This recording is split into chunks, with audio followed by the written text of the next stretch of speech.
Upon awakening, Xing found herself inexplicably transported to another world, ensconced within the form of a youthful girl. The crimson moon hanging in the sky evoked feelings of both hatred and sorrow within her. Accompanied by a peculiar mentor resembling a bug and a strange golden finger, she endeavored to live as Aiste. Aiste was unaware of the origins of certain knowledge that resided within her mind, yet this did not deter her from striving to lead a better life.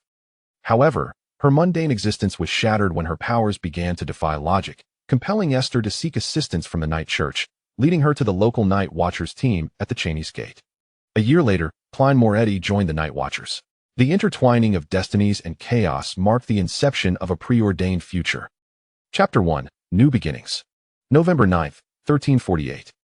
Ahawa County, Rune Kingdom, Tingen City. The chill of late autumn swept through Iron Cross Street, where at 3 in the morning, the only souls lingering in the streets were homeless vagabonds or unconscious drunks. It would not be until around 5 that the struggling vendors would emerge to prepare for a new day. For now, it was their time to rest, with only rats scurrying from the sewers. A dilapidated wooden sign reading Vulture Tavern swayed in the wind when suddenly, a sharp crack resonated from the half-open door, causing the rusted chain at the top left of the sign to snap, causing half of it to collapse. No one came to investigate. Weary individuals were huddled beneath blankets, savoring the fleeting moments before dawn, while the alert groups knew that the tavern's owner had vanished without a trace 2 weeks prior. After the bartender absconded with the cash, the remaining valuables had been thoroughly claimed.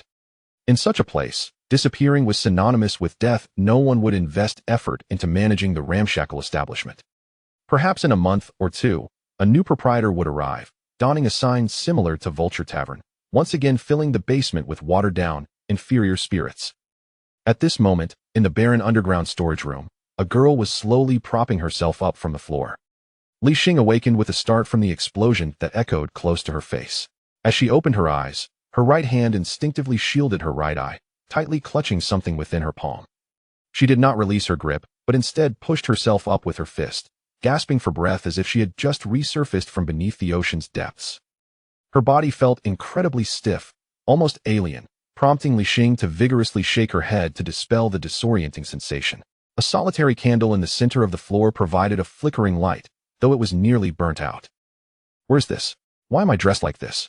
Xing murmured to herself, lifting her arm to gaze at the dust-covered, wrinkled suit that clung awkwardly to her frame. The attire was ill-fitting, with shoulders and sleeves that extended beyond her own. Shaking her head, she noticed strands of hair cascading over her nose, not the familiar black she knew, but rather a light golden hue tinged with curls, reminiscent of Moonlight. A shudder coursed through her, and she attempted to pull more hair forward with her left hand, only to inadvertently tug out several strands. Staring at the hair caught between her fingers, a creeping dread ascended her spine. This cannot be real. It was absurd.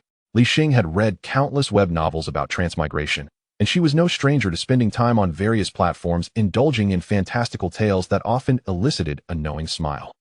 Yet, she had never wished for such an occurrence in her own life. The inexplicable disappearance of an ordinary person, someone with a stable social circle, would be devastating for those close to her. How would her nagging parents, her beloved tabby cat, her amicable colleagues, her occasional university friends, and her enthusiastic online acquaintances cope with her absence?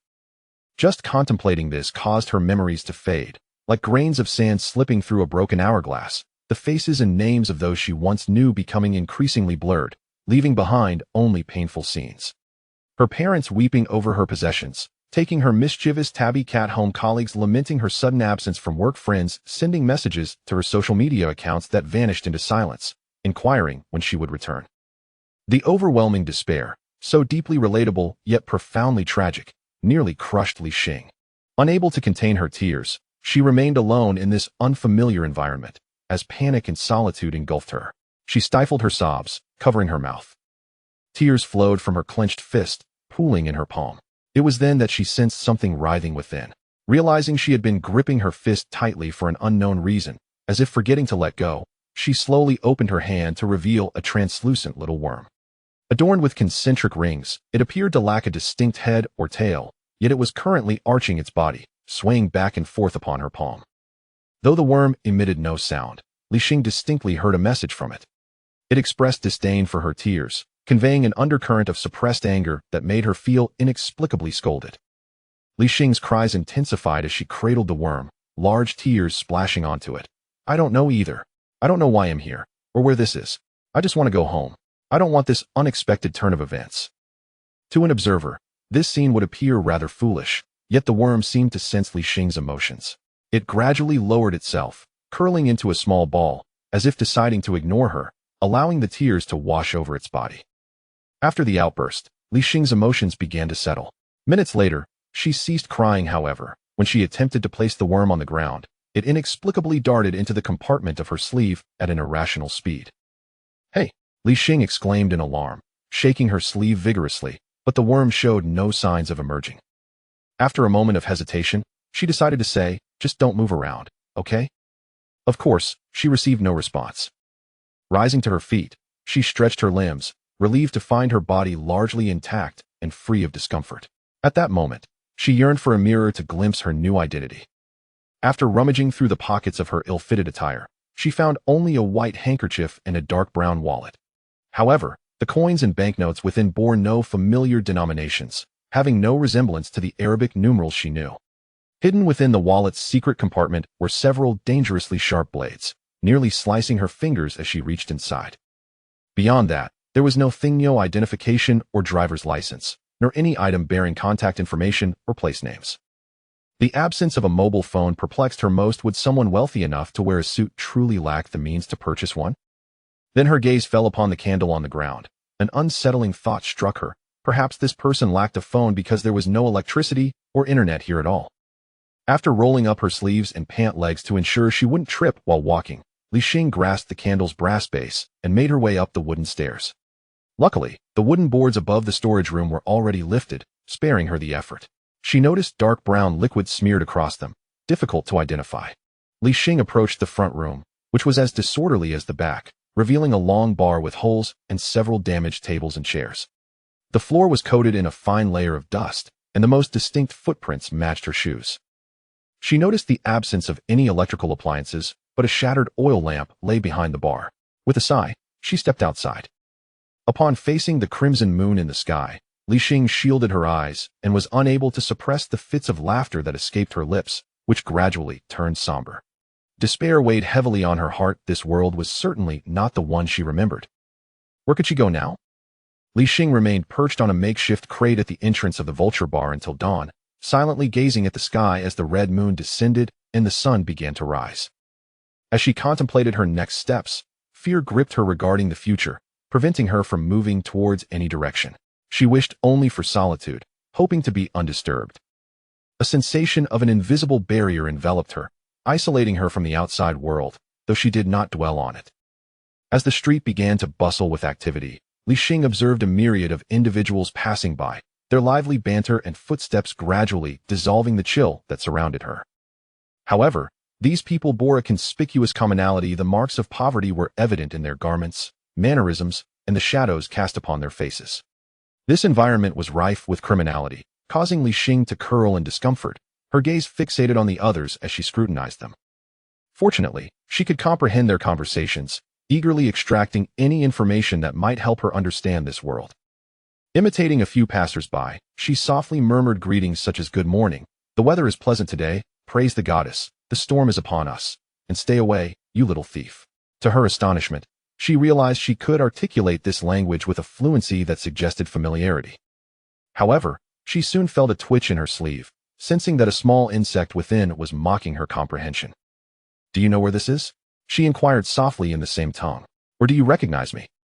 The insect's response was clearer, and Li Xing sensed its disdain, though the tone was not as harsh as the sentiment it conveyed. She could feel its contempt. How could a mere insect be so audacious? With a slight grimace, she observed the nearby street vendors setting up stalls. The aroma of freshly baked bread wafted through the air. She touched her stomach and was surprised to find she was not particularly hungry. Li Xing resolved to conserve her funds, uncertain of how much they could procure, and decided to be as frugal as possible. As the street grew livelier, chaos ensued. Someone discarded a foul-smelling fish into a nearby gutter, and a pungent odor began to permeate the air.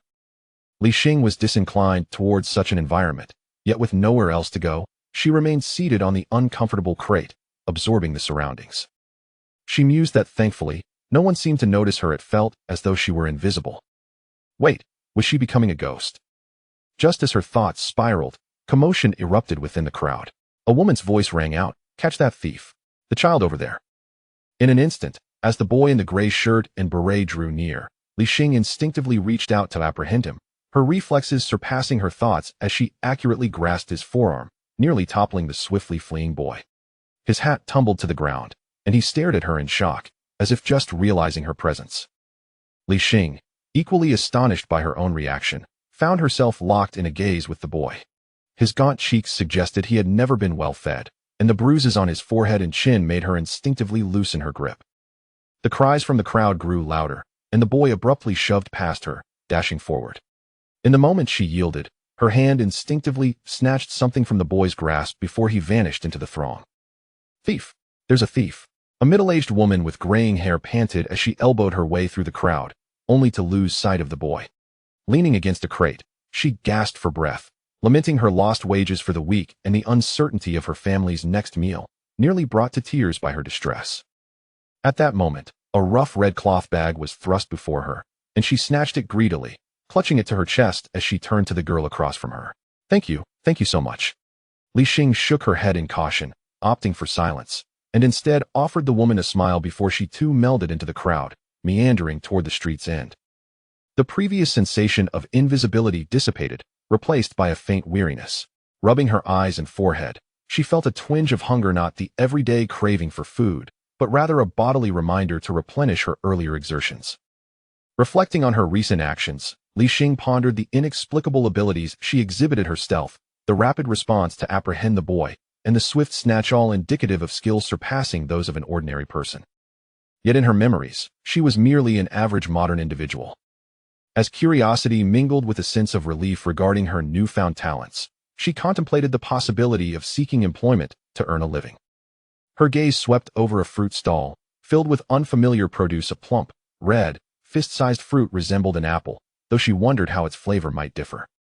While contemplating, she instinctively glanced at the stall owner, a burly man with a beard, impatiently dismissing a couple attempting to haggle, his focus elsewhere. Then, without conscious thought, her hand acted again. By the time she registered her action, 2 red fruits nestled in the crook of her arm, concealed by her oversized sleeve. No one could see the unpurchased fruit, and her feet continued to move with the throng, carrying her several meters away. Xing walked stiffly through the crowd, overwhelmed by panic at her instinctual act of theft. Was her body a habitual offender? How could she have acted on such a fleeting thought so readily? Returning the fruit? That would be an impossible explanation. She didn't even recognize the currency here and had no idea how much to pay. Lost in a flurry of thoughts, her feet pressed onward until she finally exited the chaotic street. Lacking a source of clean water, she wiped the fruits on the inside of her shirt several times before daring to eat one. The crisp, sweet flesh, though not as delectable as the apple she remembered, was palatable enough, at least not entirely beyond human comprehension. But what lay ahead? Xing stood at the crossroads, bewildered by the unfamiliar signs, once again engulfed in confusion. She desperately needed enlightenment. Chapter 2. A place to land. Who am I? Where did I come from? What am I doing here? Wandering aimlessly at the street corner, Xing felt an instinctive surge of panic when a middle-aged man clad in a black and white checkered uniform, adorned with a badge and a soft hat, called out to her. His inquiries soon transformed her bewilderment into the dominant theme in her mind. I too yearned for those answers. Scratching her head, Xing, with unease, clutched her arms and replied, I'm sorry, I don't know either. The man's visage was square, and with a beard that made him appear to be in his 50s, his pale blue eyes scrutinized Xing's ill-fitting attire. Her features, soft and gentle, bore little resemblance to the typical appearance of a ruined person, more akin to a hybrid with elven blood, as described in maritime legends, leading him to suspect she might be an escaped slave from some dark tavern. While the faade of the establishment suggested a bar or an inn, many were clandestinely engaged in illicit dealings, transporting beautiful young girls to the interior from far-off lands. Typically, such slaves bore marks of abuse and torment, a stark contrast to Xing's seemingly untroubled demeanor. However, the bewilderment displayed by the girl did not seem feigned, prompting the man to exhale a weary sigh. He was reluctant to involve himself in such troublesome matters. You don't know? Xing nodded vigorously, speculating that he might be some sort of inspector, hoping to seek his assistance. "Pandy, what are you dawdling about? 2 inspectors have arrived asking us to assist in investigating the disappearance case at the Iron Cross Street Tavern. Hurry up and guide them." Another man rushed over, cursing under his breath, lamenting the wretched vermin of Iron Cross Street. His gaze fell upon Li Xing and paused momentarily. "What are you doing?" Li Xing, feeling anxious, shook her head repeatedly. I'm lost. I'll ask someone else. I won't trouble this gentleman any longer." Without further ado, she hastily veered towards a side street, indifferent to her destination. The 2 officers glanced at Li Xing's retreating figure before promptly resuming their journey back to the precinct. They had no time to spare for an unknown girl in the face of more pressing inspections. Li Xing's predicament swiftly faded from their minds. Li Xing wandered the streets for quite some time, occasionally catching the gaze of passers-by, for she appeared decidedly peculiar, clad in an ill-fitting and grimy male ruin uniform, coupled with her distinctive features and youthful visage. It was in the window of a CAF that she caught a glimpse of her reflection. Her features had changed little from what she remembered, yet her hair had transformed into a light golden hue, and her eyes had turned gray, giving her the appearance of a striking hybrid, more radiant than her former self. Arranging her softly curled hair, she sighed at her reflection.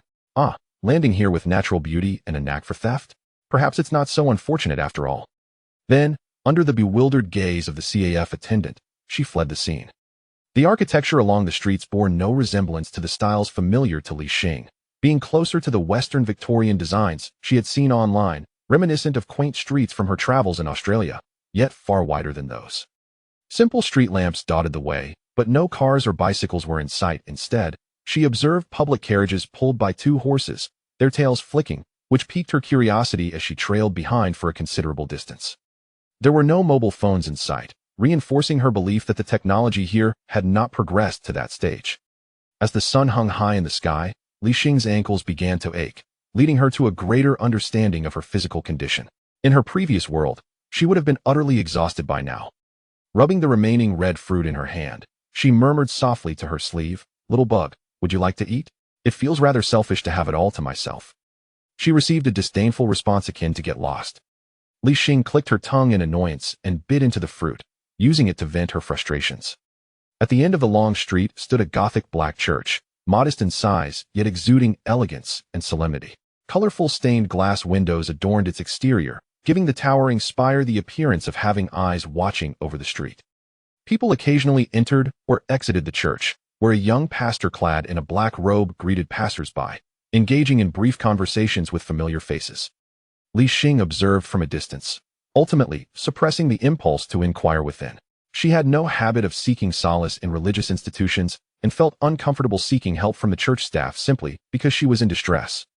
Moreover, her situation was not dire. She attempted to bolster her spirits, reminding herself that finding a job and understanding the local currency would suffice. Worst case, she could return to that vacant tavern for a few nights. Li Xing decided not to venture further, estimating that her memory might not suffice to retain more directions. Thus, she retraced her steps toward the market street she had come from earlier, guided by familiar landmarks. From her observations, that street appeared to be the local impoverished district, a conclusion easily drawn from the surrounding environment and the attire of the residents. Such places could be perilous, yet also provided ample opportunities for concealment. Until she gained a deeper understanding of this world, Li Xing was cautious about forming attachments. Given the existence of a bug capable of understanding human speech, she reminded herself that there might be more peculiarities in this realm, urging herself to stay vigilant at all times.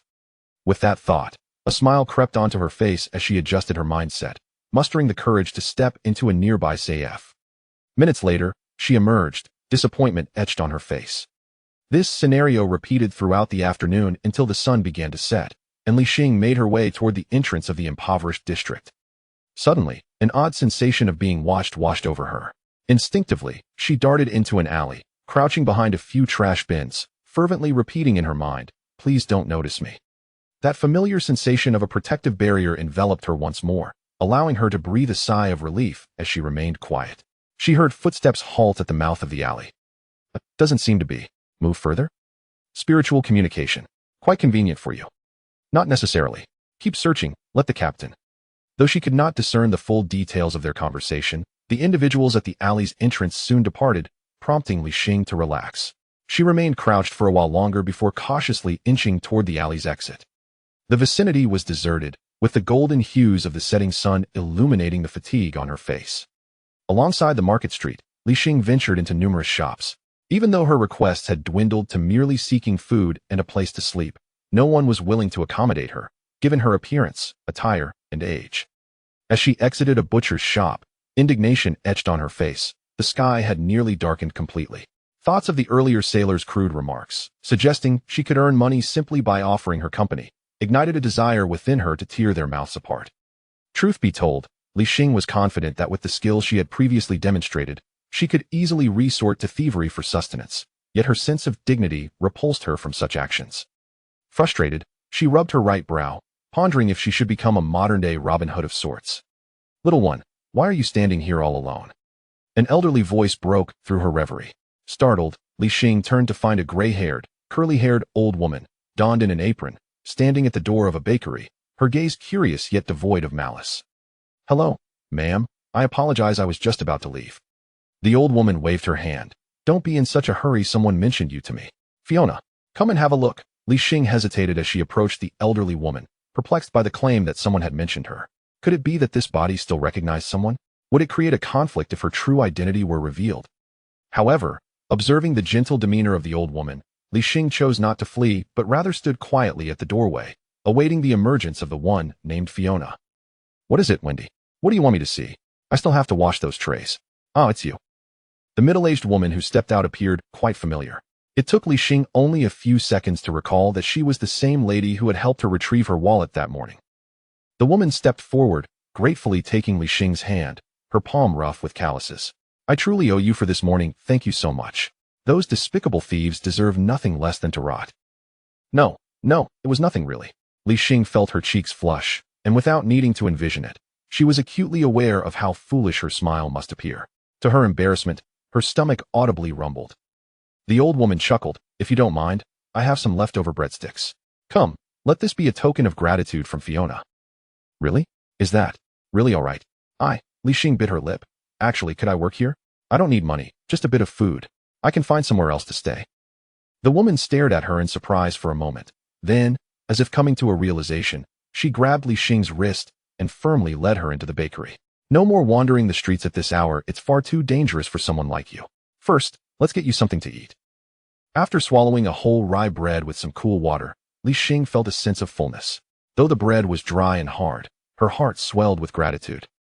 "I am Fiona Glanning, and this is Wendy Sling. This bakery, Sling Bakery, is her family's business. Since her son has gone to work at the train station, Mrs. Wendy has hired me to help in the shop. And you? What is your name?" Xing could not reveal her original name, as it was far too dissimilar to those used here. Thus, she strained her mind to concoct a name that would not seem out of place. They asked her, "What is your surname? Do you need us to help find your family?" Xing instinctively clenched her fists. Just as she hesitated to respond, she felt something wriggle in her sleeve. Understanding the little creature's intent, she quickly replied, "Aiste, Montana. I don't know where my family is." The little creature seemed to grow agitated, frustrated with Xing for not articulating her surname completely. When he shook her head, "You're probably not from Tingen.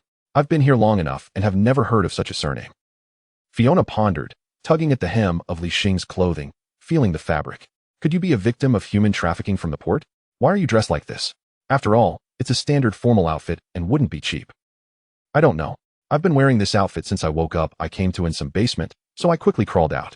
With the lie now out, Xing found her thoughts flowing more smoothly. She lowered her gaze, anxiously twisting her hands, hoping these kind women would not refuse her request to stay. Neither Wendy nor Fiona suspected her words, but instead grew increasingly trusting of Xing. Perhaps it was her pitiable appearance and her current demeanor of shyness and innocence, coupled with the memory of the girl who had valiantly helped retrieve Wendy's wallet that morning, which softened Fiona's heart. She patted Wendy's shoulder. "Let her stay in the storeroom like I do. It wouldn't cost us anything, and having an extra pair of hands is always beneficial." Wendy did not immediately agree but pondered for several seconds. "Will it really not cause any trouble?" Fiona turned to Xing, asked her, "We must agree that if someone comes looking for you, we cannot keep you. You must return to your family or whoever knows you." Xing quickly nodded. "I have no idea how I got here. If someone recognizes me, I will surely go with them. I wouldn't want to be a burden to you." Wendy smiled with relief, her age and experience enabling her to discern the sincerity in Xing's words. She gently patted the girl's head. What a sensible child. For now, help us in the shop. Winter is approaching, and it won't be easy to endure the cold outside. Li Xing was overwhelmed with joy, nearly brought to tears as the frustrations of the day melted away under Wendy's gentle touch. With misty eyes, she nodded vigorously. Thank you. Thank you, Mrs. Wendy and Miss Fiona. I truly appreciate your kindness. But we need to get you some clothing. You must change out of this conspicuous formal attire. Fiona removed the formal coat from Li Xing, who quickly produced her wallet. Then, the money inside. Please take it. Let it serve as payment for lodging or tuition. I don't even recognize these coins. Fiona and Wendy exchanged glances, confirming the likelihood of Li Xing having been trafficked. However, her fluent Ruan language had little accent, leading them to speculate that some affluent families might teach their children multiple languages from a young age, prompting further considerations about Li Xing's background. Upon closer inspection of her demeanor, it indeed seemed that Li Xing had not endured much hardship. Her manner of thanks was quite refined, prompting Wendy to quietly sigh, reflecting on how much her family must worry for her. Wendy spread the coins across the table, teaching Li Xing to identify the different denominations of copper pennies, followed by the $1 and $5 coins. However, the wallet contained only a single gold pound, while Wendy mentioned that 5 and 10 gold pounds also existed, although they were rarely needed in the bakery's transactions. 1 gold pound equaled 20 solars, and 1 solar equaled 12 copper pennies. Li Xing quickly memorized the conversions, finding such calculations effortless. She couldn't help but marvel at how much easier it was to manage money than to navigate her surroundings. Could this be related to her expertise in thievery? Fiona took a gold pound from Li Xing's wallet, and after briefly measuring Li Xing's height with her palm, she indicated that she would buy her a few sets of clothes tomorrow. Under Li Xing's repeated insistence, Wendy reluctantly accepted the other gold pound, but also prepared a quilt, pillow, and a nightgown for Li Xing to rest comfortably in the storeroom loft, without having to crowd with Fiona. Li Xing counted she still had 13 solars and 17 pennies remaining. Regardless, she could repay those 2 red fruits tomorrow. For now, she would adapt to this new life, at least relieved from the immediate concerns of food and shelter. Climbing the ladder, Li Xing used both hands and feet to ascend to the storeroom loft. She soon understood why Fiona did not sleep in the warmer loft. The space was barely sufficient for an adult to stand upright with arms outstretched, let alone considering the generally taller stature of the inhabitants. Even Li Xing had to bend slightly to lay the soft blanket flat on the ground. As Li Xing was removing her white shirt, the little creature suddenly leaped out. She deftly caught it and placed it by the half-moon skylight, where there was a narrow ledge that was just right for a small creature. It stood upright, quietly adhering to the glass, seemingly in contemplation. Li Xing did not inquire about its intentions, but hurriedly changed her clothing. With a heart full of gratitude and relief, she fluffed the pillow before burrowing beneath the blanket. Li Xing turned her head towards the skylight, and from that angle, she could glimpse the crimson moon hanging in the dark night sky. Though only a fraction of it was visible, it possessed a haunting beauty that stirred her heart. Do you know? In my hometown, the moon there is a silvery white, glowing brilliantly, with just a hint of yellow when it is full. It is said that a goddess, who once traversed from the mortal realm, resides upon it. The small insect slowly turned its head, yet offered no response to Li Xing. She sensed its gaze upon her, laden with an inexplicable complexity. Let me think about how to articulate this. A poet once described it as a jade disk soaring amidst the white clouds. On its surface, there are osmanthus trees and the solitary white rabbit, grinding medicine year after year, while the lonely goddess dwells in her palace, eternally separated from the heroic mortal she once adored. Li Xing recited a line of poetry that floated in her mind. The moon of today is unseen by the ancients, yet this moon once illuminated those of yore. The little insect nodded its head in response. Li Xing couldn't help but chuckle, fully aware of her own motives for speaking so much. She sought to alleviate the loneliness within her heart. This little creature had accompanied her since the moment she awakened, engaging in a remarkably human-like exchange. Even though the insect often displayed disdain, she had no one else with whom to share her thoughts. Before she could comprehend this world, she needed to disguise herself as sufficiently ordinary, so as not to attract the threat of existence itself. Even being regarded as a fool was preferable to an abrupt demise. Li Xing merely wished to survive. She had to survive, and in doing so, she indulged in countless maybes regarding her future and returning home. Ancient and modern souls flow like water. Turning away, she buried her face beneath the covers, yet could not suppress her sorrow, releasing soft sobs. Her memories felt like old photographs, becoming increasingly blurred and distant, while this heart-wrenching longing remained painfully vivid, tearing her heart apart. Do all who gaze at the bright moon share such sentiments? Yet this was not the moon Xing yearned for. It was not the world of her memories. Those who share the bright moon ought to shed tears. Thus, she drifted into sleep amidst her tears, her pillow stained with sorrow. The little insect gazed at Xing's back for a long while before turning once more to the window. Such an extraordinarily peculiar individual, let us observe further. Chapter 3. Live from this day forth, a newcomer graced the Slin Bakery. This exotic-looking young lady warmly welcomed each patron with a radiant smile, expertly providing change. As Aiste became acquainted with the baking process, she diligently took on many responsibilities that Fiona, who was in charge of the kitchen's baking and cleaning, typically handled. In her explorations, Aiste crafted numerous small loaves shaped like animals. Even though their flavors remained largely unchanged, they garnered much affection from the customers. Thanks to her presence, the bakery's business thrived over the past 2 weeks, much to Wendy's delight. Aiste, could you check the storeroom for any tea leaves? We need to brew another pot of hot tea. The weather is chilly, and many customers enjoy something warm to stave off the cold. Of course, Grandma Wendy. I'll go have a look. Now known as Aiste, the girl with the dawn-like name made her way toward the oven, removing her apron from her light brown burlap dress and hanging it by the back door. Sundays were Fiona's day off, when she spent time with her family at the night church for worship, followed by preparing a hearty meal with her sister for the children. Sometimes, Fiona would bring back a few dishes for Wendy and Aiste to enjoy as well. After rummaging through the storeroom, Aiste quickly returned with an unopened jar of tea leaves, finding Wendy engaged in cheerful conversation with several customers. Among them, she recognized 3 who appeared to be a family, with the youngest girl looking even younger than Aiste herself. How about a lemon cake roll? The girl suggested, shaking the hand of one of the young men. The scholarly-looking youth gazed at her fondly, replying, of course. That sounds perfect. Let's go with the lemon cake roll. Half a pound, please. It's not every day that Benson received a raise. We ought to celebrate properly. The taller young man nodded at Wendy, retrieving his wallet to settle the payment. Aiste adeptly tied her apron back into place, slicing off a generous piece of the freshly baked lemon-flavored cake roll, just over half a pound. Do you need anything else? Aiste offered with her charming sales smile. Winking at the inquisitive young girl, the taller youth tousled the girl's hair, asking, Melissa, is there anything else you'd like? The girl hesitated for a moment before shaking her head. No, I'm quite happy with the lemon cake roll. We should save a bit. There will be many expenses ahead. The scholarly youth pointed to a nearby animal-shaped bread, saying, that black cat bread looks adorable. I've never seen it before.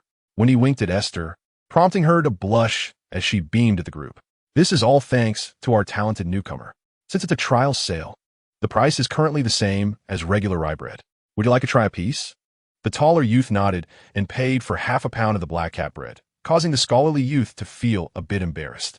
Benson, I was merely making an observation. Not to worry, we'll need to restock staples tomorrow anyway. After bidding farewell to the departing guests, when he brewed a fresh pot of hot tea. Today had seen quite a number of visitors. On Sundays, families often congregated at the night church, which was quite delightful. I recall that the night church venerates the goddess of night, do I not? Indeed. By the way, did you not mention your desire to learn writing? You might consider attending the Sunday school at the night church. It only costs a penny each week and would not interfere with your usual duties at the shop. Aiste reflected on the wallet she had stashed away in the attic. After accounting for her daily expenses and the frequent compensations she offered to the fruit vendor, she found that she still had 10 shillings remaining. The weekly expenditure of a penny was manageable for her, and if she could master the written word, she would be able to visit the library to explore more intricate details about this world, rather than merely speculating or piecing together conversations from her customers. Wendy, mistaking Esther's hesitation for concern about the church, reassured her, be bold and go. The people there are quite amiable, and it matters not if you do not worship the goddess of night. Aiste smiled shyly, replying, then I shall take a leave next week to see it.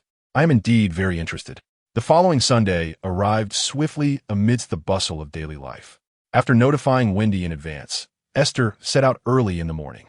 She retraced her steps from her previous visit with surprising ease, discovering that her memory was remarkably sharp. She recognized each shop and intersection, navigating without a hint of confusion. How peculiar! Was I always like this? Aiste soon dismissed the thought, feeling a twinge of nervousness as she approached the majestic Gothic church. Standing outside, she steeled herself several times, yet her resolve did not solidify until the sight of a man clad in clerical garb met her gaze. With newfound courage, she made her way over. However, as she reached the entrance, the carefully rehearsed words she had crafted in her mind seemed to vanish. Hello, is this place? Is there class? I mean, the elementary education. Yes, this is the Church of the Goddess of Night, and we do offer courses in elementary education on Sundays, though there is a fee. Are you a follower of the goddess? Aiste shook her head. If not, does that mean I cannot? Her words faltered, and she cast an apologetic glance at the clergyman. With a gentle smile, the priest reassured her, not at all.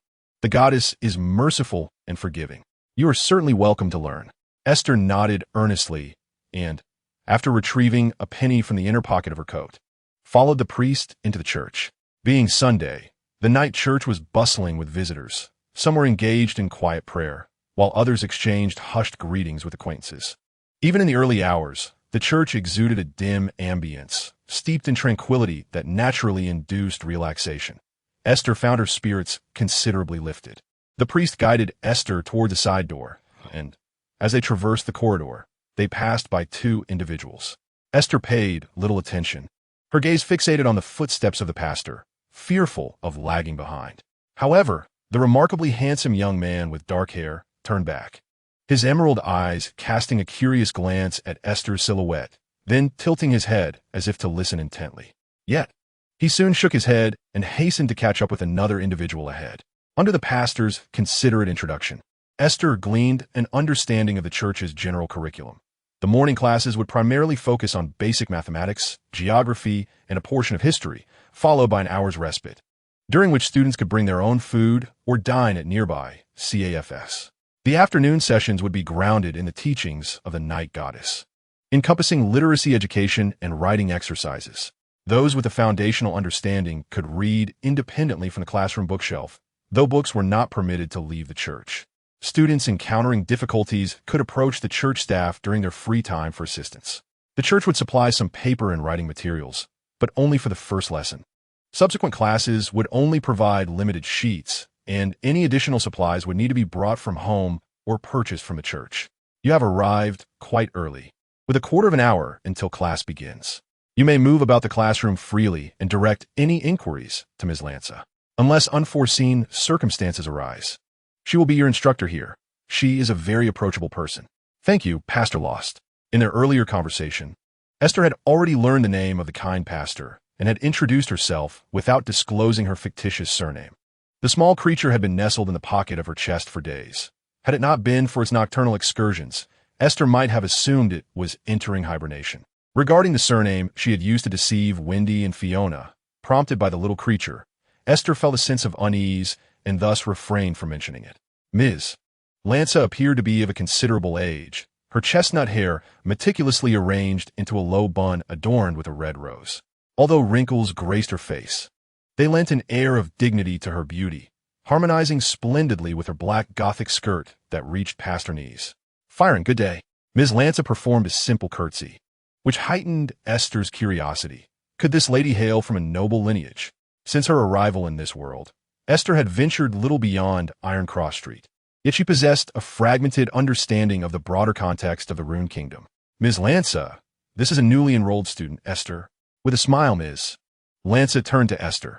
It is a pleasure to meet you, Aiste. You may address me as Ms. Lanza, just like the others. Have you had any prior experience with introductory courses? Aiste quickly shook her head. No, not at all. I am even illiterate. Do not feel anxious. Many here are starting from scratch, just like you. Ms. Lanza retrieved a blank notebook and 2 pencils from beneath the bookshelf and handed them to Aiste. Pastor Lost nodded to both. I shall return to the entrance of the church now. Do attend to your duties. Sundays tend to attract a larger crowd. Pastor Lost smiled helplessly, yet he believed it was a good thing, expressing his delight that everyone was willing to listen to the gospel of the goddess. After Pastor Lost departed, Mrs. Lanza engaged in further conversation with Aiste regarding her situation. Aiste candidly acknowledged her ignorance, yet Mrs. Lanza remained unfazed. For students lacking foundation were quite common in this setting. Since the advent of public elementary education, Families with certain financial means preferred to enroll their children in classes that met 6 days a week, finding it more economical in terms of tuition. Conversely, the Sunday school at the church often attracted older individuals eager for opportunities, who would dedicate a day from their busy weekly schedules to enrich themselves in pursuit of better employment prospects. With the classroom still sparsely populated, Mrs. Lanza generously offered to tutor Esther in some fundamental knowledge. To her astonishment, Esther demonstrated an almost effortless grasp of numerical calculations. After memorizing basic numbers and operational symbols, Esther swiftly filled an entire sheet of rough paper with answers to the problems posed by Mrs. Lanza. All calculations accurate and far beyond the capabilities of someone unacquainted with mathematics. Esther felt a tinge of exasperation. After all, the formerly Xing had only graduated a year ago and was not so inept as to falter on arithmetic problems suitable for kindergarten to second grade. Surely her previous physical education teacher could solve these. Upon reviewing Esther's responses, Mrs. Lanza quickly recognized the girl's intelligence and accordingly adjusted the educational content, presenting Esther with an illustrated vocabulary book. She instructed Esther to memorize the words before class and practice writing them on paper, encouraging her to recall as many as possible. At the conclusion of the morning session, Mrs. Lanza would conduct a brief assessment of the vocabulary Esther had retained. Esther had no objections. Rather, this suited her perfectly, as her greatest desire was to comprehend the written language of this world. However, time was limited, and Esther managed to memorize the majority of the vocabulary book. Coupled with her everyday spoken language, she could already correlate many words with their approximate spellings. The roots and affixes of the commonly used terms in Rune, along with certain grammatical elements, bore many similarities to the English she had memorized, allowing her to swiftly grasp the material she encountered. As over 30 individuals gradually filled the classroom, Mrs. Lanza glanced at the clock hanging on the wall and officially commenced the day's formal lesson. For Esther, the mathematics instruction served merely to reinforce her memory and deepen her impressions of basic vocabulary. In contrast, the geography and history lessons provided Esther with her first systematic and comprehensive understanding of the world in which she found herself. The map presented by Mrs. Lanza was divided into northern and southern continents, bordered by shaded seas. The shape of the landmass evoked a peculiar sense of familiarity in Esther, and she even began to form vague conjectures about the appearance of the ocean's opposite side. Perhaps this is a parallel world reminiscent of my original one. Today's historical discourse primarily revolves around the era of approximately 650 years ago, during which a hero emerged within the kingdom of Rune, leading an army against the kingdom of Intis. This valiant figure, achieving a momentous victory during the War of the White Roses, ultimately triumphed over Intis, restoring stability to the kingdom of Rune after a prolonged 20-year conflict with the Vassic Empire. Esther, casually listening, found her pen swiftly inscribing notes unrelated to the lecture, predominantly the names of various nations along with their geographical locations. Although she yearned to meticulously replicate the entire map, her artistic skills were insufficient, and she could only sketch a rough approximation. Yet soon, Esther discovered that she harbored a deeper impression of these nations as her awareness of them expanded. Thoughts emerged in her mind without clear origin, such as the profound connection between religion and its true deities, or the illustrious Emperor Roselle, who heralded the dawn of the industrial age. If he were not Roselle Gustav, what might he be called? Suddenly, her writing faltered, and a brief void enveloped her thoughts. Realizing she had been daydreaming, she quickly refocused her attention on the classroom. Chapter 4. Understanding Ms. Longshaw's class was rather relaxed, contrasting sharply with her meticulously polished appearance. She effortlessly cited examples and drew parallels between historical impacts and mundane life, making her introductions to the customs of various regions quite engaging, often peppered with humorous anecdotes that lightened the classroom atmosphere. After the morning session concluded, Ms. Longshaw conducted a surprise quiz on some of Esther's vocabulary. To her astonishment, Esther's learning aptitude belied her status as a novice. "Have you truly never engaged with writing before?"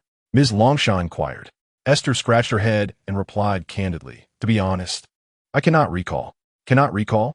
"Indeed, I suddenly found myself at Windy S. Bakery on Iron Cross Street, where the kind-hearted Granny Slim graciously took me in, preventing me from wandering the streets." Ms. Longshaw furrowed her brow, seemingly in contemplation. After several seconds, she offered Esther a reassuring smile. No matter. You are welcome to attend my Sunday classes whenever you wish. Should you encounter any difficulties, feel free to inform me or Pastor Lost, as we are both eager to assist those in need. Thank you. May I stay here to read during lunch? Do you not need to eat something? Esther hesitated. I must conserve my resources. It is unavoidable. I do not yet have a salary and cannot afford the luxury of dining at those CFS. I will remember to bring bread next time. Ms. Longshaw praised Esther once more, her gaze lingering on the girl's youthful visage, before sighing. No matter. I can spare you a piece of my sandwich. I cannot impose. Ms. Longshaw's smile was mischievous. No, as my grandfather would say. This is an investment. Esther is a remarkably gifted child. She is destined for greatness. Esther also smiled, feeling the kindness of Lady Lanza. Then when I come next week, I shall bring a treat for Lady Lanza as well. Very well, it is settled then. Esther held Lady Lanza in high regard. Initially, she felt a measure of reverence towards her elder, yet this barrier was effortlessly dismantled by Lady Lanza's warm demeanor. Particularly after savoring a sandwich filled with mayonnaise and cheese sausage, Esther's eyes sparkled brightly as she gazed into Lady Lanza's. Although the flavor fell short of the myriad delicacies etched in her memory, it marked the first time since arriving in this world that she had tasted something so delightful. She suddenly experienced the joy that culinary pleasures can bring. Perhaps this could be a new avenue. She might explore the culinary methods of the dishes from her recollections and have Grandma, Wendy, introduce them as new offerings at the bakery, surely captivating more patrons. Lady Lanza glanced at Esther, amused that this girl found such joy in merely half a sandwich, her laughter infectious. Shaking her head in jest, she retrieved 2 additional vocabulary books from the shelf and placed them on Esther's desk. You can attempt to look at these after you finish eating. No problem. Esther responded with exuberance. Lady Lanza felt a wave of sentiment. Truly, this child was both charming and eager to learn. Nevertheless, the earlier uncertainties prompted her to remind the local Nightwatch to remain vigilant for any anomalies on Iron Cross Street.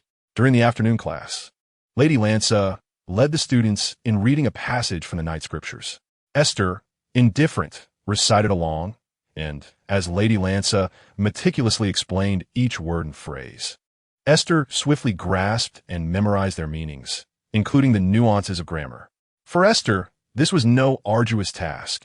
It felt akin to a decryption game, and she could distinctly sense the literary world opening its doors to her. This astonishing capacity for learning left even Esther herself in a state of wonder. At the very least, she was certain that in her memories, she had not been a prodigy capable of mastering a language in a day. Otherwise, she would have long ago become a top scorer in examinations. After class concluded, Esther lingered in the classroom for quite some time. Unable to resist, she posed a question to Lady Lanza, who was packing her belongings to leave. What about the world history before the year 0? Are you referring to the Quaternary? Indeed, this world possesses even older epochs. Esther confirmed her vague intuition and pressed further. Were there other eras preceding the Quaternary? Lady Lanza hesitated for a moment, then nodded. However, we know very little about those times. The history that remains has mostly been transmitted in the form of myths, lacking a cohesive historical theory. You are just beginning to explore these subjects. I would not advise you to delve into such nebulous content, as it would squander much of your time. Esther nodded in disappointment, but quickly regained her spirits. Are there any books here concerning the Quaternary? In fact, accounts of Quaternary history are also varied and scarce, with written records nearly non-existent. One can only glean insights into the splendor of that era through numerous architectural remnants. The Quaternary period has passed for over a millennium, and our modest classroom cannot possibly house such significant historical materials. Esther nodded slightly, realizing that the world here was far more intricate than she had anticipated. Ms. Lanza appreciated this thirst for knowledge and showed no sign of impatience. Do you have any more questions? You seem quite intrigued by this subject. If you wish to study independently, I can recommend 2 historical texts, which you will grasp thoroughly once you have read them adeptly. They are available at the library. Esther joyfully noted the titles suggested by Ms. Lanza and left the night church feeling particularly fulfilled. Outside, the streets were bathed in the golden hue of the setting sun, and it was only then that Esther became aware of the hunger gnawing at her stomach. She had been so engrossed in her pursuit of knowledge that she had completely overlooked her appetite. Determined not to trouble Wendy, Esther purchased a bowl of clam soup accompanied by garlic breadsticks from a stall at the end of Iron Cross Street. The soup was light, with finely chopped parsley floating atop, nearly devoid of any other seasoning, save for the briny taste of the clams. The breadsticks were rather difficult to consume without dipping them in the soup. Though the portion was rather scant, Esther delighted in the change of flavor, relishing any small pleasure she could find. Simple food and complex knowledge brought her pure joy. Seated on a bench outside the eatery, Esther leisurely savored her sixpence dinner. However, as she neared the end of her meal, the solitary young woman attracted unwelcome attention. The establishment housed only a handful of patrons, and even in her humble linen dress, Esther's beauty was striking, not to mention the radiant joy on her face as she relished her food. She had long sensed the peculiar gazes drifting toward her, and wishing to avoid any trouble, she feigned ignorance. Yet, the man across from her possessed far less restraint, soon taking a seat beside her on the bench, exuding a pungent odor of alcohol as he leered with malicious intent. "You should know, at this hour, this is hardly a place for a good girl. How about it? You seem rather strapped for cash. Interested in a bit of business?" Confused, Esther glanced around the eatery, which appeared to be an ordinary restaurant. What sort of business could there possibly be? Then she noticed the man making an obscene gesture with his right hand. Gazing at the man's unkempt face, Esther smiled and calmly replied, "That hand will break." The man's hand would indeed break. Esther merely stated her conviction, uncertain of the source of her confidence. Yet she was resolute that this would come to pass. The man, however, interpreted her words differently. "You, a mere whore, dare to threaten me?" After uttering this, he reached out with his right hand, attempting to seize Esther by the neck. In a sudden burst of agility, Esther sprang up from the bench, narrowly evading the man's grasp. Before the man could rise from his seat, a sudden, deafening crash echoed from within the shop. In an instant, a kitchen knife flew out, severing the man's right hand with alarming speed, before embedding itself firmly into the very bench where Esther had just been seated. Had she not stood up moments earlier, it could have been her leg that was lost. Blood gushed from the man's severed wrist, splattering the entrance of the shop.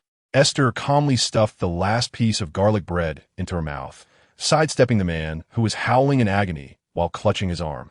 She stacked the empty soup bowl atop the pile of dishes awaiting cleaning on the counter, maintaining an air of tranquility, deliberately ignoring the bickering couple inside, and left the shop. She carefully avoided the bloodstains on the ground, knowing that leaving footprints would only cause trouble for Wendy. Something in Esther's pocket began to stir. Listening intently, she responded to the small creature within. "That is simply his misfortune. It has nothing to do with me."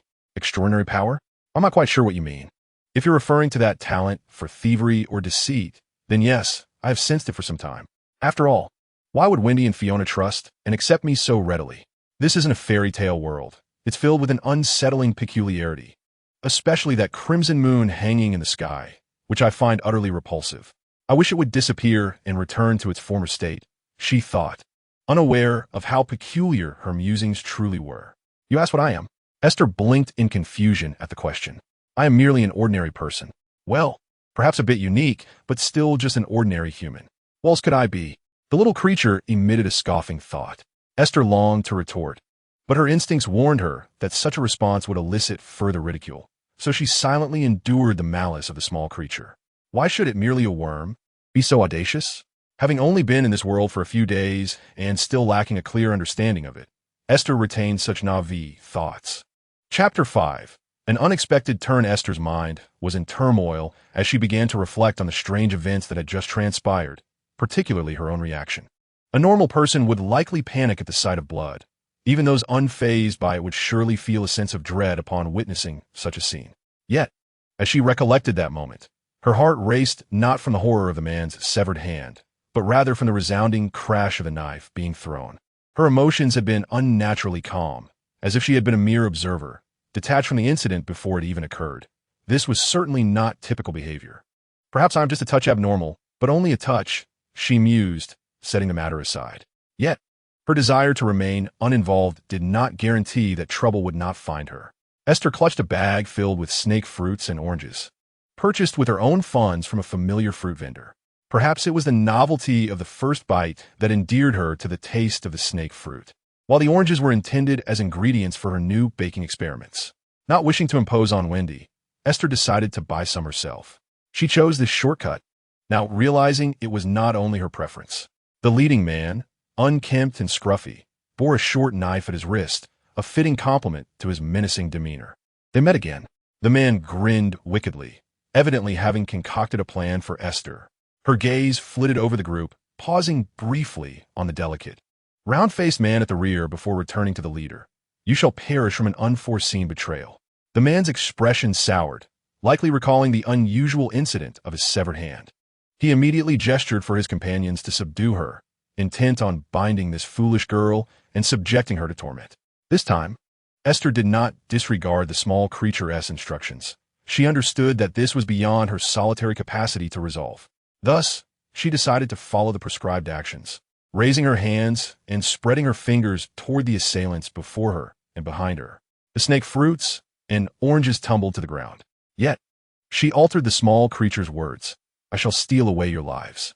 I intend to seize the fate that intertwines with mine. This phrase was not uttered in rune. Aiste was unaware of its language, merely surrendering to instinct as it emerged from her lips, her intuition outpacing her contemplation. Then, she clasped her hands together. In that fleeting moment, Aiste's hair transformed to a silvery hue, and minuscule points of light, akin to stars, ascended from her head, creating a shimmering halo that blurred the vision of those present. Her black pupils expanded until they consumed her pale gray irises, a chaotic, distorted brilliance igniting within. A violent radiance erupted from her, flooding the alleyway. Panicking, Aiste fled the alley, while her assailants stood frozen, their eyes reflecting a gradually fading, wondrous blankness. The round-faced man was the first to regain his senses. He scanned the vicinity, bent down to retrieve a fallen snake fruit, sensing an elusive memory slipping away. A feeling that heightened his wariness, suspecting that a higher-tier extraordinary being had just passed through. The leader, with his severed hand, kicked an orange violently, sending it crashing against the filthy brick wall, its juice splattering everywhere. Why does this feel so bothersome? Let us find a place to drink. They departed, dejected, each bearing a lackluster spirit.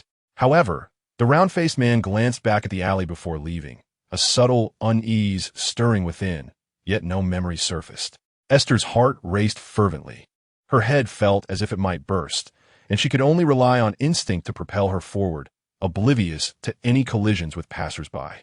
Pain accompanied by the collapse of memory formed a hollow void, incessantly draining any thoughts birthed by Aiste, nearly siphoning away all her emotions and reflections. Aiste could scarcely discern any instructions from the small creature, with only the increasingly deafening roar of tinnitus remaining, alongside a relentless, chaotic pain that rendered her body ever more uncontrollable. The agony rejoiced within each cell, and she longed to scream, to tear the light from her very being and cast it all away. Someone was calling her name, but not in the language of ruin. Suddenly, Aiste's vision sharpened. She collapsed beside several wooden crates, struggling to catch her breath, the cold air alleviating the searing pain in her chest ever so slightly.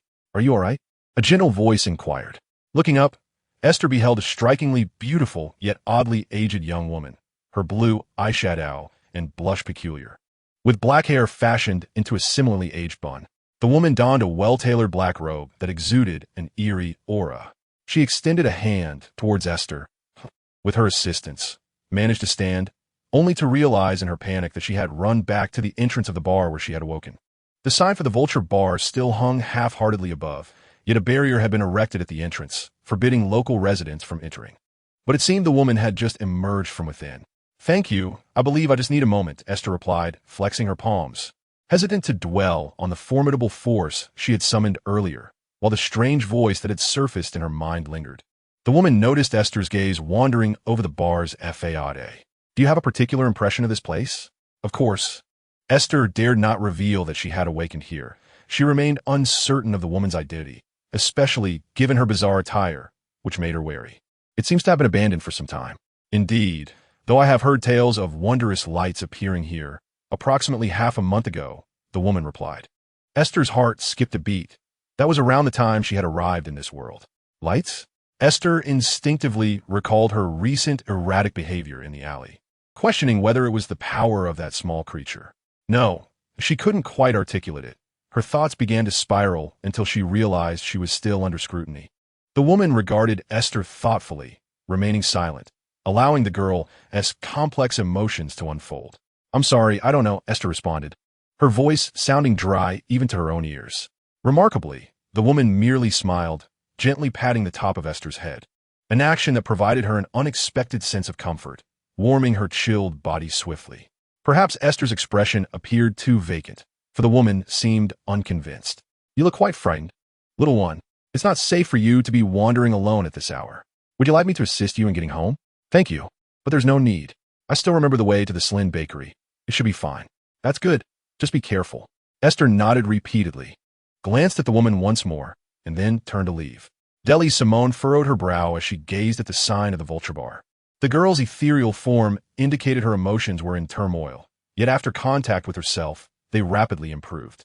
Strangely, as the girl approached, the spirits in the vicinity quickly dissipated. Those Delis had been attempting to communicate with seemed to be seized by a profound fear, instantly retreating beyond her perceptive reach, fleeing to who knows where. A month prior, the owner of the Vulture Bar had mysteriously vanished. Initially, it appeared to be a case that the local police could easily resolve, and no one bothered to examine the missing liquor or furniture. However, upon witnessing the former bartender return to the bar one fateful night, several household clocks on that street exploded, freezing at 3:17 in the morning. This clearly indicated the involvement of extraordinary forces. Old Neil's divination yielded no results, prompting Delis to bring Loya to the vicinity to inquire with the natural spirits. Regrettably, they lost all traces at the intersection, and even those who later came to investigate failed to notice anything unusual due to the lack of subsequent developments. The Nightwatch's focus could not remain indefinitely on this matter, leading the captain to ultimately shelve the incident.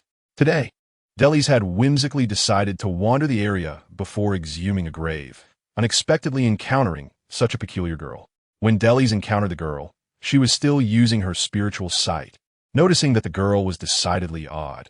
Her outer ethereal form was excessively radiant, obscuring her inner stellar essence, only faintly revealing a kaleidoscope of colors that made it difficult to discern. Could it be that this girl was a concealed, wild extraordinary? Delis noted the Klein bakery's location.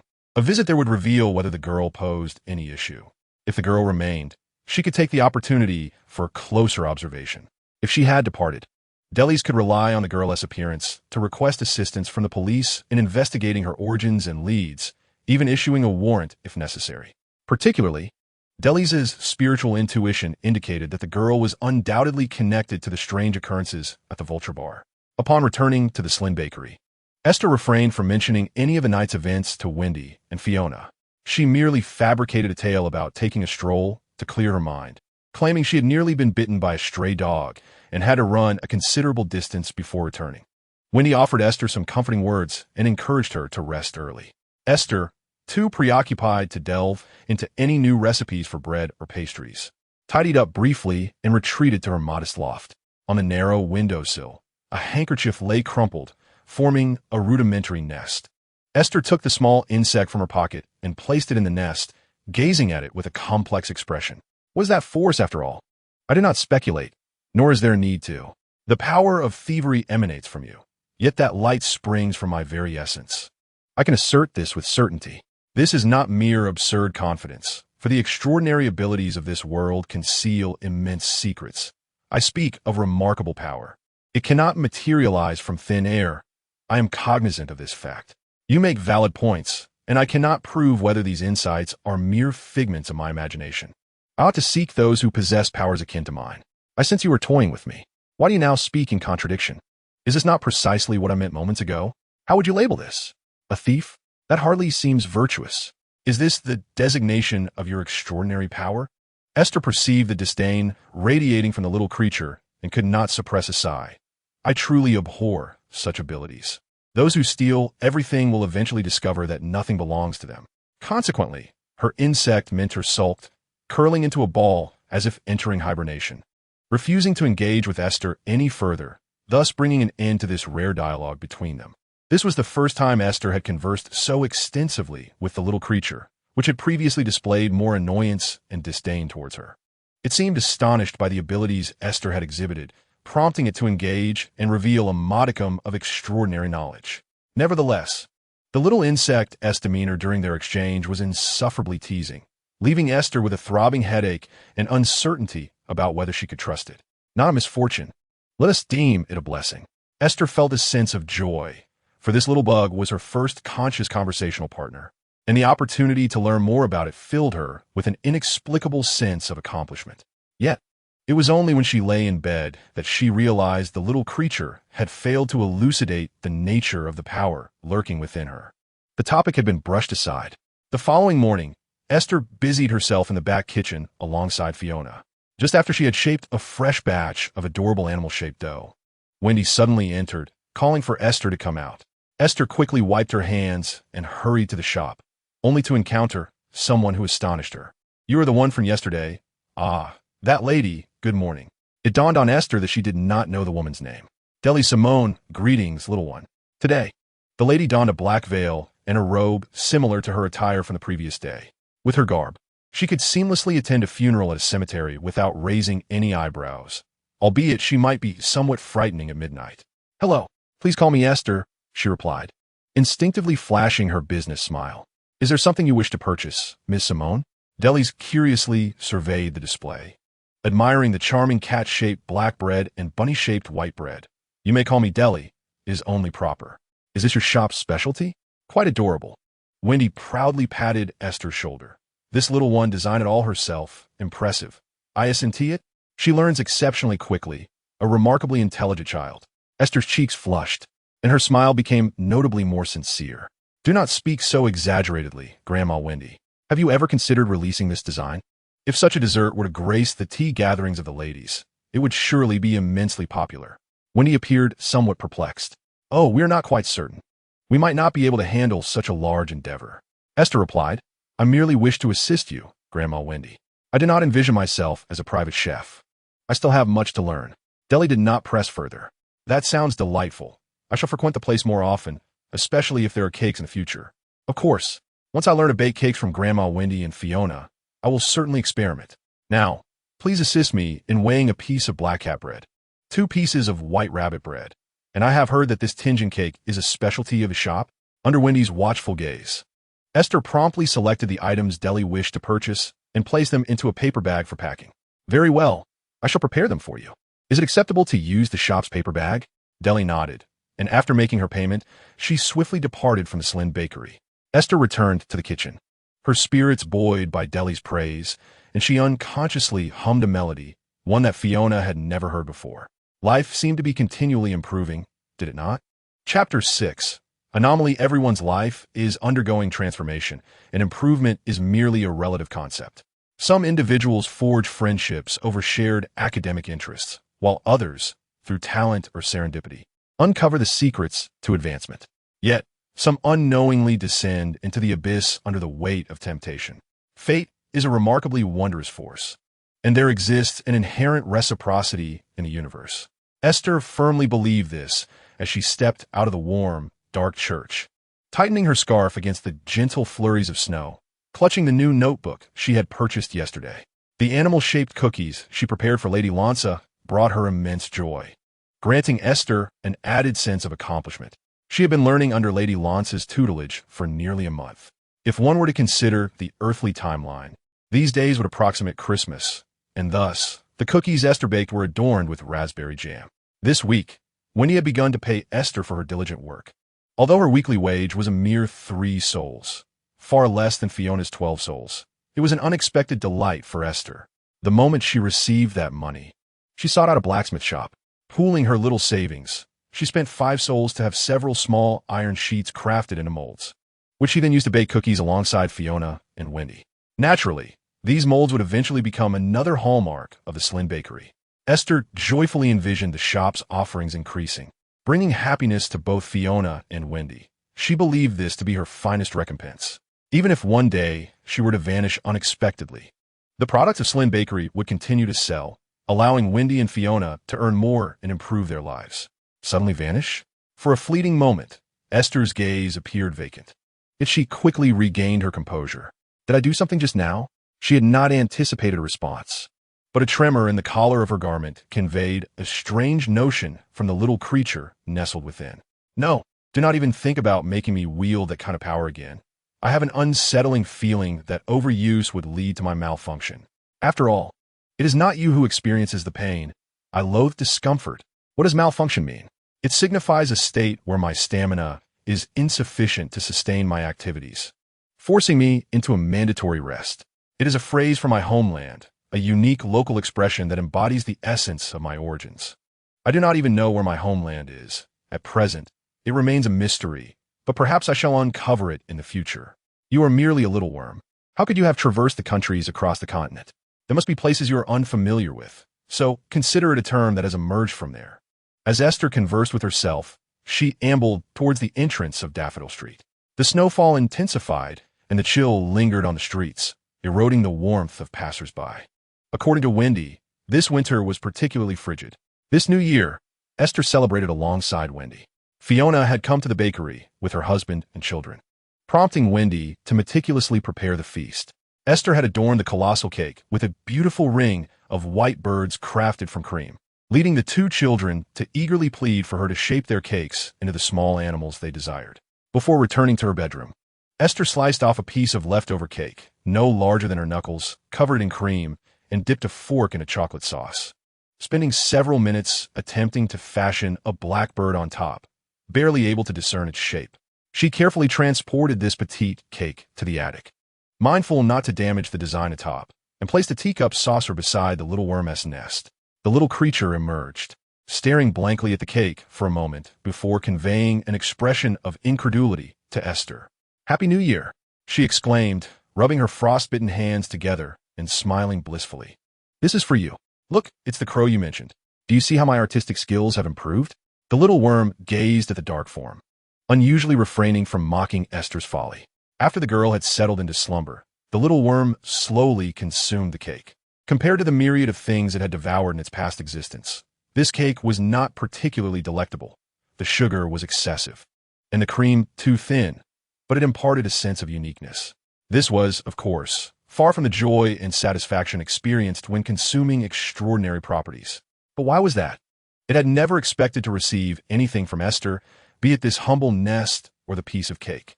Esther found no fault in this unremarkable life. She found immense joy in the smiles bestowed upon her by Fiona and Wendy, and the warmth of assisting each patron in the bakery instilled a sense of fulfillment within her. Esther also delighted in the praises from Mrs. Lanza regarding her academic progress. She had mastered the recitation of the Nightwatch doctrines and the majority of its tales, having nearly completed all the texts of the church school. "Esther, you are already prepared to graduate. This expenditure is no longer necessary for you," Mrs. Lanza gently urged. Yet, Esther felt a deep reluctance to cease visiting the church school. "But I will still have questions, and I eagerly anticipate seeing you." Mrs. Lanza chuckled and shook her head. "You are always welcome at the church.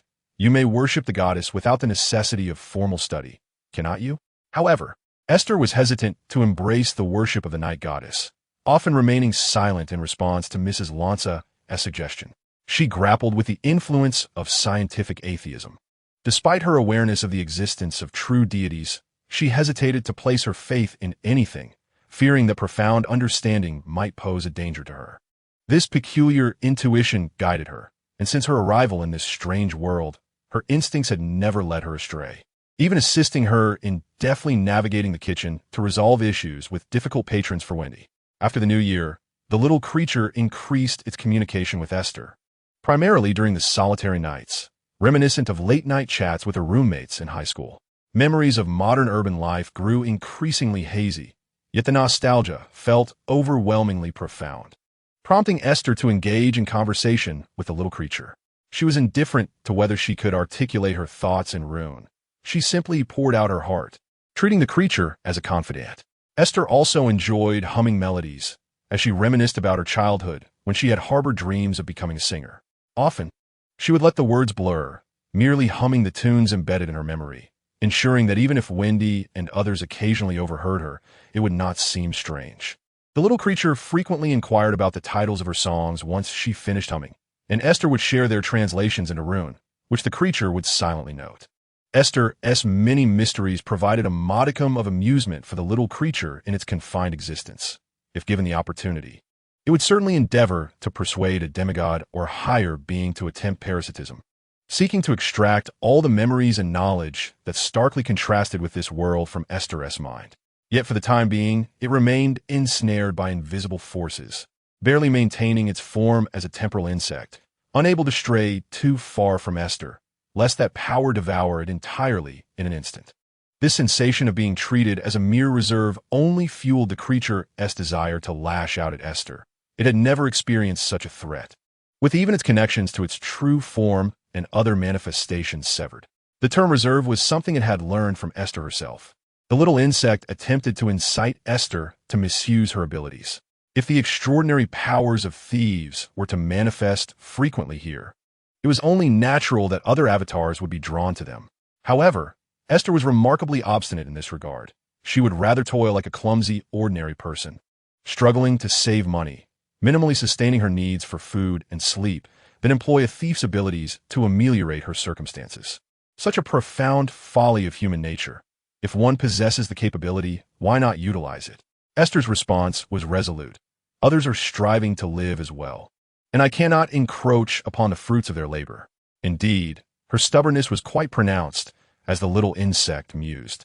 Those endowed with abilities ought to thrive, advancing themselves. That is the intrinsic pursuit of any living being. It was not until the weather warmed and spring arrived that Aiste realized she had been residing at the Klein bakery for several months. When Dolly entered the shop, Aiste was busy placing freshly fried sweet potato balls into a woven basket, the outer breadcrumb coating exuding a rich, savory aroma that caused the green-eyed youth trailing behind her to inhale deeply. Aiste greeted the two warmly over the past months. Dolly had become a regular patron of Klein bakery. Today's new product. I didn't make it too sweet. Would you like to try? The youth looked at Dolly with anticipation, which amused her greatly. If you fancy it, let Aiste adorn it for you. Her innovative flavors are never lacking. Aiste scooped 2 balls with a spatula and offered them to the pair. No worries, consider this my treat. Wendy, standing nearby, winked at Dolly. If it's delicious. Don't forget to promote us, Miss Dolly. The youth, upon biting into the fried ball, momentarily appeared dazed, but quickly regained his composure, chewing oddly. Dolly, intrigued, picked up another. The crispy exterior combined with the soft interior created a delightful texture, releasing a sweet fragrance, truly delectable. Leonard, don't you like this? The youth, somewhat embarrassed, looked at Aiste. Could I possibly have another? I didn't taste much just now. Aiste couldn't help but chuckle, and seeing that Wendy showed no intention of stopping her, she scooped another fried ball. One more hurt, but you must buy it. After tasting the second ball, the youth displayed a look of considerable satisfaction. I'll take half a pound. Aiste was taken aback. Half a pound? That's rather excessive. Such fried items lose their freshness by the next day, and too many can become overwhelming. Dolly waved her hand dismissively. No matter, we'll take it back for our captain and colleagues. Wendy eagerly urged Aiste to prepare the bag, and Aiste relented. After all, it was business, and selling more would please everyone. Dolly subsequently ordered the shop's signature lemon cake and a packet of cranberry animal cookies, while the youth, clutching the bag of fried balls, sneaked several more during the wait. The young man's act of pilfering suddenly froze in midair as he fixated on Aiste, who was diligently weighing cookies to ascertain their price. Aiste, absorbed in her calculations, instinctively rubbed her brow with her right hand. This fleeting moment felt like an illusion, as an elderly voice beside him uttered a faint ah before lapsing into silence. Concealing his hand behind his mouth, the young man inquired, "Old man, what's the matter? Be cautious of that girl. Something seems off about her." The elderly voice offered no further elucidation, leaving the young man with a myriad of questions, compelling him to await the conclusion of Dolly's transaction before departing the bakery with her. Despite his keen observations of Aiste and the surrounding environment, he discerned nothing amiss, prompting a peculiar glance from Dolly directed at him. Upon returning to the kitchen, Aiste sensed a stirring within the inner pocket of her clothing. The little creature emerged once more, rarely engaging with her during daylight. "What's the matter?" Aiste inquired, carefully attuning herself to the creature's signals. It indicated that the young man bore an anomaly, igniting an immediate concern within Aiste. Could he be dangerous? Would he pose a threat to Miss Dolly, and her colleagues? She then felt a wave of disdain directed at her. It dawned upon Esther that the striking Gothic attire and dark dress of Ms. Dolly suggested she was no ordinary individual. Are there many extraordinary beings in this world? If not, why are Ms. Dolly and her colleagues among them? Have I encountered that young man before? Why is there no recollection? The church operates in such a manner. Esther felt her thoughts racing, piecing together numerous fragments. In truth, she was not compelled to study at the night church, yet she had wholeheartedly embraced Wendy's suggestion without contemplating other educational alternatives. After her arrival at the night church, her fondness for the clergy grew, although nothing particularly remarkable transpired. Her life during that period was quite stable. No, it was that very night when she was cornered in an alley and, having unleashed her peculiar extraordinary abilities, her head nearly throbbed with pain. In her frantic escape, she had headed towards the Vulture Tavern, where she encountered Ms. Dolly. The power emanating from Ms. Dolly had soothed her. Esther, what are you daydreaming about? Help me fetch a sack of new flour from the warehouse. Fiona suddenly approached, firmly patting Esther's shoulder, jolting her from a reverie. All right, I'll go at once, Esther replied, struggling to steady her thoughts. Rubbing her discomfort brow, she made her way toward the warehouse behind the Slain bakery, endeavoring to cast aside her intuitive unease. I don't know, but it should be fine. The night won't harm me. After uttering this, Esther felt an intensifying sense of disquiet. The night? Who does the night refer to? The little creature shook its head and retreated into Esther's pocket. Indeed, I too find myself rather peculiar, Esther murmured softly, a subtle smile gracing her lips. Chapter 7. The monster. For some, unexpected events serve as the finest antidote to a monotonous existence.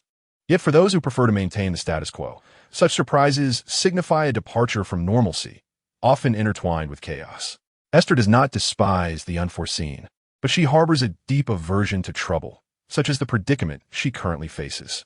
Blood, as crimson as the full moon tonight, spreads across the ground, staining the soles of her shoes.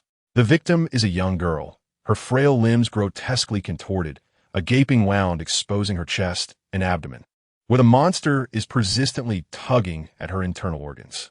The creature continues to emit maniacal laughter, its body riddled with fissures, resembling a shattered porcelain puppet reassembled haphazardly, with pulsating muscle fibers visible through the crevices.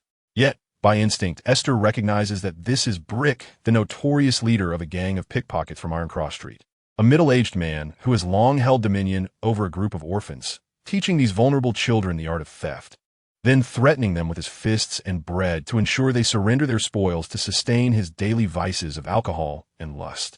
In a corner, several children huddle together, trembling in fear, too terrified to even weep, their eyes filled with despair.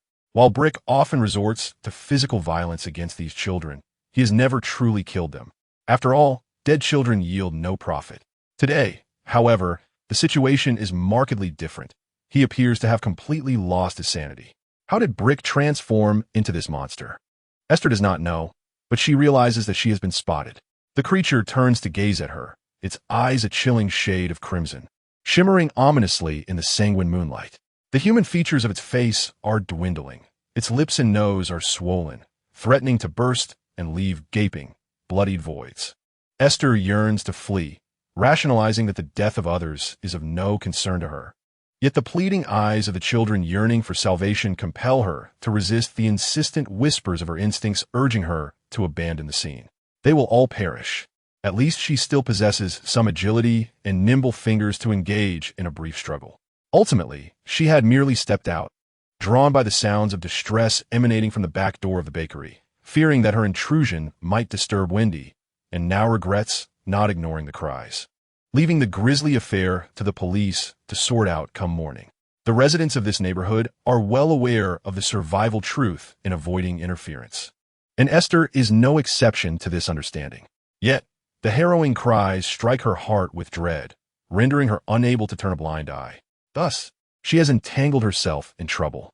Esther retrieves the blade she had discovered in her wallet, a precaution she has carried ever since encountering ruffians, and at present, she even has a kitchen knife tucked at her lower back, all in preparation to investigate the source of the cries. What a disaster, should she survive. That kitchen knife will surely be rendered useless after dispatching the monster, and next week's paycheck will vanish as well. Esther's expression darkens instantaneously. She had intended to use that salary to order newspapers and seek out a delightful little restaurant near the night church to indulge in some culinary delights. All of her plans have gone awry. The monster that had transformed from Breek seemed to be on high alert, hesitating to charge at Aiste. However, the children behind him were trapped in the narrow alley, with no means of escape.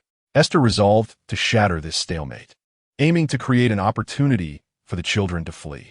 The cold glint of blades sliced through the air as she expertly flicked her wrist and fingers, successfully deflecting 2 blades that pierced the creature's face, striking with a precision surpassing her expectations. The monster howled in pain and lunged towards Aiste, who cleverly led it out of the alley and onto the street, shouting back to the bewildered children, "Run. Get as far away as you can. Bring your friends. Hurry." Once she confirmed that the monster had fixated on her, she sprinted another 10 meters. The main street lay desolate in the dead of night. The bustling shops of the day now shuttered, leaving behind countless crates and wooden frames piled along the sides of the road, adjacent to the silent, darkened old houses. As the creature decided to drop to all fours and sprint toward Aiste, the distance between them closed rapidly. With an instinctive warning, she abruptly turned and ran back, swiftly drawing a kitchen knife. The blade, not particularly sharp, struck the creature's crown with a force akin to smashing against a sturdy brick. Unfortunately, Esther's aim faltered. She felt her limbs tremble slightly from the surge of adrenaline, and the knife failed to penetrate the creature's eye, instead embedding itself into its skull. Cursed be her misfortune. The words of frustration echoed in her mind, mingling in various languages, yet her movements did not falter. She quickly retreated, leaving the stuck knife lodged in the creature's head. Seizing the moment of the monster's disorientation and agony, she widened the gap between them. The children supported each other, their small figures darting toward the opposite end of the street. This was sufficient. At least they were safe. Aiste continued to scavenge along the street, gathering bricks, shards of stone, half a plank, and any decaying fish she could find, anything that could be hurled to draw the monster's attention away from the fleeing children. Her plan was far from successful, as the creature seemed to harbor a grudge against her, howling in agony and fixating its gaze once more on Aiste as it charged in her direction. Without hesitation, she turned and ran, her legs pounding against the ground, fueled by a primal instinct for survival. If she had possessed such speed in her previous life, perhaps she would have pursued athletics. Indeed, the will to survive can unleash energies far beyond the ordinary. Aiste was uncertain how long the creature, with half a skull severed, could endure. But given the time that had passed, help must surely be on the way. Her intuition whispered this truth, and her sole objective was to buy time until assistance arrived. She hesitated to wield that extraordinary power, fearing that if she failed to vanquish the monster, it would undoubtedly be her frail self that perished. It was not yet the moment of utmost despair. Aiste believed she could endure a little longer. When the creature's claws latched onto her calf, she lost her balance and fell to the ground, just as she began to fiercely kick at the monster's head while raising her hand. An oddly resonant chant filled the air, a deep male voice reciting a poem that stirred a faint sense of familiarity within her. Ah, the thread of fear. The crimson hope. One truth remains. This life swiftly fades. One truth indeed. All else is a lie. Once the flower blooms, it bids farewell to the world. The monster's eyes glazed over as the voice echoed through the deserted street, ethereally enveloping the two like a lullaby, soothing a child's eyelids. Something seemed to drift through the wind, resembling a dark, knotted thread, which settled atop the creature's head, rendering it momentarily dazed, its eyes closing in unison with the chant. Aiste felt a wave of drowsiness wash over her, yet her mind remained taut, impervious to the lethargy. She kicked out twice more with fierce determination, freeing her leg from the monster's grasp before swiftly retreating to the base of a wall 10 meters away, watching the scene unfold with uncertainty. The creature remained still, offering no sign of movement, as if it had ceased to exist. Panting heavily, Aiste, after several seconds of the monster's immobility, felt her legs give way, and she collapsed against the wall, utterly drained, tears streaming down her face in relief for having survived. She wiped her eyes repeatedly, laughing through her tears. She was alive, and how wonderful that was. Nothing was more important than survival in this chaotic world. Footsteps approached from the corner, and a hand reached out towards her. She lifted her gaze to find Miss Deli's face illuminated by the red moonlight, radiating gentle compassion. Unable to contain herself any longer, Aiste rushed forward and enveloped Miss Deli in an embrace, weeping openly under her sorrowful gaze. "It's all right. You did wonderfully, Aiste. No one was harmed. You're safe now." Behind Deli, the sharp crack of gunshots rang out, and the creature's labored breathing ceased entirely. Aiste instinctively turned her head to look, but Deli pressed her forehead down gently, whispering, "Shh, it's all right. How about a little rest? You can finally take a break." Aiste surrendered to the overwhelming wave of sleepiness, closing her eyes and calming her breath, allowing her consciousness to sink into darkness. Deli finally exhaled in relief, her worries about Aiste's mental state stemming from the forced confrontation with the captain's powers weighing heavily on her. After all, Aiste had always presented herself as rather ordinary. A person of extraordinary abilities would not content themselves with aimlessly working at that small bakery. They would undoubtedly seek to pursue greater heights. After conversing with the personnel from the night church, Dali gleaned information about Aiste from Lanza and Pastor Lost. She learned that this astute girl diligently attended church each week for her studies. Given Aiste's frequent visits to the church, the protective power of the night goddess showed no reaction, and the occasional night watchman passing by had not detected anything amiss. It indicated that Aiste posed little threat. Dali listened to the feedback from the nearby spirits. She had just ascended to the status of a medium last year and was still acclimating to her newfound abilities. It was precisely because she had left a spirit to monitor the area near the bakery that she was able to promptly summon Dawn, arriving just in time to rescue Aiste. A man clad in a long black coat, with slick-back dark hair accentuating his high forehead, approached. His gray eyes scanned the scene, revealing no traces left by others. "Dali, how is the girl you mentioned?" he inquired. "She is asleep. The poor child must be terrified," Dali replied. "The person on the ground appears to be a prisoner, perhaps?" "Yes, he is likely below sequence 7. Otherwise, I may not have been able to contain his outburst," Dali said, gently patting Aiste's head. "I hope this incident does not leave her with lasting scars." Pain filled Dali's eyes as she recalled her own experiences joining the Nightwatch. Seeing Aiste, so much younger than she once was, reminded her of the moment when Aiste had sat on the ground, laughing and crying in a fit of despair, and an overwhelming sadness enveloped her. "Captain, Ms. Dali," the man addressed, as Captain nodded. "Leonard, did you find anything over there?" The green-eyed youth looked distressed, covering his mouth as if feeling unwell. "There has been a murder, and we may need Ms. Dali's mediumship. A little girl has been killed. The other children fled, likely because this uncontrolled individual was diverted. The chaotic footprints are evident at the scene. Such a tragedy." Chapter 8. An oddity regardless of what transpired during the night. The sun would not cease its praise for the dawn. A new day emerged, and people would not concern themselves with the significance of the sounds from the previous night. However, Wendy awoke early, only to find Aiste missing. She searched for a long time without receiving a response, until a knock echoed at the front door of the bakery.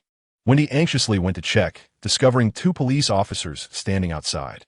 She did not recognize their ranks or badges, but she had known the middle-aged man for many years. He was Officer Pandy, with whom she had dealt since taking over her husband's bakery. "Mr. Pandy, what brings you here?" "There was a murder on the back street last night. We heard that Miss Aiste resides here, so we came to inform you," he replied. Wendy let out a heart-wrenching scream. "What? That child, Aiste? Oh my God. Goddess, how could this happen?" The handsome green-eyed youth standing behind Pandy quickly interjected. No, she's perfectly fine. Just injured. She has been taken to the church for treatment and may need to recuperate there for a while." Pandy soon realized that his words were somewhat inappropriate, so he decided to leave the subsequent conversation to the young man. By nature, he was rather reserved and not particularly adept at offering comfort. Wendy, shaken by the tumultuous events, wiped her tears and clutched the young man's sleeve, repeatedly expressing her concern for the unfortunate Aiste, insisting that they must help her, for the goddess would surely bless her. Such sentiments nearly brought the young man to tears alongside her. Earlier that morning, just as he had departed, the poor Aiste, rejuvenated from sleep, had been blissfully sipping the hot cocoa prepared by Dali, her radiant smile making it impossible for the young man to maintain his guard, even disregarding the vigilant warnings from the elderly voice nearby. Apart from a slight sprain in her ankle, she seemed perfectly fine. Old Neil had applied the ointment last night. and she was already feeling much better by this morning. After soothing Wendy S. distress, the young man cast a regretful glance around the shop.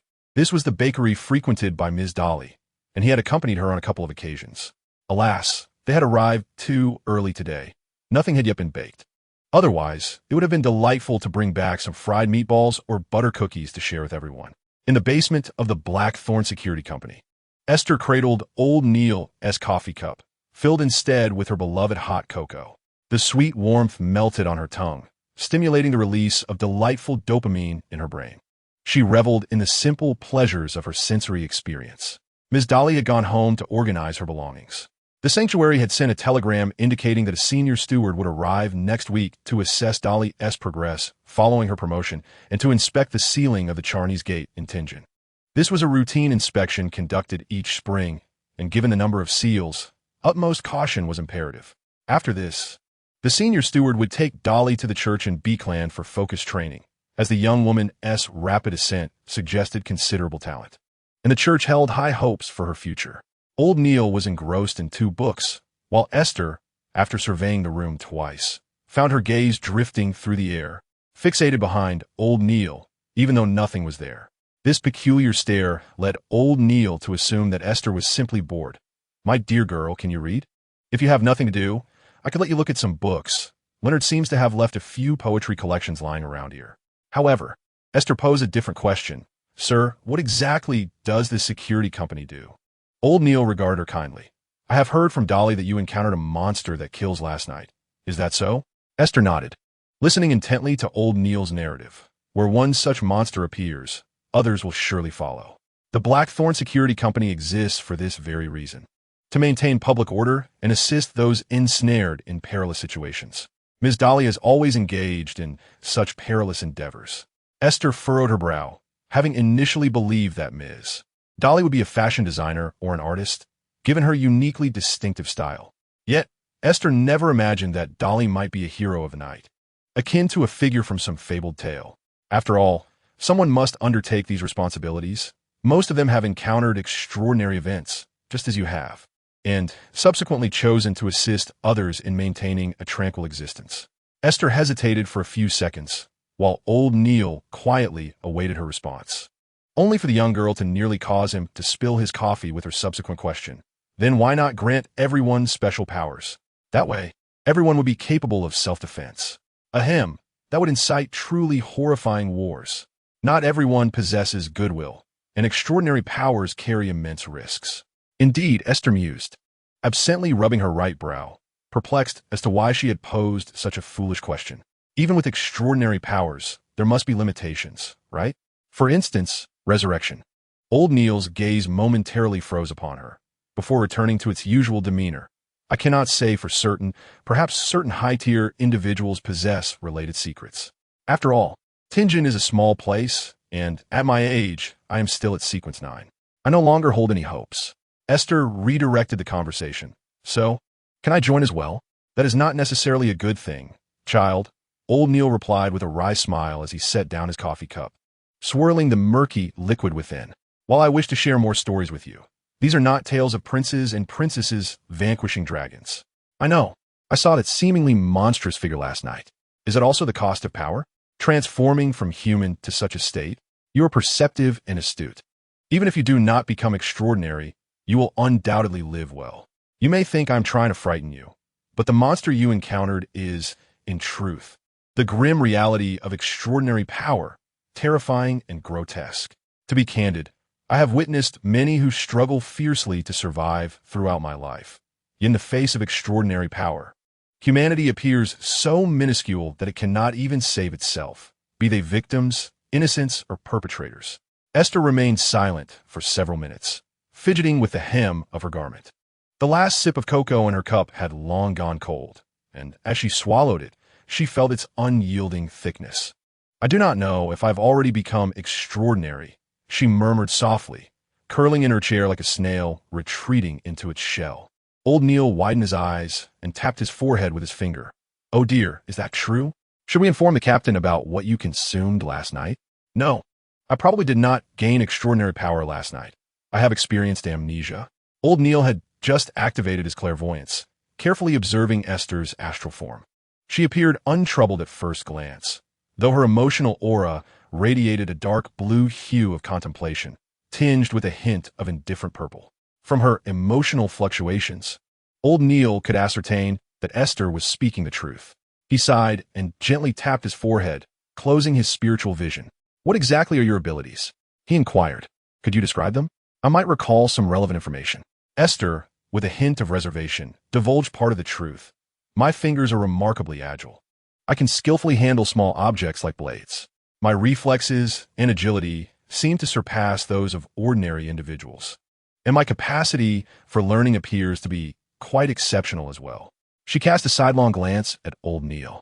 "I also find it easy to gain people's trust, particularly when they are unguarded."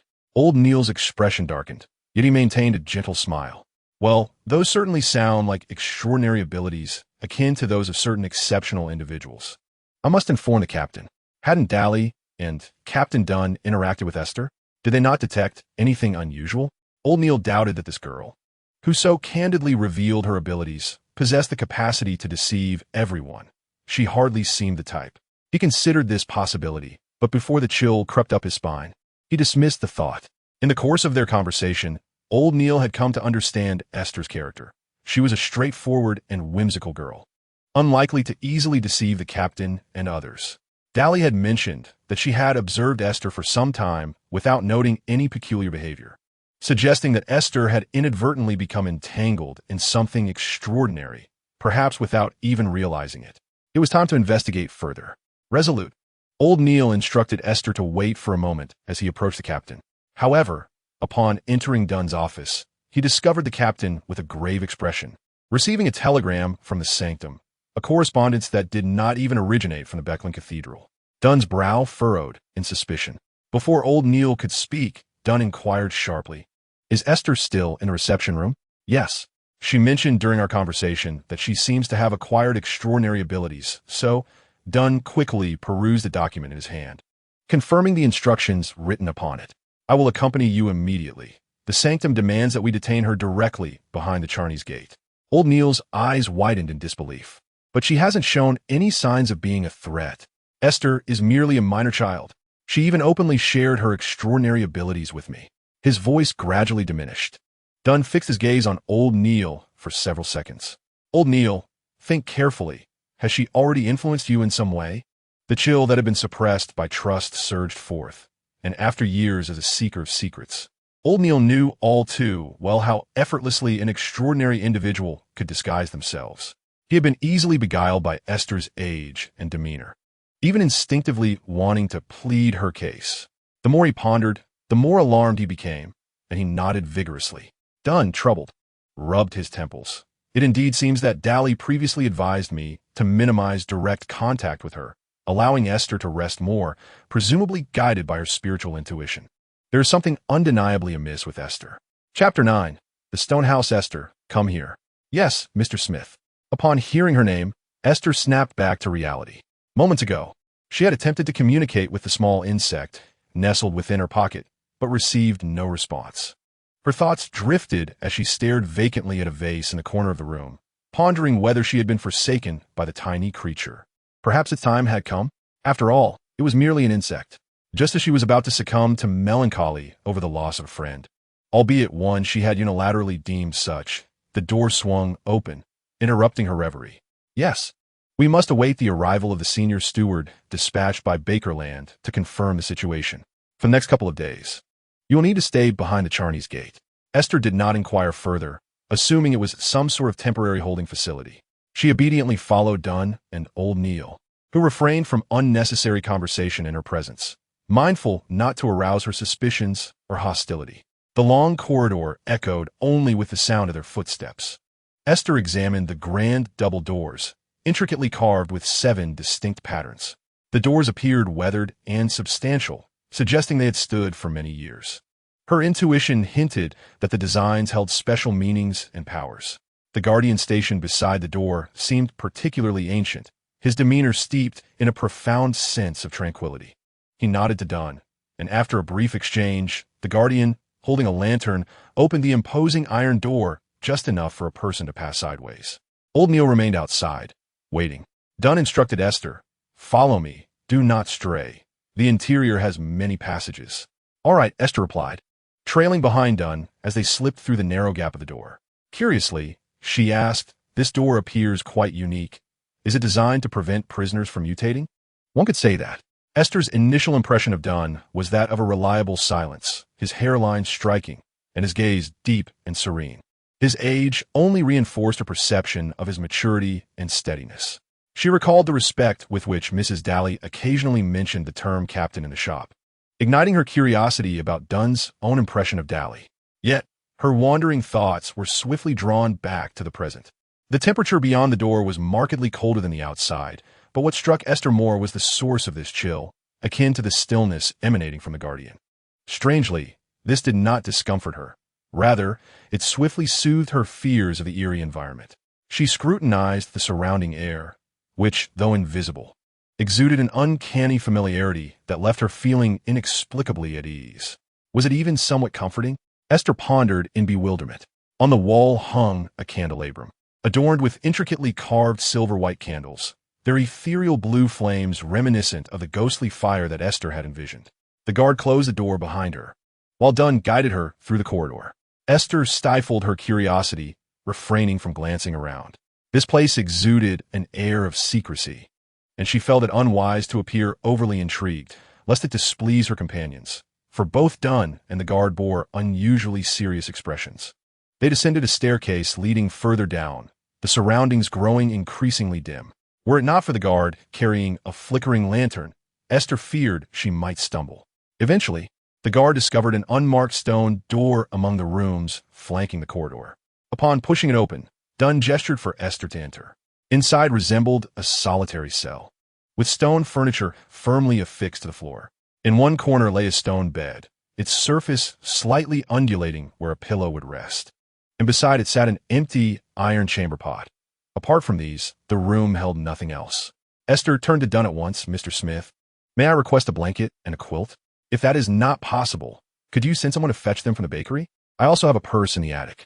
As she spoke, a hint of embarrassment crept into her voice, as if she feared imposing upon him. Dunn, however, nodded, unexpectedly displaying a sense of ease. "No problem. We shall send someone to retrieve your belongings. Please wait here for a moment." "Thank you," Aiste replied. Dunn hesitated briefly. "Do you require food? We can arrange for an extra order." Aiste's eyes sparkled suddenly. "Really? Would I need to pay you for that? My savings are rather limited, and I may not afford both food and lodging." "Not to worry. We can discuss the expenses later." Dunn's stern tone softened slightly in response to Aiste's amusing reaction. But as he realized this, he quickly regained his composure, nodded at her, and promptly shut the door before departing with the guard. Aiste touched the stone bed, discovering it was not as frigid as she had imagined. Perhaps the pervasive stillness of the place imparted a soothing energy. She reclined comfortably, stretching, finding it surprisingly pleasant. It appeared far worse than it truly was, much better than she had anticipated, and at least she had a bed to rest upon. On the wall, a glass-covered pedestal held blue candles, shielded by a covering that could be drawn by pulling a cord, plunging the room into complete darkness. After toying with it for a moment, Aiste extinguished the candle, enveloping herself in profound darkness. "Little bug, are you still there? Are you well?" No response came. Placing her palm gently over her heart, she patted it twice while good night. A faint quiver of vulnerability laced her voice, echoing pitifully within the pitch-black confines of the underground cell. As the guard and Dunn exited the Chanis door, old Neil approached with a nervous demeanor. Did everything go smoothly? Aiste was quite cooperative. Dunn exchanged a few brief words with the guard, who nodded in acknowledgement, and then he and old Neil departed from the Chanis Gate. As they traversed the long corridor leading to the surface and sunlight, old Neil glanced back at the tightly shut iron gate. "How is she?" he inquired. She exhibited no reaction within the Chanis Gate. Dunn interjected, "Even for someone like me or Daly, entering the Chanis Gate often brings discomfort, yet she seems to adapt remarkably well." Old Neil fell silent, struggling to reconcile the bizarre aspects of the girl who could beam with joy over hot cocoa. Dunn deliberately underscored his and Daly's experiences, as they were among the highest-ranked night watchmen in Tingen. Suddenly, Dunn seemed to recall something significant. "Ah, there's another matter." The telegram from the headquarters referred to her as it. Old Neil stared at Dunn in shock, his mouth agape for several seconds, the tips of his white beard quivering. He had previously activated his spiritual sight to observe Aiste, noting that she appeared little different from an ordinary person, save for the radiant golden light emanating from her head. Golden light? Noticing old Neil's increasingly troubled expression, Dunn could not help but inquire, "What is it?" I had activated my spiritual sight to observe her. Yet, upon reflection, I realized I only saw her astral body. Aiste lacked an ethereal form. At that time, I dismissed this peculiar anomaly, attributing it to the overwhelming brilliance of the astral body obscuring the ethereal one. Dunn pondered the esoteric knowledge he had acquired. This is an impossible condition. All living beings must possess the characteristics of an ethereal body, intricately linked to our physical state. Old Neil sighed heavily. No wonder it is referred to as it. As long as there is contact, one cannot help but lower their guard around Aiste. It is an inescapable reality. Dunn patted old Neil on the shoulder. "Do not worry. The church is closely monitoring the situation. They have already instructed His Excellency, Saisama, to hand over his duties immediately and come to Tingen tomorrow." Upon entering his office, Dunn needed to relay the preliminary findings to the church. Just as old Neil was about to leave, Dunn suddenly called out to him, "One more thing. Please ask Roshan to order an extra meal for lunch and dinner today. I will ensure it reaches Aiste. If I am occupied with a mission, have the guard assist in delivering it." Old Neil nodded, understood. It seems there is nothing else. He did not move from his spot. Indeed. Dunn turned from the telegraph machine again. "Oh, and Leonard is responsible for calming the bakery residents today, correct? In the afternoon, have him take Loya with him to collect all of Esther's belongings and bring them back. Loya, being a lady, will find it more convenient than Leonard going alone. Additionally, Aiste specifically requested a set of blankets and sheets. I will deliver them once everything is prepared." Only then did old Neil agree, shaking his head internally at the captain's forgetfulness. Upon entering the reception hall, sunlight gently streamed through the windows, dissipating the weight that clung to old Neil. Seated behind the desk, a brown-haired girl languidly flipped through a popular magazine, her expression replete with boredom as she gestured at the knitted patterns depicted within. "Hey, Roseanne, has Leonard returned?" The girl's bright eyes sparkled with curiosity. "Not yet. He should be at the police station discussing the news release." "Did that girl whom Dally mentioned not accompany you?" "I was hoping to share a cup of tea and a chat with her."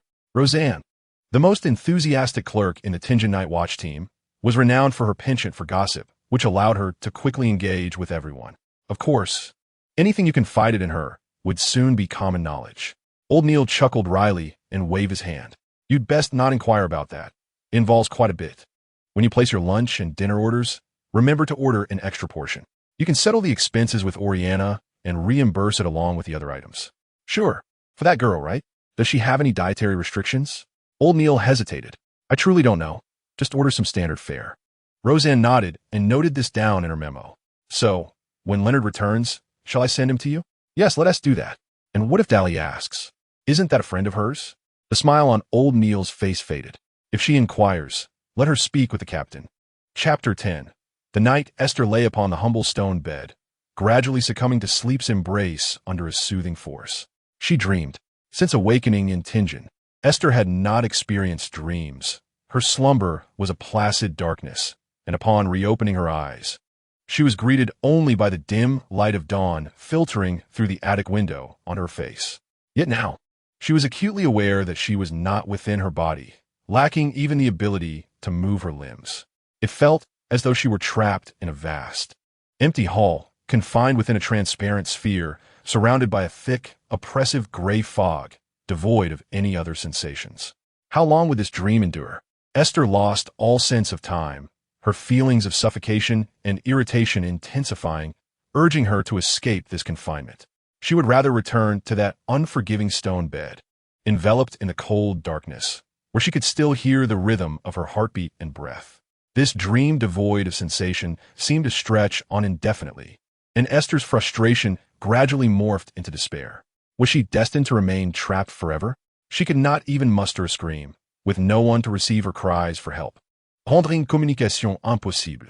Someone was calling her name, in English. As that name echoed, a wondrous connection rekindled Esther's awareness of her body, and she abruptly opened her eyes.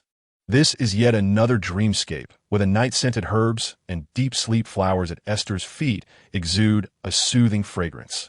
The flower fields stretch endlessly into the horizon, while a crimson moon hangs high in the sky, its brilliance rivaled only by the myriad stars surrounding it.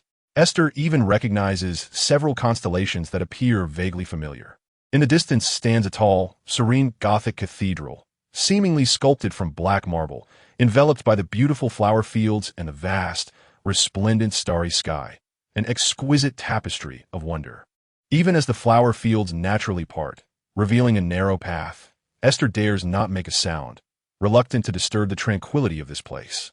Suddenly, a light appears not far away, a hue between pale yellow and silvery white, akin to the color of a full moon filtering through the atmosphere on a clear night. The light feels familiar to Aiste, compelling her to move in its direction, as the flower fields part with her steps, leading her onto a path of pebbles. Aiste catches sight of the luminous orb and the tall woman cradling it in her hands, a glowing sphere the size of a fist, encased within a black crystalline orb. At the moment Aiste beholds it, she senses an innate longing within the light, a desire to return to her own being, its radiance rising and falling in tandem with her breath. Hello. Aiste cautiously regards the woman, who is clad in a flowing black gown, layers shimmering with starlight, indistinguishable from the night sky above. Aiste cannot discern her features, only that her face is undeniably beautiful, shrouded in a mist of ethereal ambiguity. Yet, Aiste feels an inexplicable familiarity towards her. Thus, a name escapes her lips, not spoken aloud, but rather a silent utterance.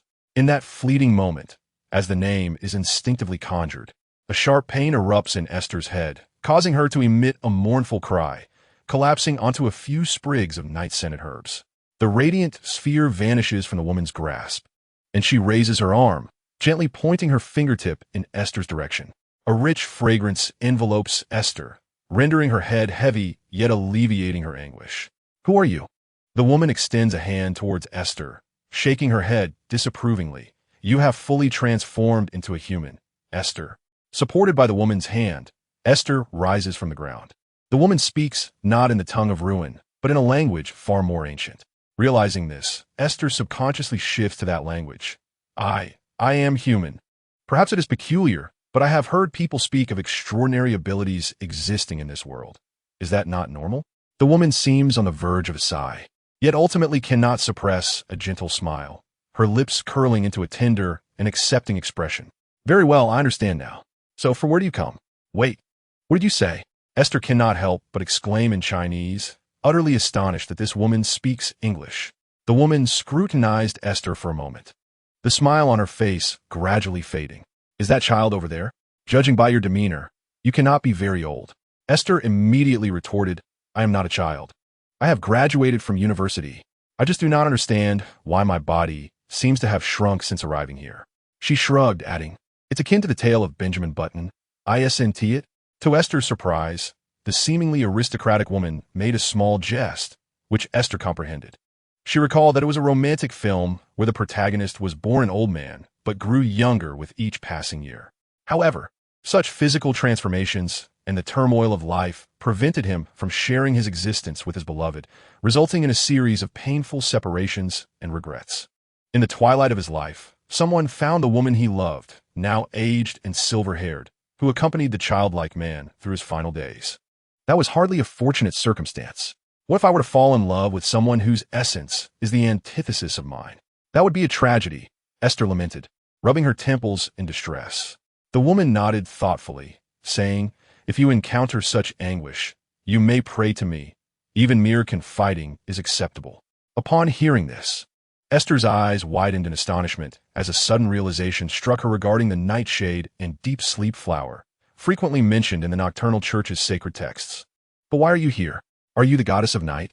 The woman chuckled softly, seemingly intrigued by Aiste's astonishment. Indeed, you are aware of my two true names. Yet I would prefer you refrain from dwelling on them. Your memories will reawaken in accordance with your destiny. Those were your exact words to me. Then, how should I address you? My goodness, are you truly a deity? How is it that you know me? I have only just arrived in this realm. The woman's gaze was partially concealed by a black veil, yet Aiste felt the warmth and compassion emanating from her eyes, calming her initial excitement. Embarrassed by her earlier reaction, she apologized. I was just a bit taken aback.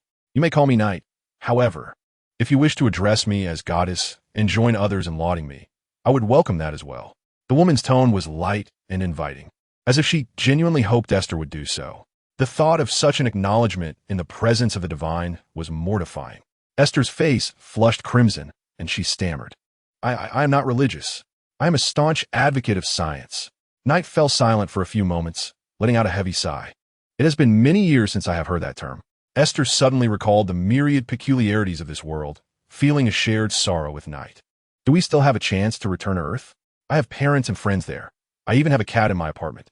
Knight remained silent for a longer duration, and just as Esther feared she might be dismissed, her voice emerged, tinged with melancholy. In time, you will come to know, once your memories are restored. Esther nodded, momentarily rendered speechless. The Knight gently patted Esther's head.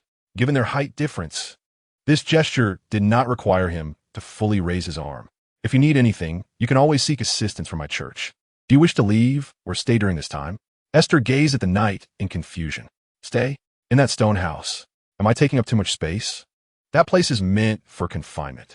There are plenty of vacant rooms. It's of no concern. Esther hesitated for a few seconds. I do quite like the atmosphere behind that door. It feels somewhat reminiscent of here. The Knight nodded. The Chanis Gate can stabilize your physical condition. Should any unforeseen events occur, the Night Watchers can readily call upon my strength to soothe you. You will be quite safe here. In fact, there is no place in Tingen safer than this. Will my extraordinary powers affect ordinary people? Not only ordinary people. Any creature that comes into contact with you will be influenced. However, thanks to the seal of the Chanis Gate, the spiritual energy you unconsciously radiate will be diminished. But living and eating together must cost quite a bit, right?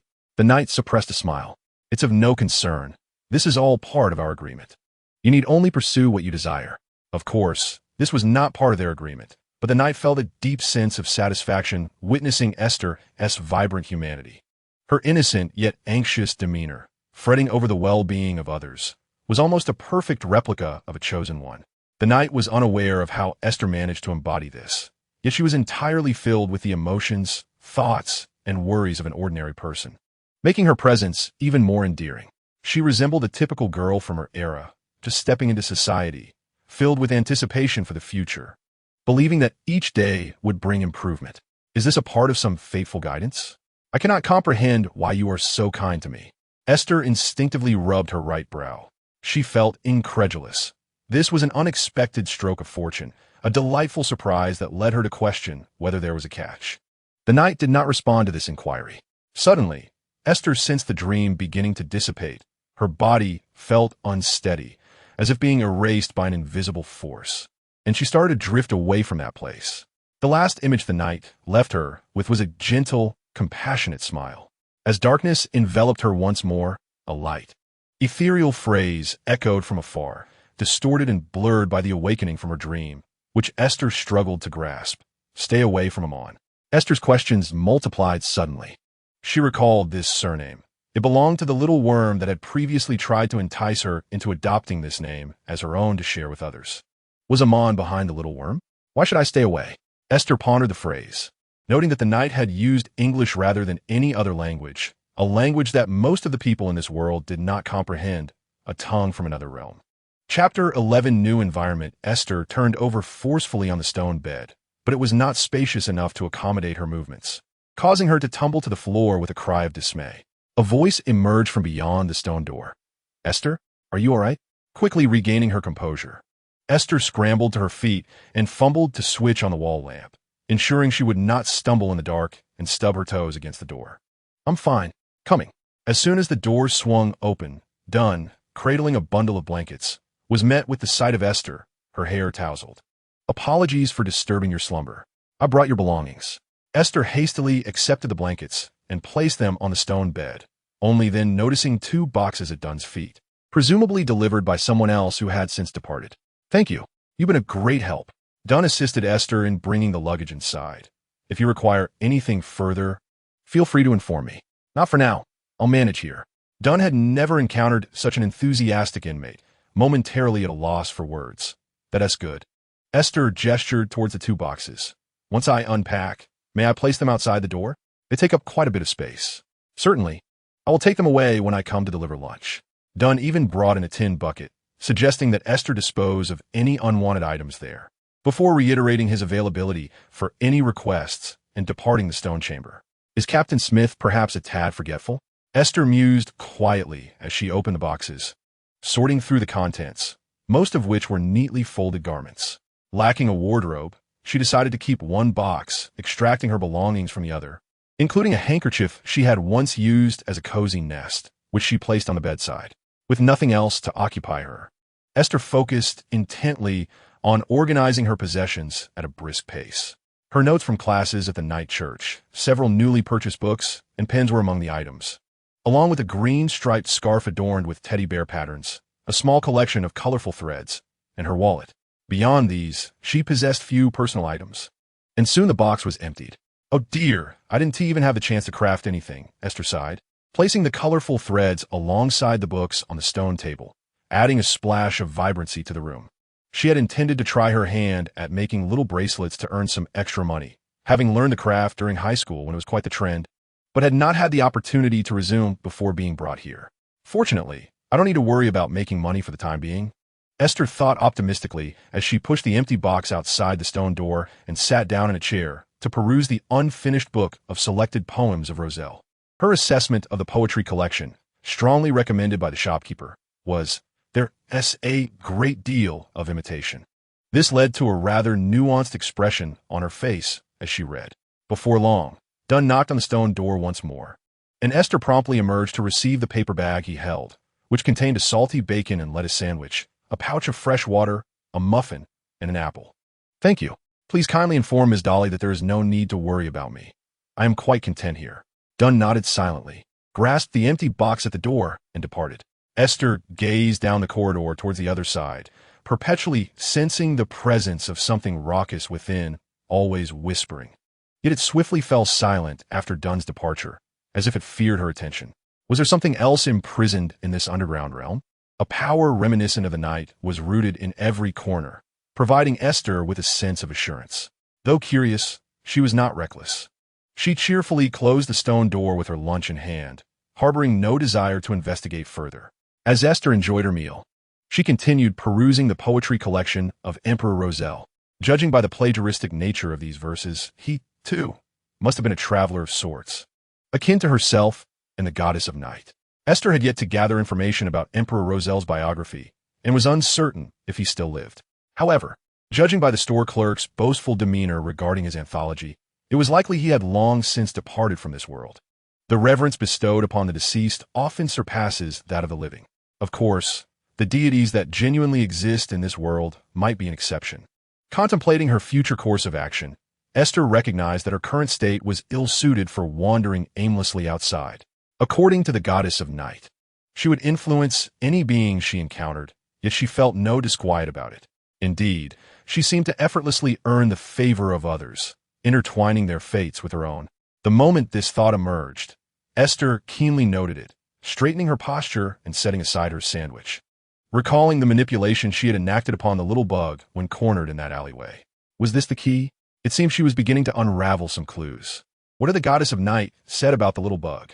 With this in mind, Aiste nibbled on her sandwich while retrieving her notebook, swiftly organizing the current leads and circling several keywords: fate, other worlds, the benevolence of the night, plans, and the history of true gods.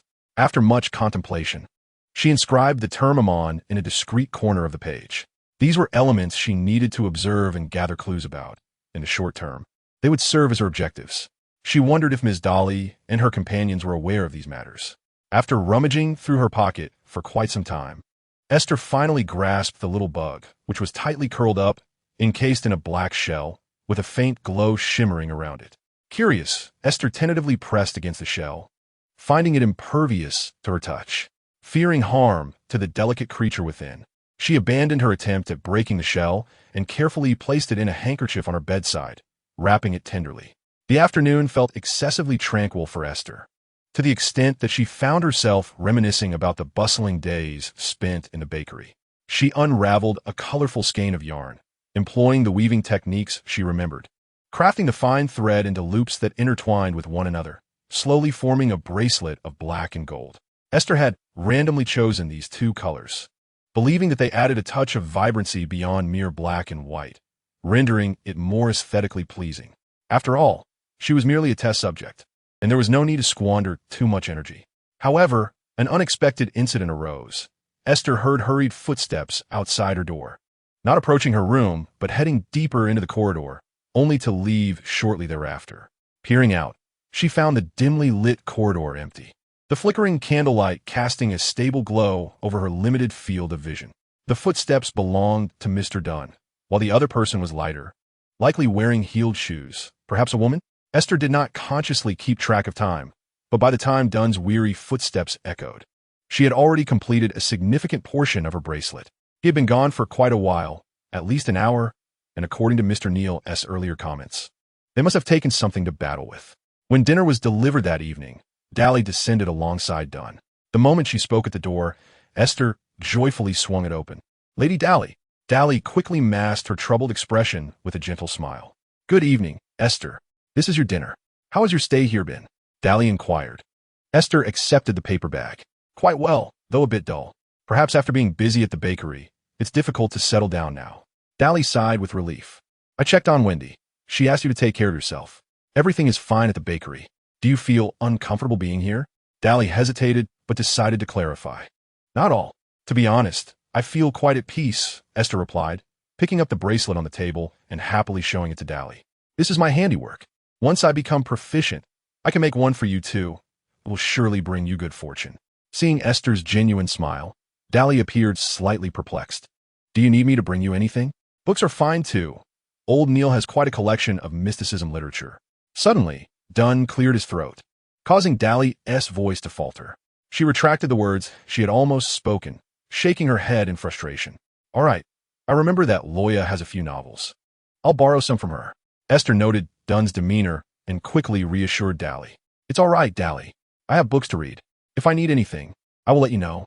Tomorrow, a senior deacon from the Klein Church will arrive. He will assist in assessing your situation. "We will certainly help you. It is our duty as night watchmen." Dally's tone was serious, albeit the content was somewhat nuanced, differing from Aiste's abrupt relocation. This made Aiste glance at Dunn, sensing that this seemingly composed captain was concealing something from Dally. Aiste nodded at Dally. "It's fine. Mr. Smith has also brought me supplies. I'm in good condition, so you needn't worry about me." Dally seemed poised to say more, but at Dunn's two coughs, she instinctively took a step back. After exchanging nods with Aiste, the two departed from the underground. Aiste gazed contemplatively at the retreating figures of the couple before closing the stone door. Dally followed closely behind Dunn as they exited the Chanis Gate. Though her mind brimmed with questions, her trust in Dunn silenced her. Dunn broke the silence first. Addressing Dally, "Captain, I am here. Do you recall how long you have known Aiste?" "It hasn't been long. Perhaps a year, or more accurately, over 6 months?" Dunn's expression darkened. "No, that cannot be right." Dally's brow furrowed in concern. "When I previously inquired with Lanza, her descriptions were vague. Even the answers were not significantly different from hers, but now that I connect the dots, it seems amiss. Today, I had Cohen re-ask Lanza, and her answer has been confirmed as a year, yet Pastor Lost's response was merely 4 months. Aside from the initial time he brought Aiste to the classroom, their interactions have been scant. He merely recalls her as a student he sees every Sunday. 4 months implies that Aiste's contact with Lanza has been far shorter than suggested. Is there an issue with her memory? Dunn nodded solemnly. As of now, we cannot ascertain whether it is merely a case of memory being affected, or if it is solely her impression of Aiste that has been altered. However, the longer you interact with Aiste, the more familiar she seems, occupying a subtle corner of your life, while the individual remains blissfully unaware of any absurdity. Dunn cast a sidelong glance at the pensive Dally. Even upon realizing this, one may unconsciously be influenced by her. I, for instance, often feel as if I have known Aiste for several days. Dally bit her lip, but she just arrived today. Allowing Aiste to engage with ordinary citizens could result in dire consequences. It was only after hearing Cohen's report that I came to this realization. Dally felt incredulous, yet Dunn's words illuminated her understanding. She listened intently as Dunn continued his analysis. Aiste can so effortlessly gain the trust of others. Once she forms a notion, those around her unconsciously acquiesce to her decisions, regardless of their nature. Yet, she is not inherently that kind of person. Dunn sighed. Indeed, I can discern that. At least, not at present. However, we cannot guarantee future circumstances. Thus, for the time being, we must ensure Aiste remains within the confines of Chanis Gate. The sanctuary has stated that once Deacon Sesama arrives in Tingen, he will oversee the sealing of Aiste's extrinsic powers, after which subsequent decisions will rest with Deacon Sesama. Will she be all right? We cannot assure that, Dunn replied, shaking his head, rationally explaining, it is our duty to protect Tingen. Since Aiste has appeared here, we must bear the brunt of this influence. At least thus far, Aiste has not instigated any grievous incidents. Delhi remained silent, yet her despondency was palpable. The essence of Aiste felt akin to a living seal. Delhi looked at Dunn, both astonished and sorrowful. How is that possible? She is clearly an ordinary person. At most, merely an extraordinary one. Dunn's voice gradually softened. This is the message from the Sanctum Telegraph, and I have verified that she possesses no accessible dreams. In truth, I should not divulge this to anyone, but I believe you are entitled to know, considering you have already reached Sequence 7 and will soon be assigned to Beckland. Dally gazed at Dunn in a daze, yet Dunn averted his eyes. I hope to allow you the peace to hone your abilities and let this matter rest. Dally suddenly felt an urge to pinch Dunn's face and shout at this blockhead, demanding to know whether he truly cared about her or not. However, she understood that even if she did so, it would only elicit a firmer refusal from Dunn, as such hysterics were the domain of immature girls. In the end, Dally merely chuckled softly. All right, I shall strive to do my best, Captain. So, our relationship must remain that of captain and subordinate. Stopping short of friendship? How disheartening. Dunn remained silent, not even imparting the additional matter he had intended to address, before turning and entering his office, the door closing before Dally's eyes. Chapter 12. The night watcher. When Chanis Sesama arrived at the train station, Dunn instantly recognized him amidst the crowd. Both the suitcase he carried and his distinctive red gloves were unmistakable traits. Dunn had encountered this sword of the goddess in Beckland before, during his own promotion to Nightmare and subsequent training, and he quickly returned to the jurisdiction of Tingen, resolutely safeguarding the small town. That was several years ago, yet Chanis's appearance had changed little since then. His short, golden-brown hair stood as stiffly as his spine, and his deep green eyes peeked from beneath the high collar of his overcoat, which obscured his chin and lips, making it difficult for others to discern his full visage. Lord Sesama, Dunn greeted as he approached, accompanied by his aide, Fry. Fry also extended his greetings, to which Chanis nodded.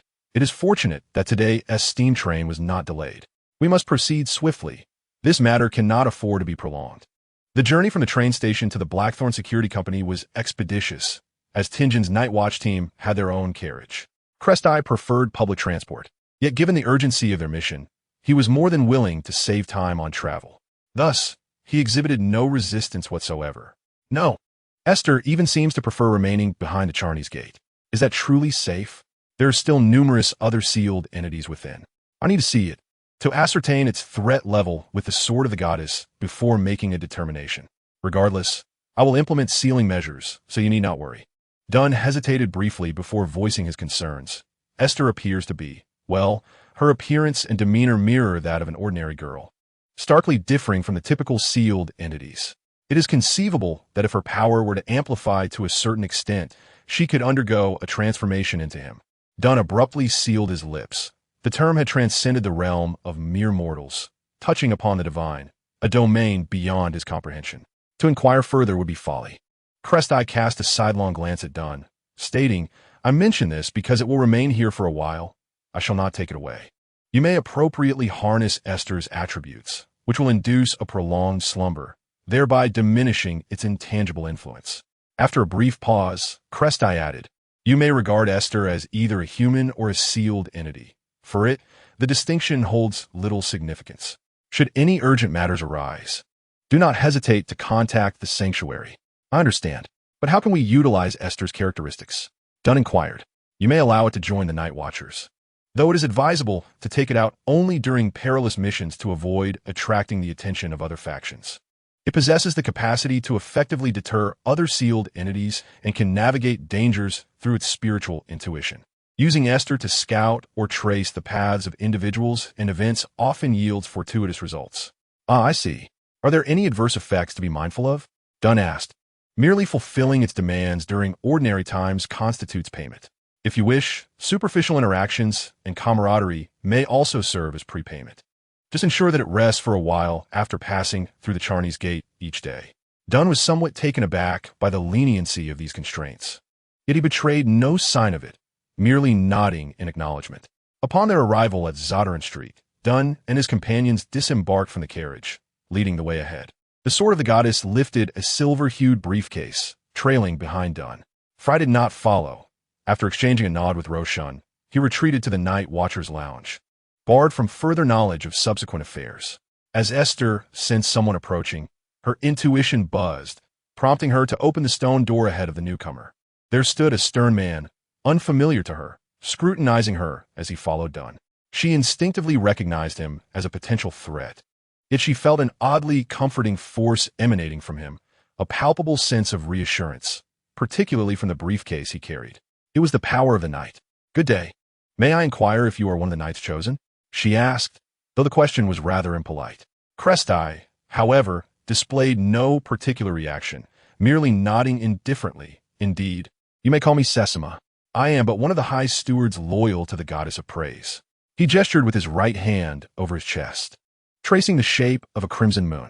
Esther nodded, somewhat understanding. "How may I assist you?" "Please come with me," he replied. "Dunn, are there any vacant rooms here? Ones devoid of any furnishings?" Dunn promptly led the way. "Yes, just a bit further ahead." Esther closed the stone door and followed Crestai, who too was attuned to the strange and distorted extraordinary power emanating from Esther. A fate not bound by the ordinary sought to permeate the surroundings, but was effortlessly subdued by the seal of the Chanis Gate, quietly and steadily concentrating in Esther's head. Had it not been for the resonance achieved between Christ and the sword of the goddess, he might not have discerned this with merely the rank of Sequence 5. It seems that only one of angelic stature could truly perceive Esther's destined trajectory. For ordinary individuals who come into contact with Esther, the outcome is merely a swift forgetfulness, a distortion of fate once the connection is severed. Esther herself appears unaware of this, or else she would not have languished among common folk for several months without purpose. After Christ allowed Esther to enter the vacant chamber, he gestured for Dunn to depart from the Chanis Gate before he himself stepped inside and closed the door. The walls were adorned with serene blue candles, resembling hollow pupils, gazing intently at the two occupants within the room. "Esther, do you pledge your allegiance to the goddess?" Christ's demeanor was so grave that it made Esther hesitate for several moments, but ultimately she shook her head. "I apologize, perhaps I am not a devout person, but I can assist within my means. That is merely the answer we need to confirm. It will not affect our subsequent agreement." Esther seemed somewhat perplexed. "Confirm this? The goddess's oracle merely instructs us to pay attention to you. Unless you are harming others, there is no need to impede your actions. The optimal choice for the sanctum would be to have you join the church, entering the Becklin diocese as a night watcher or even as part of the Red Gloves, the special operations group, based on your extraordinary abilities. What about my position now?" Christ continued, "If you are unwilling, simply ensure that you can draw upon the powers within the Chanis Gate each night. You may roam freely at other times." Esther curiously pointed to herself. "Can I fight alongside Lady Dolly and Mr. Smith?" "That depends on your willingness. We certainly hope you will join the Night Watchers. Lady Dolly will accompany me to Becklin today, and she will not remain in Tingen for long. I will certainly assist them. I do not wish for such monstrous killings to occur again. It is far too terrifying for ordinary people." Christ's thin lips pressed together, forming a smile that bore little curvature. "Then we may establish a pact. You shall aid the Night Watchers of Tingen, and the Night Church will temporarily consider you one of its own, endeavoring to meet your living needs here until you part ways with the Night Watchers of Tingen." After a brief contemplation, Esther nodded. "It does not have to be a pact. This is voluntary on my part. It seems you have developed an affection for the Night Watchers here." Esther smiled shyly. "After all, I am currently residing in the Night Church's quarters.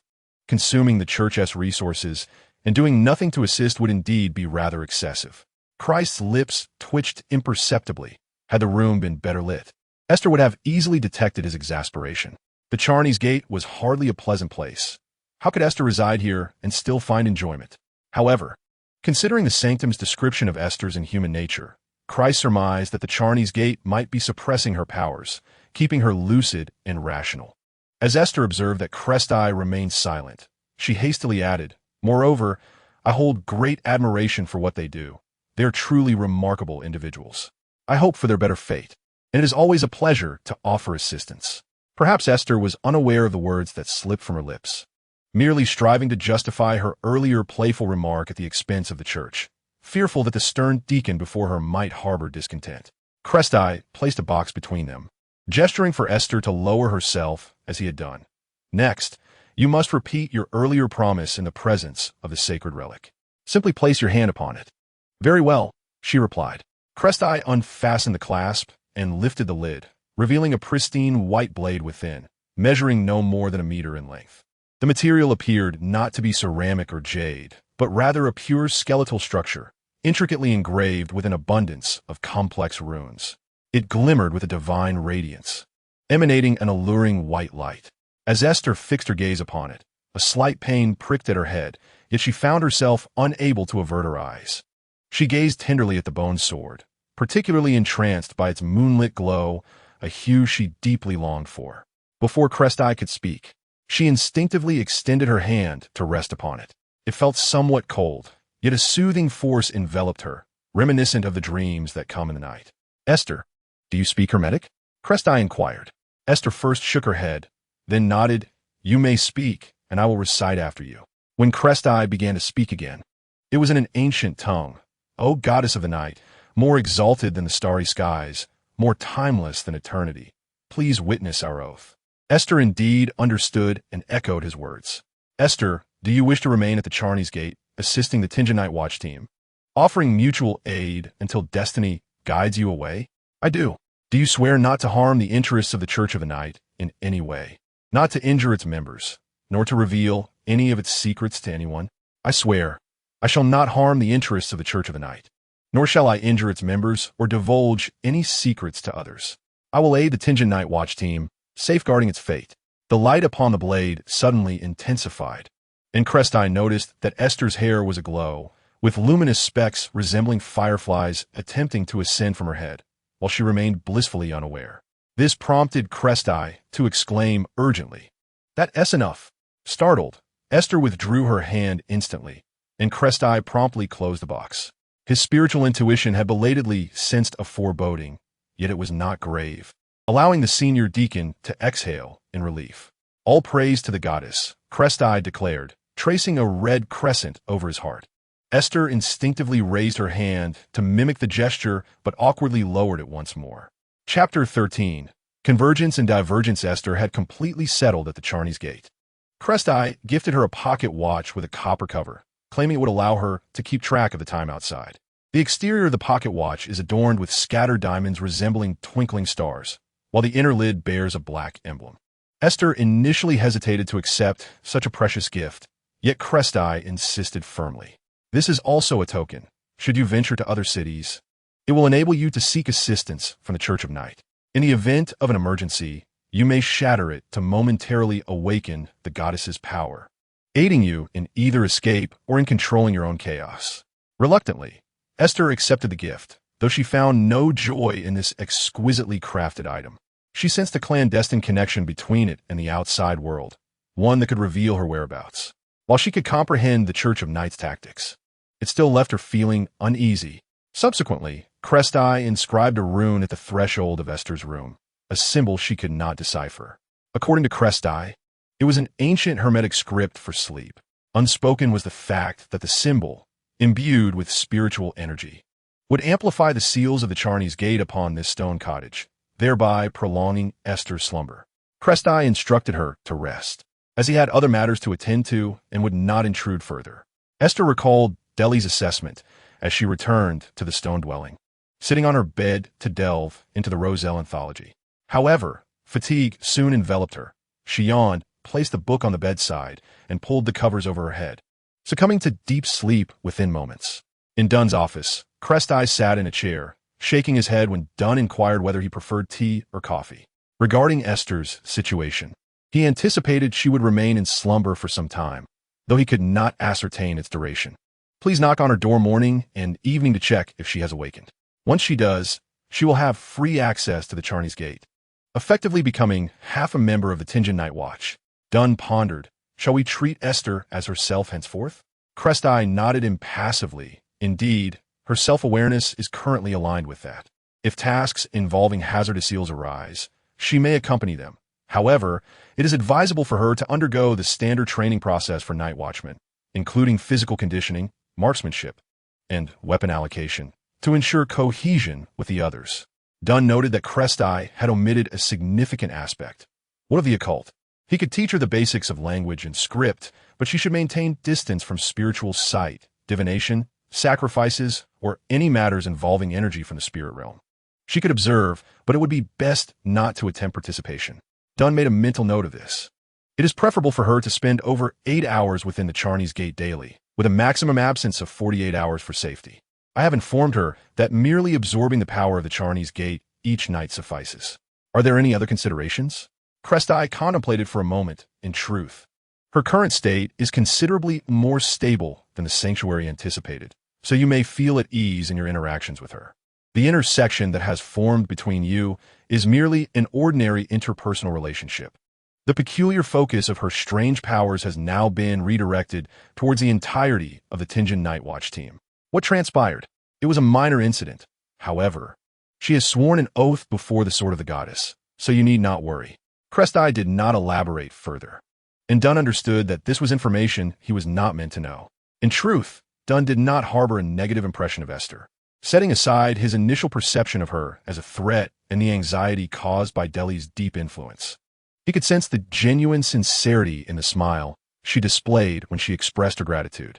After a brief assessment of Deli's situation, Crestai took her to catch the steam train bound for Beckland, with Dunn seeing them off. Deli kept her black veil hat pulled low, revealing only her lips painted in indigo lipstick. Her fitted black gown and the lingering bitterness in her eyes made her appear as if she were attending a funeral. Dunn silently watched the train depart the station, hoping that the dim and foggy sky over Beckland would clear momentarily to let a ray of sunshine shine upon Deli. The goddess above, blessed with such talent, would surely grow stronger. However, Dunn was taken aback when Crestai, the esteemed steward, mentioned that Aiste would be in slumber for a full 10 days. Each day, he would knock on her door morning and evening, yet there was no response from within. According to the rotating guards, there was not a sound from the stone house. On the third day, Dunn had no choice but to take Loya down to the Chanis Gate. He instructed her to stand at the door and crack it open to peer inside with a lamp. Aiste was still there, quietly resting on the stone bed, her breathing steady. Thus, she was indeed in a deep sleep. Frustrated, Dunn returned to his office to send a telegraph to the sanctuary, only to receive a response advising him to disregard her. With a sigh, he resigned himself to this arrangement. On the 10th day, when Aiste rubbed her eyes and opened the stone door, Dunn breathed a sigh of relief, fearing she might sleep eternally without awakening. A letter from Deli still lay on his desk, and he was uncertain how to respond. Now, at least, there was a favorable outcome. I apologize. I feel as though I have slept for an eternity, Aiste said, stifling a yawn, her drowsiness finally dissipating. Dunn shook his head. From this moment forth, you are free to move about, but you must return daily to take a brief rest at the Chanis Gate. Does that mean I can return to the bakery to lend a hand? She inquired eagerly. Certainly, that is your prerogative, given the sanctuary's arrangements. You are now considered a member of the Tinjin Nightwatch team, although our previous interactions were not particularly pleasant. Dunn solemnly extended his hand to Aiste, shaking her right hand. However, welcome to our ranks, Aiste. A warmth spread through Aiste's heart, and she nodded vigorously. I will just let Granny Winnie know at the bakery. If there is anything I can do to assist, please do not hesitate to let me know. Dunn nodded, yet his heart was filled with complexity. Indeed, as informed by the sanctum, she exhibited remarkably conspicuous directive feedback and displayed an extraordinary enthusiasm for assisting them.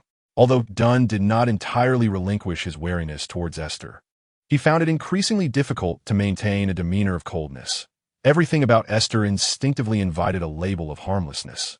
Accompanied by Aiste, who had changed her attire and tidied her hair, Dunn introduced her to the staff on duty that day, briefly outlining the purposes of the various rooms. Loya and Shiga greeted Aiste with warmth, while Yuflei, due to his nature, merely nodded in acknowledgement. Roshan, Viola, Blett, and Mrs. Oleana were filled with curiosity. Cesar, The procurement officer and part-time coachman was not present, having gone to the dock warehouse for inventory checks. This marked the first encounter for everyone with this peculiar yet gentle girl.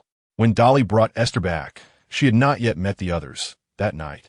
Aiste had spent the night on the sofa in the reception room. Only old Neil, who was guarding the armory, appeared somewhat vigilant. However, under Aiste's inquisitive questioning, old Neil's long-standing passion for mysticism was ignited, and he could not resist imparting esoteric knowledge to her. Aiste listened intently, occasionally posing questions about her curiosities.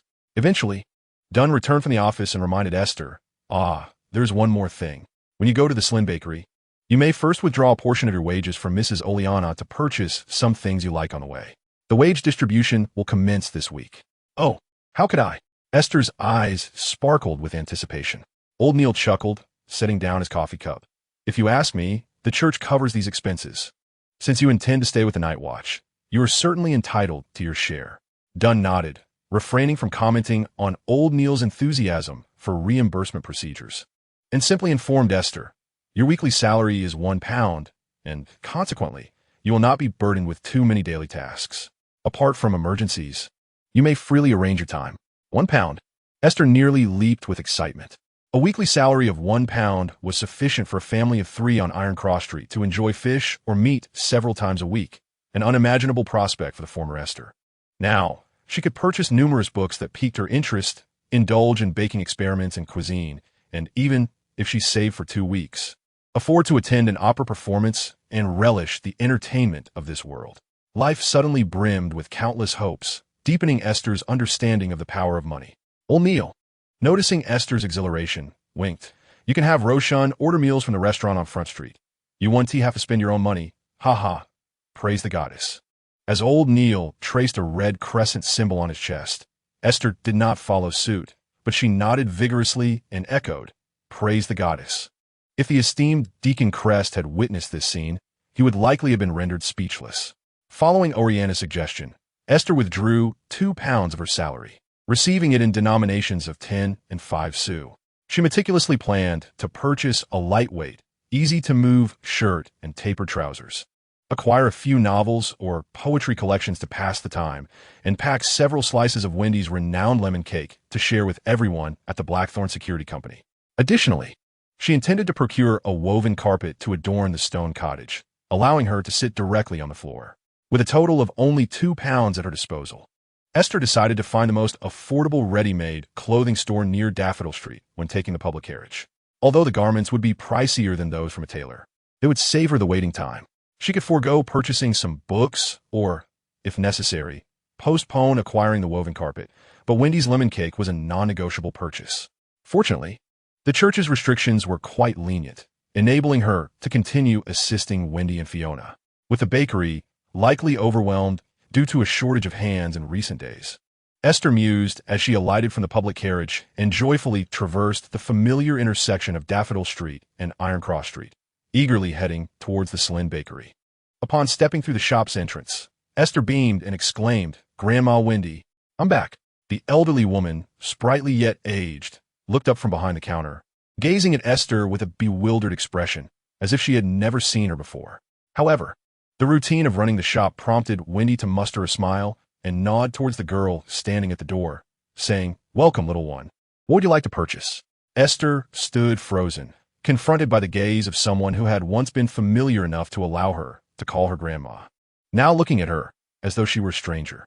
A profound and sorrowful chasm loomed before Aiste, painfully evident as the severed fates resembled parallel lines. Once the connection was broken, she would be forgotten by others almost instantaneously. So this was how it was, and indeed, everything came at a cost. Aiste struggled to maintain a smile, yet it appeared more sorrowful than a frown. Could you please pack half a pound of lemon cake, cut into small pieces? Wendy found this girl to be quite peculiar, but since she was indeed a customer wishing to make a purchase, Wendy had no reason to refuse. Fiona, emerging from the kitchen with a tray of freshly fried dumplings, glanced at Aiste by the entrance before hastily returning to the kitchen, treating her with the same indifference she would show to any unfamiliar patron. Aiste felt tears welling uncontrollably in her eyes. As the enticing aroma of fried dumplings wafted through the shop, The warm yellow checkered apron that Fiona had tailored for Aiste still hung by the back door, while animal-shaped filled breads sat on a tray, awaiting the pleas of children to persuade their parents to buy them. Yet, all of this was no longer relevant to her. Her connection with the Slynn bakery seems to have come to an end. Wendy and Fiona no longer remember her, leaving only the traces she left behind to tell Aiste that she had spent several months here, encountering two kind-hearted individuals who were willing to extend their hands during her most bewildering moments in this alternate world. The bakery continues to operate with its usual efficiency, as Wendy cheerfully slices a lemon cake for Aiste, casually mentioning that it is her specialty, attempting to lighten the atmosphere and alleviate the sorrow of the young girl.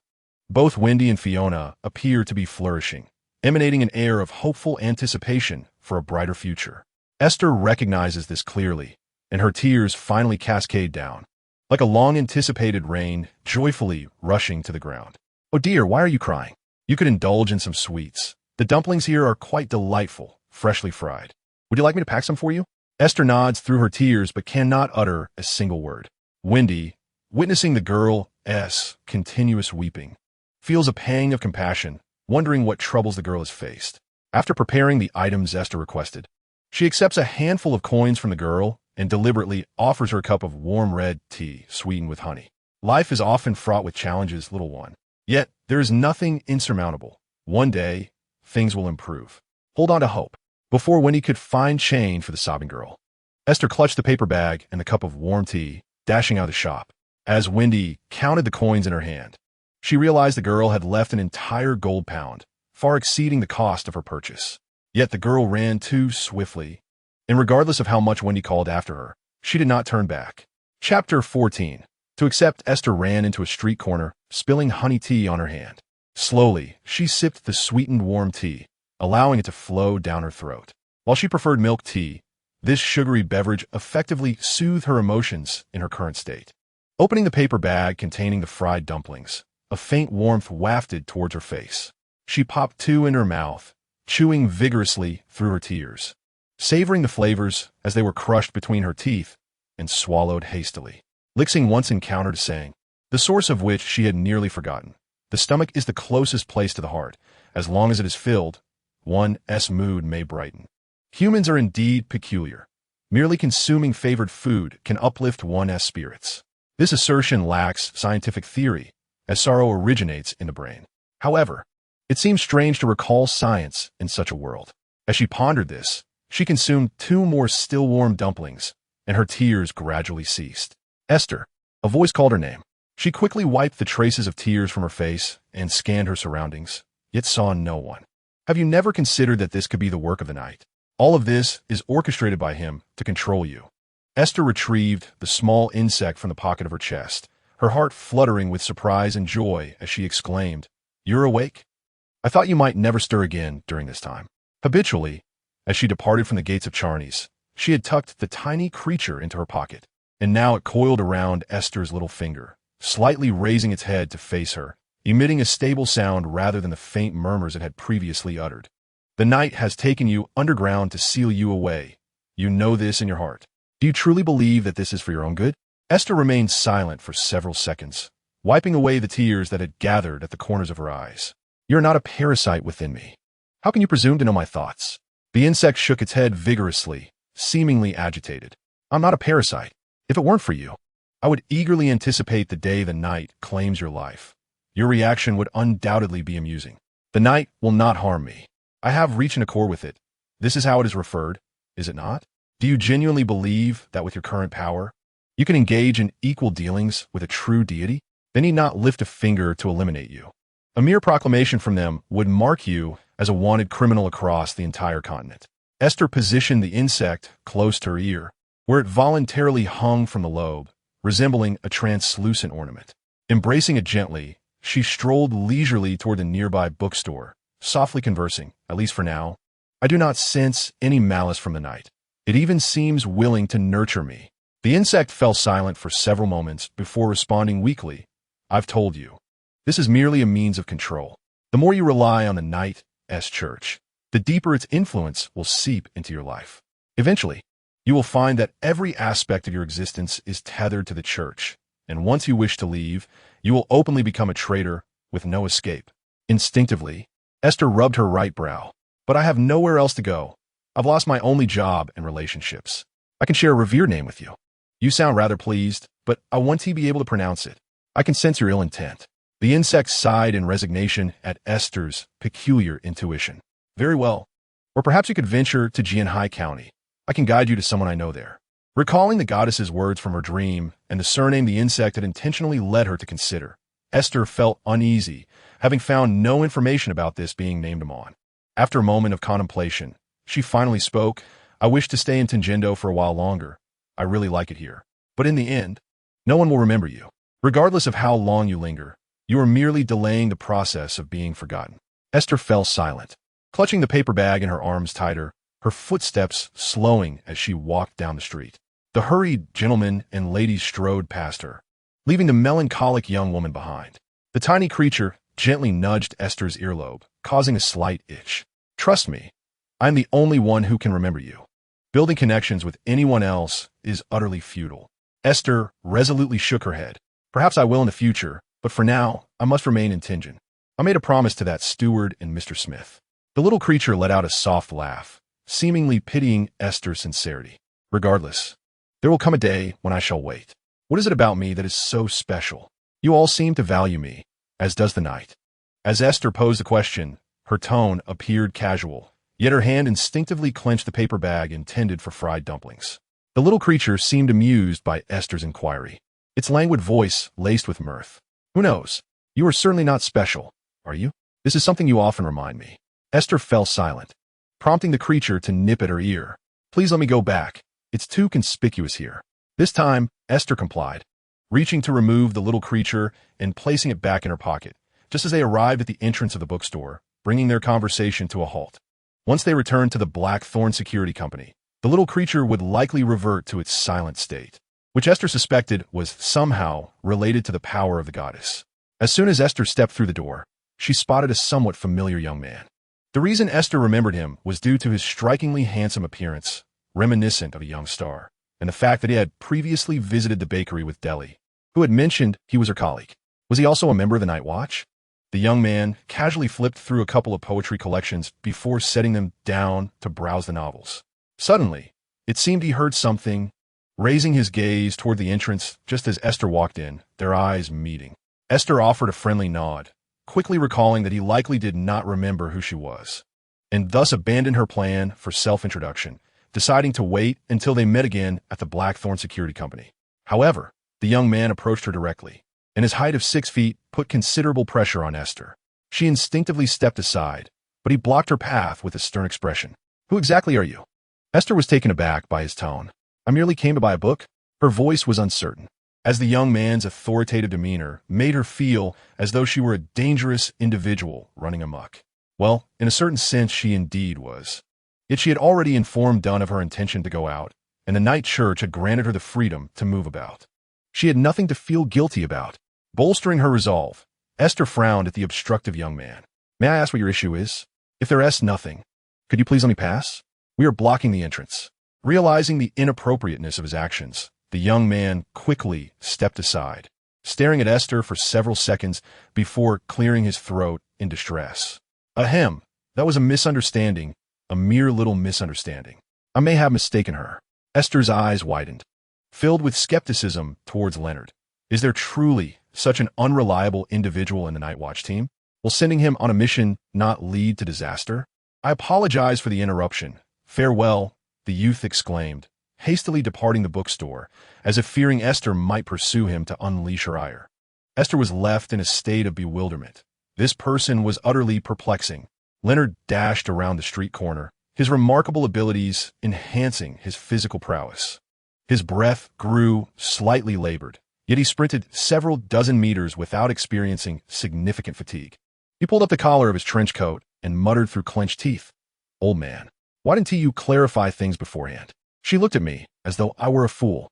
In Leonard's mind, an aged voice, laced with mockery, echoed. I merely remarked that her fate was peculiar, advising you to exercise caution in her presence. The voice seemed unable to restrain itself, chuckling lightly. Well, you certainly took the initiative in questioning your new colleague. Clearly, she remembers you, and you've left her with a rather dreadful impression. Leonard's complexion shifted to one of dismay, a mix of pale and flushed. She's my new colleague? When did this happen, and why are you aware of it while I am not? The aura of spirituality that had radiated from her receded, revealing the constraining power of the goddess of the night. Something one could hardly perceive unless one were of demigod status or higher. Is she truly of such significance? Surely, she is not a representative sent by the Beckland district for inspection. The aged voice sighed in resignation, imbued with despair. Did I not mention in the bookstore that 10 days ago, the individual your colleague brought back was indeed her? Leonard suddenly recalled his earlier murmurs near the bookshelf, lamenting how contemporary detective novels resembled romance tales, merely glancing at the door when someone entered the bookstore. Yet he had paid little heed. When the elder's voice reached his ears, he was momentarily taken aback, and upon hearing the warning to be cautious, he impulsively confronted her. Always prepared to summon courage and rise to the occasion, Leonard had prided himself on his unique role as the protagonist of his era, naturally unwilling to allow an enigmatic individual to roam freely. However, it appeared that, in the eyes of his new colleague, he had become the peculiar one himself. This was profoundly awkward and discourteous. How could he possibly explain himself during their next encounter? The elder's voice chuckled for a moment, yet offered no response. Leonard anxiously paced in place, even his resilience faltering under the weight of Aiste's momentary gaze, which filled him with profound shame. I implore you, old man, do offer me some guidance. Do not merely stand by and revel in my embarrassment. It is not such a grave matter. I can manage it myself. Chapter 15. Blackthorns. While Dunn was in his office organizing reports, he occasionally glanced at his pocket watch to check the time. Aiste returned much sooner than Dunn had anticipated. Before noon, she stepped through the door, carrying several bags, and handed a slightly squished lemon cake to Rosen, requesting her assistance in distributing it to the others. Primarily, Aiste had yet to memorize the names and appearances of anyone besides Captain Dunn, the eldest Neil, and the frequently stationed Rosen. Fearing she might mistakenly call out the wrong names, she opted to entrust the cake directly to Rosen. Thank you, Aiste, you are truly considerate. Everyone can enjoy this with their afternoon tea. By the way, do you need me to order you some lunch as well? Thank you, but that one tea be necessary. I have already eaten. The fried meatballs Aiste had munched on during her shopping had grown cold by the end and were rather greasy. Now, she found she had no appetite left. Speaking of which, you live downstairs, right? I don't think I've ever seen anyone residing in the basement. Has the captain assigned you a room? Even as a newcomer, you need not feel too restrained. Everyone is quite easygoing. If you encounter any difficulties, feel free to confide in me. Just between us, you might want to have a chat with the captain. He has mentioned privately that he pays special attention to newcomers. Rosen's enthusiasm bordered on overwhelming, and sensing her eagerness for conversation, Aiste quickly raised the bag in her hand. I'll take my things back first. We can chat later. All right. Go ahead and tidy up your things. Do you need help carrying them down? No. It's not that heavy. Aiste hastily exited the reception area, feeling apprehensive about Rosen's exuberant curiosity. As she made her way back to the entrance of the Chanis, Aiste stopped to greet Dunn. Dunn, surprised to see her, felt a wave of relief wash over him. You returned quite early. Did you encounter any mishaps? Aiste hesitated for a moment before inquiring, is there a man among the Nightwatch with black hair and green eyes? He is exceptionally handsome. Dunn nodded with a smile. In a small town like Tingen, it's quite normal to encounter Leonard. What happened? It seemed as though he mistook me for a villain and then hurriedly apologized before running off. That's just his nature. He can be rather reckless at times, but for the most part, he is a laid-back and amiable young man. Once he and Cohen finish their shift tomorrow, I'll be sure to introduce you. Aiste continued, if I wish to write to Mrs. Daly, can Mr. Smith assist in forwarding my letter? Dunn, pleasantly surprised that Aiste still thought of Daly, smiled appreciatively. Of course, and, just like everyone else, you can simply call me Captain. All right, Captain, Aiste exclaimed cheerfully. Aspiring to become a professional Nightwatch, she had much to learn. But gaining the recognition of others felt like the first step in defining her identity. She was delighted to have the opportunity to be accepted by the people of Blackthorn Security Company. Aiste felt this marked her new beginning. Life, in her view, was a delicate balance of loss and gain, at least on the surface. On the afternoon of the day after, Leonard stepped into the foyer of the Blackthorn Security Company. Upon entering, he spotted Aiste engaged in conversation with Rosen. Aiste's gaze appeared vacant. Yet she occasionally offered responses that suggested she was listening, prompting Rosen to enthusiastically continue discussing various gossip and news. Next to relay the latest issue of the Tianjin City Honest Man Gazette. Good morning, Leonard. You must not have met Esther yesterday, since you were absent, right? She is our new member. Dunn mentioned her situation is rather unique. Hence, she will be residing at the Chanis Gate for an extended period. Esther, allow me to introduce Mr. Leonard Mitchell.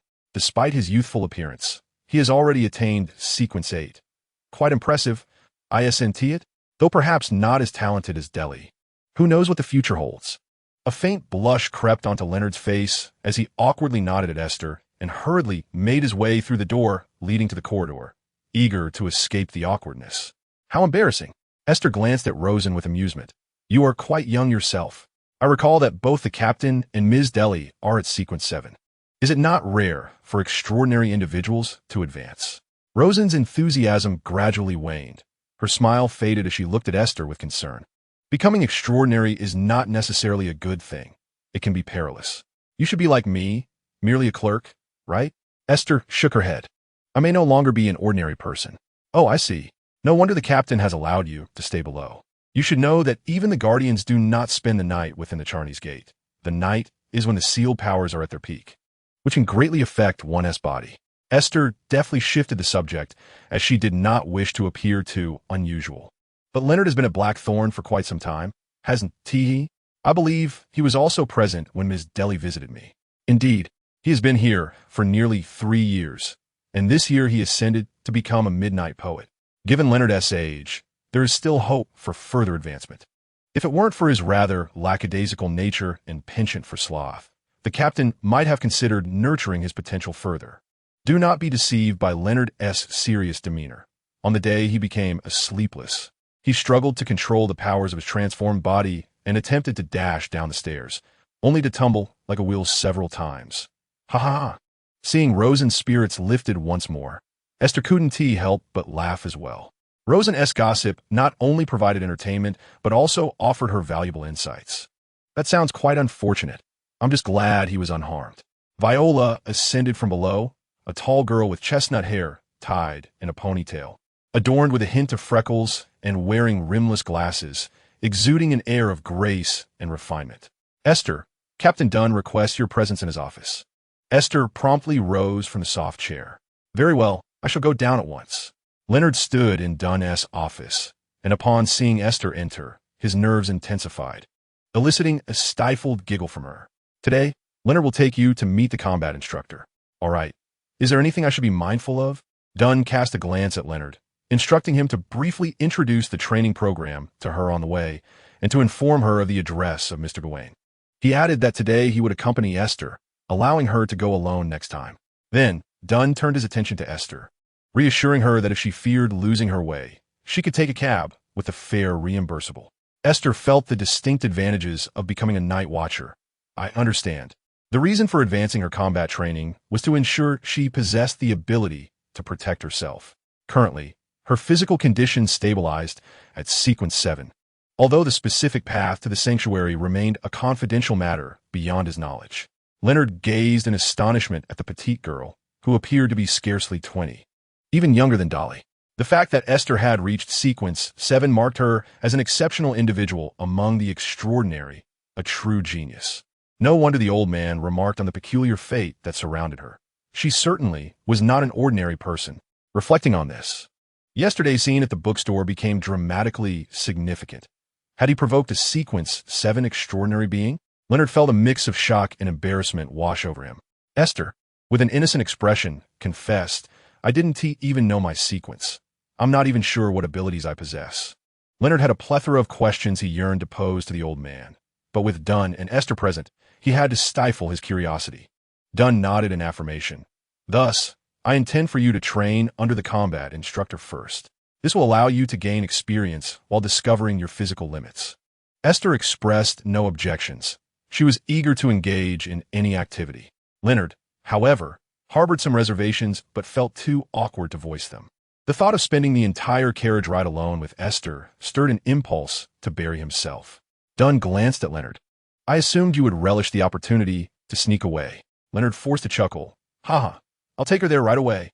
Rest assured, Captain, Today, Esther was dressed in a shirt and trousers rather than a dress, eliminating any need for a change of attire. Upon receiving Dunn's nod, Esther followed Leonard out.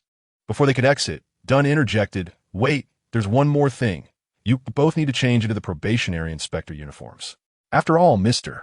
Gawain's agreement is a contract signed with the police department, and we must maintain appearances to avoid causing him undue difficulty." They both agreed, and after a few moments of contemplation, Dunn added, "By the way, I have arranged for Cesar to wait for you this morning. Once you've changed, you can go directly to him for transportation." This time, Dunn did not call the two back. Esther closed the office door behind her, and, unable to contain herself, whispered to Leonard, "Does Captain Dunn's memory always fluctuate like this? Shouldn't he see a doctor?" Leonard lazily shrugged. "The captain has always been this way. According to Dolly and Roshan, he began to forget things after his promotion to Sequence 7 several years ago, though it was mostly trivial matters. Can advancement truly lead to forgetfulness? It is not solely related to the nightmare's abilities. Individuals of this extraordinary sequence can traverse the realm of dreams at will, maintaining lucidity within the dreamscape. They possess the power to manipulate and construct dreams, even drawing others into their slumber. Such a pragmatic ability. Yet, does this not render the adversary incapable of inflicting harm upon a nightmare while in a dream?" Leonard hesitated, contemplating. Logically, esoteric matters may pose a threat to a nightmare entering dreams. As I'm currently merely an 8th sequence midnight poet, perhaps I shall comprehend the sensation more fully upon my ascension. Esther recalled her encounter with the night in her dreams. This pathway is indeed a manifestation of the power of the goddess of night, is it not? We commonly refer to it as the sleepless path, for that is its designation in the 9th sequence. Captain Dunn should have informed you about Cohen Lee and Luo Yao when he introduced them. They are the sleepless ones. Unable to suppress her playful spirit, Esther teased Leonard. "I heard that you tumbled down the stairs when you became a sleepless one." Leonard fell silent, casting a frustrated glance at Esther. "Let's not speak of it. I shall refrain." Esther grinned, expressing her gratitude for his elucidation. "It is my pleasure." Leonard's response bore a hint of gritted teeth, likely due to Esther unearthing that embarrassing chapter of his past. Chapter 16. The Old Knight in the Outskirts of the Northern District. Esther surveyed the 2-story house after disembarking from the carriage. The residence appeared antiquated yet charming, its exterior walls shrouded in climbing vines that rendered it desolate and untidy. Through the fence, one could glimpse a garden overrun with weeds, suggesting it had long been neglected. Leonard also alighted from the carriage, and, noticing Esther's skeptical expression as she scrutinized the house, pointed toward the side gate of wrought iron. "We shall enter through there. Mr. Galwan, who resides here, is a true knight. Although he never attained nobility, he was once a member of the Ahova Knight Order." Esther could not suppress her admiration, particularly in a world where firearms existed. Those who are willing to uphold the knightly legacy are truly admirable. That alone earns my respect. This was the era when knights were still active. As the use of firearms became standard in military ranks, they naturally withdrew from the battlefield. While it is lamentable, it is an inevitability. Flesh and armor are but fragile twigs before bullets. Nonetheless, I eagerly anticipate learning combat skills from Mr. Galwan. Leonard pushed open the slightly ajar iron gate, and the two entered, making their way along the path towards the house. Fragile twigs? That metaphor is rather intriguing. Do you often indulge in reading? I am quite fond of books, dabbling in various genres. Leonard whistled. It appears you possess far more talent than I. Perhaps you might teach me to write poetry in the future. Esther hesitated to admit that she had only studied letters for a few months, reading to expand her vocabulary and become familiar with the script of rune. After Leonard knocked on the door, a tall man soon emerged. His short, golden hair stood upright like steel needles atop his head, while the graying sides and the wrinkles etched on his face narrated the tales of his years. Despite the weight of time etched upon him, his thick eyebrows retained a posture akin to a short sword, as if he had long grown accustomed to it and could not let it go. This man, in his 50s, swept his gaze over Leonard and Esther, his expression revealing a perplexed scrutiny. "What do you intend to do?" Leonard's explanation was rather formulaic, yet when he referred to Esther as a trainee inspector, the man emitted a derisive snort. "This is not a private lesson for a noble lady. With her slender frame, no one would believe she's an inspector. How am I supposed to teach her?" Leonard stood at the door, at a loss for words, but Esther, unwilling to wait, stepped forward. Firstly, I'm not a delicate noble lady. Secondly, this is merely a routine matter as per our agreement. If I cannot persevere, you may dismiss me at that time.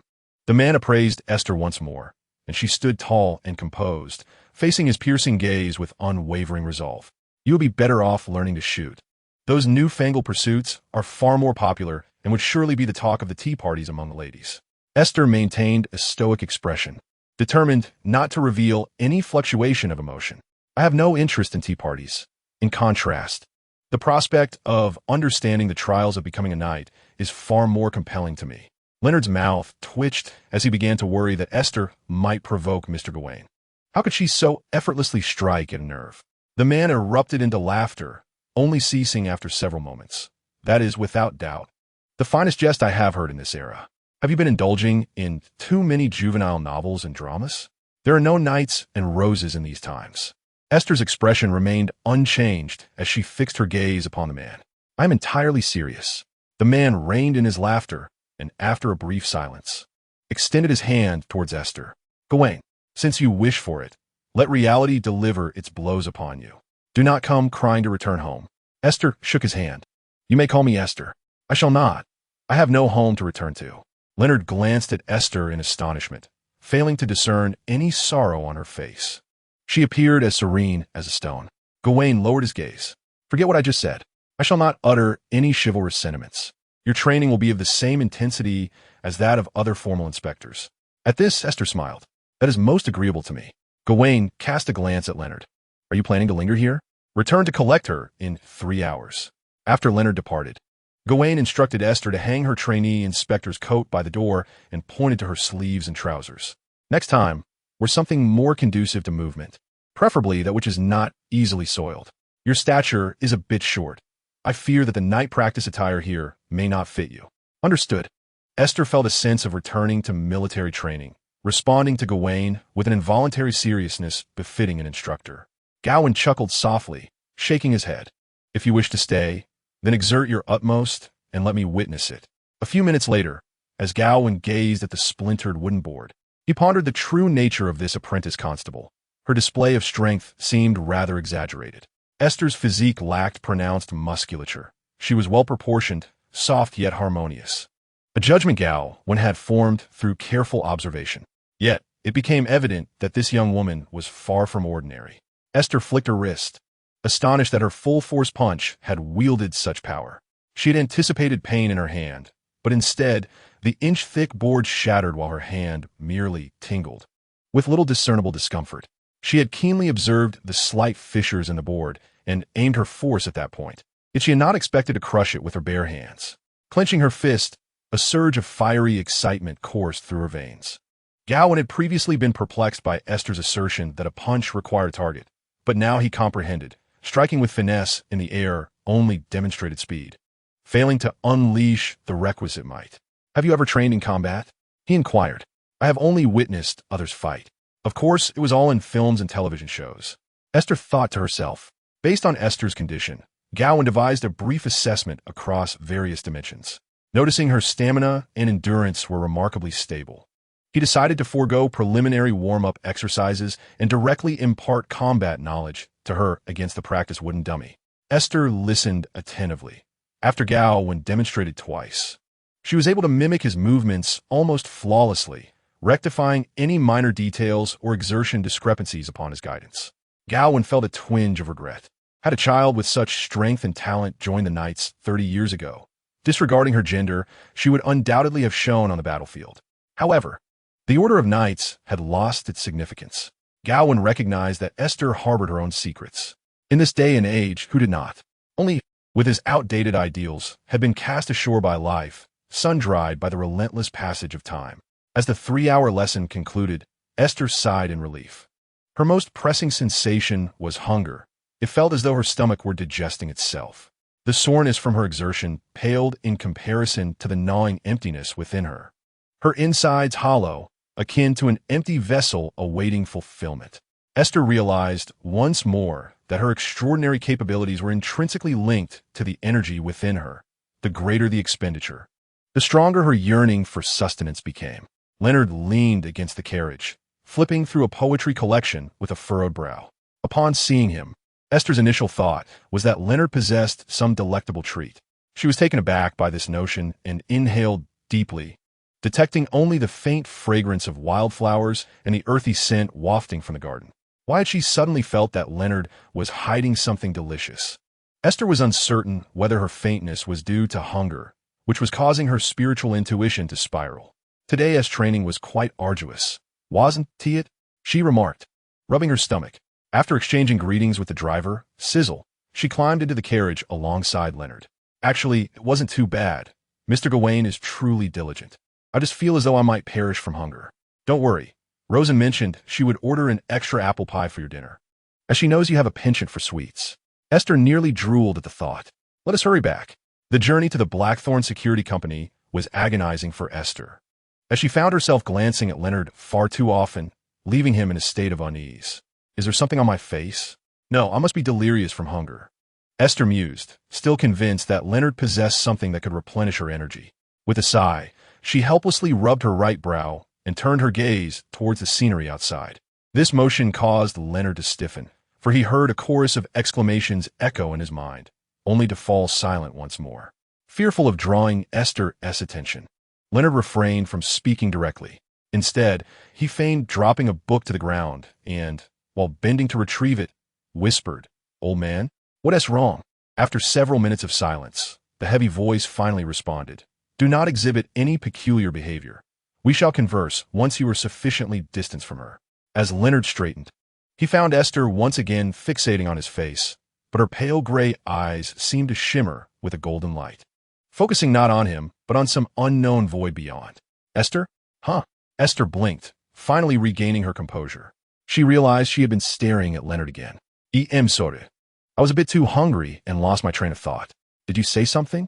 The intensity of her gaze sent a chill down Leonard's spine. "No, I mean, are you, feeling a bit lightheaded from hunger?" Suddenly, Leonard recalled that Sizzle occasionally carried snacks with him, as he often had to wait in the carriage. With this thought in mind, he rapped on the carriage's front. "Sizzle, do you have any leftover snacks?" "Anything will do." Sizzle briefly halted the carriage by the roadside and tossed in a half-empty bag of peanuts through the window. Leonard immediately offered them to Esther. Though Esther was not particularly fond of the hard texture of nuts, the salted boiled peanuts provided some relief from her hunger-induced stomach pains. Her spirits lifted. Esther beamed at Leonard. "Thank you. You're truly a wonderful person." Leonard noted with relief that Esther's gaze had returned to normal. He also heard the old man's serious voice resound in his mind. "Your colleague harbors significant issues. It would be prudent for you to carry some snacks with you in the future to prevent her from losing control again." Because he had just been reminded not to display any peculiarities in front of Esther, Leonard refrained from inquiring further. However, the fleeting gaze of Esther was undeniably peculiar, brimming with an insatiable hunger. Chapter 17. The new recruit Dunn did not organize a formal welcome banquet for Esther. He remained ever vigilant towards her. After hearing Leonard's account of the strange occurrences, Dunn was not surprised. He merely instructed Leonard to keep it confidential and assured him that he would prepare some snacks for Esther to carry with her. Upon leaving the captain's office, Leonard entered the lounge of the night watchman, where he found Esther indulging in a meat pie while observing others play cards. Shiga Luoyao and Conley were engaged in a game of wickedness, with Flay waiting to take his turn. Spotting Leonard's entrance, Esther flashed him a smile. "Your dinner is over on the coffee table. This filling is delightful. It's exceptionally tasty." Shiga chuckled and shook his head. "This is just ordinary minced beef. The honey-glazed steak from this establishment is truly the finest. We must visit the restaurant next time." "I shall eagerly anticipate that," Leonard remarked, observing the sparkle in Esther's eyes as she relished her food. Yet, he could not shake off the unsettling memory of her earlier odd behavior in the carriage, a chill creeping down his spine. He swiftly finished his dinner and returned to his office, grappling with the poetry anthology that lay before him, unaware of Leonard's emotional distance. Esther enjoyed her apple pie after finishing the meat pie, feeling her fatigue from the afternoon training dissipate. Outside, the crimson moon rose, and Esther sat on the sofa in the reception hall, diverting her gaze from the nauseating orb to listen to Roshan chatter about the latest gossip in newspapers. To be candid, Roshan was oblivious to the intentions of those planning to march for the Grain Act. She simply felt compelled to share whatever fresh tidbits came to mind. Esther sighed at this, recalling the age-old adage about the plight of farmers when grain prices plummet, a lesson she had learned in her youth. Eventually, many farmers would be unable to sustain themselves, forced to sell their lands at a loss, and drift into the cities as the lowest of laborers. With an oversupply of labor, those at the bottom would struggle even more to make a living. As far as Aiste knew, the Kingdom of Ruin offered scant protections for workers. They resembled endlessly exploited cogs in a machine, worn down and discarded when no longer useful, replaced by fresh, robust labor eager to step in. Tonight, Roshan was on duty, remaining with the other night watchmen until old Neil returned home, after which she would head down to guard the armory. Aiste initially thought the night would pass quietly, but suddenly, a middle-aged man in a police uniform burst through the doors of the Blackthorn Security Company, his face flushed from running. His thinning gray hair was partly concealed beneath a crooked police cap. He shouted urgently, "Is Mr. Smith here? Hurry, we need assistance." Aiste sprang from the sofa and dashed down the stairs, nearly leaping as she called out, "Captain Dunn, there's an emergency call from the police." After Dunn announced the emergency assembly, several night watchmen swiftly prepared to gather in the foyer, except for Cohen Lee and Luo Yao from Sequence 9, who remained to guard the Chanis Gate. Leonard, Fry, and Shiga followed closely behind Dunn. Dunn had just retrieved several sealed artifacts from within the Chanis Gate and quickly briefed the others on their negative effects and capabilities as he handed them over. Aiste was also included among the personnel for this operation. She received a short, broadsword numbered 2147, slightly longer than a hand's breadth, its blade wrapped in bandages. This artifact, known as the Half-Crescent Dawn, was designed to enhance one's dexterity with the blade, at least ensuring self-preservation. However, its adverse effect was that prolonged possession would lead to mental stagnation, impulsiveness, and irritability. Thus, it was imperative to rewrap the bandages after use to conceal its radiance. Aiste nodded in acknowledgement, but upon grasping the hilt, she immediately sensed a compelling urge emanating from it, which left her somewhat astonished. The faint murmurs from within the Chanis Gate suddenly became clear to her. She realized that most of what she felt were the vibrations of these sealed artifacts, akin to her initial encounter with the little bug, where her communication involved sensing its expressions. What exactly were the origins of these artifacts? Aiste harbored a troubling thought, yet she suppressed that speculation, striving to mentally prepare herself to face the impending danger alongside the others. This was her inaugural mission, and she could not afford to falter due to distraction. On Xingnan Street, in a row of rental houses numbered 9, originally accommodating 3 families, it seemed that only 2 remained now. The alarm had been raised by the other 2 households, who, while dining, heard the anguished screams emanating from room 3. Shortly thereafter, they witnessed the female occupant of that residence fleeing in terror, only to be swiftly overtaken by a man wielding a knife.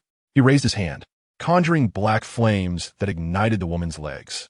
Subsequently, the man dragged the screaming woman back into the house, while the other 2 families seized the opportunity to escape and rushed to the police station, refusing to leave thereafter.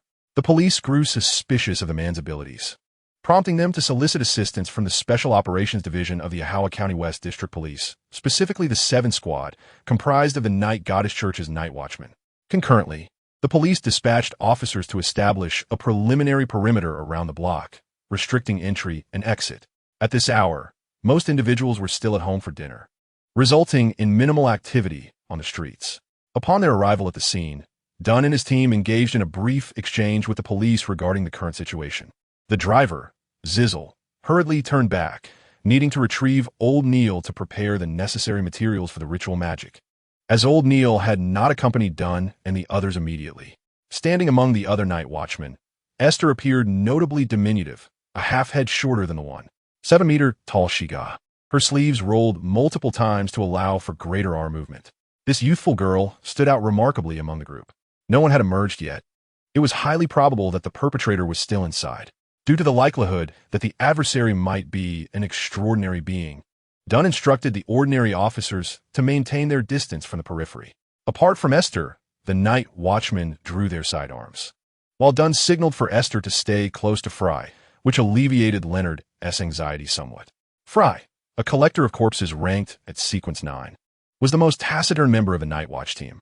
In his 30s, his thin lips were perpetually pressed into a fine line, and his neatly cropped black hair contrasted starkly with his pallid complexion. His cold demeanor enveloped him in a spectral aura. After ensuring that several individuals had secured positions with adequate cover, Dunn approached the front door with his firearm drawn and invoked the ability of nightmares, drawing all individuals within the house into a dream state. However, Aiste remained unaffected. She merely observed as Fry suddenly closed his eyes, reopening them after a span of several seconds. Noticing her bewildered expression, Fry quietly explained that the occupants of the house had been ensnared in slumber, and they were to remain alert, watching the second-floor windows.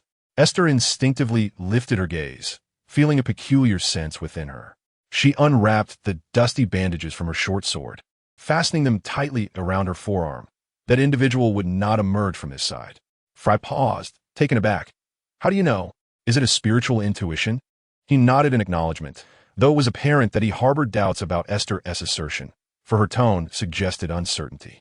Aiste scrutinized the short sword in her hand. Indeed, it was only half a blade, the wrapped portion exhibiting a translucent and peculiar appearance, as if morning light perpetually flowed within it, rendering it unusually radiant. According to their plan, Leonard had barely stepped through the back door of the house for a minute when a roar erupted within, followed closely by a violent tremor. The cacophony emanated from the side opposite to Aiste and Fry, the west, which was under the watch of Xing. Run! Even without Fry's verbal cue, Aiste would have sprinted immediately, for the violent disturbance suggested that the suspect might have broken through the wall. Realizing that Aiste's speed was unexpectedly swifter than his own, Fry promptly abandoned his previous protective demeanor, repositioning Aiste alongside their teammates. Bang! Bang! The sound of gunfire heightened the tension among the officers outside. Dunn was the first to arrive, and it was Xing who had fired, retreating while exchanging shots with a man wielding an axe. The man was drenched in blood, yet his face betrayed no emotion, his bulging eyes laced with crimson. Noting Xing's remarkable speed, the man relinquished his pursuit and fled in another direction, prompting Dunn to shoot at him without hesitation. As if he possessed eyes in the back of his head, the man leaped aside, narrowly avoiding a fatal shot, sustaining only a wound to his arm.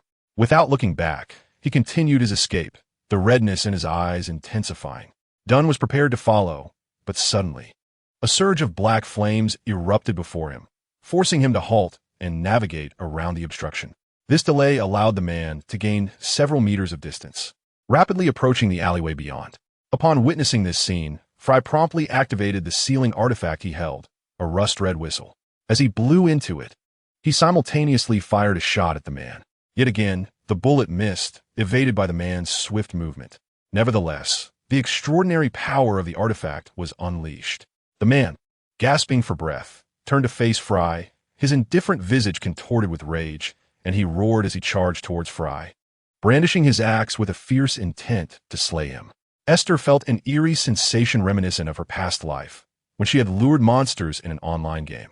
With the foe already drawn, was it not time to engage in close combat? After all, this extraordinary being posed a significant threat to the Nightwatcher team. As this thought emerged, Aiste's body reacted far more swiftly than her consciousness could process. She acted purely on instinct and intuition. Contemplation was a process that proved too slow for the human form. She needed to eliminate this threat promptly to prevent harm to her comrades. Suddenly, Aiste dashed forward, startling everyone. Xing anxiously called out, "Wait, don't." In the next instant, Aiste deftly sidestepped the man's downward axe swing, her short sword creating a flickering shadow as it sliced through the air, cutting into the man's wrist. The moment his hand went limp, Aiste swiftly caught the falling axe with her left hand, her instinctive thievery allowing her to seize the opportunity. With a flick of her wrist, the axe, propelled by gravity, drove into the man's thigh, embedding itself deeply. Before the man could retaliate, Aiste swiftly maneuvered behind him, channeling all her strength. She thrust the remaining length of her short sword into his chest from behind, with only the hilt remaining visible. The hilt shimmered with the golden light of dawn, while wisps of dark mist escaped from the man's wound. Aiste made no attempt to pull the axe or sword from their lethal positions. Instead, she rolled away, scrambling several meters to take cover behind a nearby tree, glancing back at her handiwork. The axe had been dislodged and cast aside by the man, who was now howling in agony and rage. Blood poured from his severed wrist, and the wound in his back mingled with the sinister black mist. His eyes had turned a vivid crimson, and uncontrolled black flames flickered around him. The close quarters battle transpired in less than 2 breaths, leaving Shiga and Fry momentarily dazed. Leonard S.'s voice echoed nearby. Ah, the threat of fear, the crimson hope. One truth remains, life fleeting. One truth indeed, all else is a lie. After blooming, the flower shall bid farewell to the world. The man's screams gradually diminished, his struggle to crawl towards Aiste becoming increasingly sluggish, weakened by blood loss and the slumbering power of poetry. Ultimately, he collapsed into his own pool of blood. His eyes, the color of crimson, remained fixed on Aiste, filled with a vengeful longing, as if he sought to consume her with the abyss of his hatred. Dunn raised his firearm, and 2 bullets imbued with purifying power were discharged into the man's head, extinguishing his breath entirely. Only then did Aiste collapse onto the grass, her rationality regaining dominance over her mind. She gazed in disbelief at the lifeless figure before her, perplexed by the combat prowess she had just exhibited. A wave of nausea washed over her, not due to the pungent metallic scent of blood that filled her nostrils, but from an unsettling fear of her own capabilities. In that fleeting moment, she felt a profound disconnection from her humanity. There had been no hesitation in her actions, and the blood staining her cheeks still bore a hint of warmth. Aiste abruptly realized that labeling herself as ordinary was the most absurd characterization. That little worm had always been right. Would a mundane individual so decisively and ferociously conclude their inaugural battle? She wiped the blood from her face, staring at the crimson mark on her hand, her heart awash with an indescribable emotion. Dunn bent down to extract a short sword from the man's body. The blade bore no traces of blood, merely scorched the remnants of a viscous black substance. Once the sword regained its luster, he presented it to Aiste. Shiga approached, supporting Aiste as he examined her from head to toe, confirming that she was indeed unharmed, with all the blood belonging to the suspect. Throughout the ordeal, Aiste remained silent, her expression stoic as she unraveled the bandage from her arm and rewrapped it around the short sword, concealing its glimmering edge from the dawn's light. Fry had gone to inspect the suspect's corpse, and Leonard approached the group. Noticing Aiste's detached demeanor, he spoke softly. Perhaps you should check on the victim. Shiga frowned in disapproval. In her current state, yet Dunn gestured. No, let Aiste take a look. Shiga, you stay here to assist Fry with the body. Shiga patted Aiste's shoulder. Can you endure this? Aiste nodded silently, numbly following Dunn, unable to glance back at the deceased suspect. Dunn regarded Aiste, but his words were directed at Shiga. She at least deserves to understand the purpose behind it all. Chapter 18. The Guardian as Dunn escorted Aiste towards the house. Fry suddenly waved Leonard over. What is it? Leonard approached, bewildered, receiving a familiar square flask from Fry's hands. It's for Aiste. Leonard uncorked the bottle and sniffed, quickly sealing it again. The noxious scent within invigorated his senses. This was the holy night powder Fry always carried. Should Aiste feel nauseous, this aroma could suppress her reaction. Leonard gave Fry a thumbs up. You are indeed considerate. I must hasten to catch up.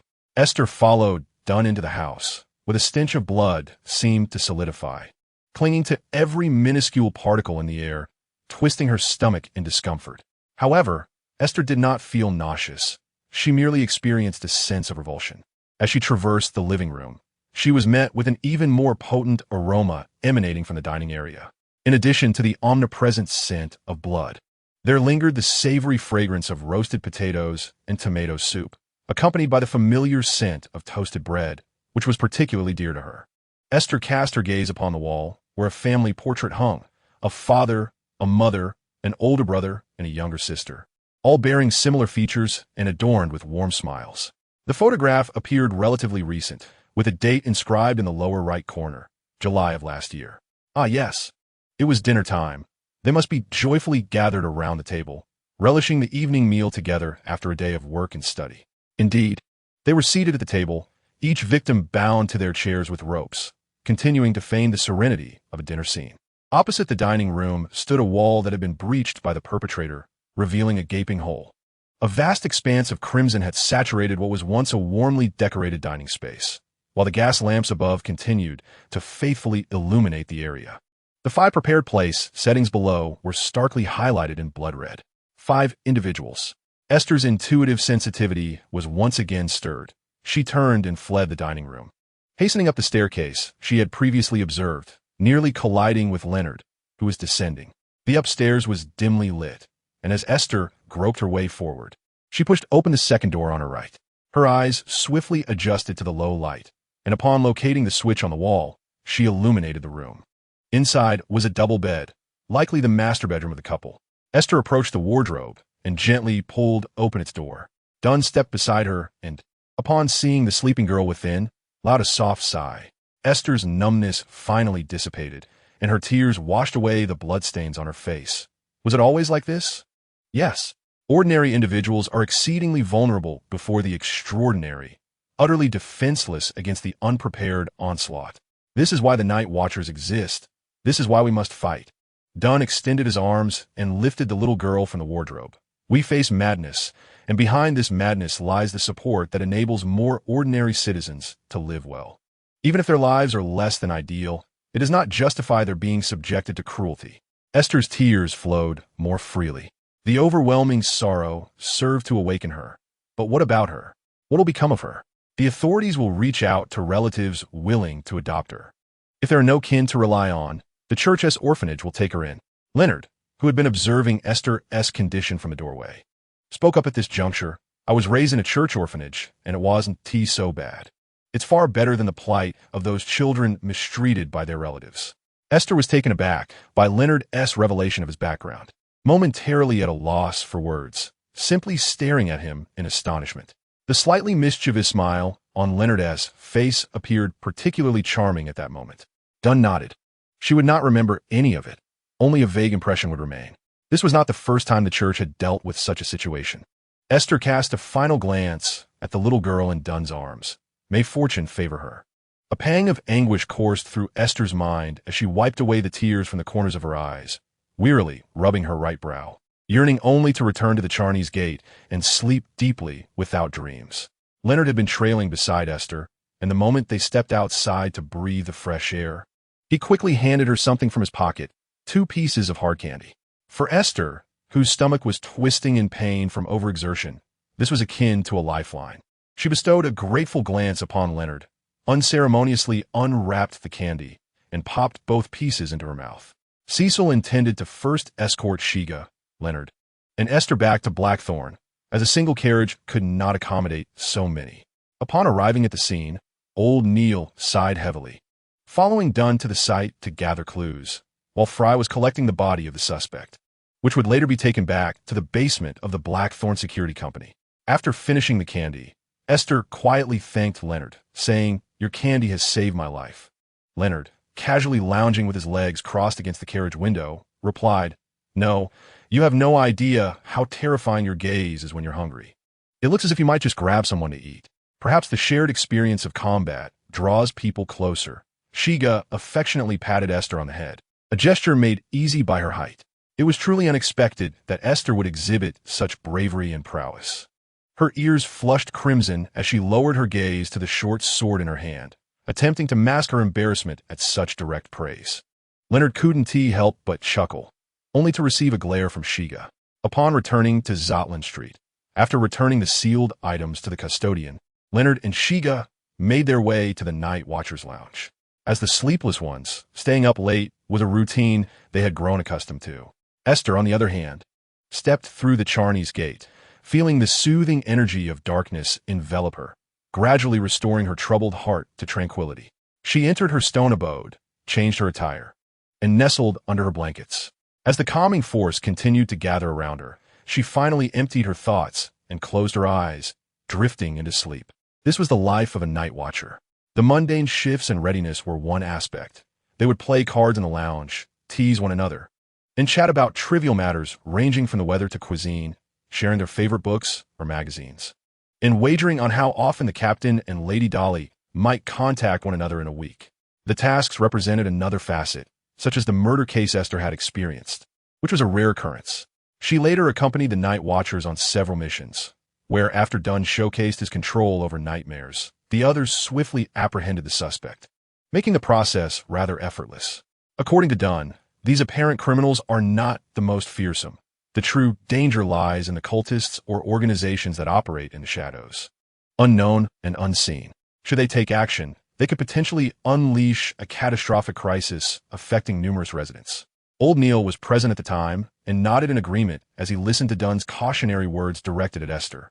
Thus, he urged her to remain vigilant, advising against the arbitrary chanting of sacred names or prayers, lest she attract the attention of malevolent entities.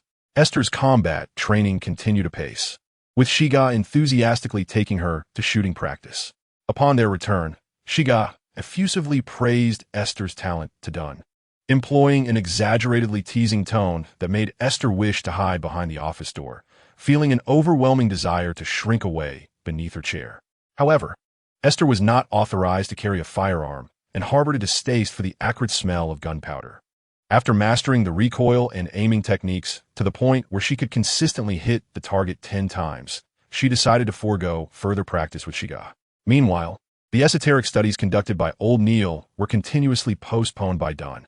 It was only when Aiste inquired about them that Dunn engaged in a conversation with Old Neil, delineating the permissible scope of instruction. He instructed Old Neil to teach only language and general knowledge, avoiding any spiritual rituals. Unaware of these stipulations, Aiste was simply delighted to learn from anyone and remained indifferent to the specifics of her studies. However, upon encountering Hermetic and ancient Hermetic languages, she found the experience oddly familiar, as if she were merely recalling memories. Old Neil's collection also contained fragments of giant and dragon languages. Upon discovering that she could read and write them effortlessly and recall substantial content, Aiste hastily returned the books to Old Neil. He chuckled as he observed her struggle. It's quite challenging. I assenti it. These languages are ancient, seldom spoken, and even fewer are willing to delve into them. It isn't something one can master with a mere glance. Aiste offered a nervous laugh and nodded in agreement, feigning diligence in her practice of the Hermetic language to spare the old man's feelings. One day, however, Aiste stumbled upon notes left by Emperor Roselle in a mysterious script. During his leisure time, Old Neil would study this, and he excitedly informed Aiste that he had confirmed a portion of the symbols to represent numbers, suggesting that this was not merely a notebook, but a diary. Aiste pressed her lips together and set down the paper, taking several seconds to recover from her shock before solemnly declaring to Old Neil, I believe so too. This diary, written in Chinese, reinforced her long-held suspicion that Emperor Roselle was a time traveler. Yet, even with this undeniable evidence before her, she felt an indescribable joy. She picked up the sheets once more, and aside from a few romantic anecdotes, she noted several terms: apprentice, diviner, and thief, which Roselle expressed regret over not choosing. It seemed as if some memories were stirring within her, yet a resilient barrier kept them obscured, preventing her from recalling them clearly. The Forsaken Land mentioned thereafter, beneath a darkened sky, reverberated with thunder that cleaved through the shadows, filled with sorrow and a twisted terrain, where the bodies of wandering giants lay scattered amidst great edifices. She struggled to recollect these fragments, which seemed to vanish from her mind as if erased. Old Neil gazed at Aiste with curiosity, inquiring, What is it? Have you discerned something? Startled, Aiste returned the sketch diary to Neil's desk, replying, No, I merely found myself lost in thought. These writings are unlike anything I have encountered. Neil, unperturbed, sighed, indeed. I am quite curious about what remnants the prodigious Emperor Roselle might have left behind. Aiste then picked up the Hermetic literature she intended to read, casting aside the matter. Her intuitive spirit warned her that it was not yet the time to delve into those secrets. A faint sense stirred within her, as if she were beginning to grasp the divine guidance of fate spoken of by the goddess. Since the sanctuary had not made any further arrangements for Aiste, Dunn ceased to supervise her, instead viewing her as a young team member in need of care. After several missions, the members of the Blackthorn Security Company naturally embraced Aiste, and she fully integrated into their ranks as a Nightwatch. However, as Dunn did not assign her night shifts, and in light of the disappointment expressed by Roshan, who preferred not to work through the night, Aiste voluntarily took on some of the cleaning duties for the clerical staff. Following Viola's departure to pursue greater opportunities at a larger firm, their numbers had diminished, and resources were scarce. From spring to summer, Aiste became accustomed to living as a half-night watchman, cherishing the people around her and admiring their relentless efforts to protect the ordinary. Becoming a member of the Tianjin Nightwatch team, forming connections with such individuals, and gaining insight into another facet of the world filled Esther with immense gratitude for her decision to remain at Chanis Gate and accept the goddess's guidance. She had not returned to the Slin bakery even once. As the warm breeze blew, June of 1349 quietly approached its conclusion. Chapter 19. The moment approaches Esther dreamt once more. Since awakening in this world, it marked her second dream. This dream unfolded with a fragmented and chaotic perspective, constantly swaying as if she were enduring a tremendous earthquake. Esther found herself in a state devoid of body or sensation. Yet, she no longer felt agitated. Instead, she was filled with excitement and anticipation, as if she had long awaited this moment. Amidst the swirling gray mist, a translucent substance began to unfurl, extricating itself from a haze, its appearance unremarkable. Resembling a gray curtain, it drifted further away, and Esther closely attuned herself to the trajectory of the gray veil. Ascending the steps, she beheld yellow cocoons suspended like clusters of grapes, 2 of which had already shattered. To the right, one intact cocoon remained, devoid of cracks, its hollow interior sunken in emptiness. At this moment, the fissures on the 3rd cocoon were steadily expanding. Inside, a young man with dark hair, adorned with glasses and dressed in a casual checkered shirt and white blouse, was ensconced. Esther felt a luminous consciousness extending from her, as if reaching out to gently tap the cocoon, compelling the cracks to shatter completely. She heard herself utter a silent call in Chinese, conveying a clear yet unvoiced meaning. The time has come. Awaken. Just as a ripened apple inevitably falls to the earth, the cocoon shattered, and the young man within coalesced into a radiant glimmer, swallowed by the gray veil, as if wrapped in a blanket piercing through the dense fog. He ventured into the realm of reality. Esther experienced a profound joy, akin to a beast long imprisoned in a cage, finally catching the scent of freedom. Whose freedom was it? The dream disintegrated, shattering like a mirror, each fragment stirring turbulent ripples. Esther glimpsed a portion of the shattered pieces, a beautiful and gentle smile at the corner of the night goddess's lips, her slender hands raised. As the writhing tendrils cascading from the immense stone chair shed translucent worms, surrounded by a deep crimson hue that imprinted layers of despair-laden eyes on the doors. The astonished visage revealed by the uplifted black pointed wizard's hat, along with the reflective lenses, drifted down from the unyielding edge of darkness, leaving behind a solitary gray curtain. Then came the sound of a gunshot, consuming all remnants of the dreamscape. Esther awoke with a start from the stone bed.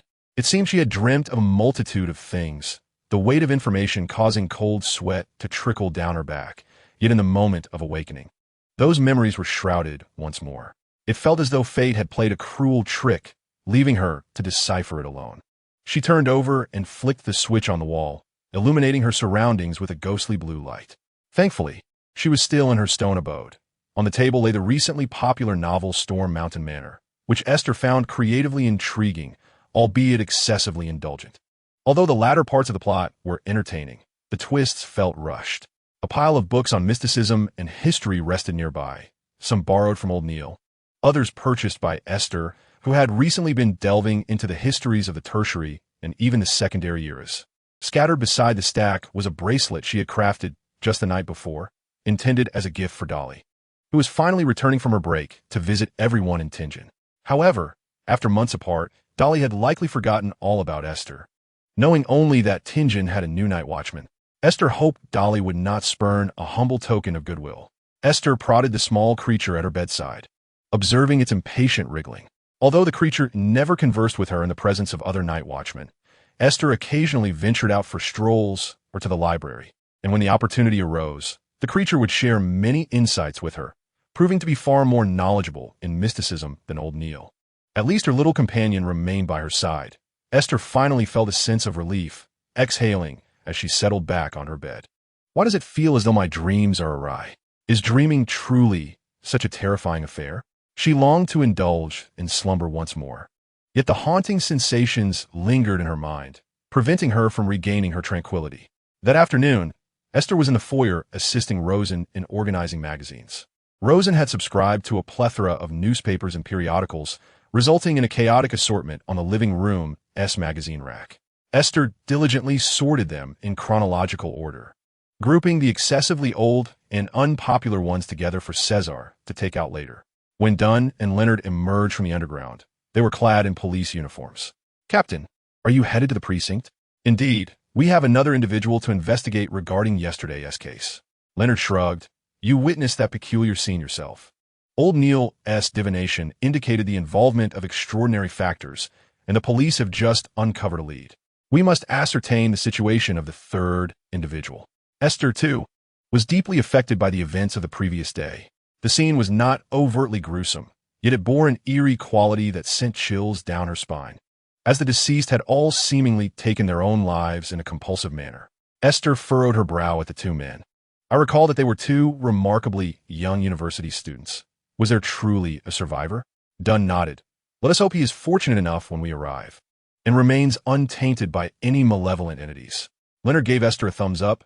"Next time, I'll take you along, though it's hardly a significant case."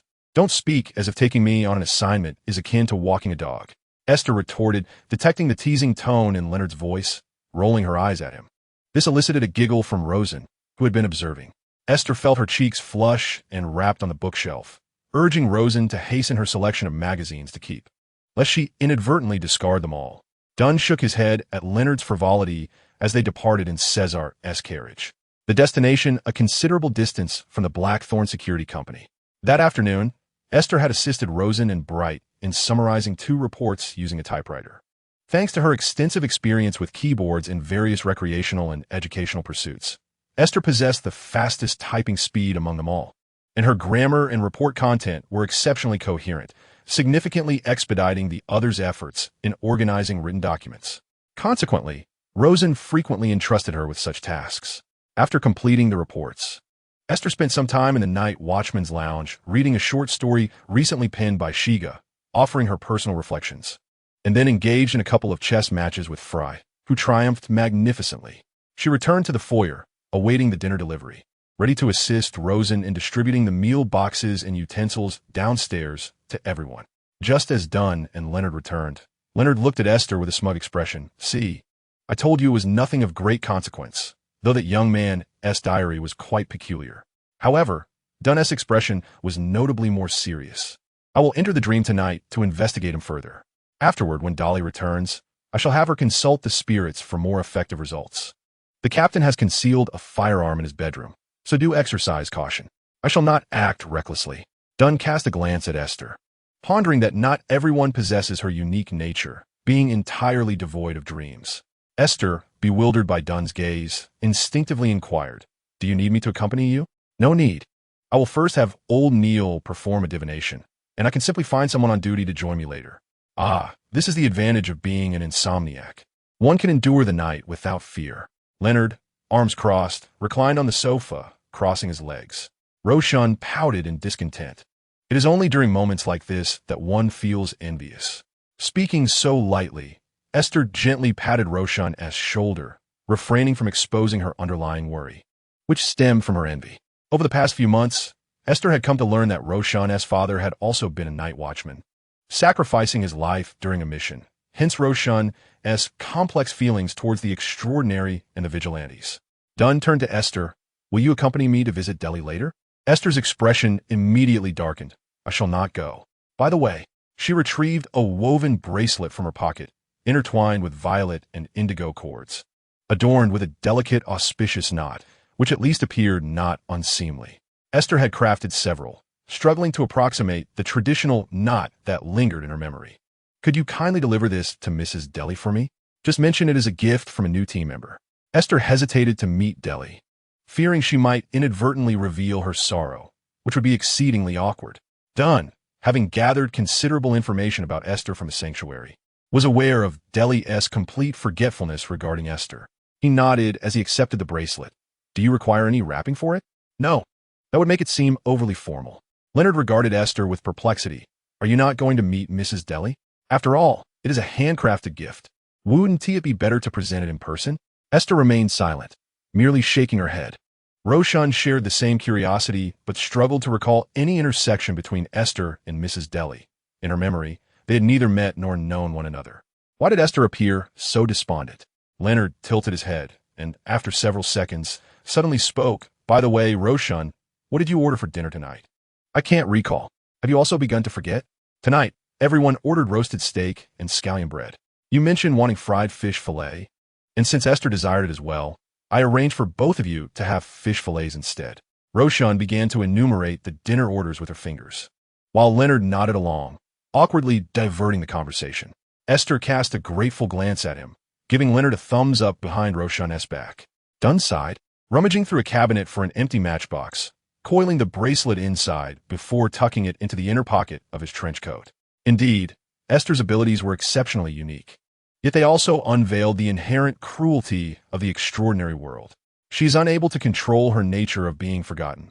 Once contact ceases, the connections she shares with others are inexplicably erased by an unseen force. In other words, Esther cannot leave a mark. She cannot endure in the hearts of others for long. At least for ordinary people, she remains an eternal transient. It seems that the extraordinary can retain memories of her a bit longer. Yet, judging by Dolly's situation, even such memories have their limits. It is truly tragic, Dunn mused, as he touched another knot inside his trench coat. Esther gifted each person a small token. The women received bracelets, old Neil a bookmark adorned with a charm, and the men received knots for stringing keys. From these delicate handcrafted items, Dunn could sense Esther's heartfelt blessings. Perhaps she, too, is aware that one day, the night watchman of Tingjin will forget her. She is striving to leave even the faintest trace to prove her existence here. Chapter 20. Weaving Knots at Midnight. In the garden-adorned, detached house rented by Welch Magwin. This was the residence of one of the suicide victims and the scene of the incident. Dunn pushed open the half-closed iron gate, with a handsome young man of dark hair and brown eyes following closely behind. The moment they stepped inside, the young man drew back slightly, glancing around with a look of confusion. Dunn, noticing the young man's unease, merely urged him to disregard it. Soon, they entered the living room, where a hooded lady sat on the sofa. Her blue eyeshadow and blush appeared particularly eerie and enchanting, harmonizing with the sinister atmosphere of the room and the candles casting a blue glow on the table, sending a chill down the young man's spine. Nevertheless, he maintained his composure, politely removing his hood and bowing. After witnessing Dunn's ability to enter and control dreams, the young man realized that this world beyond his previous understanding harbored secrets far beyond imagination. Dolly's divination was uneventful. She examined the spirit of the young man named Klein, once again arriving at the conclusion of amnesia. Seeing that Dolly had uncovered no further discoveries, Dunn temporarily ruled out the young man's suspicion. As for whether this case would impact his future life in the long run, that remained uncertain. The ritual concluded, and the young man shook his head, still wearing a look of bewilderment. Just as Dunn was about to take him away, he suddenly remembered the item in his arms. He pulled out the hard cardboard matchbox and extracted the knotted bracelet within. I almost forgot. This is something Esther asked me to give to you. You know, I mentioned her. She joined the team after you left and has been getting along splendidly with everyone. When Dolly received the gift from Dunn, she appeared quite pleased. However, upon learning it was from someone else, her excitement diminished slightly, replaced by curiosity.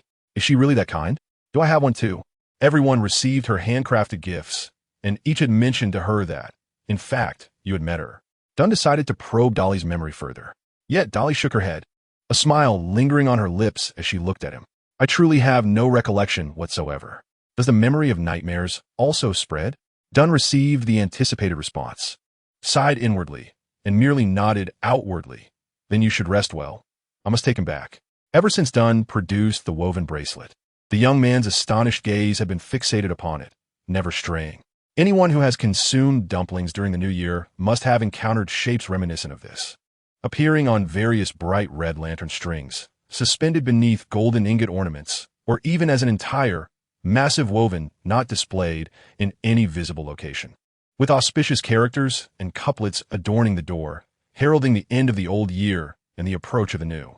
Alternatively, the knot might simply hang there year-round, tied somewhere, inviting good fortune with its unique red weave.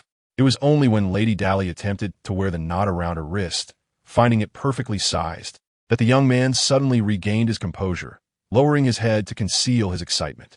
It was too soon to draw conclusions. Perhaps it was merely a coincidence, after all. This knot was not red, and did not necessarily signify a fellow traveler like himself. Yet, with Emperor Roselle present, and himself as well, why could there not be others? Moreover, Roselle had lived over a century ago, while this individual was, like him, currently residing in Tingen, according to Mr. Smith. The creator of this knot was a member of the Nightwatch. If there were others who had traversed here due to extraordinary events, it would indeed make sense. Regardless, he needed to find an opportunity to meet the maker of this bracelet. The young man followed Dunn out of the house, traversing the garden toward the gate. And upon hearing Dunn's proposal to join them, his breath caught. This opportunity had arrived too swiftly, yet he could not appear overly eager. After hearing Dunn mention the potential for extraordinary individuals to lose control, the young man rapidly contemplated in his mind, focusing intently on Dunn's explanations regarding the clerical staff, occasionally posing inquiries, weighing the pros and cons internally. Ultimately, the young man prudently expressed his desire to consider the matter further. After Dunn informed him of how to make contact, he refrained from further persuasion, leaving the choice to the young man. That night, Aiste's sleep was far from restful. She did not once succumb to the peculiar dreams again, yet she seemed to hear faint whispers emanating from an incredibly distant place. Whenever she attempted to listen more closely, the voice would vanish. Under the influence of these subtle murmurs, she would startle awake after only a brief nap, turning on the light to check her pocket watch. Having slept no more than an hour at most, and this cycle repeated 7 or 8 times, with dawn nearly upon her, Aiste buried her head beneath the covers and, after a couple of irritable groans, finally emerged, casting a glance at the little creature curled up at her bedside, indifferent to the world outside, filling her with envy. Aiste had not experienced such poor sleep quality in a long time, and it seemed to have reignited the remnants of her previous life's morning irritability. She longed to curse under her breath, but Roshan would undoubtedly scold her for such unladylike behavior. Today, the Blackthorn Security Company was devoid of activity, tranquil and leisurely. Not even a single request for locating lost pets. Aiste departed in the morning, captivated by her recent obsession with the library, where she delved into mythological tales and unearthed intriguing fragments of seemingly authentic history, meticulously transcribing the fascinating content into her notebook. After enjoying lunch, she took a stroll down the street and, having procured several pieces of chocolate cake and puffs from the bakery, returned to Zotrin Street via public carriage. To her surprise, Rosen, who was supposed to be on duty, was absent from her post. Consequently, Aiste retrieved the dessert utensils herself, leaving the cake she intended for Rosen on the table. As Aiste descended the stairs, she encountered Rosen ascending. "Aiste, you're back. Oh, what did you bring?" "Chocolate cake. I left it on your desk," Aiste replied. With a beaming smile, Rosen exclaimed, "Thank you. You truly have a penchant for sweets. Someone came looking for the captain earlier, a rather refined young man. He mentioned he received an invitation from the captain, and he might soon be our colleague." "Isn't that exciting?" Aiste chuckled. "You just want someone to take over your night shifts. Staying up late is terribly detrimental to the skin." Rosen exaggerated, delighting in the thought as she ascended the stairs to savor the chocolate cake Aiste had brought. Aiste wandered into the open offices along the corridor, placing the puffs on Leonard's desk. "This is for you." "Oh, puffs," Leonard exclaimed, opening the paper bag and tossing a small puff into his mouth, nodding appreciatively as he savored the sweet cream filling. "This is delightful. It's a pity that fried balls aren't sold in many places." "Thank you. After all, you're generally indifferent to chocolate." Carrying a bag of puffs and chocolate cake, Aiste entered the Chanis Gate, where Dunn was on duty, just as she overheard him uttering, "We are guardians, a band of pitiful souls perpetually combating danger and madness." The gravity and melancholy of the statement prompted her to pivot and exit the room. However, Dunn called out to her first. "Aiste, is there something you need?" Quickly, Aiste set the chocolate cake on a nearby table, offering an apologetic smile to the 2 individuals in the room. "I'm sorry to interrupt. I merely came to deliver some food, and I shall take my leave." The young man seated opposite Captain Dunn had neatly combed black hair that framed his forehead, and his brown eyes sparkled with calmness and contemplation. His features were soft rather than sharply defined, exuding a scholarly aura that appeared gentle and harmless. He reminded Aiste of a term she had encountered in a previous life, herbivorous type, which seemed to describe a disposition that was amiable, non-aggressive, and easy to engage with. The young man's gaze toward her bore a sense of inquiry and curiosity, perhaps even a warm familiarity. Did he know her? The youth, of course, did not recognize her. However, Aiste's distinctly Eastern features almost convinced him of her uniqueness. It was the first time he had encountered such a pronounced Eastern visage in this world, and he felt a sense of joy akin to that of meeting a compatriot in a foreign land. Although Aiste's laurel-colored hair and pale gray eyes differed from the black he remembered, he still found her presence comforting.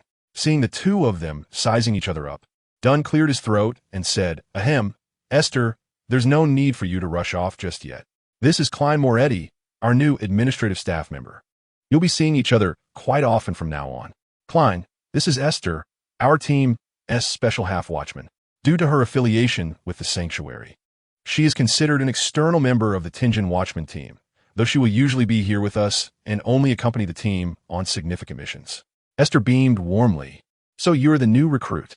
I should congratulate you on surviving. Here, take this as a token of welcome." She handed Klein the last package of cream puffs, and he gratefully accepted, feeling somewhat embarrassed. "It's just a welcoming gift, no need to be formal. There's much for an administrative staff member to learn.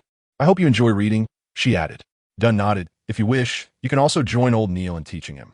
I've heard from Old Neil that your proficiency in ancient Hermes surpasses his, and you've even picked up quite a bit of giant's tongue." Aiste chuckled lightly. That's just Old Neil being generous in his praise. It's not as exaggerated as he claims." Dunn laughed. "Well, you may step out for now. I have other matters to discuss with Klein. For the time being, there's no need for any esoteric languages." Klein was slightly taken aback to see Dunn joking around. Yet a glance at Aiste revealed that her age seemed comparable to Melissa's, even though Dunn's words suggested she had been around for quite some time. Dunn's jest appeared to embody a kind of leniency towards the younger generation, evidently meant to prevent Aiste from feeling dejected about being dismissed.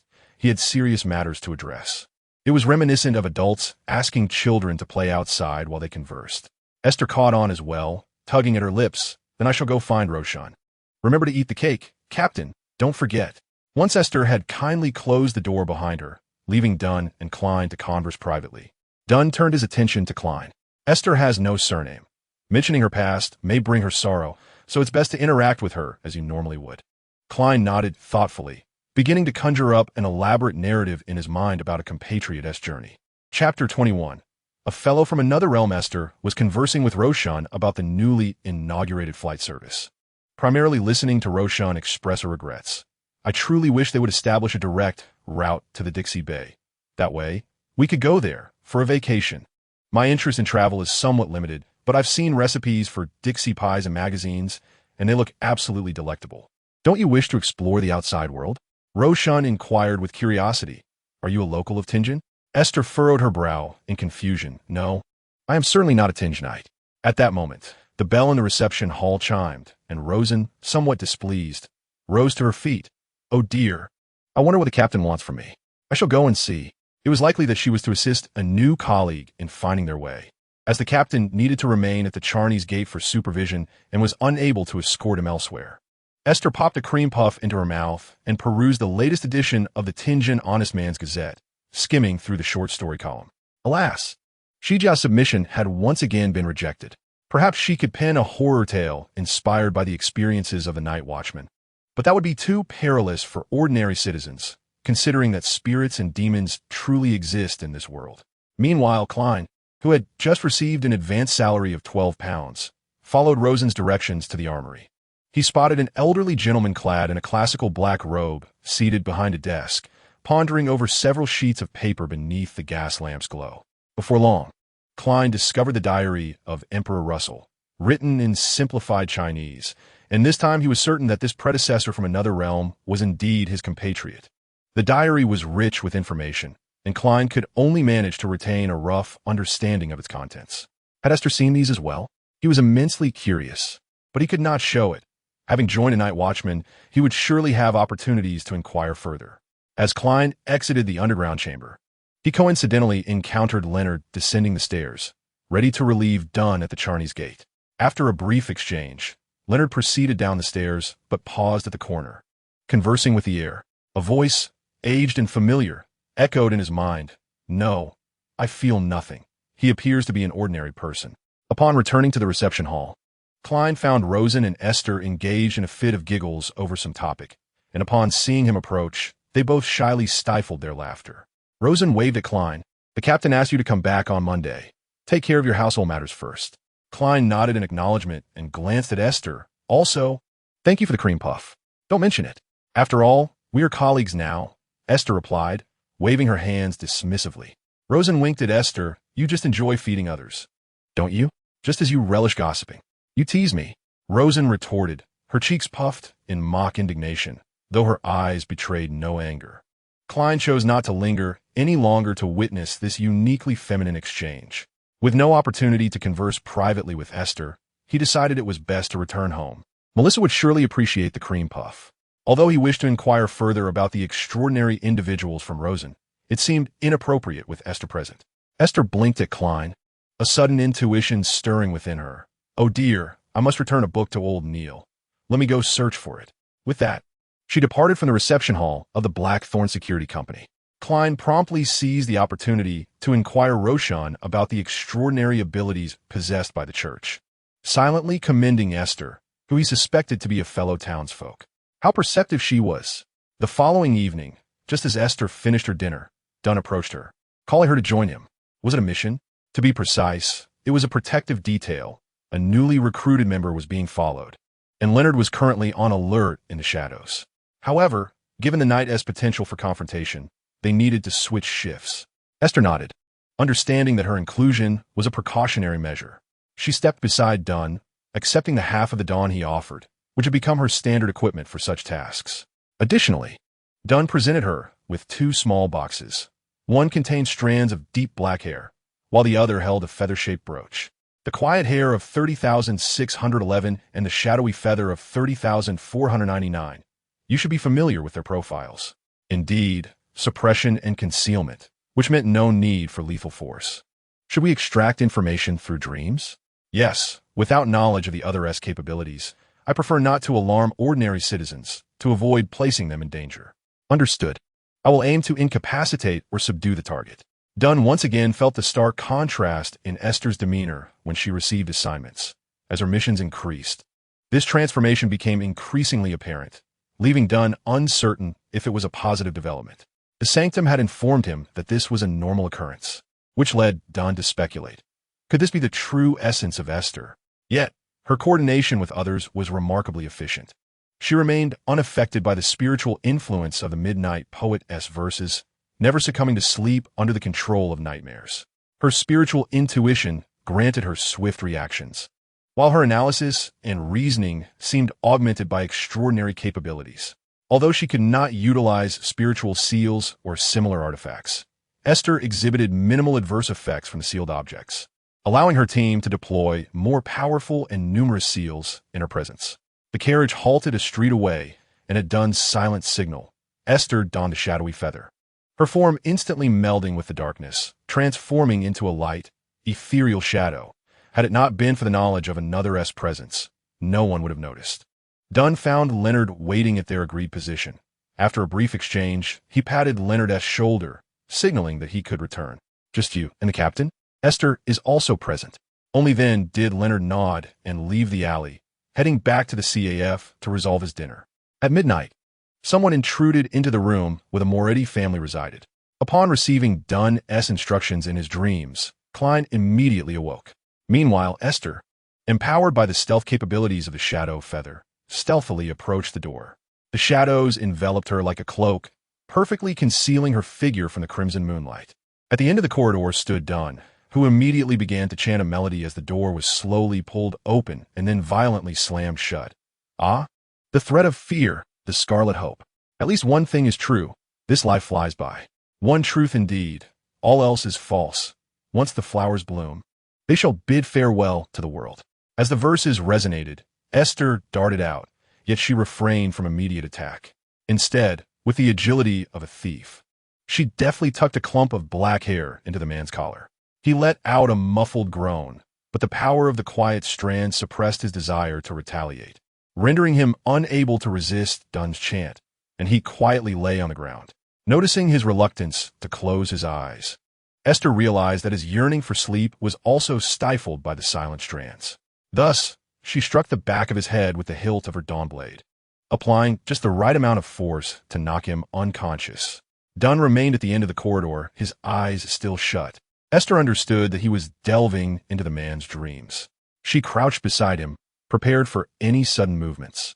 A few minutes later, Dunn signaled for Aiste to take the man away. He would briefly converse with Klein. Aiste carried the sleeping man to the alley where they had previously concealed themselves. And not long after, Dunn returned. Is everything well? Yes, the mission is complete. Let's take him back. Aiste stretched and accepted the bundle of paper Dunn handed her, which contained a few crushed butter cookies. Having stayed up late, she slept in the following morning, awakening to the sight of her pocket watch. It was already past 9. Upon exiting the Chanis Gate, she unexpectedly encountered Klein in the corridor.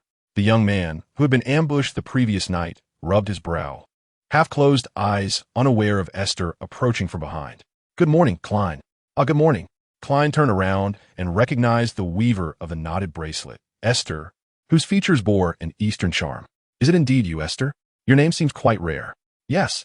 I suspect I am the only one in all of Rune with this name, and its original pronunciation differs from the Rune language.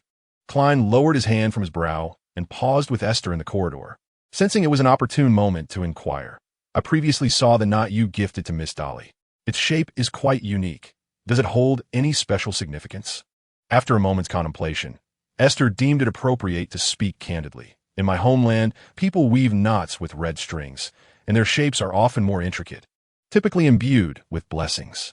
Klein's eyes widened in astonishment as he softly murmured in Chinese, Chinese knot? For those unfamiliar with Chinese, they might perceive Klein as merely conversing with himself, failing to catch the essence of his words. However, for those who grasp the language, it is implausible to miss that particular term. Aiste's eyes widened, and she could not help but lower her voice, wary of being overheard. You two? At that moment, footsteps approached, and the two compatriots, caught in their shared excitement, turned their heads in unison, gazing at the newcomer with the alertness of a startled cat. Dunn looked at Aiste and Klein with a puzzled expression. What?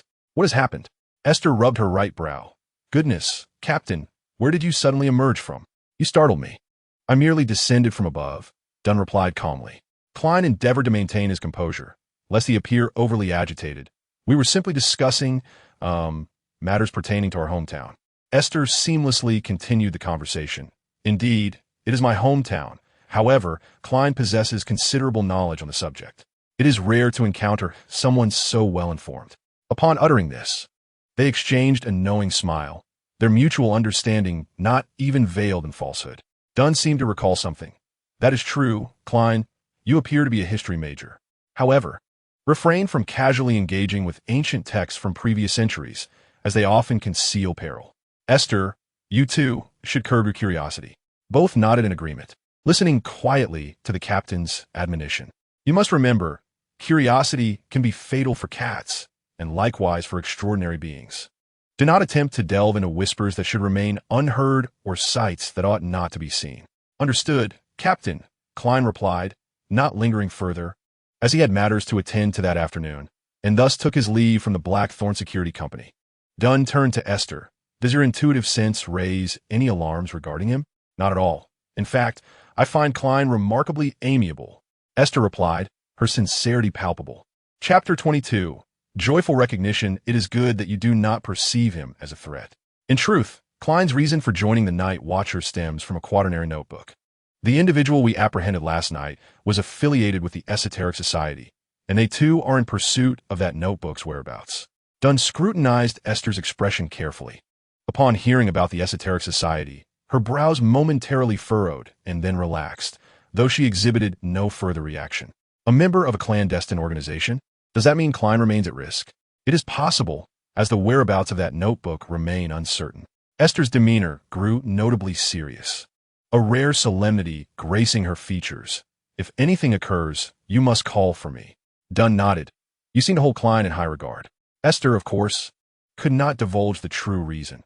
I value each member of the Tinjin Night Watchers. It may sound amusing, but I genuinely consider this place my home. This sentiment had crystallized over months of camaraderie with the others, reflecting Aiste's authentic feelings. Dunn revealed a gentle smile, gazing at Aiste with the watchful eyes of a senior observing a naive junior. It is not amusing, I share your thoughts. Protecting his home, his family, and the very land they inhabit has always been Dunn's unwavering belief, deeply rooted in the soil of Tinjin, becoming part of the protective umbrella over the ordinary citizens of the city. That evening, It was Roshan's turn to guard the armory, leaving Esther at the front desk to assist guests in need. Leonard, with nothing to occupy him, strolled about aimlessly, observing his wandering demeanor. Esther couldn't help but call out to him. Leonard, do you have something to say to me? Regarding Klein, have you discerned anything? A peculiar feeling? Esther leaned back slightly, her arms crossed over her chest. If we're to speak of feelings, it is rather warm. After all, he is the first newcomer since my arrival. I am no longer the youngest. No, you still are, both in stature and age. Esther's smile immediately faded. I will grow, she asserted, though she lacked confidence in her own words. I can't shake the feeling that he is not ordinary. You should be cautious. Esther shot Leonard a glance, dismissing his warning. Perhaps this was the only compatriot she had in the entire world. She could not fathom trusting anyone else but Klein. It was a natural alliance. Everyone has their secrets these days. I have mine as well, Esther stated candidly. To Leonard's ears, this bore multiple implications. He widened his eyes, staring at Esther for a moment before nodding vigorously. I knew it. You indeed have secrets. Esther's expression was subtly enigmatic. Was this not common knowledge? She felt that lingering any longer would diminish her intellect in Leonard's eyes. You seem rather idle, don't you? Why not watch the front desk for a bit? I'm going downstairs to play cards with Loya and the others. Hey, wait. I'm not that idle. Don't leave. Leonard stared blankly as Esther slipped through the back door, the mocking laughter of an old voice echoing in his mind, leaving no room for dignity. Stop laughing, old man. It is not amusing. Do I truly appear that foolish? Everyone knows she has secrets. They all maintain a tacit understanding. Even that young girl at the front desk knows not to pry. And you, well, admittedly, Leonard had to concede that he had acted somewhat foolishly. He sat at the front desk with his legs crossed, casually flipping through the magazines that Roshan had left on the table. Esther did not linger long in the lounge. She merely sipped a cup of hot tea, observed Loya, Shiga, and Cohen play a couple of rounds, visited the restroom, and returned to the reception area of the Blackthorn Security Company. By chance, Klein was also present, and for some unknown reason, the atmosphere of their conversation seemed rather heavy. Esther could keenly sense Klein's guarded demeanor, while Leonard appeared skeptical and watchful. Oh dear, what if I had arrived a moment later? Would Leonard have uttered something foolish again? Good afternoon, Esther. Esther waved eagerly. Good afternoon. Are you here to see the captain? No, I came to the armory to collect some ammunition, he replied. Esther stepped aside at the top of the staircase. Are you heading to the shooting club for practice? You should hurry down. There will be quite a few members unwinding there after work. Leonard drew a circle on his chest, a gesture symbolizing the Scarlet Moon, a sign of his faith in the goddess of the night. May the goddess bless you. Only after Klein disappeared down the stairs did Esther close the door. Leonard turned to her. I still believe he is highly suspicious. 3 of us touched that notebook, yet he is the only one who survived. Esther cast her eyes downward, preventing Leonard from noticing the distorted golden glimmer within them. Everyone has their own destiny. However, another presence in the room perceived it clearly. The voice of the elder resonated in Leonard's mind. Destiny? You seem to place great importance on it. I have not heard you mention it before. Just a whim, Esther said, ushering Leonard from the chair to take her place. No need to trouble yourself. Aren't you supposed to be on night duty guarding the Chanis Gate later? You should rest. How carefree. You could just send someone away whenever you want. How audacious, Leonard exclaimed, though he swiftly retreated into the stairway corridor, unwilling to give Esther a chance to retort. After a while, Klein ascended the stairs with Roseanne. Esther, I'm heading back. Who swapped shifts with you? It seems that ISN tea time yet. Brett has plans the night after tomorrow, so he volunteered to cover for me tonight. He is celebrating his 15th wedding anniversary with his wife. How lovely. Is Klein leaving too? Klein smiled, doffing his hat in salute before placing it back on his head, and opened the door for Roseanne beside him. Yes, we should go before the shooting club closes. Esther smiled as she bid them farewell and returned to her desk. My compatriots are so busy, they hardly have time for a private conversation. Unbeknownst to her, Klein had the same thought as he stepped outside. After leaving Chanis Gate and nodding to the gatekeeper, Esther made her way towards the corridor leading to the lounge. Klein had just concluded his morning course in mysticism, having learned the basics of divination. He approached from the direction of the armory and encountered Esther once more in the corridor. Seeing that no one was around, he couldn't help but whisper companion. Esther immediately turned around, glanced left and right, then seized Klein's wrist, swiftly pulling him into the empty office of the clerical staff, locking the door behind them. She could no longer suppress her emotions, excitedly shaking Klein's hand. Finally, I can speak with you. I missed you so much. Klein couldn't hold back a laugh at her playful reference to a long-standing spring festival skit. Huh, you forgot to say, dear audience friends. This is so fortuitous. So, how have you been? Upon awakening, I found myself lying in a dilapidated tavern. Stepping outside, I was confronted by the sight of a crimson moon, which left me in a state of bewilderment by the roadside throughout the night. Klein sighed, alas, my circumstances are scarcely better than yours. The original owner of this identity was cursed and attempted to take his own life, leaving me to bear his mantle in this peculiar world, rife with chaos. Have you come across the diary of Emperor Roselle? He appears to be another traveler, undoubtedly so, having accomplished great feats. Regrettably, he seems to have lived ages ago, further diminishing the number of individuals with whom we can converse. Aiste nodded vigorously. However, you would do well to avoid the books he penned. They are painfully awkward to read. Even I felt a sense of embarrassment while perusing them. Ha ha ha, the Emperor's presence is indeed overwhelmingly strong. I cannot say how many of his works you have encountered, but his diaries are replete with romantic escapades. Aiste scrunched her face and waved her hand dismissively. What a cliché of the harem genre. Enough of that. The two exchanged glances and could not suppress their laughter. Since arriving in this foreign realm, Klein and Aiste had not felt such freedom and relaxation in a long time. Simply engaging in casual conversation in their native tongue brought them immense joy. How wonderful it is to have someone to speak my mother tongue with, Aiste remarked, wiping away tears of laughter. This is the essence of home. I've longed for it so deeply. In the past, I could hear Mandarin everywhere, with accents both thick and subtle, and it felt utterly commonplace. Only now do I realize how rare that was. Klein smiled warmly at Aiste. Let us formally introduce ourselves. I am Zhou Ming Rui, with Ming meaning brightness and Rui signifying auspiciousness. And you? Aiste extended her hand, shaking Klein's. Li Xing, the Star of Dawn. My parents always said it was simple and easy to remember. I wonder how they are faring. Perhaps due to Aiste's sudden mention of family, a somber atmosphere enveloped them, as sorrow flickered in their eyes, reflecting each other's nostalgia for home. My parents are getting older.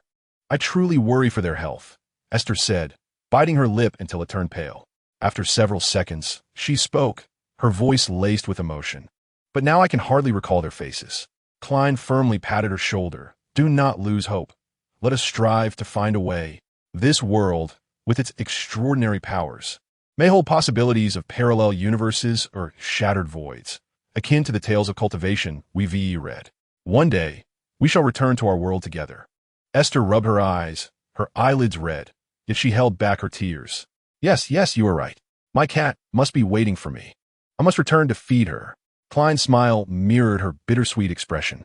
It is settled then. Once we discover a way, we shall return together.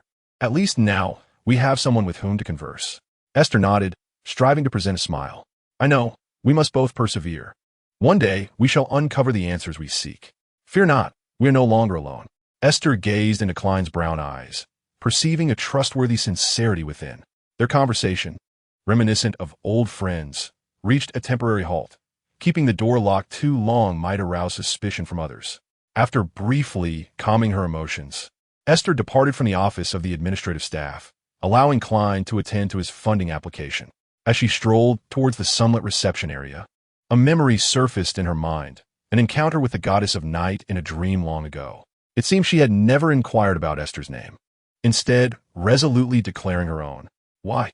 As if she were indifferent to Aiste's identity, although she was undeniably Xing, her true name. Chapter 23. Revelations of Self on Friday. Torrential rain poured down, thwarting Aiste's plans for a day off. She had intended to purchase tickets for an upcoming play, but upon witnessing the dreadful weather outside, she grimaced and firmly closed the door of the Blackthorn Security Company once more. The relentless patter of rain against the window prompted her to ensure it was tightly shut. Rosen yawned, sipping her coffee. Is it that time of year again? This happens a few times every summer. Her hair was slightly damp, the umbrella resting in the stand by the door. Aiste fetched a towel, receiving a grateful glance from Rosen. When Klein entered, several strands of hair clung to his forehead, drenched from the downpour. Aiste quickly retrieved more towels, deciding to offer one to each visitor. Ah, thank you. Good morning, he said. Good morning. The weather is truly dreadful today. Klein hastily rubbed his hair. Indeed, I had nearly forgotten how exaggerated the summer storms in T-Bingen could be. Speaking of which, I arrived in T-Bingen last November. Aiste winked at Klein, who instantly grasped the implication regarding Xing's arrival. Klein calculated the time. She had joined the Nightwatch merely half a year after him. Rosen blinked in confusion. No way. I feel like you've been part of the Nightwatch for almost a year now. It seems we've known each other for ages. No, that's your misconception, little Rosen. Don't follow in the footsteps of our captain and adopt his forgetfulness at such a young age, Aiste replied in a mock-serious tone, causing Rosen to roll her eyes in annoyance. Don't mock me. I'm not forgetful. I truly feel like we've spent a long time together. Aiste remained silent, merely smiling faintly, yet Klein discerned an insincerity in her smile, concealing an underlying solitude. Perhaps it's just that you two resonate well together. Forming friendships with like-minded individuals indeed fosters a sense of long acquaintance. Aiste shrugged, mimicking Leonard's usual nonchalant demeanor. Rosen finds me quite bothersome because I nag her about leaving magazines lying around. Rosen retorted indignantly, Hey, you can ask anyone. They all think Aiste has been here forever. It may not have been that long, or perhaps, as Klein suggested, it simply feels longer because of the joy derived from our interactions. Aiste attempted to hasten the conclusion of this topic. Roshan playfully tapped Aiste's forehead. Surely there are many. Who would tea like Aiste? You are always so helpful to everyone here. Perhaps they all feel you have been around for quite some time. Unaware of Aiste's embarrassment, Klein nodded in agreement. At least my first impression of Aiste was quite favorable. Is it not because she offered you pastries? Klein cleared his throat. Ahem. That is certainly one of the reasons. Roshan seemed resolute in her quest to make Aiste aware of her prolonged presence as a night watchman, taking her hand. Come, let us inquire with others. They must all feel you have been here for ages. Sensing the impending disaster, Aiste quickly waved her hands. No. There is no need to disturb them with such questions. I can ask on my own, can't I? You still need to attend to your duties at the front desk. Indeed, I must remain here. Then let Klein supervise you, so he can report back to me later. The two exchanged glances, and seeing Aiste's desperate plea for assistance, Klein reluctantly nodded. Very well, I could delay my study of the literature for a short while. After all, this question won't take long. Once they descended the stairs and felt that their conversation would no longer be overheard, Aiste quickly halted. Klein, I find it necessary to explain something to you, considering our shared unique status. Klein looked at her with curiosity, patiently awaiting her elaboration. I hope you will keep this confidential. Most importantly, do not disclose it to the other night watchmen. I do not wish to instill fear or discomfort in them. I am indifferent to strangers, but I fear the gaze of familiarity. Klein's mind was ever astute. Is it about your sequence ability? Can you sense it? Indeed. I recall your sequence is that of a diviner. Why not that of a reasoner? Klein's expression grew serious. He had a general understanding of everyone's sequence. During the introduction of a diviner, Dunn had provided a detailed account, yet none aligned with your circumstances. He had mentioned that your situation was unique and directly governed by the sanctuary, rendering you only half a night watchman. Aiste resolved to be forthright. You should know more than I do. To this day, I have not been granted access to most of the literature. I can only rely on old Neil to handle the esoteric texts I wish to read, and even then, the selection is quite limited, primarily revolving around ancient languages. Are they wary of your power? Clearly so. You witnessed Roshan's ambiguous perception of time. This is also an unconscious manifestation of my ability. Klein suddenly comprehended. So your presence in the Night Watchman team is essentially akin to being kept under watch? No wonder I see you here almost every day. My apparent ability has enhanced agility, increased sensitivity in my palms and wrists, along with a boost in strength and stamina. Surely you have delved into online gaming? Certainly. Your sentiment bears a striking resemblance to an agile archetype, be it a rogue or an assassin. I find myself inclined towards a rogue. The almost instinctual ability to pilfer, coupled with a keen linguistic acuity that allows me to discern the intentions of others, is a trait I possess, albeit I seldom employ such talents. Furthermore, my extraordinary capacity for instantaneous analysis and interpretation enables my instincts to respond to unforeseen circumstances with greater swiftness than my rational thought. When these abilities coalesce, they could indeed incite calamity. Aiste, feeling vexed, scratched her head. The more she enumerated the capabilities summarized by the little insects, the more she perceived herself as a ticking time bomb. Should she ever lose control, it would be prudent to confine her within the confines of Chanis Gate for an extended duration, lest chaos ensue. Klein's eyes suddenly sparkled with realization as he recalled the contents of Emperor Roselle's diary, which lamented the Emperor's missed opportunity to choose an apprentice, be it a diviner or a thief. Merely from the description of her abilities, Aiste clearly belonged to the rogue archetype. However, her expansive enhancements suggested she was likely beyond Sequence 9, potentially Sequence 8 or even 7. Regrettably, the subsequent sequences remained shrouded in mystery due to insufficient intelligence. I wonder if you're familiar with the rogue pathway. Based on your description, it seems quite probable that your abilities align with that sequence. Aiste's eyes widened. To receive an accurate conjecture from a fellow compatriot was utterly unexpected. The rogue was indeed a precise depiction of her capabilities. Klein paused, taken aback. Have you even given it a name? Aiste averted her gaze, a hint of crimson adorning her cheeks. One must find some amusement in life. I understand. Klein stifled a laugh, maintaining composure. At the very least, there was a lead now. I shall keep a vigilant eye out for relevant information. If all else fails, I could also post a task in my private gathering, though regrettably, the information does not align with the divine hierarchy. How I wish I had a secondary account. Aiste's gratitude was heartfelt. Thank you. Having someone to confer with is truly wonderful. I appreciate your willingness to assist. Should you require anything, do not hesitate to ask. Klein shook his head. Since you have entrusted me with such a significant secret, I cannot let you down. There is no need for compensation. I will not hesitate to seek your assistance when needed. The two exchanged smiles, their spirits considerably lifted. Regarding the question posed by Roshan, shall we still inquire? Aiste hesitated briefly before nodding. Since we have made a promise, we should ask. It will also provide you with clearer insight into the instability of my adverse effects. She gazed deeply at Klein. Do not forget me, Comrade Zhou Mingrue. You are being overly formal, Comradely Xing. This brief exchange prompted an inexplicable laughter, reminiscent of clandestine meetings among comrades. Yet, only Aiste understood the profound sorrow concealed behind her words. In the end, Klein and Aiste questioned everyone present at the Blackthorn Security Company that day. The more inquiries they made, the more serious Klein's demeanor became, frequently glancing at Aiste, who could only respond with a casual smile. As old Neil sipped his coffee while guarding the armory, he pondered for a moment before confidently nodding. It must have been over half a year otherwise. How could Aiste's progress in the study of mystical languages be so swift?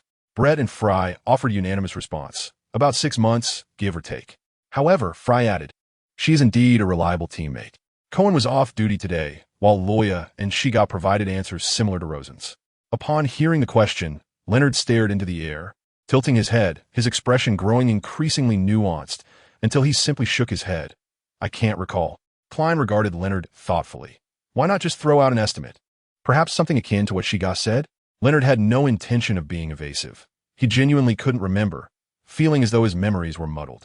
Shiga cast him a curious glance. Are you feeling all right? Should you ask the captain for a break? Leonard waved his hand dismissively. It's not that serious. I just can't seem to recall. Aiste chose to disregard Leonard's inconsistent explanations and led Klein back to the corridor. Now, do you understand? Klein furrowed his brow even more tightly. What about the captain? Is he aware of your situation? He knows, or rather, one could say the captain is most informed. Dunn was on duty at the Chanis Gate, and after Aiste inquired, he chose not to answer the question. Casting a deep glance at Klein, you still have your mystical studies class today, don't you? This was an obvious cue for them to leave. Klein innocently blinked at Aiste.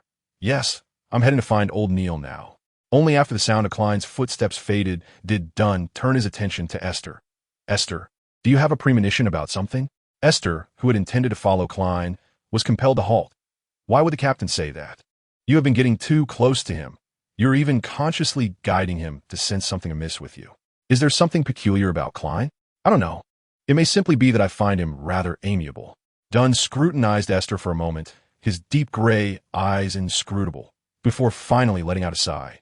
Ah, you may go now. Chapter 24. The underground market at noon. Dunn was summoned by the bishop to the church, and he brought along Aiste, Fry, and Loya to assist the police in an investigation. Shiga was on patrol at the Raphael Cemetery on the outskirts of the Northern District, while Leonard took his turn guarding the Chanis Gate. Klein, who remained at the office enjoying the cafeteria fare, had a leisurely time. Esther went down with lunch to accompany Leonard, leaving only Blake, Rosen, and Klein in the reception hall. A tall, slender man knocked on the door with an air of efficiency, quickly scanning the room before discovering that few members of the mercenary team were present. He ultimately left in disappointment. Before long, the man returned, engaging in conversation with several individuals before deciding to wait for a while. Just as Klein contemplated departing due to the diminishing rain, Leonard approached him, inviting him to join in the quest to find a missing person. That afternoon, Esther immersed herself in Old Neil's literature. However, Old Neil remained resolute, offering no in-depth explanations of the second and third epochs, instead presenting a selection of inconsequential legends. Esther could only sigh inwardly, endeavoring to decipher the true origins of the goddess of night from the texts. She dared not voice her intentions, for they were in the stronghold of the Night Church, a bastion for the vigilance. The following morning, guided by a dream, Klein discovered the whereabouts of the notebook and, accompanied by Dunn and others, set off to the location where they had rescued the hostage the previous day. As Esther had not yet risen, Dunn chose not to disturb her, taking only Leonard, Old Neil, and Fry along. Esther indeed awoke quite late that day, when she groggily got out of bed. It was nearly 10 o'clock. For some inexplicable reason, her sleep had grown increasingly prolonged of late, which instilled a vague sense of unease within her, as she worried she might continue to sleep indefinitely. Would she truly become a sealed artifact? After dressing, she followed her usual routine of placing her little bug in her pocket, deciding to assess the weather before determining whether to venture outside. The woven pendant intended for Klein was complete. She had fashioned a silver ring as a clasp and added a cluster of tassels beneath what she deemed her finest work, a decoration imbued with a unique style. Yet, it was likely only she and Klein knew the source of such a design. Perhaps the night itself was aware. With a sigh, Esther entered the living room, where Old Neil was sharing tales of the underground trading market with Klein. Upon her arrival, they greeted her warmly. Esther presented the piece, not tassel, to Klein, who was pleasantly surprised, never expecting to receive such a special handcrafted gift in such a short span of time. "Thank you. Your hands are incredibly skilled. This must have taken you quite a while to make," he remarked. Esther settled onto the sofa, stretching leisurely. "With practice, my hands become quicker. I have plenty of free time, so I just experimented and created it." "Thank you. It truly looks exceptional. Hey, this is my best work yet. I must ensure everyone has one. It will surely keep everyone safe." Old Neil observed the two young people converse with a silent smile, quietly sitting nearby. Klein was enamored with the piece not. Yet, in the presence of Old Neil, the two compatriots could not converse in their native tongue and resorted to sharing glances. Eventually, Esther shifted the topic. "Earlier, you mentioned the extraordinary materials market. There can't be many of those in Tingen." Old Neil turned to Esther. "Indeed, there are not many. But Tingen is not small. There is underground trade. It seems you have not been there. May I accompany you? I'm quite curious. I promise I won't cause any trouble. I just want to look around." Old Neil burst into hearty laughter, exclaiming, What trouble could you possibly cause? Don't be foolish. Of course, you can join us." Has Esther truly never been before? Klein was somewhat taken aback, as he had assumed Esther was already quite familiar with such matters, considering her tenure as a night watcher. Esther shook her head, confessing, "I haven't had much interaction with extraordinary beings from the outside world. In fact, I'm rather curious." Old Neil shot her a disapproving glance, saying, "There's really nothing to be curious about. They're all the same. Don't get overly enthusiastic, or else the captain will surely reprimand me for taking you on a wild excursion." "All right, it's a secret. You all continue your conversation. I'm off to find Shijia. I heard she has completed her news story," Esther said with a cheerful smile as she walked away. Old Neil had always been impressed by Esther's ability to read people's expressions, often wondering why Leonard could not master such a skill. With Esther gone, Old Neil resumed his conversation with Klein. After discussing the upcoming ritual magic lecture, Klein tentatively inquired, "Does Esther rarely engage with extraordinary materials?" "She has been here for quite some time. I don't know why, but Dunn has imposed quite a few restrictions on Esther, even strictly forbidding me from teaching her too much about practical mysticism." "Captain Dunn?" Klein was taken aback, inadvertently confirming his earlier suspicions that the church seemed to be intentionally restricting Esther. "Indeed, Esther's abilities are somewhat unstable. You should know she resides at the Chanis Gate, a place not meant for ordinary habitation, yet she manages to stay there. Dunn's actions are for her own good." Old Neil suddenly recalled something. By the way, do not use spiritual sight on Esther. Her condition is rather peculiar and should not serve as a reference. Klein nodded in agreement, though his thoughts remained inscrutable. On Monday, having already studied ritual magic, Klein stayed home, modified the pointing incantation, and resolved to invoke the hangman and justice for an experiment. After the tarot meeting concluded, Klein observed the symbols on the back of his chair, then lifted his gaze to the round table, where a slightly drooping gray mist lingered.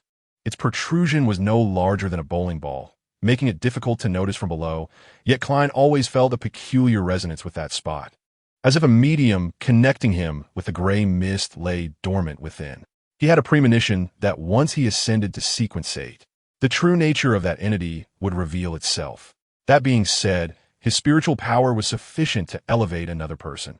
Should he invite Esther to join the Tarot Society? Would she believe she was worshipping an evil deity? However, the exchange of information here might greatly aid her. The risks of such an endeavor were too considerable. Klein would not make a hasty decision, especially since this compatriot harbored numerous secrets. The gray mist was his greatest trump card, best kept hidden from those in his daily life. Moreover, Klein was uncertain about how to elevate others into the mist. Perhaps it was best to wait until he successfully conducted the ritual experiment. The thought of pretending to be a deity before his compatriot was utterly mortifying. First, one must strive to grow stronger in order to better navigate this shrouded haze. After a couple of days, the venerable Neil summoned Esther as promised, accompanied by Klein, and they set off for the Dragoness Denver. Upon hearing the incessant cheers emanating from within, Esther instinctively shivered, perhaps due to the memories of her arrival. She harbored a profound aversion to establishments of this nature and had never ventured into one while strolling through Tingen. However, given her youthful age and striking beauty, entering a bar alone would only attract unwelcome gazes. Klein noticed a figure concealed on the rooftop, wielding a high-pressure steam rifle, which alerted Neil, prompting him to seek information from acquaintances. He learned that it was Triss, recently placed on the wanted list, who had come to procure materials but was recognized and subsequently fled, leaving the official extraordinary agents empty-handed. With the market having just resumed operations, Neil swiftly led the two young ones through the bar's entrance. The oppressive heat and the scent of alcohol assailed Esther's senses, causing her features to contort in discomfort. Klein exhibited slightly more fortitude, but still instinctively furrowed his brow. The Dragoness Den was hosting a boxing match, with two men bare-chested on stage and a throng of patrons vociferously cheering, rendering it impossible for Esther to discern their words. Neil remained unperturbed as he guided them around the boxing ring towards a billiard room at the back, where the patrons, initially engaged in idle chatter, fell silent upon their entrance. After verifying their identities, the two men vacated their seats, allowing Esther and Klein to follow Neil through a concealed door. Navigating through several chambers, the trio entered an expansive room, larger than an indoor basketball court, reminiscent of a bustling market or night bazaar from Esther's recollections, albeit devoid of snacks. The vendors here displayed a myriad of spiritual materials and extraordinary artifacts, with each seller showcasing an array of peculiar items, both useful and otherwise, leaving the discerning task to the customers, a challenge not to be underestimated. The security team responsible for renting the space would not address minor grievances, such as being swindled. Their sole duty was to collect a 20% commission on the profits. Klein was the first to glance to the left, and it was only after he abruptly turned his head that Esther followed suit. There stood a young man clad in a linen shirt, his pallid visage appearing dazed and unfocused, his gaze wandering aimlessly in a state of frenzy. He muttered incessantly to himself, and upon making eye contact with Klein, the disheveled youth approached, his movements reminiscent of a sleepwalker, raising concerns that he might collapse at any moment. He halted before them, staring blankly at Klein before erupting into a loud, maniacal laugh. Ah, the scent of death, the scent of death. Amidst his screams, the young man shut his eyes tightly, and crimson tears streamed down his cheeks. The young man covered his eyes, writhing on the ground in agony, screaming as the surrounding customers and vendors paid him no heed. It was only when he momentarily ceased his turmoil, curling up on the ground, tears streaming down his face, that Esther stepped forward, gently kneeling beside him to tenderly wipe the blood from his visage with a handkerchief. Old Neil shook his head, explaining that this orphan, known as Atomizer, was often referred to as a monster due to his heightened sensitivity, which rendered him aware of things beyond the perception of others. This peculiarity often drove him to madness, as he suffered from witnessing and hearing things he should not.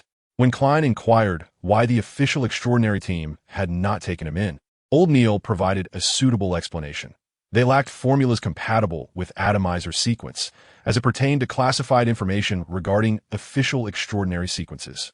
This conversation unfolded quietly between the two, deliberately hushed.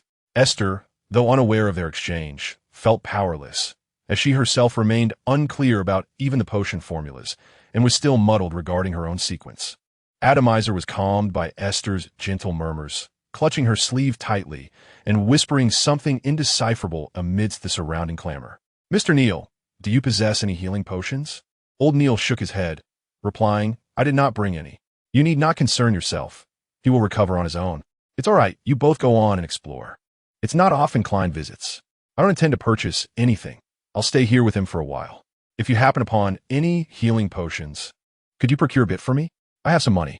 Old Neil accepted the 2 gold pound notes Aiste produced, patting her head gently. "Silly child. You should go and enjoy yourself, Klein. I will settle the bill over there and then assist Aiste." Klein felt uneasy about leaving Aiste alone. "Are you sure you'll be all right?" "It's fine. There's so many people around. This is, after all, a market with official oversight, so safety is assured." "Very well then, be cautious. I shall return shortly." Aiste flashed Klein a radiant smile. "I cannot distinguish those materials. I'll need your help to find anything interesting, so do remember to tell me." Klein intended to seize the opportunity to familiarize himself with the market. Thus he refrained from insisting on staying. "If anything arises, just shout for help." "It's nothing," Aiste said softly, patting Atomizer's head. "He is merely a pitiful child." "All right. It seems a bit of a maternal instinct has surfaced in you." Klein sighed, observing that others towered over him, hardly resembling a mere child. Having consulted a pendulum which suggested that leaving Aiste here might pose a danger, yielding a slight counterclockwise answer, Klein felt reassured to explore the market. After Old Neil and Klein attended to their respective tasks, Aiste took the hand of the now upright Atomizer and led him to a spot by the wall where they could sit unobtrusively. She now typically dons a shirt and trousers when she ventures out, allowing her to sit cross-legged without concern. If it weren't for the restrictions on the sealed items, Aiste would truly desire something to alter her appearance, to spare herself from the lingering gazes of others. For reasons unknown, Atomizer clings to Aiste, refusing to release his grip. She can only allow him to hold onto the hem of her left garment, while she quietly observes the throngs of people bustling through the market. In a relatively secluded corner, once Atomizer's tears had subsided, he struggled to lift his eyelids to gaze at Aiste. This time, the tears that flowed were clearer, and Aiste could finally discern his murmured words. An endless, gentle light enveloped them, soothing her like a caress.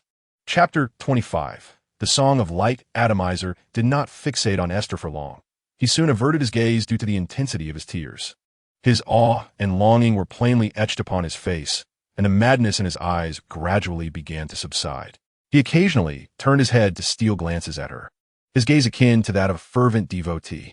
However, after another wave of pain caused him to weep, he turned his sight away once more. A shiver ran down Aiste's spine, and she longed to create distance between them. Yet, Atomizer continued to clutch her garment tightly, and with an agreement to meet Klein here, she could not stray too far. After all, a few fleeting glances would not harm her. She resignedly sat beside Atomizer, observing the customers alongside him. The Dragon's Bar, after all, belonged to the realm of official oversight, rendering those who concealed their appearances a rarity. Entry required identity verification, making it easy to recognize individuals on the wanted list. Even the use of hoods and masks offered limited protection. Of course, Aiste suspected that some had managed to infiltrate the establishment while concealing their identities or assuming false ones. The authorities could not impose overly stringent restrictions, as this would incite the wild, extraordinary beings to become wary and vanish from sight, leaving them to turn a blind eye. Sitting idly was rather dull. Noticing Atomizer calming down, Aiste attempted to engage him in conversation.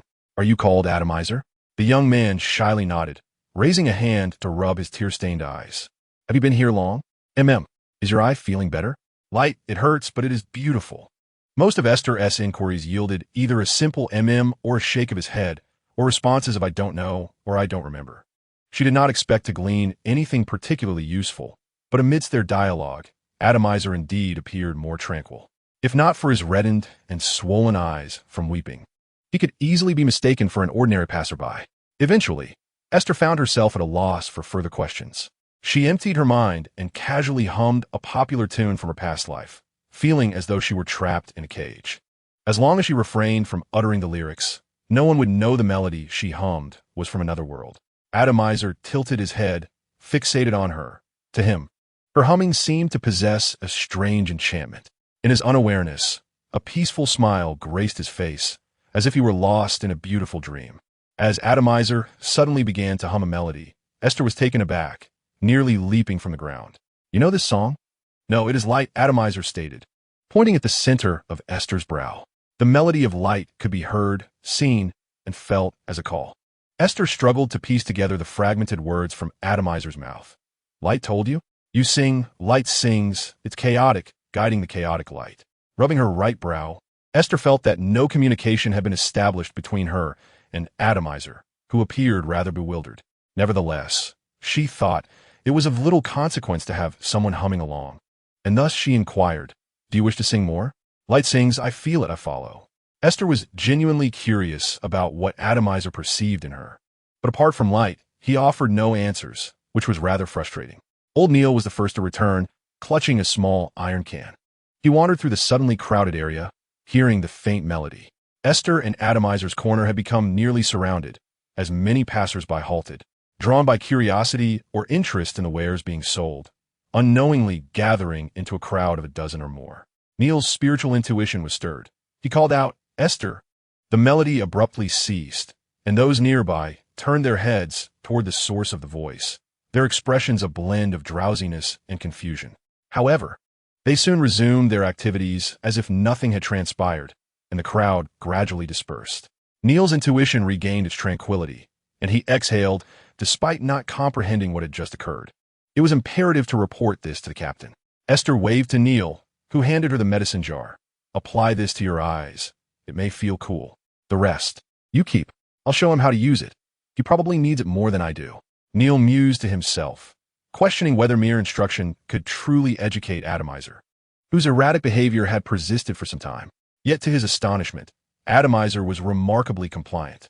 After Esther gestured to her face, Atomizer followed her instructions and began applying the ointment to his own eyes, with no barriers to their communication. Esther placed the jar in Atomizer's hand, and the young creature reached for the hem of her garment, but grasped only air, gazing at her with pleading eyes. I won't stay here. Indeed, light flows. It is incredible, marvelous. Esther furrowed her brow. I can attempt to help you find a more effective eye remedy, if you wish.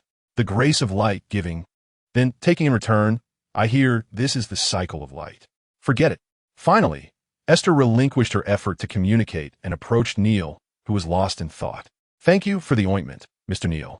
Shall we seek out Klein, or shall we wait for him here? Old Neil returned the remaining 10 sulas from his purchase to Esther. Let us go find him. This place is not vast, and he should have finished his errands by now. Soon, the two located Klein, and they departed from the Dragon's Lair pub, taking a public carriage away from the dock district. At Old Neil's insistence, he and Esther returned to the Blackthorn Security Company on Zoderland Street, while Klein transferred to a carriage bound for Daffodil Street, returning to the recently vacated residence of the Moretti family. Upon his return, Old Neil made his way to Dunn's office and specifically advised Esther to rest early. Esther, having snatched a handful of salted roasted peanuts from the night watchman's lounge, retreated to her stone house behind the Chanis Gate. Disturbance? Indeed, Esther herself seemed oblivious. Truth be told, at that moment, aside from humming a tune with Admisol, she had engaged in naught else. Could it be a matter concerning Admisol? Dunn recalled the pertinent details of the young man. Could it be related to the sequence of monsters? No, it was likely due to Admisol's heightened inspiration. He had perceived certain essences within Esther that drew him toward her. Old Neil reflected on the peculiar scene from earlier. The nearby individuals were utterly unaware, drawn together by the melody, yet oblivious to the fact that they were attracted by it. Among them were two vendors who were indeed extraordinary beings of Sequence 9. I recognize them. I shall report this matter to the Sanctum. and they will decide whether actions should be taken. Aiste should remain at the company for now, keeping her as close to the Chanis Gate as possible to prevent a recurrence of such incidents in crowded situations. Seeing Dunn's resolve, old Neil intended to take his leave, as it was not his duty day, and he hoped to return home early to attend to his own plans. Wait a moment. The captain's old habit. Old Neil turned, awaiting Dunn's next words. Dunn held his pipe, though he never ignited it in the office. He merely packed it with tobacco and took a couple of puffs. Do not mention this situation directly to Aiste, nor discuss it with Klein. She has been growing too close to him lately. It is best to maintain the status quo. Certainly, I shall keep a closer watch on them both, old Neil chuckled, this time in no haste to depart. By the way, there is another matter. Tomorrow, personnel from the Beckland Parish will escort sealed object 2049 here, assisting in the investigation of that notebook. I will bring Klein along, but I must trouble you to keep Aiste occupied in the armory, giving her something to do. Old Neil's expression betrayed regret. Must she be so sidelined? Given Aiste's capacity to suppress the sealed object, would it not be appropriate for her to carry 2049? Dunn hesitated momentarily, but quickly regained his resolute gaze. It must be so. After Aiste displayed such unusual behavior, we can no longer allow her to partake in perilous tasks. If Aiste were to lose control during the mission, the implications for others would be dire.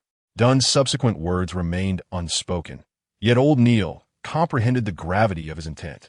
Others would face utter catastrophe. I understand. I shall procure some less critical literature for her study, as she has always been one to become so engrossed that she easily overlooks the external world. Dunn gestured to the table. They're expected to arrive around noon, at which point I will have Aiste deliver a document in Draconic that requires translation. Your task will be merely to delay Aiste for about half an hour. Once we depart, we shall pursue the elusive Riel Bear by carriage.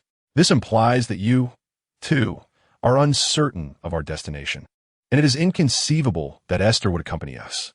This is the overall arrangement. According to the plan, 2049 will guide us to the descendant of the Antigonus family. This endeavor may prove perilous. Previously, members of the Hidden Order had their sights set on Klein, and it is plausible they may employ similar methods for tracking. Does it truly necessitate Aiste's involvement? Dunn had resolved. I will bring Leonard along, as the visitors from the Beckland Parish are also of sequence 7 and 8. Had it not been for Klein's potential unique resonance with that notebook, I would not have risked bringing him. Old Neil sighed.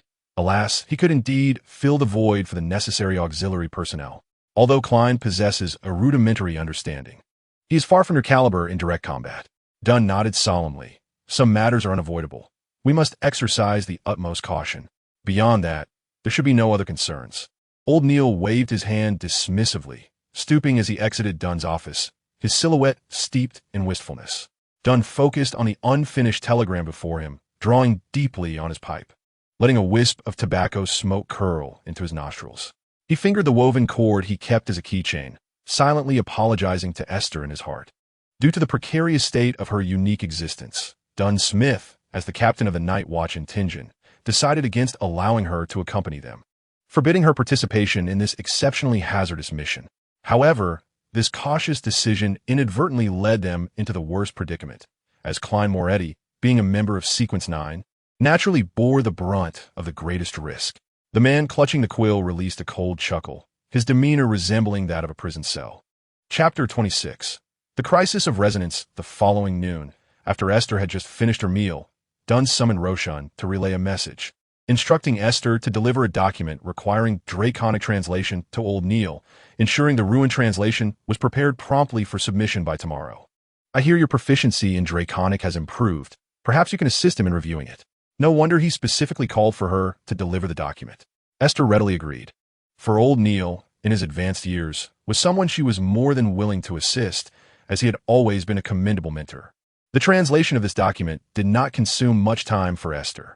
Upon reviewing the interpretation, Old Neil utilized the handwritten translation to impart yet another lesson to Aiste, recounting the legendary tales of ancient races, which captivated her immensely. She harbored a nuanced sense of nostalgia for the era when that extraordinary race dominated the world, although she struggled to recall the extent of her encounters, ultimately attributing it to a mere longing akin to that of Lord Ye's fondness for dragons. With an almost childlike eagerness, She listened to old Neil narrate the predominantly mythical history by the table. As half an hour passed, old Neil smiled and nodded, saying, "All right, that will suffice. Please print this document and bring it to me so I can archive it in the library." "No problem. I'll do that right away," Aiste replied. Seated before the typewriter, she swiftly reprinted the document in just a matter of minutes. Suddenly, a tightness gripped her heart. After hastily delivering the document to old Neil, she dashed out the door, even as Roshan called her from the waiting area. "It's dangerous. The captain and the others are in peril." Her intuition surged like a boiling kettle, shrieking in her mind like a siren. They were too far away, and running there would be futile. Aiste hailed a cab, tossing 5 souls to the driver while urgently exclaiming, "Please, I'm in a hurry. The faster, the better. Follow my directions." With such a generous fare, the driver swallowed his reservations and urged his horses into a brisk gallop. To the driver's astonishment, the journey seemed unusually smooth today. The horse's pace approached a trot, and he found it impossible to calm them down, yet the carriage remained remarkably steady. Throughout the ride, Aiste's voice continuously guided the way. Upon entering the dock area, Aiste anxiously called out, "Here." Just as the horse came to a gradual halt, she leapt from the carriage and sprinted ahead, leaving the bewildered driver behind. In the distance, the sound of gunfire grew increasingly intense. For reasons unknown, the gunfire abruptly ceased, followed by a resounding explosion. "Captain, Leonard, Klein." Aiste's instinctive awareness instantly connected her to the 3 individuals affected at the scene, originating from the handcrafted items she had given to the members of the Tingen Nightwatch. At that moment, Klein was in the gravest danger. As Aiste rounded the corner, she felt the crisis alert surrounding Klein suddenly dissipate. What was happening? Had he encountered trouble? She ran with great speed, soon catching sight of the scene. A figure clad in a black tailcoat was moving outward in slow motion, his movements unnaturally stiff, reminiscent of a rusted automaton. Clad in a black suit, Klein held a revolver in his hand, the afternoon sunlight reflecting off its barrel. As he steadily pulled the trigger, the bullet found its mark in the chest of a stranger clad in a tailcoat. Blood began to flow, and the stranger emitted a harrowing scream, instinctively raising his clownishly painted face. Klein fired again, more crimson spilling forth. Aiste had approached close enough to see the gaping wound on the stranger's forehead. Klein's expression remained calm as he gazed at the lifeless figure before him. The stranger slowly collapsed to the ground, bewilderment in his eyes, and after a few convulsions, lay still. Turning his head, Klein saw Aiste approaching, and in his shock, instinctively attempted to conceal the revolver behind him. But his arm fell back down. The townsfolk had likely seen it all. Aiste, however, offered an encouraging smile, stirring a pang of bittersweet sorrow within Klein. "I'm sorry I'm late." Aiste gently patted Klein on the back. "You did well. Remember, Klein, the most important thing is to keep yourself alive." With that, she strode directly towards the sealed object 2049. As Klein's caution spilled forth, he noticed Aiste's movements were fluid and natural, entirely unaffected by the puppet-like state. His eyes widened as he watched her pick up the fallen 2049 with her bare hands. In that fleeting moment, Klein observed a peculiar change in 2049's expression. Distorted glimmers appeared in its pitch-black, pupil-less eyes, and a trace of fear seeped through the red and yellow paint adorning its face. It seemed to weakly struggle in Aiste's grasp, attempting to distance itself from her. It was brutally shoved into the box by her. After sealing the lid, Aiste shouted menacingly into the box silence. Her voice, filled with exasperation, drew the attention of Leonard, who had been lying nearby, feigning death. Coincidentally, Aiste's gaze fell in his direction. "Are you all right?" "Oh, yes." Thus, Aiste approached a few others, sensing a similar power emanating from them, akin to that of the Tingen Night Watchers, leading her to conclude they were also watchers. The stranger, who had struggled yet failed to rise, warily watched as Aiste drew near. Klein hurried over to assist the fallen Becklin watcher, stating, "This lady is a special agent from Tingen. Is there anything we should do, Mr. Hassan?" Aiste glanced at the small metallic vial that Hassan pointed out, silently nodding. She moved to another half-conscious individual nearby and, guided by her wildly radiating spiritual intuition, retrieved an identical small vial from the inner pocket of his coat. After pouring half the contents down the throat of the unfamiliar man, Aiste paid no heed to his wary scrutiny. Instead, she returned to Klein and Mr. Hassan, handing the remaining half vial of potion to Klein. Esther similarly searched the woman and produced a blue vial, administering half to her and Dunn, both of whom quickly regained consciousness. Leonard had managed to rise on his own, stowing his metallic flask back in his pocket, brushing off the dust that clung to him, and approached with a languid gait. His injuries were far more severe than they appeared, in stark contrast to the confusion etched on the lady's face.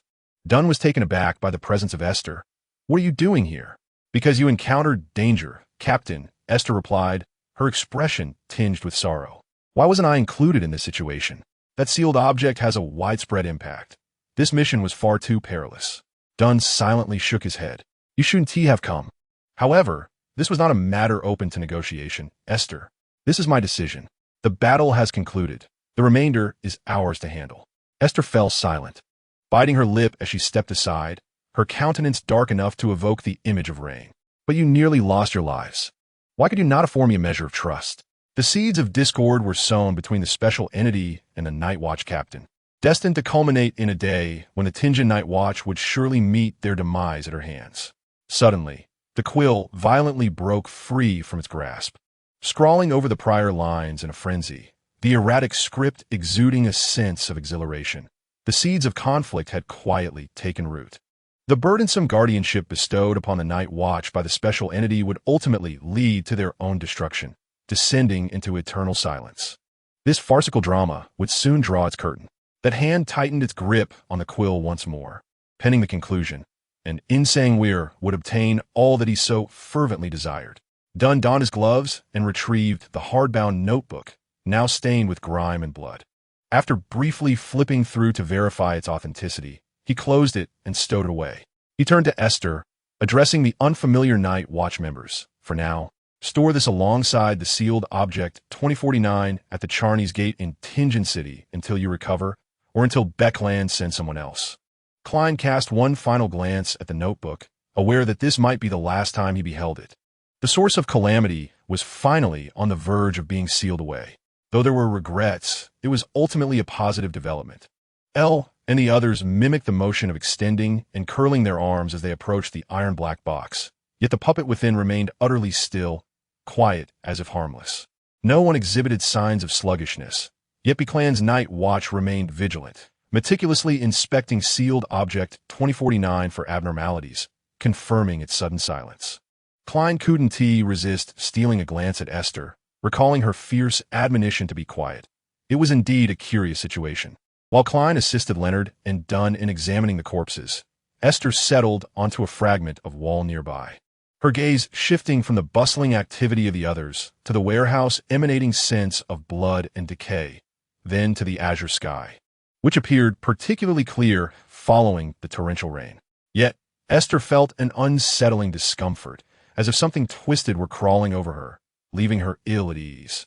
Alienated parallel lines, Esther was perplexed by the fluctuations in her spiritual intuition as she cast her gaze once more upon the three Tinjin Night Watchmen.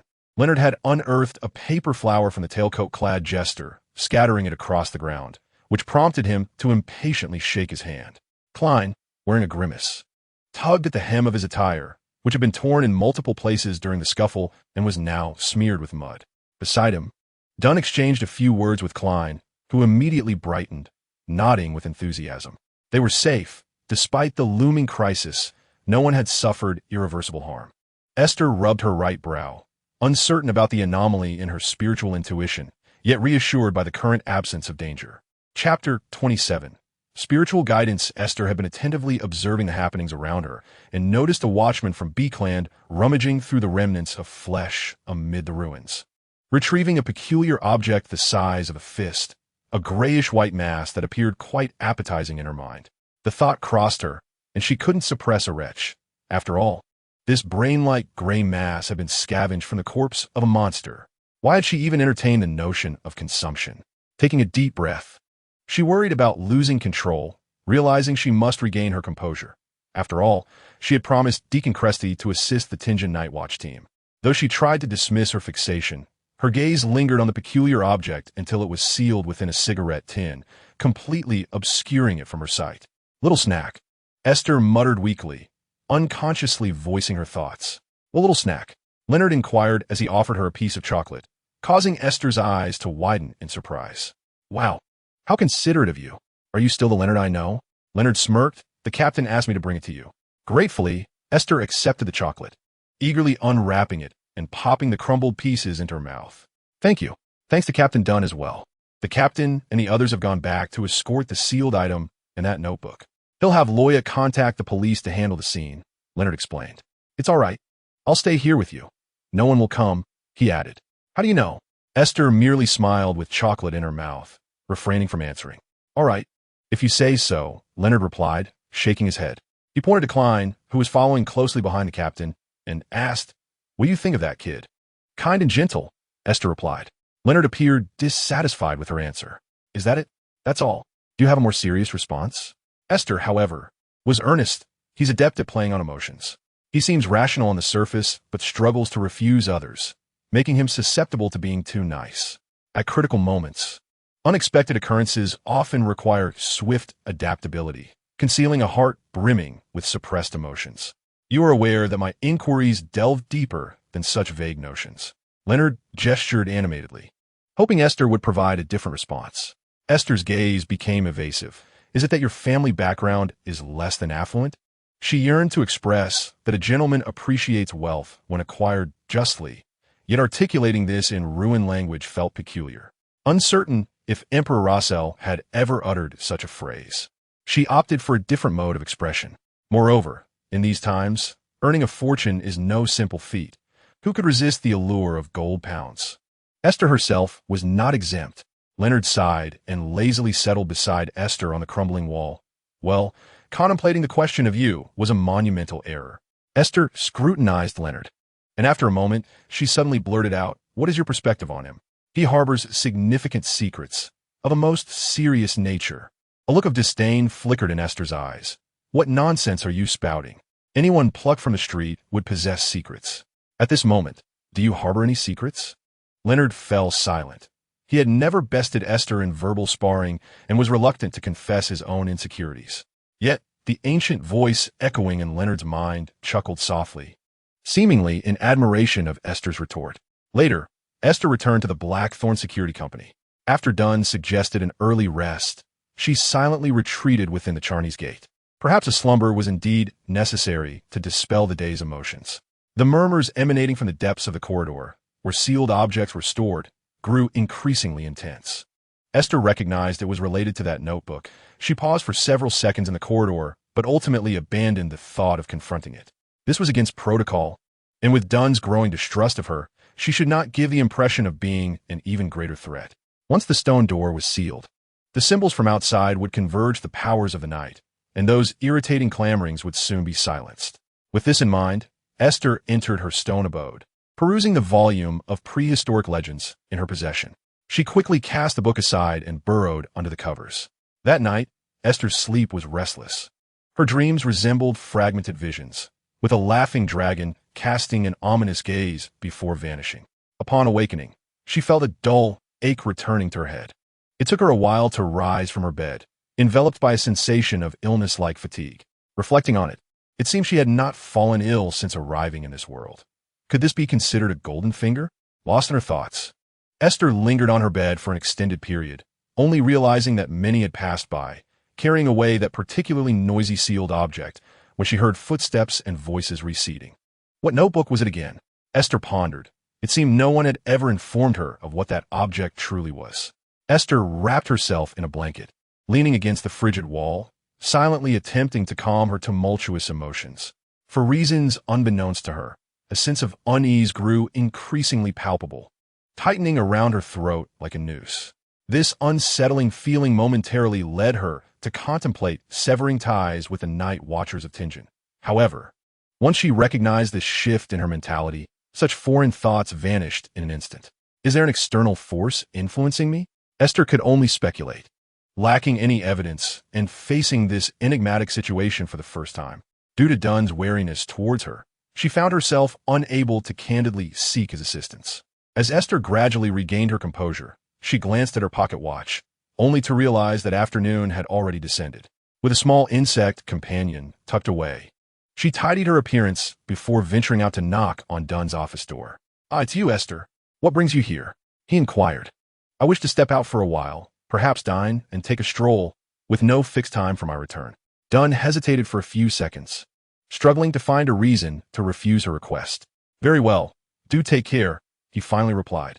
Thank you, Captain, Aiste responded with a smile, closing the door behind her. After exchanging greetings with Rosen, she stepped into the radiant afternoon sunlight. In truth, Aiste had no specific destination in mind. Once aboard the tram, she leaned against the window, lost in thought, until a sudden impulse prompted her to disembark at Vlad Street. She recalled that this area seemed to belong to the Eastern District, under the jurisdiction of the penitents, which explained her rarity of visits. However, today was not about tasks. Aiste leisurely strolled through the streets until she stumbled upon a quaint CF that appeared reasonably priced. She indulged in a meal of baked pancakes, buttered potatoes, and fresh fish soup, feeling quite satisfied. The flavors were not particularly exquisite, yet they sufficed for her. She had an appreciation for culinary delights, but was not overly particular. As Aiste continued her aimless wanderings, her intuitive sense was suddenly piqued, leading her to a shop suffused with the aroma of herbs. This scent evoked memories of traditional apothecaries from her past life, and she found herself fond of it, perhaps due to its long absence from her senses. Drawing in a deep breath, she discerned the myriad scents of various herbs. Naturally, most were unfamiliar to her, as she was neither an herbalist nor a physician. The shopkeeper was a round-faced, middle-aged man with neatly cropped black hair, his black robe adorned with peculiar symbols, resembling the enigmatic practitioners from fables. His sturdy build lent him an air of gravitas. As he raised his gaze, he regarded Aiste with a curious expression. She remained silent. The two of them locked in mutual observation for several tense seconds. Realizing the stalemate was futile, the man finally spoke up. You don't appear to be ill? The remark came off almost as an insult. Aiste's brow twitched slightly. Is this a herbal shop? She inquired. The man stroked his chin, puzzled, and regarded her once more, replying, You seem to be quite sighted. Aiste approached the counter, gazing at the display cabinets filled with herbs. I believe what I need is a monster. Have you heard of it? The man widened his eyes, yet quickly feigned ignorance. If you require assistance, I could summon a cab for you. The nearest reputable hospital is merely 3 streets away. Perhaps sensing his words lacked clarity, he tapped his temple, adding, I believe they have doctors who specialize in such matters. Or would you prefer the more renowned Green Hill? Aiste had heard of the infamous Green Hill Asylum, but felt no anger. Rather, she unexpectedly sensed the man's goodwill, though his choice of words made her want to punch him in the face. I am curious if you have any interest in incomplete monsters. If not, I would appreciate any pertinent information. Incomplete monsters? The man's demeanor shifted to seriousness, his hand falling to his neck as he felt the amulet he wore radiating an unusual heat. Who exactly are you? In the underground market of the Evil Dragon Tavern, there exists a place called. Before Aiste could finish, the man seemed to burn with urgency, suddenly raising his hands in a frantic gesture. Wait. I never agreed to involve myself in this. Please do not continue. Aiste reluctantly closed her mouth, fearing that if she spoke further, he might scream. I have no idea what you mean by monsters, he replied, his face contorted with frustration, internally conflicted. If I mean I cannot assist you, Aiste remained silent, merely smiling as she stood there. For some reason, the calmness in her gaze made the man's eyelids twitch uncontrollably, and he instinctively retreated, collapsing into his chair. The amulet in his collar burned painfully, seemingly urging him to make a swift decision. He dared not touch it, growing increasingly fearful under Aiste's unwavering gaze. This lady has serious issues. If I don't inform her, I might genuinely die here. I must take the plunge. In truth, Aiste had no power over the man. If he chose silence, she would have to leave.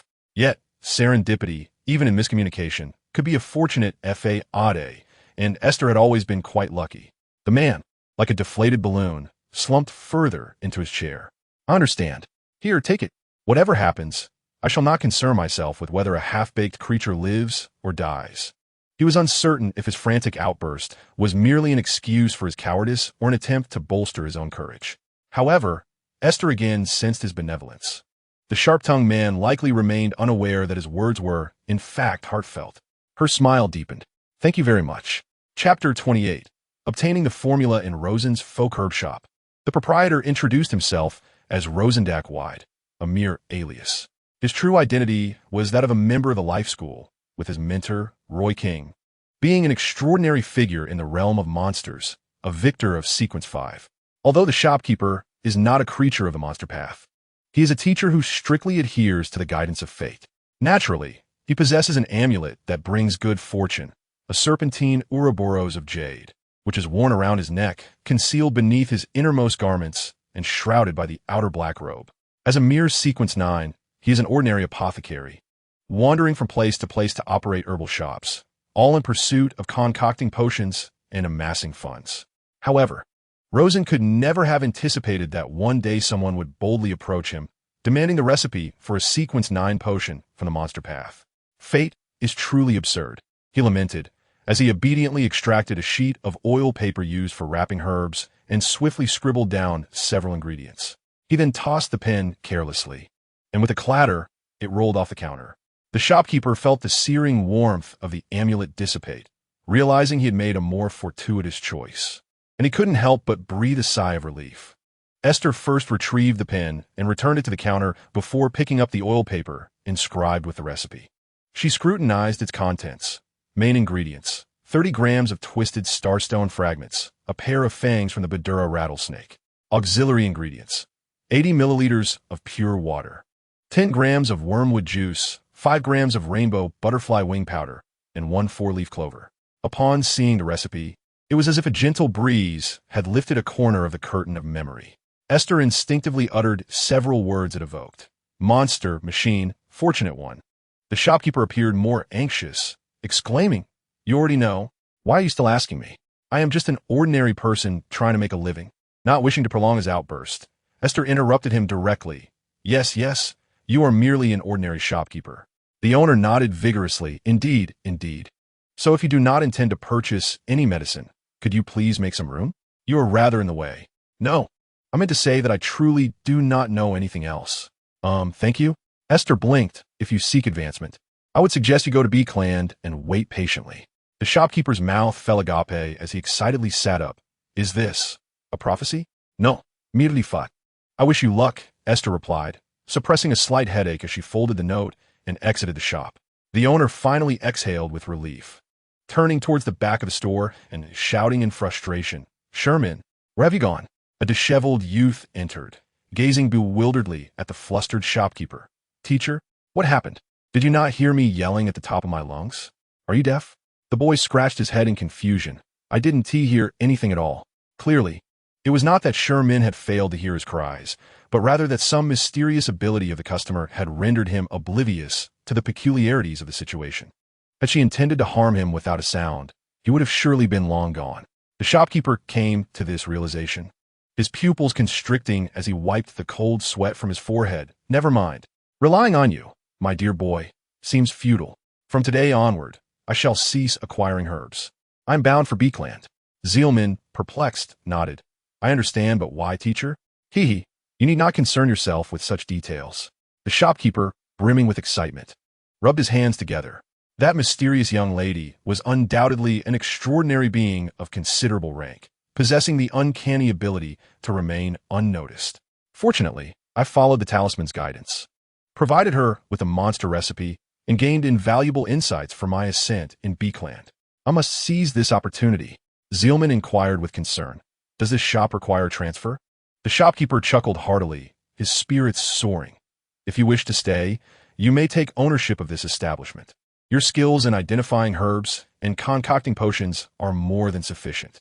Of course, do remember to deposit 50% of your monthly profits into my anonymous account at the B-Clan Bank." Zielman felt a pang of reluctance, but "I have yet to learn the true expertise you possess."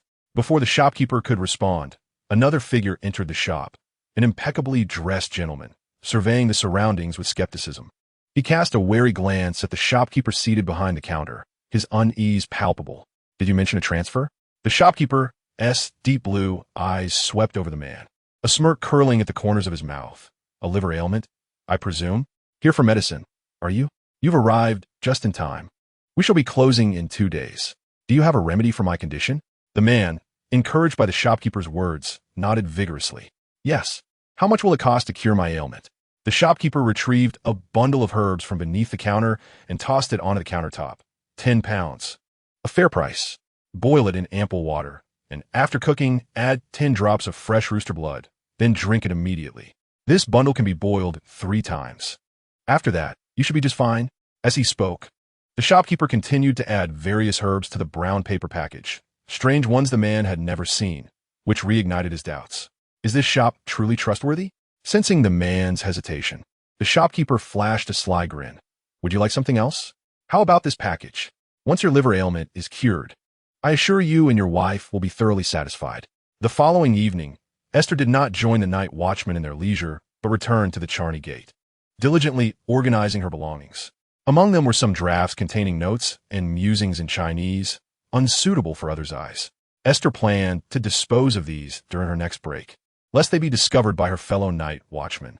Suddenly, a disquieting sense of unease jolted Aiste from her chair. She glanced around, bewildered, unable to pinpoint the source of her anxiety. The seal of the Chanis Gate severed her senses, leaving her unable to discern who might be in peril. Yet, before Aiste could burst through the door, the sense of impending doom swiftly dissipated. Bewildered, she scratched her head and returned to her chair. What was happening? As she stared vacantly at the chaotic array of books and notes sprawled across her desk, her intuitive faculties offered no further insight. With the crisis seemingly averted, she felt a wave of relief wash over her and resumed her tidying. As the night deepened and no one came to seek her out, Aiste decided against burning the midnight oil with her books. She nestled into the covers of her stone bed, closed her eyes, and quietly counted her heartbeat. Visions unfolded in her dreams like splashes of paint on a canvas, reminiscent of a colorblind child whimsically daubing hues together until they became muddied and dull. In her dream, she beheld the silhouette of a man, done, who cried out in anguish, disintegrating into a grotesque mist of blood. Suddenly, Aiste's gaze transcended time and space, revealing a colossal cross, standing like a pillar that upheld the heavens upon a desolate plain. Affixed to this cross was a naked man, cruelly nailed with black iron spikes, his feet perched above, arms outstretched to either side, his head drooping downward, his body marred by countless bloodstains and wounds. Chaotic and malevolent whispers swirled incessantly around him. His lips were sealed, yet those voices gushed forth from his wounds, imbued with hatred and resentment. A cacophony of negative emotions reverberated like a symphony, potent enough to erode and obliterate the spirit of any onlooker. Suddenly, the man opened his eyes, bloodshot and piercing, locking onto Aiste with an intensity that transcended dimensions, and parted his cracked, blood-stained lips. What did he utter? In the next moment, the dream shattered into murky bubbles, and Aiste awoke, hunched over the edge of her bed, retching uncontrollably. A throbbing pain pulsed at her temples, as if her head were on the verge of splitting apart. The darkness of her stone chamber illuminated with a radiant glow, emanating from the twinkling stars that danced through her hair. As they quivered, her golden locks gradually faded to a cool silver white. The emotions of hatred and malice she had encountered in her dream lingered, intertwining with her consciousness, echoing the anguished, furious murmurs in a name filled with urgency and longing. Indeed, that name, pronounced in a manner not quite resembling English, resonated within her. No longer a novice in the arcane arts, Aiste recognized that the imagery in her dream likely pertained to a peculiar, inverted deity. However, due to Dunn and Old Neil's deliberate concealment, she remained ignorant of the esoteric sects or religious forces at play, and was unaware of the identity of the entity she had glimpsed. Why had it called out her name? It seemed to recognize her, much like the nocturnal goddess. Clutching her head as if it were being painfully peeled apart, Aiste found herself unable to utter a single scream. If someone were to awaken their spiritual sight at this moment, they would perceive that dark threads of sealing power were continuously surging into the stone chamber behind the Chanis Gate, enveloping Aiste in layers, resembling a blanket that shrouded the luminous points dancing above her head, relentlessly suppressing them with its silent force. Had Aiste not been in such agony, she might have noticed that a small insect was cloaked in a golden light that mirrored the hue of her hair, resonating with the scattered glimmers among her tresses. As the insect lifted its head to gaze intently, the radiance encased it like a cocoon. Aiste was unaware of when this torment would cease. Under the persistent pressure of the dark force, those luminous points retreated back into her mind, dyeing her silver hair to a pale gold reminiscent of laurel. As the pain slightly abated, Aiste succumbed to unconsciousness. Fortunately, She did not dream this time. Chapter 29. Turmoil, Unresolved Captain. It seems we have not seen Aiste all day. Has she gone out? Roshan inquired as she entered Dunn's office just before the end of her shift, her tone laced with nervousness, as she held both respect and trepidation for the often didactic Dunn. Outside, the sky was tinged with a dusky hue, the sun melting into the horizon. It was already past 6 o'clock in the afternoon. As Dunn rubbed his temples, he realized with Roshan's words that Aiste had indeed been absent all day. How could he have forgotten to keep an eye on her? Rising abruptly from his desk without answering Roshan, he instructed, "You may head back. I will visit the Chanis Gate." Roshan recognized the gravity of Dunn's demeanor and nodded. "Very well, I shall take my leave. See you tomorrow. Be cautious on your way. Do not forget your belongings at the front desk," Dunn advised. Rummaging through a cabinet for a cookie box, knowing that if Aiste had been missing all day, she likely hadn't eaten either. She had never left the office without saying goodbye, which heightened his concern. Roshan stuck her tongue out at Dunn behind his back and hurriedly ascended the stairs, departing from the Blackthorn Security Company. Meanwhile, after greeting the guards, Dunn entered the Chanis Gate with the cookie box in hand. He could distinctly sense that the sealing power within was somewhat diminished today, sending a chill through him as he quickened his pace down the corridor toward Aiste's bedroom. He halted at the door and knocked upon the stone surface, but received no response. Typically, upon hearing someone approach, Aiste would eagerly await to open the door, sometimes even sensing his presence before he knocked. Dunn rapped forcefully twice. The stone door adorned with sealing symbols emitted a dull thud. "Aiste, are you inside?" "Aiste." The door cracked open slightly, illuminating half of Aiste's face with the flickering candlelight from the corridor. Her eyes were red-rimmed, tears streaming down her cheeks. Dunn's anger flared as he beheld Aiste in such a wretched state, her eyes swollen. "What is wrong? What has happened?" "I'm fine, really. I just need a couple of days to regain my composure," she replied. Dunn stifled the impulse to pry open the door and steadied his emotions. "Aiste, what has transpired? Has someone harmed you?" Aiste's gaze was remarkably serene, contrasting sharply with the tears that cascaded down her cheeks, rendering her expression quite peculiar. "No, I'm not distressed by my own affairs. I cannot disclose the nature of it, Captain." Dunn's brow furrowed deeper, his growing agitation compelling him to crave a few hours of tobacco. He had to report this matter to the sanctuary. Aiste slightly lifted her head, and beneath the streams of tears, she managed to offer a reassuring smile. "You have been profoundly influenced by me, Captain. You're not my guardian, but rather the night watchman of Tingen." Before Dunn could utter another word, Aiste closed the door again. He remained silent for several seconds before knocking once more. "I left some cookies at the door. At the very least, you should eat something." Without waiting for a response from Aiste, he hastily departed, needing to convey this situation to the sanctuary in search of clearer directives. Dunn felt the weight of her words, sensing Aiste's emotional distance, which only heightened his unease. Aiste spoke the truth. Her warmth began to unravel Dunn's composure. Yet, witnessing her calm demeanor marred by tears left him perplexed. What had transpired the previous night? Had Aiste lost control? Though Dunn made the closest conjecture to the truth, he subconsciously overlooked his own experiences from the night before, when he dreamt of a suspect and glimpsed the true Creator's cross within that dream. As noon approached the following day, Aiste finally emerged from behind the Chanis door, her complexion so dreadful that everyone who beheld her instinctively uttered the same few phrases. "Are you ill? Are you all right?" Rubbing her still, swollen eyes. Aiste's smile was considerably more forced than the day prior, yet aligned more closely with her actual physical state. "I am fine, merely a bit uncomfortable." Leonard stroked his chin, adopting a serious demeanor. "You haven't suffered a heartbreak, have you?" Rosen elbowed him, causing Leonard to grimace and flee. The gossip-loving lady anxiously scrutinized Aiste's eyes.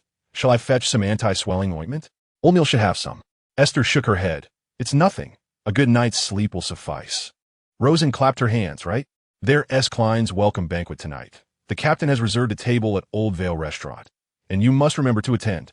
Aiste's expression brightened significantly. "Ah, will there be delicious food? I simply must go." Truth be told, having consumed only a box of cookies sent by the captain the day before, Aiste truly felt unwell, and upon hearing of a sumptuous feast this evening, she swallowed hard. At that moment, Leonard approached with Klein, greeting the two chatting ladies as if he had not just been elbowed. "Aiste, why do you look so unwell? Has someone bullied you?" Klein spoke, casting an involuntary glance at Leonard. who stood with his hands tucked into his pockets. The unspoken inquiry in his gaze sought to unravel the events of the previous day. To his surprise, Leonard immediately raised his hands, gesturing emphatically. Am I really that unreliable? Surely, I would not stoop to the despicable act of bullying a weeping lady. Klein fell silent, realizing he should not harbor expectations. He turned instead to Aiste, who wore an awkward smile. If you encounter any troublesome matters, feel free to confide in me. Klein offered Aiste a knowing look, to which she nodded in understanding. If I truly face something distressing, I shall inform you. This time, it was merely a nightmare. In a couple of days, it will be forgotten.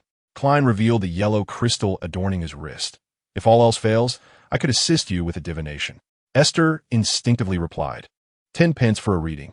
If it's inaccurate, there is no charge. Klein paused for a moment, then joined Aiste in a shared chuckle at the humorous fortune-telling quip. Leonard, though perplexed, laughed along briefly, halting awkwardly under Roshan's peculiar gaze. Roshan's contemplative eyes darted between Aiste and Klein, and with her innate gossiping prowess, she keenly sensed the subtle rapport between them. Before long, Klein departed with Leonard from the Blackthorn Security Company, as he was to commence formal training under Master Gawain that afternoon. Since he intended to join the Nightwatch squad, he needed to adequately prepare for combat in various scenarios. Aiste couldn't help but reminisce about her first encounter with Master Gawain, where she had boldly retorted and shamelessly insisted on participating in the training, ultimately completing his rigorous regimen successfully. That was 2 months ago. How swiftly time passes. Seeing Klein and Leonard off, Roshan, with a mischievous smile, fixed her gaze on Aiste for quite some time, until Aiste could no longer bear the silence, and inquired, Is there a crumb of biscuit on my face? No, not all. I was simply admiring your beauty, Aiste. Though your features may not be strikingly deep or exquisite, there exists a uniquely gentle charm about you. Aiste rubbed her arms, staring in alarm at Roshan's seemingly nonsensical remarks. What on earth are you saying? That is so cheesy it gives me goosebumps. Ah, youth. This is youth. Aiste, you are still quite young, are you not? Roshan, you are scarcely older than I am. Do try to maintain some clarity. Aiste was perplexed by Roshan's demeanor. If Roshan were indeed extraordinary, Aiste might worry about her sudden lapse into oddity. Roshan pointed toward the reception hall's entrance. What do you think of Klein? He seems quite fine, gentle and kind-hearted. Truly a soft soul to whom one could readily entrust a favor. Roshan shook her head with a comical air. No, that is not what I meant. What about other aspects? Aiste fell silent for a few seconds. Roshan, did Leonard say something to you? He always perceived Klein as enigmatic, which led him to suspect that there was something unusual about him. Yet, who among us does not harbor a few secrets of their own? Roseanne paused for a moment before realizing that Aiste's thoughts had ventured in a rather distant direction. She waved her hand dismissively, saying, That's not what I meant. I was referring to romantic relationships. It seems you have quite a rapport with Klein. Aiste, recalling their previous exchanges, attempted to disguise their shared familiarity with other excuses. Isn't it merely that my corny jokes are only appreciated by him? Are those really jokes? They hardly sound amusing. Roseanne retorted. Aiste began to fabricate a response. Because no one else understands them, they become corny jokes. Roseanne raised her teacup and took a couple of sips, then fixed her intense gaze on Aiste. You truly don't have any feelings for him? I could inquire about Klein's sentiments for you, you know? A look of alarm swept across Aiste's face once more. I genuinely have no such thoughts. Please, I beg you. The last thing she wanted was to wake up the next day to find her colleagues grinning at her and Klein, while her fellow townsfolk approached her in confusion, questioning what Roseanne meant. Just imagining such a scenario made Aiste feel as though she would socially perish. It was too embarrassing. She would be mortified. Roseanne felt somewhat disappointed by this response, though not entirely surprised. Well then, should I ask Klein for his opinion? Perhaps he know. I am quite certain he feels the same way. Aiste interjected emphatically. Beautiful Roseanne, dear Roseanne, please do not concern yourself with this. She helplessly rubbed her brow, attempting to persuade Roseanne to abandon the notion of matchmaking. We are merely colleagues, just as you and I can have delightful conversations. Roseanne appeared swayed. All right, since you are so resistant, I shan't press further. Alas, why not contemplate when your own romantic prospects might materialize? In the future, it is essential to find someone considerate. Resting her chin on her wrist, Roseanne inquired curiously, Do you not desire love for yourself? Have you ever envisioned the kind of person you might fall for? With a weary sigh, Aiste replied. I think it is sufficient for me to simply exist. Chapter 30. Officially joining the team at 6 in the evening. The members of the Blackthorn Security Company gathered at the Old Vale restaurant. Aside from Fry, who remained on duty at the Chanis Gate, 6 night watchmen, 5 administrative staff, and the semi-regular Aiste were present. When Klein entered, he appeared unsteady, his gaze unfocused, and he trembled as he took a seat, prompting Leonard to stifle a laugh and whisper to Aiste, "You look better than Klein did at that moment. Though you were so hungry, you seemed ready to devour someone." Aiste shot Leonard a glare, unwilling to engage with him. Dunn lifted his glass of red wine, and others followed suit. Though Dunn had prepared a non-alcoholic ginger beer for Aiste, which led Roseanne to tease her for a considerable time. Aiste, however, did not mind. She was indifferent to what she was drinking, as her favorite kvass was not available in this world. Perhaps she could attempt to do it herself? This notion stirred a sense of eagerness within Aiste. As everyone raised their glasses, Dunn gestured towards Klein. "Let us welcome our newly inducted member, Klein Moretti. Cheers." Klein, trembling, rose once more, his glass filled with amber champagne, expressing his gratitude as he clinked glasses with each individual. The atmosphere of the dinner was relaxed. After Dunn and Shija initiated the conversation, everyone engaged in casual chatter while deliberately steering clear of work-related topics. Aiste savored her medium-rare steak, relishing the tender, slightly bloody center, while the sausages were grilled to perfection, brushed with honey, presenting a delightful blend of sweet and savory that was rich and satisfying. She generously ladled gravy over her steaming mashed potatoes, indulging in spoonfuls of the creamy delight. In stark contrast, Klein's demeanor was entirely different. His complexion paled as he scarcely touched his meal, prompting Leonard to approach him. "Too exhausted to eat?" he inquired. Indeed, Klein sighed. Leonard, cheerfully suggesting to help consume the food, received Klein's reluctant consent, resulting in most of Klein's dinner being devoured by others. This elicited a sympathetic glance from Aiste, although she had also taken 2 pieces of bacon for herself. When dessert arrived, Aiste ordered a serving of ice cream drizzled with strawberry sauce, its sweet yet slightly tart flavor proving delectable. Just as everyone was finishing, Klein's voice broke the moment. "Captain, may I have another dinner?" Upon hearing this request, a hush fell over the group, soon followed by soft laughter, as Dunn jovially requested another meal for Klein. As the jubilant dinner drew to a close, everyone appeared relaxed upon exiting, except for Klein, whose legs, though no longer trembling, moved with a peculiar stiffness. Yet, this was not the worst of it. The soreness to come the following day would be quite severe. Aiste gestured towards Klein, remarking that for those unaccustomed to vigorous exercise, muscles would tighten post-workout. "If you were a college student, I assume you didn't engage in much fitness?" "Ah, I indeed did not exercise much," Klein admitted. "Aiste, did you previously partake in combat training?" "Yes, but by the time I met Master Gavin, my physical condition had already improved," Aiste replied with a proud smile. Klein unabashedly expressed his envy, even a hint of jealousy. "That sounds wonderful. The diviners gain no physical stamina. Training is exceedingly exhausting. Better to be as sleepless, then?" Leonard interjected. Aiste shot him a glance. Only one of us tumbled down the stairs. Instantly, everyone was amused to varying degrees, with Roshan laughing the hardest, her half-body resting against Aiste's shoulder. This prompted Leonard to exclaim in dissatisfaction, "Must we always bring this up?" Aiste, with a serious demeanor, retorted, "Who has done foolish things in their youth? Rest assured, it will be unforgettable for life." Leonard glared at her, teeth clenched. "Hurry and forget it." Aiste quickly turned her head back, awkwardly shifting the topic. "By the way, Klein, what do you plan to visit the trading market again? Can you take me along?" Klein paused in surprise, then nodded. "You're right. It's not very safe for you to go alone. That creature, Atomizer, seems to be quite fixated on you." In truth, Aiste sought companionship not solely for her own safety, but to alleviate Dunn's concerns. If she ventured into such a chaotic gathering of extraordinary beings alone, subsequent reports to the Nightwatch could cause Dunn undue anxiety. Leonard observed them curiously. "If I may ask, Aiste, have you ever studied potion making or ritual magic? What do you intend to do in those places?" "To shop," Aiste replied candidly. "Of course, I know one goes to the underground trading market to buy things." She looked at Leonard helplessly. "I simply want to browse. I didn't get a proper look at the goods last time, due to some unforeseen circumstances." Klein nodded in agreement. She was preoccupied with Atomizer and hardly had the chance to peruse the stalls, waiting in a corner for us instead. Is that so?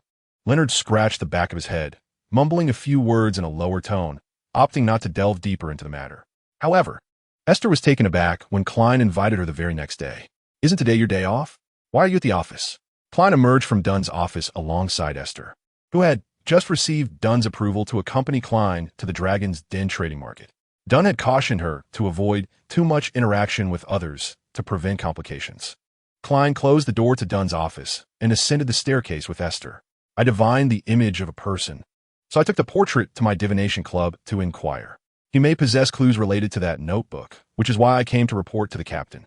This individual was not mentioned in previous investigation reports, but in my dream divination, he is closely associated with that notebook, and he has participated in its trade. Esther furrowed her brow. He sounded like a cunning character who left no traces in real investigations, indicating he concealed himself well. Could he also be extraordinary? Klein nodded in agreement.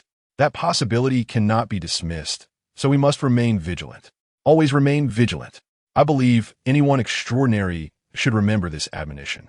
Klein chuckled a few times, recognizing the source of Esther's phrase, a globally popular magical children's literary work.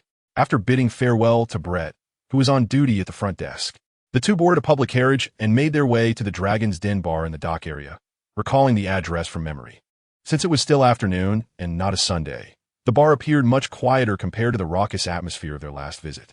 The bartender lazily leaned against the counter, polishing a glass, while only 2 tables of patrons were drinking, occasionally slamming their cards on the table and exchanging banter to pass the time.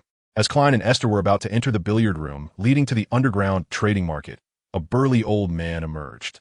He towered over Esther by nearly half a head, donned in a tattered naval officer's coat, and exuded a potent aroma of alcohol. His brown hair was tousled like straw, clearly unkempt. Nevertheless, his limbs were robust, muscles rippling, and his gaze was sharp and resolute, exuding an air of decisiveness that suggested the naval coat rightfully belonged to him. The old man's blue eyes scanned Esther and Klein. Are you the friends that old Neil brought last time? Klein promptly doffed his hat in greeting, as it was more fitting for him, a formal member of the Nightwatch, to engage in conversation rather than Esther. Indeed, may I inquire how to address you? Old Neil should have mentioned me. I am Swain, the proprietor here. Klein nodded. Yes, he has spoken of you. Huh. I doubt he had much good to say about me. If you're in need of funds, feel free to seek me out, Swain remarked with a smile, preparing to head towards the bar. Esther, please wait for me at the entrance. Klein hurried to catch up with Swain, lowering his voice slightly, clearly wishing to keep the conversation from Esther's earshot. Esther rolled her eyes but obediently remained by the door. She even craned her neck to observe the commotion at a nearby gambling table, where someone had just been caught cheating and was now embroiled in a shouting match with friends. Esther silently picked up a few choice curses. Once Klein's hushed conversation concluded, he returned to her, but Esther had caught snippets of Swain's words, realizing Klein was investigating the suspect he had divined earlier. This wasn't eavesdropping on Esther's part. Swain's voice had been loud enough to be heard clearly in the relatively quiet bar. After traversing several rooms, the duo re-entered the underground trading market, though the stalls and patrons were scant, indicating that many were preoccupied with other matters during the day and had yet to arrive for the peak hours. Atomizer still squatted in his previous spot, utilizing a half-meter-high wooden board, originally meant for displaying goods, as a makeshift bench. He had deliberately left a significant portion of the space vacant, as if reserving it for someone else. Sensing a gaze upon him, Atomizer lifted his head, and upon locking eyes with Klein, his face instantly paled, terror etched across his features as he abruptly covered his eyes. However, he soon lowered his hands, excitedly gesturing towards the empty space beside him, as if beckoning Esther to come over. It seems he wants you to approach. I shall refrain from intruding upon his sight. His reaction upon seeing me was akin to encountering a fiend, Klein remarked with a wry smile, extending his hands in a gesture of resignation towards Esther. Without a moment's hesitation, Esther retrieved a folded piece of oiled paper from her close-fitting pocket and handed it to Klein. Could you please check if the materials listed here are available? By the way, here's your payment. Klein accepted the 15 gold pounds she offered, astonished by her generosity. Yet he couldn't help but notice the grimace on her face as she suppressed a smile while pocketing the money. Esther's expression turned somber. That was all my savings. It might not even suffice for the frequent complaints I hear from Mr. Neal. Exceptional materials seem so expensive. Are you sure you don't want to check for yourself? No need. I trust you completely, Aiste replied, striding toward the beckoning atomizer, leaving Klein momentarily bewildered. Klein examined the oiled paper, which appeared to be crumpled remnants of something once wrapped. As he unfolded it to discern what materials his fellow villagers sought, he unexpectedly encountered a complete potion recipe. Monster potion, main ingredients: 30 grams of twisted star stone fragments, a pair of fangs from a Budhaha rattlesnake. Auxiliary ingredients: 80 milliliters of pure water, 10 grams of wormwood juice, 5 grams of rainbow butterfly cocoon powder, 1 4-leaf clover. A monster? Is this the potion recipe for the sequence monster of Atomizer? Chapter 31. An expensive beginning. Aiste casually handed the monster recipe to Klein, treating it with far less reverence than she had bestowed upon the gold pounds. Where on earth had she procured this recipe? No, I must inquire further. If Aiste has come into contact with those cult deities, she could be in grave danger. Taking a deep breath, he glanced back at Aiste, who was engaged in quiet conversation with Atomizer, before turning to navigate through the bustling vendors to borrow the restroom in this area. Locking the door behind him upon entering the restroom, Klein sat atop the closed toilet seat. He carefully spread out the tightly clutched recipe paper and swiftly scanned the required materials again, placing the yellow crystal pendulum over the note for a divination. The steady clockwise swing indicated that the recipe was genuine. This was indeed the correct potion for the sequence 9 of the monster pathway. The recipe is authentic. This fellow villager is quite remarkable. How could she so readily share it with me? Klein, of course, would not be shy about it. After committing the effective recipe to memory, he felt a subtle thrill akin to having taken advantage of his fellow villager, thus eagerly setting off to assist Aiste in gathering the materials at the market. Once Aiste returned, Atomizer hummed a soft tune and gazed at her with eager anticipation. Aiste, somewhat resigned, nodded. You actually remembered? Most of the notes were correct. Atomizer blushed at the casual praise, his delight evident as he regarded her, reminiscent of a child basking in the admiration of an elder. This made Aiste feel a touch exasperated, until a sudden thought struck her. She seemed to have a few fruit candies tucked away in her pocket. A couple days ago, Cohen Lee joyfully announced to his colleagues in the office that his long romance was nearing its conclusion, and he would soon be engaged. He extended an invitation to all available colleagues to attend the wedding. Aiste took out a blue grape-flavored candy and placed it in Ademisol's palm, saying, "This is a token of appreciation for your efforts. Would you like to try it?" Ademisol gazed at the candy for a few moments before happily tucking it away, continuing to look at Aiste with a mixture of longing and admiration, leaving her in a state of confusion. Just as Aiste was contemplating whether to initiate a conversation, a passerby suddenly stumbled and fell nearby, exclaiming in surprise. It was a woman, and Aiste quickly approached to help her up, only to discover that she was quite a graceful beauty. Her smooth, flowing black hair cascaded behind her, and her slightly rounded face gave her an innocent appearance. Her slender eyes and delicate features combined to create a sweet visage, while the soft green dress she wore beautifully complemented her refined demeanor. Such a stunning face. She could easily be a movie star, Aiste thought to herself as she assisted the woman, who appeared to be in pain. Noticing a small trickle of blood beneath her nose, Aiste was taken aback, wondering how someone could be so unfortunate to bleed from a fall. She retrieved her handkerchief and handed it to the lady, saying, "Oh dear, are you all right? You should clean yourself up." The lady responded in a muffled tone, which made Aiste wonder if she was dazed from a fall. "Do you need to sit down for a moment? You can pinch your nose and gently tap the back of your head. It will help you feel better." The lady pressed the handkerchief to her bleeding nose. Her cheeks flushed, and with a hint of embarrassment, she replied, "I'm truly sorry. Will my sitting here disturb you?" "Not at all. As long as no one asks us to leave," Aiste replied, noticing that Ademisol showed no visible signs of resistance, thus taking the liberty to make the decision. The long bench could accommodate 3 people comfortably, and the lady sat at the edge, next to Aiste on her right, while Ademisol took his place on Aiste's left, awkwardly staring at the ground, occasionally glancing at both the lady and Aiste before quickly averting his gaze and mumbling inaudibly.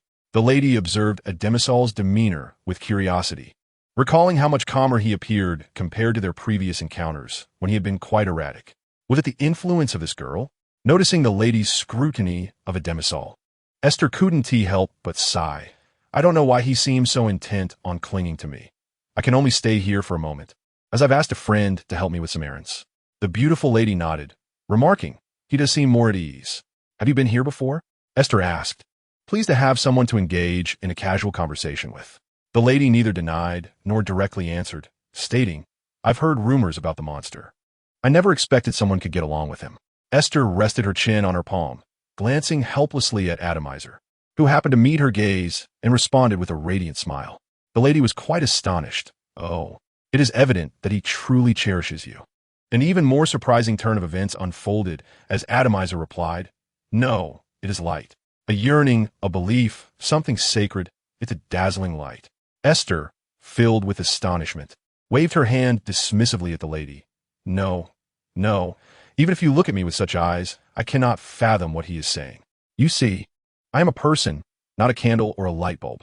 The lady, amused by this whimsical self-deprecation, broke into a smile that made her sweet visage bloom like a rose. "Huh, I can see that." She set down her handkerchief. Her nosebleed had ceased. Yet she still clutched Aiste's handkerchief, recalling that blood is a potent medium for curses and mysticism, leaving her uncertain whether to return it. Although Aiste appeared kind-hearted and innocuous, seeming rather naive, the lady remained vigilant due to her own past experiences. Observing the lady's hesitation, Aiste nonchalantly remarked, "It's fine. Consider it a gift. It's merely a handkerchief. I have plenty." Aiste had purchased numerous handkerchiefs, choosing different patterns each day to serve as bedding for the little bugs. As they remained quite listless within the confines of the Chanis Gate, lacking the energy to mock her simple pleasures, the beautiful lady appreciated Aiste's thoughtful nature. Nodding with a smile as she tucked away the blood-stained handkerchief, "I will clean it. If we meet again, I shall return it to you." Aiste nodded in understanding and inquired, "Are you going shopping? Perhaps you might find some useful books." "Yes, goodbye. Atomizer's fondness for you is not without reason. That is an exaggeration. Farewell." The lovely lady offered a modest, bashful smile, far more natural than her previous alluring expressions, waved at Aiste, and strode towards the stalls. Aiste seemed to grasp why the charming lady had stumbled. It appeared she was not accustomed to wearing skirts, as her gait suggested she was more familiar with trousers. "She is extraordinary, isn't she?" Aiste asked Atomizer, who had been watching the lady's retreating figure. After a moment of contemplation, he nodded vaguely. "Yes, she is." Aiste hugged her knees, feeling a twinge of confusion. "It's wonderful.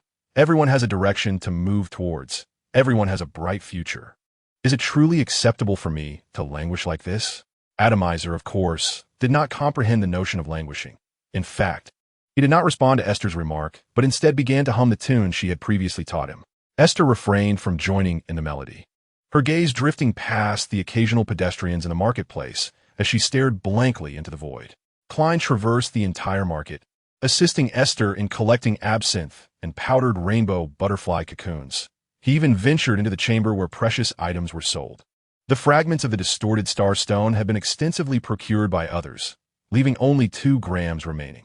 This singular item had cost him 10 gold pounds, and the remaining venomous fangs and 4-leaf clovers were entirely absent. Klein replenished his extraordinary materials at the market, but the frequent practice of various ritual magics had also incurred considerable expenses, causing him to wince at the financial outlay. Truly, extraordinary individuals spend money like water, making one envious of Miss Justice's carefree capital. After a brief contemplation, Klein pondered the possibility of sourcing materials through the Tarot Society's channels, or perhaps enlisting Aiste directly. No, best to avoid that. Should she mistake the fool for a malevolent deity and report him to the captain, it would spell great trouble. The circulation of extraordinary potions in the market is limited, and every formula from any sequence holds its corresponding value. The hanged man's sphere of influence at sea is broader, and perhaps he could engage in trade with formulas. It remains uncertain whether there are other formulas available from the locals. If accompanied by a few subsequent formulas, they might fetch a handsome sum. Klein spotted a familiar lady. Her sweet and gentle visage reminded him of their previous encounter when this ailing young woman brushed past him on the public carriage. Currently, she was crouched beside a vendor of esoteric tomes, perusing the ancient texts. Klein refrained from staring impolitely at her. Instead, he counted his remaining funds and took note of Aiste's balance before returning to the corner where Atomizer was squatting. Aiste, much like Atomizer, gazed vacantly into the void, while Atomizer hummed a tune that struck a chord of familiarity with Klein. The melody seemed to resonate more with contemporary pop music, starkly contrasting with the classical or folk music popular in the Kingdom of Rune, likely taught to him by Aiste, signifying their close relationship. Noticing someone approach, Atomizer grew anxious, retreating to the wall, shielding his eyes, and inching into the corner with his back turned toward Klein. Aiste, snapping back to reality upon recognizing Klein, felt a mix of exasperation and amusement at Atomizer's exaggerated reaction, but refrained from coaxing him out, knowing he might strain his eyes again. She greeted Klein with a smile. "You're back. Are there corresponding materials available?" "Only a scant portion remains. The primary material, the fragment of the distorted crystal, costs 5 gold pounds per gram, and only 2 grams are left. There are no serpent fangs at all. The auxiliary materials still lack the 4-leaf clover. And wormwood juice is quite inexpensive, though the other item has also cost a fair amount." Klein returned the remaining 2 gold pounds and 7 souls to Aiste, noting her distressed expression, which made it difficult for him to suppress a laugh. Aiste tucked her significantly diminished savings into her bosom. "Mr. Neal does not deceive me. This truly is a substantial loss. That fragment requires an additional 28 grams to suffice. I feel acutely aware of my poverty. Indeed, you might consider submitting this formula in exchange for materials from the church, which would undoubtedly be more convenient than gathering them yourself. Has the captain not mentioned this to you?" This idea had never occurred to Aiste before. She gazed at Klein with admiration, realizing that such a method existed. "The captain must have forgotten to inform me, yet I cannot explain the origin of this formula." Klein seized the moment to pose a question that had been on his mind. "So, where did your formula come from?" "Oh, from a herbalist shop. I believe it was called something like Roe." A name suddenly sprang to Klein's mind. "Rosenfolk Herbal Shop? Yes, that's the one. I happened to take a carriage to the East District for a stroll on my day off and curiously wandered inside." Klein struggled to suppress his skepticism. "He just handed you the formula like that?" "Indeed, I asked him directly, and to my surprise. The shopkeeper clutched his collar as if startled and then frantically provided me with the formula. I thought he might have a heart condition." Klein had divined the authenticity of this formula. Setting aside Aiste's unique abilities, the shopkeeper himself appeared rather suspicious. It seemed necessary to investigate further. Aiste propped her elbow against her arm and gently stroked her chin. "Do you think it could be related to the abilities of thieves? If one could directly steal memories from another's mind, privacy and secrets would cease to exist. It's a terrifying thought." Klein felt a shiver run down his spine at the notion. That would surpass mere theft. The idea of thoughts being stolen is utterly bizarre. Aiste shrugged. "I find it quite normal, given the peculiar nature of extraordinary powers in this world. I believe your situation is unrelated to sequence abilities. The books old Neal showed me clearly encompass a broader range. In my view, there may be some deeper, mystical forces at play within you. Perhaps, if it remains a mystery, it is best left unpondered, lest it become bothersome." Aiste pulled out her pocket watch to check the time and waved the dial at Klein, indicating that it was getting late. Klein hesitated slightly. "Well," Aiste quickly interrupted him. "I must return, or the captain will worry. I can find my way. I truly do not understand why everyone believes I need looking after. After all, you are the youngest in the team." Klein swallowed the words unspoken. He had been contemplating inviting Aiste over for dinner that evening, since she shared his fondness for sweets. She might also enjoy the lemon cake and sweet iced tea from the Slim Bakery. Never mind. There will be ample opportunities in the future. Klein adjusted the brim of his hat, smiling at this thought. With plans to investigate clues at the DeVille Library still ahead, Klein shared a short ride on a public carriage with Aiste before alighting midway. "Farewell, Klein. Until tomorrow, Aiste." The two waved goodbye, and Aiste patted the precious potion materials in her arms, lamenting her own poverty. She was gradually beginning to understand Klein and old Neal's fondness for reimbursements. Chapter 32. Behind the Chanis Gate, as Aiste entered the Blackthorn Security Company, an inexplicable sense of anxiety washed over her. Yet, within mere seconds, this intuitive feeling dissipated, leaving her bewildered. "Aiste, what are you daydreaming about?" Roshan called from behind the counter, having observed Aiste lost in thought at the doorway for several moments. Rubbing her right brow, Aiste shook her head in confusion. "It can't be an illusion. Perhaps I'm just a bit fatigued. I intend to retire early tonight." Roshan paid little heed, engrossed in filling out a form. "What would you like for dinner?" "I'm about to place the order. Today's menu includes cheese pie or beef pudding. If neither is available, I'll settle for the fried fish from the old set meal." "All right, Please inquire for me later. At this juncture, Roshan suddenly winked at Esther. How did your outing with Klein go? Was it enjoyable? Esther replied, candidly, we visited the extraordinary materials market. Klein went shopping, and I sat with a rather unstable young man for a while. And then? Then Klein finished his shopping, and we took the public carriage back. Roshan widened her eyes in disbelief, her disappointment unmasked. Is that all? Well, Klein got off halfway to go to the library. That's it. Esther made her way towards the stairs leading to the basement, disregarding Roshan's long sighs. She knocked on Dunn's office door and received a prompt invitation to enter. Captain, I'm back. There's nothing to report. Esther paused, but I have a feeling Klein might be in some sort of trouble. Dunn lifted his gaze from the desk, where he had been proofreading last month's materials usage report. Did you notice something worth mentioning? It's more of an intuition. I can't quite articulate it. Instead of dismissing her words outright, Dunn pondered for a moment before nodding in acknowledgement. I believe it could be due to the perilous nature of the matter he is currently investigating. Your intuitive senses are reliable. Trust them. All right. Could you please remind him of this? I'm unfamiliar with the situation and wouldn't know what to say. Not a problem. Esther lingered a moment longer, and Dunn raised his head again. Wait, there's one more thing. Maintain vigilance when you go out. Avoid getting too involved in this matter, as it concerns members of a cult organization. I understand. I will be cautious. Despite her words, Esther recalled the bizarre dream she had experienced earlier. Why did Dunn's figure appear within it? She dared not investigate the true identity of that malevolent deity, nor did she have the means to do so, as nearly everyone she knew was concentrated within the Blackthorn Security Company, leaving no other avenues for such inquiries. She hoped Klein would not recklessly confront those organization members directly. After all, he was merely a diviner with limited close combat abilities. It would be disastrous if he encountered danger along the way.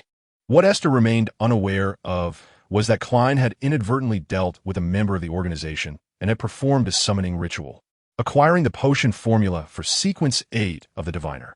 Upon returning to the reception hall, Esther busied herself with organizing Roseanne's schedule for the upcoming week. Now that Klein had officially become a team member and would also partake in the rotation at the Chanis Gate. A few minutes later, when the police arrived, badge in hand, seeking Dunn's assistance, he took Leonard and Cohen with him to accompany the officer to the scene of the incident. There, they encountered Klein, who awaited their arrival. Dunn couldn't help but reflect, once more, on Esther's intuitive prowess, which was akin to prophecy. Days later, on Saturday night, Klein arrived at the Blackthorn Security Company, having concocted a plausible excuse to venture out in plain sight. It was his turn to stand watch at the Chanis Gate. Klein held firmly to Dunn's admonition. No matter what sounds he heard, he must not open the Chanis Gate unless it was opened from within. Given Dunn's repeated emphasis on this point, Klein took it to heart. His previously relaxed demeanor tightened once again under Dunn's serious reminder. The gas lamps cast a bright, steady glow down the quiet, deserted corridor, yet they could not dispel the tension that enveloped Klein in solitude. He brewed a pot of coffee, its rich, bitter aroma permeating the air and filling his lungs, dispelling the chill that clung to him while invigorating his spirits. The room offered little in terms of diversion aside from a few reading materials, and Klein could not very well engage in a battle of wits with himself. Thus, he sipped his coffee while perusing the newspapers and magazines on the shelf, soon turning his attention to a novel, enduring the Nightwatch with a sense of restless obligation. The coffee from the Powell River Valley was indeed a quality brew, quite effective at rousing the senses, though its bitterness was a sharp stimulation to the palate. Klein imagined that Esther would find it unpalatable. She never touched old Neil's private stash, having once confided in him her longing for sweetened milk tea and soda. And what else? That beverage called kvass, a specialty of the Northeast? It seemed scarce in the southern markets, and Klein had never tasted it. As Klein wandered through these tangential thoughts, he leafed through a well-thumbed copy of Wuthering Heights. Suddenly, a loud banging echoed through the air, startling him. Instinctively, he drew his revolver, swiftly adjusting the chamber and trigger, and cautiously approached the door, straining to discern the source of the sound. The knocking persisted, emanating from the Chanis Gate, adorned with 7 holy emblems, a seal that contained many things. Klein's heartbeat matched the rhythm of the knocks, growing increasingly frantic. The Chanis Gate seemed to tremble slightly, as if the entities within were on the verge of breaking free. Klein felt an unsettling sense of misfortune since his arrival. How could his first night on duty be marked by such a terrifying experience? He had never heard the captain or any of his colleagues mention anything like it. Suddenly, The sounds of striking ceased for 2 seconds. Just as Klein believed this disturbance had come to an end, it resumed with even greater ferocity and urgency, as if intent on shattering the Chanis Gate into fragments. After a few resounding crashes, a shrill grinding noise pierced the air, akin to a blade scraping against an eardrum. The heavy black iron door creaked open from within, revealing a narrow fissure. Through this opening emerged a figure no taller than a forearm, clad in an elegant, dark court gown, its hem stained and lifeless glassy eyes embedded in its face, with a mouth merely a stitched line. This doll-like effigy was neither finely crafted nor aesthetically pleasing, and its emergence from behind the Chanis Gate only instilled in Klein a sense of wariness. As Klein raised his gun to aim at the doll, it abruptly lifted its arm and unfurled a piece of paper, upon which was inscribed a mysterious symbol forming a vertical eye pattern. Before Klein could contemplate the situation, a slender hand grasped the back of the doll's neck. Lifting it up, the doll's eyes bulged, and the stitches of its mouth stretched taut, while the paper it held was instantly torn asunder. Even in the absence of sound and expression, Klein could distinctly sense the overwhelming fear emanating from this doll. His gun's muzzle shifted towards the hand that clutched the doll, revealing its owner, causing Klein to lower his weapon slightly, but remain on guard. Esther? Indeed. It was Esther who emerged from the Chanis Gate, but her condition was exceedingly peculiar. Her eyes were tightly shut, her expression devoid of emotion, as though she remained in slumber. Her once light golden hair had turned silvery, and a laurel-like glow surrounded her head, resembling a swirling swarm of fireflies, coalescing and undulating, radiating a brilliance akin to a starry sky. Several sparks of light penetrated the doll's court gown as if they had no physical form, but soon they re-emerged, entwining into a strand of black silk. Merely gazing upon it set Klein's instincts ablaze with alarm, for the black silk exuded an exceedingly eerie aura. Then, a terrifying event unfolded. Without hesitation, Esther used her other hand to grasp the black silk and inserted it into her mouth. Esther, he could not help but call out, only to realize he should remain silent. His voice abruptly cut off. Klein wished he could cover his mouth. Now was the time to be quiet, to avoid attracting Esther's attention. He could hardly believe this was the same person who once embraced life's pleasures and sought to assist those around her. Why had she transformed in such a manner? Was this the reason she chose to dwell behind the Chanis Gate? Esther slightly tilted her head, her eyes still closed, her expression unchanged in its somnambulant state. However, Klein heard a voice emanating from those glowing points, traversing the physical air and directly infiltrating his consciousness. Zhou Ming Rue. A smile appeared on the girl's face, reminiscent of a blissful dream, yet that smile seemed more a mask than genuine, sending a chill down his spine. Klein once again raised the barrel of his revolver, aiming it at Esther's head. He was uncertain whether he possessed the courage to pull the trigger. Yet the strangeness of the scene compelled him to assert his will to resist, lest he be consumed by fear. Esther, however, did not approach any closer. Instead, she turned and entered the Chanis Gate, the courtly doll she held in hand, now restored to a lifeless calm, obediently resting in her grasp. With a resounding thud, the Chanis Gate closed on its own, leaving no sound of knocking or scattering light. Silence enveloped the interior, restoring the usual tranquility and stillness of the underground, as if nothing had transpired. It was only then that Klein regained his composure, gradually calming himself. He returned to the Nightwatch office and sank heavily into a chair, the strange symbol, the black court gown doll, and the silver-haired Esther surrounded by points of light echoing in his mind. The image of Esther, without hesitation, consuming that eerie black silk still sent chills down Klein's spine. The local had exhibited almost no overt emotional fluctuation, appearing starkly different from her usual self. Klein pondered the possibility of dissociative identity disorder. Yet could such a condition manifest in such a terrifying manner? It seemed more akin to a loss of control. However, based on Klein's first-hand observations, she had not completely transformed into a monster. Only those peculiar points of light were in motion. If this incident were reported to the captain, would Esther be apprehended? No. She was already behind the Chanis Gate. The corridor was silent, the Chanis Gate no longer emitting any sound. Klein, gritting his teeth, resolved to seek further assistance. He pulled the rope, and the bell of the Blackthorn Security Company rang out immediately. Chapter 33. A dire secret, you say, the sealed entity 30625 has escaped? Leonard fixed his gaze on Klein, lost in thought. A few night watchers rushed down, and after Klein briefly recounted what he had witnessed, they too could not provide a concrete explanation, dispersing in an arc, maintaining a defensive stance. It was only after confirming that Leonard had recited a prayer, proving Klein exhibited no abnormal reactions, that they felt at ease to discuss the recent events with him. Klein nodded. The cursed doll attempted to emerge, but as soon as it poked its head out, Aiste pulled it back. Loyo's brow furrowed immediately. You sound uncertain. Klein remained silent for a few seconds, accurately describing the scene he had witnessed. Her head was surrounded by numerous points of light. Her eyes tightly shut. She appeared to be in a state of somnambulism. She grasped the doll, and those points of light extracted some form of power from it. Leonard's brow knitted further, and then Klein took a deep breath. Then Aiste consumed that bizarre entity.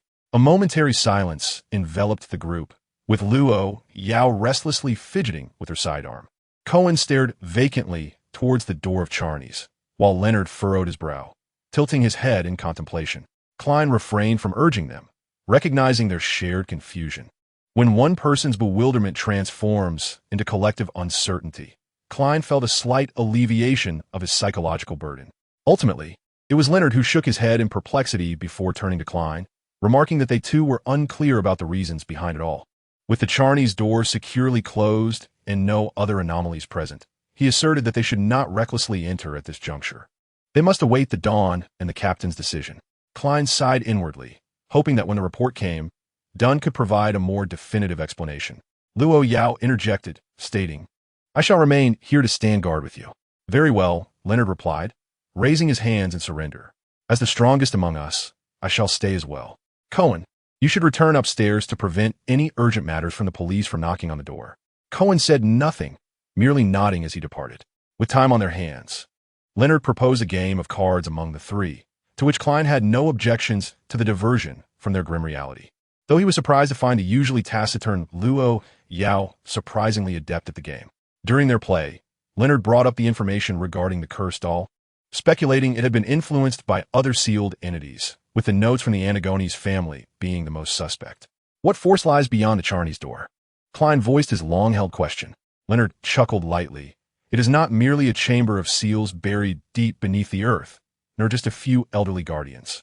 When the sun sets, the guardians depart from Chanis, returning to the church of St. Selena.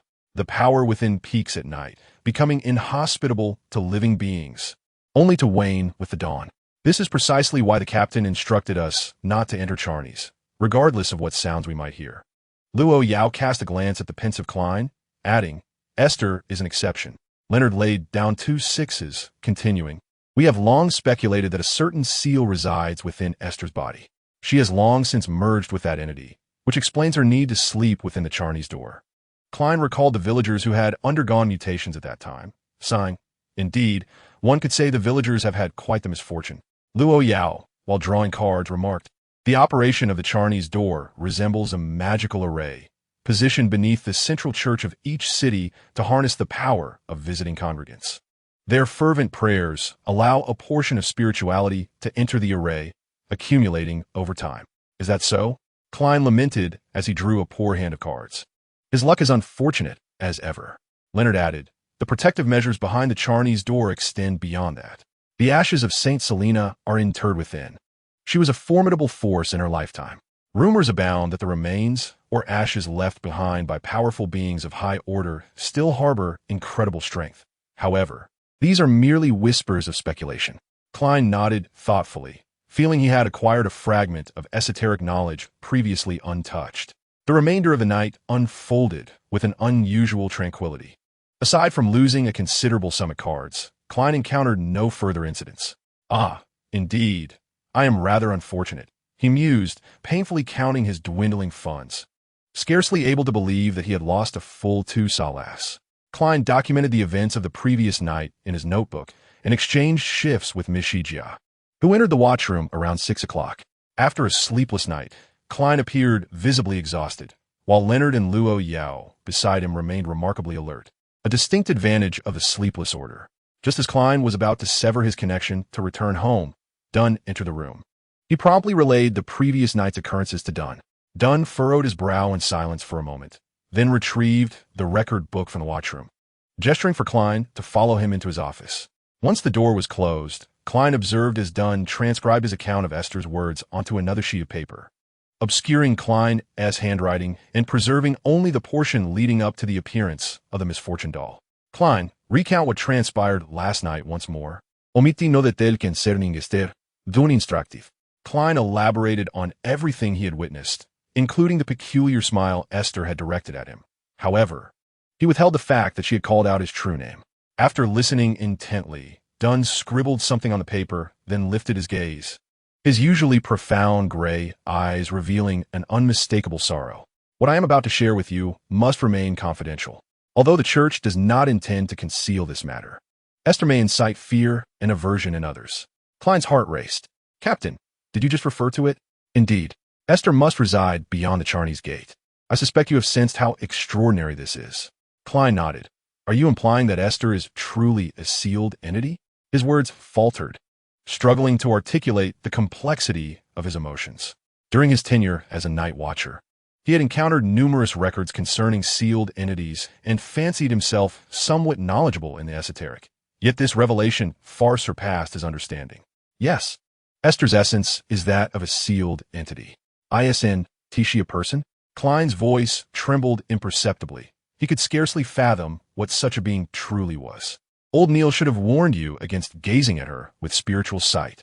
Klein fell silent, his gaze fixed on Dunn's desk, hesitant to meet his sorrowful eyes. The church had not provided extensive details, presumably for our protection. However, our attitude towards Esther would invariably influence her responses to us. The senior deacon of Sesama, who came from Beckland, witnessed the vow made by Esther and the sword of the goddess. Thus, Esther will exert every effort to protect the night watchers of Tingen. So, she wanted to harm us? Indeed, you must have noted her prior unauthorized appearance at the scene. I was genuinely startled when she showed up while we were investigating Riel Biber and that notebook. Dunn retrieved his pipe, filled it with tobacco, and without lighting it, drew on the mouthpiece. During our first visit to the Dragon Tavern with you and Old Neil, Esther exhibited signs of potential loss of control. Consequently, I began to refrain from involving her in combat missions, insisting that she remain within the confines of the company. This way, should any situation arise, we could swiftly escort Esther into the Chanis Gate. Klein clenched his fists, yet his emotions gradually calmed. She is evidently no different from an ordinary person. However, she should be considered an extraordinary being. The extraordinary power she possesses is remarkably unique and does not belong to any sequence we are familiar with. Since the sanctuary has instructed us not to investigate, it is best we refrain from discussing it. Klein relaxed his fists, stroking his cane. I understand, but I cannot regard her as a sealed entity. I suspect that the colleagues at the Blackthorn Security Company feel the same way. Dunn's eyes returned to a tranquil depth, and a slight smile curled at the corners of his mouth. I am aware of their rumors, which I have tacitly approved. Because you witnessed that scene last night, I will share the truth with you, but it is not intended to encourage you to distance yourself from her. Klein nodded solemnly. It was challenging for him to equate a fellow townsman with a sealed being, especially since Esther was the only one in this world with whom he could communicate in Chinese, while that Emperor Roselle remains buried in some pit. What does it matter if she is not human? Extraordinary beings are not considered normal. After all, Esther's identity is akin to that of a living sealed entity. This is hardly a significant matter, is it? Having traversed realms, I have found myself in Klein's body, while she has become a non-living sealed entity, which seems quite reasonable. Dunn, of course, was unaware of Klein's thoughts. He displayed a reassuring smile. I'm glad you comprehend the situation and are willing to continue believing in Esther. Her inherent qualities are correct. This is a part one cannot disclose. If the opportunity arises in the future, I shall inform you then. Klein was curious, but recognized the boundaries of what should remain unexamined. After bidding farewell to Dunn, he decisively exited the office. Unexpectedly, he was called back by the captain. Wait, I have a reminder for you. Do not mention last night's events to Esther. I fear it may trigger her memories. I understand, Captain. Dunn pondered for a couple of seconds, and Klein remained still, ultimately receiving another reminder. One more thing. She seems to have taken quite a liking to you. Otherwise, she wouldn't have smiled at you in that state. Is there anything inappropriate about that? Klein inquired, puzzled. No, It is merely a caution, as frequent interactions with Esther may subtly influence the memories of those around her. Oh, but my memory isn't due to her issues. Dunn blinked, lightening the somber atmosphere of the room with a jest. There is truly nothing to worry about this time. You should return and rest. Chapter 34. The fracture of trust. Esther arose not too late that morning, nearly colliding with the doorman in her haste to exit the room. After apologizing to the elderly guard, she hurriedly covered her mouth and dashed towards the recreation room, grabbing a kettle and pouring its entire contents of warm water down her throat. Fry, observing her, was momentarily taken aback, his typically stoic expression revealing a hint of concern. Esther? Ugh. Oh, much better. At last I feel improved. Good morning, Fry. Loya, contemplating, watches Esther set the kettle down. Not feeling well? I'm not certain. I just feel nauseous, as if I ingested something unpleasant last night. Yet, I felt perfectly fine before bed, and upon waking, I've been on the verge of retching. Loya nodded. Perhaps you should speak with the captain? It's merely a stomach upset. I don't think it warrants troubling the captain. Esther chuckled sheepishly, having reached a mutual understanding with Roshan regarding Dunn's paternal authority and incessant chatter, which often made one wish to circumvent him. Just then, Leonard entered the room, already clad in his overcoat, preparing to return home to rest after his shift. He had come to relay a message to the captain, but was surprised to find Esther there. Oh, you're up early. I thought you would sleep until noon. The captain wants you to see him once you're awake.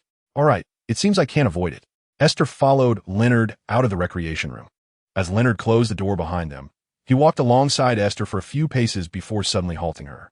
Esther gazed at him, perplexed. Are you here on the captain's behalf or your own? You appeared quite flustered just now. I didn't manage to stop you. I felt as though I had consumed something distasteful, hence my urgency for water. Isn't there an absence of insects in the Chanis door? Leonard smirked, his smile wavering as it became evident that Esther had indeed ingested something. Of course, there wouldn't be any flying insects within. That's a relief. It must simply be an issue with my stomach.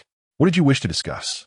Leonard opened his mouth, then closed it again, repeating this motion twice, leaving Esther confused as she stood still, particularly since Leonard was obstructing the corridor. Esther, is there anything regarding your mental state that you've forgotten? Or perhaps something you did against your own will? Esther shook her head in bewilderment. No, I feel quite well. If it weren't for my stomach discomfort, I'd be exceptionally content this morning. Very well then.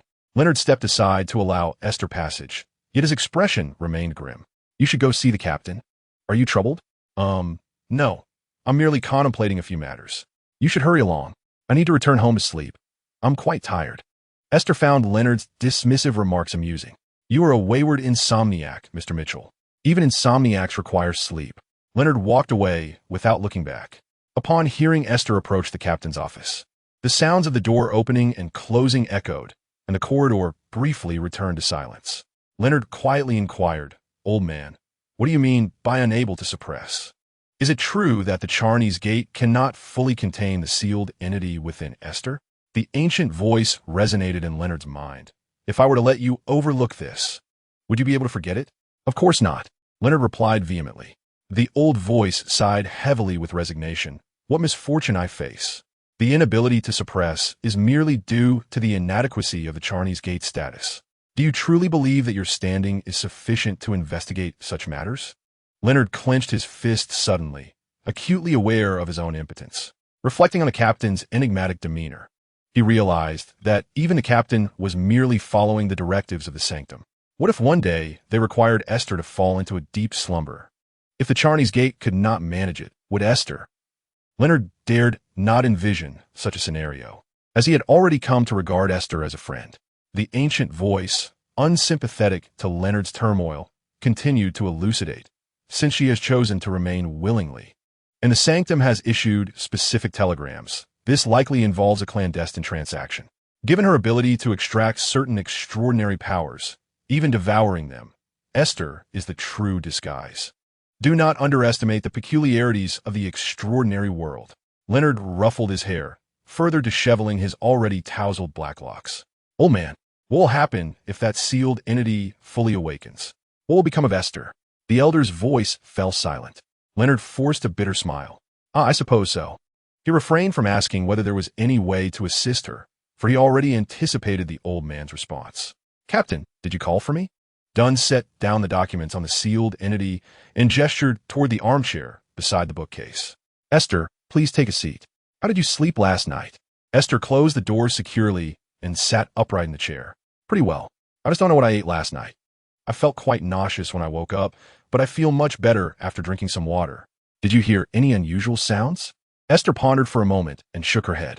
I generally sleep soundly and am oblivious to external disturbances. What transpired last night? Nothing much. Just a sealed entity running amok, but it was quickly contained again. Dunn casually brushed off the incident, his tone remarkably nonchalant. By the way, have you ever left Tingen? No, I've been here since I can remember. Dunn, still holding his pipe, took a puff now, and then, his brow slightly furrowed. Have you considered plans to leave Tingen? Esther stared blankly at the captain, uncertain why he had broached this topic. If you ever develop an interest in other cities, Beckland would be a splendid choice. Captain, Esther's tone turned decidedly cold. I am bound by an oath to the Night Watchers, and I cannot abandon my comrades for any other place.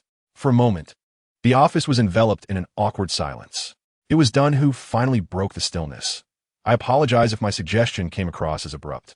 It was merely a proposal for your consideration. Whenever you find yourself in need of assistance, you may approach the Church of the Night. As conveyed to me through the Sanctum's telegram, Esther sensed that this was a deliberate gesture of goodwill from the Night, and she could not fathom why that goddess would treat her with such kindness. However, under Dunn's gaze, she simply nodded. Please convey my gratitude. In truth, I feel quite fortunate to remain with the Blackthorn Security Company. Dunn fell silent for a few seconds, refraining from further comments, and gestured with his pipe towards the door. Go on. I merely inquired about your circumstances from last night, as long as it did not disturb your rest. There is nothing more. Esther nodded and departed from Dunn's office. Dunn rested the pipe upon his desk, staring at it without making any move. He knew he ought to respond to the Sanctum, but a certain melancholic pressure bore down upon him, preventing him from rising. He had an unsettling feeling that he had forgotten something, yet it eluded his memory. In the following period, the Night Watchers resumed their regular shifts.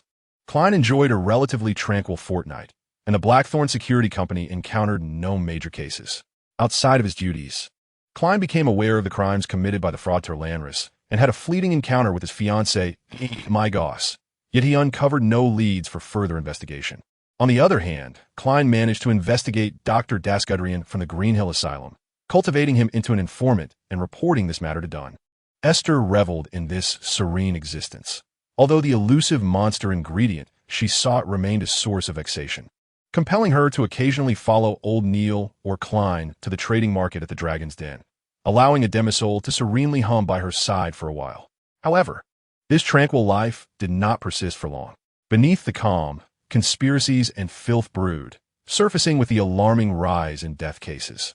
When the Tingen City Police Bureau conducted another data assessment, they discovered that the death toll over the past fortnight had surged to 5 times the normal figures. Although these were all deemed natural deaths, the sheer volume was sufficient to incite terror. Such peculiar occurrences naturally warranted the attention of the official extraordinary agents who handled special circumstances. Relevant reports not only occupied Dunn's desk, but also found their way to the offices of the Punisher and the Captain of the Mechanical Heart. Dividing into 2 groups, Klein, Leonard, and Fry formed one team heading to Iron Cross Street, while Shijia, Luo Yao, and Old Neil comprised the other, venturing to the Northern District. This was Dunn's final decision. He himself would remain with Esther at the security company, prepared to address any unforeseen emergencies or to promptly deploy the sealing artifacts to assist her. Despite the recent instability surrounding Esther, the sanctuary reassured her not to worry. However, the current case exuded an air of malevolence.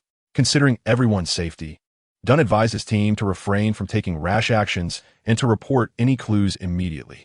As dusk fell, Esther reluctantly returned to Chanis Gate to rest under Dunn's persuasion. She had scarcely closed her eyes when she suddenly struggled to sit up, her eyelids still tightly shut. A soft, yellowish glow emanated from her hair, illuminating the darkness of the stone chamber. An intangible stillness flooded the room, constraining her limbs and head, swiftly gathering the light and forcing it back into her hair. The eyeballs beneath her eyelids trembled slightly, and only after this peculiar episode did she drowsily open her eyes. Were her teammates in danger? Lost in confusion, Esther absent-mindedly scratched her hair and lay back down, as if resigning to the situation. They won't take me along, she yawned, completely engulfed by the oppressive darkness. Her awareness dulled, and soon she slipped back into slumber, oblivious to the events unfolding in the outside world. Chapter 35. Escape and search. Morning broke over the expanse of Venia, beyond the Tingen. A lady dressed in a cream-colored gown alighted from a passenger boat on the Taysok River and boarded a public carriage destined for the steam train station. Her lustrous black hair was concealed beneath a wide-brimmed hat, a delicate black veil obscuring much of her face, revealing only her smooth, rounded chin and enticingly sweet lips, prompting passers-by to speculate about the beauty hidden beneath the veil. Accompanied by the sharp, prolonged whistle of the steam locomotive, enveloped in a shroud of mist. The train arrived at the platform. Once the passengers boarded, it would carry an array of hopes towards Beekland. The lady settled into a window seat, placing her veil on the table, revealing her slender, gentle eyes, her delightful visage easily memorable. From her handbag, she retrieved a handkerchief containing a bundle, which she unfolded to discover several slices of orange peel, fresh as if just peeled the day before. The beautiful lady took a small piece of the peel into her mouth, chewing slowly as her anxiety gradually subsided. She had forgotten the origins of the handkerchief and the orange peels. The cloth seemed to have once been stained with her blood, yet was now cleansed, while the orange peel showed no signs of decay, possessing a unique ability to soothe her spirit and heighten her intuitive faculties. She had divined the nature of these items, finding them completely harmless, though the divination revealed only her own likeness, leading her to keep them close. Now, the heightened intuition stimulated by the orange peel assured her of a safe journey ahead. As long as she remained cautious, she would evade capture on her way to Beekland. The lovely lady retied the handkerchief, stowed the orange peel close to her heart, and smiled out the window.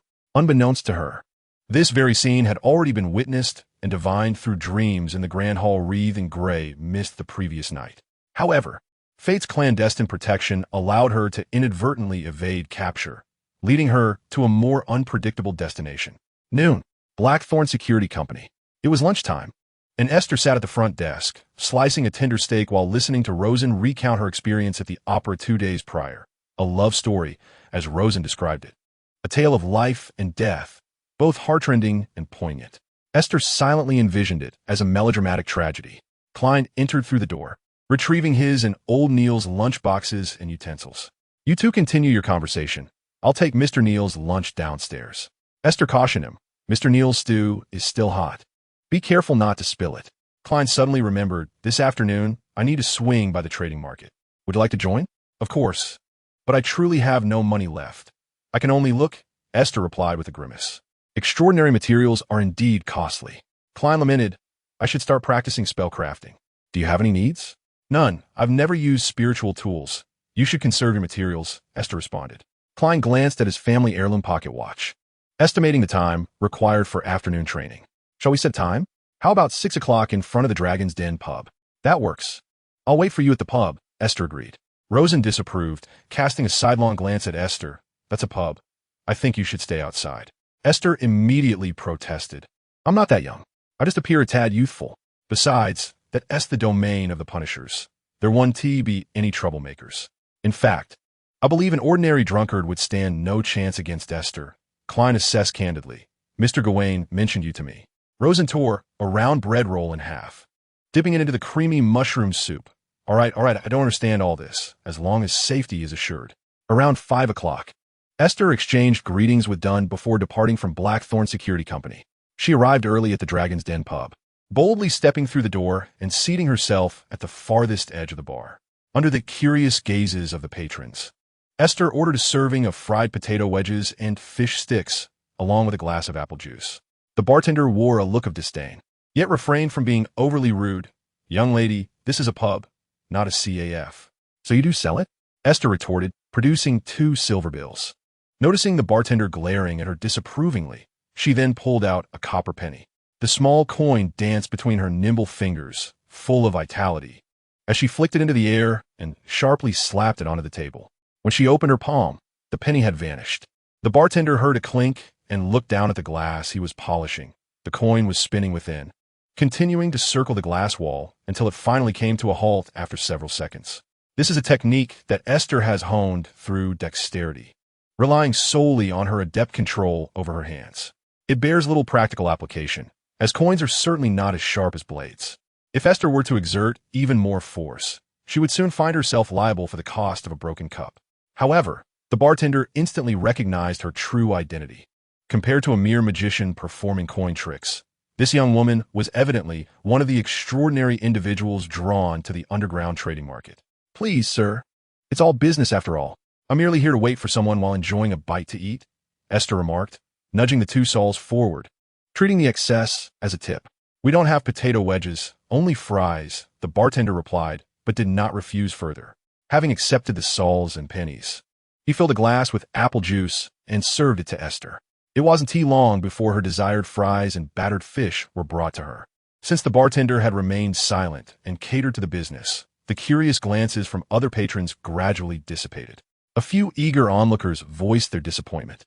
Yet with the bar bustling and the warm-up for the boxing and rat-catching matches underway, the thrilling matches captured their attention, leaving little interest in Aiste. Just 5 minutes past 6, when Klein entered the Dragon Bar, he immediately spotted Aiste, who seemed out of place. She still wore her simple white shirt and black trousers, akin to her usual attire at the Blackthorn Security Company, but today she had layered a rough leather jacket over it. If not for her feminine features from behind, Aiste could easily be mistaken for a wayward youth, her slender frame making her appear shorter than most patrons in the bar. As Aiste savored her battered fish, she looked genuinely content. Klein thought to himself as he approached her to greet her. After exchanging a few pleasantries, Aiste shared her remaining food with him, replenishing the energy he had expended during the intense training earlier that afternoon, preventing his stomach from grumbling audibly. "No wonder the locals enjoy it. It's quite tasty," Aiste remarked, dabbing her mouth with a handkerchief. She leaned in to whisper to Klein, "I still crave McDonald's. They don't even have ketchup here." Klein coughed heartily, finally swallowing the fish, and chuckled in agreement. Indeed, what a pity. Not just Aiste, he too longed for junk food. Despite its unwholesomeness, its allure was undeniable. The two swiftly traversed the pool room and entered the trading market, only to find themselves puzzled by the absence of Atomizer. Old Neil had mentioned that it was solely due to the hospitality of the Dragon Bar's owner, Swain, that Atomizer managed to survive. Klein remarked as he observed Aiste scanning the surroundings. "So, his absence here is quite strange." Aiste furrowed her brow. Klein's vigilance as a night watchman prompted him to inquire further, and he turned to the burly man stationed by the door, asking, "Where is Atomizer?" The burly man, with a stern countenance, answered the questions with an expressionless demeanor. "I do not know where he hides to sleep. He has been this way lately, trembling and incessantly muttering about death, corpses, and the impending end." Klein wished to inquire further, yet Aiste tugged at his sleeve, leading them to a secluded corner where no one was paying attention. Only then did Aiste speak. "You should go ahead and procure what we need. I will see where he is. Is it safe for you to be alone?" According to the guard's descriptions, Atomizer's current state is likely quite dire. "That is precisely why I must investigate. I fear that bringing you along might provoke him." Aiste's reasoning was sound, leaving Klein no room for rebuttal. He sighed. "Very well, but do exercise caution. If he becomes violent, seek help immediately. I believe you would not stand a chance against me." "True enough, but should trouble arise, your ability to return would be compromised. So remain vigilant." Aiste nodded. "I understand. I will not act recklessly. I will return here to await your arrival." Klein chose not to say more, as he needed to visit the rare materials trading post to check the prices for the components required for the clown potion formula. It would indeed be inconvenient to have Aiste by his side continually, for he could not reveal the origins of his formula. Everyone harbors their own secrets. The villager's words rang true. As Klein traversed through the bizarre vendors, he sought the extraordinary materials he required.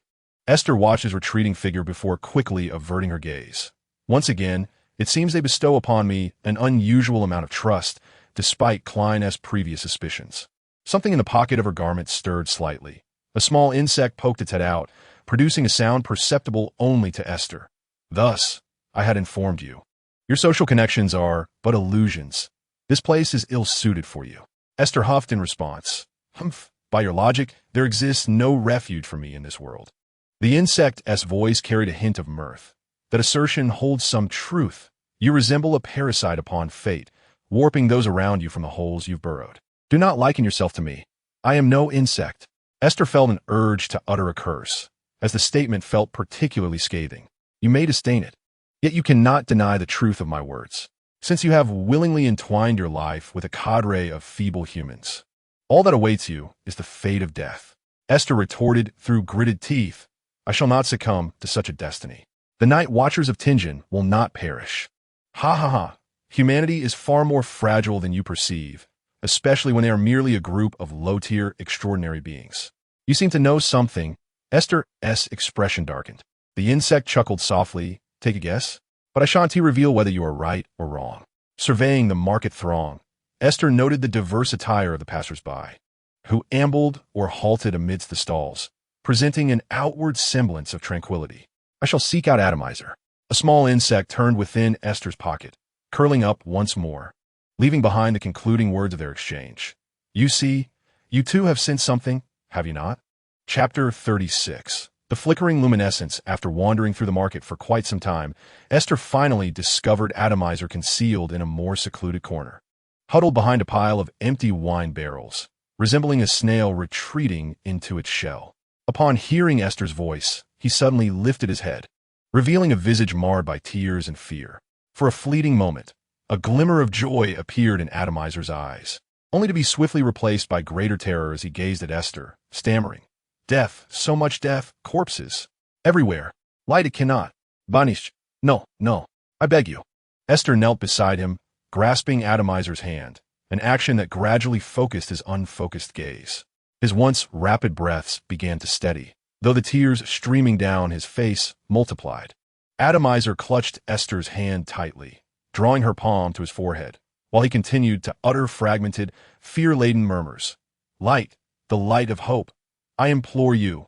Escape, destroy me. Flee from suffering. Escape this place. Esther felt the warmth radiating from Atomizer's forehead. She glanced around to ensure they were unobserved and quietly asked, Tell me, what have you truly seen? It's all right, calm down. Let me hear your heart's voice. Atomizer, remember, fate is an eternal chaos, and everything is subject to change. Leaning closer, she plucked a strand of her hair, wrapping it around her finger. A faint, firefly-like glow emanated from her tresses, drifting from her palm and penetrating Atomizer's forehead. The hair lost its color, transforming into a silvery hue. Atomizer let out a muffled groan, and when Esther lifted her hand once more, a peculiar interplay of darkness and luminous specks flickered in his half-closed eyes. Yet, the terror on his face dissipated, replaced by an expression of serene tranquility.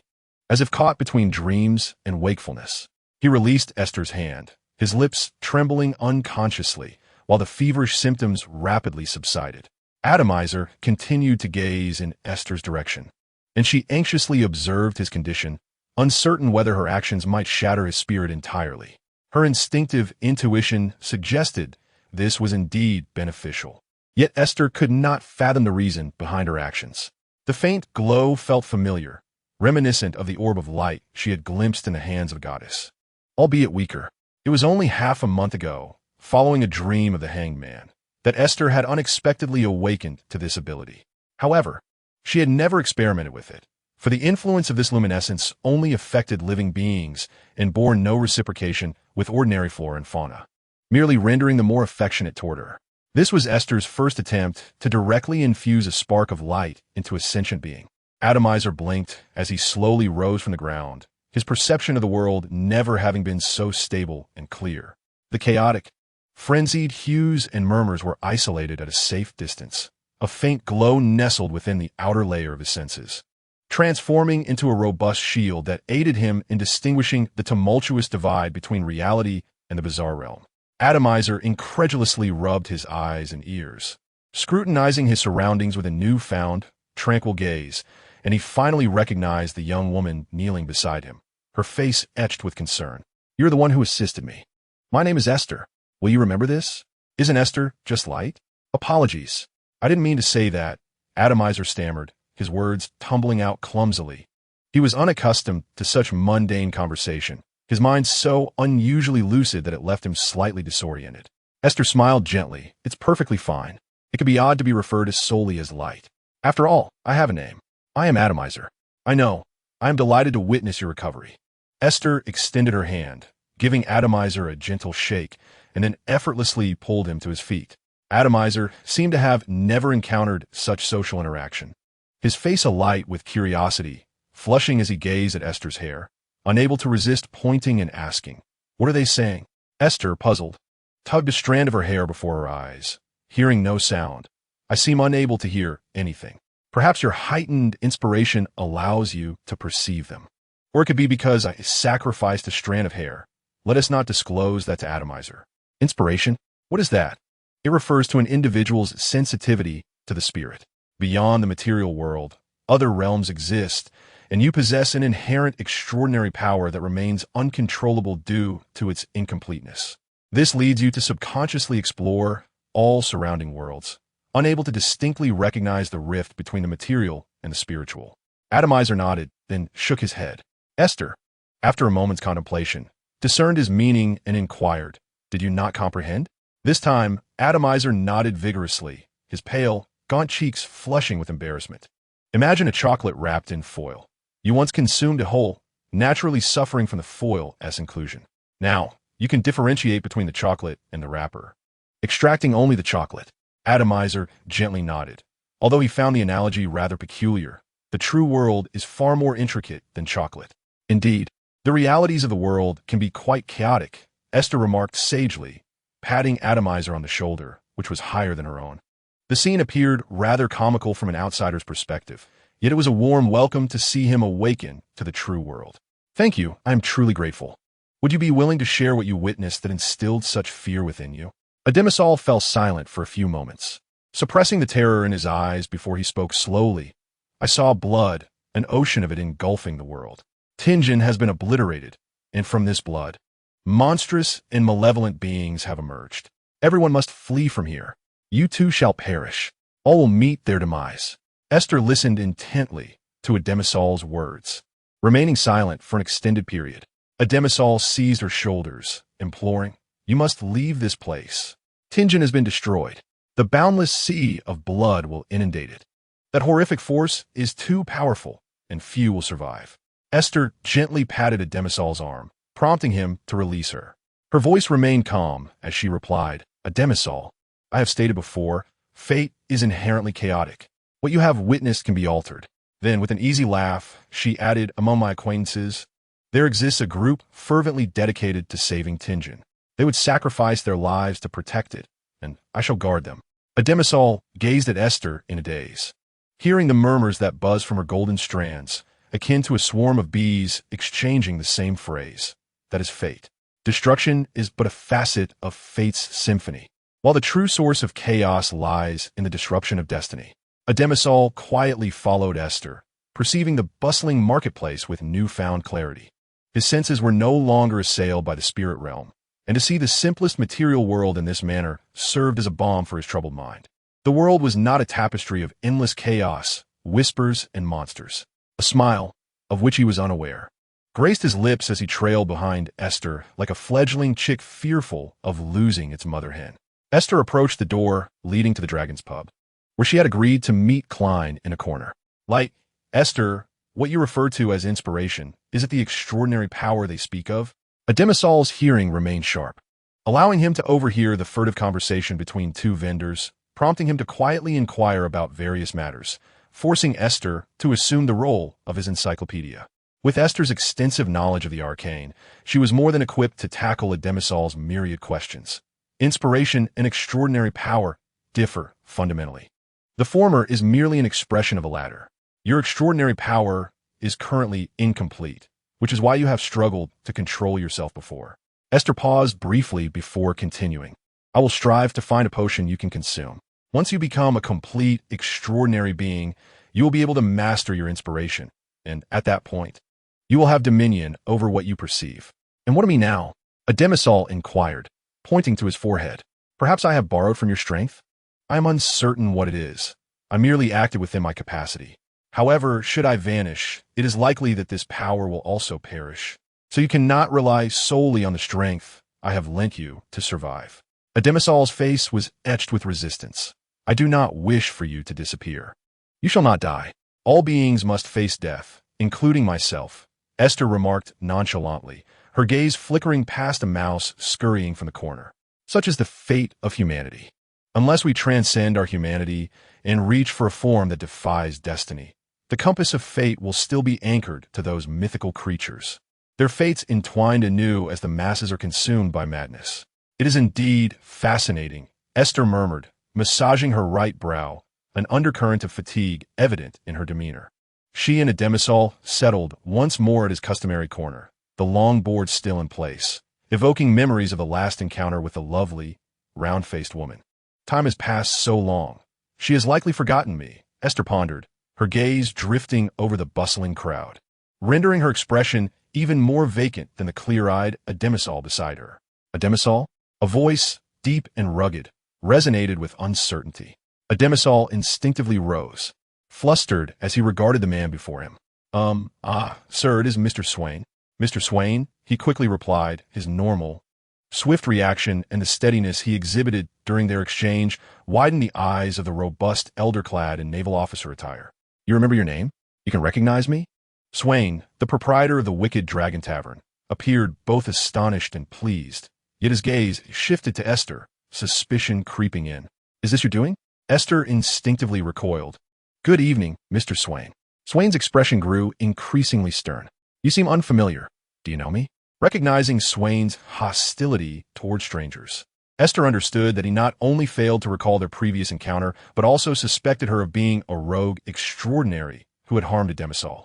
This former enforcer hardly seemed the type to be easily persuaded, particularly given the tempestuous reputation of the enforcer's storm sequence. Aiste promptly pointed at Ademisol, asserting, I was merely following his lead. Chapter 37. The unruly guardian Aiste rose as well, though her height only accentuated her diminutive presence before Swain. The former captain of the naval enforcers, casting a shadow far larger than her own. Mr. Swain, I assure you, Aiste is not a villain. Ademisol interjected, yet his defense only deepened Swain's suspicion of Aiste. Not a villain? Let me tell you, all villains would proclaim the same. Swain shook his hardened fist, the muscles in his arm bulging with tension, enhancing his formidable appearance. He scrutinized Aiste with a frown, yet refrained from rash action, aware that this was still the domain of the underground market, where impulsive violence could breach his own code. As the atmosphere grew increasingly tense and cold sweat trickled down Ademisol's brow, another voice, tinged with weariness, broke through the mounting silence. Aiste, it appears you are once again in the company of Atomizer. Swain, you're here as well. Klein turned his head from behind old Neil. Aiste, I have encountered Mr. Neil. Good evening, Mr. Swain. Old Neil, your arrival is quite fortuitous. Swain immediately ceased his inquiries into Atomizer's transformation, for a more pressing matter demanded his attention. I require your assistance. Old Neil's demeanor grew serious at once. What has transpired? Swain lowered his voice. A member of a punitive squad has lost control nearby. We must resolve the situation before he inflicts harm upon innocent bystanders. Both Aiste and Klein furrowed their brows simultaneously, instinctively straightening their backs. For the extraordinary, loss of control is akin to the ever-looming sword of Damocles hovering above them. Klein had never faced a rogue directly. While Aiste recalled the demon she had seen in the alley, its body marred with fissures, a haunting introduction to the true shadows lurking behind extraordinary power. Where's the rogue? What must we do? Old Neil inquired with a steady demeanor, unhesitatingly offering his help, which surprised Klein, though Aiste found it unsurprising. Old Neil had always proven to be a reliable ally in critical moments. Otherwise, he would not have remained a night watchman for so many years as a Sequence 9 seeker. He had likely encountered countless situations. For the night watchman, the punitive squad and the mechanical heart, who shared the same front in protecting Tingen City, were natural companions meant to support one another. Swain merely stated, "Be my support." Old Neil and Klein followed closely behind him, while Aiste hastened to catch up, not forgetting to turn back and admonish Atomizer. "Do not follow." Swain cast a glance at Aiste, this time choosing silence. Since it was Old Neil's acquaintance, it was likely a new member of the Nightwatch, and Old Neil would exercise discretion, ensuring that irrelevant parties were not entangled in matters concerning official extraordinary individuals. This reflected a natural trust in comrades. For Swain had known Old Neil for many years. The group jogged quickly to keep pace with Swain. bursting out of the Dragon's Den pub amidst the hushed murmurs of patrons, leaving behind the clamor of the cage competition. They crossed the street and entered the true dock area. Swain pointed to a river cargo ship moored not far away. That one. 2 punitive members are still engaging with the rogue aboard, preventing him from entering the Taysok River. You will assist me in influencing him and gaining control. I shall handle the aftermath. Old Neil gasped for breath, his age evident and lacking the physical prowess of his sequence. Struggling to catch his breath, he replied, "Very well, but I need a minute to recover." Swain nodded and swiftly boarded the cargo ship, joining the fray. Old Neil handed Klein a slumber charm, briefly explaining its usage while clutching one tightly in his own hand. He then cautioned Aiste, stating, "You cannot utilize spiritual artifacts. It would be prudent to keep your distance." In response, Aiste drew a short knife from her bosom, declaring, "It's all right. I always carry this with me." Klein unsheathed his revolver, adjusting the firing position and trigger, and remarked to old Neil, "Her stamina far surpasses mine. She managed to traverse that stretch without even a hint of breathlessness." Old Neil, having never witnessed Aiste in combat, expressed evident concern, urging, "Do ensure your safety. Remain calm, and divert your thoughts to something else." He then informed Klein that the charm was borrowed, and should Klein utilize it, he must craft a replacement to return to him. This elicited a faint smile from Aiste, while Klein wore an expression of resignation. Unbeknownst to them, Aiste plucked a strand of her hair, wrapping it around the base of her dagger. A fleeting glimmer of gold flashed, vanishing within. As the trio ascended the gangway onto the modified steam cargo vessel, they distinctly sensed a tremor emanating from within the hull, accompanied by resounding crashes, indicating a fierce battle was underway. A wooden panel on the side of the cabin shattered, and a figure erupted forth, crashing against the ship's railing before collapsing onto the deck. The creature was imposing, its garments tattered and riddled with gashes, revealing skin covered in dark green scales. Translucent membranes sprouted between its fingers and toes, reminiscent of aquatic creatures' webbing, while its head bore deep wrinkles, barely retaining a semblance of humanity. Corrosive slime dripped continuously from its form, marking its path with a trail of destruction. Swain struggled to restrain the creature, his muscular fists failing to shatter its scales, merely managing to grapple with it. A nearby enforcer seized the moment, firing 2 shots that prevented Swain from succumbing entirely to the creature's might. He was gathering strength, a sensation Aiste could discern. Suddenly, the monster swung its arm, forcefully repelling Swain. In that instant, another enforcer's line of sight was obstructed, granting the creature the opportunity to flee. It was about to leap from the cabin. Klein raised his right hand and decisively pulled the trigger. The bullets expended during his time at the shooting range had significantly refined his marksmanship. From this distance, he was poised to deliver a hunter's bullet with precision into the creature's torso. The creature emitted a piercing shriek, pushing off the ground with its feet, launching itself toward Klein like a falcon. As Klein abruptly crouched and rolled to the side, Aiste's figure, several meters away, sprang into action, her golden hair shimmering like a fleeting ray of light, appearing almost instantaneously at the creature's flank. "Night," old Neil uttered in an ancient hermetic tongue, as he hurled the charm at the creature. Simultaneously, Aiste's dagger pierced the beast's leg. Its scales that Swain had failed to penetrate became ensnared in the blade's grip, and with a powerful thrust, Aiste drove it home, leaving only the hilt protruding from the creature's flesh. The creature let out an anguished roar. Yet a profound tranquility emanated from old Neil's talisman, causing the monster's thrashing movements to slow. It swayed, resembling a drunken being on the verge of collapse. The talisman's power was insufficient, and in an instant, Aiste discerned this. Klein, the knight, almost as if they shared a telepathic connection. Before Aiste's words had fully escaped her lips, Klein recited the incantation in ancient Hermes once more, activating the talisman in his hand and casting it upon the beast. Impaled by Aiste's dagger in its leg, the creature could no longer leap, allowing Klein's talisman to land squarely on its forehead. This time, the monster's body plummeted, collapsing onto the ground, momentarily sinking into a semi-slumber. At that moment, Sweeney descended from above, crashing into the creature like a bolt of steel. As he raised his fist to deliver a devastating blow, even Aiste felt the oppressive surge of spiritual energy building within him. With a resounding crack as its skull shattered, the monster's head burst apart, a kaleidoscope of viscous fluids spraying forth, leaving a scene of utter devastation. The creature's legs twitched a couple of times before falling still. Sweeney exerted effort to extract Aiste's dagger, retrieving a dented metal flask from an unknown source. Rinsing the blood from the blade before thoroughly dousing the monster's corpse with the potent liquor, he tossed the dagger back to Aiste, pouring the remaining liquid from the flask over the beast. After completing these tasks, he appeared somewhat stooped. Weariness etched upon his face as he gazed at the lifeless body of the creature, his expression complex. Aiste felt a wave of sorrow. Her heart constricted as she sensed the inescapable fate that loomed over this elder, whose destiny was intertwined with that of the Nightwatchers.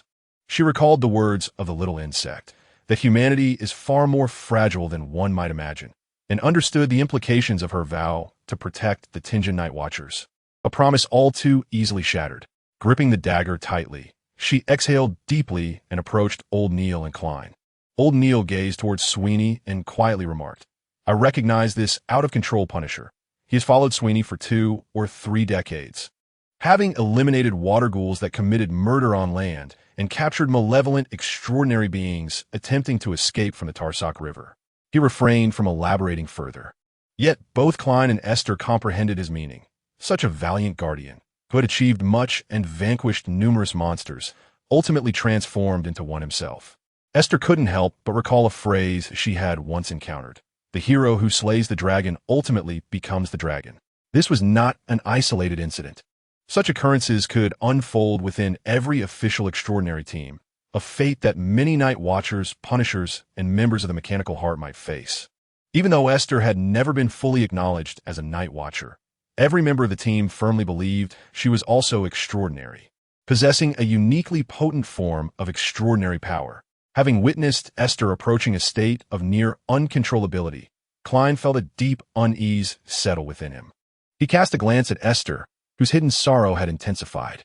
Aiste clutched her arms tightly, her expression mournful as she gazed at the Punisher assisting her unconscious comrade, her eyes gradually dimming.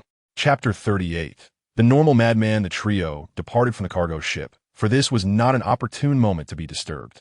The Punishers were to bid a final farewell to their fallen colleague, gather his belongings, and clear the scene. Klein retrieved his cane, noticing that Old Neil was still clutching his left hand. With concern, he inquired, "Mr. Neil, are you injured?" "Ah, merely a shard that flew and pricked me. In my youth, I would have dodged it effortlessly. Fortunately, it's just a minor issue," Neil replied, slightly loosening his right hand to reveal a small wound on the back of his left palm, still oozing blood. Aiste blinked. "That's good to hear. It won't affect your ability to eat or play the piano, but you should apply some medicine when you return." Old Neil chuckled. "Do you mean to say Aiste still plays the piano?" "Just a little, though I may have nearly forgotten how." Aiste responded with an embarrassed smile. Klein recalled something. "I remember, Mr. Neil, that you have a piano at home." "Indeed, it belonged to my late wife. If Aiste has the opportunity, she may come and play." "I have no talent for such instruments. I could never learn," Neil remarked, as Klein reflected on Old Neil's composed demeanor earlier. Both he and Aiste listened intently as Neil recounted perilous experiences from his time as a Night Watcher, the tales imbued with a sense of thrill. Upon returning to the front of the Dragon's Den pub, the three parted ways. Old Neil escorted Aiste back to the Blackthorn Security Company, while Klein made his way home to Daffodil Street. Nevertheless, Klein remained preoccupied with the words described by the guards regarding a Demisol's insanity. At that moment of urgency, he had noted a Demisol's seemingly normal demeanor beside Aiste, despite the fact that upon spotting Klein, a Demisol instinctively covered his eyes. However, his behavior appeared too normal, which aroused Klein's suspicions. On Sunday afternoon, after completing the sleep he had missed while on duty at the Chanis Gate, Klein once again took a public carriage to the Dragon's Den pub. This time, he did not summon Aiste from the company. He wished to observe a Demisol-esque condition alone and inquire about what he had witnessed previously. Navigating through the billiard room and stepping into the underground trading market once more, Klein directly spotted a Demisol in his usual corner. Although a Demisol's shirt remained old and he wore patched coarse trousers, he appeared considerably neater and cleaner than before. He sat quietly on a bench, engrossed in a book, occasionally uttering a few words aloud. He is reading? He is remarkably rational in his reading. Klein rubbed his eyes in disbelief, staring at a Demisol. Sensing someone's gaze, lifted his head to look in Klein's direction. In the fleeting moment when Klein beheld the visage of Atomizer, a book abruptly interposed itself before his face, obstructing the line of sight between the two. This allowed Klein a clear view of the book's cover, revealing it to be a children's literature.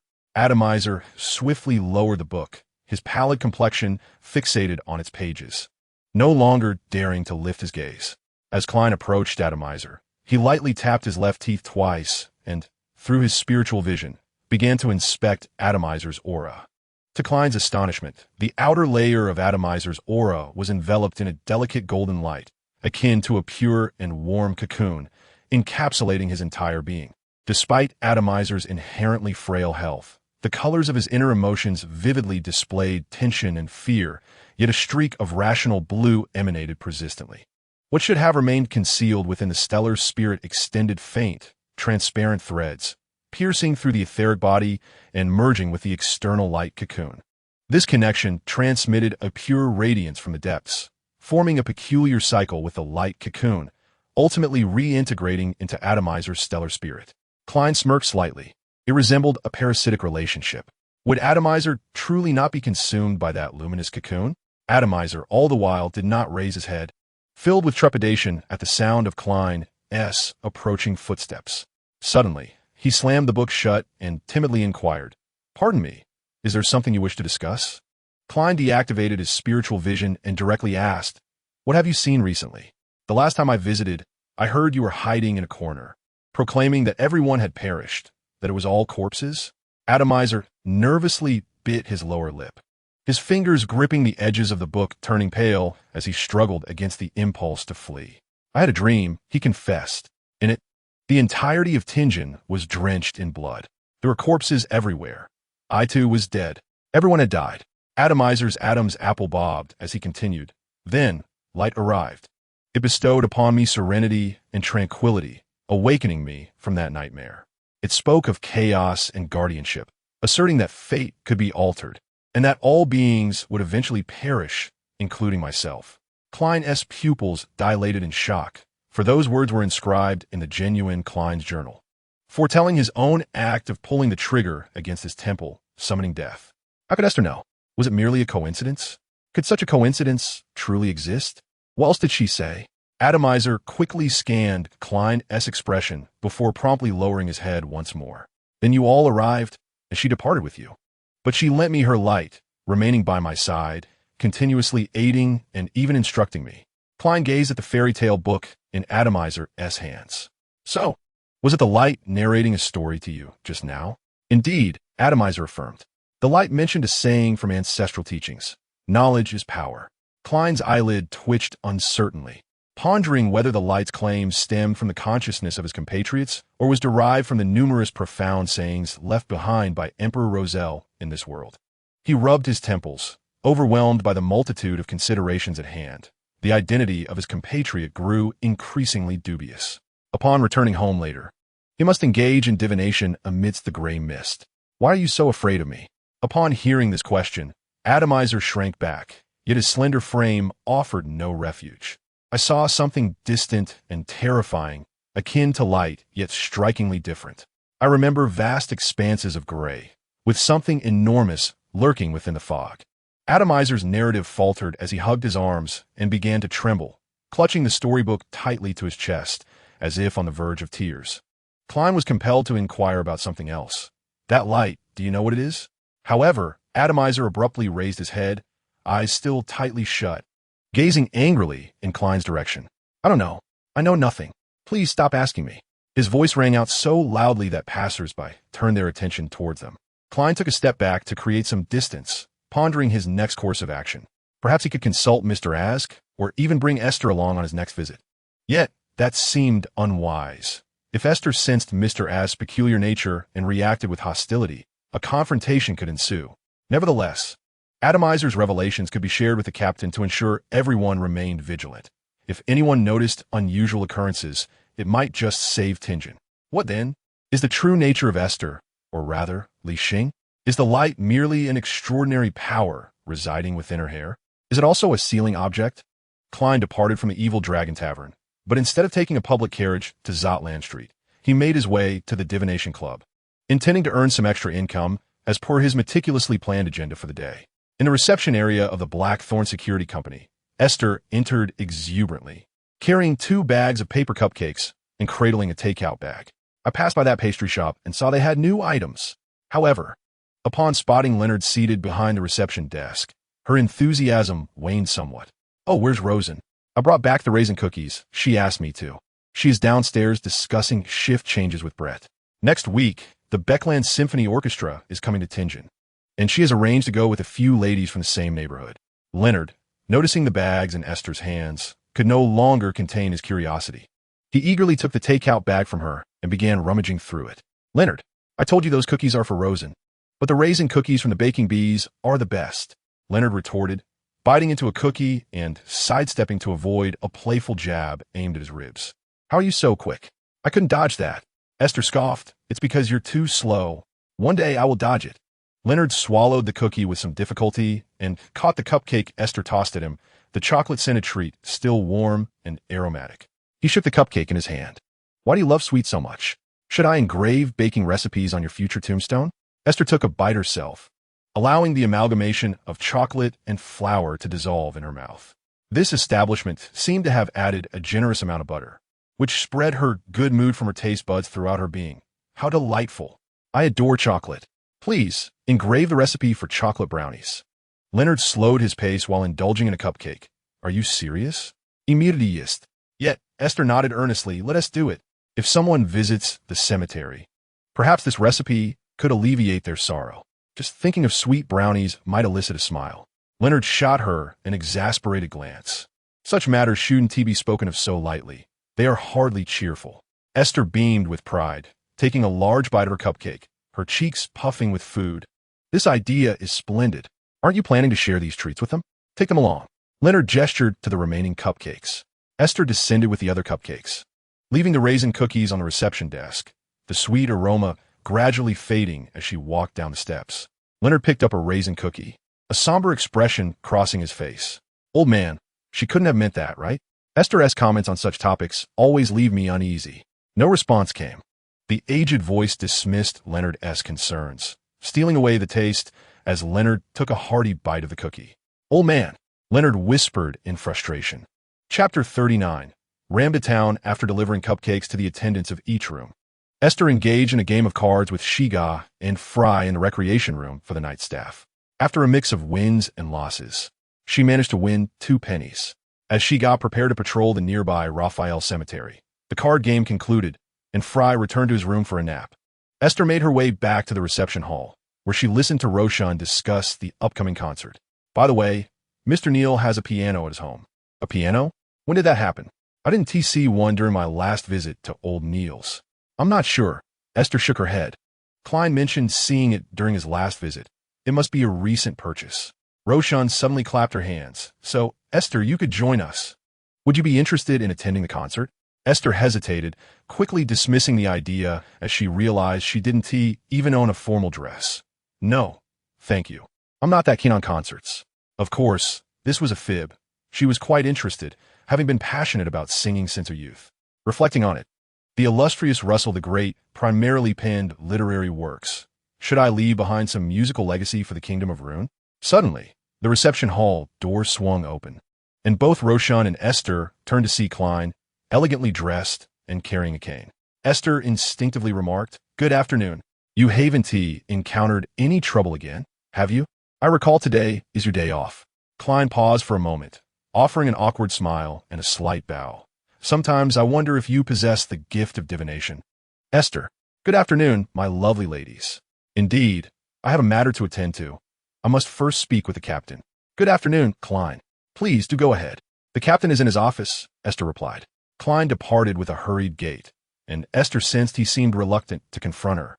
Yet she could not recall any past grievances that might have offended him. Dismissing the thought, Aiste, a person of carefree disposition, reassured herself that Klein, being a fellow local, would not wish her any harm. Before long, Dunn approached, waving at Aiste. "There's a task that may involve malevolent spirits. It will be prudent for you to accompany us to safeguard that sealed item." Instantly, Aiste shook off her lethargy, rising from the sofa with her back straightened. "Understood." Is it the 30,782 that we are to take? Dunn smiled faintly, raising the signed application form in his hand. You remember quite well. Indeed, it is. A few minutes later, Dunn and Esther returned to the reception hall, where Klein and Fry had readied themselves for departure. The mutated solar emblem was held in Esther's hand, emanating a gentle warmth and faint glow, albeit quite weak. Her customary sealing weapon, the half-dawn, was cradled in her arms, and Dunn felt no qualms regarding her combat prowess. Let us depart. Fry, you shall take the wheel. Even with Esther's suppression, Sizzle cannot endure the purification of the emblem for long. Dunn informed the trio of their itinerary, stating, Our destination is Ramdatown, but we must first detour to Narcissus Street so Klein can notify his family. The round trip will consume a considerable amount of time. Fry did not hesitate, checking his belongings once more before the group set forth. The setting sun painted the horizon in hues of amber, casting its gaze upon the earth like a weary one-eyed giant, poised to descend, yet the full embrace of night still lay some time away. Ramdatown, located to the northwest of Tianjin, retained a simplicity reminiscent of centuries past, starkly contrasting with Tianjin's industrialization. As a commercial hub for the surrounding countryside, it flourished modestly compared to other villages, barely sustaining the town's facade, with both its commercial structures and populace being rather limited. During their journey, Dunn had already utilized his unique ability to traverse nightmares, inquiring with the town's residents in their dreams about the abandoned castle. However, most of the information leaned heavily on folklore, yielding little actionable intelligence for their forthcoming battle. Under Dunn's guidance, Fry parked the carriage at the local inn, and the four of them set off towards the mountains where the castle resided. Esther donned a leather jacket, while the three gentlemen were clad uniformly in long black overcoats. Resembling a cohesive unit, Esther also wished to wear such attire, yet due to her height, the prospect of purchasing an overcoat had been permanently cast aside. Upon taking a divergent path, a few individuals found themselves amidst the thickets, where the once expansive road lay overtaken by vegetation. The nearby towns seldom saw visitors in this direction, yet one could easily envision the bustling scene of horse-drawn carriages from many years past. Moments later, a dilapidated castle, with its crumbling exterior, came into view, encircled by lush greenery that cloaked it in an even denser shadow. Vast tendrils of climbing plants enveloped the ruins, adorning this weathered relic with a fresh coat of verdure, alleviating some of the desolation it had borne since the last century. Esther felt little, but she noticed Klein's anxious gesture of rubbing his arms. Was he cold? Dunn extended his hand towards Esther. Please hand me the solar emblem. Upon relinquishing the artifact, Esther immediately sensed a faint chill permeating the air, but it was not merely coldness. It was an insidious and malevolent hostility that furrowed her brow, prompting her to swiftly unravel the bandage that clung to her half of the dawn. A voice, typically devoid of fluctuation, emanated from Fry. Indeed, there are vengeful spirits. Dunn offered a reassuring smile to the somewhat apprehensive Klein. Fear not. With 30782, Fry, and Esther, the spirits shall pose no significant threat. The mutated solar emblem, 30782, possesses the ability to continuously purify corpses and phantoms within a 15-meter radius, causing them to dissipate in less than a minute. It is an artifact originating from the Republic of Intis. Esther murmured softly, I wonder if I can tear a spirit apart with my bare hands. I've never tried. Dunn's expression grew serious. Esther, do not complicate matters. Maintain your distance to avoid accidental injury from stray bullets. Esther chuckled lightly. Isn't this to help Klein relax a bit? Klein fell silent for a few moments, unwilling to admit that he had almost taken Esther's words seriously. The group readied themselves for any imminent confrontation, with Esther gripping her short sword and the other three night watchmen drawing their pistols, primed to pull the triggers at a moment's notice. Klein pressed the charm in his pocket, and they concentrated their minds as they cautiously approached the foreboding entrance of the castle. They drew near enough to observe that the stable's roof had long since vanished, leaving behind only a half-circle of fencing and a few bare columns. Not far off, a well lay scattered with fallen bricks and tiles.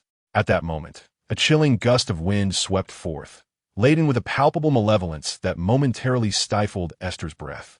Yet their steps did not falter. Instead, they proceeded with heightened caution towards the castle's entrance, where the grand door that should have stood there had mysteriously vanished. From this point onward, each step of the four resonated upon the shattered tiles. The castle's once spacious hall, capable of hosting a grand ball, now felt particularly somber and constricted, the supporting pillars having long since collapsed. A narrow window at the apex allowed a faint glimmer of light to filter through, casting shadows that clung to every corner, competing with the moss for dominion over the territory. With a sudden roar, a dense black mist enveloped the space, clashing against the warmth and purity radiating from the solar emblem in Dun's grasp. A towering shadow, cloaked in black armor, coalesced from the swirling darkness, wielding a broadsword that few could hope to lift. From the crevices of its helm emerged two glowing embers, eyes of flame with fury, fixated on the four intruders. Even more alarming was the voice that resonated from beneath the visor, a roar reverberating through the eerie hall of the ancient castle. "You have disturbed my slumber. Blood and flesh must repay this trespass." With a sudden stride, it advanced upon Dun, bringing the broadsword down in a deadly arc. Dun nimbly retreated, countering with a shot. Yet the demon-hunting bullet was deflected by the half-ethereal black armor, producing an uncanny, crisp sound. Klein also withdrew, aiming for the head of the black-armored knight and pulling the trigger, while Fry, in his retreat, let his gaze shift to a tranquil gray-white. Intently observing this specter straddling the line between the real and the unreal, the black-armored knight bellowed, charging after Dun, its sword sweeping through the air with a whistling sound. This time, Dun was hurled back, crashing heavily against the doorframe, blood gushing from his mouth. The unique solar insignia fell to the ground, emitting a soft chime upon impact, and the specter hastily kicked it away from the castle, distancing itself from the purifying aura of the emblem by a full 15 meters. Klein felt an odd sense of detachment from the unfolding scene, prompting him to fire once more. The silver bullet was again repelled by the helm, causing no harm. "The right-hand glove," Fry shouted, his voice laced with urgency, starkly contrasting his usual icy demeanor. Klein and Fry simultaneously aimed for the glove on the knight's right hand. Their gunshots nearly synchronized, yet the specter was prepared, effortlessly blocking the bullets with its sword. The black-armored knight surged forward again, colliding directly with Klein. He was sent reeling, witnessing the dent in his chest and blood spilling from his lips, yet feeling little pain. He caught sight of Frey's anxious expression amidst the chaos, and of Esther, who had vanished without a trace. In that moment, clarity struck him, as the surroundings shattered like a tranquil surface disturbed by a stone, fracturing into chaos. Everything seemed to rewind, returning to the instant the black-armored knight emerged from the darkness. Esther still stood 2 steps to Klein's right, vigilantly holding her broken sword aloft, seemingly maintaining that stance for a brief eternity. Meanwhile, Dun was rising, his gray eyes now void of light, fixated on the specter poised to swing its sword. Calmly, he declared, "It has been over a minute." The knight's movements faltered, followed by a piercing wail that echoed from within the armor, black smoke billowing and swirling as though ignited. Dun's pronouncement of doom was perfectly timed. This black knight was far from a malevolent spirit, revealing its trepidation towards the solar insignia from its dreams. Dun's strategy of ensnaring everyone, including the specter, within the realm of dreams successfully delayed the knight's approach to the sacred emblem, leading to its own demise as it sought to confront the four. The warm and pristine aura radiated from the holy emblem, continuously purifying the black mist formed by the dark night until even the broadsword transformed into transparency. The targeted malice that Esther had long sensed within the castle dissipated, yet an unsettling feeling lingered within its walls. Suddenly, a black iron gauntlet clattered to the ground, its surface adorned with a slight frost. This was the final remnant left by the vengeful spirit. Chapter 40. Communication and accusation. There seemed to be an issue. Klein pointed towards the step that separated the living room from the dining area. Dun followed his gesture and soon sensed an anomaly, his heightened intuition alerting him to something amiss. He instructed Klein to perform a divination. Klein promptly removed the yellow crystal pendant from his cuff and grasped the silver chain with his left hand. His eyes darkened, and after reciting the divination incantation 7 times, they returned to normal. The yellow crystal pendant began to rotate steadily in a clockwise manner, its movement substantial. Klein nodded to the others, signaling that even if danger lurked, it could be resolved smoothly, or perhaps not at all. Dunn donned the mutated solar emblem upon his left chest and commenced a search for mechanisms near the step. After neatly rewrapping the severed dawn blade and returning it to her embrace, Aiste bent down to pick up the iron gauntlet, cautiously brushing off the dust. Fry remained vigilant, his pistol drawn, scanning the surroundings for any imminent threats. Observing this, Klein also steeled himself, drawing his revolver and assuming a watchful role akin to Fry's. Within moments, Dunn's hand brushed against something. The floor at the step opened with a mechanical sound, revealing an even colder and filthier staircase below. Without hesitation, Dunn removed the solar emblem from his chest and cast it down the dark entrance. The chilling aura that had unsettled their instincts was instantly dispelled. After a minute, Dunn instructed Klein, "Come with me to investigate below. Fry and Aiste remain above to guard against any unforeseen occurrences." The subsequent investigation unfolded without incident. A few minutes later, Klein ascended to swap places with Fry, allowing the more experienced coroner to examine the injuries on the corpse within the coffin. Though the atmosphere of the dark chamber was foreboding, it posed no danger, prompting Aiste to refrain from entering the secret room. She exchanged a few words with Klein, gaining a slight understanding of the situation inside. Despite having no leads on the individual who had taken the skull, she ventured a conjecture similar to Dunn's regarding the possible schemes at play. The remains of the extraordinary being might harbor immense power. Lowering her voice, Aiste showcased the iron gauntlet in her hand to Klein, explaining that at times, such extraordinary forces could merge with external objects, transforming them into the entities lurking behind the Chanis door. "I can hear their whispers. The stronger the power or the heavier the obsession, the more vivid the emotions or thoughts contained within those voices. Is this the law of extraordinary traits?" Klein, having never encountered such notions, could not help but inquire further. Aiste, however, shook her head. "I have never divulged this to anyone else. Do you recall the object that the captain and the others discovered from Real Biber? It evokes a sensation akin to extraordinary properties, almost reminiscent of some form of energy conservation. What should it be termed? Extraordinary science. However, some aspects of it appear rather palatable." This thought, of course, would not escape Aiste's lips. Yet, Klein swiftly associated it with certain experiences of his own, recalling the tailcoat-clad jester he had slain during that battle and the peculiar blue blood that coalesced into a mark when the jester's corpse underwent transformation in the autopsy room. Could extraordinary power indeed sustain itself autonomously? That does indeed seem to align with extraordinary science. Klein furrowed his brow. "So, can you hear this now? Is there any sound emanating from the gloves?" In response, Aiste cradled the gloves, closed her eyes, and quietly focused for a moment before nodding. "Yes, there exists a sound similar to that of the malevolent spirit, imbued with much malice and hatred." Klein mimicked Aiste's actions, but aside from the wind whistling through the castle and his own heartbeat, he perceived nothing. He recalled the faint yellow cocoon of light surrounding a demisol. "It truly is a remarkable ability. I surmise that your capacity to suppress other sealed objects is closely related to this power." "I share your sentiment," Aiste agreed. 10 minutes later, as the sun completely dipped below the horizon, Dunn and Fry returned to the hall along the staircase. Dunn fumbled with a mechanism to close the secret door, while Fry succinctly summarized his autopsy findings. Death by poisoning. The marks on the neck are from within the last 3 months. The task of organizing clues and deducing conclusions was entrusted to the night watchman. Having abandoned her contemplation, Aiste quietly held the gloves, following Dunn as they exited. The group hastened back to the more central area of Lambda before nightfall, where they reserved 3 guest rooms at an inn. Members tasked with the sealed object 30782 were required to take it to a desolate area outside the town for a walk, rotating every 2 hours.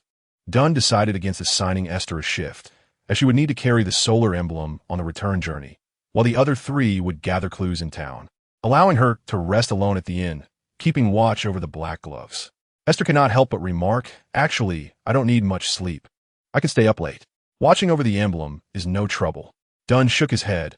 "I merely have reservations about you wandering outside the town." This rationale was entirely reasonable. After dinner, Aiste found herself alone in the hotel room, which left her feeling not only bored but somewhat melancholic. With a deck of cards in hand, she sat directly on the wooden floor, engaging in a solitary game of solitaire. Soon, another voice emerged from Aiste's pocket. "What are you doing? I don't believe I've encountered this card game before." Esther casually replied, I'm just passing the time. Haven't you seen it? It's merely a game from my hometown, suited for solitary play. A small insect ventured forth, peering curiously as Esther extended her finger, prompting it to crawl up and settle on the floor. The creature observed the playing cards scattered before them, remarking, Your luck appears rather dismal. At this rate, the numbers won't connect. Oh, you comprehend the rules? Esther replied, intrigued.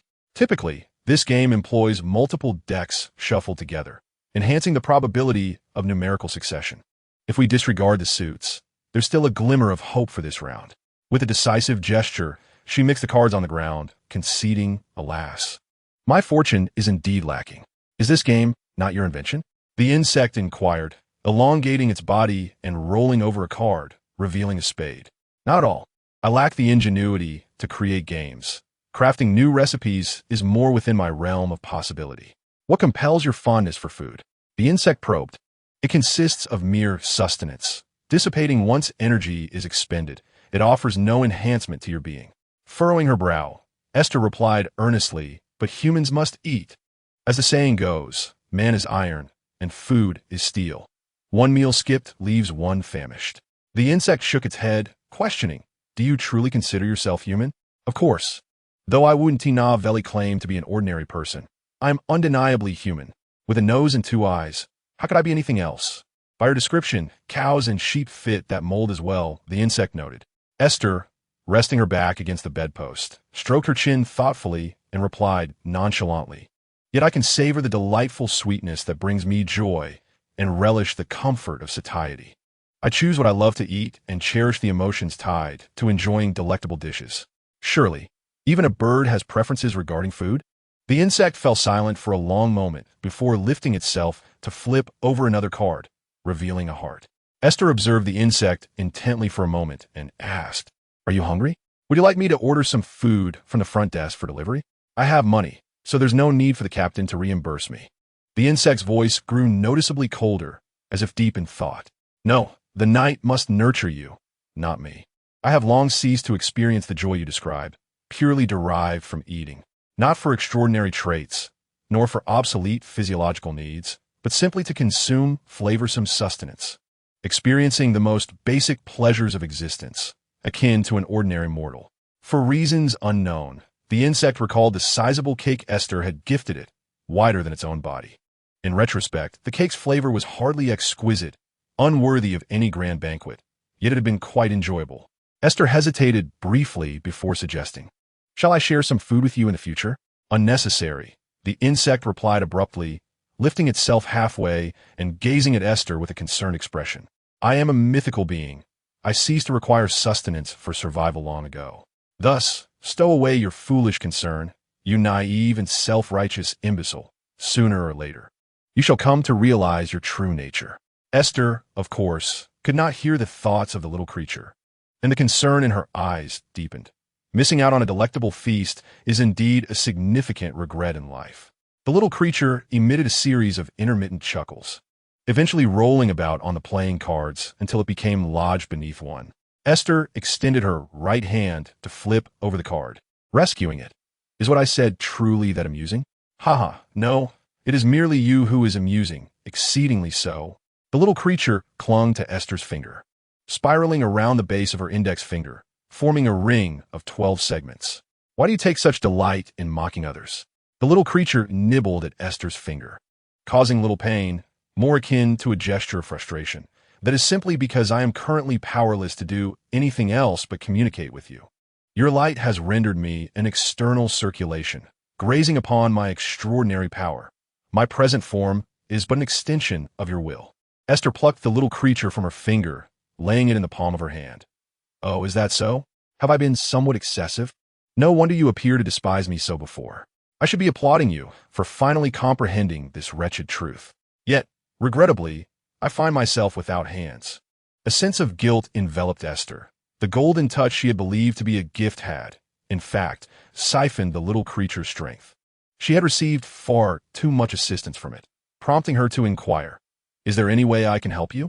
The little creature remained silent for several seconds, exhaling a heavy sigh. Alas, what nonsense are you spouting? I'm quite serious. However, you ought to ask yourself, if there is a way.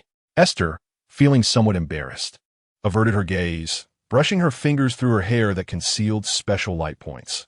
Well, it appears neither of us knows. Chapter 41. The Interconnected Ones, as the little creature refused to accompany Aiste in the tedious human pastime of card playing. She found herself utterly bored and lay upon her bed, drifting into a light slumber. However, it was not long before a searing pain jolted Aiste awake with a scream. Frantically, she patted her clothing, only to find that nothing was amiss. The intense heat, reminiscent of being consumed by the sun's flames, had merely been a figment of her dream. Her body was intact, and there were no flames in the inn, not even a candle that had burned low and extinguished. What on earth? Aiste sat bewildered upon her bed, striving to recall the fleeting fragments of her dream. It seemed she had shielded someone, shattering after enduring a burst of golden flames. That person was likely beyond saving. Which reckless fool would dare provoke a deity? Such folly. A rapid knocking at the door ensued. Aiste, what is the matter? Are you all right? Aiste hurried to open the door, greeted by Dunn's wary face outside, causing her to awkwardly muster a smile. No, it seems I just had a nightmare. Dunn surveyed the room, noting only the disheveled bed and finding no other suspicious signs, leading him to conclude that Aiste was likely speaking the truth. I'm glad to hear that. If you feel frightened, Dunn began, intending to reassure her that he and Flynn were just next door. However, given the late hour and the absence of other female team members, sending Aiste over would be quite inconvenient, leaving him momentarily at a loss for words. I'll just light a candle. Aiste interjected swiftly, sparing her captain further embarrassment. Call me if anything happens. Dunn nodded and returned to his own room. This small incident did not stir any further commotion, aside from the many complaints Aiste muttered inwardly. She could not fathom who would be so reckless as to provoke the wrath of divine beings. This time, Aiste's peaceful slumber lasted until the next morning. At 6 o'clock, Dunn knocked on her door, inviting her downstairs for breakfast. By 7, Klein, who had risen early for the second shift, returned to the inn and handed Aiste the mutated solar emblem 30782. After a little over 2 hours, the four of them made their way back to 36 Zotland Street. Following Dunn's suggestion, Aiste returned to her room after accompanying him to deliver a few sealed items to the Chanis Gate. Rubbing her eyes, she did not protest, as weariness washed over her again upon stepping into the Chanis Gate. Good night, Captain, Aiste yawned, shutting the stone door behind her. Dunn stood outside, shaking his head with a smile. Good night. After a brief meeting with his informant, Klein returned home to 2 Daffodil Street, where he encountered Elizabeth, who expressed her gratitude for the disappearance of her nightmare. She was a friend of his sister from school. It was through Elizabeth's plea for help at the Divination Club that prompted their expedition to Ramdatown to exorcise the vengeful spirit. Klein purchased a sweet iced tea from the Sling Bakery and took home a bag of fried meatballs. This street food had been gaining popularity beyond Sling Bakery, although Klein vaguely remembered it being the first to offer such delicacies. With over 10 minutes remaining before the tarot meeting commenced, Klein decided to prepare in advance. After sealing his bedroom with a wall of spirituality, he took 4 steps backward in the room and recited 4 incantations. Fortune begets the mystical yellow, celestial sovereign. Fortune begets the mystical yellow, celestial lord. Fortune begets the mystical yellow deity. Fortune begets the mystical yellow, celestial venerable. Familiar murmurs filled the air. Klein's resistance had grown strong. As a viscous sensation enveloped his consciousness, gray mist swirled before him, gradually clarifying. Klein settled into the customary position of the fool, at the head of the bronze long table. Behind him a myriad of secretive and bizarre lines outlining hidden eyes and distorted threads. As Klein returned, he instinctively raised his gaze towards the prominent bulge in the lofty dome. Ever since it had been ravaged by the eternal sun the previous night, the gray mist there had lightened somewhat. Now, it had stabilized, and faint glimmers of light occasionally seeped through. This subtle halo was steadily cast upon him, enhancing the enigmatic aura surrounding the fool. Light? Surely, this phenomenon could not be akin to the radiance emanating from Aiste, could it? Curiously glancing around, Klein noted no other changes in the gray mist hall. The previously damaged furniture had long since been restored by the mist. Under the halo's embrace, Klein felt no particularly striking sensations aside from slight diminishment in his ethereal output while on the mist. How peculiar. Imagining the yellow crystal pendulum, he conjured a tangible object in his hand and then manifested a slip of paper, upon which appeared a line of text. The light upon Aiste poses a threat to the Nightwatchers. After silently reciting it 7 times, Klein reopened his eyes to find the yellow crystal spinning rapidly in a counterclockwise direction, and to a considerable degree, indicating that the light upon Aiste posed no danger to the Watchers. In truth, this was not Klein's first divination of this nature. Ever since encountering Aiste's peculiarities while guarding the Chanis Gate, he had taken the time to divine her threat level before and after each tarot meeting. Regardless of how he rephrased the inquiry, the outcomes remained remarkably consistent. He then revealed another phrase on the paper. Extraordinary powers possess an inherent characteristic of permanence. This time, the pendulum spun clockwise, affirmatively, prompting a satisfied smile from Klein. How intriguing. Though the reasoning of that countrywoman was incomplete, her intuition was astoundingly accurate. It was a pity she was not a diviner. Before summoning the boy from the Silver City, Klein felt the need to verify one last thing. He glanced up at the dome, where a hint of a sphere was vaguely visible, and revealed another phrase. The light sphere above the gray mist hall is harmful to me.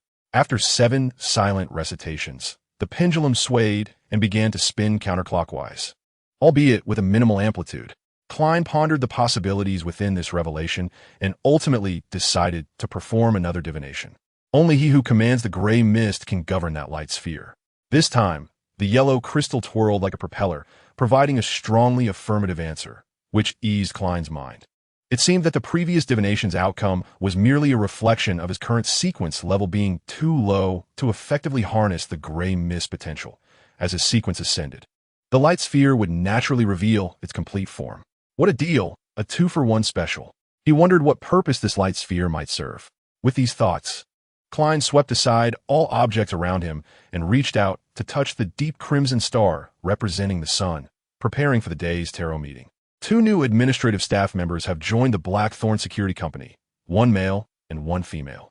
Under Roshan's introduction, Aiste quickly familiarized herself with their general personalities. John is a middle-aged man, not particularly skilled in verbal expression, with a precarious brownish-yellow hairline, dressed in a worn gray trench coat. Despite his awkwardness, he exudes a profound humility and sincerity, seemingly overwhelmed by a strong reverence for the Night Watchers and extraordinary powers. Janet, merely a year younger than Roshan, sports a cascade of vibrant red hair styled in a braid, her face adorned with charming freckles. Having attended a public school, she possesses an elegant penmanship.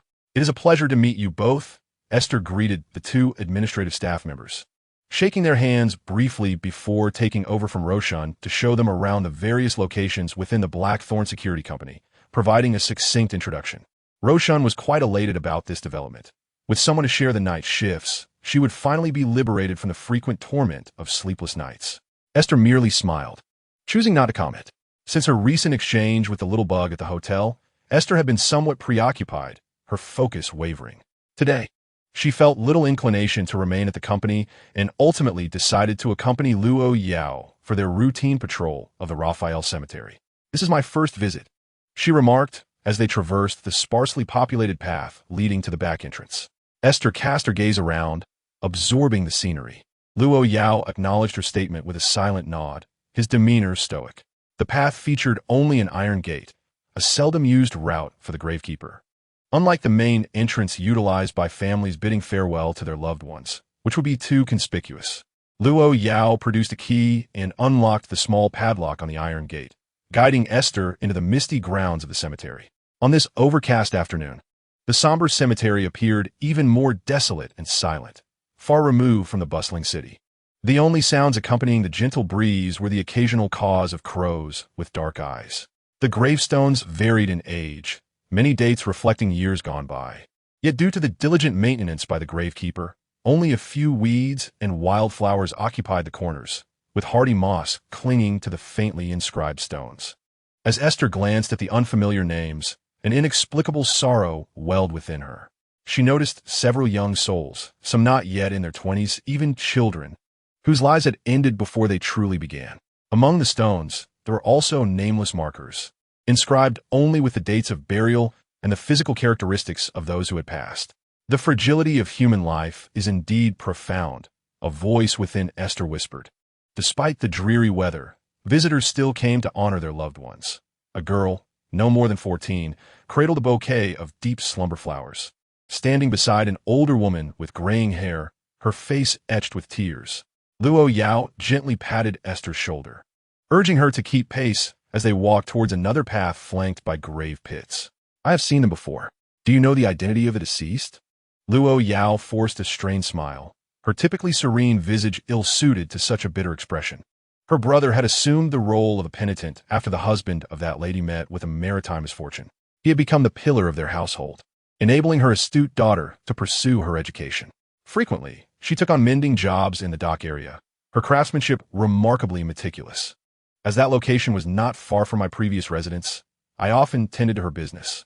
The penitent, Esther, recalled something, appearing to hug her arms against the cold, though in truth, she merely wished to conceal the tremors of her hands from Luo Yao. The smile faded from Luo Yao's face, replaced by unmasked sorrow and regret. Just last week, that penitent had lost control. Esther turned her gaze toward the mother and daughter, her heartache becoming increasingly palpable. Old Neil, Klein, and she had assisted the proprietor of the Dragoness Den in managing the unruly penitent. Once more, Esther felt the cruel absurdity of fate, akin to a divine jest. Chapter 42. Turbulent affairs. Luo Yao continued her patrol, with Esther trailing behind, her eyes drawn incessantly to the gravestones, unable to restrain her curiosity about the souls resting beneath. Most epitaphs bore solemn inscriptions, yet some were adorned with whimsical phrases. One gravestone of a 60-year-old man bore the words, "Good night and sweet dreams. I have finally bid farewell to insomnia," while another, engraved with a bow, proclaimed, "The most fashionable bow must belong to Annabelle," accompanied by a heart shape.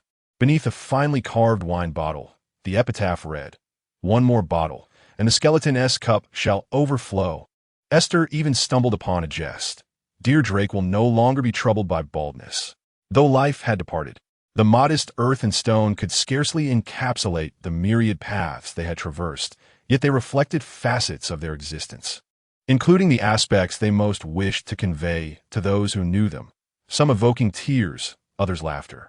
However, the majority of gravestones were stark, resembling identification photographs sprouting from the earth, laying bare the deceased's birth names, with the inscriptions below expressing the profound memories held by friends and family, often eliciting heartache. With a sigh, Esther stepped past a thicket, oblivious to the rustling within and the creature darting beneath her feet until she inadvertently stepped on something, only to be bitten on the calf by a serpentine creature. The sudden attack prompted Esther to scream, instinctively gripping the creature's neck and exerting all her strength to hurl it against the hard ground. Esther, Luo Yao, a few steps ahead, immediately turned back, only to find a lifeless snake sprawled in the center of the path. How could there be a snake here? I do not know. Perhaps it wandered in by chance. Quite a fright. Esther lifted her pant leg, but found no bite marks, only 2 deep red lines. This snake appeared to be quite rare. I had never encountered one in Tinja before. Luo Yao prodded the serpent with the tip of his shoe, scrutinizing its patterns with curiosity. Esther gazed at the swollen, coiled tail of a lifeless red-ringed snake for a few moments before picking it up from the ground. At least she had captured it. She thought it might prove useful if taken back for further investigation. Luo Yao seemed indifferent, content that Esther was safe. After all, it was her trophy now. 2 hours later, Esther entered the armory of the Blackthorn Security Company with the snake, presenting it to Old Neil, who was also on duty that day. After inspecting the snake's fangs and tail, the seasoned professional's eyes lit up. "This appears to be a bada rattlesnake. Where did you acquire it?" Esther chuckled awkwardly and replied candidly, "I found it." Found it? Such an extraordinary creature is not something one simply stumbles upon like wild grass. Its blood and scales are valuable as rare materials. This is indeed a rarity. Esther felt a stirring in her heart. So it's called a bada rattlesnake? Indeed, the circular patterns on its tail and body are distinctive features. However, observe its long fangs. They lack sharpness and emit a silvery glow. Old Neil opened the snake's mouth wider for Esther to see better. This radiance is used to hypnotize prey. The snake itself possesses no venom, but lures other creatures closer before swiftly constricting them. Where exactly did you capture it? Esther explained, I was patrolling the cemetery with Ms. Luo Yao today when it suddenly lunged at me, and I stepped on it. Old Neil looked at Esther with an expression that conveyed an indescribable sentiment. Your luck is truly beyond reason, little one. Esther gazed helplessly at the long snake on the table. But I don't know how to handle it. I have no use for it. Mr. Neal, could you assist me? Oh, you don't intend to find someone to sell this snake yourself? Esther quickly replied. Actually, I only wish to keep the fangs as a memento.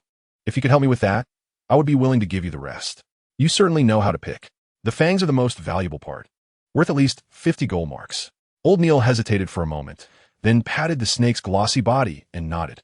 All right, I can find someone to help process the materials from this snake. After deducting the labor costs, you may keep the fangs. I'll purchase the other materials at half price. So you won't lose out.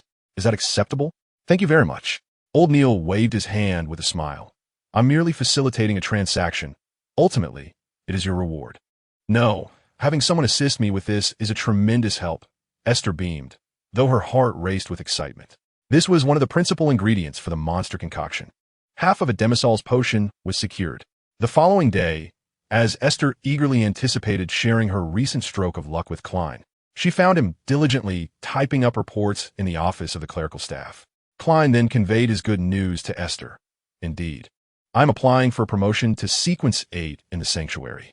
Esther felt a genuine surge of joy for her compatriot. That's incredible. You've only recently joined the Nightwatch, and you're already eligible for a promotion. It hasn't even been 2 months since you arrived. I've witnessed your transformation into an extraordinary individual, and yet you're advancing so swiftly. In reality, next week would mark the completion of 2 months. Klein blinked innocently. What 2 months? Just then, Leonard entered the clerical office, hastily buttoning his loose shirt. Upon noticing Esther, he quickened his pace considerably. Klein waved the freshly completed report in his hand and declared, I'm applying for Sequence 8. Leonard suddenly erupted into a fit of violent coughing, his raspy voice filling Esther with concern as she patted his back vigorously. Perhaps Esther's pat was too forceful, as Leonard quickly settled down, retreating beyond Esther's reach. Have you already digested the potion? Esther glanced at Leonard in confusion. Digested? Klein raised an eyebrow, seizing the opportunity to elaborate. Yes. He leaned closer to Leonard, lowering his voice with a grin. I recall someone once telling me that there are individuals in this world who are somewhat exceptional, capable of achieving what others cannot. For instance, myself. And also you. Esther's expression gradually twisted in discomfort as she rubbed her arms, feeling a chill, and hastily exited, exasperated by her compatriot's sudden bout of melodrama. Not my concern, not my concern. She approached the front desk, where she discovered Jeanette and Joan engaged in a light-hearted conversation with Roseanne and decided to join their discussion. Meanwhile, under Leonard's encouragement, Klein found himself dragged into the Nightwatch lounge, where he shared the shortcut to digesting potions through the use of transformation magic with the other members of the Tinjin Nightwatch team. The following day, Old Neal presented Esther with the fangs of a Budhaka rattlesnake, along with 8 gold pounds and 5 silver shillings to cover material expenses, which left Esther pleasantly surprised. Old Neal merely smiled and waved his hand, stating that he had received far more in return. A few days later, due to reports of several suspected hauntings in Morristown, Klein, Leonard, and Cohenly once again set out with seal item 30782. As Dunn had no plans to accompany them, he decided against involving Esther in their trio, as he was genuinely uneasy about her taking the seal far from safety. Although Esther felt a tinge of disappointment, Dunn had made his decision.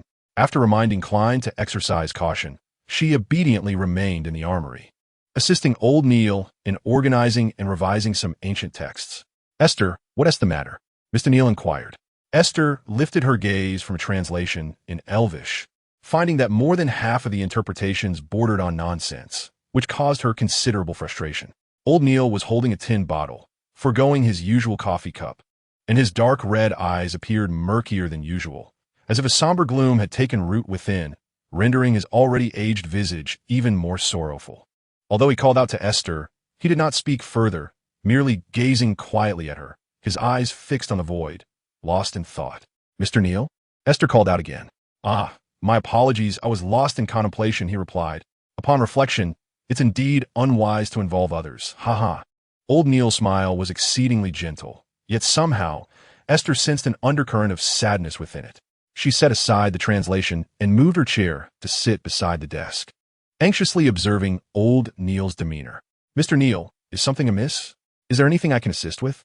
Well, perhaps there is, perhaps there isn't, old Neal said, winking mischievously. To be honest, I have always harbored a certain fear of you, Aiste. Fear? Aiste scratched her head. It's understandable that you would think so. I know of your ability to perceive the unseen, and you might have noticed something unusual about me. Klein has discreetly informed me that I possess some peculiar traits. Ha ha ha. Klein is quite a remarkable young man. It's reassuring to know that I have a worthy successor. Old Neal chuckled with satisfaction, patting Aiste on the shoulder. But you would never harm the Night Watchers of Tingen, would you? Aiste's expression turned serious. Of course not. I aim to protect everyone. Old Neal's bemused gaze only heightened Aiste's unease. She leaned closer. Mr. Neal, should anything arise, please be sure to seek help from the others. All right? Old Neal shook his head. I cannot be of much assistance. It is merely the frailty of age that renders me powerless. Mr. Neal. Old Neal raised a hand, signaling Aiste to cease her worry. Do not fret. I shall not bring trouble upon anyone. Now, let's focus on that document. I am awaiting your proofreading. You see, those inexperienced novices, having grasped only a handful of terms, are hastily translating, and the market is inundated with such half-baked works. It truly is exasperating. Upon hearing this, Aiste realized she would obtain no further information and resumed her perusal of the documents. She remained in the armory with old Neal until he departed the Blackthorn Security Company, switching shifts with Flynn. After the handover, Aiste helped tidy up the room and desk, as old Neal had left in such a hurry that he had forgotten to organize the various documents he typically would. Amidst a hermetic treatise on life alchemical magic, Aiste discovered the piece, not bookmark, she had gifted to old Neal. However, the bookmark lay in tatters, seemingly abandoned here for quite some time. Chapter 43. Not everything is an accident. Aiste entered Dunn's office, cradling a wooden box in her arms. Her countenance steeped in sorrow, a visage Dunn had never witnessed before. What troubles you? He inquired. Aiste merely shook her head. Captain, I wish to entrust this box to you. Should any misfortune befall me, I hope you can deliver its contents to Klein. Dunn accepted the box and rose to place it in a nearby cabinet. What does it contain? Might you share? Aiste hesitated, her throat constricting, yet ultimately reached into her bosom to retrieve a folded piece of oiled paper. It is a formula for a monster, the one from the sequence of Atomizer. Inside the box are some materials we have gathered. Where did you acquire this formula? Have you been collecting? Dunn stifled the impulse to pry open the box, regarding Aiste with a mixture of suspicion and uncertainty. It was an accident, yet I did happen upon this formula. I entrust it to you, Captain. Aiste handed over the paper, her head bowed in despondence as she prepared to exit Dunn's office. Dunn, however, would not allow her to leave so easily. Wait, Aiste. He gestured toward the nearby chair. Please sit. I sense you have more to convey. Aiste silently contemplated the chair for a moment before shaking her head. I have nothing to say. In truth, Mr. Neal seems to have noticed my oddity. She produced the shattered knot from her pocket, its original form rendered unrecognizable by her anxious fingers. Dunn recognized the knot well. It was the very one Aiste had crafted and gifted him, still attached to the keys in his pocket. The destruction of such a heartfelt gift would naturally render her so sorrowful. Why would old Neal choose to ruin Aiste's sentiment, unless compelled by fear? Aiste tightened her grip on the fractured knot and returned it to her pocket, attempting a casual smile. I suppose I should have anticipated this day would eventually come, Captain. Dunn's calm, penetrating gaze pierced through Aiste's forced smile. It is certainly not as you believe. He approached her side and firmly patted her shoulder. You have long been one of us, Aiste. This has been true since the very first day you fought alongside us. After a brief pause, Dunn's brow furrowed once more. As for old Neal, I shall keep a closer watch on his condition. He may not have discarded your gift out of fear. Perhaps unforeseen circumstances arose. Aiste recalled Neal's gentleness and indulgence towards her, as well as his patient and meticulous teachings. She remembered his hearty laughter as he observed her sipping coffee, and confidence surged within her at Dunn's words. It is possible. If worst comes to worst, I shall simply craft him another. He should have informed me. Dunn smiled and nodded, shaking the piece of oiled paper in his hand. I shall submit this formula to the sanctuary for you, should its authenticity and efficacy be verified. Perhaps Atomizer may officially join the Night Watchers and learn to harness his powers. Is that not your aspiration? Let him no longer be tormented by those delirious murmurs and phantoms. Esther fervently nodded, expressing her gratitude. "Thank you, Captain. I will entrust this to you." Reluctantly, Dunn returned to his desk, commencing the drafting of a telegram to the sanctuary. "It would have been preferable to inform me earlier. Submitting the formula would suffice for merit. And the sanctuary would not concern itself with how you obtained it." "Understood. I shall not disturb you any further, Captain." Esther cheerfully departed, and Dunn felt a sense of satisfaction in being of assistance, alleviating some of the melancholia that weighed on her heart. After Esther left, Dunn stared blankly at the door for a few moments, as if he had forgotten something. Yet, despite his efforts, the thought eluded him. He merely shook his head and resumed typing the telegram destined for the sanctuary. The following morning, Esther sat in the reception hall, cradling a cup filled with more milk than coffee, while Roshan perused the day's edition of the Tingjin Morning Post. As Esther stirred the fifth spoonful of sugar in her drink, Klein entered the doors of the Blackthorn Security Company, appearing to be in high spirits. Adorned with a warm smile. "Good morning," Roshan greeted Klein upon his entrance. "Old Neil is unwell. We plan to visit him at noon." Esther took a sip of her excessively sweetened milk coffee. "Let us bring him some lunch and fruits." "Old Neil is ill?" Klein inquired, his expression one of surprise, though soon his eyes reflected contemplation, as if recalling something. Roshan nodded emphatically. "He requested leave from the captain yesterday. I spoke with Esther, and it seemed he was not in good spirits." Klein nodded slightly. "Then we shall go at noon." "Alas, old Neil is quite unfortunate. His wife passed away early, and his children are lost to the bustling cities.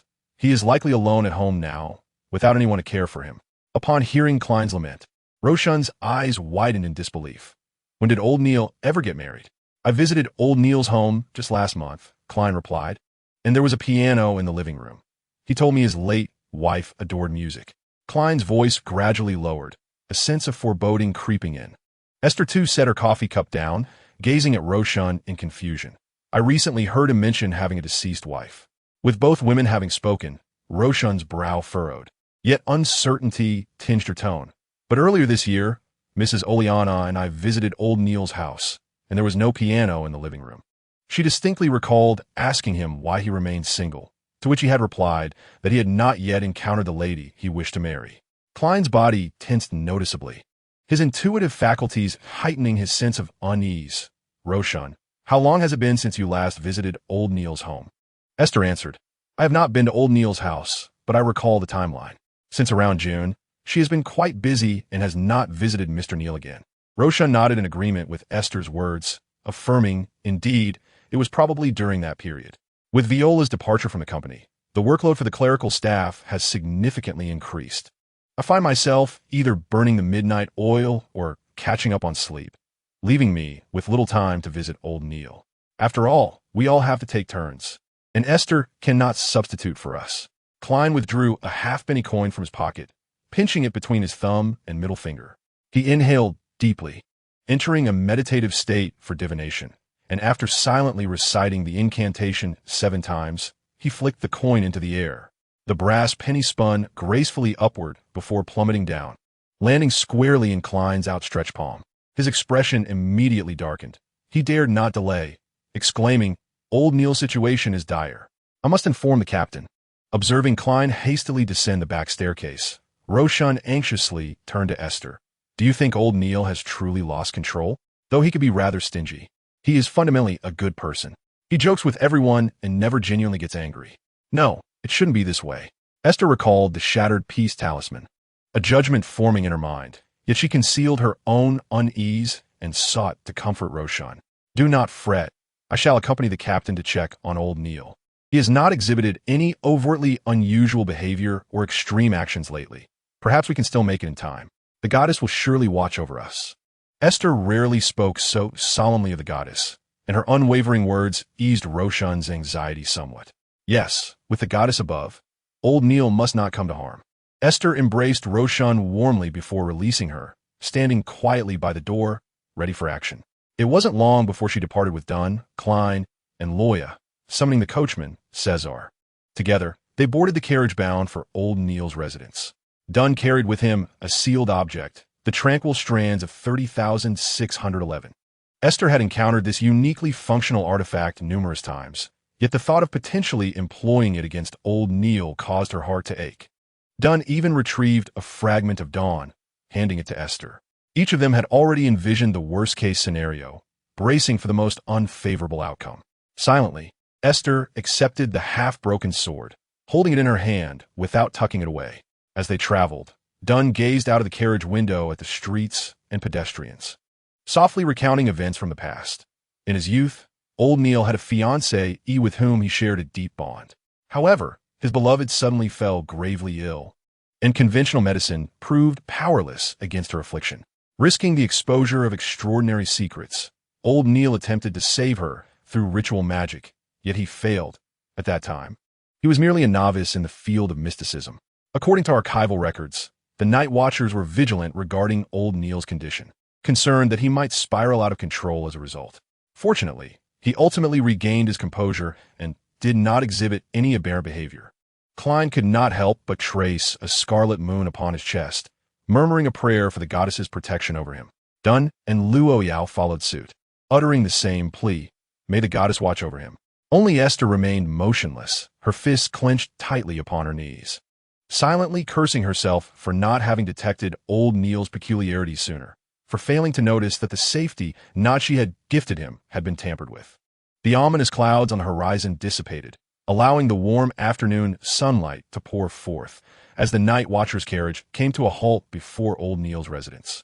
This standalone house, adorned in warm and simplistic hues, featured a light brown roof that radiated a soft, milky coffee tone, quietly nestled among a garden blooming with beautiful roses and golden mint.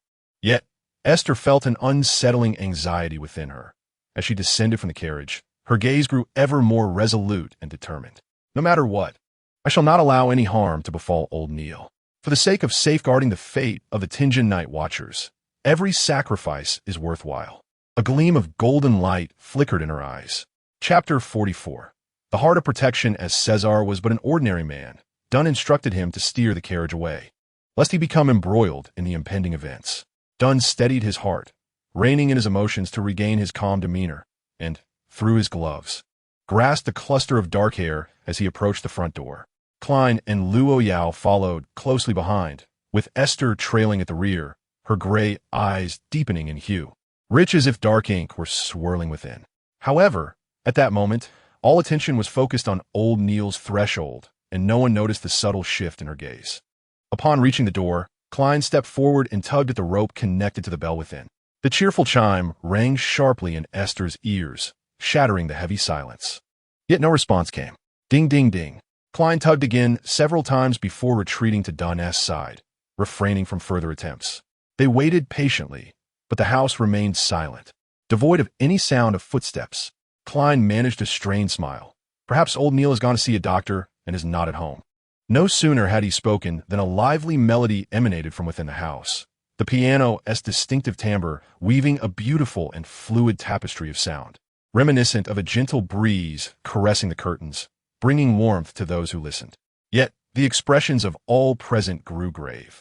Before Klein could lower the yellow crystal or retrieve a coin for another divination, he, standing closest to Dunn, noticed something seeping out from beneath the door. Initially, it was merely clear water, but soon it was tainted with a striking red, and the crimson flow increased, releasing a pungent, metallic scent. Aiste's eyes swirled with chaotic darkness, as if something was struggling to break free. Just then, a faint cough echoed from within the house, followed by old Neil's hoarse voice. "Dunn, what brings you here? We heard you were unwell, so we came to pay you a visit." Dunn's response was calm and unhurried, embodying his characteristic composure. The room fell silent for a few seconds before old Neil's voice erupted, a cacophony of anger and fear. "No, you are lying." Without allowing those outside to utter another word, the people within spoke again. "Yes, I am aware that my condition is somewhat peculiar."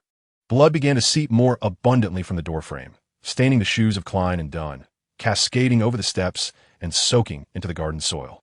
The voice grew increasingly mournful. "Yet, all along, I have never harmed anyone, nor have I ever wished to. I have not betrayed the vital secrets of the Night Watcher. At most, I have merely reimbursed some expenses that should not have been claimed. I truly have not committed any wrongdoing. Klein, I have told you that the maxim of the observer is to act freely, yet without causing harm. I have steadfastly adhered to this principle." His voice softened, Filled with pleading, I have always clung to this tenet. I would rather endure and wait than inflict pain upon others. Done, Loya. Klein, you must return. Wait for tomorrow. Tomorrow I shall be restored to normal. I swear, by the divine, I shall not harm another truly. Old Neil did not mention me. For had the bond between us been severed by that sinister force? Esther slowly unraveled a section of the morning's bandage, mindful to make no sound. Dunn's tone became gentler. What exactly do you intend to do? What have you been attempting? Old Neil's voice brimmed with anticipation. I am trying to resurrect Salister, Dunn. I have found the way. I am on the right path. As that voice passionately articulated his efforts toward success and once more implored everyone to leave, Esther approached Dunn and whispered, whatever happens next, you must not step foot in this room until Old Neil and I have calmed down. Dunn's eyes widened. Esther, you mustn't. I apologize, Captain, but I'm truly not a good child. As she uttered these words, Esther dashed out. Klein had never witnessed Esther's agility and strength so vividly. Always standing at a mere 5 feet 3 inches, she appeared the youngest among them, prompting everyone to instinctively regard her as a ward needing protection, even Klein. Yet now, with the section of morning's light in hand, Esther struck the wooden door with tremendous force, her momentum propelling her through the fracture, shattering the door in two. Splintered wood flew into the room, crashing onto the piano and silencing the continuous melody. The hallway floor was awash with a viscous, blood-red substance, the origins of which were unclear, while this thick liquid coated nearly the entire sitting room, as if a can of paint had exploded. Old Neil's head hung downward from above, suspended from the ceiling, a viscous fluid connecting his neck to the ceiling. Upon his forehead and cheeks sprouted a pair of cold, lashless eyes. The voice of Old Neil erupted in anger, yet it bore an eerie distortion, as though an unseen presence joined him in a cacophony of shouts. You chaotic monster! A false creation! What purpose do you serve in this realm? Do you only bring forth a fate of endless madness? A gentle retort emerged from Esther, and in that instant, Old Neil's voice was abruptly silenced.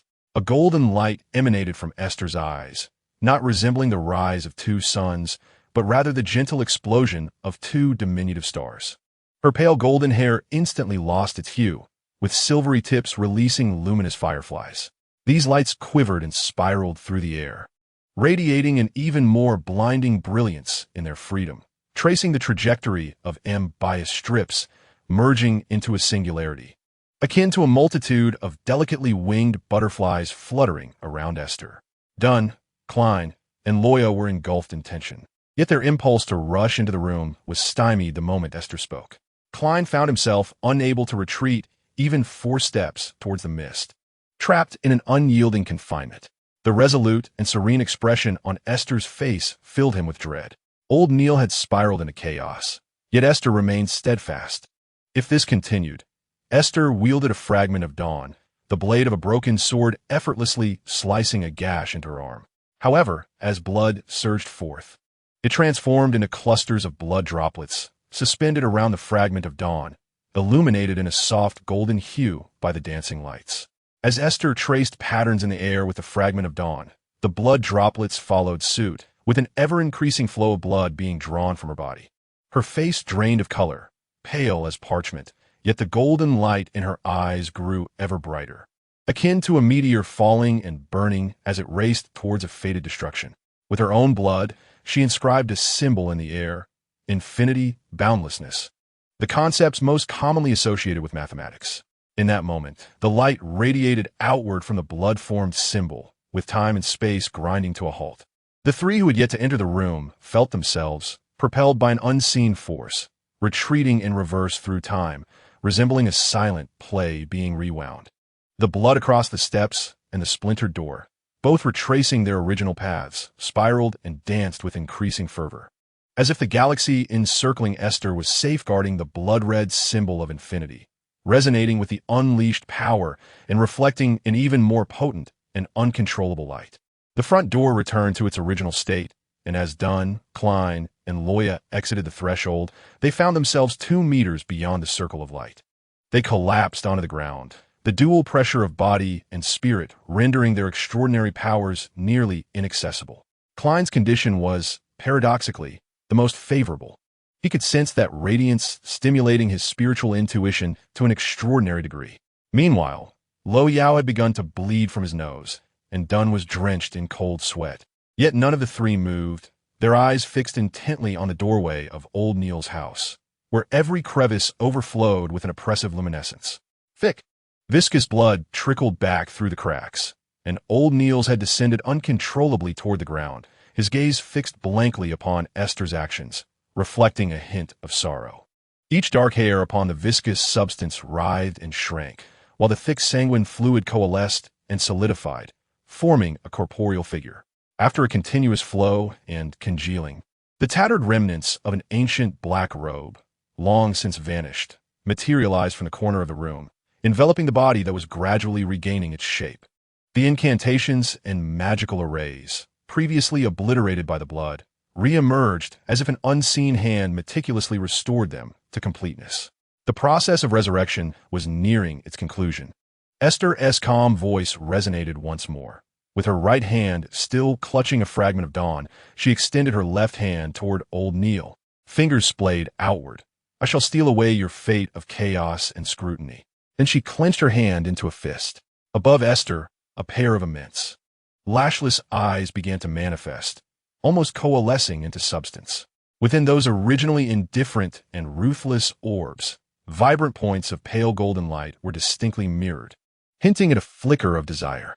Yet, such a direct gaze from the divine, combined with the eruption of uncontrolled energy, caused the luminous points surrounding Esther to falter, one by one extinguishing like shattered bubbles, bursting into motes of light that dissipated into the air. With each point's demise, it felt as if a rift had been violently torn within Esther's mind. Her right hand could no longer grasp the sword's hilt, allowing the fragment of dawn to fall to the ground. Amidst endless agony and frantic murmurs, she summoned the last vestiges of her tenuous sanity, retrieving the pocket watch embedded with the emblem of the night from her bosom. This was the item entrusted to her by Deacon Sesama, and Esther had been obedient. Despite the agreement between the little worm and herself that it represented the night's surveillance over her, she had never let it stray far from her side. As Esther drew out the watch, a shard of the fragmented piece knot was released, tumbling to the ground. Summoning all her strength, Esther forcefully cast the pocket watch down. A surge of darkness erupted from the shattered face of the watch. Chapter 45, In a Distant Dream. It was as if a tear had been ripped in the night sky, forcefully wedged into the room, where only the sparse twinkling of stars occupied the darkness. A tranquil and serene aura poured forth from the crack in the watch, causing old Neil, still standing in the room, to instantly shut his eyes and succumb to slumber. Collapsing onto the floor, the pair of eyes hovering above Esther's head instantly became blurred and indistinct. As this oppressive force intensified, it was as if her presence had been forcibly erased like a pencil drawing wiped clean with an eraser. The night, having driven away those eyes, descended upon Esther like layers of heavy drapery, enveloping her within its folds, as more and more shadowy powers encircled her. The flickering points of light that had yet to extinguish around her began to slowly return to her head. Under the soothing influence of this force, the light in her eyes rapidly faded. When the darkness swirling within her subsided, returning her gaze to a clear pale gray, Esther shut her eyes and succumbed to a deep slumber. The power of the night coiled around her, ultimately merging with her being, even sealing the wounds on her arms that bled incessantly, leaving only a layer of obscurity on the surface. All anomalies within the room vanished completely. The three outside felt the oppressive weight of light and darkness dissipate, and they swiftly reacted. Luo Yao hastily wiped his face with a handkerchief and nodded at Dun, signaling that he was unscathed. Once Klein also indicated his stability, Dun cautiously ascended the steps to old Neil's door once more. Standing quietly with his eyes closed at the entrance for several minutes, Dun then carefully turned the doorknob, revealing the scene within the room to the trio's gaze.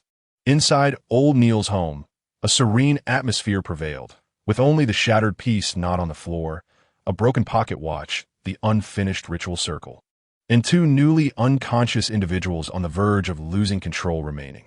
Old Neil appeared to be in good condition, though the dark hairs on his face and two of his eyes were absent, leaving only a swollen mark on his forehead from where he had struck the edge of the piano stool during his fainting spell. Esther's hair had nearly transformed entirely to silvery white, with only a few strands of yellow remaining. The roots of those silver strands still exuded a faint yellow reminiscent of osmanthus. Her face bore no hint of color. The bizarre scene of blood and dark fur during old Neil and Esther's loss of control felt like a fleeting illusion, akin to the moment the door was breached, imbued with a sense of unreality. Both old Neil and Esther were lost in their dreams. Dunn nearly shivered, striving to avoid recalling the visions he had witnessed in Esther's dream moments before. This was his first successful entry into her dreamscape, although it lasted merely an instant. The convoluted sensations and the multitude of repetitive and interwoven images had a profound impact on his psyche, leaving him disoriented even upon returning to reality. Within Esther's dream, Dunn momentarily glimpsed dozens of potential conclusions to old Neil's outburst. The torrent of information seemed to subject him to various phantasms, requiring an additional 2 minutes for him to regain his composure. At least it had ended, and all were still alive, with no casualties. Klein's arm, which had gripped the gun, hung limply at his side as he gazed at Esther's sleeping visage, his heart heavy with bitterness. He had never anticipated that it would be his compatriot who unleashed her extraordinary potential to the extent of risking her life for another. The Tianjin Nightwatch team safeguards the residents with their very lives, while Xing embraces the same philosophy in her protection of them, or rather us. It was unexpected to discover that the usually jovial and food-obsessed Xing possessed such a profound side, and Klein found himself deeply moved by this revelation. When the radiant energy emanating from Esther erupted, Klein sensed a peculiar familiarity in that light, though he could not recall where else he had encountered such a sensation. Aside from his meeting with Atomizer, Lo Yao, typically stoic, revealed a fragile sorrow as she assisted Esther to her feet and examined the wounds on her arm, only to find they had miraculously healed, leaving behind a long scar reminiscent of a centipede. Klein and Lo Yao escorted old Neil and Esther back to the Blackthorn Security Company, while Dunn remained at old Neil's residence to conduct a final search, ensuring no remnants were left behind. The carriage ride was enveloped in silence, the sound of hooves echoing through the increasingly darkened streets as the crimson moon began to rise. Rosen sat behind the reception desk, her restless mind making it difficult to focus on any task. She couldn't help but glance towards the door at the slightest noise. However, Dunn had specifically instructed Klein and Lo Yao to avoid using the front entrance of the Blackthorn Security Company to maintain a sense of calm. The two took Esther and old Neil through the underground passage from St. Selena's Church to the Chanis Gate, and with a sigh from the guardian, they entered the door. Lo Yao then hurried to Dunn's office to send an urgent telegram to the cathedral. Klein hesitated briefly before making his way to the reception area at the front of the security company. Rosen was oblivious to his arrival until he stepped through the back staircase. She was intently watching the window in the opposite direction, as if expecting Esther and the others to enter together, bringing the smiling old Neil safely back to Blackthorn. "Rosen, we have returned with old Neil," Klein called out, startling her. Upon recognizing him, she anxiously inquired, "How is old Neil? Is he all right?" "He is well, currently in a deep slumber. We managed to reach him in time," Klein replied, exerting considerable effort to articulate the last part. Rosen placed a hand over her heart, exhaling in relief. "That's wonderful news. What of Esther? Did she not return with you?" Understanding that Rosen shared the closest bond with Esther in the entire company, Klein chose to be transparent, sharing only what Dunn had authorized. "Esther is also in a deep sleep and may require an extended period of rest." "Deep sleep?" Rosen gasped, leaning back heavily against her chair, her typically vibrant expression now shadowed by gloom. "Is she severely injured?" Klein merely shook his head. "I do not know. We may need to wait for the captain to return for further details." The implication of his words was clear. He should not divulge any additional information without the captain's consent.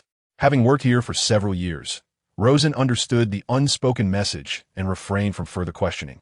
Silently shaking her head, in her attempt to pick up a magazine, she accidentally knocked her pen to the ground. Roshan gazed at the pen that had rolled away, watching it spin on the ground, yet she lacked the motivation to rise and retrieve it. Klein bent down to pick up the ballpoint pen, placing it back on Roshan's desk before leaving the reception area for Dunn's office, awaiting the conclusion of this unexpected task. Roshan touched the woven bracelet on her left wrist, stifling the tears that threatened to spill from her eyes as she repeatedly envisioned a crimson moon in her heart. "Oh, goddess, I implore you to protect Esther and keep her safe." Esther was lost in a dream. She had to admit that ever since she began her existence as Aiste in this world of the Red Moon, she had not experienced a single normal dream, which filled her with disdain for the surreal sensation of slipping into slumber. However, it was only today that Aiste realized she could distinctly discern whether the scenes before her were born from dreams or reality. She found herself ensconced in a dream, encountering events she had no recollection of. Aiste felt no control over her body. Her consciousness was confined within a small orb of light, curled up amidst a mass of fluffy fur. Beneath her lay a colossal black wolf with 8 legs, its aura evoking a sense of familiarity that compelled her to draw closer. Thus, Aiste rolled within the fur, tumbling into the embrace of the wolf's claws, gently brushing against the faint traces of moisture upon them. Those were tears. The great wolf wept silently, yet within its eyes burned a fierce blend of defiance, compassion, and indignation. The orb of light trembled, and a melody resonated within the wolf's mind, a song she was quite familiar with, a popular English tune. The black 8-legged wolf closed its eyes, softly resting its chin upon the light orb, cradling it tenderly within its formidable claws, which were stained with blood. The dream began to warp. Aiste thought it was the end, but unbeknownst to her, this was merely the inception of a far longer dream. She encountered numerous beings, all peculiar races from the creation myth, where humanity stood at the base of the food chain, struggling against the fierce and formidable extraordinary creatures. Throughout all, she remained as that tiny orb of light, accompanying the black wolf. When the wolf unleashed its misfortune, the orb clung tightly to its fur, resonating with the surge of power that amplified the wolf's spiritual prowess, enabling it to exhibit greater strength and escape peril time and again. A betrayal unfolded, affecting multiple races. The ancient leaders fell, and under the black wolf's cunning, the savage leader of the demon wolf clan perished in this catastrophe. The black wolf absorbed the dissipating power of the fallen demon wolf leader and, with Aiste's assistance, swiftly seized control, rampaging through the ranks of other demon wolves. This segment of the dream drowned in an ocean of blood, as the orb consumed the black wolf's uncontrollable frenzy, succumbing to slumber. Aiste's consciousness was extracted from it, and even though she recognized that these vividly realistic images stemmed from her bizarre dream, she still felt a profound discomfort. The luminous sphere is devoid of emotion. It appears to fulfill some duty. Yet Aiste possesses feelings. She can sense the profound sorrow and bewilderment within the heart of the 8-legged giant wolf, as well as the exhilaration of vengeance against its pack. In contrast to the more beastly giants, Aiste perceives a human essence residing within its corporeal form. Who is she? Before Aiste can ponder further, the dark imagery resurfaces anew. In this dreamscape, Aiste finally possesses a body, liberated from the pure sphere of light. A woman clad in a cascading black Gothic gown, adorned with twinkling stars, takes Aiste's hand, guiding her down a tranquil corridor. The woman's visage is shrouded in a veil of darkness, revealing only her faintly visible lips and chin. Aiste instantly recognizes her as Night. Judging by her height, when she looks up, Aiste estimates that she now stands no taller than 1.20 meters, and her steps are pitifully small, prompting Night to slow her pace to ensure Aiste can keep up. Am I really reduced to the form of a 6 or 7-year-old child? I must have encountered Night in my childhood, yet I have no recollection of it.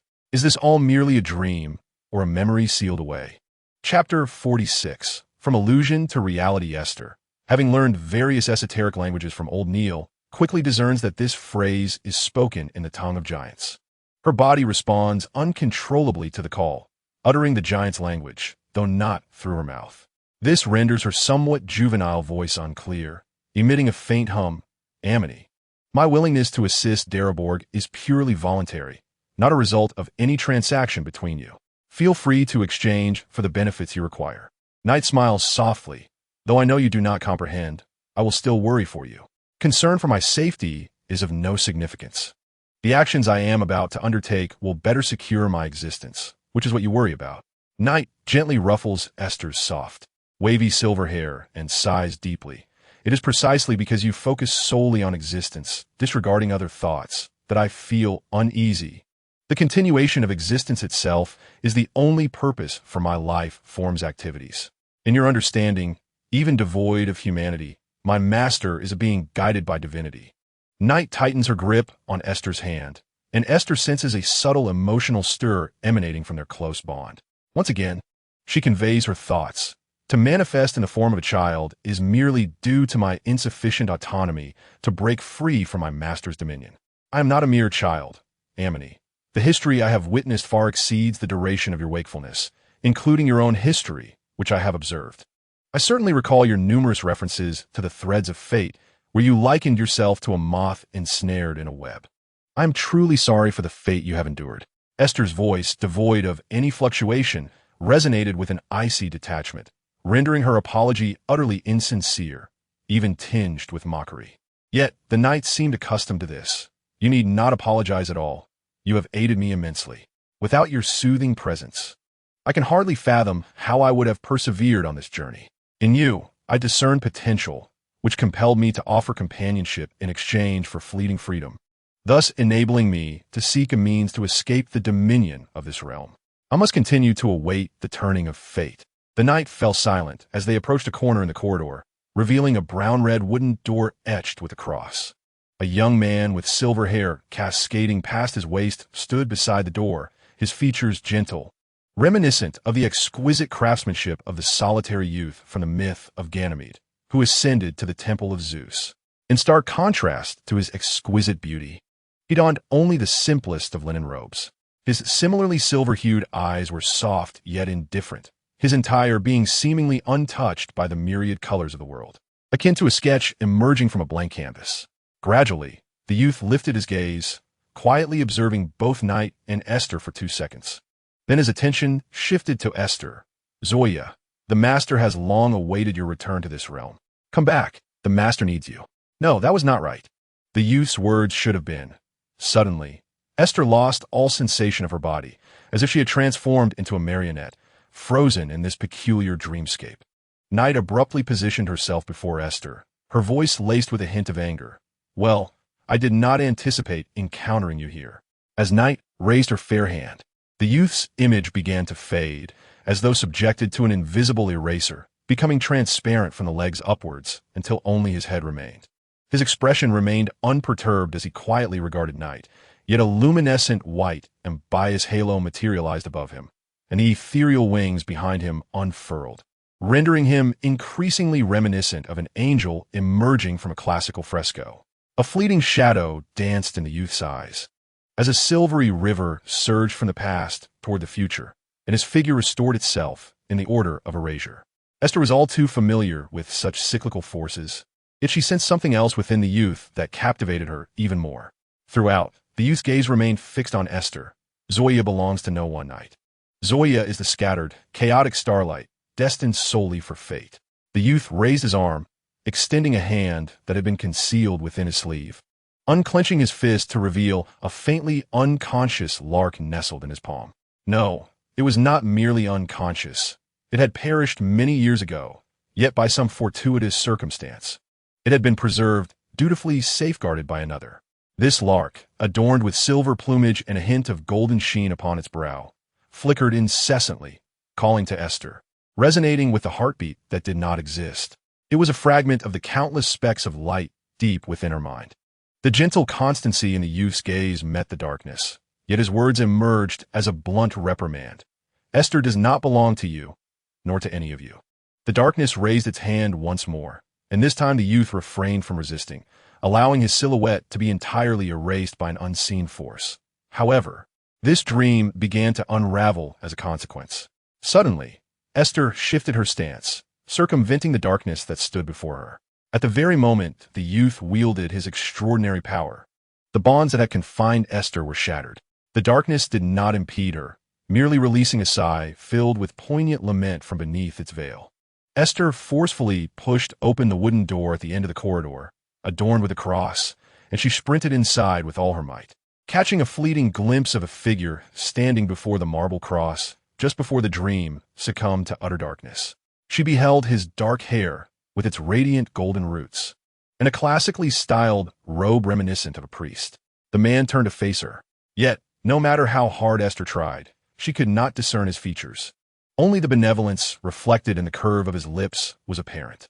His gentle and forgiving gaze transcended time and space, traversing the veils of history. reaching out from the distant recesses of memory. Esther found herself unable to advance another step, regardless of her struggles, making no further progress within the confines of a dream. The man shook his head. A name, akin to a distant echo, naturally leapt to Esther's lips. Everything has concluded, my friend. Your bracelet has been torn asunder. He has departed this world, much like the lark clasped in the youth's hand. The darkness engulfed Esther's vision, leaving her unable to distinguish whether she was escaping a memory or a dream. Her consciousness departed from that place. The man hummed a folk tune, turning to once again quietly regard the towering cross, as if his earlier words were not directed at Esther, but rather an invocation of the song's opening lines. Aiste, Sema, once more boarded the steam train bound for Tingen. As a senior deacon of the Nightwatch and one of the triumvirate known as the Red Gloves, he was not as unoccupied as one might assume, frequently traversing to Beckland on business. This was primarily due to the Sword of the Goddess, which Aiste oversaw, being an exceptionally unique entity within the broader Night Church. Given a choice, Aiste would prefer to wander further north to the Sanctum in Winter's Hire, visiting an old friend along the way. He was not only drawn by the Sanctum's designation as a classified entity of the highest order, but also because he had received a special request from Klein, prompting Aiste to carry with him the ingredients for a Jester's potion. He intended to finalize Klein's promotion to the 8th sequence following the review. Dunn's report detailing Esther's uncontrollable anomalies had incited anxiety among those privy to the Sanctum's affairs. However, after Her Highness Ariana received the divine oracle, their questions were quelled, and they placed their unwavering trust in the goddess's guidance, allowing the matter to naturally fade into the background. The oracle received by Aiste bore little distinction, aside from the necessity of a cold treatment that required no transfer. He was instructed to visit the Nightwatch team in Tingen to retrieve the damaged Starry Night pocket watch, leaving behind the church's prestigious access emblem for Dunn to utilize as a means to suppress Esther. Grasping the ever-present silver-white suitcase in a smaller leather bag, Aiste descended from the steam train, gazing at the azure sky, which was significantly clearer than that over Beckland. He inhaled deeply.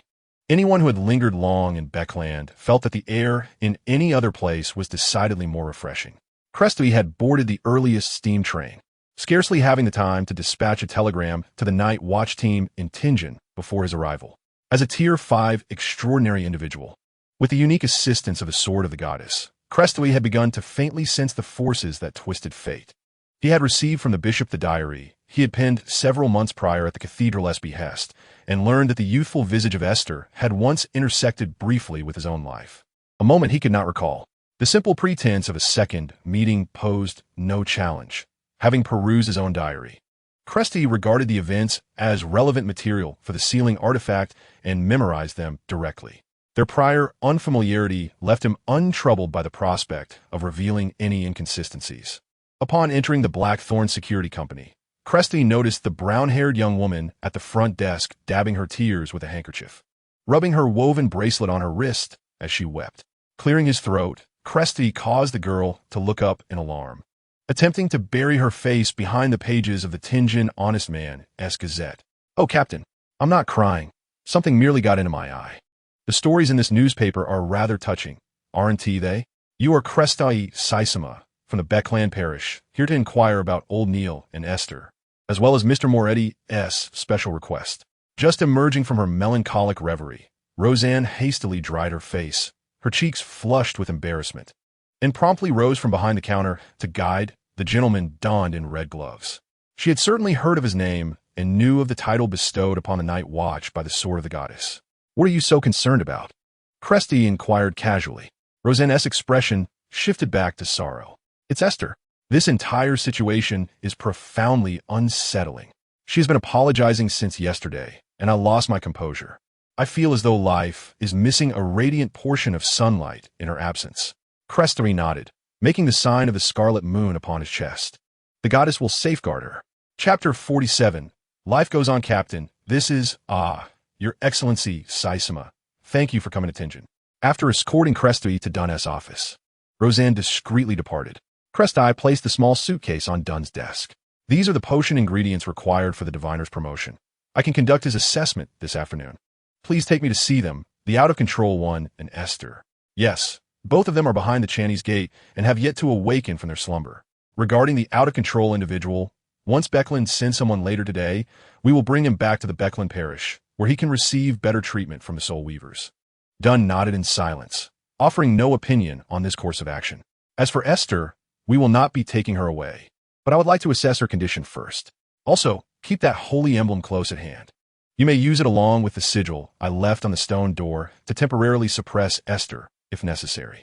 Dunn nodded again, accepting this as a testament to the trust and responsibility bestowed upon him by the sanctum. Understood. The survival of old Neil was, for Crestai, akin to a miracle, prompting reflections on how Aiste was indeed a special aid from the goddess to the Nightwatch team of Tingen. Crestai had never heard of an individual who had succumbed to monstrosity having the possibility of reversing such a state. It was truly astonishing. If every out-of-control individual possessed such miracles, there would not be so many exceptional beings suffering demise at the hands of their peers each year. Alas, Crestai had never witnessed such power. Aiste's abilities during her loss of control bore a striking resemblance to the high-level rumors surrounding a rarely seen sequence. Yet even Crestai had limited exposure to the lore concerning monstrous paths, as information from the sanctum in this regard was exceedingly scarce. After assessing old Neil's condition, Crestai followed Dunn to Aiste's stone chamber. The palpable silence emanating from within sent a chill down his spine. Your Excellency, Aiste has been in a deep slumber since she was brought back yesterday. This morning, I allowed 2 female Night Watch members to take a glance. But the sealing power within has accumulated excessively, rendering it unsuitable for any living being to linger. That is of no concern. A brief duration will not affect me significantly. You may wait outside. Crestai dismissed the matter with a wave of his hand, tightening his grip on the suitcase containing the goddess's sword. He pushed open the stone door and lifted the lamp on the wall, allowing the ethereal blue candlelight to illuminate the modest stone chamber, revealing its contents. Crestai then signaled to Dunn to securely close the stone door. As the door sealed, the chamber's bluish glow dimmed immediately, as if it might extinguish at any moment. Crestai bent down to place the silver suitcase on the ground, and just as he was about to open the lid, a feeble voice emerged from beneath the covers. Are you here to execute me? Half of her head emerged, silver bangs obscuring her face, faintly revealing her dark, swirling eyes beneath. Crestai halted his actions abruptly. You are awake? Indeed, from the moment you stepped into the corridor wielding that bone sword, I became aware of my surroundings. The power of the bone sword resonated harmoniously with the seals present here. However, my condition is far from optimal, and I dare not let the captain perceive it. Aiste pulled the covers down slightly, revealing her entire head, allowing Crestai to discern the myriad of tiny luminous orbs concealed beneath the blanket, swirling chaotically around her ears. As if intoxicated, the situation appeared perilously close to spiraling out of control, particularly for you. Given that Aiste is awake, it would be far more effortless to engage with her directly rather than forcibly breach her dreamscape using the power of the goddess's sword. Crestai settled beside the chest. Thanks to Aiste's woolen carpet, the stone floor of the chamber was not uncomfortably cold. Do you possess any understanding of these luminous orbs? Aiste remained silent, but her face conveyed a palpable mix of wariness and skepticism, although she bore no animosity towards the senior steward she had met months prior. Her trust in him was tenuous at best. Crestai cleared his throat awkwardly. Ahem, old Neil's condition is significantly better than the sanctum anticipated. We shall escort him to Beckland, where the Soul Weavers can provide ample assistance. The fact that Mr. Neil is still alive is the most favorable outcome. Aiste's demeanor relaxed once more as she curled herself into a tighter ball beneath the covers. Sir Sessima, must all extraordinary individuals inevitably lose control? The breadth of this inquiry was rather extensive. Crestai pondered for a moment before carefully choosing his words. I cannot deceive you. Every extraordinary individual inevitably faces the peril of losing control. This is the price for acquiring such exceptional powers. Aiste blinked, extending her hand as several of the luminous orbs settled upon her fingertips, reminiscent of resting fireflies. Ordinarily, one would assume that an extraordinary being cannot reconcile with loss of control, correct? Indeed, Crestai furrowed his brow, though he refrained from countering Aiste's assertion. Was she implying that these orbs could communicate? Steward Sessima, do you believe in light? Crestai found himself perplexed by this question and could only respond. I am unwaveringly devoted to the goddess. However, Esther stifled a chuckle behind her hand before lifting her head with a hint of melancholy. Forgive me.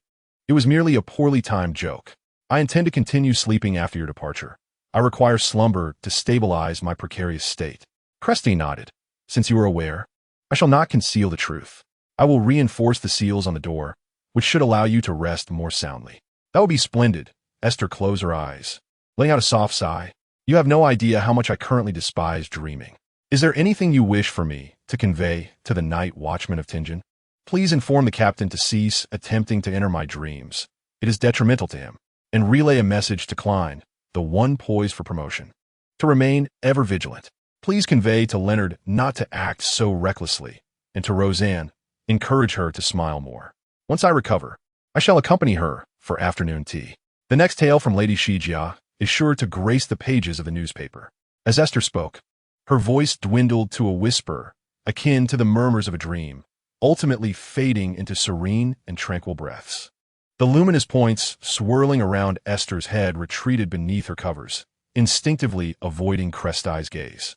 Cresty rose, hefting his suitcase, and lowered the lampshade, plunging the stone chamber into a darkness where one could scarcely see their own hand.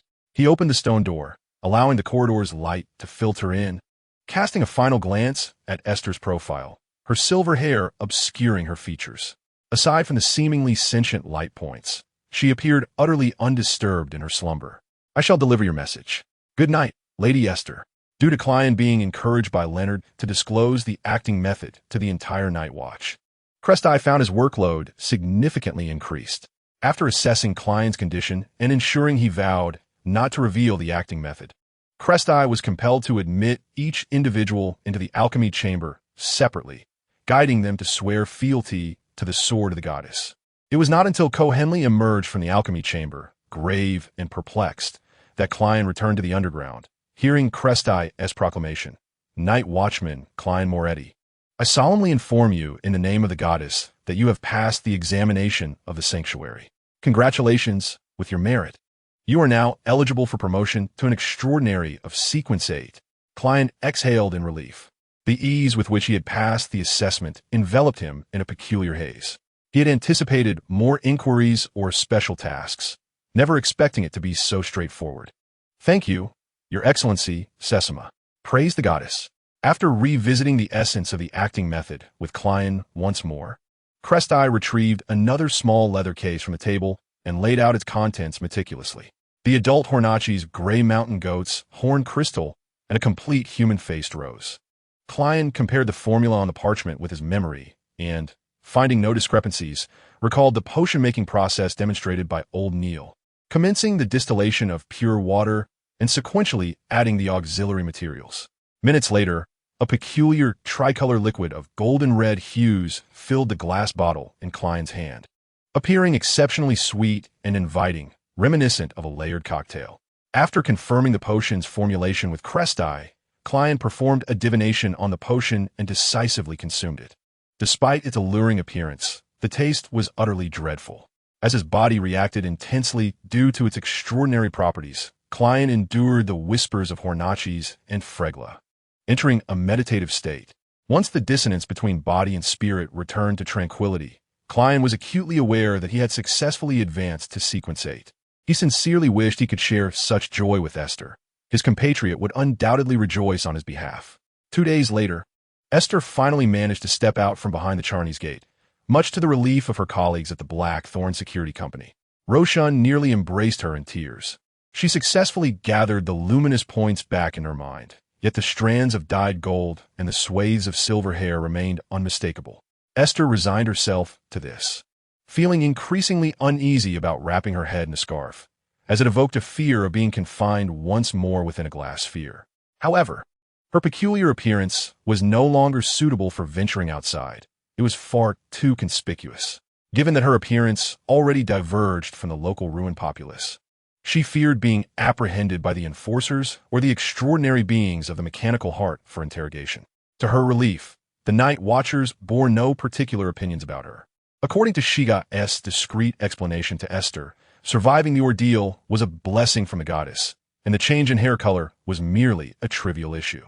With tearful eyes, Roshan playfully swatted Esther's hand, her grip neither too gentle nor too harsh.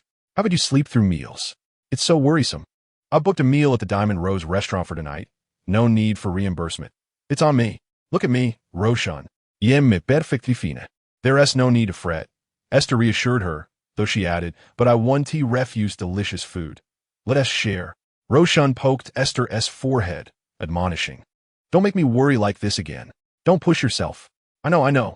I'll be careful, Aiste replied, her radiant smile revealing a hint of silliness. Klein, who was brewing coffee nearby, chuckled knowingly. Though no one has mentioned it, the atmosphere in the company has been rather somber during your slumber. Aiste rubbed her eyes. But I might often return below to sleep. I still need plenty of rest.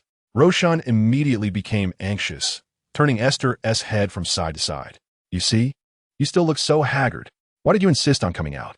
Go back and get some more sleep. Aiste merely chuckled lightly, not directly addressing Roshan's concerns. Meanwhile, Klein felt a tightening in his chest. He understood why his compatriot was so eager to emerge, unwilling even to wait for her hair to return to normal. She feared being forgotten. She dreaded that after a long slumber, no one would remember her. Chapter 48. The task requires effort. As the new week of the tarot gathering approached, Klein enjoyed a day off at home, arriving at the Misty Heights a few minutes early once again. Since his promotion, he had not thoroughly explored the changes within the Misty Hall. After familiarizing himself with the murmurings and sensations of unreality, he found himself seated at the head of the round table. He distinctly felt a deepened control over the mist, a subtle yet genuine resonance with this space. This was after Klein had stabilized his state from consuming the Fool's elixir, which instilled him with considerable confidence. It appeared that the powers of this mist indeed required a higher sequence to master. Klein raised his hand tentatively, gesturing towards the gray mist that enveloped the space above him. Instantly, the haze that cloaked the translucent sphere was dispersed, allowing a gentle radiance to cascade down, illuminating Klein, who occupied the central position. This spotlight was in truth a sphere of indistinct light, reminiscent of the pale yellow moon often depicted in mid-autumn illustrations. The orb was ensconced beneath the gray mist, akin to a lamp trapped under a glass dome. As Klein cleared the obscuring haze, it was akin to wiping the dust from an old light bulb, brightening the entire hall and enveloping the bronze table and chairs in a subtle warmth. Klein distinctly felt his necessary spiritual essence, which sustained the misty domain, being compressed. The light sphere seemed to naturally begin regulating his consumption. If he so desired, he could summon 3 more individuals from the Crimson Stars to join him in the mist, far exceeding the previous count, and even surpassing his prior post-ascension capabilities. Klein mused inwardly that this spotlight was indeed a generous offering, remarkably useful. He recalled the eternal sun he had glimpsed during his divination, where a protective light cocoon had momentarily shielded him. Though it hadn't held, it now appeared to be the automatic defense mechanism of the spotlight. How considerate. Klein smiled as he lifted his hand again, attempting to draw some mist back over the spotlight. But alas, his efforts were in vain. He stared awkwardly at the ceiling for a few moments, shaking his head in resignation, conceding defeat. After all, it was a fortuitous occurrence, not a misfortune. As long as it did not impede the awakening of the Fool from ancient times, he would allow it to shine, conserving some of his spiritual essence in the process. The following morning, before Klein had the opportunity to knock on Dunn's office door, Aiste emerged from within. "Oh, good morning, Klein. Are you looking for the captain?" He sighed. "Good morning, Aiste," Klein replied, doffing his hat briefly. "How is your health?" "Physically, I'm quite well, though I can never seem to shake off sleepiness," Aiste admitted, stifling a lengthy yawn, quickly covering her mouth. "I apologize. I often find myself drowsy. To be able to sleep is a blessing. And to eat is also a joy," Klein responded, winking and smiling as he adjusted his hat to conceal the mirth in his eyes. Aiste shot him a glance. "Your words sound somewhat mocking. I want to delay you from finding the captain. I must assist Mrs. Oriana with last month's reimbursement lists," she added. As Klein entered Dunn's office, Aiste paused in the corridor, her brow gradually furrowing. She raised her hand to massage her right temple, attempting to alleviate the faint throbbing in her mind. An unsettling premonition lingered. Acting on instinct, she adhered to her habitual practice of occasionally relinquishing thought, following her spiritual intuition. She hurried into the washroom, meticulously parting her golden strands of hair, then swiftly plucking them one by one, twisting them together into a distorted little knot. After a few minutes, Esther approached Klein as he emerged from the administrative office, holding a freshly prepared document. "Klein, do you still have a knot I gave you earlier?" "Of course, it's right here." Klein had kept it tucked away in his pocket, alongside the talisman and Mr. Askey's copper whistle, treating it with utmost care. Since Esther had inquired, he retrieved the red tassel knot. Among all the knots Esther had woven for others, this particular one for Klein was crafted from pure red thread. "Just tuck this in and secure it within the tassel," Esther instructed, handing him a small bundle of knotted golden hair, leaving Klein momentarily speechless. "Do I just insert it directly?" "Yes, just carry it with you," Esther affirmed, her gaze unwavering. Klein sighed, recalling Esther's extraordinary ability to reverse time, and solemnly accepted the small bundle of hair, casting a glance at the silver strands atop her head. "Does this also have protective properties?" "It should," she replied. "You have a propensity for accidents, and I feel you possess an aura that attracts extraordinary events. It's quite concerning." "Friend, I understand your implication," Klein silently lamented, aware of his own misfortunes. Esther gestured to herself. "In my current state, I'm not fit to accompany the night watchmen on their missions. So this is the best I can do. Just be careful." "I will, and I gratefully accept this gesture of friendship." Under Esther's watchful gaze, Klein returned the hair-infused knot to his pocket, witnessing a satisfied smile bloom on her face. Esther yawned. This fatigue feels endless. I ought to return to sleep for a while. Good night, Klein." Klein, without even checking his pocket watch, knew it was still far from noon, yet he smiled and responded, "Good night, Esther. Rest well." Later that night, a piercing pain in Esther's head jolted her awake. In her daze, she caught a glimpse of a colossal cross. Although she could not discern the figure hanging from it, her previously tranquil sleep was shattered. Esther buried her face beneath the covers, emitting faint groans due to the excruciating migraine. Who could be? Wasn't it said that mortals should not gaze directly at the divine? This feels like a curse. Due to this torturous midnight episode, Esther slept the entire day away, only rising early on the third day to sit in the reception area of the Blackthorn Security Company, indulging in a jam-filled donut brought by Roshan. Roshan waved a copy of the Tingjin Morning News at Esther. Today's headline looks rather sensational. With a donut in her mouth, Esther perused the enormous headline. The great pirate Chilingus shot dead by Duke's bodyguard in Beckland. She had to admit that she recognized neither the Duke nor the pirate, and the article provided no detailed introduction, merely listing the basics: time, place, and individuals involved, a straightforward death announcement. Who is this King Lingus? He appears to be a notorious pirate, referred to as the Hurricane Admiral. I have heard people mention him before. Esther tossed the newspaper back onto Rosen's desk. It is peculiar for a pirate to leave the sea and venture to Beakland. For what purpose? Who knows? Perhaps there lies a more significant conspiracy behind it. Esther grasped a handful of her silvery hair ends, only to release them. Yet he is already deceased. Even if there were any underlying truths, they would be suppressed due to the Duke's influence, much like this news article that boasts a title devoid of content. Rosen flipped through the newspaper again, excitedly pointing to a section detailing local events. On the 14th of this month, a new circus is set to perform at the usual location, the town square. I recall you mentioning your desire to see it. Esther, too, became intrigued, squeezing beside Rosen a glance at the paper. Let me check Friday. That sounds delightful. Do remember to remind me. Of course, I will accompany you. I cannot bear the thought of you getting lost. There will surely be a crowd. Rosen, I am not a 3-year-old child. Then you should recover quickly. Rosen poked Esther's forehead. Once you are well, you can go anywhere you wish. If it weren't for the captain possibly objecting to your departure, we ought to find time to vacation at Dixie Bay. I hear the sunshine there is splendid. Indeed, there are many places beyond Tingjin. Esther casually agreed. Yet her heart was filled with confusion. Since the notion of leaving Tingjin emerged, it has never fully dissipated from her mind. Esther seemed to grasp an indistinct thread, heralding an increasingly imminent future. Heralding? Klein is the true diviner, not she. Esther shook her head, attempting to dispel the peculiar spiritual sensations that gradually began to disrupt her thoughts, filling her with unease. Rosen immediately looked over. What is it? Do you not like Dixie Bay? Esther deflected with another casual remark. No, I am merely concerned about the boat ride. I have never been on a ship in my life. Rafting certainly cannot compare to a cruise. At noon, Klein returned to report to Dunn about the investigation results concerning the individuals around Lanris. At that moment, Rosen entered to inform the captain that someone wished to make a commission. Klein followed Dunn into the reception hall. Aiste was serving tea to two guests clad in black gowns. They wore soft black hats that made them appear as if they had just emerged from a funeral.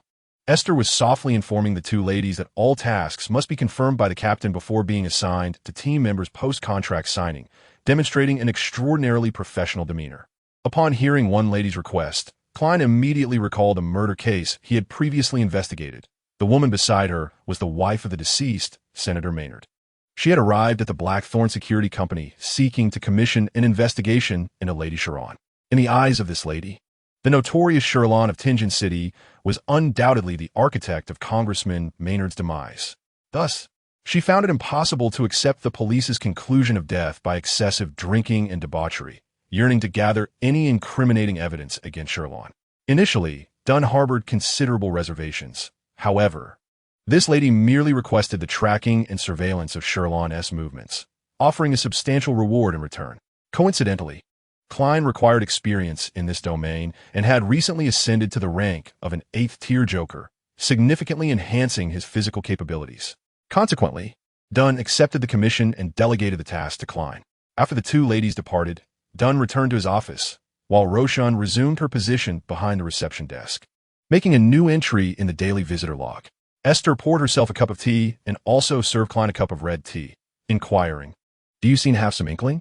Klein responded, "Indeed, I have encountered that lady before, but the specifics will only become clear once I conduct an on-site investigation." Aiste nodded thoughtfully, cautioning, "Just be careful, don't be too reckless. We certainly don't want to find ourselves in a predicament." Klein quickly glanced at Roshan to ensure she was not paying attention, then lowered his voice to Aiste, saying, "Rest assured, I harbor a little secret of my own." Aiste rubbed her arms and remarked, "When you say that, you truly resemble Leonard. One might expect you to be off to save the world in the next moment." Klein was taken aback and couldn't help but laugh, which prompted Roshan to glance over and inquire, "What are you two discussing?" Aiste, still smiling, responded to Roshan's question. "We were just sharing some amusing anecdotes about Leonard. Please don't let him know." The following morning, after acquiring a wealth of tracking and surveillance techniques, Klein immediately put them into practice, stealthily infiltrating Mrs. Sherlin's residence that night. However, neither Klein nor Dunn anticipated that Mrs. Sherlin harbored grave issues. Klein, utilizing specialized methods, accessed her home as safe and was confronted with a sinister skeletal statue, prompting him to swiftly return to the Blackthorn Security Company to inform Dunn, confirming it as the idol of the primal witch. Meanwhile, behind the closed doors of the Chanis, Aiste had nestled herself in bed, only to be abruptly awakened by the sound of footsteps in the corridor. It seemed to be Dunn. She promptly rose, listening as he ventured deeper into the corridor where sealed items were stored. When he returned, Aiste opened the door and peeked her head out. "I thought you were already asleep," Dunn remarked, slightly surprised, as he attempted to exit hastily. Aiste caught a glimpse of the sealed item wrapped in an opaque black cloth in Dunn's arms. "Is that 30,217? Her expression turned serious in an instant. "Captain, are you about to undertake a perilous mission? Would you like me to?" "No, Aiste, not now at least," Dunn interjected sternly. "Your current state is not conducive to this. You need to rest well. Leave this to us." Aiste found herself unable to counter, merely parting her lips before falling silent. Dunn shook his head at her, reassuringly stating, "Do not worry, we shall return." He then hastened toward the end of the corridor, where Klein awaited him alongside Cohen Lee, as they were to formally confront the members of the witch cult at Mrs. Sharon's residence. "Stay safe, and I wish you the best of luck," Aiste whispered, watching Dunn exit the corridor, disappearing from her sight. Chapter 49. A glimpse of secrets. Aiste lay in the stone chamber, enveloped in silence so profound that even the sound of her heartbeat seemed to be swallowed by the eternal stillness surrounding her. She was unaware of how long she had been staring at the ceiling when a sudden jolt of pain erupted from her head. Instinctively, she curled up, pressing her forehead against the cold, hard wall, yet it proved futile. The agony felt as if a part of her very soul was being wrenched from the depths of her mind. Desperately, she dug her fingers into her scalp, attempting to alleviate the torment. Fleeting golden specks ascended from her head, swirling chaotically in the darkness, encircling her in a frenzied dance. Moments later, as the pain began to subside, Aiste reached for the lampshade's switch igniting a ghostly blue glow that illuminated the room. She noticed traces of blood beneath her nails. Upon touching her head, she gasped in shock, realizing she had unconsciously drawn blood from her own scalp. What had just transpired? The agony had arrived swiftly and departed just as quickly, yet it was intense enough to feel as if a fragment of her very essence had been excised. She sensed that someone was in peril, yet her current state was too unstable for her to discern who had encountered danger. This excruciating feedback was unprecedented. Could it be Klein? Was it the lock of hair I had previously given him? Aiste recalled the additional gift she had bestowed upon her compatriot. Anxiety gripping her as she leaned against the wall, her hands anxiously entwined. What circumstances could provoke such a reaction to that lock of hair? She found herself at a loss. All she could do was sit in the cold stone chamber, waiting. Her condition was too fragile to allow her to bleed and inscribe the infinite symbol. Without Dun's permission, she could not utilize the sealing object, and in her current state, she feared she could not even perceive where the captain and the others were. Once again, the interminable, agonizing wait ensued. Aiste was momentarily taken aback. Why did she feel as if this was a recurring experience? The oppressive silence of darkness pressed against the back of her hands. Ever since she had suppressed old Neil's uncontrollable outburst, Aiste had sensed the extraordinary forces around her becoming more vivid. For instance, she could distinctly feel the power of the Chanis Gate flowing into the patterns outside her stone door, cascading continuously upon her. Aiste buried her face in her palms. Striving to suppress her tears, she refrained from weeping, instead cocooning herself in her blanket, leaning against the stone wall, and closing her eyes, sinking into a slumber as tranquil as death itself. A small insect peeked out from the handkerchief in which Aiste had wrapped herself, sensing that the suppressive force it had felt was waning. This realization filled it with surprise, but it also sparked curiosity about why Aiste had weakened to such an extent. The luminous point, drawing strength from fate, found its self-repair repeatedly interrupted by external forces. Someone was targeting her, diminishing her power. This clandestine manipulation of the narrative from behind the stage was familiar to the little creature. Yet the cocoon of light enveloping it severed all possibilities of distancing itself from Aiste. Perhaps when Aiste perished, it too would cease to exist. Indifferently, the little creature rolled up a handkerchief, enveloping itself tightly. It mattered little. After all, it was merely a common doppelganger. Regrettably, it could not report this enigmatic soul to its true self. Otherwise, it would have been far more amusing to let its true self be ensnared by her. Regardless of the night's occurrences, a new day would inevitably dawn. The sun continued to fulfill its celestial duty, casting its radiant glory to obscure the dim, starry sky. Aiste knocked on Dun's office door, but after several minutes, a particularly weary voice finally beckoned. Stop lingering and come in. Upon opening the door, Aiste beheld Dun in a contemplative stupor, puffing on his pipe. He gazed sorrowfully at the desk, where several severed silver strands and a blood-red lucky knot lay. The once warm orange and pearl-white threads were now unrecognizable. A shiver coursed through Aiste. That was the woven knot she had gifted to Cohen, although it remained intact. It was nearly saturated with blood. From such a distance, she could not discern whether the metallic scent of rust was real or merely a figment of her anxiety. It seems you have recognized it, Dun remarked. He is alive, but in dire condition, due to that witch's black flames. The right side of his body, Dun gestured from his right shoulder down to his wrist, is nearly incinerated. Your lucky knot clung stubbornly beneath the black flames. So during the emergency amputation, we failed to notice it had fallen out and become so soaked. Is Cohen alive? After a prolonged silence, Dun finally acknowledged with a soft He had anticipated Aiste would be devastated and had prepared how to console her if she broke down in tears. However, her reaction surprised him. Upon learning of Cohen's survival, she merely exhaled a long sigh of relief. At least he is alive. Tears brimmed in Aiste's eyes. "I'm sorry. Captain, if only I could." Dun raised a hand, interrupting her. "When you feel guilt over the situation, I am the one who truly owes an apology. You were never meant to bear the burdens of the Nightwatch. It is lamentable that I permitted you to partake in our mission, exposing you to the unfortunate aspects of this extraordinary world." Silence enveloped the office for a few seconds before Dun spoke again. "I apologize for continually making you pay for responsibilities that are not yours. You have sacrificed enough, Aiste. I am deeply grateful for your unwavering protection of the Nightwatch squad." Dunn's gaze was so sincere that Aiste found herself at a loss for words. She shook her head in bewilderment, unable to utter a single syllable. Moreover, Dunn gently pushed a few broken strands of hair forward. This was the pivotal moment that saved Cohen's life, shielding him entirely from the curse reflected in the mirror. This was entrusted to me by Klein. When I noticed the glimmers emanating from him, I initially believed you had once again followed us without permission, which startled me considerably. Aiste let out a couple of dry, forced laughs. In any case, we all returned alive. Thank you for your good fortune. Even in your absence, you aided us during that time. Aiste averted her gaze. Unable to meet Dunn's eyes.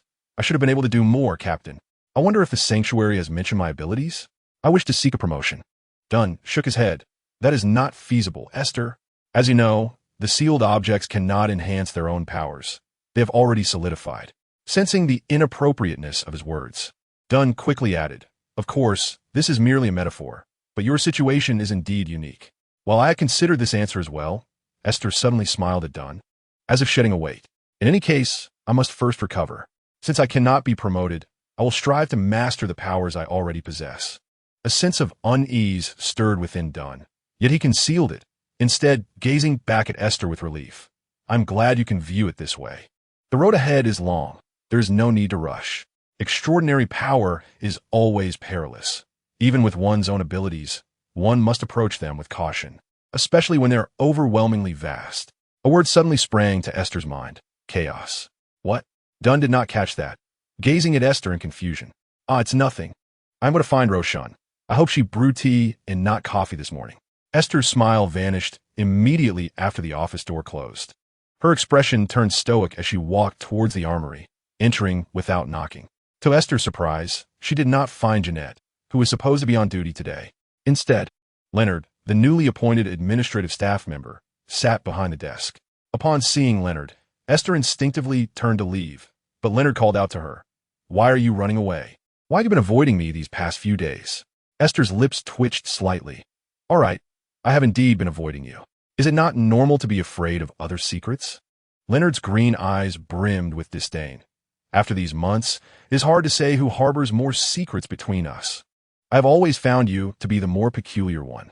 Aiste leaned against the doorframe, poised to turn and depart at any moment. So, I am rather dull. I've begun to feel fear now. Is that unacceptable? You have things that frighten you? Aside from black coffee. I'm not afraid of black coffee. I simply dislike bitterness. Leonard raised an eyebrow, smirking. Your attitude has finally become somewhat normal. What has been going on with you these past few days? It's just a little change in hair color. White hair is not without its charm. Just look at Shijia. Hair, color fading? What exactly did Luo Yao say to them? Aiste anxiously rubbed her right eye. I hesitate to approach you, as I always sense something akin to Leonard about you. Leonard's expression shifted, and he instinctively raised his arm to sniff his sleeve, then stared at Aiste with confusion. It doesn't smell like anything. I have several shirts of the same style. I merely rotate them. No, it's something else. It feels as if you are concealing something delicious. Leonard rummaged through his pocket and tossed 2 milk candies onto the table. This? If you wish to have it, take it. However, Aiste shook her head vigorously, swallowing hard. That is not it. I believe it's something different, perhaps something that could aid in my recovery, which is why I prefer to limit our interactions. Leonard scratched his head in bewilderment, making his already disheveled black hair even more unkempt. What else could I possibly have on me? His voice trailed off as he tilted his head, seemingly listening to something, not bothering to mask his unusual demeanor in front of Aiste. Then, Leonard stared at Aiste in shock, relaying the message he had just heard in his mind. The old man said that if you truly wish to recover swiftly, you could consume the extraordinary characteristics of your current sequence. Is this something humans can achieve? Do we not need to resort to any potions? Aiste narrowed her eyes. Then please assist me. Thank you, dear elder. My current sequence. Leonard listened for several more seconds before hesitantly stating. Your current sequence is the thief pathway, already a sequence 7 cryptologist. The old man is perplexed as to why your fate has become so chaotic, as the fates of those connected to you are continuously distorting. He also mentioned. Leonard abruptly fell silent for a few seconds, staring at Aiste strangely. Aiste looked puzzled. What else did he say? The old man also expressed gratitude for your abstinence from eating? Aiste could not contain herself, erupting into a fit of coughs. Once she finally regained her breath, She waved her hand and hurriedly left. Of course. I hardly believe I could ever bring myself to consume anyone. Chapter 50. The utterly fearful her today, everything felt calm, yet thoughts of Kohenli's plight still sent chills through Esther's heart. This chill enveloped her like a shroud, her emotions spilling out like a water bottle that had been struck open. Kohenli's engagement date had been set, but now, everything was shrouded in uncertainty. His fiancée, he might not abandon him. Yet Kohenli lay in a hospital bed, suffering with disabilities that would accompany him for a lifetime. This couple would still face pressure from their elders, with an uncertain future ahead. It was all so disempowering. Esther sat on the sofa in the reception area, her head resting against the back, listening to Roshan narrate a professional critique of the return of the Count from Dramatic Vanguard. A faint smile adorning Esther's face as she responded while drifting off in thought. Leonard had exchanged greetings with the two as he departed from the Blackthorn Security Company. However, he hurried away, clearly in a mindset driven by urgency, seemingly pursuing some elusive task. Rosen, do you intend to see the return of the Earl? I certainly shall. This will be the topic of conversation in our neighborhood for several weeks. If I miss it, I shall have nothing to discuss. Fortunately, I need not book the tickets myself, as I have already conferred with Mrs. Phillip, who will procure tickets for the same performance for us. Is that so? Rosen's enthusiasm was palpable. Does Esther wish to attend as well? I could have Mrs. Phillip return my ticket and arrange to join you at another time. Esther yawned lazily. Perhaps we shall discuss it later. I fear I might doze off midway, which would be most discourteous. A look of concern naturally crossed Rosen's face. Indeed. Let us wait until you feel better. I can accompany you to see it again. This performance has received tremendous acclaim in Bakerland. In the evening, while Esther assisted in delivering dinner to everyone, she discovered that Klein had also arrived today. He had been stationed at Chanis Gate since early morning and would not be relieved until midnight. Due to a series of unfortunate incidents, the Nightwatch was critically understaffed, and Leonard had taken over the investigation into Larnris, which was why he had ventured out. Ah, thank you, Esther. By the way, this is for you. Almost forgot. Klein appeared somewhat haggard, having seemingly had a restless night, with faint shadows under his eyes. However, upon seeing Esther, he flashed a sincere smile. Klein retrieved a paper package from his coat, and as Esther opened a corner, she discovered a 4-leaf clover inside. Where on earth did you acquire this? From Mrs. Sherlin's home. Perhaps 4-leaf clovers can serve as materials for spell casting. After I mentioned it to the captain, he agreed to give it to me. Thank you ever so much. I did not expect you to remember. I had nearly forgotten myself. Klein shook his head. So much has transpired recently that we are all consumed with our own affairs. Esther patted Klein's shoulder firmly. I truly do not know how to express my gratitude. Would a gold pound suffice? Klein considered Esther's meager savings, which were hardly more abundant than his own. Let's not speak of money. We are all impoverished, and discussing finances would only bring further distress. The two fell silent for a few moments before sharing a knowing smile, as Esther weighed the light paper package in her hand.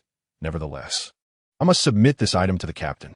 I have already provided him with the formula and the materials I gathered. I cannot allow Atomizer to become an unregistered extraordinary being that would only endanger him. Klein nodded in agreement. In comparison, official extraordinary beings are indeed safer. Otherwise, should Atomizer suddenly vanish, the proprietor of the Dragon's Den would surely seek us out. I conducted a bit of investigation. Atomizer's mother passed away at his birth, and he seems to be the child of a friend of Swain who disappeared after encountering pirates at sea. Is that so? How lamentable. Perhaps this is merely fate. However, the situation regarding Atomizer has gradually returned to normal, thanks to your assistance, has it not? Esther generously acknowledged, indeed, that incident was rather perilous. I was uncertain of the outcome. Klein, seated in his chair, lifted the lid of the dinner soup, and a rich aroma of cream enveloped him, instantly filling the entire room. Is tonight's dinner this lavish? I distinctly recall requesting the most economical option. Esther blinked. Ahem, I must take my leave. I am off to dine as well. It appeared she had mistakenly taken a wrong tray, as this was her dinner. Nevertheless, it mattered little. It would be a treat for the restless Klein to enjoy something more exquisite, especially since Esther's meal included apple pie for dessert, which he would surely appreciate. It seemed the local compatriot was not as despondent as she had anticipated, which alleviated some of Esther's concerns. After handing over the 4-leaf clover to the captain, a A sense of accomplishment slightly dispelled the heaviness she had felt recently. The extraordinary events occurring with alarming frequency had left the night watchmen in a state of constant vigilance, particularly affecting Klein and Dunn, which instinctively worried Aiste about their well-being. She was not an ordinary, extraordinary being. Her awareness of the ever-present danger of losing control was profound, understanding the terror it posed to those with such abilities. The cautionary tale of old Neil loomed large in her mind, and she dared not entertain any false hopes. Uncertain of her ability to wield the infinite symbol once more, she could not bear to contemplate the recurrence of similar circumstances. For reasons unknown, Aiste had recently been plagued by intense anxiety, ominous premonitions accumulating in her heart like snowflakes, waiting for the right moment to erupt. Once again, Aiste found herself dreaming. In this dream, she lost the ability to move her body, transforming into a lofty camera, cold and impartial, observing all that transpired. Yet, these events did not align with her memories. A capable middle-aged man with chestnut hair exited the Vulture Tavern, smoothing his gelled hair, while a monocle on his right eye gleamed with its own reflections. After surveying the street environment, he tidied the dust and wrinkles on his suit, smiling as he stepped into the shadows of Iron Cross Street, making his way towards the steam bus station. A drunken, unkempt man stood at the dock, vociferously berating several young sailors. Then, with his unscathed right hand raised in anger, he stomped onto the deck of the Clover, followed by several others, including a familiar round-faced youth. In the alley behind the Sling Bakery, blood soaked the ground, and a few children trapped in a corner had yet to receive the rescue they longed for. The transformed Breek had completely lost his sanity, as the terror and despair echoed in piercing screams, while crimson flowed relentlessly towards the drain, reminiscent of a scarlet full moon laid upon the earth. Ms. Diley was not reassigned to B-Clan, but rather to inmate port. On Holly South Street, several Night Watch members sustained numerous injuries while narrowly defeating the cold-blooded assassin. A demisol, with tears of blood streaming from his eyes as he gazed upon Klein, cowered in a corner, enduring an unrelenting madness devoid of respite. The outcomes of various events remained largely unchanged, akin to fate methodically unraveling its own delicate veil, gradually revealing Aiste's diminutive footprints and exposing the scars inflicted upon her by fate itself. It was as if fate were imparting a lesson to Aiste. Even in your absence, matters will follow their destined course. Were it not for the loss of her corporeal form at this moment, Aiste would surely tremble. Yet this process would not cease for her myriad thoughts. She was compelled to remain an observer, continuing to witness these fragmented destinies. Aiste saw the ominous puppet emerging from the crack in the door, displaying peculiar symbols to Klein, and she also beheld, in Ramdatown, Dunn leading Klein and Fry to triumph over the black armored knight, and scathed through the emblem. Furthermore, old Neil's uncontrolled descent was not reversed, as Dunn and Luo Yao raised their firearms, delivering the final 2 silver demon-hunting bullets to the out-of-control entity, while Klein's hands trembled in rigidity. Amid old Neil's pleas to everyone, his head, the only remnant of his human visage, was pierced, his aged and familiar face etched with despair. Enough, it is sufficient. I can bear no more. Old Neil did not perish.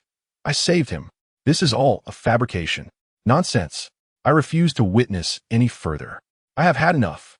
Aiste yearned to scream in rage, yet without a mouth. No sound emerged, bound to this illusory tableau, helplessly watching as everyone clad in black entered Raphael Cemetery, the dark coffin descending into the grave, while Rosen, adorned with a small white flower, wept incessantly.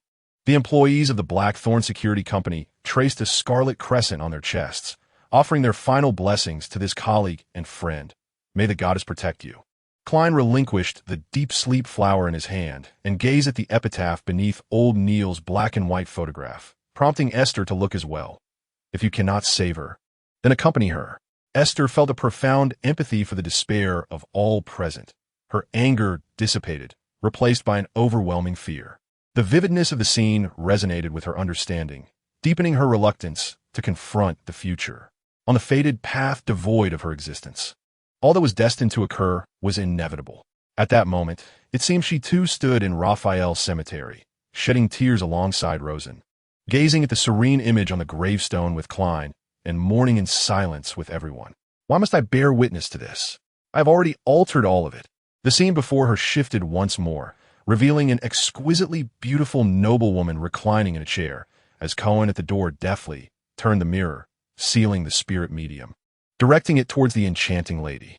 Amidst Klein's warning, the silhouette of the lady contorted and blurred, transforming into a full-length mirror. Cohen gazed into this mirror, beholding the sealed entity 30271 and his own reflection.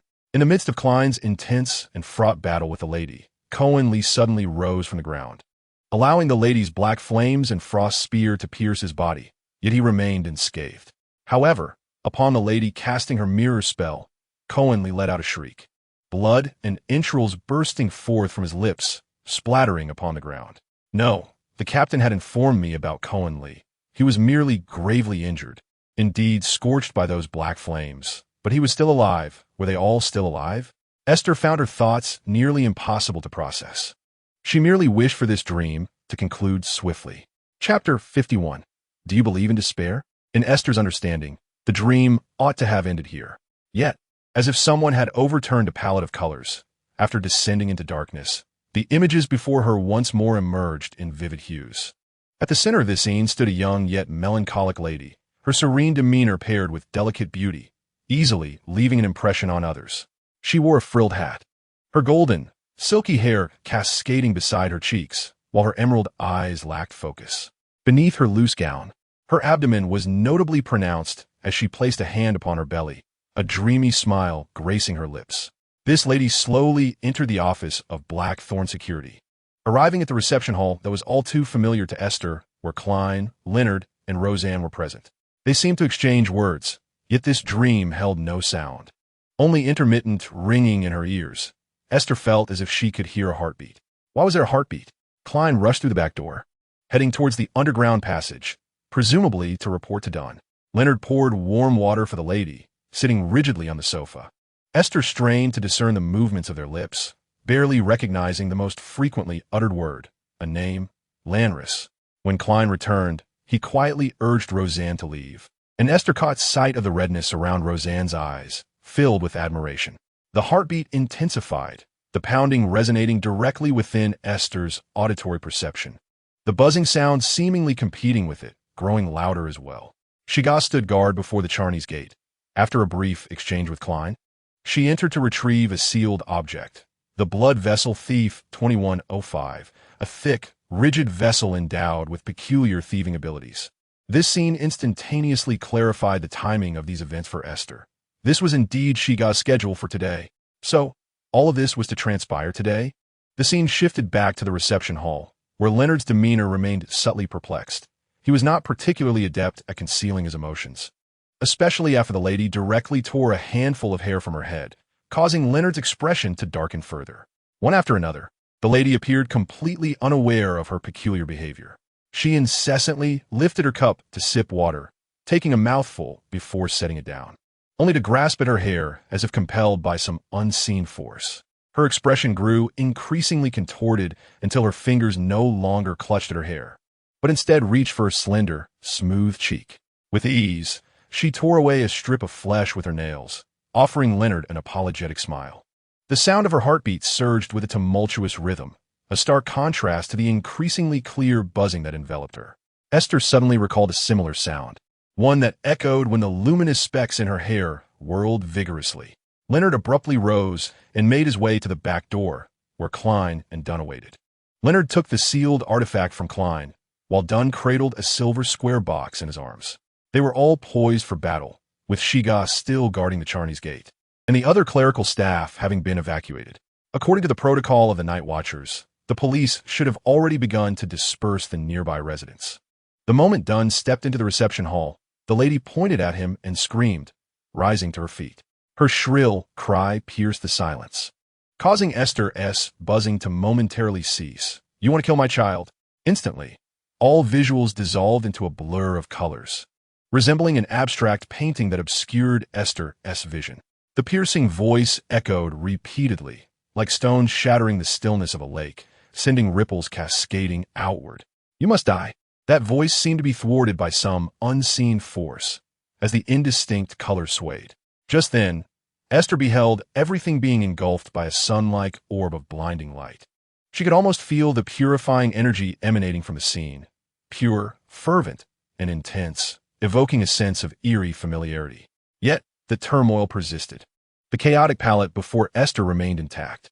As several shadowy figures collided and intertwined once more, Esther understood that the Night Watchers continued to endure in this battle. From one of the silhouettes, a vast expanse of darkness unfurled, almost weaving into a net that threatened to ensnare the most agile figure amidst them.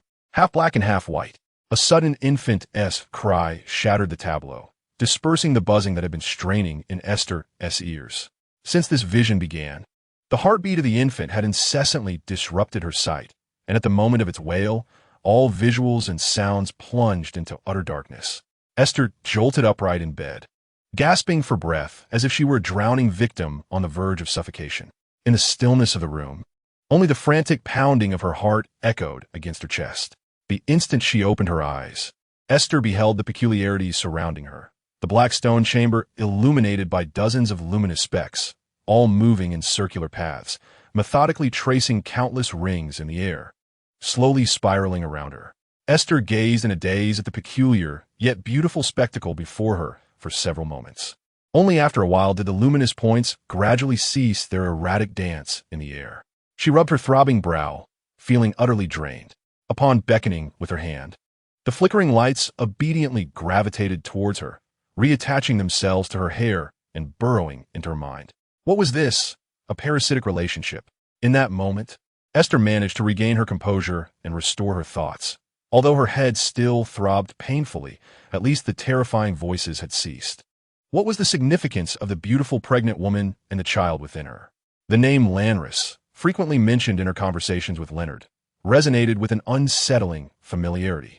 Seated at the edge of her bed, she massaged her brow while reaching for the lampshade to illuminate her surroundings. The comfort of her familiar environment brought her some solace. After reviewing the details of her dream twice, she resolutely stood up to change her clothes, preparing to report the matter to the captain. Esther hurriedly rushed into Dunn's office, her surface-level anxiety tightening Dunn's chest. What had transpired? The moment she glanced at Dunn, her vision became hazy. The fragmented images reappeared before her eyes. Though it lasted only a few seconds, it was sufficient for her to discern the scene. The captain, clad in a black, thin trench coat, had spread his fingers into his chest, extracting his heart and placing it into a silver box.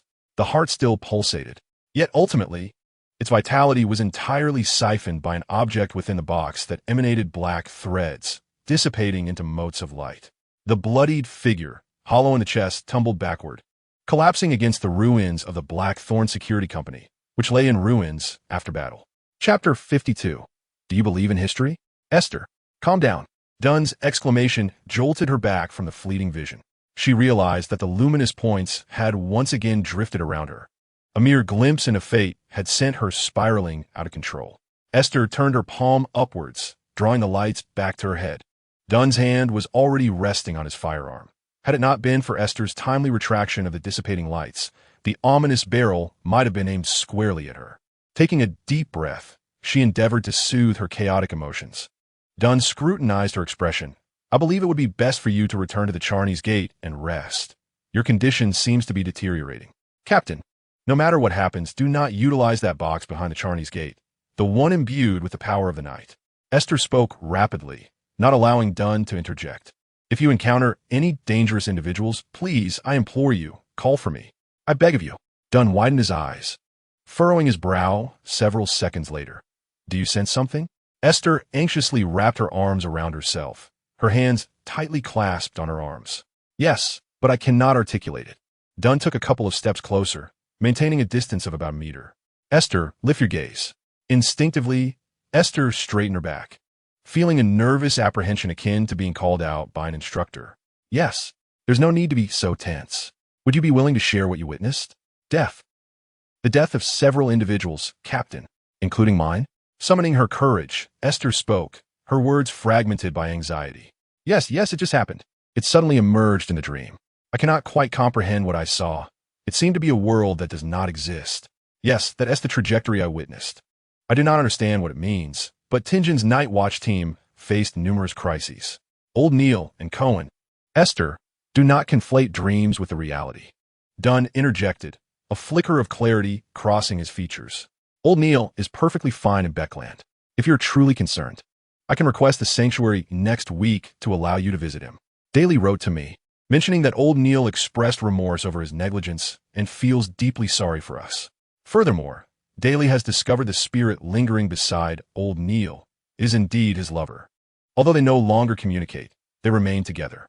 As for Cohen, he has emerged from the danger zone and even found the energy to quarrel with his fiancée, E.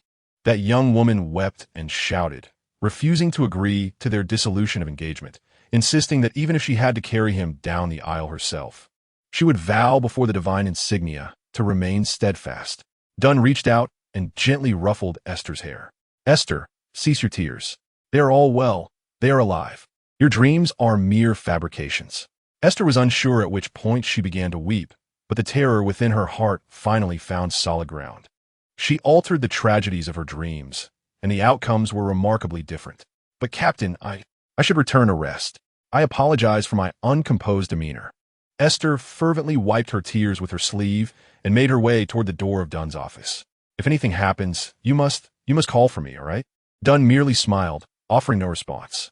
In his profound gray eyes, it seemed as though wisps of shadowy clouds were gathering. As Esther stepped into the corridor, she soon encountered Leonard approaching. Good morning, Esther. Oh, your eyes are so red. Why are you crying like this? Esther gazed into Leonard's emerald eyes, her expression once again turning dazed. The haunting images of the remnants of Blackthorn security unfolded before her. Leonard lay amidst the rubble, his condition dire, nearly devoid of any clean surface upon him. Esther, snap out of it. Leonard's voice trembled with a hint of panic as he pressed himself against the wall, his posture poised for a quick escape. Several specks of light drifted down the corridor, slowly encircling Leonard. I'm sorry. I zoned out again. Esther anxiously waved her hand, beckoning the shimmering lights to return promptly, fearful that a third party might witness the peculiarities in the corridor. It was crucial to note that the Blackthorn Security Company still employed several clerical staff devoid of extraordinary abilities, and Esther was keen to avoid becoming anyone's psychological burden. Upon successfully retracting the lights, Leonard sighed in relief. How could you lose control so carelessly? At this rate, we might genuinely face confinement. Perhaps influenced by recent events. Esther suddenly lowered her voice. Leonard, do you have a predecessor who could assist me with an inquiry? Make it quick. I've nearly uncovered the address of Lanris, and am about to enlist the captain's help to summon Klein for further investigation. Upon hearing that name, Esther tensed up, resembling a cat whose tail had been stepped on. Be cautious of Lanris. Watch out for his fiancée. He has significant issues. Leonard cast her a puzzled glance. Of course, he has substantial problems. Why are you reacting so intensely? Just ask what you need to know. Does that esteemed elder know of a condition where one experiences distorted, unreal events and dreams, as if envisioning a world devoid of one's existence, thereby altering their original fate? Leonard's eyes sparkled with confusion. He comprehended each individual word, yet the entire statement seemed more bizarre than the most abstract poetry. Wait, what are you actually saying? However, an ancient voice resonated in his mind. Though Leonard struggled to grasp Esther's description, the elder understood entirely. Tell her that the flawed destiny may give rise to myriad possibilities, and the present moment is merely one among countless others. Leonard meticulously recited this statement, appending, I truly don't understand. Are you two deciphering some cryptic message? Esther, however, mulled over the phrase twice, her brow furrowing suddenly. Excuse me, sir, where did this phrase originate? Leonard listened intently, yet the ancient voice remained silent, prompting him to call out twice, Elder, are you still there? Seeing this, Esther realized she might have inquired too much and promptly waved her hand. It's all right. If it's inconvenient to disclose, that's fine. I greatly appreciate your willingness to share that statement. It alleviates much of my anxiety. Well, it seems the elder might be unaware as well. Leonard shrugged, gesturing towards the far end of the corridor. Then I'll head off to find the captain. All right, you go ahead. I need to return to stabilize the situation behind the charnel gate. I can't continue to alarm you all like this. However, as Esther turned to leave, the voice in Leonard's mind spoke again. This is a summation of the thief's pathway regarding destiny, passed down through several epochs. And the original source of this phrase is referred to as Zoya. Leonard immediately called out to Esther, relaying this information, as the pronunciation was in the dragon tongue, and he had to repeat it several times to articulate it correctly. Aiste's gaze became vacant once more, for she had indeed encountered the same name in other languages, their pronunciations strikingly similar. Chapter 53. Do you believe in betrayal? Aiste returned to the stone house, undoubtedly unable to find slumber, akin to an ant scurrying upon a hot skillet, pacing back and forth for countless rounds, nearly flattening the threads of the carpet beneath her feet. Yet, this incessant movement did little to alleviate her anxiety. She resumed her seat upon the stone chair, brooding in silence, acutely aware that her current state was ill-suited for company. If such a loss of control were to manifest a few more times, Aiste feared she might indeed faint. The forces of the night converged within the stone house. The familiar tranquility that usually comforted Aiste now eliciting a creeping dread within her heart. It was precisely because she had discerned the source of this power lurking beyond the Chanis Gate, emanating from the box entwined with black threads in her dreams. Just moments ago, the vivid illusions surrounding Dunn allowed Aiste to confirm the connections, and the image of Dunn sacrificing his heart to that box repeatedly danced before her eyes. The dim blue candlelight cast a shadow upon Aiste's face, deepening the darkness in her eyes. Should I, just in case, consider stealing that box? Then the captain would not. A shiver coursed through Aiste's body as cold sweat broke out at the thought that had crossed her mind. What am I thinking? I actually contemplated absconding with the source of power beyond the Chanis Gate. Why would such a notion arise within me? Realizing the strangeness of her thoughts, Aiste promptly ceased her musings, instinctively lying down upon her bed, her hands clasped upon her abdomen, eyes closed as she attuned herself to the guidance of her instincts. Soon, a soft melody escaped her lips, devoid of intricate lyrics, merely humming the tune of a nursery rhyme. Yet, as Aiste completed the first simple refrain, a radiant light emanated from her forehead, which appeared almost translucent, revealing a luminous orb coalescing within, entirely occupying her mind space. Tiny points of light emerged from the orb, like worker bees leaving the hive, threading through her hair into the air, still sparse in number. Yet this time their brilliance was strikingly more resplendent, akin to fragmented moonlight, continually resonating with the hum of Aiste's song. During the second iteration, the previously quivering points of light suddenly froze in midair, as if suspended like a string of lights above Aiste's head, maintaining that state until her voice fell silent, leading into the third humming of the nursery rhyme. This time, all the light points began to coalesce inward before expanding outward. With each note resonating within the room, they altered their trajectories until Aiste's voice ceased. Exhausted, she opened her eyes and waved at the light points, now freely dancing once more, urging them to return to their rightful places. Aiste remained in her supine position, utterly devoid of strength to rise. The intangible force that had influenced her thoughts had been dispelled by the resonance among the light points, and, for the time being, she should remain largely unaffected.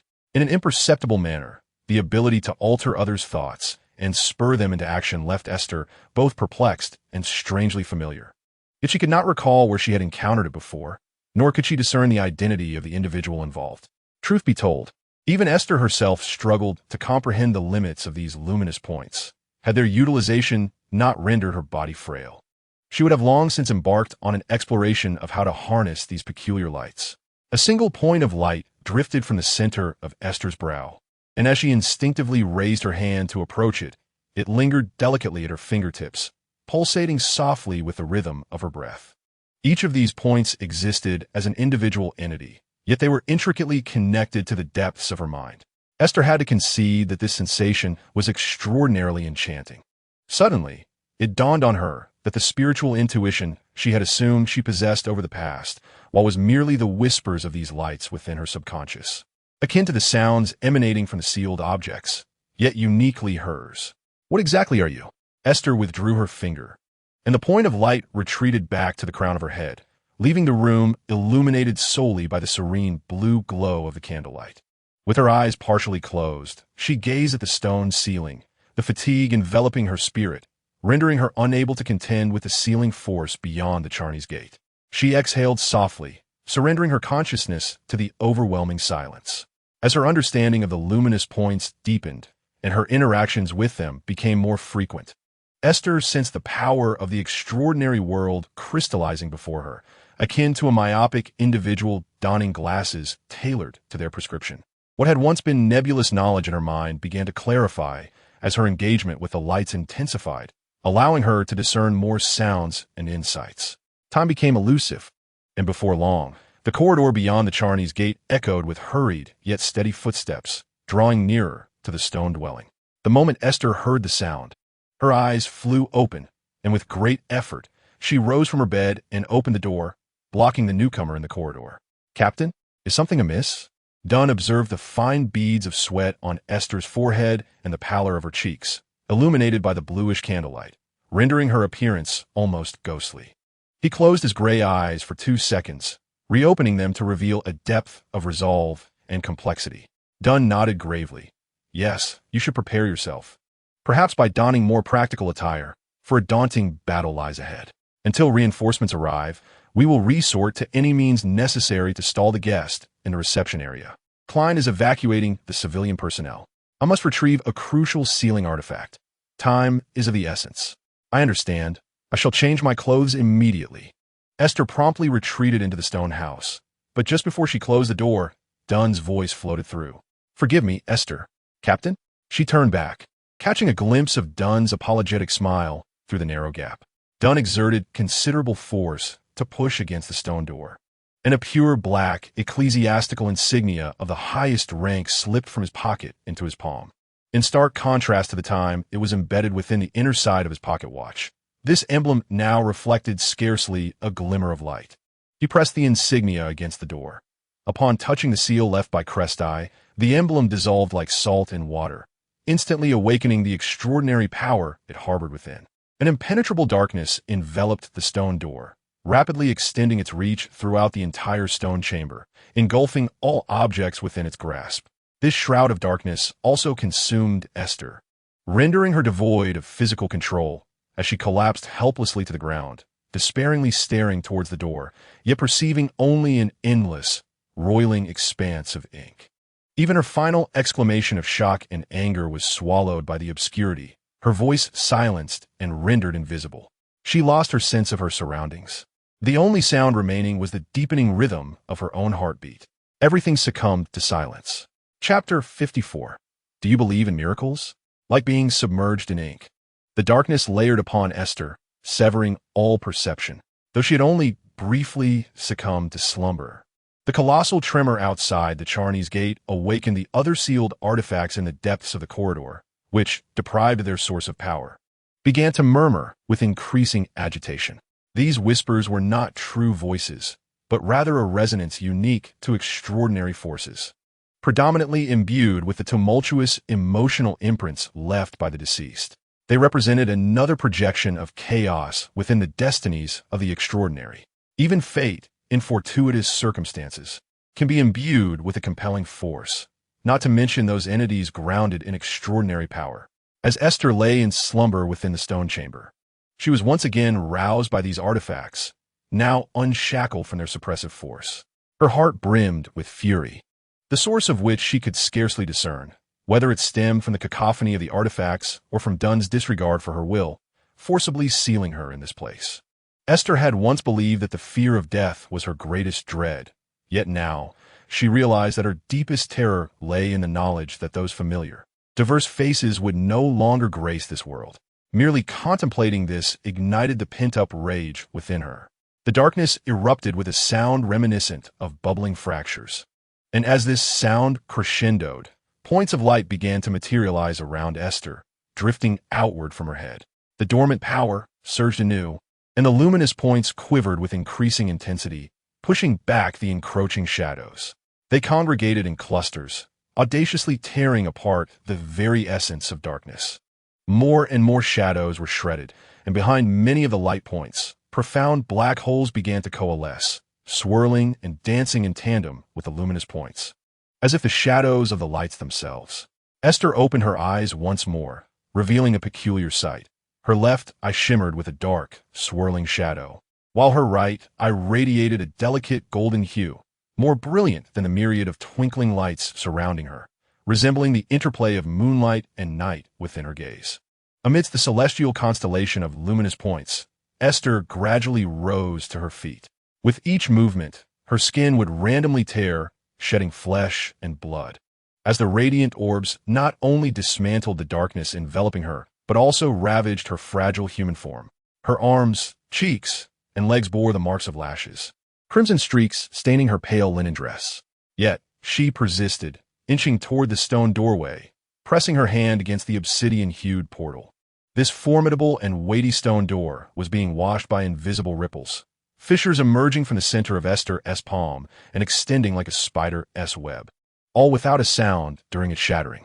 The entire scene unfolded slowly and silently, as if the world had been muted, and within this stillness, the light surrounding Aiste intensified. As the darkness gradually weakened, ultimately dispersed by the brilliance, the interior of the stone house became vividly clear, and a sound seeped through the crevices of the shadow, a distant cry, a baby's wail, filled with boundless hatred and fury. As Aiste dashed through the corridor, she barely registered the blood seeping from her wounds, the pain coursing through her. When she forcefully yanked open the door to Chanis, the guardian within was startled. Yet, propelled by the shrill call of Chanis, Aiste raced up the staircase without a backward glance, her feet seemingly riding on a gust of wind. Consumed by a singular thought, hurry, faster, she must catch up. The once constrained lights joyfully pursued her, swirling around her, trailing behind with ethereal, translucent ribbons of luminescence. The cries of infants echoed again, the ground above trembled, and clumps of fine ash and debris rained down, yet before they reached the floor, they were whisked away by the fluttering lights. Aiste reached the threshold leading to the reception hall, but the outer wall had already collapsed, even as she turned the doorknob. The fallen debris firmly trapped the entrance. The chaotic, intertwining forces outside caused the lights surrounding Aiste to become increasingly agitated, the situation perilously dire, and time was slipping away. I can make it. I must not allow Captain Dunn to perish like this.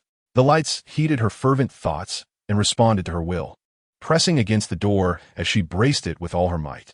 As a blinding radiance erupted outside, the entire edifice trembled violently. The luminous points encircling Aiste quivered intensely, shattering the doors into fragments.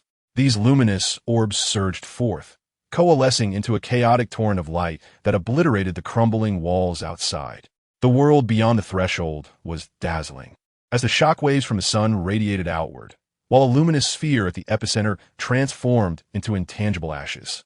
Amidst the beams of daylight streaming through the gaping holes in the collapsed walls and ceiling, fine dust ascended silently. Klein struggled to maintain his balance, feeling a pang of anxiety as he witnessed the luminous torrent erupting, momentarily fearing the emergence of a new adversary. However, he soon discerned Aiste, her body marred by bloodstains, and realized that this tumultuous scene was a consequence of his compatriot teetering on the brink of losing control. Leonard remained sprawled amidst the debris from Klein's vantage point. Only a fragment of his arm was visible, leaving uncertainty regarding his survival. Together, Klein and Aiste gazed toward Dunn, the figure clad in a black, thin trench coat, who remained steadfast in his position. The heart within the silver box continued to pulsate, igniting a flicker of hope within Klein. Dunn lifted his gaze to meet Klein's, his eyes briefly glancing at Aiste, and with a gentle, reassuring smile, he radiated the last remnants of his life. We have saved Tingen. He winked at the two, then peacefully closed his eyes, ready to embrace the predetermined end of these night watchers, returning to the realm of the goddess. At the moment the heart in the box ceased its rhythm, all the luminous points surrounding Aiste surged towards her, akin to piranhas rushing toward their prey. The numerous wounds on Aiste's body suddenly ruptured, and torrents of blood coalesced into a stream, rising from the ground to form a vivid red ambiguous strip. A pallor enveloped Aiste's face, rendering her nearly lifeless, akin to a living corpse. Her eyes, one black and one gold, grew increasingly radiant, until even the dark side emanated light. The remaining luminous points encircling Aiste began to swirl, sketching an infinite loop of symbols in the air. Klein stood transfixed, rendered voiceless by the spectacle before him. He yearned to dissuade Aiste but clung to a faint, desperate hope, anticipating a miracle. For this world, miracles have always existed, provided one is willing to pay the price. Chapter 55. Do you believe in death? Aiste did not believe in miracles. During her time as a star, Fortune had eluded her. The closest she had come to a stroke of luck was through deceptive phone calls and promotional sales. She had never experienced true fortune, nor had she encountered misfortune. Her life oscillated between tranquility and turmoil, yet remained fundamentally serene, precluding her from witnessing anything remotely resembling a miracle. For the inhabitants of the star, the essence of luck lay in the balance of giving and receiving. And now, Aiste's wound had ceased to bleed profusely, and as the ambiguous ring in the air assumed its shape, it suddenly emitted a gentle glow, distinct from the brilliance unleashed by the sunfire spell. This light was soft, akin to the swaying of willow branches, continuously sweeping away the natural course of events. It also radiated immense power, sending ripples through the air and hinting at the potential to tear apart the spirit realm. The heart, surrounded by a multitude of luminous orbs, was barely maintaining its state on the verge of collapse. But as the symbols etched by blood materialized, it was drawn towards a rebirth, soaring out of the silver box and being pulled toward Dunn's chest by the glowing points. Dunn, who had fallen backward, suddenly halted in midair before touching the ground. As if caught in a slow-motion film, frame by frame, he floated back to his original standing position, yet his eyes remained tightly shut, oblivious to the events unfolding around him. The heart seamlessly nestled into the hollow of Dunn's chest, and the surrounding luminous orbs emitted a resonant hum, uniformly releasing waves of energy that triggered a chain of minuscule explosions. With each explosion, grotesque blossoms of flesh sprouted between the heart and the cavity, continuously growing and connecting, accentuating the indentations made by fingers and gradually smoothing over the gaps. Aiste's hair had transformed into pure silver, with several strands having fallen from her forehead after withering away. Surprisingly, her spirits lifted. If the cost of a miracle was merely baldness, that seemed rather acceptable. However, this optimism was fleeting.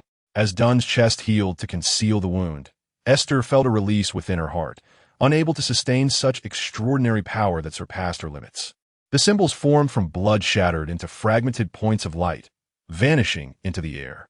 Aiste lacked the strength to summon them back. One by one, they exploded, reminiscent of bursting pods, emitting a series of crackling sounds before disappearing entirely. Simultaneously, the sound of these ruptures echoed in Aiste's mind, each thud akin to a piece of her flesh exploding. Though there were no external signs of injury, her gaze dimmed instantly, and a pallor enveloped her face. Her figure swayed, and she collapsed to the ground. Fortunately, her rationality remained intact. Instinctively, she lifted her heavy arms, allowing herself to kneel rather than fall and risk injuring her head or face further. Aiste coughed. Klein's voice, which had escaped his lips involuntarily, suddenly faltered as he looked down in confusion, noticing a pale hand emerging from his chest, stained with crimson blood, his own. The agony and weakness forced Klein's body to lean sideways, rendering him incapable of any further movement. Yet even through his blurred vision, he fixated intently on Aiste's direction. There are more enemies. Quick, escape, Xing. Hurry. Aiste heard Klein's disquieting cries, each breath causing her head to throb painfully. Her left eye had become obscured by tears of blood, leaving only her right eye with an oddly preserved clarity of vision. She struggled to lift her torso, turning her head backward in terror to see Klein, his chest and the corner of his mouth stained with blood, collapsed amidst the rubble. Zhoming. The polished shoes before her and the sound of Aiste's own screams were the final sensations Klein perceived. No new lights illuminated Aiste's surroundings, regardless of her desperate calls. The luminous orbs in her mind remained silent, depleted from excessive strain. As Klein fell, the true perpetrator emerged from behind him, a middle-aged man, his dark golden hair meticulously tucked behind his ears, clad in a tightly fitted black double-breasted suit, his expression stern and devoid of any wrinkles, resembling an emotionless statue. One of his eyes was half closed and dim, while the other was filled with a murky, nearly black deep blue, reminiscent of a cold, desolate sea, indifferent to the innocent lives it consumed. Aiste widened her eyes, fixated on this man, or more precisely, on the feather quill he clutched tightly to his chest, the source of the dissonance in fate. She sensed the twisted power of destiny. He was the true mastermind behind it all. The man bent down, retrieving a silver box filled with ashes from the ground. Aiste tilted her head, striving to engrave this man S visage deeper into her memory. The hatred in her gaze transformed into invisible daggers, piercing his face, inciting his disdain. With a brutal kick, he crushed her head into the debris, half of her skull sinking into the shattered stones. His raspy, deep voice resounded. To aspire to humanity is a blasphemy against this world. If it weren't for your excessive exuberance in writing, I would never have imagined that even institutions would harbor wretches like you. It truly is disheartening. Rest assured, neither the gates of hell nor heaven will ever open for soulless refuse. Esther let out a derisive laugh, her muffled voice emanating from beneath his foot. But I know that the mad, the tormented, and the futile hell shall always remain open to you. Your future lies eternally before you. The man raised his somewhat pallid hand, his knuckles elongating and converging rapidly to form a slender white bone blade. Esther could not witness this scene. Even if she could, she would not cease her verbal onslaught. You will surely meet a wretched end. The heights you aspire to will forever plunge into the abyss. You shall eternally be a despised failure. The vile bone blade was lifted high and then violently brought down, piercing through Esther's voice and her scant vitality. All cursed words ceased as a faint ray of sunlight filtered through the shattered ceiling, illuminating the man's back. The man weighed the box in his hand, the bone blade gradually reverting to a palm stained with blood and brain matter. He casually flicked it a couple of times, casting a regretful glance at Dunn, whose chest was marred by torn clothing, revealing an intact torso beneath. What a pity. Such a level of the sealed object cannot be utilized by me. It seems you must be eliminated. The man furrowed his brow in impatience, turning towards the source of a sound in the distance, where the spirit station for vigilance had signaled. The earlier intensity of the battle could hardly fail to attract other official extraordinary beings, and upon receiving a call for aid and traversing their designated area, they had finally arrived. The man decisively departed the scene with the silver box he had acquired, pressing down harder on the feather in his grasp that trembled with excitement. Chapter 56. Do you believe in farewells? A gentle breeze swept through the remnants of the Blackthorn Security Company's walls, stirring up a cloud of dust. After the man with one blinded eye left, a translucent little creature, adorned with 12 segments, wriggled out from Esther's pocket. Silently, it arched its body and tugged a blood-stained strand of hair from Esther's temple. Grasping the hair, it swiftly departed the scene with an agility not typically associated with a mere worm, seeking distant living beings as potential hosts for parasitism. With Esther's physiological death following a severe head injury due to extensive consumption, it finally escaped the confines of the luminous cocoon, reclaiming its extraordinary traits and the repressed uniqueness it had lost. Since being severed from the luminous cocoon, its connection to the main body and other avatars had been entirely cut off, compressing its fate into a wholly independent entity. This newfound freedom left the little worm bewildered, prompting it to devise a plan. By taking the hair now, it aimed to establish contact with another unfortunate avatar later, returning to find this peculiar individual and allowing others to experience the sensation of confinement. Ah, how delightfully amusing that would be. Minutes later, Leonard's fingers twitched twice. An aged voice echoed in his mind with a sigh. Alas, it is over. All is over. If you have the strength, go take a look. Your captain may still be alive. His words were incomplete regarding the others, for they likely had perished. Leonard had completely lost consciousness, leaving the elder unable to discern what had transpired. He chose not to detach from Leonard's body, but instead listened intently to the surrounding changes through sound. He heard the thunderous crash of collapsing structures, a swarm-like hum, the flow of liquid, and a series of brittle sounds akin to breaking foam, all of which alarmed the elder. The final two calls included one in a language he had never heard, revealing to him that further upheavals had occurred. He refrained from taking any action, focusing entirely on restraining his own presence. He could certainly identify the owners of those two calls, his peculiar colleagues who concealed strange powers. Leonard opened his eyes, inhaling sharply as he struggled to rise. His left arm felt as if it were broken, responding feebly to his commands, while a sharp pain throbbed at his right ribs and knees. As he breathed, he coughed up a few traces of congealed blood, his throat filled with a metallic taste. Yet, fortune smiled upon him, for he had sustained no truly fatal injuries, and the ground where he had fallen had fortuitously avoided any jagged stones. At that moment, Leonard had neither the time nor the inclination to ponder whether the old man had lent him a hand. Dragging his weary body towards Dunn, his gaze fell first upon Aiste, her silver hair cascading around her head, marred by a deep, sharp wound at the back. Leonard dared not turn her face, fearful of the sight of another injury upon her forehead. Then he spotted Klein a few paces away, his chest bearing a mortal wound, a gaping hole that seemed to rend Leonard's heart asunder. He stumbled towards Dunn, collapsing beside him.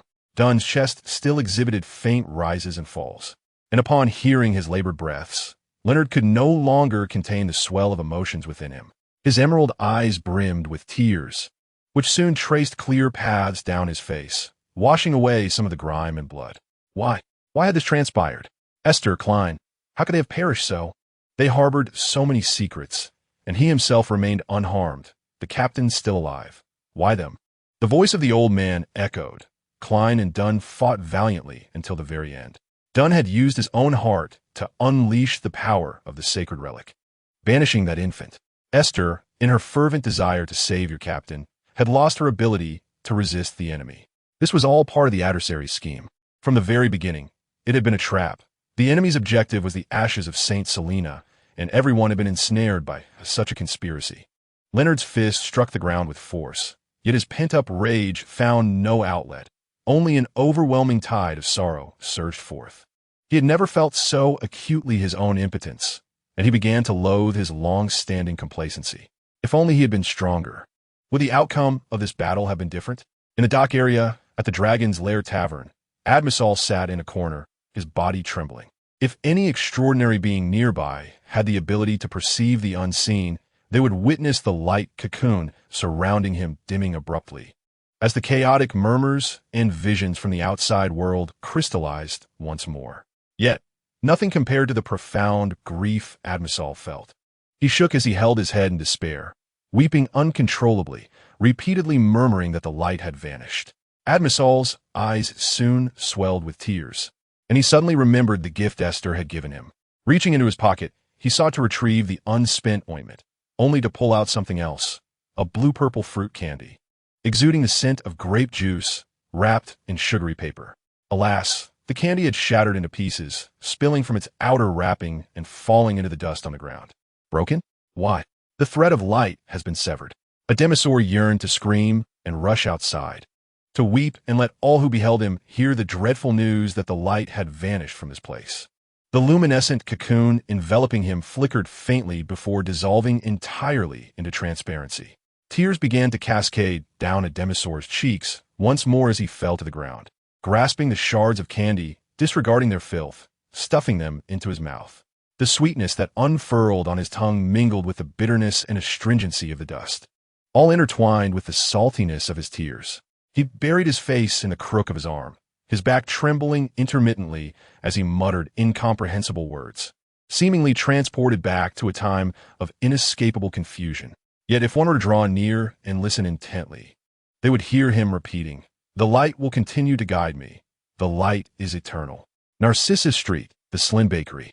Suddenly, Winnie lost her grip and toppled the teapot, her heart racing, a troubling phenomenon for an elderly woman. The dizziness enveloped her for several seconds before it receded, steadying herself against the wall. She made her way to the door, breathless as she flipped the sign to indicate that the shop was closed, turning away the customers who had yet to arrive. She gazed around the shop in bewilderment, her eyes lingering on the entrance to the back door, only realizing after several moments that something was amiss. Aside from Wendy and the apron Fiona often wore, a third apron hung there, a soft, warm yellow checkered fabric, a hue neither of them preferred due to its susceptibility to dirt. Oh, but it would surely suit a young girl, vibrant and full of smiles. The strap of the apron had snapped, lying curled on the floor. When he could not fathom why her heart felt so heavy, she rose to retrieve the apron, studying it for a long while. Beckland Bridge District, Campanula Apartment, Room 13. A lady clad in a fuchsia dress removed her wide-brimmed straw hat and hung it on the coat rack, revealing her sweet, round cheeks. Tomorrow, she was to meet with the head of a local organization, and she would be lying if she claimed she was not anxious. Having just participated in an extraordinary underground assembly of Beckland-esque gifted, she returned to her apartment, shedding her high heels, longing to rest quietly on the plush sofa and contemplate her preparations for the morrow. This graceful lady habitually opened the hidden compartment of the coffee table, intending to retrieve the handkerchief wrapped in orange peels, yet was stunned to discover that the handkerchief had been torn to shreds. The orange peels, upon the slightest touch, crumbled into minuscule, desiccated remnants. How could this be? Had someone been here? Instantly alert, she began to inspect the traps she had set within the room. However, she was further perplexed to find no signs that any of the curses had been triggered. Her divinations yielded nothing as well.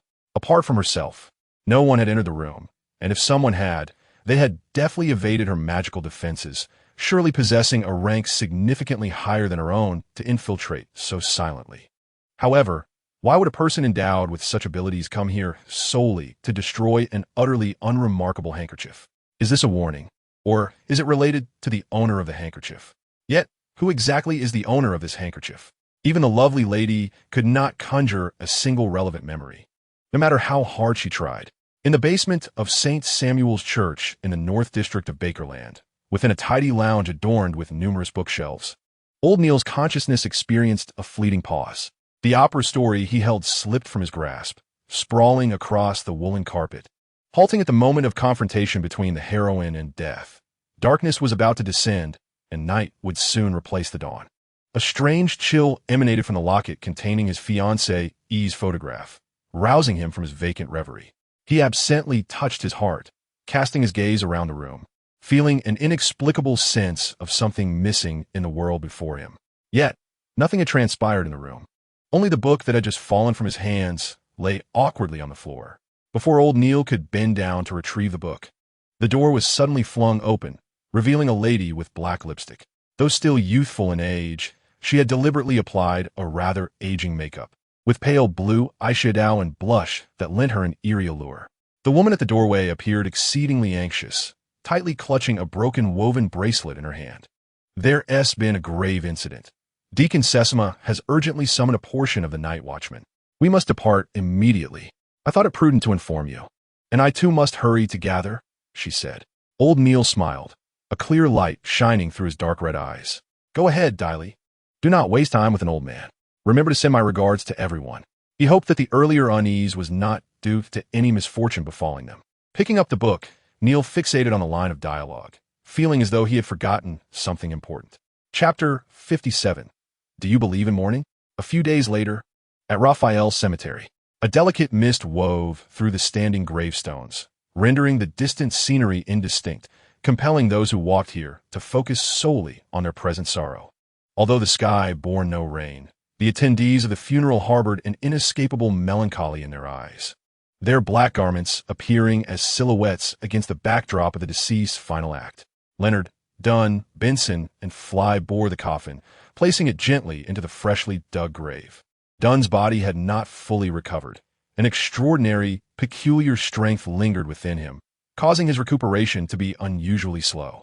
Nevertheless, he insisted on participating as one of the pallbearers.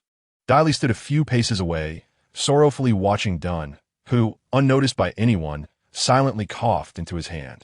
The pastor's eulogies and the individual prayers for friends or family interred 6 feet beneath felt akin to watering a withered flower through a pane of glass. Melissa crouched beside the grave pit that was beginning to be filled, tossing in Klein's ever-present copper whistle and the frayed tassel cord.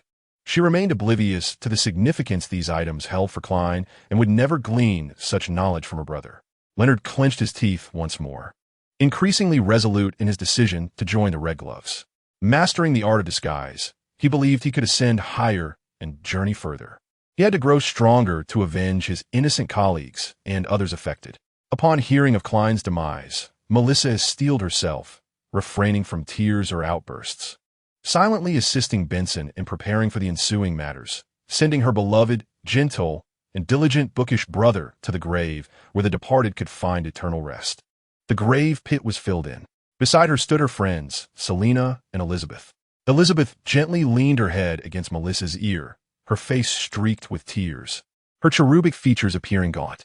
Dunn surveyed the expressions of all present, then softly closed his eyes, lost in thought. When Daly quietly inquired about his well-being, Dunn merely shook his head in silence, indicating he was fine. 3 lines inscribed beneath Klein Moretti's black-and-white photograph and dates of birth and death encapsulated the profound longing of those who cherished him, bearing the bitterest sentiments: the best brother, the best sibling, the best colleague. Most attendees bore solemn expressions, with a few showing traces of tears. Some offered quiet comfort to Melissa and Benson, who numbly nodded, silently acknowledging the hollow words of solace. Dunn's countenance was so dark that sunlight seemed unable to penetrate the depths of his eyes. He had never anticipated such an outcome. He had believed he had paid the ultimate price to save Tinjin, only to find that someone had snatched him back from the clutches of death. Tinjin had not been destroyed, but some had departed from them forever. Roshan had wept several times in the past days, and today tears began to flow again. Her swollen eyes reduced to mere slits. Shijia handed her a handkerchief, yet Roshan's tears only increased. Nonetheless, Tinjin could not function without the night watchman. They needed to return promptly to the Blackthorn Security Company. In coordination with the police, they had temporarily rented a neighboring building, awaiting the repairs of their original one before moving back. Leonard's footsteps halted again after passing several tombstones, as he gazed quietly at another name. It was an arched stone tablet, devoid of a photograph of the slumbering soul, marked only by a bow-like symbol. The name below lacked a surname, with the date of birth merely a question mark. In stark contrast to the simplicity of the information, the epitaph was notably lengthy. 4 tablespoons of butter, half a cup of cocoa powder, 2 eggs, half a cup of white sugar, 2/3 of a cup of flour, half a bowl of fresh cream. Mix vigorously until smooth. Bake in a high-temperature oven for 30 minutes. Then sprinkle with powdered sugar, crushed nuts, or delectable ice cream. Leonard tugged at the corner of his mouth, revealing a smile more sorrowful than a cry. When Dunn approached him, he could not help but pause, gazing at the peculiar epitaphs that crowded the gravestone, nearly overflowing with inscriptions that jostled closely together. Nearby, Dally curiously diverted her gaze toward them. A recipe, of course, seemed utterly incongruous in the somber cemetery, which elicited a melancholic smile from Dally. I think I understand why Roshan and you all cherish this girl so much. She is also one of the Tinjin Night Watchers, Leonard whispered, as if afraid to disturb the souls buried beneath the cemetery. I am glad to have known her, and I will remember her name. One day, I will seek vengeance for her and for Klein against the true culprits behind all this. The elder in Leonard's mind sighed deeply, a sigh laden with complexities that Leonard could not fathom. Dunn was unsure how to respond to Leonard's words. He knew that the sorrow surrounding the incident would persist for a week, but would they still remember Esther after 2 or 3 weeks? On the day Esther was laid to rest, Deacon Sesama took away all written records associated with her from the Tinjin Night Watchers, including notes she had written, books she had read, colorful threads for weaving, and all items from her room. Accompanying Esther to her grave was only another silver knight emblem, and she wore the simplest linen dress, if not for the gaping wound on her forehead through which the bottom of the coffin was visible. She would appear as though she were merely sleeping from exhaustion. Klein had another funeral to attend, but the hasty burial instructions from the chapel regarding Esther filled Dunn with profound sorrow. By the next day, her pale visage was covered beneath the coffin. Amid Roshan's anguished sobs, everyone produced the woven bracelet or knots that Esther had gifted them, yet all the blessed threads she had bestowed were now severed. It was only after Klein's funeral that Dunn realized he had no one to inform. No one needed to know of Esther's demise.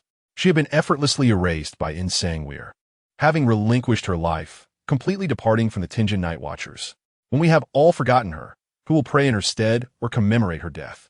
Until the day the Night Watchers patrolling Raphael's cemetery walked indifferently past Esther's gravestone, her final memory among us vanished. Dunn, we must go. Dally's voice softly resonated, her gaze sorrowfully fixed on the unfamiliar name on the gravestone, which nonetheless felt strangely familiar. Indeed, Dunn replied, striding toward the cemetery's exit. Leonard cast one last glance at Esther's gravestone, striving to recall her visage and laughter, etching his vow for the two departed into his heart. A black raven circled the sky for a long while, and only after all the attendees of the funeral had departed did it descend, folding its wings and landing before the pristine gravestone. It remained silent for a long time, gazing at the amusing recipe epitaph. Soon, the raven unfurled its wings once more. Its horse called drifting eastward. Chapter 58. Do you believe in resurrection? Upon returning to the Blackthorn Security Company, Dunn and his companions encountered a familiar tall, Slender youth outside the old site. Leonard squinted, quickly recalling where he had seen him. Aren't you the creature from the evil dragon tavern? Atomizer, it is I indeed. Atomizer stammered, his eyes flitting nervously to the ground. His gaze alternated between calm and panic, revealing a somewhat unstable mental state with reddened eye sockets. Dunn silently assessed Atomizer for a few seconds before nodding at him. I believe I understand your purpose here. Fry, you all may disperse. He poses no threat. The few sentinels, who had subtly formed a perimeter, relaxed their guard upon hearing this, placing greater trust in Dunn's judgment than in their own suspicions of Atomizer. Carry on with your tasks. I shall converse with him alone, Dunn declared. As he spoke, Dally shot him an admonitory glance before assisting others in organizing items within the rented house. I know Esther is acquainted with you. I have gleaned this from various sources. Once everyone had departed, Dunn gestured for Atomizer to follow him, pushing open the door that led to the underground passage of the old site. Since Esther had burst forth from here, this corridor remained the most intact amidst the ruins of the Blackthorn Security Company. Dunn proceeded to the door of the alchemical chamber, where he had kept the box entrusted to him by Esther. After handling Esther's affairs, Deacon Sesama had even left Dunn the principal materials still lacking for the monster formula, 30 grams of twisted starstone fragments, which only deepened Dunn's confusion regarding their significance. The sanctuary had not uttered a word about Atomizer, yet their attitude was ambiguous, seemingly leaving the matter entirely in Dunn's hands to address as he saw fit. Atomizer's background posed no issues. The former Punisher captain, Swain, had clarified this to Dunn, merely a young man of unfortunate lineage. Had it not been for the secretive nature of the monster sequence, they might have already discovered the potion and groomed Atomizer as a member of the Punishers. Dunn led Atomizer into the alchemical chamber and locked the door. Esther and Klein privately gathered numerous materials to enable your proper entry into the extraordinary path. However, I cannot easily relinquish these to you. I'm uncertain if you are deserving of such trust. Atomizer blinked vacantly, his gaze drifting beyond Dunn's mouth to a distant point, leaving one uncertain as to whether he comprehended the gravity of the situation. Dunn sighed. The materials they collected are incomplete. To concoct the full potion, a portion of the resources will need to be sourced from the Church of Night. I shall join. A demisoul spoke in a dreamlike manner, and before Dunn could respond, he continued with urgency, proclaiming it to be the guidance of light, and thus my will. Dunn fell silent for a moment. The sea of blood in Tingen had vanished, as had the light. I wish to remain in the place where light has faded, to witness the remnants of what once was Esther, the path of your. Dunn touched the box containing the materials, his fingers lightly tapping its edge. Light? I wish to wait here. Perhaps the light will return. Did you see it? A flicker of hope ignited within Dunn. Yet, a demisoul merely shook his head. No, it is the light that I believe in. Dunn's smile was strained, but he extended his hand solemnly to shake a demisoul's. Since you harbor such aspirations, I shall not refuse a new member. Welcome to the Night Watchers. May you never regret the day you became extraordinary, a demisoul. The young creature revealed a bashful smile, yet his eyes seemed to glimmer with a faint light. I will not. I shall not. The Raphael Cemetery at night was even more desolate than during the day, a realm for the departed that forever stood apart from the living. Aside from the gravekeepers and the official night watchmen who patrolled, few would dare to intrude, especially since there were no treasures worth robbing. However, this night, a visitor arrived at Klein's grave. The middle-aged man, with his bronze skin, was a rarity even in ruin. His black hair was braided into a small plait. Though his facial features were soft, his eyes bore the weight of profound experience. His brown striped waistcoat and long overcoat were exquisitely tailored, as was his silk top hat, all suggesting a certain elegance. The hem of his coat billowed in the cold wind, while he cradled a bouquet of white flowers in the crook of his arm, shielding it from the harsh chill. The man gazed at Klein's gravestone for a long time, remaining silent until he finally sighed and apologized, leaving the bouquet at the stone before departing. As night deepened, only the crimson moonlight illuminated the ground, adding an air of desolation to the quiet cemetery. Suddenly, the stone slab over the grave tilted upwards, then was pushed outward from within. The occupant expended considerable effort to move the coffin lid, which had been covered with soil. An ordinary person lacking physical strength would hardly have managed such a feat. Klein sat up, bewildered and alarmed, lowering his gaze to his chest, where the missing flesh writhed. gradually knitting together around the restored heart. Compared to his previous resurrection, this time his return to life was notably slower. Yet he had come back. After several minutes of contemplation before his gravestone, Klein set about arranging his coffin, retrieving the copper whistle and the broken tassel of a peace knot, which he solemnly placed in the inner pocket of his coat. The yellow crystal pendant still hung for his left hand. Klein attempted to use the pendulum for divination twice, yet he was unable to glean any insights regarding Aiste. He inquired whether Aiste remained in Tingen or if she was still alive, but the pendulum remained motionless, devoid of any response from the ether. After a moment of contemplation, Klein grasped the broken safety knot in his palm, tightened his grip, and let the pendulum swing once more, altering his query to a new gravestone in the cemetery. After repeating this 7 times, Klein opened his eyes to discover the pendulum steadfastly pointing towards a path in the southwest, as unwavering as a compass. Having walked several meters, he paused before a pristine gravestone devoid of a photograph. He stared at the inscription, which resembled a recipe for a dessert, feeling a bittersweet mix of laughter and tears welling within him. To have such an epitaph left by others truly reflected your style. Yet I find myself utterly unwilling to behold such a whimsical inscription, my dear fellow. I would much prefer you to be another attendee at my funeral, like everyone else. Klein brushed away a raven feather from the stone, crouching before the gravestone, his voice barely above a whisper. I have departed, Li Xing. I shall surely avenge us. Then, with great effort, Klein mustered a smile through his tears, reminiscent of the epitaph, hoping to evoke the expressions of all who might gaze upon it. Even his jester's potion seemed to digest a small portion of this sorrow. That night, Klein resolutely resolved to journey to Beekland. The tranquility of the Raphael cemetery lasted less than 24 hours before a new visitor, shrouded in secrecy, arrived unnoticed. This slender youth, with doubt etched in his dark eyes and a faint smile gracing his lips, wore his jet-black curls beneath a slate-gray newsboy cap. His double-breasted black coat hung loosely, revealing a sailor-striped shirt and a deep blue scarf, which seemed discordant. Even more incongruous was the monocle perched upon his right eye, its crystal lens polished to perfection. Undoubtedly unsuitable as a mere accessory for sailors. Even for the sake of vision correction, a pair of glasses would be far more practical. A raven perched upon the young man's shoulder, occasionally tilting its head and gesturing with its sharp beak towards the direction they should proceed. I still suspect you are deceiving me, yet the occurrences surrounding you are indeed peculiar. How could this be? Amon does not deceive Amon. We are all Amon. The youth adjusted his monocle. I shall relay this matter to the original entity, but what of your uniqueness? Suppressed by other forces, the raven retorted impatiently, its beak clicking as it responded. The bartender I once inhabited was merely a sequence 7. The extraordinary power derived from the original has been sealed within the uniqueness. What more could I do? The avatars in the Inter-Sea County exhibit a rather nuanced attitude, seemingly united in their reluctance to accept my plea for assistance.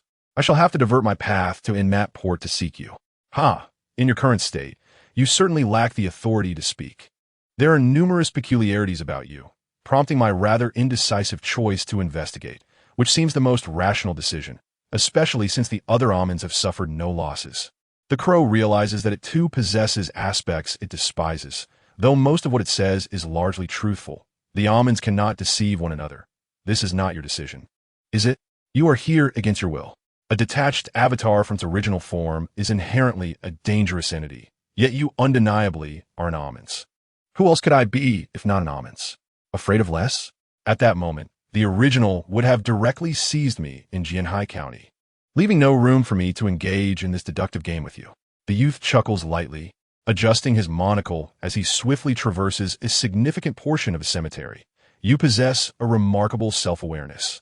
Indeed, only an almonds would understand another almond so well. You have passed. The path you just took veers to the left nearby. Is it here?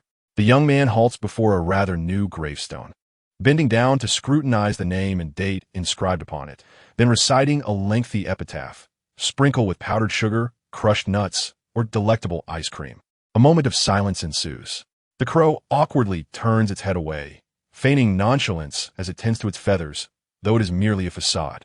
The youth initially furrows his brow, but soon allows a smile to grace his lips. Your experiences are more intriguing than we anticipated. The original likely would not mind our unsanctioned actions. This individual appears quite fascinating.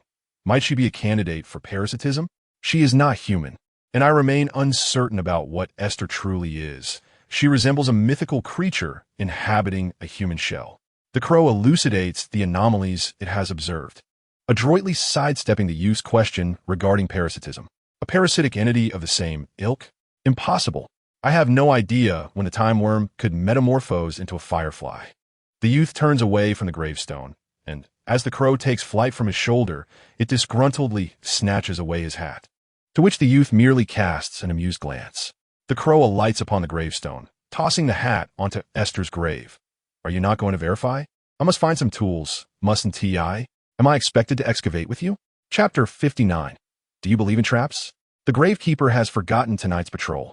As he steps outside with his lantern, he suddenly remembers this task and turns back, mistakenly believing he has already completed his rounds. The gravekeeper feels utterly drained from the night's vigil, stifling a sleepy yawn before tidying up and swiftly retiring to rest. This night, he will sleep exceptionally soundly. The youth departs from the gravekeeper's modest abode, casually gripping a shovel as he approaches Aiste's gravestone, humming a tune often shared among sailors. The crow remains perched atop the stone, preening its feathers, and upon seeing the youth return, its dark eyes reveal a touch of anthropomorphic distress. Are you truly going to dig yourself? Why not inhabit that gravekeeper? The youth bends down to align his gaze with the crow's, his smile deepening. Is this not your doing? Have you not noticed that there is neither wild fauna nor insects in the cemetery? I wish to avoid stirring up further trouble. I suspect that if I were to parasitize him, soon the extraordinary officials would surround this place, making it impossible to extract this individual. The raven, scratching the stone with its claws and tilting its head nonchalantly, remarked, "How should I know? I merely summoned you here. Or perhaps when you lift this coffin lid, the necessary truths will reveal themselves." Both man and bird fell into silence, the vast cemetery enveloped in an eerie stillness, devoid of even the faintest chirp of a bird or the buzz of an insect, as if it were a realm steeped in deathly silence. The youth and the raven simultaneously turned their gaze toward the spot where Aiste's coffin lay, uttering in unison, "How intriguing." The young man cast a curious glance at the raven. "Didn't your connection with the essence and us sever?" The raven replied, "I'm also a Mon. I certainly understand how the Amon think." It hopped twice on the gravestone. "No wonder you Haven team managed to parasitize anything. It seems you are incapable of it." Truly amusing. With a flick of his finger, the young man sent the raven flying, then grasped a shovel to commence his excavation. Those who have had their fates plundered should remain silent. I truly do not comprehend how you have come to this point. Reduced to possessing merely a sequence 7 extraordinary trait. It was merely an accident, the raven retorted, taking flight once more to perch on the gravestone, watching intently as the young man wielded his shovel. The soil from the grave was unearthed in increasing quantities, and before long, he felt the coffin lid beneath his hands, lifting it with a swift motion. Upon seeing the deceased within, the young man could not resist whistling, laughing. What a clean wound. He cast the coffin lid aside and began to observe curiously. The figure lying within appeared quite youthful, yet for mythical beings, age is the least reliable indicator of appearance. His gaze drifted over the deceased's simple linen dress, serene visage, and flowing silver hair, which inevitably reminded him of the Mercury serpent. You mentioned her abilities before. So, she is indeed an angel of the path of fate? Yet, Ulysses is already the king of angels. The lost trait could not possibly resurface in the speaker of the life school, making the emergence of another great serpent implausible. The raven offered no reply. Instead, it flew beside the coffin, coughing violently twice to expel a small tuft of silvery hair. The moment that strand detached from its body, a ring of white circled the raven's right eye. It clicked its beak and silently gazed at the deceased within the coffin. Is this what suppressed your uniqueness? A single hair? The raven adeptly sidestepped all inquiries posed by the youth, preventing any chance of entrapment in dialogue, and directly raised another question. Have you noticed? Her body shows no signs of decay. You still have not answered my question. What? Must Amon be wary of Amon? Yet the youth did not await the raven's response. Instead, he knelt beside the coffin. It was indeed peculiar, according to the date. She had been dead for a week now. Even in cooler weather, It should be impossible for her to remain so remarkably preserved. His gaze swept over the silver, holy emblem within the coffin, the smile on his face fading significantly. The favor of the night god? It has not been mentioned that her divine favor possesses preservative qualities. If it were not for the machinations of the spiritual sect, could it be that she is attempting to distance herself? The raven emitted a hoarse, shallow laugh, asserting that her peculiar condition was unrelated to those tedious organizations. It stemmed from her own uniqueness. The young man picked up a lock of hair recently expelled by the raven, showing no concern for the traces of gastric fluid still clinging to it. A strange glimmer flickered across his single lens. Uniqueness? To my mind, it resembles a vessel. Similar, yet distinct from our avatars, it is more akin to a container. The raven narrowed its eyes, a hint of excitement in its tone as it uttered the word. The young man acknowledged this perspective but still raised an objection. Yet, the strength is far from that of a divine vessel. The essence is likely suppressed to a considerable degree, perhaps not even reaching the level of a true deity. Is it truly necessary for the angels to fashion such a perfectly fitting divine vessel? With the time and energy expended, one could have sufficiently recovered from weakness. Moreover, she is far too feeble, far too insignificant. Were it not for the stroke of fortune granting her this extraordinary trait of sequence 7, she would merely be an utterly powerless, ordinary human. To employ such insidious means for disguise, only to hide beneath the covers and weep at night. At this thought, the raven grew irritated, shaking its head, harboring resentment towards that confining experience, ruthlessly exposing the secrets of the person in the coffin. Perhaps it is not that she is excessively fortunate, but rather that you are exceptionally unfortunate. The young man cast aside the small tuft of hair and reached towards Aiste's forehead. In his analysis, there was nothing to discern apart from a faint glow, leading him to decide to initiate a close investigation from that very wound. The raven, with its white-ringed eyes, perched upon the gravestone, maintaining a respectful distance while intently observing the scene, its tail feathers quivering with excitement. Just as the young man's fingers were mere inches from the corpse's forehead, his hand suddenly halted. He turned back, puzzled, to the raven. They have chosen me to investigate. You wouldn't be waiting to witness my misfortune, would you? How could that be?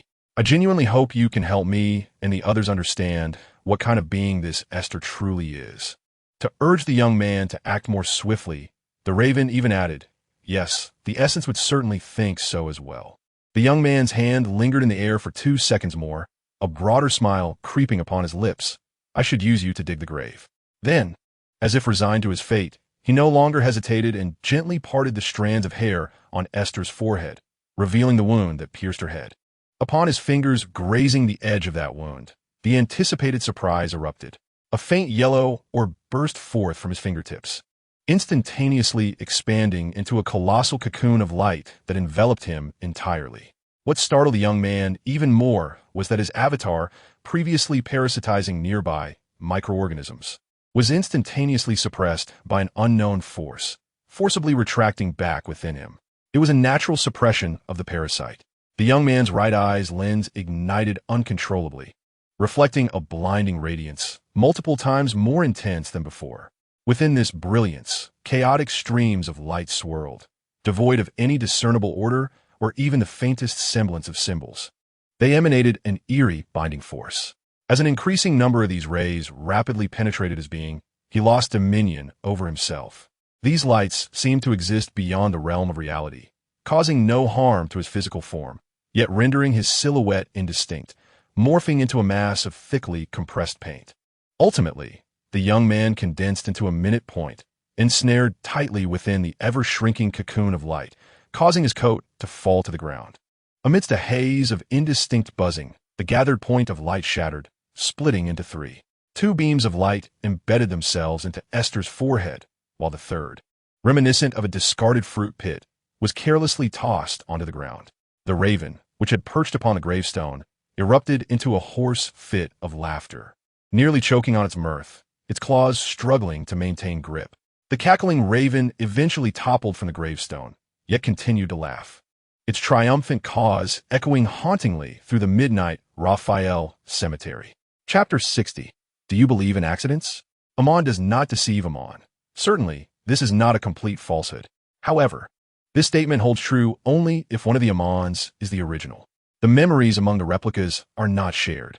They each only articulate the aspects of events that serve their interests, a trait inherent in nearly every Amon.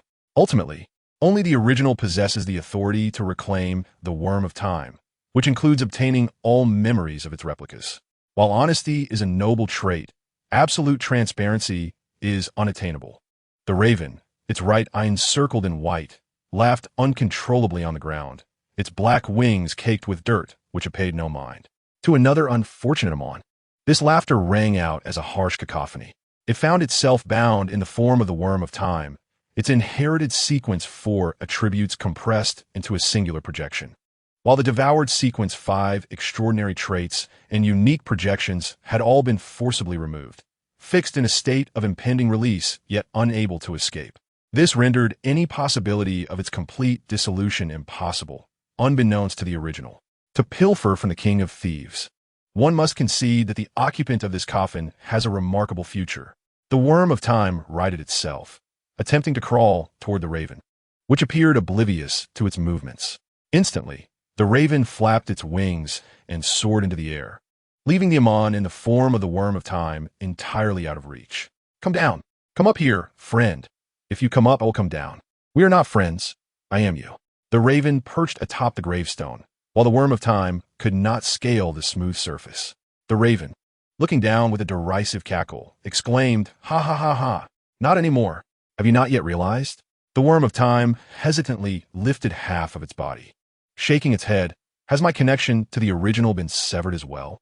No wonder you take such delight in others' misfortunes. I suppose you have endured your share of hardships before?" The raven fell silent, its gaze shifting to the corpse lying within the coffin. She appeared no longer merely a lifeless body. Radiant motes of light began to drift from the hollow in Esther's forehead, intertwining with her silver tresses, transforming her hair into a delicate shade of gold. The once grotesque gash in her flesh began to knit itself together, and a hint of color returned to her pale, deathly visage, rendering her more akin to one lost in slumber. The time worm raised its head, its attention captured by the multitude of glowing orbs that danced above the coffin. They spun and twirled in an erratic ballet before settling back down, a sight so unprecedented that it piqued its curiosity. It crawled closer, peering intently at the body that seemed to be resurrecting with newfound vitality. Is it due to my extraordinary essence? Merely by absorbing the projections of exceptional attributes and singularity, can she truly come back to life? The time worm found itself at a loss for words to articulate the wonder before it. Should such a being begin to consume the almonds for sustenance, it would pose an immense danger. The raven watched the scene with exhilaration. Surely, you are aware of the tale of the loophole that has been passed down among us? Indeed, every almond's memory holds the same void, a theft of all knowledge regarding a certain existence by the original. How unjust and tyrannical of them. Why not allow all almonds to vote on such a crucial matter? If I am not mistaken, it seems the raven suddenly found itself as if its throat were being choked. It shook its head in confusion, forgetting what it had intended to say. Were we not just discussing that topic? Yes, and you seemed as dazed as if struck across the face for a couple of seconds. The time worm replied indifferently. I have already escaped the fate of the original. Why can I still not recall? Even to mention it is forbidden. No authority. No authority. The tyranny of the original is most vexing. The raven exclaimed in dissatisfaction, hopping about the gravestone, its voice so loud that it drew a frown from the person inside the coffin. Do you not find her ability to resurrect remarkably akin to that of a miracle worker? The glowing motes possess an ability reminiscent of the paths of destiny, yet intertwined with the anomalies of the fated Trojan horse. The time worm's tone grew urgent. It recalled the reason the original had wandered the forsaken lands for so many years.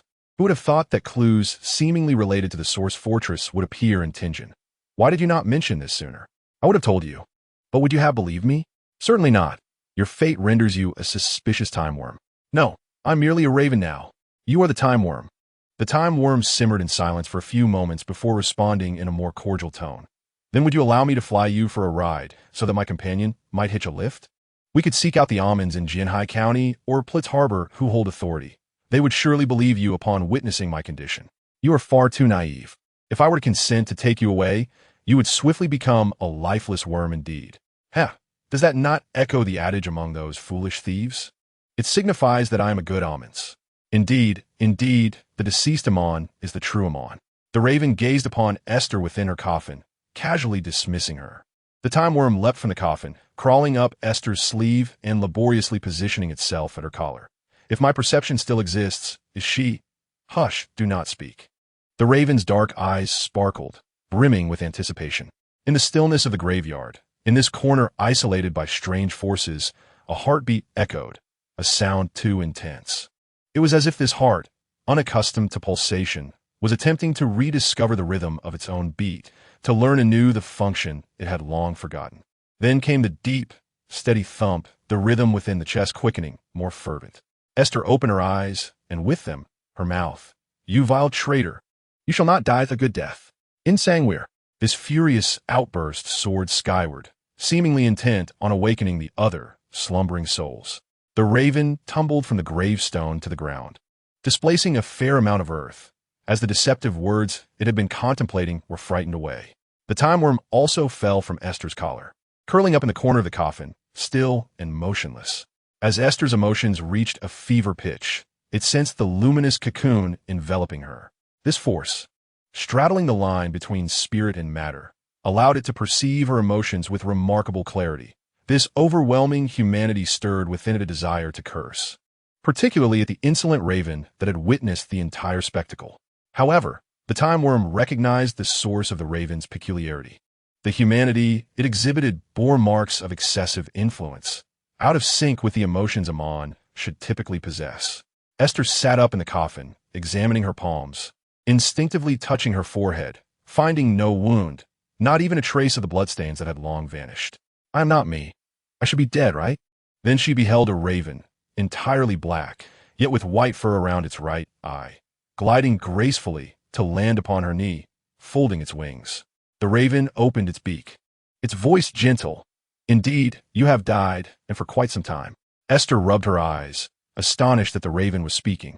The raven was indeed conversing, even letting out a light chuckle before continuing. Welcome to hell, Aiste. The air fell silent for 2 seconds. Then Aiste's expression turned distinctly disdainful. Such nonsense is not even believed by children. I thank you. Chapter 61. A forced farewell to the past. Aiste tentatively poked the raven's neck. Why do I feel as though you are familiar? The raven did not shy away from her probing fingers, allowing her to gently stroke its neck, a glimmer of amusement in its eyes. Yes, why indeed? Aiste instinctively withdrew her hand, as the derisive tone of the raven's retort reminded her of that sarcastic little worm. This prompted her to search within the coffin. And sure enough, she discovered the small, coiled worm in the corner, appearing quite withdrawn. Hey, wake up. Are you all right? After Aiste cradled the small insect in her hand, it bit down fiercely, causing her to flinch in pain. Yet, she resolutely held on, determined not to let it fall. Frustration welled up within her. I acknowledge my mistake. But must you bite so hard? You weren't this fierce before. The crow interjected. If you think it's fierce, I could simply consume it. Aiste glanced at the little insect in her palm, and then at the crow, which was still smeared with dirt.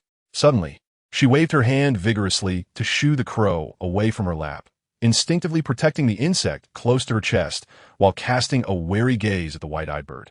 It is my friend, the first I encountered upon awakening in this world. Even if it's a one-sided affection, it remains my friend. I won't allow you to harm it. The crow flapped its wings and perched upon a tombstone, rolling its eyes humanistically. Are you serious? Absolutely. A moment of silence enveloped them, and Aiste felt an awkward tension in the air. Instinctively, she looked at the small insect, which was now curiously raising its head towards her. The moon seen by today's people is not the same as that of ancient times. This moon once shone upon the ancients. The crow, unable to produce ivory, but eloquently uttering 2 perfectly articulated Chinese phrases, imbued its tone with a sense of nostalgia. Aiste's eyes widened in surprise, and she quickly dismissed the notion that this crow could also be a traveler like herself. She pondered its previous demeanor and their familiar interactions. She recalled having uttered those very words during her confessions, at which time only the little insect had been her companion. The tone of nostalgia mirrored her own feelings from that moment, which she remembered distinctly. Then you just buried yourself under the blanket. Fine, I understand. You needn't say more. So, you truly are. Who then? Aiste's gaze flitted between the insect and the crow, repeating the motion several times. The little insect could no longer contain itself, and, with a voice laced with disdainful amusement, proclaimed, "I am Amon." Aiste turned to the crow, which innocently blinked at her and echoed, "I am Amon." Initially flustered by the awkwardness, Esther's expression turned impassive. "Should I also join you in declaring, 'I am Amon'? What a pity, you could indeed, for I possess a title." The insect began, but Aiste ruthlessly interrupted. "That phrase has been spoken by the crow countless times. I'm not foolish. One should be wary of using titles. This is something every extraordinary being ought to know. Even the most careless should remain vigilant of this." The crow cackled with delight, finding enough amusement in the evening's antics to offset the frustrations of the past few months. Especially now that the roles of frustration had shifted to another Amon, enhancing the crow's enjoyment of the current farce. However, this was a cemetery, not a suitable venue for a tea party, and if they continued to waste time, dawn would break, and the patrolling Nightwatch could arrive. It was necessary to urge Aiste to depart post-haste. "Yet you have indeed passed away. Aiste, you have lain here for several days. Would you like to gaze upon your own gravestone?" As Aiste looked at her epitaph, both laughing and crying, the tiny creature nestled in her pocket keenly sensed her emotions, which were transmitted along an invisible bridge, resembling an overwhelming cacophony of thunderclaps. Such intense fluctuations of emotion were agonizing for the small insect. Instinctively curling up into a protective state, retreating in a slumber to shield itself from Esther's overwhelming humanity. It was simply too terrifying. How could a mere avatar of a mythical being withstand such a tempest? No wonder the avatar of Sequence 7 had been chuckling foolishly all day. It was waiting here to ensnare me. I must find an opportune moment to deceive her into reciting the revered name, so that the true body might take note of this place.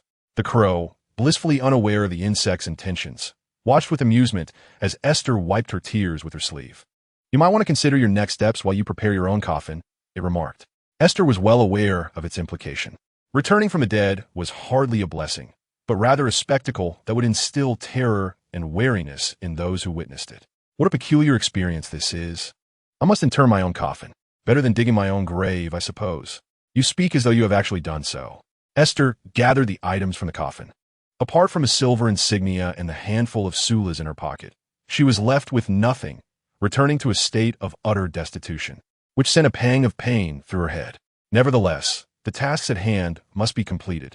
After securing the coffin lid, she seized a shovel and began to laboriously dig, reluctant to bury her coat and newsboy cap directly within the coffin, so she donned them instead. With sleeves and hems excessively long, she simply draped the coat over her shoulders like a cloak. The crow, shaking off the dust that clung to its feathers, left Esther's gravestone looking rather unkempt. "If you haven't decided where to go, I have a suggestion for you. You constantly want me to venture to Jekai County, but I have no desire to go there. Winter is fast approaching in 2 months, and I must find a place to start anew. While I have dreamt of a life of adventure, it has always been limited to the romantic tales found in novels. When the world is cold and inhospitable, I lack the confidence to endure it.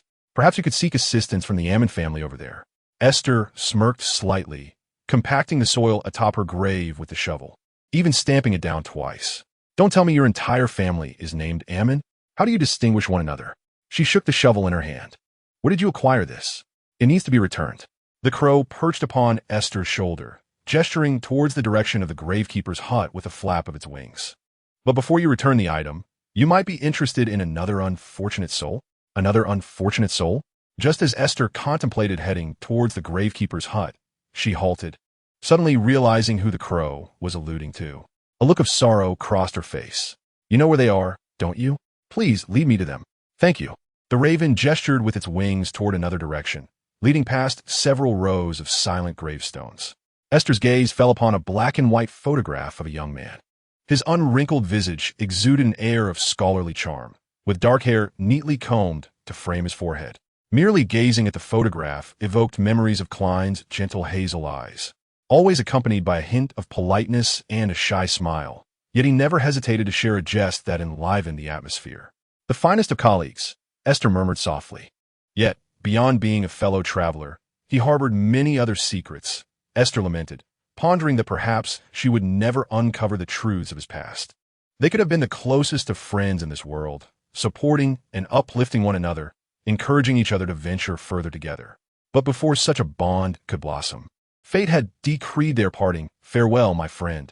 With gentle care, Esther wiped Klein's gravestone with her sleeve, adjusting the wilting white flowers that lay before his grave. Comrade Zhoming Rue, good night. May you dream sweetly. Chapter 62. The Journey to Distant Lands to the South. Poor Priais? Esther carefully placed the shovel at the doorstep of the caretaker's shed, where the lights had dimmed, indicating that the caretaker had retired for the night. To avoid encountering any nocturnal patrols, she opted not to take the side path that required a key, instead hastening toward the cemetery's main gate. The Raven nodded vigorously. Port Priais was an excellent place to anchor, with access to maritime routes leading to various corners of the world. Since you have no desire to head north, traveling south is indeed the best option. Esther recalled the maps of Rune and the world, dismissing the thought of crossing the tempestuous seas to Baelong. That was far too distant. However, her interest was piqued by the legendary Sunia Sea, a realm fraught with danger and madness, a place where return was uncertain, assuring that immense secrets lay hidden beneath its waves. Yet, interest and action were two different matters. Is it easy to find work in Port Priais? Ideally something stable. Esther's inquiry left the Raven exasperated. For heaven's sake, use your extraordinary abilities. For now. You are a thief. Why do you only think of labor? To reap rewards from effort is a fundamental principle. Gaining without toil contradicts my life's ethos. Esther retorted, conveniently overlooking that her extraordinary ability was snatched from a mere little bug. The little bug suddenly peeked out from Esther's pocket, momentarily roused from its slumber, expressing its discontent with faint protests. You took my extraordinary trait. Give it back. I don't want it. This prompted Esther to instinctively grasp at the air, sensing that her thieving ability had evolved remarkably, feeling as though her capacity to pilfer had expanded. Is there still a difference in your sequences? It seems I can steal even more now. The crow stifled a chuckle behind its wings and mischievously winked at Esther. Of course. The Sailor Amon you have in your pocket has the traits of Sequence 5, while the one you borrowed from me is Sequence 7. The little bug interjected. Aren't you curious how we differentiate each other? It's most convenient to rely on identity. For instance, the one from Priais Harbor is the Postman Amon. Esther's expression stiffened.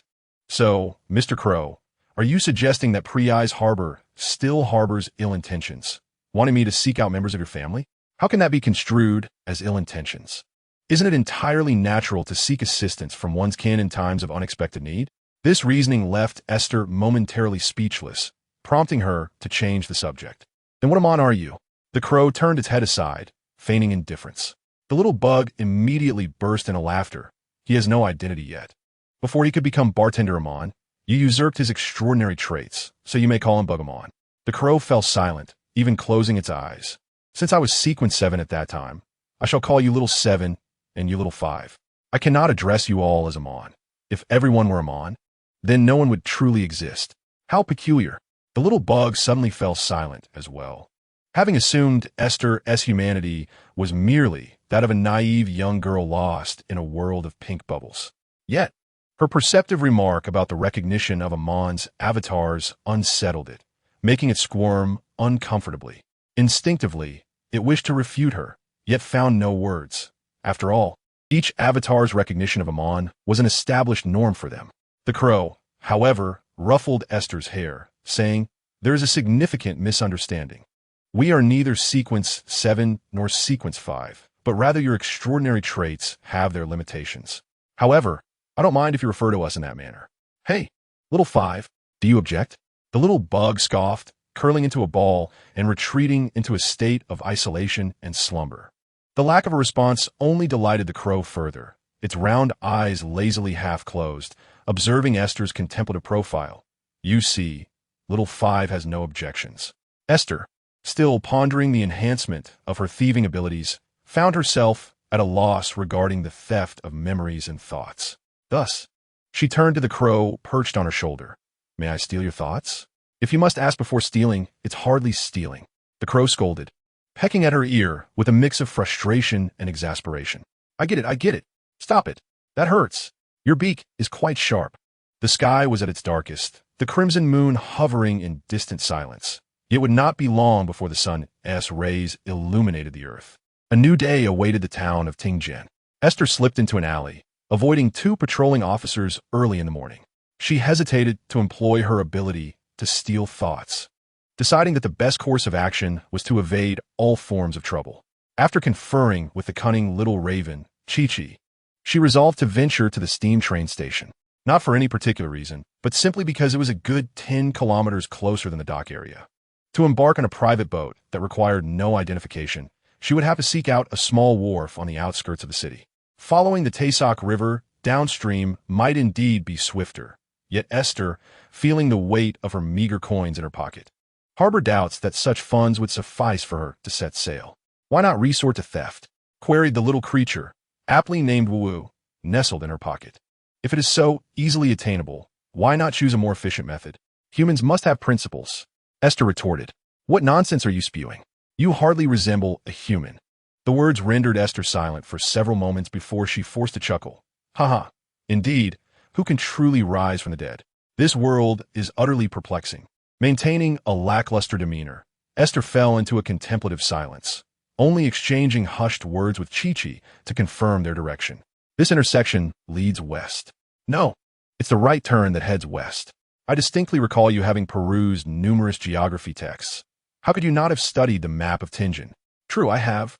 Esther replied nonchalantly, but my sense of direction pales in comparison to yours. Avian creatures possess an innate advantage in this regard. You're merely making excuses. No, I'm complimenting your intelligence. Chi-Chi fell momentarily silent. Boring. Take the next fork left and walk straight to the end. Esther cheerfully entered the steam train station, her unusual attire making her resemble a rebellious girl running away from home. Yet her spirits soared as brightly as the azure September sky. Her life in Tianjin had come to an end, and she stood on the brink of embarking toward uncharted territories. Though challenges loomed ahead, Esther brimmed with aspirations for her new life. As Chi-Chi suggested, this was an excellent pretext to escape the shadows of the night. Esther did not wish to remain confined behind the gates of Chanis forever. She had fulfilled her vow and was beginning to fade from the memories of others. There was no turning back for Esther. Moreover, she had ascended to Sequence 5, which instilled her with newfound confidence. She yearned for a broader world to uncover further avenues for advancement. Yes, one day I shall stand before Insangweir and repay him in kind. Filled with conviction and purpose, she found herself invigorated. Yet, just minutes later, her elation dissipated as she stood indecisively at the ticket counter. Chi-Chi sighed in exasperation. If only Esther would dutifully play the part of a thief, she would not be thwarted in her journey by the cost of a train ticket. Reflecting on the map of Rune, she settled on a compromise. How much is a ticket to Beckland? The cheapest third-class seat will suffice. Chapter 63. A new objective. The land of hope. Beckland, the city of all, the land of hope. Seated on a bench in the waiting area, Esther quietly observed the ebb and flow of the crowd, clutching the third-class ticket for the steam train scheduled to depart in half an hour. Setting aside the resplendent scenes described in books and the central world depicted in magazines, Esther possesses but a scant understanding of this city. Akin to her limited grasp of extraordinary powers, having only encountered the most superficial layers. For the kingdom of Rune, the capital Beckland naturally emerges as the nucleus of commerce, industry, and culture. Speculators flock here, each seeking their ideal springboard, yearning for ascension to greatness. Many others, however, converge upon the eastern factories in pursuit of livelihood, binding their existence to the billowing smoke of chimneys that release thick fog day after day, striving to maintain life at the barest threshold of sustenance, until every last vestige of value is wrung out. The banks of the Taesak River, the deeper one ventures, resemble two disparate worlds. The eastern district struggles in poverty, while the western district revels in a cacophony of revelry and feasting. The Beckland Bridge and ferries connect these realms, with countless individuals and goods flowing through the city's capillaries, weaving the most dazzling stage of the southern continent. Esther is already contemplating her landing point. The bridge district, rife with a mlang of powers, is perilous, yet it offers a simpler pursuit for traces of the wild, extraordinary beings. Opportunities abound here, but so too do disputes. The Eastern District is even more chaotic than the Bridge District, yet it provides better concealment and job prospects, with its advantages and disadvantages equally pronounced. Hillstown District reigns as the titan of Rune's economy and finance, hosting the stock exchange, Note Exchange, and Future Center, where various renowned corporate giants secure their foothold, driving land prices far beyond Aiste's consideration. However, in terms of employment opportunities, she believes this area must harbor niches for those willing to navigate murky waters, perhaps even leading to strokes of fortune. The Jewwood district, adjacent to the Taesak River, is primarily inhabited by closely knit affluent groups. Yet its stability renders it unsuitable for someone like Aiste, who harbors secrets and possesses limited funds for expenses. Long-term rentals here would impose economic strain on her, especially since many landlords require proof of tenant identification. The Northern District features St. Samuel's Church of the Night Church, while St. George's District boasts the St. Highland Cathedral of the Church of Steam and Mechanics. And Jewwood District is home to the St. Wind Church, all of which she chooses to overlook. Aiste remains ever mindful of her unique luminescence. Xiao Qi and Xiao Wu appear at odds with the official extraordinary beings, and she is unwilling to confront any risks of capture. Moreover, no law dictates that she must adhere to a religion. The clamorous dock or factory districts are dismissed, while the Southern District seems a viable option. Though pollution is quite severe, the environment is comparatively stable relative to the Eastern District, prompting her to explore that vicinity. The shrill whistle of the steam signifies the roaring coal, water, and heat, with the incessant hissing of steam embodying the breath and heartbeat of these colossal iron entities. The immense steam locomotive emerge upon the tracks, its levers, gears, and axles extending the force to the wheels behind, allowing this magnificent serpent to advance unrelentingly along its designated path, tirelessly traversing every corner where the rails were laid, significantly reducing the cost and risk of long journeys for ordinary people. Aiste felt the faint tremor beneath her feet and could not help but marvel at the wonders of the world. Perhaps history is always similar. The people here are now inventing steam trains and telegraphs, and perhaps in the future, they will also invent batteries and telephones. She gazed at the creation that crawled along the tracks, continuously exhaling thick smoke into the sky, and mused, "Oh, the wisdom of humanity. Even as extraordinary power renders life fraught with peril, this world strives to progress along the path of development. It is merely that Emperor Rossel has given it a vigorous push, hastening the emergence of many innovations upon this continent." Aiste harbored no such ambitions. Cradling little Seven in her arms, she joined the throngs of passengers queuing to board the steam train. The third-class carriage offered no fixed seating, only a carriage number, and passengers unfortunate enough might find themselves without a seat. However, Aiste's luck was not too dire. She found an empty spot by the window. Soon enough, however, a corpulent, middle-aged gentleman squeezed in, carrying 4 leather suitcases. Once seated, his luggage occupied a considerable amount of space, and he apologetically greeted Aiste, to which she responded with a smile. As the scenery outside began to shift, the steam train set forth on its journey to the next destination, making several stops before arriving in Beckland, a trip that would take 4 hours. The gentleman removed his bowler hat and produced a handkerchief, diligently wiping the beads of sweat from his balding forehead, while the soft, brown hair at the back of his head clung together. His ruddy nose glistened, and from his labored breathing, it was evident that he had likely rushed to catch this train. The gentleman's respectable suit, wrinkled from his vigorous exertion and strained by his girth, was further compounded by his attempts to fan himself with his hat, striving to cool down swiftly. The once crowded third-class carriage became impassable due to Jacob's several suitcases occupying the aisle, leaving no room for others to pass. Jacob could only apologize repeatedly in the face of discontented glances until the train increased its speed, at which point no passengers approached to seek a seat, leaving only Aiste and this gentleman together. Aiste discreetly glanced at him from the corner of her eye before redirecting her attention to the scenery outside. Tingen gradually receded behind her.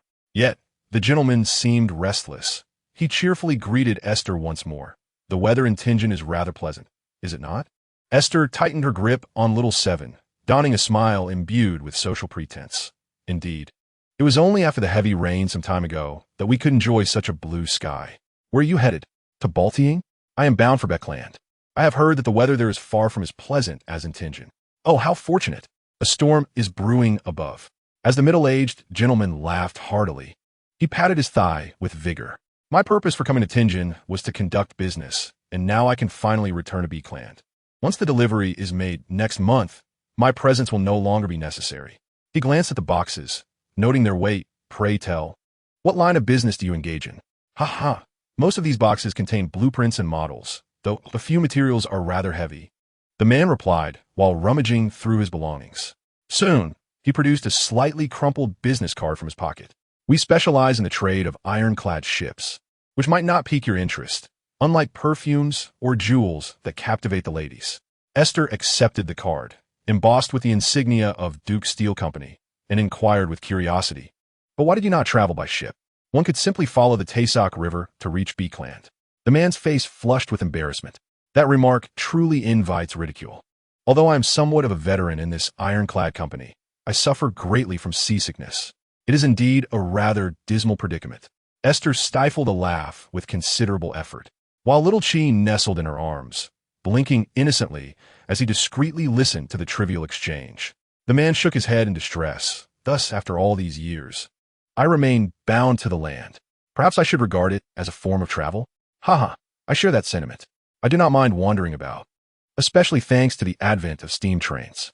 Indeed, it is my first experience aboard a steam train. Technology truly transforms our lives. The man's eyes sparkled with enthusiasm. That is a profoundly philosophical statement. Aiste quickly fabricated a response. Perhaps it is a quote from Emperor Roselle. I merely overheard it. She mused, when faced with uncertainty, it is wise to defer to a century-old compatriot. After all, he cannot rise from the grave to reprimand me. In her musings, Aiste momentarily forgot about her own resurrection. She learned that the middle-aged man was named Jacob Barry, and she introduced herself as Aiste. She opted not to use a pseudonym, as she deemed it irrelevant given their fleeting encounter on the train. After all, they would soon be forgotten. However, upon hearing that Aiste lacked a surname, Jacob's gaze revealed a hint of sympathy, though he refrained from probing further. Instead, he extolled the virtues of Beakland before shifting the conversation to Aiste's intentions for her journey there. Are you seeking employment? He asked. Yes, that should be quite common, no? People from all corners of the world venture to Beakland in hopes of fortune. Jacob chuckled, shaking his head in disagreement. That may be the case for merchants. But at your young age, you could thrive in Tianjin without the need to venture to the East District. Is the East District in such dire straits? The East District, the industrial zone, is all the same. Jacob lowered his voice, seemingly wary of being overheard. To the factory owners, workers are merely cogs in a machine. A faulty part is simply replaced rather than repaired, as it is more cost-effective. Aiste was well aware of Jacob's intentions, particularly when more affordable and innovative components were available. Jacob cleared his throat and resumed his usual tone, stating, "Since you already know, why venture there? A leisurely stroll would suffice. Moreover, you have arrived too early. You might enjoy the Russell Memorial Exhibition at the Kingdom Museum next month." Gently caressing the feathers of her pet crow, Chi-Chi, Aiste observed as it looked up at Jacob and called out. For reasons unknown, he concealed the white ring around his right eye, appearing indistinguishable from any ordinary raven in a cemetery. Unable to suppress his curiosity, Jacob inquired, "Is this your bird?" "Yes, its name is Chi-Chi." "How peculiar. I rarely encounter anyone who keeps a crow as a pet." Aiste smirked slightly, responding, "Sometimes I feel it is even smarter than I am, making it more like a friend." Jacob burst into hearty laughter, dismissing Aiste's remarks, and began to caution her to remain vigilant while out and about, advising against venturing into the East District if possible. His demeanor stood in stark contrast to the praise he had heaped upon Beakland just moments earlier. While Aiste found his concern amusing, she was also grateful for this gentleman's earnestness. The presence of a loquacious companion made time seem to fly. Jacob's sincere and warm personality provided Aiste with a wealth of information about the local conditions in Beakland, enriching her understanding far beyond what books and magazines could convey. She found this perspective from a local to be immensely gratifying. "You truly are a good person, Jacob. Your company is bound to prosper." "Alas, business is hardly so straightforward. Our boss is quite troubled. If only we could secure new investments, we could embark on the grand plan to introduce ironclad technology into the commercial shipping sector. Do not fret. Perhaps a noble patron will one day take an interest in your venture and offer support." "Haha, that would be splendid indeed. Just as long as I'm not obliged to accompany that esteemed client aboard." After disembarking at the Beakland station, Aiste quickly bid farewell to Jacob. Not wishing to delay the kind gentleman in his duties, and decided to explore on her own. Perhaps due to the fine craftsmanship of her coat. A hand suddenly emerged from the throng, reaching toward her pocket. Aiste did not impede the person's actions, allowing them to fish out a few coins. However, as she took a step, she inadvertently collided with the individual. Clearly taken aback by Aiste's strength, the thief stumbled and fell. Aiste promptly apologized. Smiling as she helped him up, Chi cawed twice from her shoulder, drawing the attention of several passers-by. The thief muttered a few curses before hastily retreating into the crowd, evidently eager to avoid further scrutiny and concerned that Aiste might discover his thievery. As Aiste gently caressed the additional banknotes nestled in her arms, her smile grew increasingly sincere, and she leisurely made her way towards the station's exit. Exchanging pennies for souls proved to be an exceptionally lucrative endeavor. After all, one could not pass up such an opportunity. Little Seven leaned in conspiratorially, whispering in her ear, "Isn't that akin to theft? I am merely reclaiming what was taken from me. This is what one might call an equitable exchange. That hardly qualifies as equivalence. Those few pennies represent a tenth of my wealth, and the souls I acquired were merely a reflection of his own fortune. I certainly do not intend to take more than I am due." Little Seven's gaze grew increasingly scornful, and the expression on the crow's face seemed entirely fitting. "Do you genuinely believe your actions are just?" Aiste shook her head. "I have merely returned his malice in kind. Since he chose to act against me, it is only fitting that fortune favors me while misfortune befalls him. I am not inherently virtuous. Rather, I have simply encountered individuals worthy of my kindness." With a sigh, Little Seven felt a pang of sorrow for Aiste's unwavering convictions, yet also found it intriguing. Eagerly anticipating the day she might shatter her own moral boundaries. What if there comes a day when you must forsake such kindness? When survival hinges upon betraying your principles, or using others as stepping stones? Aiste opened her mouth to respond, but found herself at a loss for words. Little Seven smirked, clicking her tongue in delight. Hypocrisy, truly a remarkable quality of humanity. Chapter 64. A new arrival's confusion. Can one genuinely navigate life using others as mere stepping stones? Aiste found herself unable to articulate an answer to this question. Undoubtedly, she cherished life, relishing the fragrance of flowers, the sweetness of confections, the warmth of sunlight, the chill of the wind, and the bustle of crowded streets. Each experience was an integral part of her existence. Yet, following her resurrection, a portion of her innocent hope for this world had perished alongside her. Now, for Aiste to sacrifice for another would require that the individual be someone she deeply valued and cared for. Her remaining sense of justice and courage was insufficient to compel her to recklessly embrace death again. She felt a palpable fear of mortality. "I wonder how the captain and the others are faring," Aiste pondered, stepping off the platform and sneezing beneath the thick, hazy gloom. While it lacked the ferocity of the sandstorm she had previously witnessed, the cloying fog that persistently enveloped Beckland rendered its once clear skies a mere jest. Aiste gazed upward at the nearby buildings, occasionally catching sight of a few Gothic structures towering above the slopes. No wonder the people of Beckland are so fond of discussing the weather. Mr. Jacob is particularly enamored with the skies of Tingen. If I were to reside here for any length of time, I would likely find myself dragging a chair outside to bask in the sun whenever a clear day graced us. Little Seven nibbled at her ear. "Which district do you intend to visit?" I had planned on heading to the southern district, but the pollution is far worse than I anticipated. The southern district is likely even more dreadful. Suddenly, a small head peeked out from the pocket of her coat. "We have a VIP passage in Beckland that can take us to far more entertaining locales." "Ah, indeed. That sounds like a splendid adventure." With a mischievous tone, Xiao Qi chimed in. The attitudes of both individuals sent a chill of inspiration coursing through Aiste, who shook her head repeatedly, declaring, "No, no, no. I shall remain in Beckland for now. I possess none of your peculiar adventurous spirit." "Boring creature," Xiao Wu retorted, retreating with disdain at Aiste's concession. After a groan emanated from her stomach, Aiste's immediate goal became to satiate her hunger. She traversed 2 streets and selected the most economical CAF, ordering a set meal comprising a 9-penny sandwich. This was indeed the cheapest option, as anything less would only consist of various coffees or afternoon tea pastries, utterly insufficient for filling her belly. The vicinity around the station was undeniably overpriced, prompting Aiste to fondly reminisce about the prices on Iron Cross Street. As she extracted a slice of bacon from her sandwich, she offered it to Xiao Qi. who had been fixated on her. However, this was a misunderstanding. Xiaoqi was merely observing the pained reluctance on Esther's face, yet was more than willing to accept food from her. He had no intention of revealing to Esther that he could scavenge for food outside, perhaps pilfering some fries from the dock. After his fate was severed, Xiaoqi lost his ability to revert to human form. The connection to his identity as a Mon forcibly severed, a true manifestation of the retribution for the powers of the fated Trojan horse. Presently, Xiao Wu, still in his worm-like state, remained oblivious to this reality. Thus, the name Xiaoqi resonated more closely with his self-perception than a Mon ever could.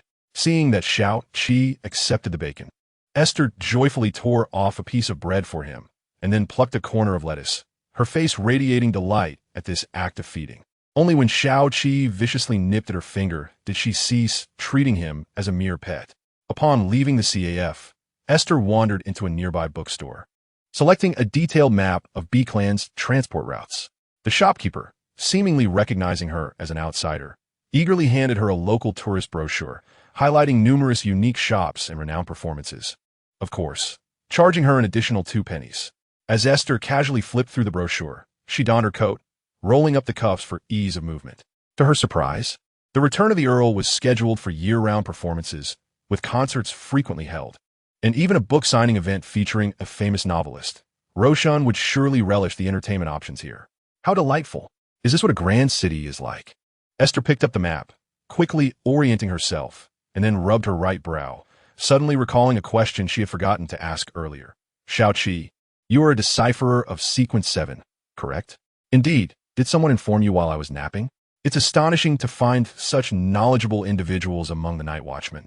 Well then, what is Xiao Wu's sequence?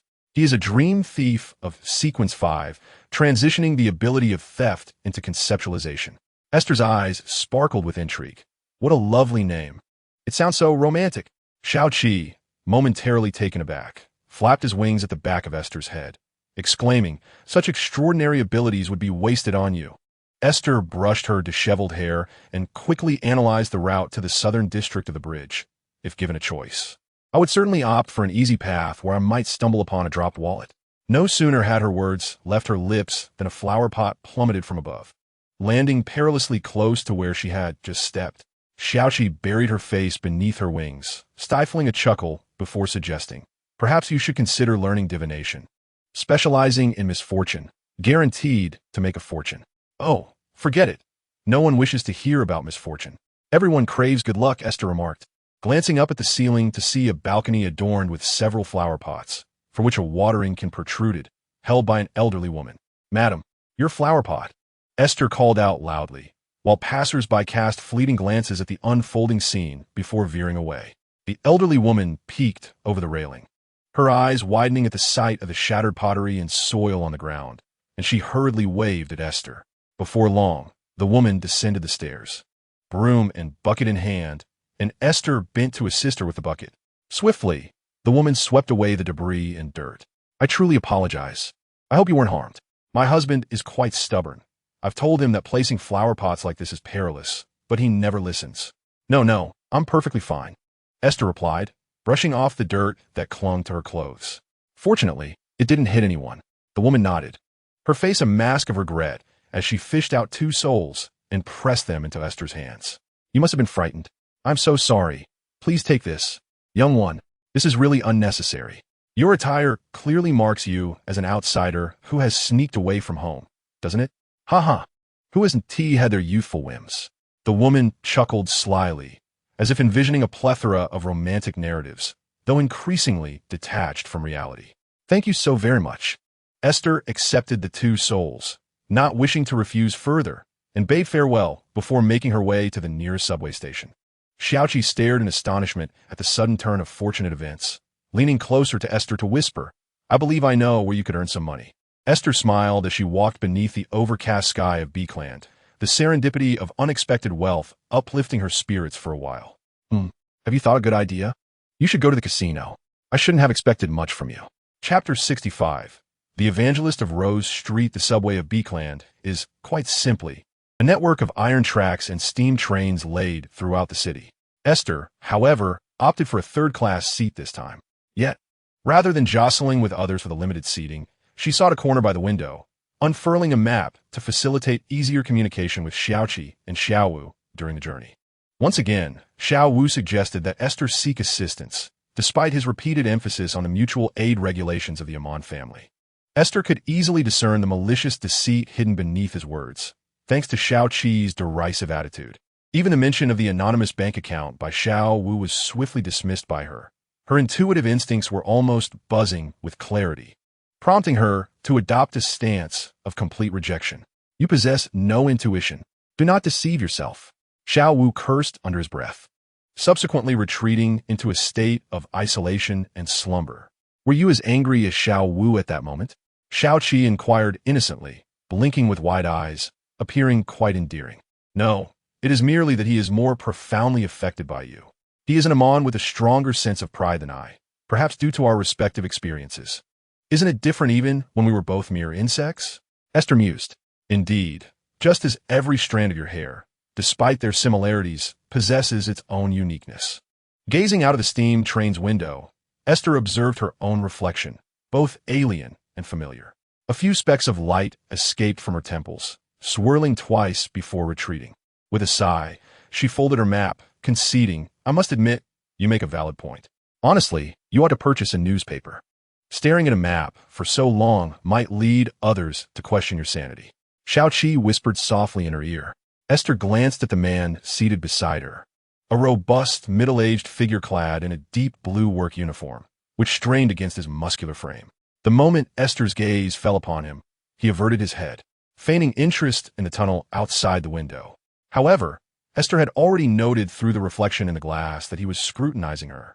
He had boarded 2 stations prior and had only approached her during the last stop, leveraging his height to glance at the map that partially obscured her face. He continuously surveyed her surroundings, promptly displacing the individual who had originally occupied the seat beside her. Once he realized that no one else was approaching Esther, the man's gaze intensified, exuding an excitement akin to a hyena sensing its prey. Do I appear so easily bullied? This is quite troublesome, Esther muttered softly, her voice drowned out by the rhythmic clatter of the train. As the steam train approached its next destination, the south district of the bridge, Esther rose slowly, making her way to the door.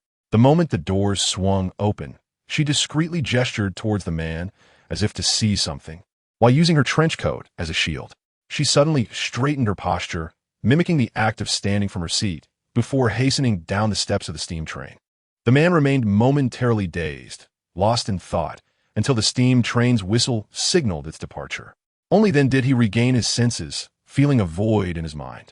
He quickly scanned the area, but the young woman with the light golden hair had vanished without a trace. Due to her unfamiliarity with the art of ethereal theft, Esther had been so tense moments ago that she seized everything she could pilfer, including the man's impending actions and numerous memories. For an ordinary individual, such an intrusion is utterly insurmountable. Under Esther's excessive force, the man's thoughts were even suppressed into several minutes of blankness.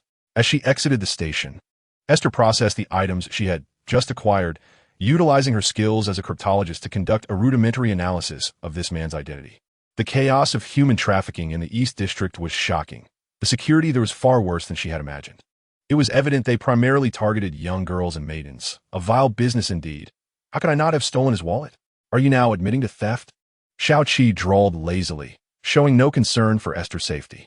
A sequence 5 dream thief, augmented by the peculiar abilities of the luminous spots, should easily be able to handle an ordinary person. If not, it would be better for Esther to be parasitized by another Amon.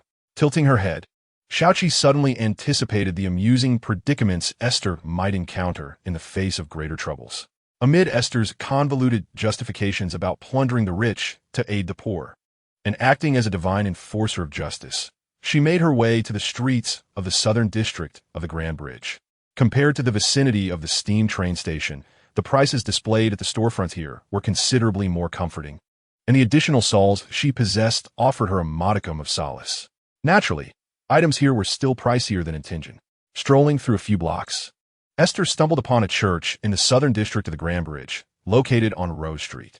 Its golden spire reflected the daylight beyond the haze, resembling a finely carved sand castle standing out amidst the reddish-brown and slate-gray rooftops.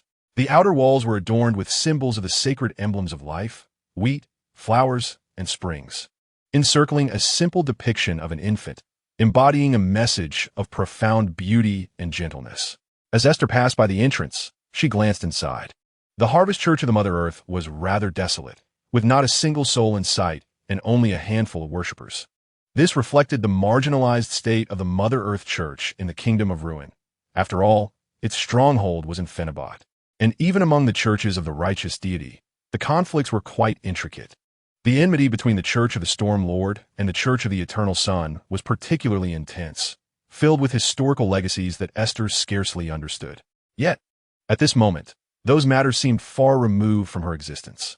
Esther continued her stride towards the other end of the street, intending to seek out affordable housing nearby, the kind that did not require identification. It occurred to her that she ought to obtain an identification document. Otherwise, her job prospects would be severely limited. Just then, someone emerged from the church and called out to Esther, who was about to leave. "Madam, would you care to come in for a moment?" Esther turned to look back, and there stood an exceptionally tall man, dressed in clerical garb, adorned with a bishop's soft hat emblazoned with golden wheat symbols. His pale blue eyes radiated a gentleness that seemed incongruous with his robust physique. His face was etched with deep, distinct wrinkles, and his light brows rested steadily in a horizontal position, reflecting a tranquil and serene emotional state. With nothing of great importance at hand, Esther approached him with composure, her little companion, Chi, also surveying the bishop with her. However, as she drew nearer, Esther immediately regretted her decision. The bishop was towering. She could only guess he stood over 2 meters tall. As she positioned herself closer, it felt as if she were nearly being overshadowed by a wall. And speaking while looking up strained her neck. "Good day, Bishop. I am merely curious, and harbor no intentions of offense." The imposing bishop offered a slight smile and gestured for Esther to enter the Church of the Earth Mother. Sensing no forewarning from her spiritual intuition, Esther chose to avoid raising his suspicions and quietly followed behind him. Inside the church, there was no one else present. The hall was lined with heavy wooden benches, awaiting the faithful to place their minds and bodies in repose. The candlesticks on either side were impeccably polished, and at the far end, a grand emblem of life basked in the best light, its radiance filtering through stained glass depicting gardens, streams, and golden fields surrounding the central infant. Esther hesitated to engage with official extraordinary beings due to her own status as one. Yet she harbored no aversion towards clergy from various churches. In her view, she did not believe that the presence of an individual would draw the gaze of a true deity, especially after her experiences with the Nightwatchers of Tenjin. Having never encountered ritualistic magic or the spirit realm, her perceptions of the true gods had become somewhat skewed. Surely, divine favor should not be as commonplace as cabbage is strewn about. Esther mused. However, this bishop seemed to possess an extraordinary quality. A faint familiarity in the power emanating from him. Yet his own restraint left her uncertain as to where she had felt a similar extraordinary force. Should an unforeseen event occur, she felt confident in her ability to escape.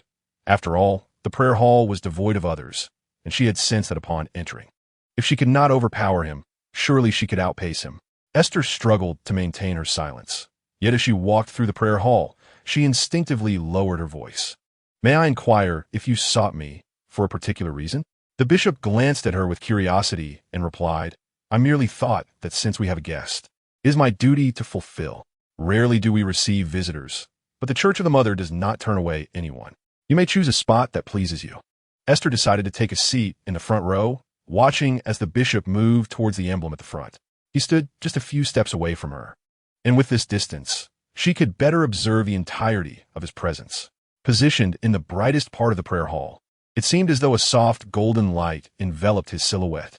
The bishop's broad forehead and pronounced cheekbones, along with his chiseled features and prominent nose, are quintessential traits of the Vuzak people, complemented by his towering stature. Legend has it that the inhabitants of the Vuzak Empire possess the bloodline of ancient giants, granting them an extraordinary height, with both men and women enjoying an innate advantage in size. Under Esther's gaze, the bishop smoothed the folds of his brown ecclesiastical robes, his hands resting before him in a gesture of humility. He needed not refer to the sacred texts. The familiar phrases flowed effortlessly from his lips, reverberating through the tranquil and solemn prayer hall. A gentle breeze caresses the wings, weaving a jubilant melody over the golden wheat fields. The zephyr whispers softly to the vibrant flower meadows, carrying the essence of autumn's tender waves. The mother draws closer to the earth, where an infinite symphony of sounds, shadows, and light frolics upon a child's cherubic cheeks. The vastness of the land and the meandering streams seem to ripple with the enchanting smiles of myriad beings, all culminating in the joy of harvest. As the bishop's verses filled the air, Esther gradually relaxed, while Shao Qi settled upon her lap, allowing her to gently stroke his feathers, though his half-closed eyes remained vigilant. Esther, entrusting herself to her spiritual intuition, inadvertently overlooked the finer details that Shao Qi perceived with clarity. The bishop's palms bore the thick calluses of years spent wielding a sword, and his presence was imbued with the scent of bloodshed. Chapter 66. The fruit of misalignment and contradiction in the resonant timbre of the bishop's voice. Esther listened to the poetic cadence of the sacred texts, which unfurled within the prayer hall like an ivy climbing the high walls, nourishing the twilight with its verdant bounty, or perhaps tinting the waning sun with the fragrance of wheat. However, her mind began to wander as she heard a dull, thudding sound, interspersed with indistinct shouts. Indeed, there were only the two of them in the prayer hall, and she blinked in confusion, casting a glance at the raven, Shao Qi, whose disgruntled gaze met hers. The dusk had settled, and she realized she had squandered a considerable amount of time here. Sensing Esther's desire to depart, the bishop extended his arms, concluding their one-on-one sermon with a series of exaltations to the revered name of the Earth Mother, before he descended to sit beside her on the long bench, maintaining a respectful distance of over a meter. Esther patted the bench beneath her and could not resist inquiring about her earlier puzzlement. "Bishop, have you ever considered ordering a wider chair? These benches, which seem adequately broad for an average person, appear rather narrow for your stature." "I prefer to be addressed as Father Ostrowski," he replied. Esther's gaze momentarily drifted, a wave of inexplicable melancholy washing over her. "Very well. You seem troubled. If you bear any worries, the mother is willing to open her embrace to anyone. May you also come to appreciate the beauty and joy of all things flourishing." "Young one." Esther hesitated, her gaze fixed on the sacred emblem, bathed in the golden hues of the evening sky. She leaned slightly back, acknowledging her burdens. "Indeed, I carry many worries. Do you know of any reasonably priced rental accommodations nearby? Preferably those that do not require identification. There is an apartment at 7 Lily Street. It's a studio, albeit with a shared restroom. The rentals from 5 to 11 Preston Street, close to the riverbank in the northwest, are also available. With the landlord residing at number 4, you may mention my name to him. The resident at 9 Wilder Street has 2 townhouses, though they are rather costly. Rooms are available at 11 and 19 Riverbend Avenue. You might earn the trust of those 2 households if you are alone." After a long string of options, Father Ostrowski pinched the bridge of his nose, revealing a look of fatigue. He was indeed striving earnestly to assist Esther. "I recommend the apartment at 7 Lily Street. The landlord is exceptionally strict with unruly tenants, resulting in a surprisingly tidy and tranquil environment." Esther quickly compared these addresses with a mental map, feeling a blend of gratitude and resignation as she looked at Father Ostrowski. "Your recommendation is likely due to the proximity of Lily Street to here, is it not? Praise the Mother Goddess. It would facilitate your visits to hear the sermons. I sincerely appreciate your advice. I shall contemplate it earnestly." As the sounds of hammering and curses echoed from the depths of the church, Esther couldn't restrain her curiosity. "Are there others here?" Father Ostrowski responded with calm assurance. "Yes. Your perception is rather remarkable. A vampire is confined in the basement." "Wow, a vampire? Did you capture him?" Esther's excitement was palpable. She had perused ancient texts about such mythical beings, but had never encountered one firsthand. He lost his way and inadvertently entered the church. He appeared quite agitated, so I can find him below, gradually conducting my ministry. Esther nodded, opting not to delve further into the matter.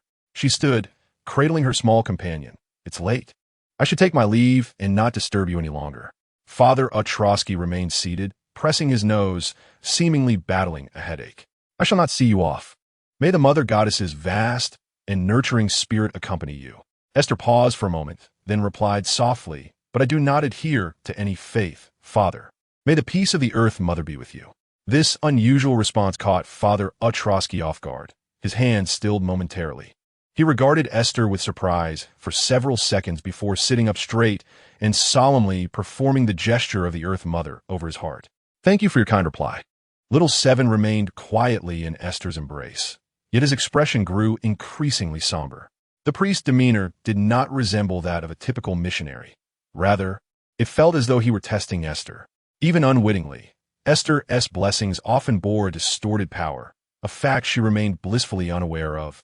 Aiste found herself perplexed by Father Otrowski's words. In haste, she waved her hand and turned to exit the prayer hall of the Harvest Church. The fading rays of the setting sun were refracted through the stained glass, casting scattered fragments of light upon the ground, akin to shattered shards that fell into the depths of Father Otrowski's eyes. His previously turbulent gaze, burdened with pain, gradually transformed into a semblance of tranquility. He softly recited another passage from the doctrines of the Earth Mother. "The sweat of labor nurtures the soil, the wheat dances in your smile of abundance. The diligent shall receive their due reward, and the suffering shall find warmth in compassion. The winter frost may render you joyless until the hands of infants cradle laughter, ushering in the rejuvenation of spring." Father Otrowski posed a significant question. As they neared the point where Harvest Church was nearly out of sight, Xiaoqi suddenly flapped her wings, breaking free from Aiste's embrace and returning to her shoulder. "Did you notice something? He seems to be extraordinary, and his rank is likely not low. Did you not perceive the occasional murkiness in his eyes?" Aiste nodded, then shook her head. "Yet he is fervently suppressing a dangerous aspect of himself, which speaks volumes of his nature. Moreover, he has offered me several reliable pieces of advice.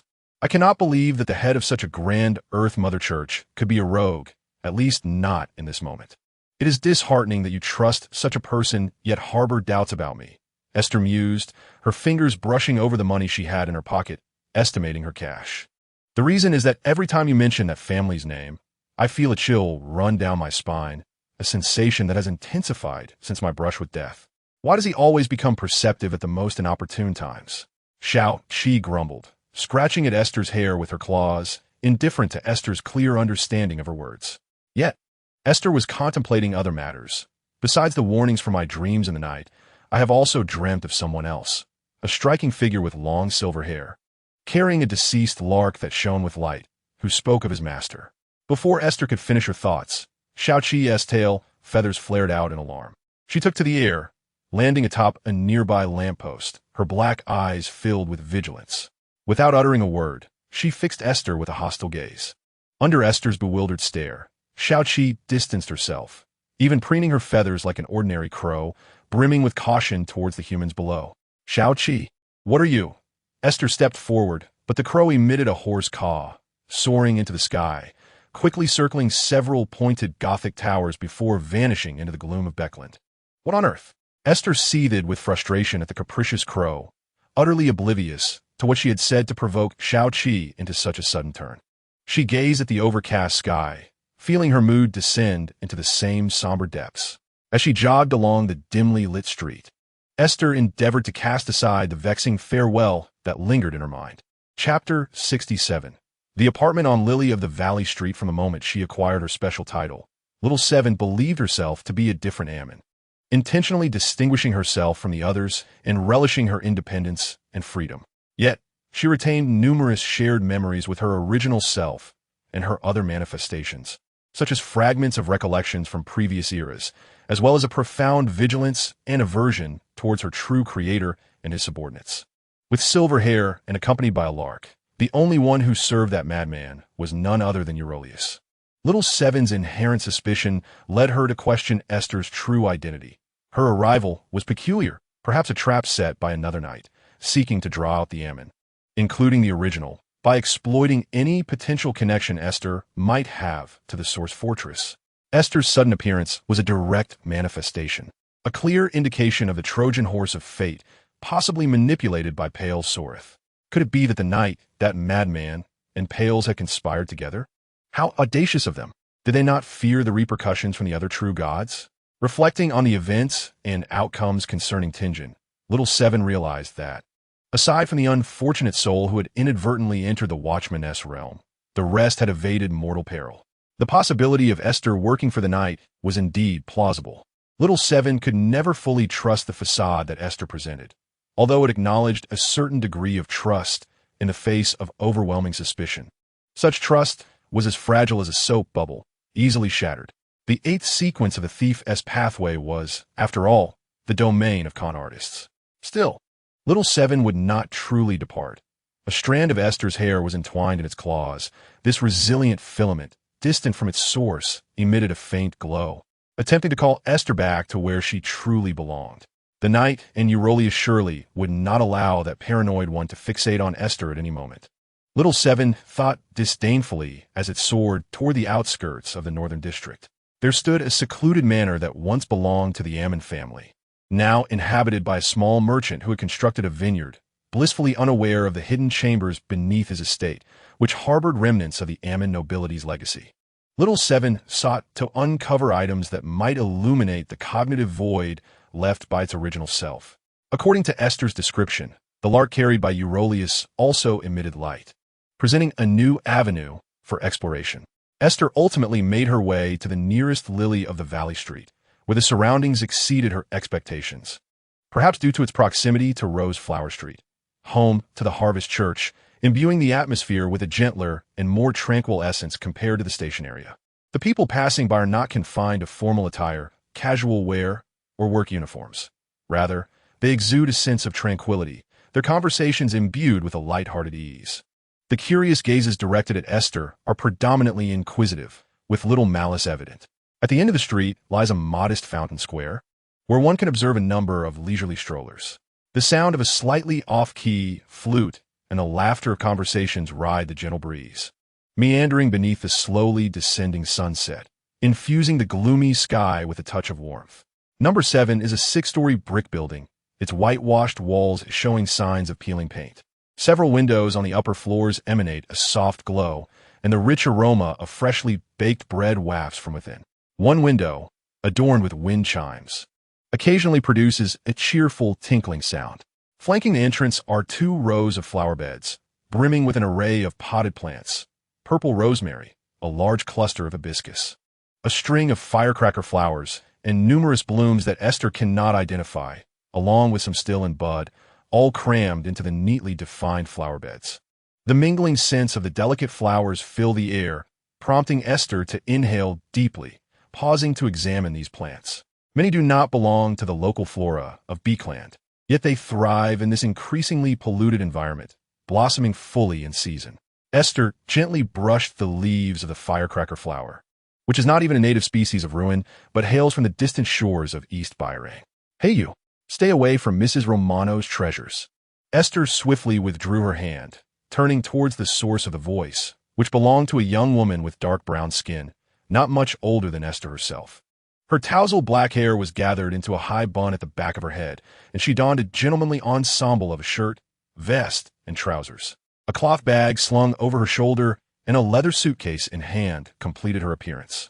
She wore blue and purple feather-shaped earrings, her large, bright black eyes framed by thick lashes, and her full lips and high forehead were accentuated by a vibrant apricot eyeshadow, lending her a vivacious aura.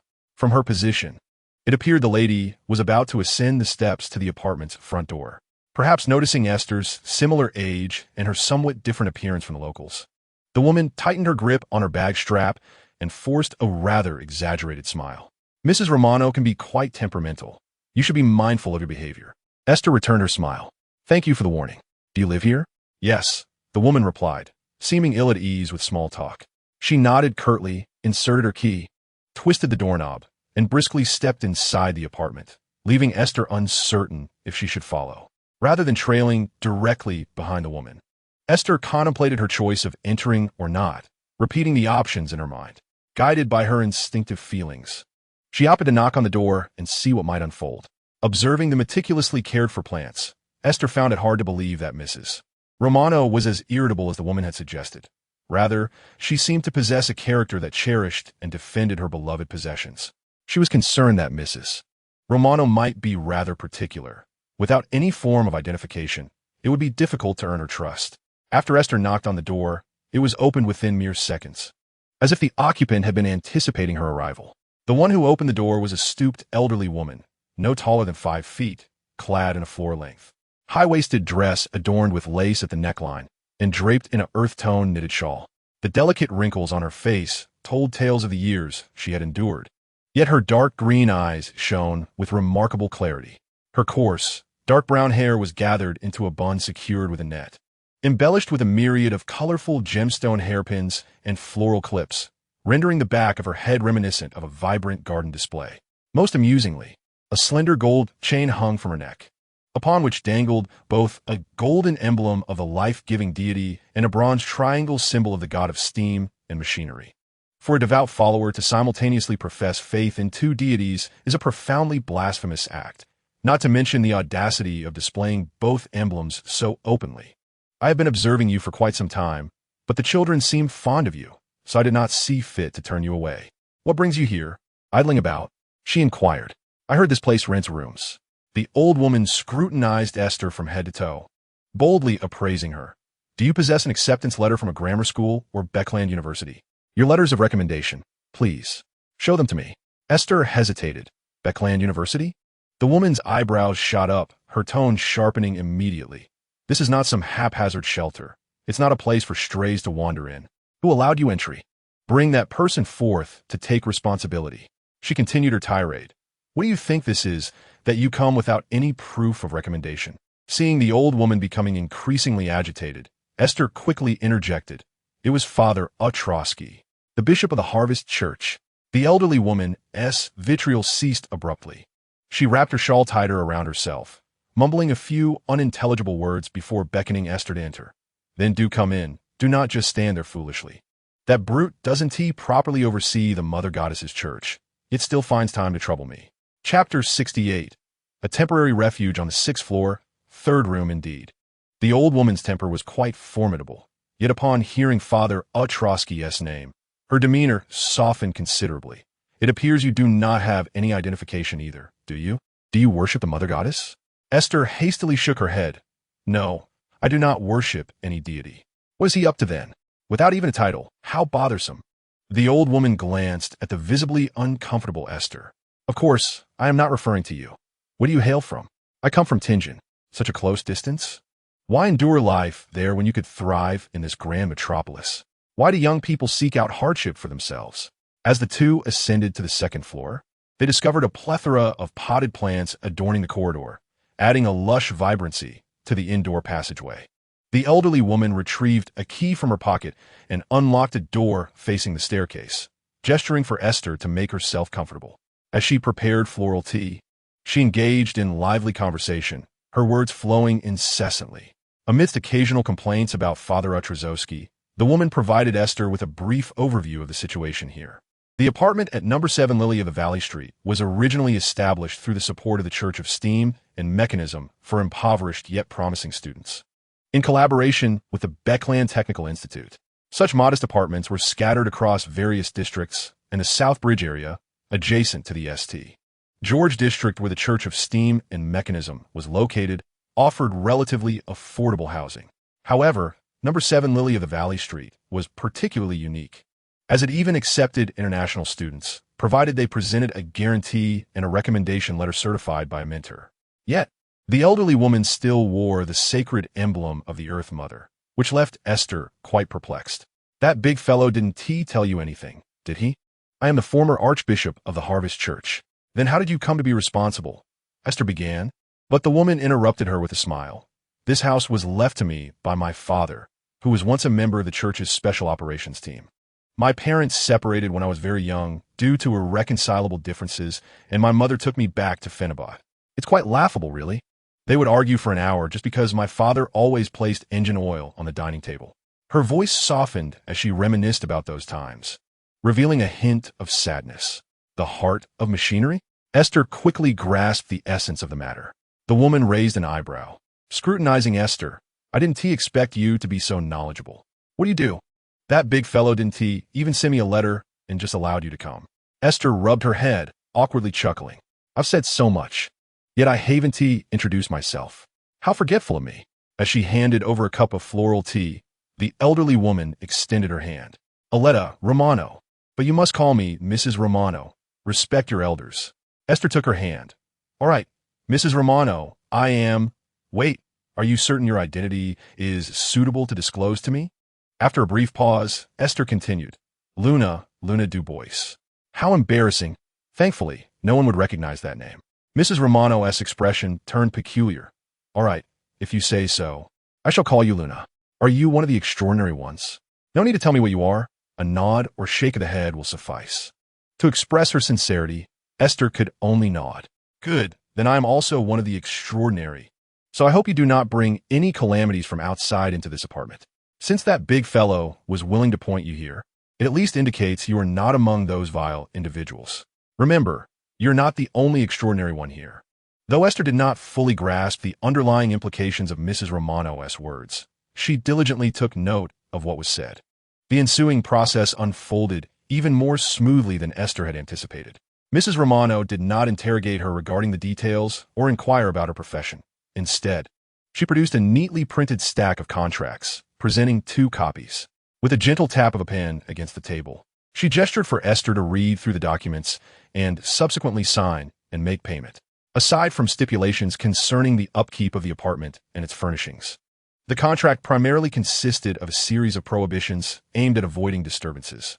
The communal spaces on the first floor included the lounge, dining room, and kitchen, while the second floor housed Mrs. Romano's private quarters. Each floor contained 3 rental units sharing a single lavatory. The rent was set at 5 sol per week.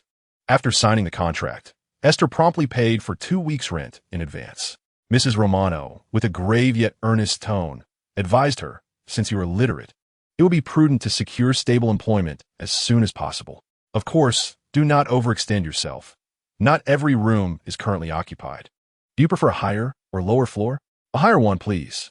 Mrs. Romano rummaged through a drawer and retrieved a large bunch of keys, selecting one, 603. Go upstairs and turn right. All the doors are clearly marked. She cautioned, try to keep the noise to a minimum. The girl downstairs, Miss Byland, is not known for her amiable temperament. Esther found herself momentarily amused, for Mrs. Romano's admonition echoed the very tone of that Miss Byland. Thank you for your generosity and kindness, Esther began, but Mrs. Romano interrupted her once more, seemingly possessed by an unusual eagerness to interject. You've already paid. Such sentiments are futile. As long as you refrain from causing trouble during your stay, you will have the blessings of the divine. I am merely an old woman and lack the energy to oversee every matter. The bookish sorts from the Steam and Mechanics Academy refuse to allow me to raise the rent. Otherwise, you would not be able to afford it. She muttered as she ushered Esther out, leaving her without a chance to express her gratitude. Clutching the key, Esther ascended the stairs, only to encounter Miss Byland at the 5th floor landing. The dark-skinned woman was brandishing several blueprints, forcefully jabbing them against the chest of a red-haired boy, while her low voice was laced with expletives. Upon noticing Esther's presence, Miss Byland quickly cleared her throat and forced a stiff smile, viciously thrusting the blueprints into the boy's arms before storming into the room marked 503. A blueprint fluttered to the ground near Esther's feet, and she instinctively picked it up for the red-haired boy. He was tall and slender, standing as straight as a lamppost. Clad in a beige sweater with a pattern of yarn, his freckled face partially obscured by thick, half-rimmed glasses that concealed his lively light brown eyes. Ah, thank you, he stammered. Candela is always so fastidious about adhering to standards. In Gal's words, she has obsessive-compulsive tendencies. Esther, bewildered by his words, simply replied that it was no trouble and intended to continue her ascent. Are you the new tenant? The semester at Beckland University has long begun. Why have you arrived so late? Esther could only pause, offering a polite smile. I'm not here for university. I merely sought a place to stay. Oh, I see. I am Richie Anderson, a freshman at Beckland University. It is a pleasure to meet you. The freckled boy with red hair blushed slightly as he shifted the blueprints to his left hand, extending his right to shake hands with Esther. Luna the voice. But you may call me Luna. Richie's curiosity was quite pronounced. You are not from Beckland, are you? No, I hail from Tingen. Hey, feel free to call on me anytime. I reside in room 301. It's too bad you didn't choose one of the 2 vacant rooms next to mine. I've longed for a neighbor to engage in conversation with. This presented Esther with a splendid opportunity to learn about her fellow residents, and she was not averse to conversing further with this loquacious gentleman. You seem well acquainted with the inhabitants here. Who else resides on the 4th floor? I know them quite well. I suggested that Mrs. Romano initiate social gatherings so everyone could at least learn each other's names. On the fourth floor, there are Josephine Muller and Agnes Tolpin, both my contemporaries from Lunenburg. The dark-haired one is Agnes, and the blonde is Josephine. The two ladies are inseparable companions. In room 403 lives Galvin Leplias, the fellow who always sports sunglasses. He is graduating next year, studying sociology or psychology, I believe. Such peculiar subjects are beyond my comprehension. On the fifth floor resides Candela Gonzalez, the stern yet astute individual you just encountered. She constantly critiques my blueprints for their lack of precision and refuses to assist me in crafting these objects. Room 502 is vacant, but the gentleman in 501 is quite mysterious, rarely engaging with anyone. You may not wish to be subjected to his piercing gaze. Rooms 601 and 603 are also unoccupied, but in 602 lives known Murphy, who moved in last year. He appears to be a faculty member at a public elementary school in the East District, always coming and going at odd hours. However, Known possesses a gentle disposition. He is well-versed in history and seems to have an affinity for the esoteric, often drifting off during conversations. Richie was indeed quite talkative, and Esther felt her attention waning. She shook the keys in her hand. I am the new occupant of 603. Thank you for the introduction, but I doubt I will remember all of this. Haha, you will remember soon enough. We see each other daily, and faces will become familiar. Thank you very much. I shall head to my room now. Shall I assist you with your luggage? It seems you have none. Richie's enthusiasm remained unabated. It was rare to find someone willing to listen to his chatter, and he was reluctant to let Esther slip away. No, thank you. I can manage on my own. Esther quickened her pace, ascending the staircase in a few strides, leaving the overly talkative Mr. Anderson behind. She preferred to wait for a face-to-face interaction with the other residents. The rapid-fire introductions had left Esther feeling quite overwhelmed. Richie, still eager to continue their conversation, felt hesitant to pursue Esther further. He tousled his unruly red curls and hurried down the stairs, thinking to himself, a new tenant has moved into number 7. I must inform Galena Du Bois. What a peculiar name indeed. Chapter 69. The unusual neighbor's extraordinary suspicion as Esther ascended to the 6th floor. She noticed that the corridor's end differed from those of the other levels, which were adorned with lush green plants. Instead, it featured only an empty ceramic vase positioned directly beneath the window.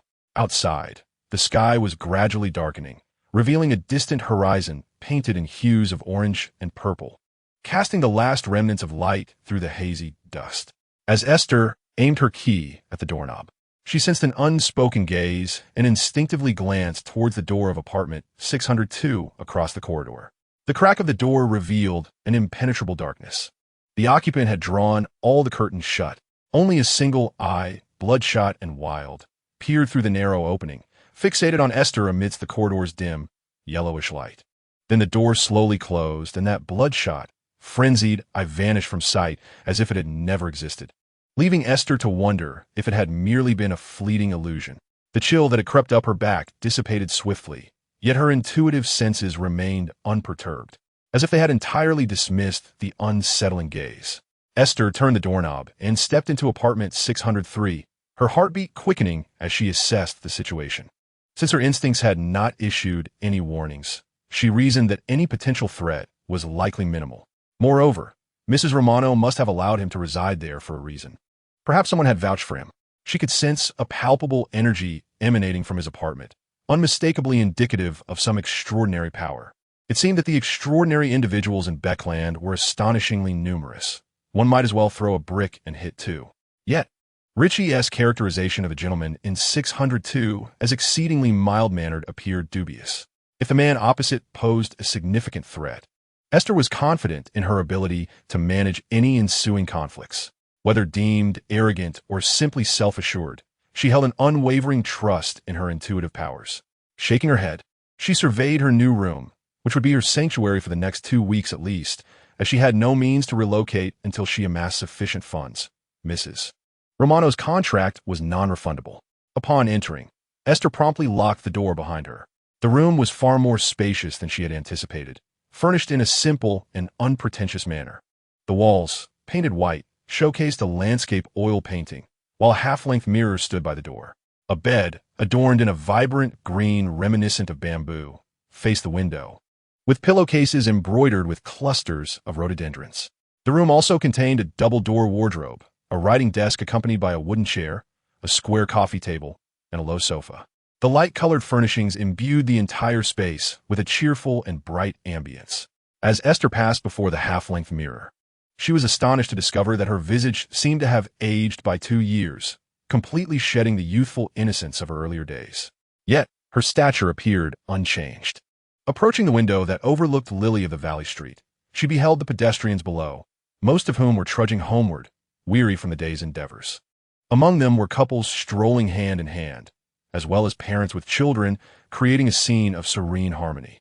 A carriage traversed the broad thoroughfare, its hooves clattering rhythmically against the cobblestones.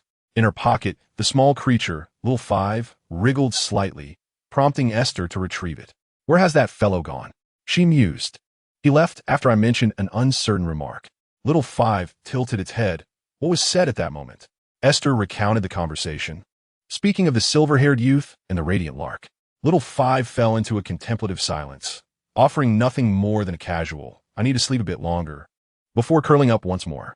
Esther found it impossible to discern whether the translucent worm was genuinely asleep, so she gently placed Little Five back in her coat pocket and hung her coat over the back of a chair.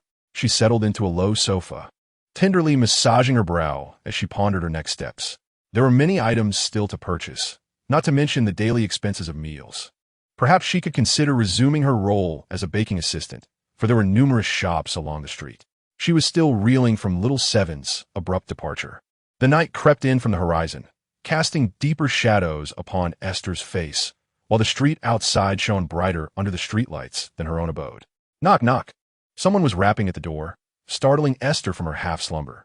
She had been oblivious to the footsteps outside, only realizing someone was there when the knocking broke the stillness. What is happening? Has my perception dulled?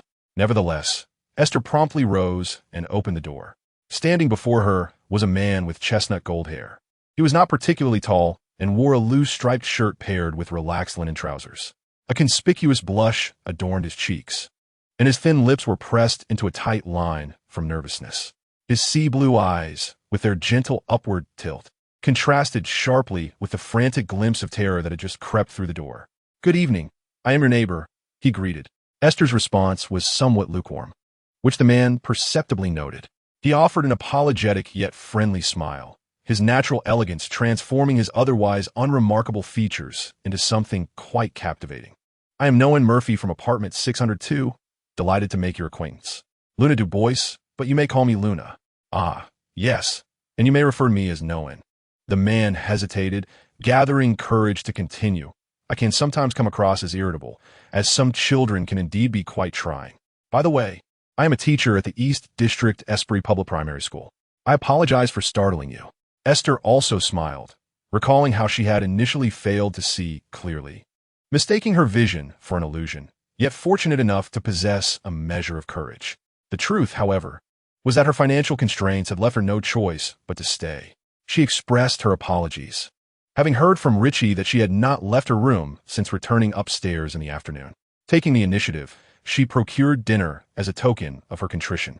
Norrin raised his hand, offering the 2 paper bags he was carrying to Esther. After a moment's hesitation, she accepted one, returning the other to him. "I appreciate your thoughtfulness, but I cannot possibly consume all this. Please keep the other for yourself." Esther did not refuse his kindness, for she was uncertain how long she would reside on Lily of the Valley Street and wished to foster amicable relations with her neighbors. She was also relieved that he did not press further. Norrin felt a sense of surprise at Esther's acceptance, for he had harbored concerns about being regarded with hostility by the new neighbor, only to find her so agreeable. "I had intended to return this afternoon to catch up on sleep, as those children often leave one in a state of worry. I must have appeared quite haggard." Esther smiled faintly. "I can empathize. When one suffers from neurosis and lacks sufficient rest, irritability is an inevitable consequence. How comforting it is to know you understand," he replied. "I shall return to my room now. You have just arrived, so please ensure you rest well." Norrin exhaled with relief and bid her farewell, his fingers whitening around the paper bag, betraying his nervousness during their interaction.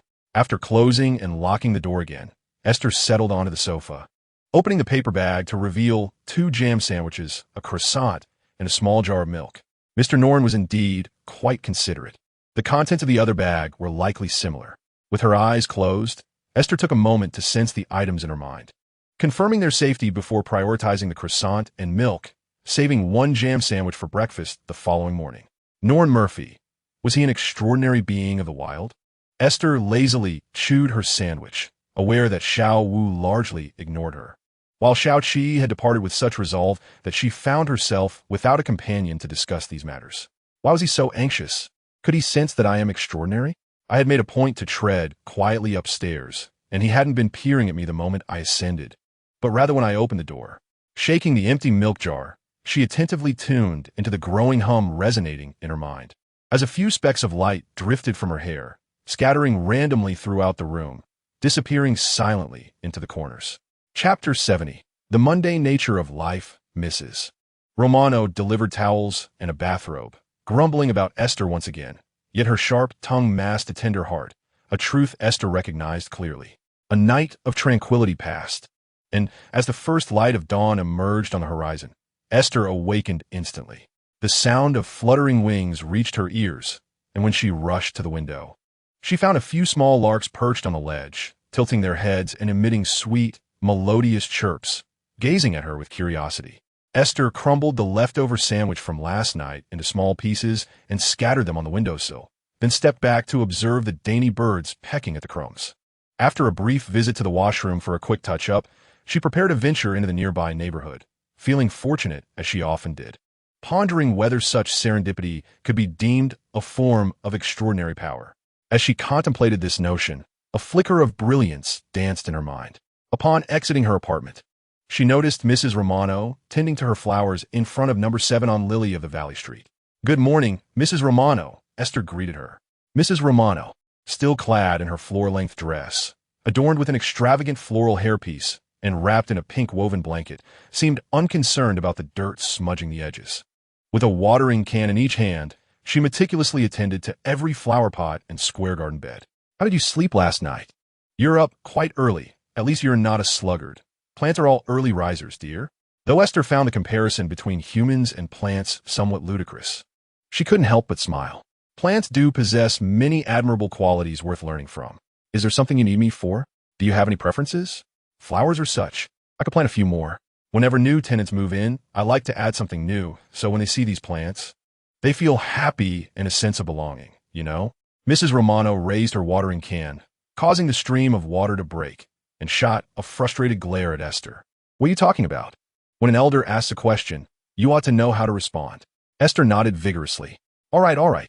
If I must choose a favorite plant, I would say sunflowers." "Ah, I see." Esther stood still, but Mrs. Romano did not spare her another glance, instead beginning to turn the soil in her pots. Several seconds passed in silence before Esther hesitantly spoke up. "Is there anything else, Mrs.?" Romano arched an eyebrow and shot her a sidelong glance. "What are you still doing here? Go on and do what you need to do. I want to be watering you." "Mrs. Romano, you are truly peculiar," Esther muttered to herself before promptly making her way down the street. Besides checking for job openings, she intended to visit Rose Street, as she had some inquiries for Father Ultrafusky. There were too many peculiarities surrounding this apartment until she unraveled the mysteries. Esther decided to maintain a safe distance to avoid getting embroiled in any extraordinary events. If she were to discover that this building, which served as a haven for impoverished students supported by the Church of Steam and Machinery, housed a significant number of extraordinary individuals, it could very well be a ticking time bomb. At the very least, she needed to ascertain Mrs. Romano's rank in the hierarchy. Should she encounter a crisis beyond her capacity to handle, it would be exceedingly difficult for Esther to refrain from offering assistance, thereby exposing her own identity. The foot traffic on Rose Street was always sparse, and the Harvest Church remained eerily empty, devoid of any presence. In the kingdom of Rune, where the night goddess, Lord of Storms, and god of steam and machinery were predominant, followers of other churches were few and far between. Even with the permission to preach, few would willingly forsake their previously held deities. Father Utrosky maintained his serene demeanor as he sat in the front row of the prayer hall, his fingers interlaced and resting gently before his mouth and nose.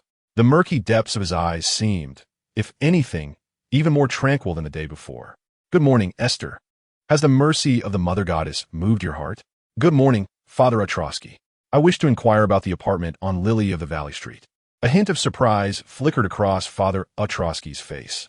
"Has Mrs. Romano not permitted you to stay?" Esther quickly waved her hand. "No, she is a kind-hearted woman, albeit somewhat impatient. She rented a room to me at a remarkably low price. However, the other tenants in the building are rather peculiar. I'm curious if Mrs. Romano herself is extraordinary. She is the former bishop of the Harvest Church. I recall that she was a priest of the Harvest during my mother's time.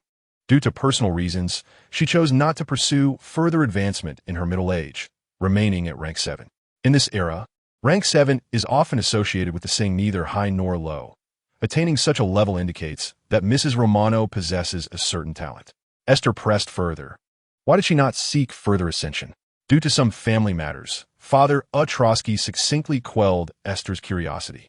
In fact, I encountered a slight incident last night. Are there other extraordinary individuals residing in this apartment?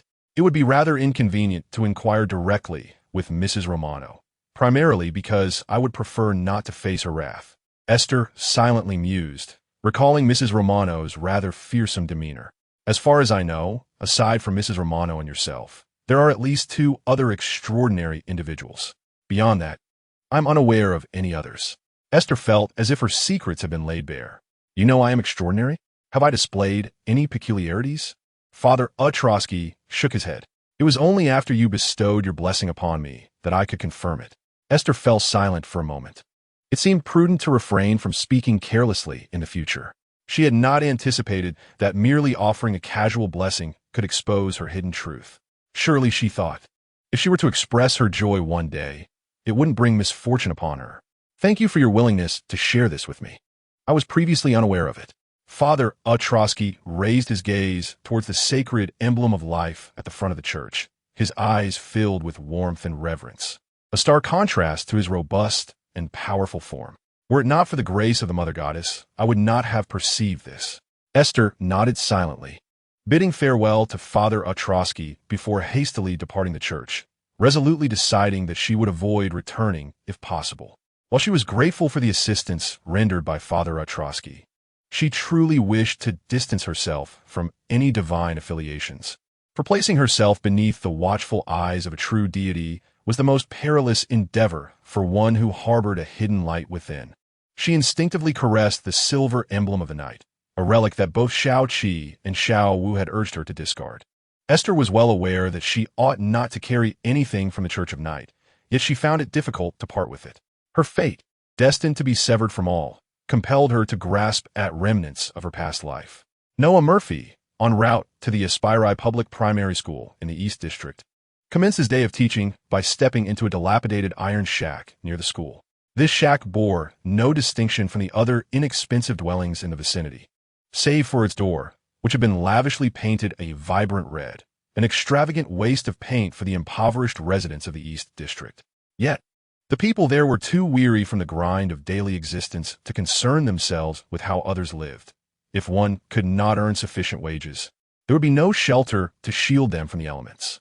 Crime had become the most common shortcut, and the allure of false deities was ever ready to exploit the void. Noah knocked on the door, and a series of short coughs, followed by a longer one, echoed from within. He lowered his voice. "The Lord is with all humankind, the Lamb among the multitudes, forever faithful to the Lord."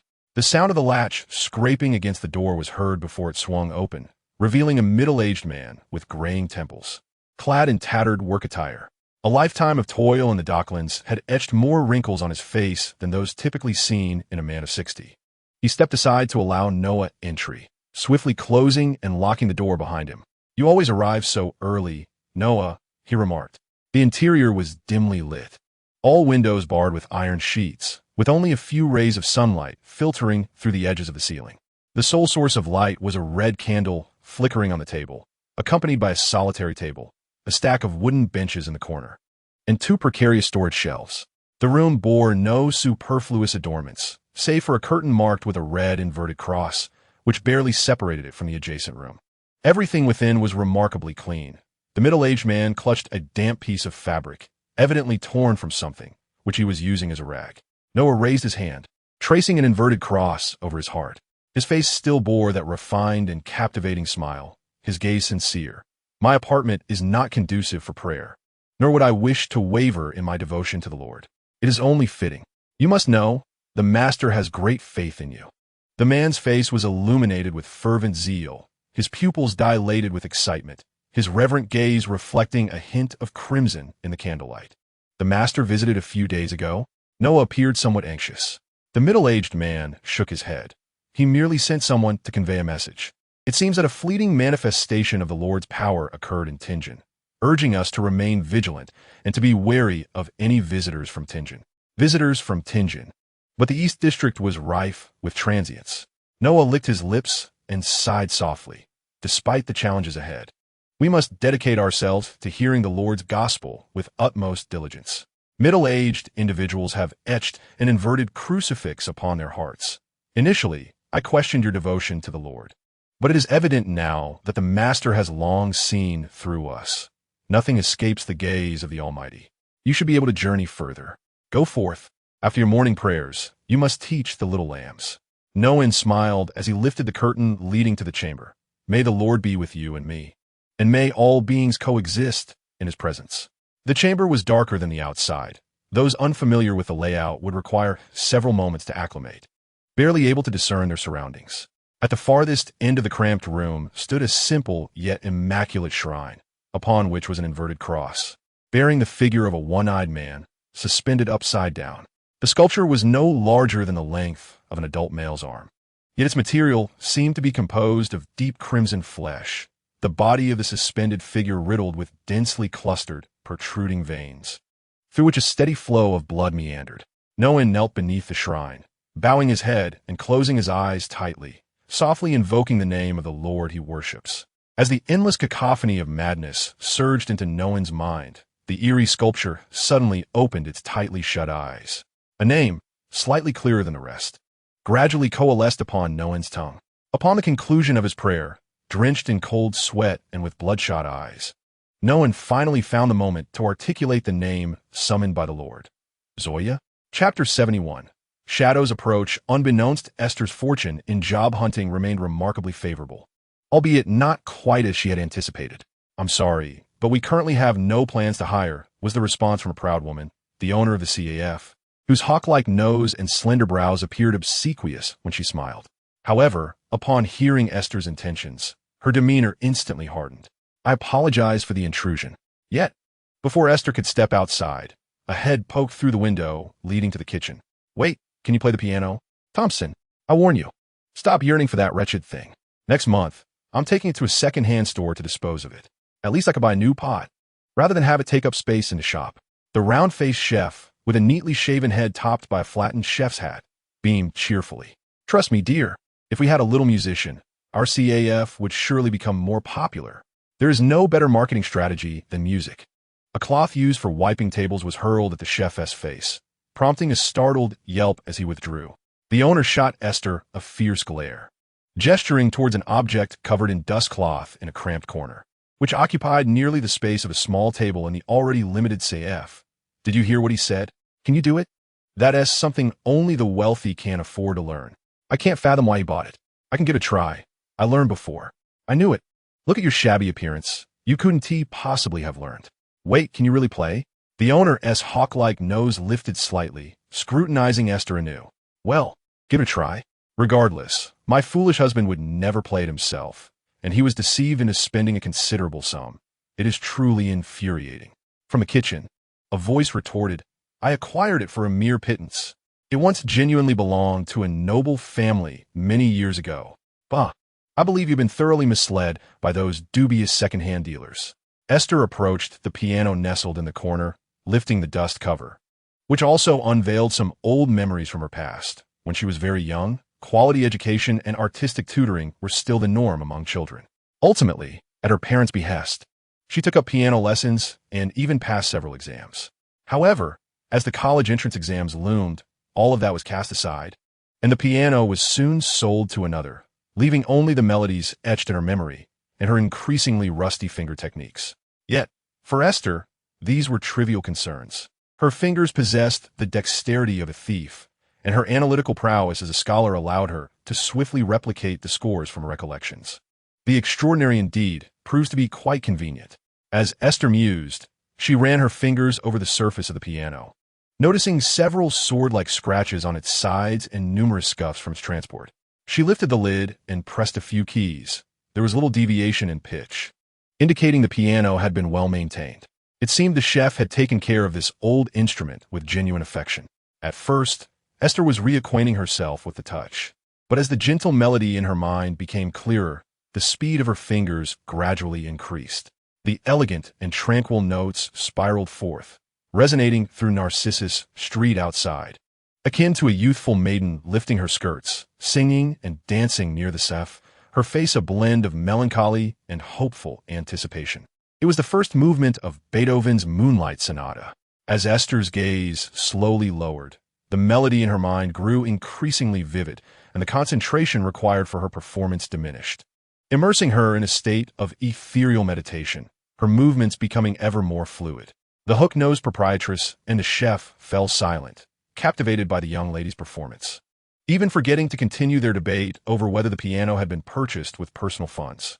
Passers-by outside gradually paused, savoring the music, yet suddenly snapped back to reality, realizing they should not squander time here. They silently noted the CAF's location before hastily continuing on their way.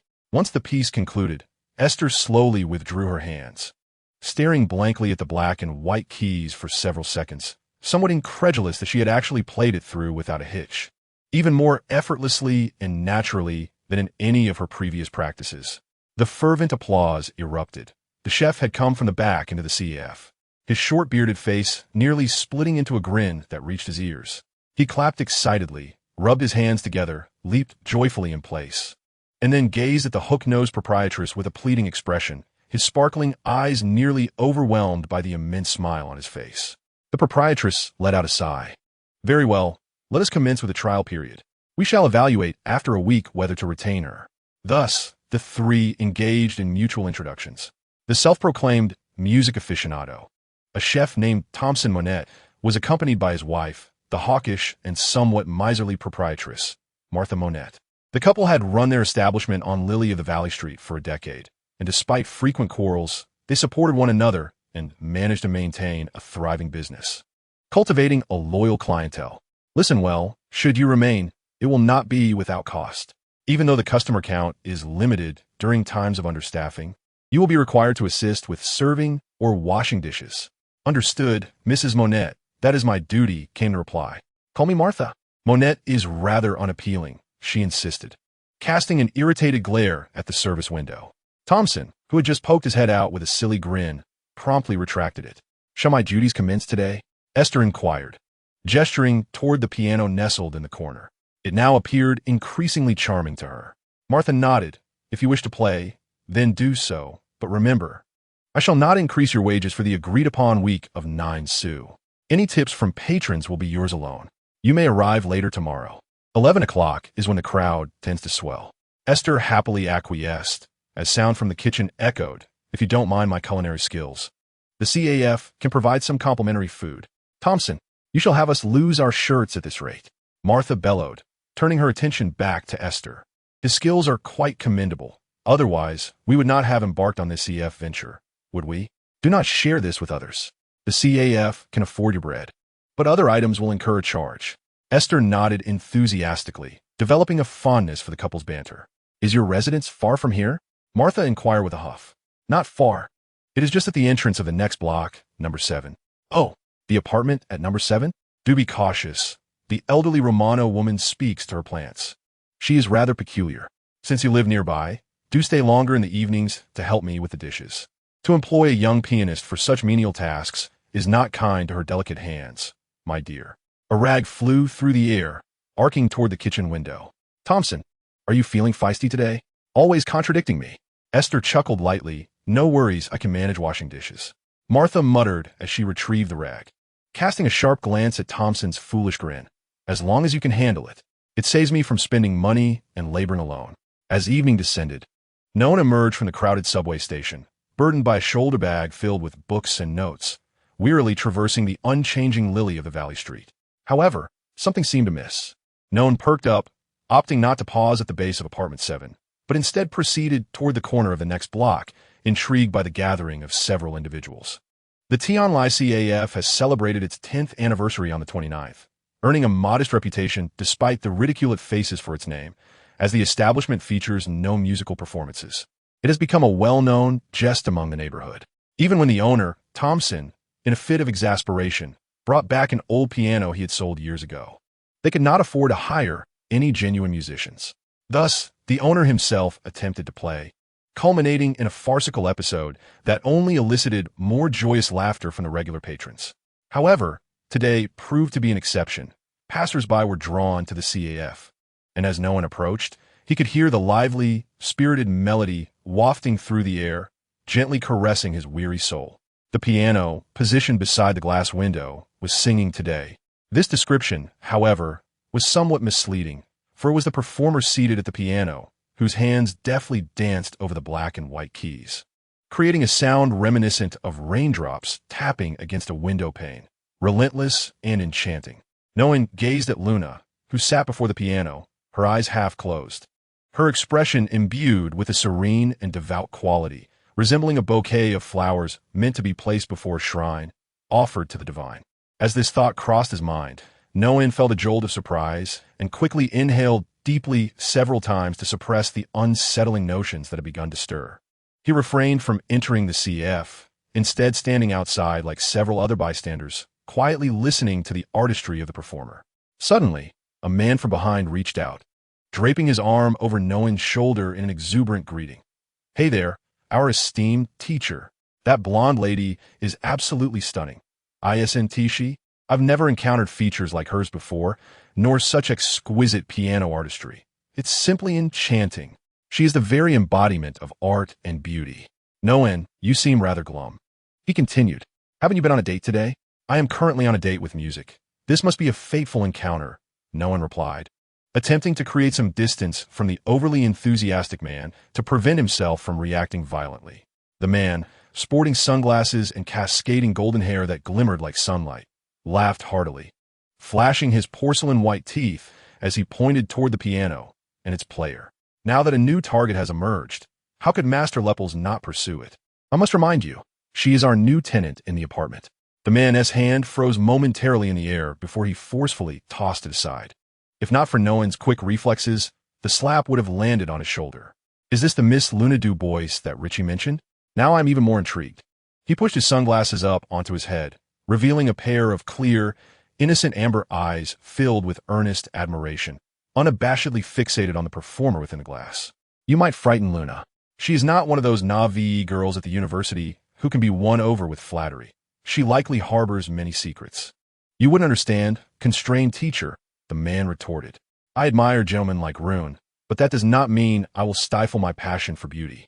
His smile deepened, and he added, "I relish such challenges even more."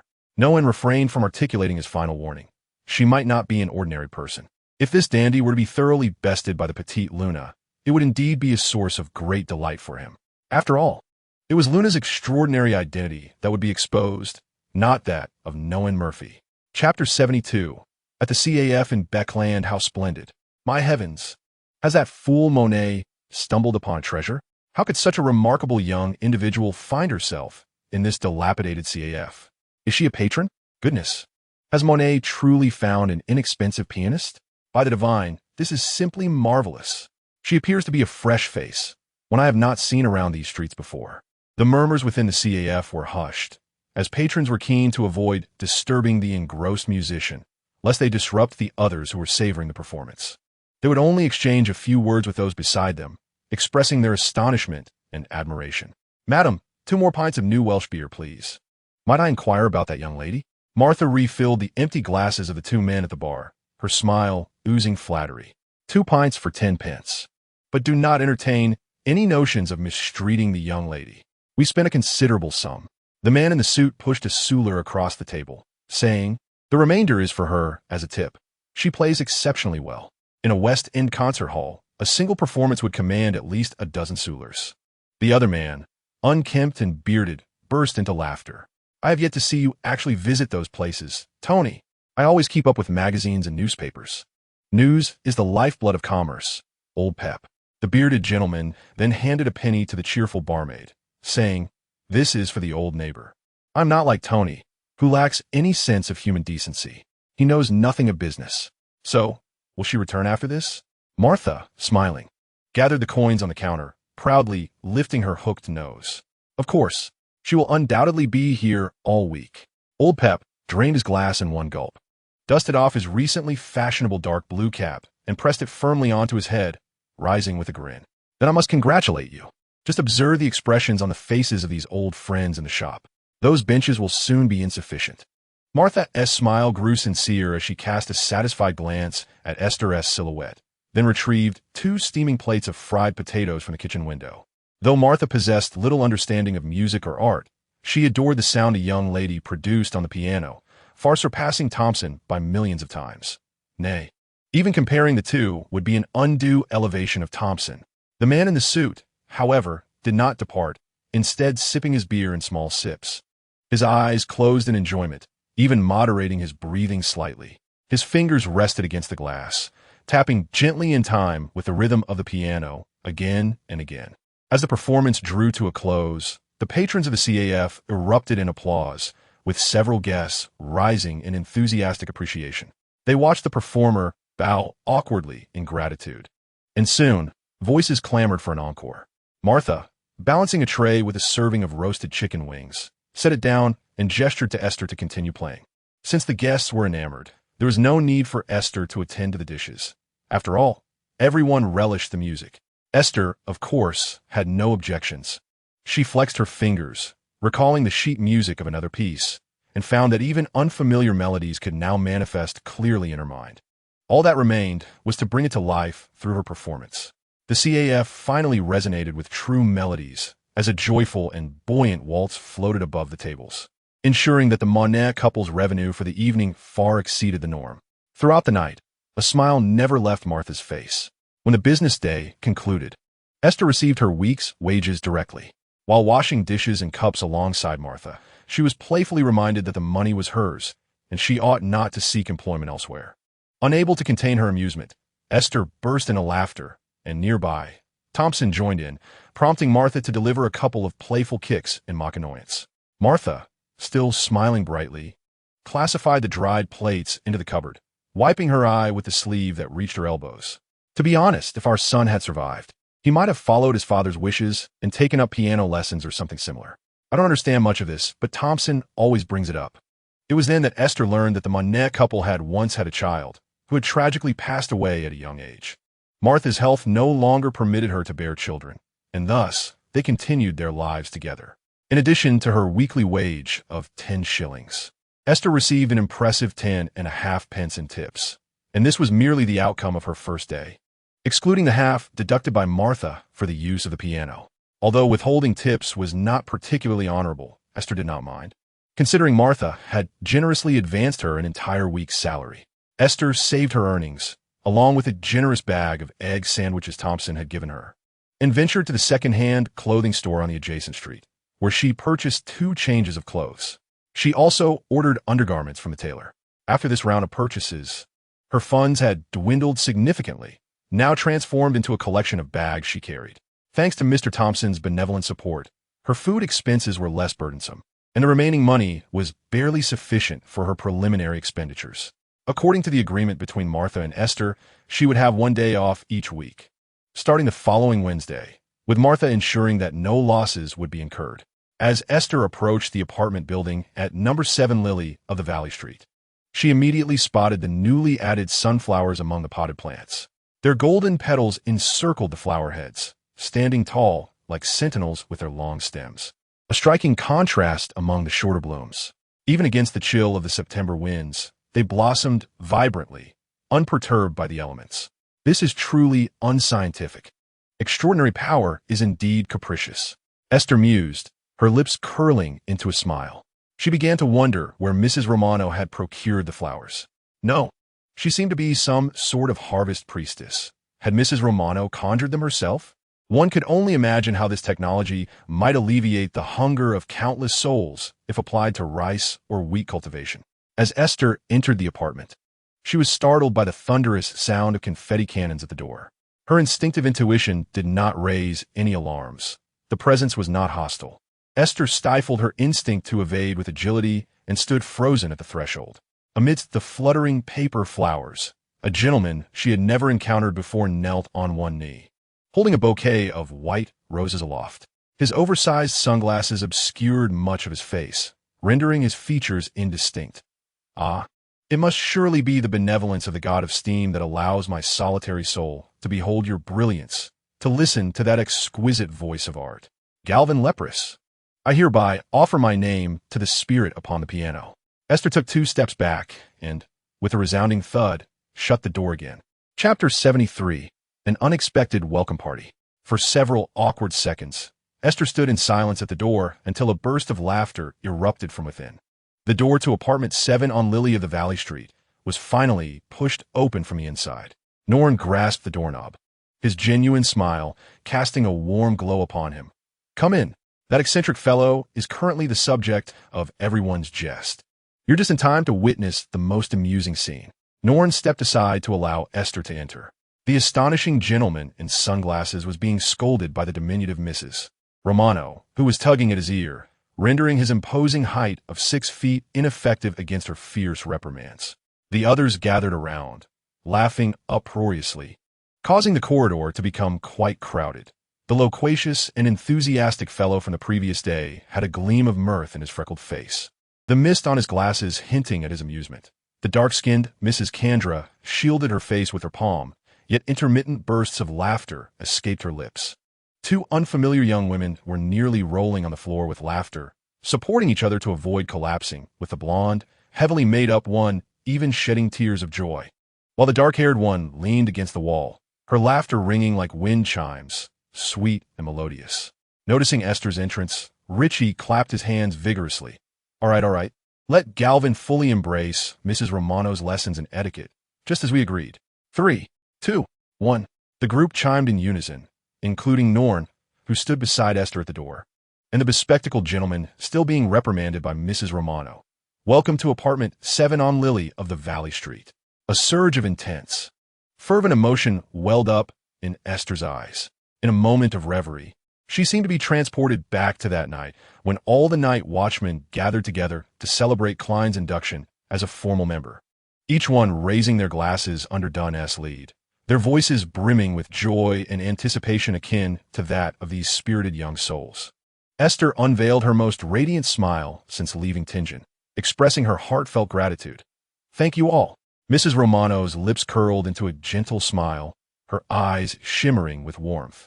Yet in the next instant, she reverted to her previous fierce demeanor, tightening her grip and compelling the gentleman in sunglasses to plead for mercy in agony. Look at this mess of paper. What do you intend to do? Get sweeping. Clean it all up. If you leave even a single petal behind, you shall find yourself sleeping on the streets tonight. Immediately. I'll do it. Please, let go of me, the beautiful Mrs. Romano. Mrs. Romano released her hold on the man's crimson ears, exclaiming, Bah, do not flatter me with such empty gestures, old woman that I am, and do not lead Luna astray. She is not of your ilk. She's a good girl. The man, rubbing his ears and gasping for breath, nonetheless approached Esther, extending a hand for a somewhat forced introduction. Galvin Lepless. I prefer to be called Gal, but if you wish to call me sweetheart, that is acceptable as well. Little lamb. Esther shook his hand. Luna du Bois, your style does not seem very reminiscent of the Rune people. Indeed, I hail from Intis, the land of love and steam. Perhaps we could honeymoon there together someday. Candela kicked Galvin on the shin, compelling him to step aside while she delicately played with her long feather earrings. Offering Esther an exaggeratedly cheerful nod. Candela Gonzalez, welcome. Thanks to Candela's intervention, Esther's fondness for her dramatically increased. Thank you. It's a pleasure to meet you. The blonde girl unceremoniously shoved Galvin aside, her lips painted a vibrant rose and her eyelids adorned with glittering eyeshadow. Yet her makeup enhanced rather than detracted from her vivacity. I'm Agnes. Agnes Torpin, a student of law at Beckland University. Your hair color is lovely, but your features are quite unique. Are you of mixed heritage? All right, Agnes, do not frighten our new friend, a girl with dark hair approached, extending her hand to shake Esther S. Her smile revealed particularly sweet dimples. I'm Josephine Muller. Agnes and I are both from Lundberg and study at Beckland University. If you ever wish to enroll at Beckland, feel free to come and hang out with us. Rich clapped his hands in excitement. As for me, you already know Luna. Since I've been here, no new faces have arrived, so I'm thrilled to host a small welcome gathering. I even baked a cake. Agnes winked at Esther. You'll love it. Don't let Rich's seemingly careless demeanor fool you. His culinary skills are the finest here, even better than Mrs. Romano's. Mrs. Romano cleared her throat twice, her expression stern. You mustn't be too noisy, lest the neighbors come to complain. No one nodded. Rest assured, I'll keep an eye on them. Surrounded by a small group, Esther entered the communal dining area with a blend of joy and bewilderment. The paper bag she held was taken by Noan and placed on a nearby cabinet. Richie emerged from the kitchen, presenting a splendid two-tiered cake, adorned with delicate cream frosting. The top was artistically decorated with jam, mint leaves, crushed cookies, and chocolate shavings, forming the shape of sunflowers, exuding a warm and inviting aroma. It was indeed a delightful evening. As Esther sat at the dining table, she found herself laughing heartily at Richie's jokes alongside the others, reflecting on her happiness. Noan, seated in the corner, lowered his gaze, listening to the laughter in the room, unknowingly curving his lips into a smile. Galvin's eyes, hidden behind sunglasses, swept over Noan before settling on Esther, his focus serene as he jested with Richie, eliciting playful jeers from Agnes and Josephine. Kendra quietly savored her cake, clearly uncomfortable and disinclined towards such gatherings, yet she remained until the end. As Mrs. Romano exited the dining room with a slice of cake, she lingered at the doorway for a few seconds, glancing back at the group of young people with a silent sigh, before stooping away towards the stairs leading to the second floor. Outside, the crimson moonlight barely penetrated, and the haze over Bakerland resembled a filter, rendering the night even more tranquil. The room remained unlit, and Esther sat on the low sofa in the darkened bedroom, with the tiny creature, little Five, resting on her lap, lifting itself to gaze at her. You are both happy and sorrowful, it stated with certainty, as Esther's intense emotions were transmitted to it through the invisible bonds that confined it. Little Seven must not have had the chance to inform you about my peculiar traits. Your destiny is quite unique. Esther chuckled softly, as if Little Five's words were not facts but a sarcastic jest. After a moment's pause, she replied, Indeed, it is remarkably unique, truly, to hell with fate. Little Five remained silent, sensing the melancholy within Esther. If the trajectory of an ordinary person's fate is a line through time and space, then I am like a vortex drifting outside of it. Esther traced a circle in her palm with her finger. I exist solely within this void. Even when intersecting with others, I vanish from their destinies once the ripples subside. Do you know the name of our extraordinary pathway? Sequence 2? Esther shook her head. Little Seven never discusses the knowledge related to this sequence with me. It prefers to intimidate me with the dark histories of various deities. Even if I tell you that you are a thief, would you be inclined to practice thievery? Esther raised an eyebrow. How could I? That would be unethical. Little Five scoffed lightly. Ah, then what use is his revelation to you? A normal extraordinary being should adhere to the corresponding roles of their pathway, comply with the rules of extraordinary characteristics and potions, and wait to digest the current sequence before consuming the next tier of potion for ascension. Yet you, my dear, are an unequivocal anomaly. Now I understand. At first, I thought it was quite normal.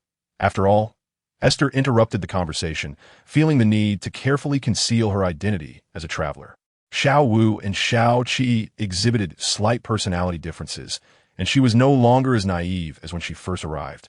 No longer willing to confide all her thoughts to the little insect beside her, having endured O'Neill's loss of control and Dunn's near sacrifice. Esther's sense of superiority as a traveler had long since dissipated, let alone the traumatic experiences involving Klein and her own near demise. She silently repeated the name of Insangweir in her mind, placing him at the top of her list of adversaries. Xiao Wu inched closer to Esther, merely shifting a couple of inches on her lap, his voice lowered. The second sequence traversed by thieves is the Trojan horse of fate. You may understand it as the thief of destiny. A thief at this level can usurp another's fate and assume their identity. What becomes of the one usurped? A hollow shell devoid of fate and identity, stripped of self-awareness, would naturally lose all connection to the real world. Aside from death, what else do you think might happen to such a person? A chill ran down Esther's spine as she furrowed her brow and leaned heavily against the couch. Yet she could no longer feel any semblance of relaxation. But I have not lost my fate. I merely stand to lose my connection to them. It shouldn't be the case. Thus, I find it peculiar. Esther, Xiao Wu observed her bewilderment, seemingly satisfied by the panic reflected in her eyes. What exactly are you? This question would, of course, remain unanswered. Xiao Wu let out a couple of light chuckles, obediently curling up in the palm of Esther's hand, though his movements paused momentarily. Moreover, you would do well to be cautious of all the extraordinary individuals residing in this apartment. Are you referring to Norn or Mrs. Romano? Both him and her. Upon uttering this, Xiao Wu curled up completely and drifted into slumber. Esther keenly grasped the implication of Xiao Wu's words. There were indeed other extraordinary beings within the apartment at number 7 Lily of the Valley Street. Both Xiao Wu and Xiao Qi harbored ill intentions towards the Church of the True God, a fact Esther was acutely aware of. Yet she had no inkling as to who the other extraordinary individuals might be. Should she seek to identify those with extraordinary abilities capable of thievery? The thought surfaced, but was quickly suppressed. Her instincts resisted the notion of theft. Even with Xiao Wu revealing the concept of impersonation, she found it exceedingly difficult to act against ordinary people. The residents had even gone so far as to host a welcome gathering for her, making it far too challenging for Esther to adopt a wary mindset towards them. One step at a time. Chapter 74. Warmth and affection should be commonplace the following day. Esther awoke early once again. Her biological clock had been quite stable since her time in Tianjin, and now, even without her trusty pocket watch, she could approximate the time. It was still not yet 7 o'clock. Stretching her limbs, she climbed out of bed and, as expected, caught sight of the same few larks perched at her window. They seemed to recognize her.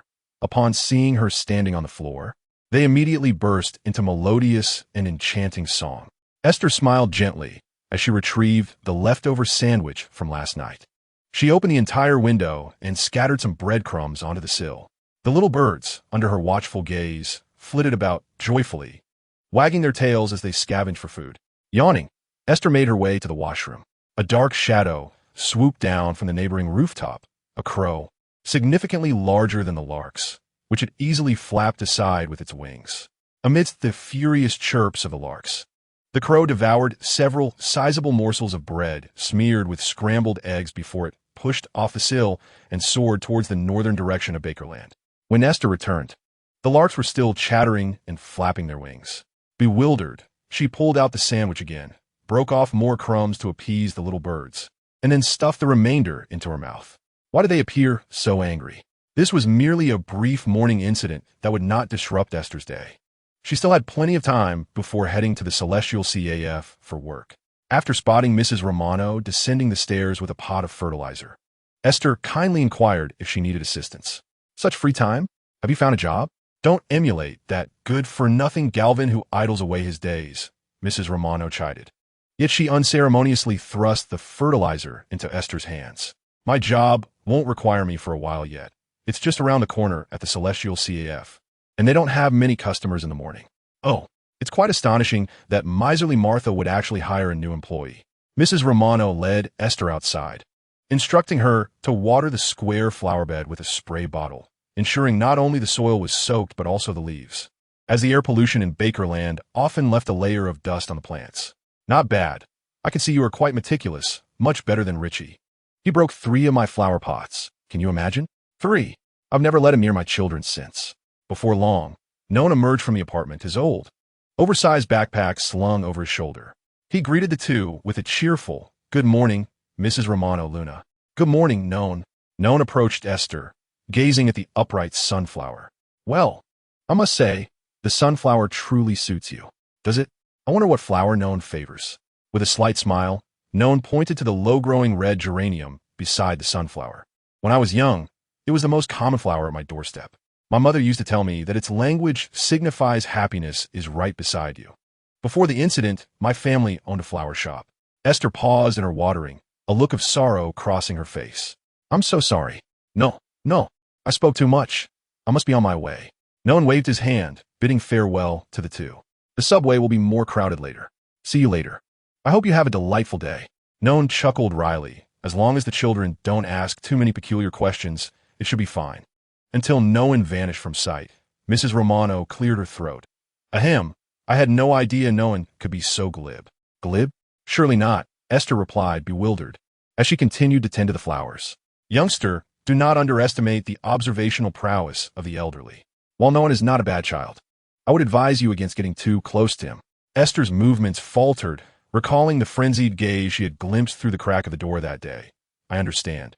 But maintaining amiable relations among neighbors is preferable to constant bickering, even if it is merely a facade of harmony. As Esther stood by the flower bed, listening to Mrs. Romano elucidate the usual blooming cycles of her children, a man clad entirely in a brown trench coat emerged. He cast a cold glance at the two women before swiftly departing without uttering a word. The hawk-like sharpness of his eyes beneath the mask caused Esther to furrow her brow. Evidently, this was the infamous gentleman residing in room 501. Indeed, he appeared quite fearsome. Moments later, Agnes and Josephine emerged as well. Agnes sported a warm orange lipstick and shimmering gold eyeshadow, radiating brilliance. After the two girls set off for the Beckland University campus, Richie dashed out of the house in a flurry. Damn, I almost forgot about my early class today. Farewell. Ladies. Without waiting for Mrs. Romano or Esther's responses, Richie rushed towards the street, heading for the subway station. Esther glanced at the time and bid farewell to Mrs. Romano before making her way to the Celestial CAF. A few minutes later, Galvin strolled out of the apartment, stretching lazily. As he passed by Mrs. Romano, she suddenly called out to him, Galvin, what are you looking at? His expression obscured behind sunglasses, he paused beside a sunflower. Why? I'm simply admiring the flowers. They are the exquisite artistry of nature. When beauty worthy of my appreciation presents itself, I cannot help but linger. You've been observing from the window for so long. Why not come down to see them up close? Galvin remained silent for a few seconds, shaking his head. Being too close makes it difficult to see clearly, madam. But why is this sunflower so tall? It seems out of place. Mrs. Romano, seated at the edge of the flower bed, twirled the sacred emblem of the Earth Mother in her hands, chuckling. A flower is simply a flower. It need not blend in. I see. I have learned something today, Galvin replied, and without bidding farewell, he briskly departed the apartment, heading in the direction of the subway station. Mrs. Romano watched Galvin's retreating figure, reaching to massage her waist and arms. Alas, one cannot deny the passage of time. Thankfully, there is little Luna. Had I known this apartment would attract such a diverse array of talented young people, I would have realized it was a daunting endeavor. Life on Lily of the Valley Street continued its calm and ordinary rhythm. While Sherlock Moriarty gradually established his reputation as a private detective at 15 Minsk Street, frequently encountering peril, pianist Luna Du Bois at 29 Lily of the Valley Street also entered the curious gaze of the residents here. Esther was delighted to enjoy 2 weeks of tranquil life, preferring the simplicity of daily existence on Lily of the Valley Street to the constant worries of the night watchers concerning matters of life and death. However, some individuals found joy in communal activities, such as Richie. An open-air concert? Esther echoed, causing Candela, seated beside her, to darken in expression. It's not that extravagant. It's merely a casual performance for entertainment. The last concert, however, was disastrous. Richie slapped his palm against the table, rubbing his sore hand on his thigh. This time will surely be different. You have no idea. Noan composed a piece that sounds truly wonderful when he hums it. We can perform it, but I'm unsure which instrument I could play. The piano might be inconvenient. Candela shrugged. You can shake my maracas. I'd be delighted. Agnes will play the harmonica, Josephine has a triangle, and Richie will play the accordion. Richie emphatically patted his thigh. Exactly. Let Noan be the conductor. Candela raised a hand, interrupting. First, Noan 1T conduct. Second, none of us understand the gestures of a conductor. Can you think rationally for once? So Gar 1T participate? Esther inquired. Candela's lips twitched. Allowing him to participate was the greatest disaster last time. Richie laughed heartily, taking a long time to compose himself. Ironically, Gar, who speaks passionately about art, is tone-deaf. He brought a violin last time, and after playing a piece, even the pigeons in the square fled in terror. Esther laughed as well. How could that be? Seeing him frequently at the CAF enjoying my piano playing, I assumed he was a fervent music enthusiast. He is a notorious playboy. Everyone here knows it, Candela scoffed. All right, let us not speak ill of our sunglass-wearing gentleman behind his back. He would be hurt if he heard. Candela placed a hand on his forehead, exasperated. You should realize his sorrow is merely an exaggerated performance, right? Richie scratched his head sheepishly. Really? But he does seem genuinely sad. Candela turned to Esther. Luna, you might come over. I think with you around, Gar won't cause any trouble. However, don't take anything he says to heart.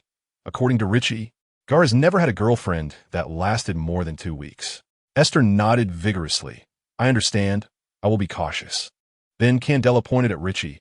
As long as you're not that kind of fool, there is nothing to worry about. Richie blushed shyly, but remained smiling, completely unaware of being called a fool. The time was set for this Sunday afternoon, and today was only Tuesday, so we still had time to practice. Richie suddenly rummaged through his briefcase, pulling out 3 newly handwritten scores, which he intended to distribute to the participants. This is the piece Noan wrote. I will handle the main melody while Agnes accompanies on the harmonica. You can read it, right? No problem at all. During this period, Esther purchased several music books from a nearby bookstore and played numerous popular local melodies, earning unanimous praise from customers. With her analytical skills as a cryptographer, she swiftly mastered the slightly different 7-line musical notation of this world, finding the learning of new compositions to be a mere trifle. As she took the sheet music from Richie, her expression gradually grew vacant as she gazed at it. Richie, seemingly enamored with the piece, hummed a brief segment and then eagerly turned to Candela, asking, what do you think? Isn't it splendid? Would playing such a tune at Fountain Square be overly melancholic? Richie shook his head vigorously, asserting impossible. As long as we perform it well, the melancholy of the melody is of no consequence. Moreover, it's rare for no one to compose such a piece. I am eager to try it. Candela sighed. Well, suit yourselves. Luna, don't you have work on Sunday? After a moment of silence, Esther clenched the sheet music tightly, causing Richie to feel anxious, almost wanting to snatch it back, until Esther revealed a faint smile, saying, I will take a leave of absence. Of course, I want to participate in your concert at the square. I will ask Martha to adjust my schedule and return to the shop after the concert. That's wonderful. You must come and support us. Richie replied cheerfully. Esther returned the sheet music to Richie, inquiring, does this piece have a name from Noan? No, he hasn't decided yet. I have a good suggestion, Esther said, rising from her chair, needing to return to her room to collect her thoughts. Could you please convey it to him? Birch Forest, for that is its original name. Chapter 75. When Birch Forest resonates in a foreign land, Esther returned to her bedroom, grappling with a tumultuous blend of nervousness, vigilance, and excitement. She had to press her hands down as she sat on the sofa, struggling to believe that the sheet music originated from Noan. She recalled the content she had memorized moments earlier. Although she did not speak Russian, Esther could vaguely hum it, albeit in a fragmented manner. Some subtle tonal changes were more abrupt than the original, yet the overall difference was minimal. Was it mere coincidence? A remnant of a time traveler? Emperor Roselle had not left behind this song. Were there other time travelers in this world? But Noan, why are you so agitated? You're quite noisy. Little Five poked his head out of her pocket, expressing discontent. What's going on? Nothing, I just find everything quite strange, Esther replied, poking his head, which elicited great displeasure from Little Five. If there is nothing going on, calm down. Panic is of no help. Little Five grumbled as he retreated. After being interrupted, Esther quickly regained her composure, agreeing with Little Five's sentiment. After taking several deep breaths, she resolved to seek out Noan for clarification. Just then, her intuition stirred. Someone was ascending the stairs and knocked on her door. Galvin's languid yet cheerful voice resonated from outside. Luna, are you in there? Esther opened the door, and the sight of his oversized sunglasses met her gaze. Good evening. What brings you here? Did I hear from Richie that you are going to attend their Sunday concert? Yes, I shall go and at least serve as a devoted audience member. Galvin stroked his chin. Can you play the violin? No. What a pity. Does the spirit of music not comprehend all instruments? Esther replied with a chuckle. Just because I can play the piano does not mean I am proficient in every instrument. Candela remarked that your violin skills are rather lacking. Perhaps it is best you remain an audience member. Galvin flashed a brilliant smile, revealing his pearly whites, as you wish. Dear little lamb, it is indeed unfortunate that I cannot serenade you. Do you truly know how to play a serenade? Of course not. Galvin's smile vanished swiftly. A perceptive lady can easily unveil the gentleman's ruse, and such antics would not be well received. Esther shrugged nonchalantly. I'm not concerned about that. Will Sunday not interfere with your work? I fear Mrs. Monet would not let such a splendid opportunity slip by, yet everyone eagerly anticipates your presence. After all, a crowd brings vibrancy. I shall certainly attend. I would not want to disappoint anyone. I am, after all, a member of apartment 7 on Lily of the Valley Street. Am I not? Esther laughed. Richie was just saying you named that piece. Did the teacher secretly show it to you? Esther shook her head. No. I merely had a sudden inspiration and felt that name suited it perfectly. I was just planning to speak with Noan about it. However, Galvin pointed towards the door of room 602 behind him. It would be best to postpone that conversation. The teacher has labored for several days to compose that piece. He returned to his room this afternoon with dark circles under his eyes and is likely still catching up on sleep. He has worked that hard. Esther's initial desire to verify diminished instantly, replaced by concern for Noan's well-being. He seemed to be growing increasingly frail, affirming Galvin's words. Galvin nodded, adjusting his sunglasses. His keen eyes focused on observing the subtle shifts in Esther's expressions. So let us be considerate and preserve this surprise. Awaiting the weekend to witness the grand work of the Apartment 7 ensemble together. Perhaps, as an audience member, I may even delight in mocking Richie's whimsical notions. He certainly deserves a good rest. Being a teacher is no simple profession, after all, as one must educate so many children. Ah, such an understanding little lamb. If you are free right now, we could venture to a nearby bar for a drink, bang. Esther's door was abruptly shut, and Galvin instinctively leaned back, narrowly avoiding the misfortune of a crushed nose. This was a technique imparted by Agnes to Esther, specifically tailored for navigating interactions with Galvin Lepless. Though Esther could not strike with the same flair as Candela, she had mastered the art of decisively closing the door. Galvin rubbed his nearly collided nose with a hint of amusement, showing no sign of disappointment at being met with a closed door. He cast a glance back at Noan's firmly shut door, realizing that his aim to prevent Luna from comforting Noan had been achieved. A sly and joyful smile adorned Galvin's face. To continually heed voices one ought not to listen to, and to be ensnared by them, would surely lead to one's demise. Wouldn't it, dear teacher? How long can you maintain your composure? Galvin hummed a dissonant waltz as he descended the staircase. Sunday afternoon arrived in the blink of an eye. Martha reluctantly permitted Esther to take a leave of absence, allowing her to offset it with her 2 Wednesdays off this week and next. Esther readily acquiesced to this rather inequitable exchange. After all, Sunday was the peak time for patrons. Without Esther at the store, the eager customers would likely dwindle by half, and the remaining ones would undoubtedly voice their complaints. But those troubles could be left for Martha to contend with.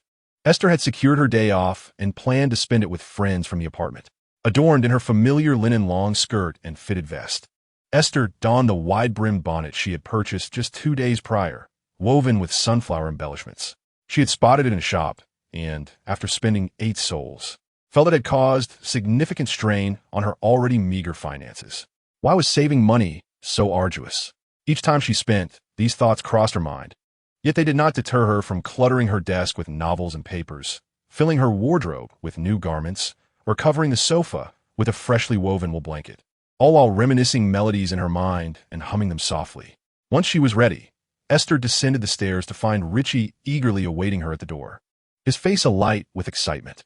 He was hefting a suitcase approximately half a meter in both length and width, though none of the others had yet emerged. I've been practicing diligently during my free time. Today will surely be a success. Richie occasionally rose onto his toes in excitement, his freckles glimmering as they all shared lunch. Galvin had generously treated everyone in the apartment to a meal, having pre-ordered a lunch delivery from the Intis restaurant. However, according to Galvin, the flavors there could not possibly compare to those of the Serenzo restaurant in the West District, where the Allmeyer red wine and Intis-style foie gras were highly recommended. Initially, Esther felt tempted, but when Noan discreetly informed her that the price of such wine began at 100 gold pieces, her desire to sample it swiftly became a jest. As Noan handed her the fork and knife, he lowered his voice and remarked, Galvin never mentions his family's circumstances, yet he is never short of money. Esther had to admit to a tinge of envy. She and Richie did not wait long at the apartment door. Soon, Agnes and Josephine descended, arms linked, with Agnes clutching her handbag, engaging in hushed conversation that elicited peals of laughter from Josephine. Once Candela, Noan, and Galvin gathered downstairs, The group set off towards the fountain square. Candela opened her shoulder bag and pulled out 2 maracas adorned with colorful skull designs, thrusting them directly into Aiste's hands. "Just shake them a bit," she instructed. Aiste rattled the instruments, listening to the gentle sound of the beads colliding within. "And what about you?" "I brought a drum," Candela replied with an expressionless face. "I was too lazy to buy one, so I made one from tin." She added casually, "It's just to accompany Richie." "I've heard that you're quite adept at crafting," Aiste remarked. "The wind chime by Josephine's window is your design. Your handiwork is truly admirable." Though Candela's dark skin made it difficult to discern if she blushed, her gaze averted, and she instinctively fiddled with her feather earrings. "That's nothing. If you like, I can make you one too. There's no need for that. I was merely expressing my admiration." Aiste's eyes drifted to the group ahead, where Agnes was reprimanding Galvin, while Josephine and Richie laughed nearby. No one wore a gentle smile, but maintained a distance of 2 steps from the others. In a fountain square of Lily of the Valley Street, many people strolled about, enjoying their Sunday respite. Men, women, and children meandered through the area, basking in the warm afternoon sun filtering through the clouds. Richie boldly positioned himself in front of the fountain, opening his suitcase, which drew curious glances from those nearby. Candela retrieved a tin hand drum. Agnes pulled out Josephine's triangle and her own harmonica from her handbag, and Noan produced several sheets of music paper, marred with doodles, creased, and even featuring a couple of torn edges, yet still largely intact. Galvin plopped down on the edge of the fountain, resting his hands beside him and gazing up at the sky, seemingly bored as he watched the others prepare, indifferent to the splashes of water dampening the hem of his coat. Aiste gripped the maracas tightly, her heartbeat quickening. "We haven't rehearsed at all.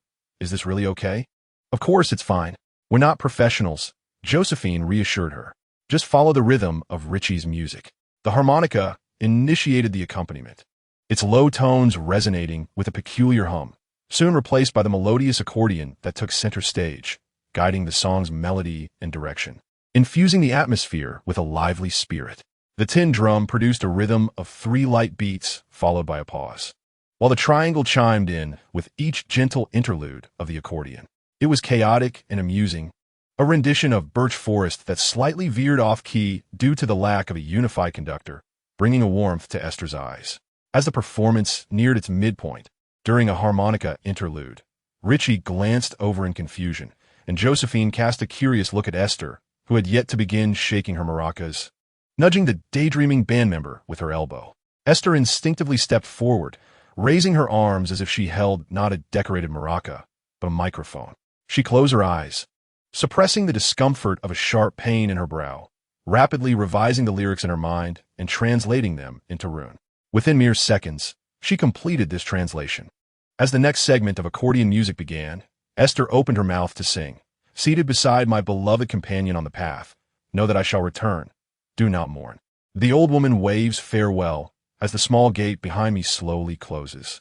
Why do the birches rustle in the shadows? Why is the sound of the accordion so exquisitely enchanting?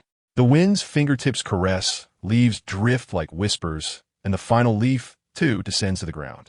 Noan trembled. The meticulously crafted sheet music he had painstakingly listened to slipped from his hands, and he fought back the urge to laugh, tears streaming down his face as he closed his eyes, reveling in the song that resonated with him so profoundly. The extraordinary force that had stirred within him began to subside into tranquility. The chaotic murmurs faded from Noan's ears, leaving only the gentle harmonies that accompanied Aiste's tender melody. He believed he had found the Lord Zoya. Initially, only 2 or 3 individuals cast glances in this direction, but as the song unfolded, an increasing number of footsteps approached. Encircling the small, disordered ensemble, the accordion softened, blending with the harmonica in a harmonious embrace, allowing the melody to become ever clearer. Though Aiste's voice was not loud, it was imbued with a captivating essence that rendered the gathering crowd melancholic, as if they were stepping into the narrative woven through the lyrics, resonating with the sorrowful fates of those lost in distant lands. An invisible connection drew together these strangers, and more faces glistened with traces of tears. They may not have understood the reason for their weeping, but within the gentle flow of that song, they found themselves incapable of contemplating their circumstances, succumbing instead to silent tears. Even the child in the stroller quietly rubbed their tear-streaked eyes without a sound. A few white doves settled beside the fountain, so quiet they didn't even coo, while two bold larks landed on Esther's shoulder. Josephine and Agnes bore tears upon their faces, while Richie's eyes glowed as red as his hair, yet his expression remained radiant as he focused intently on Esther's performance. Calvin, behind his sunglasses, widened his eyes in astonishment, filled with fear, panic, and an inexplicable excitement and yearning. He was perhaps the most lucid person in the square, observing the emotional transformations of those around him as they were moved by the song. He gazed at the golden-haired girl at the heart of the melody, his heart trembling. The song continued to reverberate, soaring over the shoulders of the crowd and reaching distant realms. My heart burns and boils time and again, yet never finds a resonant reply. The leaves of the birch tree fell upon my shoulders, departing from their place of growth, much like myself. Galvin gently caressed his cheek, only to realize that tears were cascading down uncontrollably. Chapter 76. Mr. Murphy's wish fulfilled. After the song ceased, an extended silence enveloped the atmosphere. Sadness mingled with a flicker of hope, akin to seeds scattered from Esther's voice, taking root in the hearts of all present, who lingered in the emotional transmission. Unable to recover for a considerable time, 2 larks and several doves flitted away, their fluttering wings seemingly shattering the stasis of time and space, gradually restoring normalcy to the surroundings as people emerged from their astonishment. Rich was the first to applaud, his hands turning crimson without his noticing. A foolish grin plastered across his face. In fact, every individual bore a smile, each unique, yet resonating with the song, many joining Rich in enthusiastic applause. Esther's bewilderment had not entirely dissipated when the fervent clapping from those around her overwhelmed her senses. Her face flushed as if she had been cooked. When Agnes and Josephine rushed over to embrace her, Esther nearly stumbled under their weight. No one seemed eager to join, but hesitated, fidgeting awkwardly nearby. Candela rarely displayed a natural smile, her eyes filled with admiration. Rich raised his arms high, continually expressing gratitude to the passers-by, still applauding outside, nearly buoyant with joy. Galvin wiped away his tears with his fingers, savoring the long-forgotten salty taste on his tongue. Since being disowned by his father and adopting his mother's surname, he had not cried in many years, almost forgetting the sensation of warmth in his eyes. Luna Du Bois whispered this fictitious name softly, looking up at the sky once more. For reasons unknown, the haze above seemed to lift slightly, revealing a faint gray-blue horizon behind it, bringing clarity to the entire square. A rare occurrence for the perpetually gloomy weather of Beckland. Soon, Galvin shook off the melancholy stir by the song and returned to his usual self. At a suggestion, Rich began to play a lively dance tune, while Galvin bowed deeply, showcasing the grandeur of noble etiquette, extending his hand towards Esther. "May I have the honor of inviting the spirit of our music to dance with me?" A delicate and tender hand slipped into Galvin's grasp, and when he looked up, he was met with Agnes's beaming face, her apple-red lipstick enhancing the sweetness of her smile. Luna is shaking her head. "So I trust you will not mind if I join?" A twitch at the corner of Galvin's mouth signaled his response. "No, I do not mind. Please, Miss Fashionable." This time, Esther joyfully shook the maraca, accompanying Rich alongside Josephine and Candela. Her face remained rosy, yet her brilliant smile perfectly complemented the sunflower hat atop her head. Noan gazed intently at Esther, feeling a profound sense of joy and tranquility. The incessant murmurs and voices that had once troubled him were momentarily silenced by the enchanting birch grove, allowing him a brief respite. He hesitated to draw a cross over his heart in the presence of the crowd. After the orchestra's performance concluded, the group merrily made their way to the apartment on Lily of the Valley Street. Calvin and Richie hopped into a cab midway to visit the market, returning with a diverse array of ingredients. As Richie proclaimed, he intended to treat everyone who had actively participated in today's activities, with the exception of Josephine, who was the only one not granted access to the kitchen, leaving the others to languish in the dining room. Candela remained almost glued to Esther's side, while Agnes incessantly engaged her in conversation, pulling her this way and that. Neither Calvin nor Noan found an opportunity to converse with Esther privately, which frustrated Calvin, though Noan maintained a cheerful demeanor, frequently interjecting with lively remarks. Richie's culinary skills were indeed commendable. His fettuccine and seafood dishes were generously portioned, and everyone filled their plates. In her eagerness, Esther bit her own tongue. Calvin jested that she was the only one who hadn't cried in the square today, finally shedding tears over the delicious fare. After wiping her eyes, Esther joined in the laughter. If it weren't for the burden of vengeance, the hidden extraordinary powers, and the mysteries surrounding Shao Qi, Shao Wu, and even herself, Esther truly wished this idyllic life could continue indefinitely. Yet she was acutely aware that such a dream was unattainable. As night enveloped countless homes, weary souls returned to their shelters. The Sunday, dedicated to the goddess of night, was soon to yield to the Monday belonging to the goddess of the earth. While Esther sat vacantly on the low sofa, lost in thought, a sudden knock echoed at the door. Her instinct, which had once again feigned indifference, led her to surmise that the visitor outside was Noen, confirmed by the young man standing behind the door. Noen's expression was fraught with both anxiety and anticipation. Even in the dimly lit corridor, his eyes seemed to shimmer. "Good evening, Luna," he greeted. "Good evening. You're still awake at this hour? Everyone seems rather weary today. Thankfully, you're awake too. I finally have the chance to discuss something with you." Noen glanced toward the staircase, noting the absence of any sounds from downstairs. "I cannot let this opportunity slip by. Tomorrow, I am to meet a gentleman, a person of considerable stature. I wonder if you could accompany me?" Esther hesitated. "I'm sorry, but I have to work at the CF tomorrow. Otherwise, Mrs. Martha will be quite displeased. It won't interfere with your daytime work. It's only in the evening. The gathering begins at night, and that gentleman will likely be available to meet us only after the festivities conclude." Noen's earnest gaze and the humble plea etched upon his face rendered Esther unable to refuse any longer. Reluctantly, she nodded. "I understand. Where's the location?" "Queens. Therefore, there is no need for concern. Simply accompany me. For the security there is quite assured." Esther remained non-committal to this statement, yet, due to her trust in Noen, she smiled in response. "The distance is considerable. We ought to set off early. Once I return to the apartment, shall we proceed?" Noen replied with a sincere smile. "Absolutely. I shall hire a carriage and a driver. You need not worry about the journey." "Understood. Please rest early. Those dark circles under your eyes have yet to fade," Esther remarked, pointing to Noen's eyes. "Thank you, Luna. You cannot fathom how significant this is to me."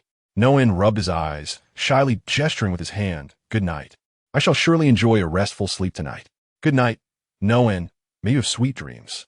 Noen nodded, watching as Esther closed the door, listening to the sound of the lock engaging, and he couldn't help but smile more broadly as he made his way to his own room. 602. Tonight, he would undoubtedly have a pleasant dream. Chapter 77. The gathering of the extraordinary in the Queen's District, those who can establish themselves in the Queen's District, even if merely utilizing a mansion as a venue for gatherings, must possess a certain energy that supports them. Moreover, this esteemed gentleman indeed resides here, hosting gatherings from time to time, providing a neutral conduit for wild, extraordinary individuals to engage and transact. Noen, of course, would not disclose to Esther the true identity of this gentleman. Even as he suspected Esther might also be extraordinary, he refrained from revealing any details about the gathering, merely touching upon it lightly. In truth, Noen himself was unaware of the gentleman's true name. Despite having successfully ascended to the rank of listener under his watchful gaze and earning his admiration, Noen, like everyone else, referred to him only by his alias, the gentleman. On a Monday night, within a mansion in the Queen's District, the gathering hosted by the gentleman would proceed as scheduled. It was not until the moment he stepped down from the carriage that Noen retrieved 2 black cloaks and a full-face mask from his suitcase, presenting one to Esther. She paused, momentarily taken aback, yet asked no further questions. The iron mask, adorned with silver threads forming exquisite patterns, felt cold against her skin, concealing her features and leaving only her pale, gray eyes visible. Noen's mask was outlined in gold thread, and as they pulled the hoods of their cloaks over their heads, Esther felt as though she should prepare a wand to carry. This attire bore a striking resemblance to that of wizards. She had merely referred to Luna in jest. "Stay close to me. There will be many people inside." Esther nodded, suppressing her rising anxiety. Her spiritual intuition responded. Yet it merely indicated the presence of numerous extraordinary individuals without any alarming warnings, leaving her unable to fully relax. Why was her spiritual intuition on strike? As the attendant ushered them into the room, Noen occasionally cast a glance back, acutely aware of Esther's footsteps and her slightly anxious heartbeat. Yet, He found it challenging to relax, fearing that such a gathering might intimidate her. Noan guided Aiste to a spot near the corner, as a figure cloaked in a hooded robe had already taken a seat at the far end, compelling them to settle in the front row. Aiste stole a few glances at the figure whose face was obscured by the hood, instinctively sensing that it might be a woman, perhaps due to her nerves. Aiste swallowed hard and lifted her gaze to scrutinize the arriving guests, most of whom had adopted similar protective measures. Revealing one's true face in such a context was undeniably perilous. Of course, there were those who seemed indifferent, but whether the faces they exposed were indeed their authentic selves remained uncertain. While the most prominent figure in the room was the gentleman seated in a chair, Aiste instinctively refrained from observing him closely. Her intuitive senses were alight with unease, amplifying her anxiety.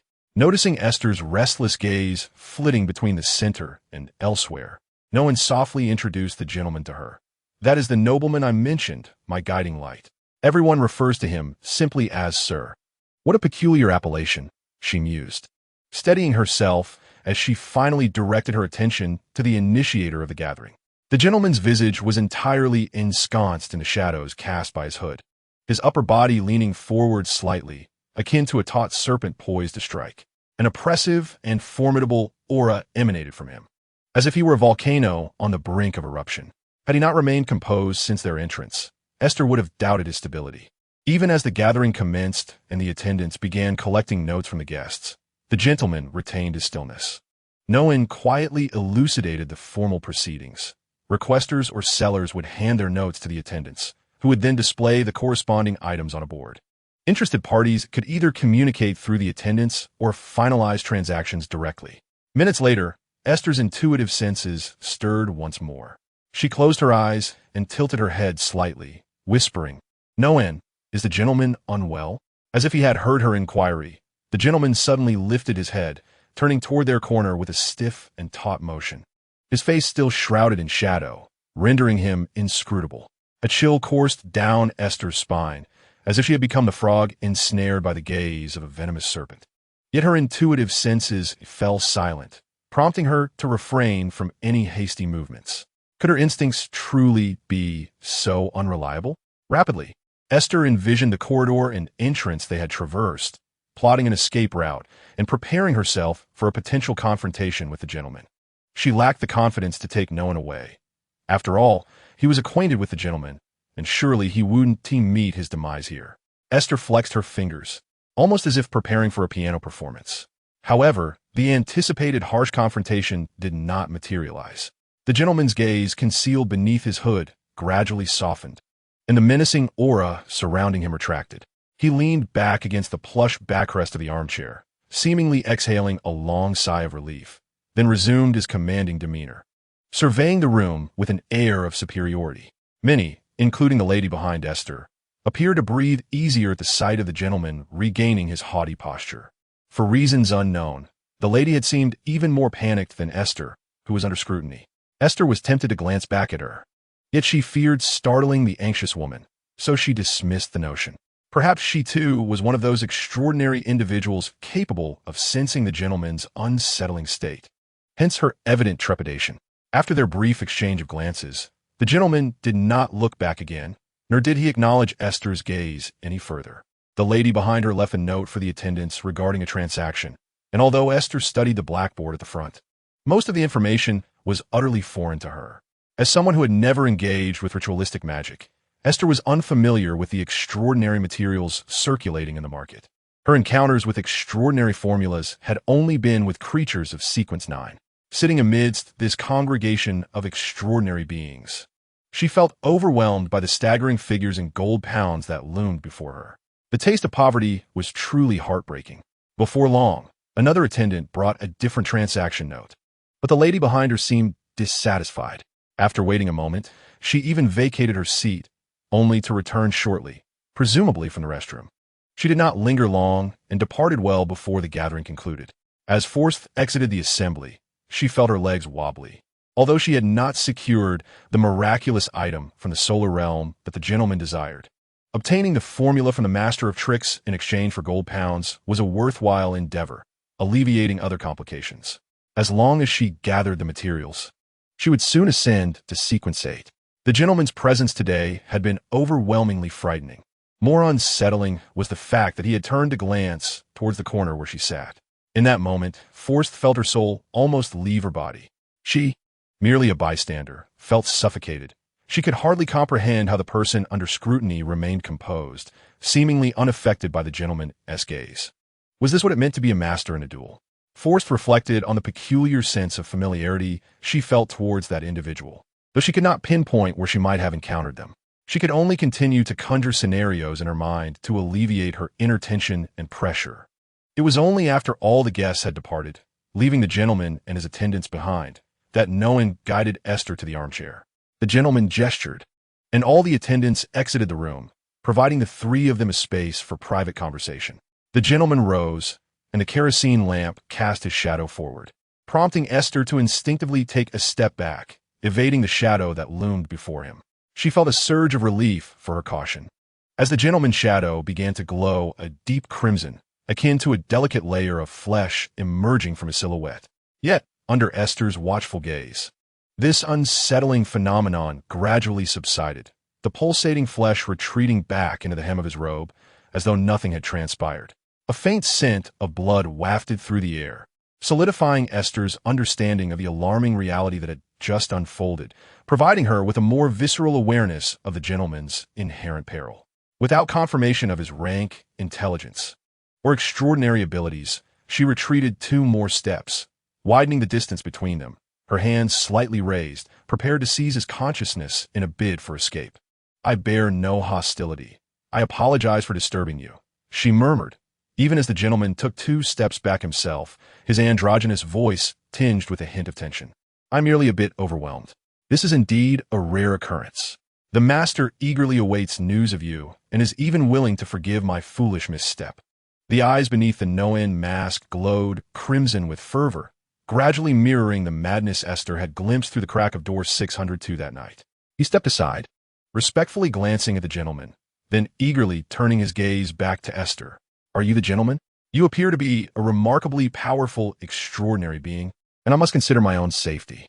Aiste spoke these words while gradually retreating toward the door, and the gentleman neither followed nor hindered her. "If you have something to say, please do so directly." The gentleman raised his right hand, respectfully tracing the sign of an inverted cross. "Up, down, right? Left," while Noan bowed his head in unison, mirroring the gesture. The gentleman removed his hood, revealing a face that had long been shrouded in shadow. A visage so ambiguous in gender that it seemed to be the most exquisite sculpture crafted under the Creator's favor, blending the beauty of both male and female. Yet, his smile bore an unsettling quality. "From the moment I laid eyes upon you, the Master's voice is transformed into an unprecedented serenity and gentleness. A call filled with compassion. You ought to accompany me to meet him." Aiste's back pressed against the door through which she and Noan had entered. She felt for the doorknob, cautiously twisting it, discovering the door was not locked. "The master suffers, filled with rage, and we are powerless to intervene. But you can surely assist him, Luna. I can sense it. From your song, I have heard the master's response." Noan's voice trembled with excitement as he spoke. Aiste longed to kick him, realizing too late her naivety, having been blinded by superficial beauty and instinctively overlooking Noan's peculiarities, landing her in this precarious predicament. The gentleman bowed his chest in a gesture of reverence. "You need not fear. Simply follow me to the prayer room, where I shall seek divine counsel from the master. You need only call upon his name. Zoya, do you wish to do so? I am acutely aware of what it means to utter the true name of a malevolent deity. I refuse." In a fleeting moment, Aiste's head throbbed uncontrollably, causing her to bite her tongue as she attempted to speak, painfully swallowing her response. Her spiritual intuition buzzed incessantly. A voice deep within her mind threatened to overwhelm her reason, compelling her to utter the word willing. Chapter 78. Departing to relay the message, Aiste was on the verge of succumbing to the voice within her mind. In the stillness of the room, her hair stirred gently, as if urging her to acquiesce swiftly. Yet, both emotionally and rationally, it was impossible for Aiste to ally with those who held the inverted cross as their faith. Her colleagues in Tingen had suffered greatly, and the Blackthorn Security Company had been utterly destroyed, although the true puppeteer was Xing and that cursed feather quill. Esther was resolute in her refusal to compromise. Her right hand moved, but this time, Esther pressed it against her forehead, momentarily stealing away the notion of willingness, forcing the tumultuous light in her mind into silence. The thought escaped from her fingertips like grains of sand slipping through clenched fingers, leaving nothing behind, devoid of any transformative action. Then, Esther shifted direction, quickly grasping at Mr. and Norn with empty gestures. Her body awkwardly took 2 steps forward, while Mr. and Norn remained rooted in place. Seizing their momentary stupor, Esther swiftly retreated, twisting open the door behind her, and raced along the escape route she had rehearsed in her mind countless times, heading towards the garden of the mansion. Her escape was successful, fundamentally due to Mr. S. unpreparedness. He bore no hostility whatsoever. In a direct confrontation, Esther would have stood no chance against the one who shepherded multiple souls. It took Mr. merely 2 seconds to regain his composure. The smile on his face faded, and he perplexedly tapped his forehead. A thief? How could it possibly be a thief? Norn took nearly a minute to collect his thoughts, the blankness in his mind leaving him bewildered. However, upon seeing Mr. S. enchanting, almost otherworldly face, Norn quickly recalled the events that had just transpired. Luna, I shall pursue her immediately. No, she should not be a thief. I must seek clearer guidance from the Lord. But she may not leave any trace behind. It will be exceedingly difficult for us to find her again, Norn lamented, as Esther's gaze regarded him as a traitor. Fear etched upon her features. Mr. moved toward another door leading to the basement. Come with me to the prayer room, Norn. Even if she departs today, Zoya will eventually understand. The Lord is her truest beacon. It was unclear where he derived his confidence, yet he spoke with a smile, assuredly. The Lord is not anxious. This is a fortuitous surprise. Zoya shall surely find her way to the Lord's side someday. Upon hearing these words, Norn felt a tightening in his chest, an inexplicable sense of panic washing over him. He quickly repented for the doubts that had arisen within him, silently tracing the inverted cross upon his chest. Mr. suddenly inquired, Did you record the song that Zoya sang? Noan nodded. It has been transcribed, both in my mind and upon my being. Once the prayer concluded, the Lord responded, instructing you to leave your mask and cloak behind. I shall divine the possible whereabouts of Zoya, although she can easily elude our gaze. It is worth attempting.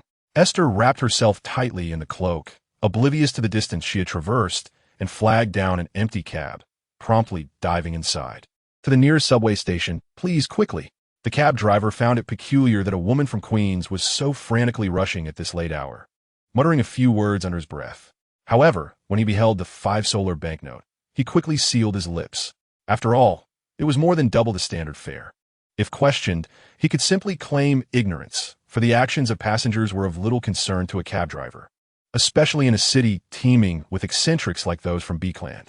The initial impressions we form of one another are often easily deceived by appearances. At this moment, Esther sighed at this very truth. Just yesterday, they had all played together in the birch grove, and no one had smiled at her with tearful joy. Perhaps he was already contemplating presenting me before the master then? Esther removed her mask and shed her cloak, sitting within the steady carriage, her heart growing colder. The master's eerie flesh and blood shadow chilled her to the core, and in her comfort she had dulled her resolve, failing to prepare adequately. If only she possessed a reliable seal, she would not find herself in such a passive predicament. Yet comparing the exorbitant prices she had observed at the gathering, she could only sigh again. Little 5 stirred within her pocket, prompting Esther to cradle it in her palm, forcing a smile. You're awake? Little 5 remained silent for a while before shaking its head. They are true devotees of the Creator, extraordinary beings of the path of the secret supplicant. I see. Little 5 sensed Esther's complex emotions. Even as an independent manifestation, it had never encountered such a plethora of feelings. It had never realized that emotions could weigh one down so heavily, which led Little 5, in its agitation, to seek topics to alleviate Esther's burdensome sentiments. We are not alike. That hanged man has been our enemy since the previous epoch. Esther, with her vacant left hand, grasped a strand of hair, scrutinizing it before her. Can I trust you? I don't know. I feel as though this world is an entire deception. In that moment of heightened spiritual intuition, she nearly felt as though the very control over her body might be usurped. This strange shift made Esther aware that the greatest danger might indeed stem from within herself.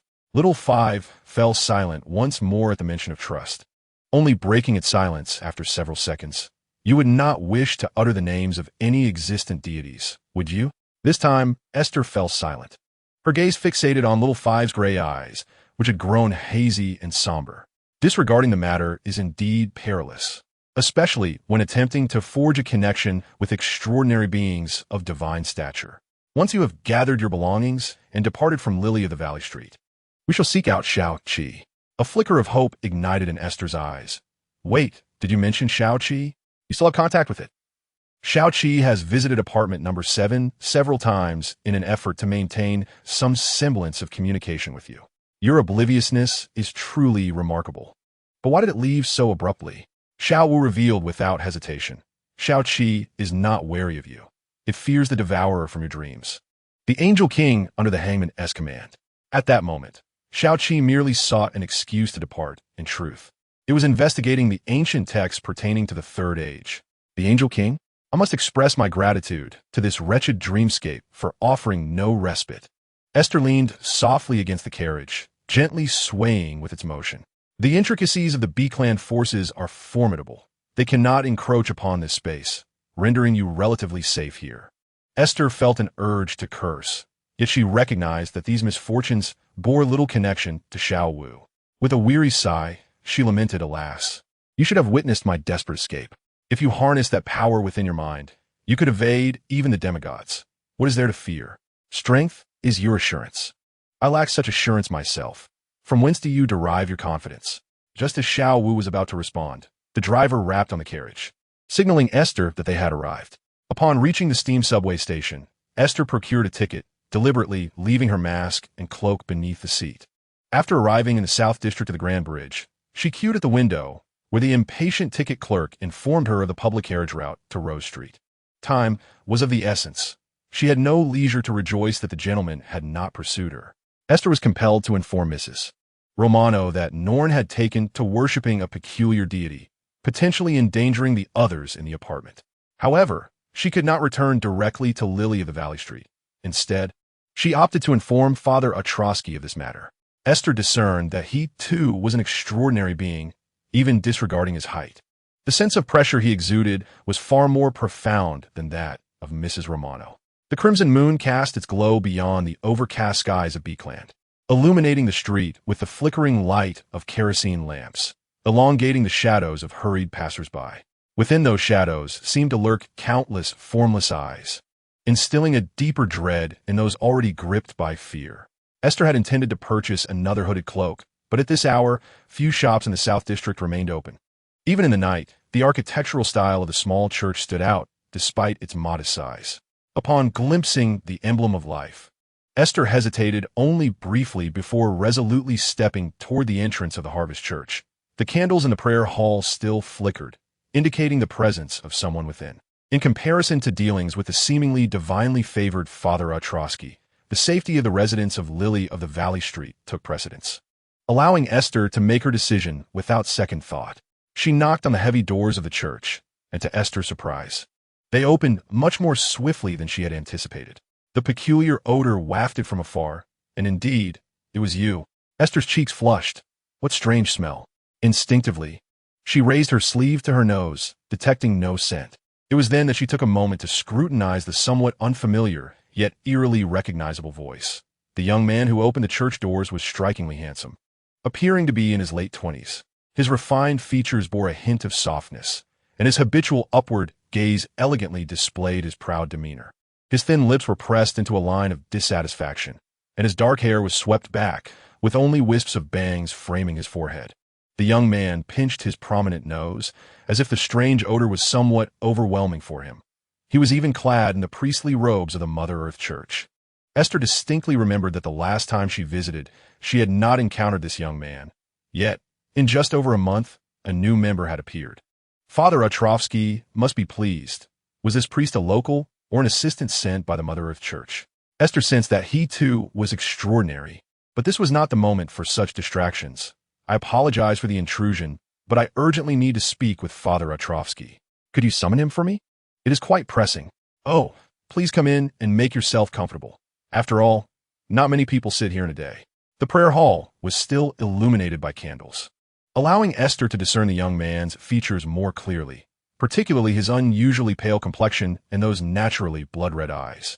A vampire? A noble bloodline. The term vampire is merely a mark of ignorance, the young man exclaimed, his irritation palpable. Chapter 79. Seeking assistance at the Harvest Church before long. The young man returned with Father Otrovsky to the prayer hall. Esther sat gloomily on the front bench, staring vacantly at the emblem of life, her fingers restlessly gesturing open and then unconsciously twisting together. I'm delighted to see you in the Mother S Church. What brings you to me? Esther turned her gaze, noticing that the chaos in Father Otrovsky's eyes had dissipated. His gaze was clear and bright, radiating a gentle warmth that embraced all. His simple robe did not diminish the aura of compassion that surrounded him, and it appeared that whatever had troubled him mentally was now resolved. Esther forced a bitter smile. Father Otrovsky, there exists a hidden believer in the apartment on Lily of the Valley Street, who seems to worship a malevolent deity called the True Creator. The young man widened his eyes in surprise, seemingly unprepared for such startling revelations from Esther. His curious gaze flitted between the two, pondering what connection the apartment might have to Father Otrovsky. The priest also exhibited a hint of astonishment. You are a new resident of apartment number 7? Emlyn, please excuse yourself. What I am about to discuss with her is not suitable for third parties. The youth known as Emlyn pinched his nose, muttering his disinterest, and, with a countenance full of disappointment, made his way towards the corridor leading behind the church. Indeed, Father Otrovsky had forgotten about me, Esther sighed inwardly. If the believer you speak of is Noan Murphy, there is no need for excessive concern. Although our communications have dwindled since Lady Romanoff departed from the church, she would certainly inform me of such significant matters. Mr. Murphy is an informant for the Church of Steam and Machinery. This revelation was utterly unforeseen for Esther. An informant? Father Otrovsky nodded. He acquired his mysterious powers following a tragic loss. I understand. An extraordinary individual. We may converse candidly. Since you are aware, I shall not evade the subject. He, along with his parents, were devout adherents of the Church of Steam and Machinery. Thus he sought the Church's assistance without hesitation. Given the peculiar nature of his extraordinary path, Noan Murphy underwent extensive self-discipline to suppress his madness. Esther processed this newfound information, struggling to envision the typically shy and reserved teacher, whose smile was quite charming, having endured such experiences. She connected all of this to his existence. Did he then join that enigmatic organization? Become an undercover agent? Indeed. Esther rubbed her right brow, feeling a headache from this unfolding development. But is it possible that his condition? Perhaps you once encountered a masked gentleman in the apartment, who does not reside there regularly, but makes bi-weekly visits to assess Mr. Murphy's psychological state. Esther immediately recalled the mysterious figure clad in a brown trench coat, whose hawk-like eyes had left a profound impression on her. Father Otrovsky continued. Prior to relocating to the apartment on Lily of the Valley Street, he had already become an informant, and it has been over 3 years without any issues. He is now a listener, Father Otrovsky, and he belongs to Sequence 8. Father Otrovsky furrowed his brow. This is indeed troubling. He had never intended to seek promotion. Once an individual from that sequence seeks advancement, they form an excessively close bond with their dark deity. Esther merely smiled wryly as she turned toward the prayer hall, choosing not to speak further. Father Otrovsky soon made up his mind. I shall accompany you to apartment 7 to ensure your protection. This matter must be promptly communicated to Lady Romanoff, so she may notify the heart of Machinery. If you wish to depart independently, I shall not impede you, for you do not appear to be an officially recognized extraordinary individual. Esther touched the knight emblem she carried with her, believing it would suffice to withstand inquiries from other official extraordinary beings. At worst, she could be retrieved by the night again. Thus, she shook her head. Do not worry about me. I can only be considered a half-wild extraordinary. Emlyn, Father Otrovsky called back, and the bloodline youth immediately emerged from the corridor's corner, clearly having been lurking in the shadows, eavesdropping.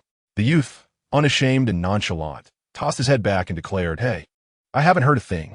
I shall accompany this lady to Lily of the Valley Street. The church is in your capable hands, so fret not. I shall return swiftly. His face brightened with joy as he nodded repeatedly, exuberantly bidding farewell to Father Otrowski and Esther as they departed from the Harvest Church. This seemed to be an opportune moment for his escape. Yet, as he surveyed the empty prayer room, the absence of Father Otrowski made him hesitate. Initially, it was the priest's formidable presence that intimidated him, but now, left to his own devices, the urge to flee the Mother Earth Church felt less compelling. Alas, the priest must have implanted a psychological suggestion within me. Am I doomed to remain trapped here forever? The youth tugged at the hem of his clerical robe and despondently sank into the last pew, dutifully guarding the church in Father Otrowski's stead. When would this stifling existence come to an end? How I longed to return home, to my beloved treasures. Lily of the Valley Street was not far. Father Otrowski and Esther hurried along, for there were few pedestrians about, allowing them to quicken their pace. Esther felt grateful that Father Otrowski refrained from probing further into the details of the event, recalling that moment now made her feel utterly uncomfortable. Apartment No.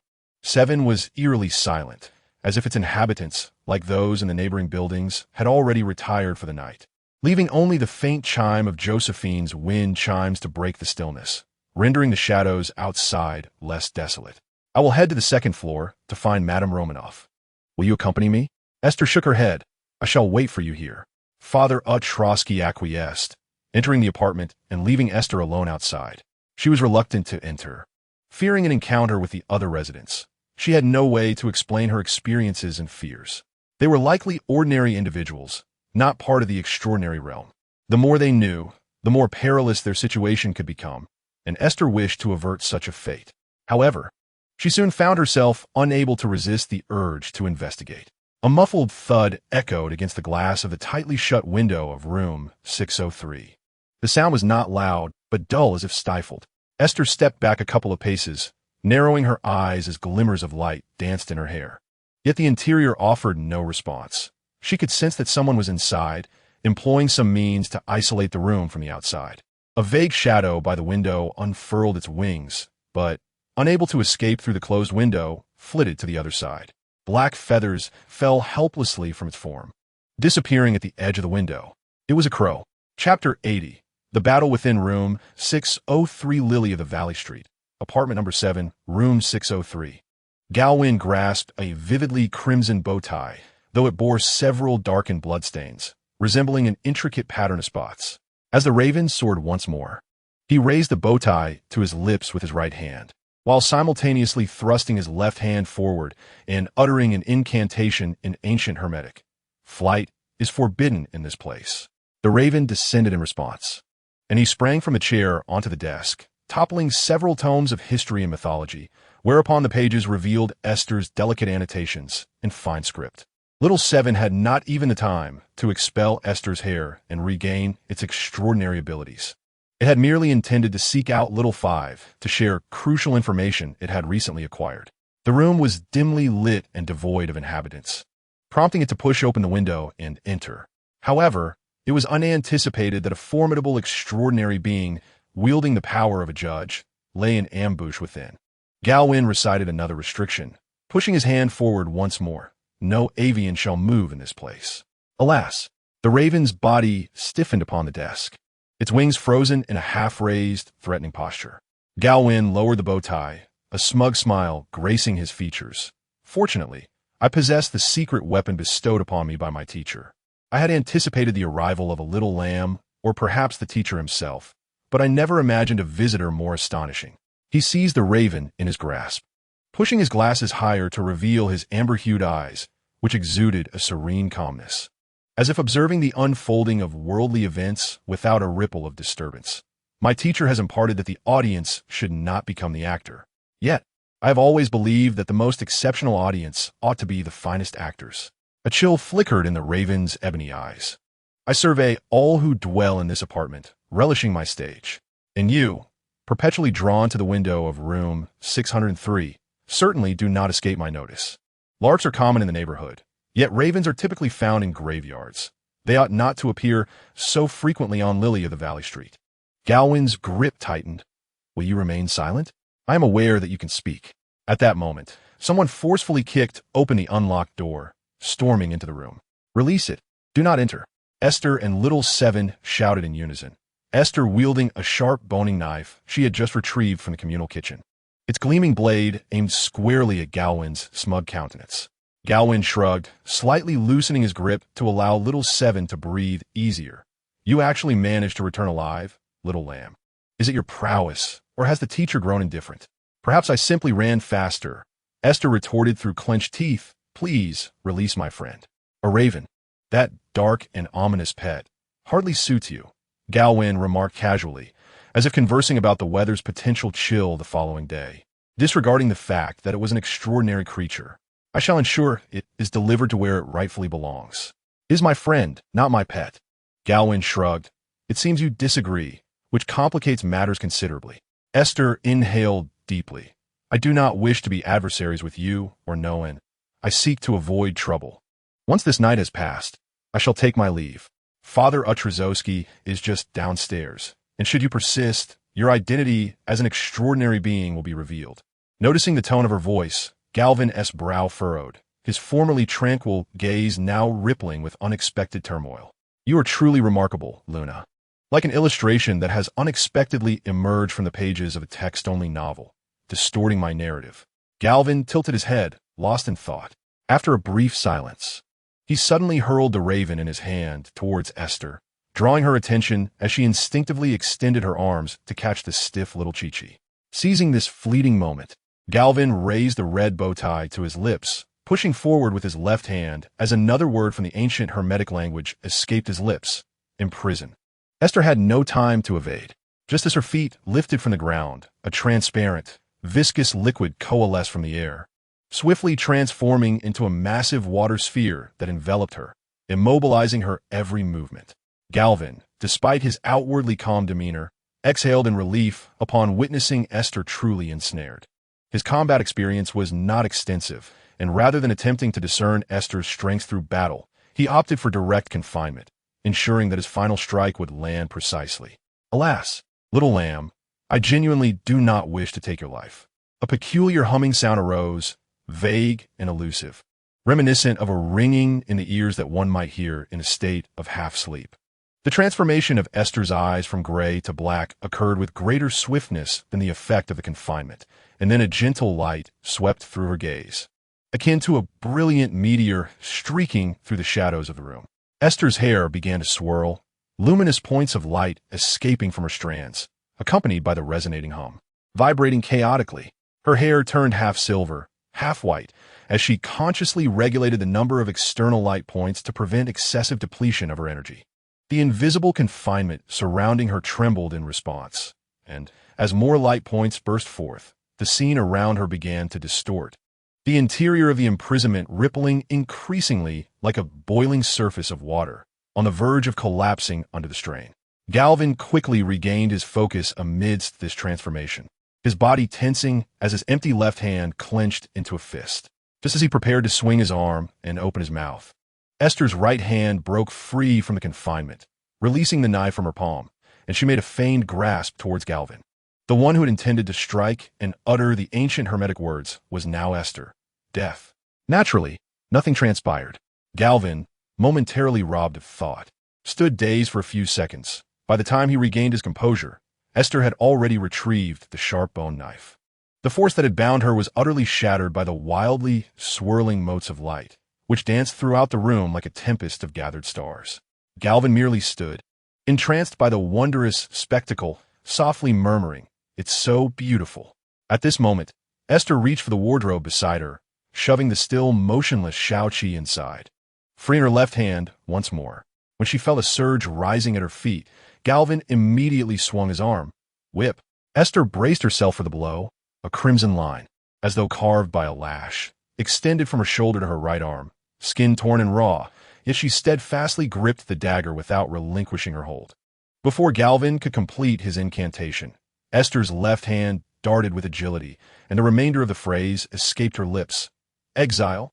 But this time, Galvin merely blinked, his stupor dissipating in an instant, and as the dagger was thrust before his throat, he uttered once more the fateful word, exile.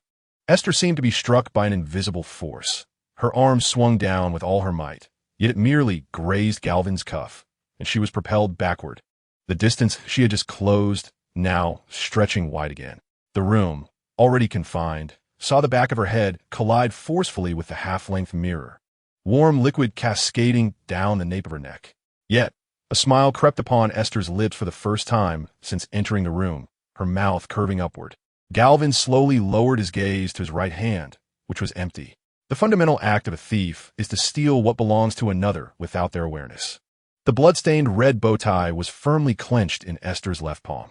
The dagger had merely been a ruse. Aiste's true intent was to draw close and execute an unexpected theft. Galvin had previously cast Shao Qi to divert Aiste's attention, and now Aiste, wielding her weapon, had ensnared his focus, returning his psychological ploy in kind.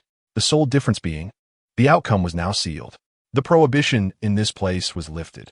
At the very moment Aiste's words fell, the invisible barrier enveloping the room dissipated, and a ruffled crow burst forth from the wardrobe, fiercely raking its claws across Galvin's face. Instinctively, he raised his arm, shielding only his left eye, while 3 gashes marred his right, eliciting a cry of agony from him. Shao Qi executed a somersault in midair, evading Galvin's attempt to grasp it, and gracefully settled back on Aiste's unscathed left shoulder. Aiste panted lightly, observing Galvin, who knelt, clutching his bleeding right eye, and for a moment, neither made a further move. The remaining eye of Galvin was gradually narrowing. His form collapsed upon the ground, muffled groans of suppressed pain escaping his lips. He was on the brink of losing control. Hurry, use that marvelous object to finish him, Shao Qi urged. Aiste shook her head gently, humming a tune from the birch forest. The aimlessly drifting specks of light in the air seemed to respond to a beckoning call, converging upon Galvin before momentarily retreating back to her, coalescing above her head. As the radiance faded, the room succumbed to darkness. Aiste exhaled deeply, sensing the vibrant energy of numerous lights, aware that she had further mastered their essence. Amidst the chaos they created, these lights could also draw strength from the distortion of others' fates, replenishing themselves, a true departure from the river of destiny, achieving a cycle of self-completion. Galvin's pained breaths grew fainter as he incredulously lifted his head, his restored amber eye gazing at her. Why? Aiste did not respond. She raised her gaze past Galvin, where 2 vines were lifting a window with their leaves, revealing an expanse of dense branches and foliage outside, as if someone had transported the apartment building into a garden vast enough to obscure the sky. This was undoubtedly the handiwork of Mrs. Romano. I ask you why? Galvin clambered up from the floor, fixating on Aiste. Shao Qi let out a cold laugh. If I could just hold on for another 10 minutes, you would meet the same fate. Aiste scrutinized the marvelous artifact in her hands, feeling its yearning for blood and an obsessive compulsion to arrange everything symmetrically, as if it would grow hungry enough to burrow into his body to draw forth his lifeblood. Did no one inform you that the sealing artifact comes with numerous side effects? The window was fully opened, and more climbing vines adorned with trumpet flowers swiftly invaded the room, enveloping every available space save for the 2 of them. Galvin attempted to muster a smile, but the pain in his eyes merely caused his lips to twitch. I know, what I did not anticipate was you.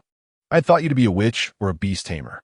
A few specks of light descended, drawing a line of blood from the wound on Aiste's shoulder, infusing it into the red bow tie, calming its previously agitated pulse. So what exactly are you? Galvin watched this scene with fascination, utterly indifferent to the plants that were nearly engulfing him. Good question. I too wish to know. Mrs. Romano stood at the doorway, accompanied by Father Otrowski, wielding a colossal sword. Chapter 81. A narrow escape amidst uncertainty. The scarlet moonlight was obscured beyond the wall of plants, the darkness of the corridor dispelled by the radiant glow of Otrowski's broadsword, making him appear even more like a formidable mountain, standing regally. Aiste quietly regarded Mrs. Romano by the door, remaining silent. Tell me, Mrs. Romano, why do you only seize me and not Luna? Galvin exclaimed, reverting to his usual teasing tone, as if they were not ensnared by the divine church's pursuit and scrutiny, but rather that Mrs. Romano had shown favoritism towards Luna, depriving him of a larger slice of cake. It is not that I do not wish to, but rather that the children do not wish to. Mrs. Romano's expression was grave, although she often scolded these young people with a stern demeanor. The calmness and authority reflected in her eyes effortlessly connected Aiste to her former identity as the bishop of the Harvest Church. Several tender green shoots continuously elongated, entwining around the tips of Aiste's dangling right fingers, curling slightly yet detaching weakly when she looked down, falling back to the ground. She possesses the ability to suppress me. What do you think, Father Ostrowski?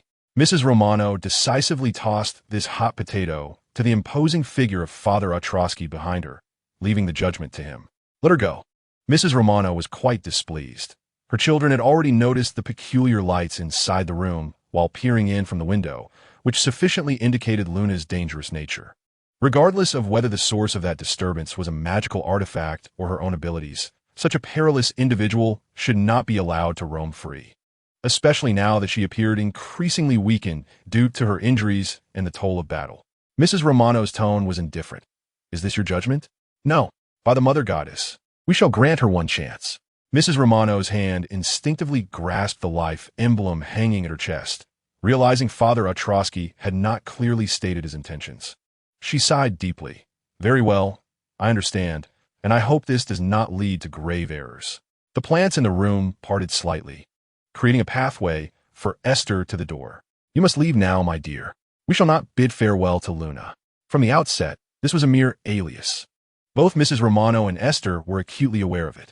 Aiste did not hastily depart, but turned back towards the wardrobe, the plants at her feet obediently parting to grant her passage. Opening a small drawer within the wardrobe, Aiste stuffed all the cash inside her crossbody bag, draping a long coat to conceal the wounds upon her body. Little Seven grasped the bonnet hat, landing atop Aiste's head, casting a mocking glance at Galwin, who was ensnared by the encircling plants. Aren't you staying a bit longer, little lamb? It would be utterly despairing for me to be detained by them alone. Aiste still ignored Galwin. As she approached the door, Mrs. Romano suddenly threw something from her bosom. With quick reflexes, Aiste caught it, discovering it to be a glass vial containing a viscous emerald substance. Thank you, Mrs. Romano. I apologize for having caused you trouble. Mrs. Romano did not look back but fixed a cold gaze on Galwin. You have also brought me trouble. Consider it even. And thank you as well, Father Ostrowski. Father Ostrowski silently nodded, and Aiste's gaze swept over the enormous sword in his palm, finally comprehending the somewhat familiar extraordinary power emanating from it. The weapon she most frequently wielded during her nights as a watcher was that very sealed object, nicknamed Half-Dawn, which bore an uncanny resemblance to Father Ostrowski's weapon. Luna, they will certainly come after you. The Aurora are all madmen. You must remember this. At long last, Aiste turned to cast a glance at Galvin, bewildered by the man's motives for offering such a peculiar reminder. The bonnet fell from her head, dislodged by the antics of Little Seven, obstructing the line of sight between Aiste and Galvin. She deftly caught the hat and proceeded down the staircase. As she stepped out the door, a weighty sense of exhaustion enveloped her, rendering her incapable of laughter. She lifted her gaze, only to find the windows of apartment 7 shrouded in darkness. Suddenly, one of the windows swung open, and something was hurled from room 402. Aiste took a couple steps forward and caught it in her palm just before it struck the ground. It was a harmonica, resplendent in bright red, its corners adorned with golden nail polish fashioned into heart shapes. The sound of wind chimes erupted from another window, as Little Seven darted toward the adjacent window, grasping another fallen object and delivering it into Aiste's hands.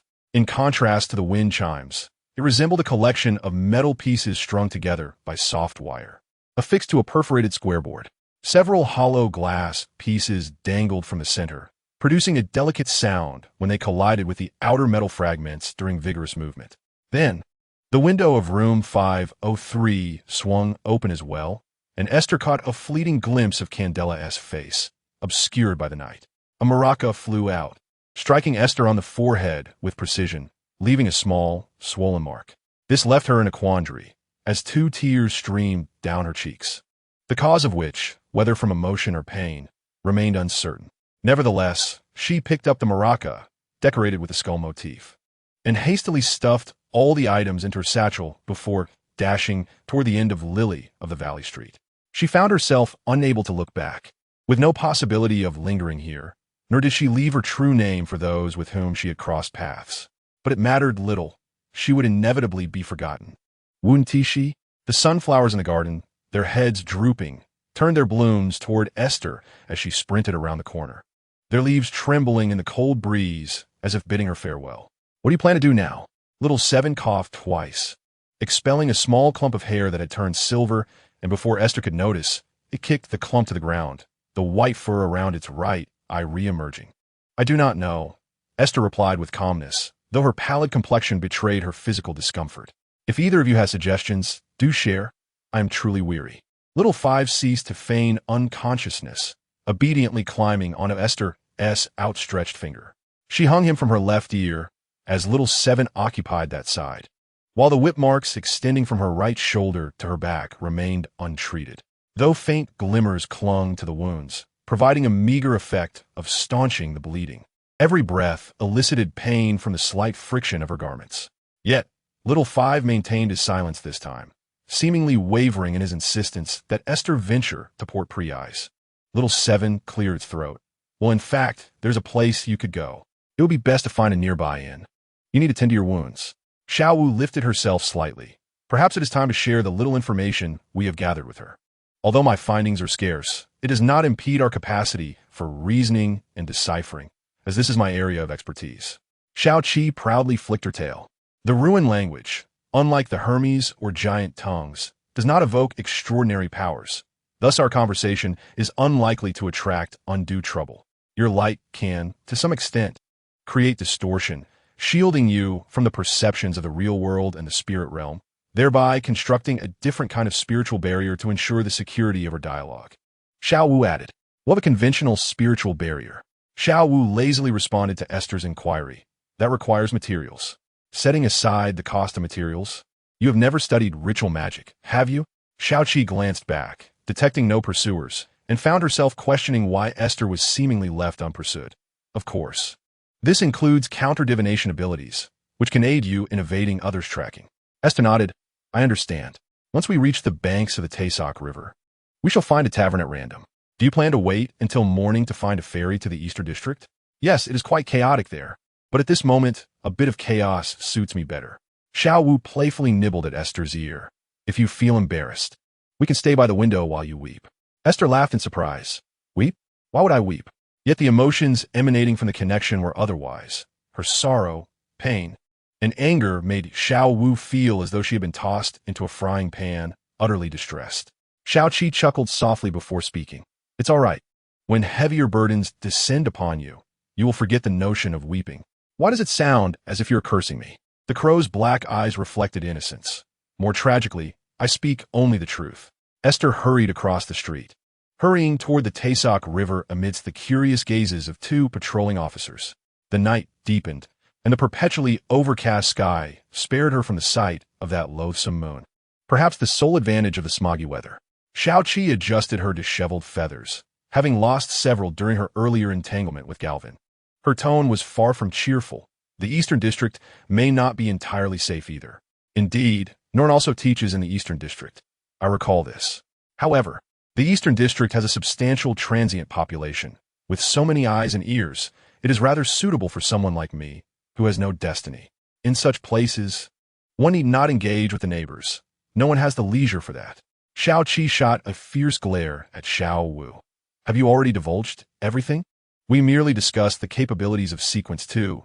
Xiao Wu appeared indifferent. You acknowledge that her situation is similar, and appropriately sharing some of our information might help stabilize her emotions.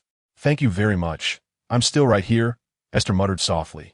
Little Five probably did not inform you that your fate was altered by external forces, leading to our binding.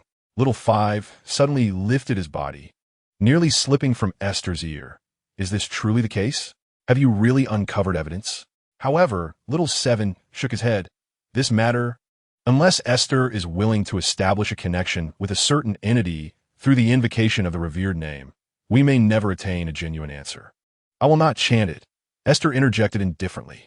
Yet Little Five understood whom Little Seven referred to, the entity Ammon. Then why has he not dispatched another avatar to capture Aiste? Little Seven seemed to perceive Little Five's thoughts. Perhaps it is not that he does not wish to come, but rather that Aiste's light has resisted such a connection, rendering him oblivious to it.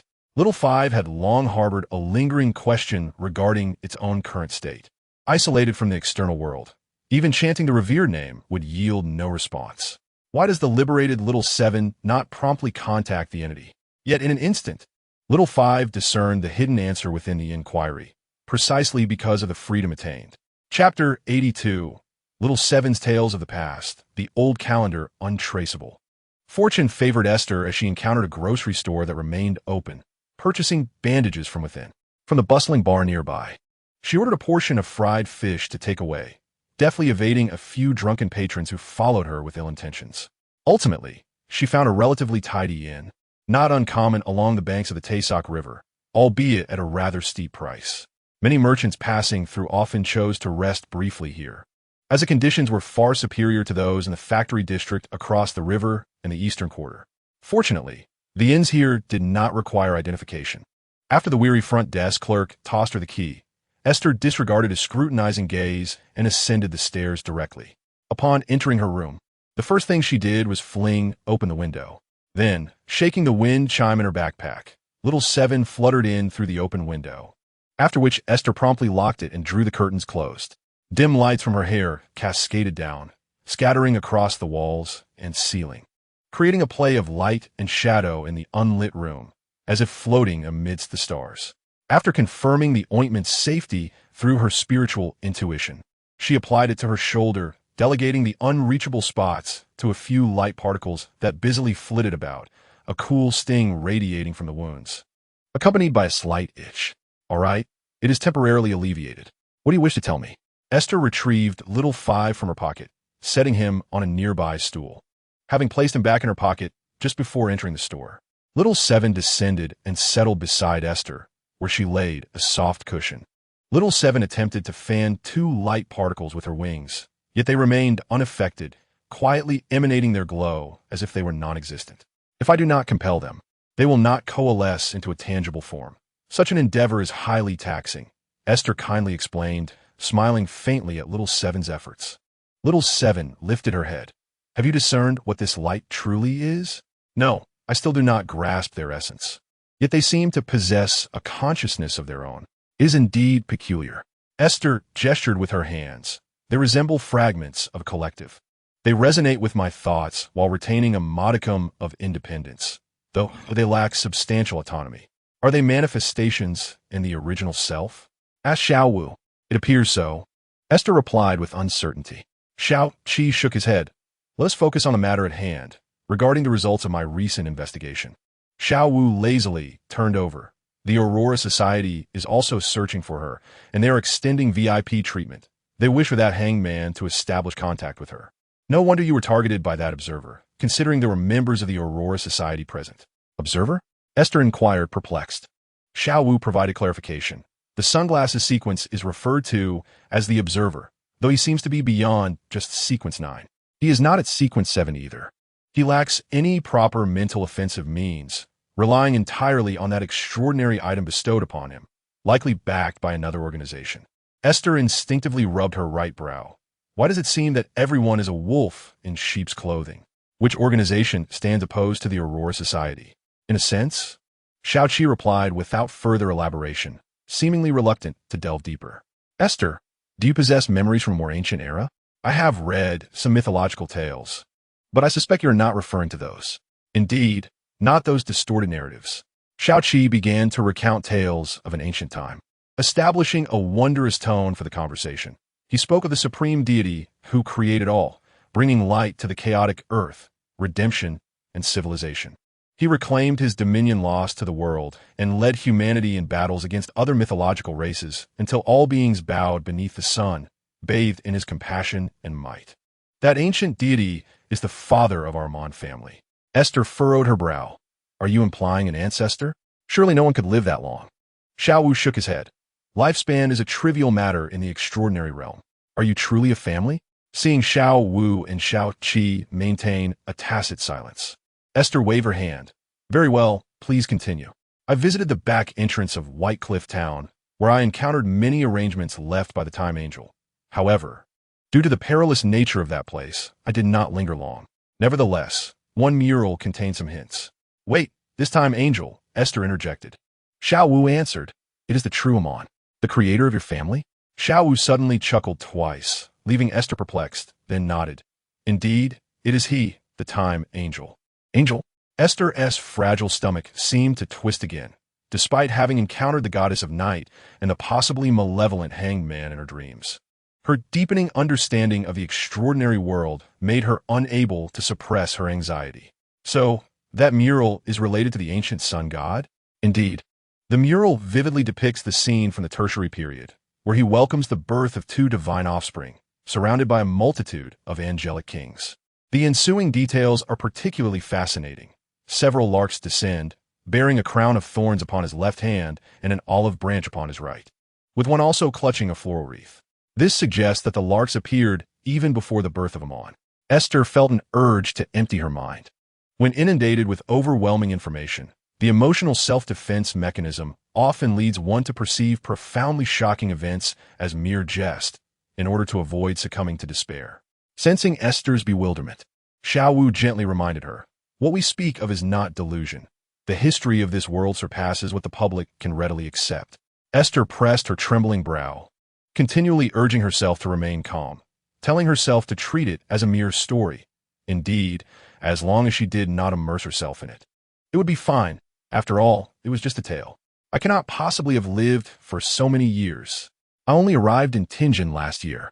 Xiao Qi tapped her tail, leaping down from the cushion to stand before Esther, observing the disbelief in her eyes. "Do not be afraid. The lark is not you. Is it?" This statement caused Esther to momentarily hold her breath, and she exhaled deeply. "Yes, you are right.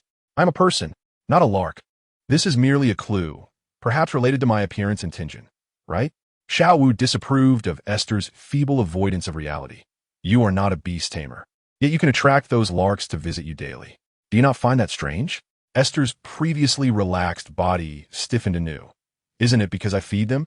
I remember when I was in Tianjin. It wasn't like this," Xiao Qi remarked. "Back then, I resided behind the Chanis Gate."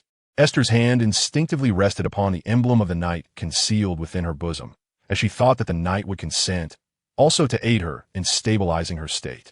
"Do not worry. The progression of such matters has both advantages and disadvantages for you, Esther." Esther lightly tapped her forehead. "I fail to see any benefit. I feel as though I am but a veil away from madness." Xiao Qi squinted, a mischievous glint shining in her dark eyes. "But your power is awakening, a force that solely belongs to you. Is that not more reliable than any external object or person?" Yet, Esther found it difficult to accept this notion. She could not forget the moment when the light contradicted her own will.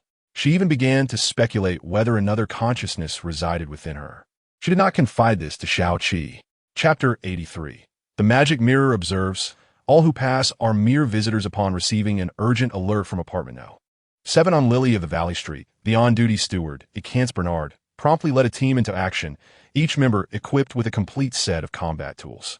Compared to other churches of the righteous deities, the official extraordinary individuals of the Church of Steam and Machinery are never lacking in formidable weapons capable of sweeping the battlefield. Their combat style is reminiscent of demolition, a phrase once casually uttered by Emperor Roselle. Xing's stern expression did not bode well. He was acutely aware of the presence of an Aurora Society informant at apartment number 7. As a steward, he was fully informed, yet over the past few years, the reports from team members indicated that the informant's emotions remained stable. Just last week, a thorough inspection had been conducted. How could it have suddenly gone awry? To err on the side of caution, Xing took along a beautifully patterned silver mirror, sincerely hoping that it would not be needed. Upon Xing's arrival at the scene, the vegetation outside apartment number 7 had returned to its original state, albeit now more lush, as if the chill of late October had left no trace upon them. The window of room 603 was ajar, with a few tendrils waving briefly before retracting. Xing instructed his team to disperse, positioning several members in ambush around the vicinity, ready to intervene should anyone attempt to enter or exit the building. He himself ascended the staircase, where all was eerily silent, devoid of any sound. "Mrs. Romano stood alone at the entrance of room 603. Xing paused at the staircase, demanding, "Please verify your identity. My father's last wish was for my daughter to remain strong throughout her life. The guardian of the inheritance is Archbishop Hormick. Should I recite the tenets of the Mother Earth Church and the Church of Steam and Machinery?" In truth, the final statement was the coded phrase agreed upon by Mrs. Romano for this week. The Cancer, with a resigned nod, chose to overlook the sharpness in her tone and inquired, "What is the situation?" "There is a suspected member of the Psychological Alchemy Society lurking within the apartment, an extraordinary individual via the audience pathway. I cannot ascertain whether he joined before or after his stay. Is he a resident of room 603? No. The tenant of 603 has drawn the attention of the Aurora Society. That informant has likely engaged in combat with the tenant. I shall not accompany you in this endeavor." "And the resident of 603? She has fled." The Cancer felt a deep sigh welling up within him. There were numerous matters to investigate, and it seemed prudent to bring along that sealed object. Knowledge of this artifact was confined largely to the church's inner circle, and Mrs. Romano was blissfully unaware that her deceit could be unveiled at any moment by this very object. As Mrs. Romano stepped outside with her hands clasped behind her back, the Cancer brushed past her and entered room 603, where he beheld a strikingly handsome young man ensconced amidst thick, greenish vines. However, an unidentifiable ointment covered his right eye, exuding a pungent, earthy aroma. "Galvin Leprius, do you have anything to say for yourself?" The Cancer ignited the kerosene lamp within the room, finally dispelling the shroud of darkness that enveloped it. "Certainly not." The young man's golden eyes shimmer like exquisite amber. "I cannot speak of it, nor am I permitted to." "Sir, as for the individual you encountered, what intelligence do you possess?" "A female, standing at 1 meter 60, bearing the alias Luna Du Bois. Her appearance remains uncertain, possibly masked, with a well-proportioned figure, golden hair, and gray eyes." The young man's words flowed effortlessly, as if he had rehearsed them in his mind, prepared to divulge that she possesses the ability to manipulate light points and the skills of a thief, possibly derived from a wondrous artifact, which you seem to refer to as a sealing object. "Light points? Are they spirits?" Galvin struggled to turn over, positioning himself to face the official extraordinary being above him. "I am unsure, sir. The existence of those light points far exceeds my knowledge. However, she too has sustained injuries. Presenting a good opportunity, best act swiftly." The Cancer furrowed his brow. If Galvin's words held truth, inquiring about her whereabouts could indeed allow immediate dispatch of personnel to capture the wounded adversary. Even if Galvin's claims were false, investigating that wild, extraordinary being was imperative. Clarity was essential. The Cancer promptly made a decision, retrieving an ancient silver mirror from his pocket, caressing its surface thrice with his palm, before inquiring, "Esteemed Arads, my question pertains to the current condition of the entity claiming to be Luna Du Bois." The surface of the mirror rippled gently, expanding in concentric circles, until something gleaming emerged from the center, followed by a blinding light erupting from above, illuminating the Cancer's eyes, rendering everything indistinct. After several minutes, both men slowly opened their eyes, their vision still stinging from the brightness. Galvin's gaze had even lost focus, clearly dazed by the radiance. "What is this phenomenon? Can Arads not perceive it either?" The Cancer sighed in frustration, having gleaned nothing. Esther was munching on takeout fish and chips, although the light points had replenished some energy by siphoning from Galvin's fate. Her own consumption remained substantial. As she chewed the now-cold food, she pondered her earlier conversation with Xiao Qi and Xiao Wu, an air of low pressure enveloping her. Suddenly sensing an intrusive gaze, Esther instinctively leaped from the ground, though the sensation quickly dissipated. She turned to Xiao Qi, who was squatting beside the bedside table. "It seems they indeed possess some means to track me, yet that lock-on vanished swiftly. Should we relocate?" "It depends on you. After all, among the three of us, only you can perform counter-divination," Xiao Qi replied nonchalantly. A layer of light points drifted from Esther's body, swirling through the air and tracing circular patterns around the room. Minutes later, Esther beckoned, drawing them back to her head. "Something feels amiss." "What do you mean?" "I cannot articulate it. The entity observing me did not exude malice, yet carried an unsettling aura." Xiao Qi tilted her head, her dark eyes flickering momentarily. "What inclination does your spiritual intuition possess?" Esther closed her eyes, sensing the faint echoes in her mind. "Remaining here poses no threat. The other party's probing has proven unsuccessful." "Then you might as well stay here," Xiao Qi said, narrowing her eyes, her slightly hoarse voice laced with amusement. "Your smile only heightens my unease." Though she spoke thus, Esther seated herself, finishing the remaining fries before venturing into the washroom. As she closed the door, the lights dimmed, a subtle darkness materializing in the air, swirling enigmatically. The sensation of being observed intensified to an overwhelming degree. Before Esther, the mirror revealed 2 lines of blood-red script. Do you know where your master currently resides? What is this? A haunting? An atmospherikin? It evoked a disorienting feeling as if stepping into an immersive play. Lost in thought, Esther glanced around but noticed no other anomalies.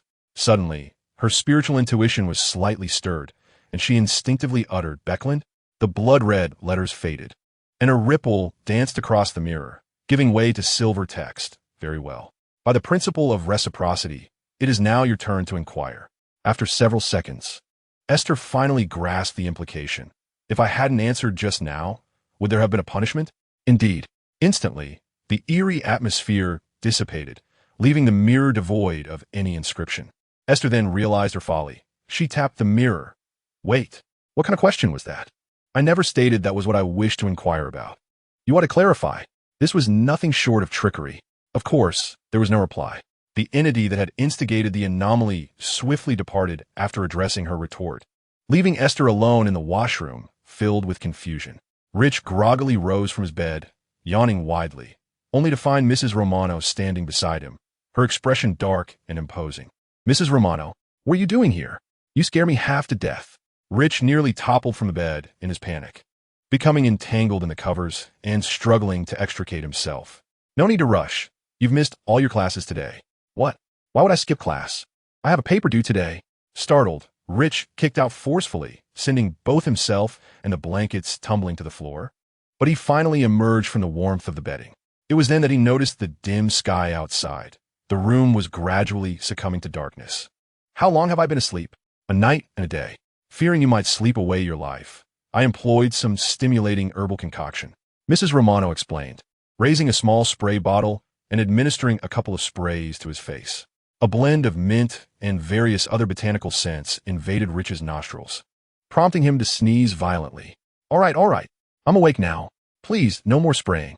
Rich pinched his nose tightly with one hand while vigorously waving the other in the air before him, desperately attempting to disperse the peculiar odor that threatened to bring him to tears. "At least you're awake," he muttered. Unbeknownst to Rich, Mrs. Romano was experiencing an emotional turmoil of her own. He instead began to complain. "But what about Garl? He promised he would come and wake me up this morning so we could attend classes together." Mrs. Romano, with her hands clasped behind her back, began to walk outside. "He has left." "Left? Why? He still owes me a cup of Galarzi," Rich exclaimed. Mrs. Romano paused momentarily, then turned back to reveal an unprecedentedly gentle smile. "Noon and Luna have also departed. They shall not return." Rich's hand, which had been rubbing the back of his head, froze in mid-air, his wide eyes filled with confusion and uncertainty. "Mrs. Romano, have I been asleep for so long? What on earth has happened?" Mrs. Romano could not utter the words that his good friend had cast a spell on him, mercifully allowing him to sleep through all that had transpired. Rich was merely an ordinary man, a devoted follower of the Earth Mother Church, and he had little aid from the other divine churches in Bakerland. Thus the less he knew, the better. Consequently, Mrs. Romano shook her head. "Do not inquire further, Rich. It is normal for people to come and go." Chapter 84. The East District. The flutist encounter renting a place in the East District proved to be far more convenient. Many farmers, ruined by the grain laws, had flocked to the factories of Bakerland, and living without proper identification in the chaotic East District became commonplace. On the other hand, in such an environment, there was little security. The gangs here often undertook more responsibilities than the police, with everyone merely seeking to scrape by. The landlord was a tall, gaunt man with an air of indifference, missing his right pinky. He clutched a nearly rusted set of iron keys, yet, judging by the bulge at his waist, Esther suspected he concealed a firearm beneath his coat. Perhaps the man considered Esther's petite frame too fragile to last long. After collecting 2 weeks, rent totaling 10 souls, he didn't even request a deposit, brusquely tossing a key at her without further ado. "Here, S the one with a window." Though she sensed his disdain and contempt, Esther was pleased to leave such an impression. After all, she could move to another location at any moment and could not afford to leave as many traces as she had on Lily of the Valley Street. The room contained nothing but a bed that was as hard as stone and a wooden board that could serve as a table once placed down. along with a few hooks nailed to the walls. There were no pillows or bedding on the bed, which was barely half a meter above the ground. The already low ceiling made the space feel even more cramped. It was truly a place of utmost simplicity. No wonder he didn't even want to deposit. The most valuable item in the room was likely the lock that corresponded to this key, Aiste mused as she sat on the edge of the bed, laying the wooden board down. The rough edges left splinters in her fingers, prompting a sigh to escape her lips. Xiaoqi struggled to extricate herself from her satchel, landing on the windowsill, and gasped, "Ah, it's stifling in here. Why do you always press your hand against the back?" "Oh, my apologies.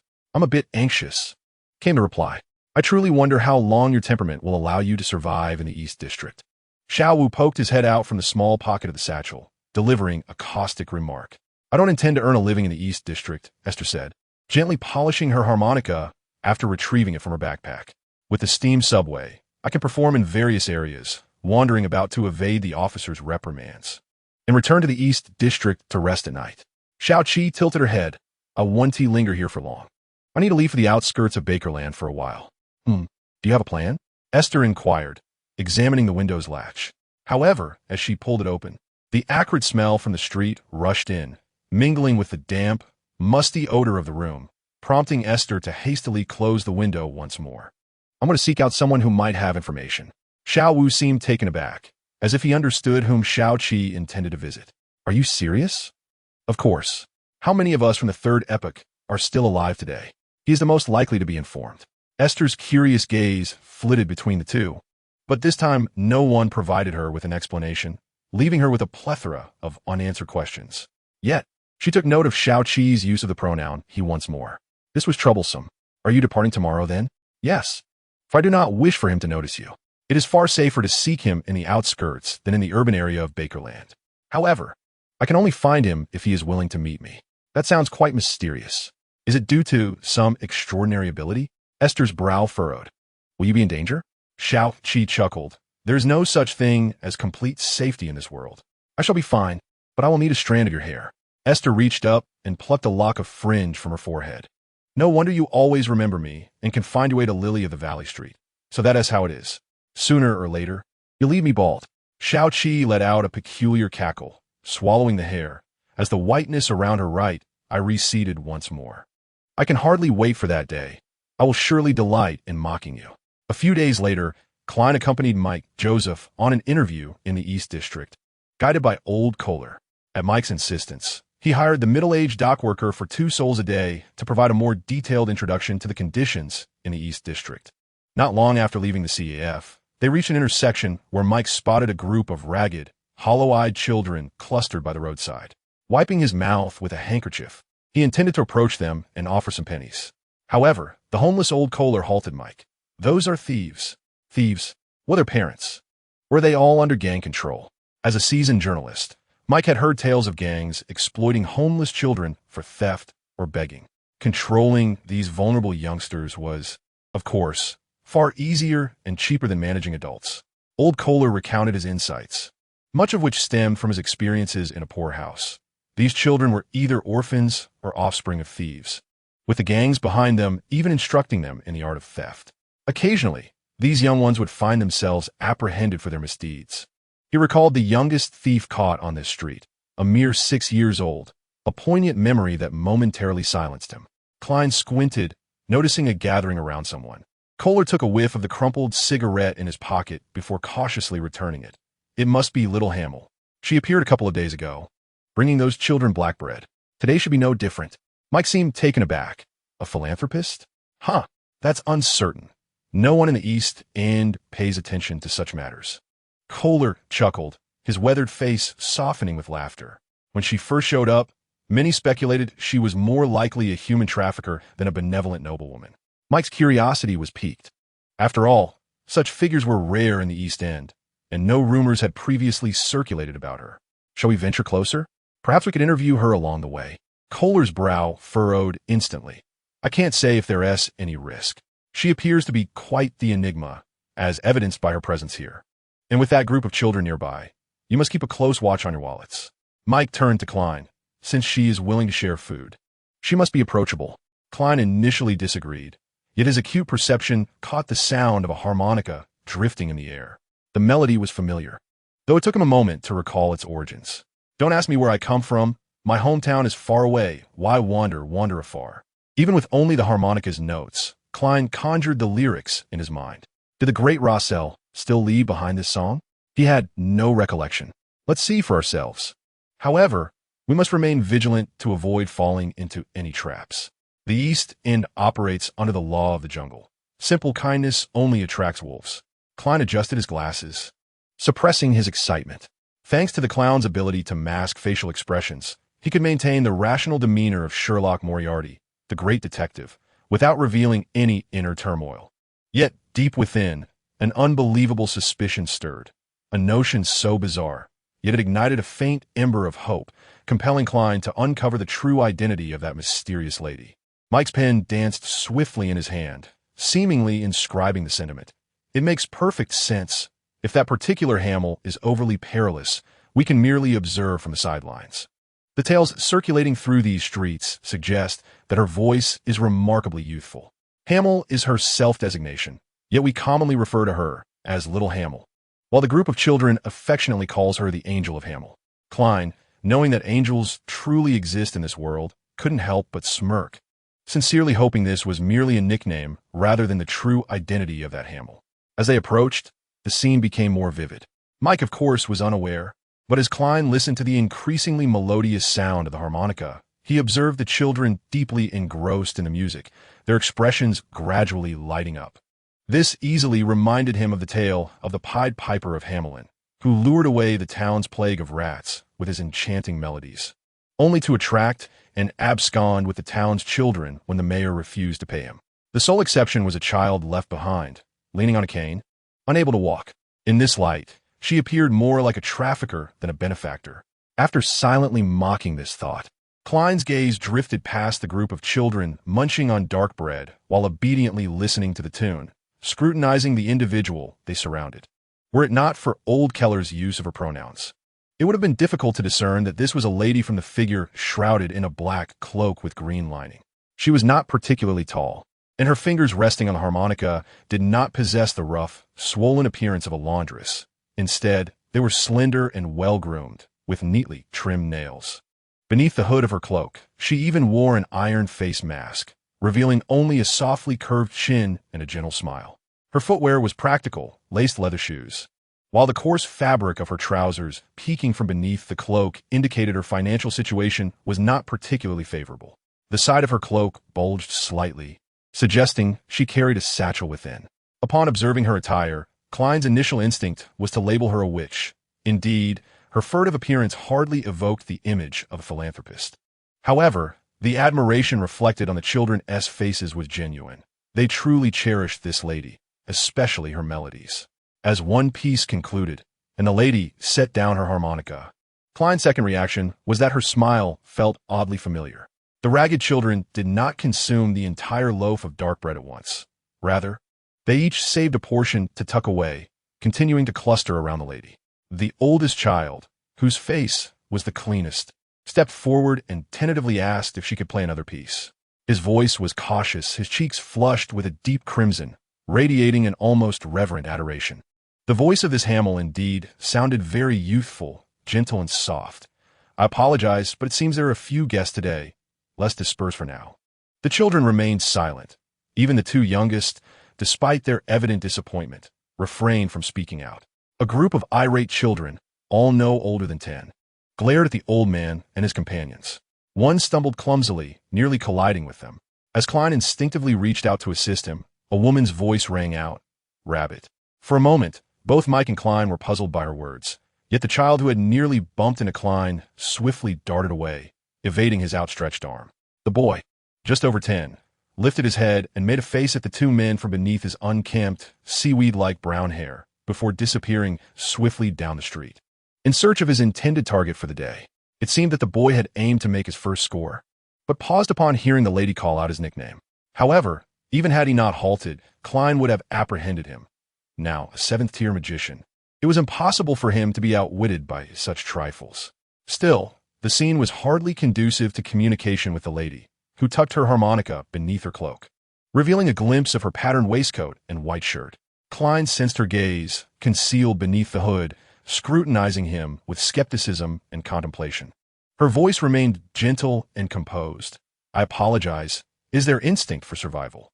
Mike, intrigued by this woman from Hamel, stepped forward. It is quite all right, for you have aided us. Allow me to introduce myself. I'm a journalist, here in the East District to interview the residents.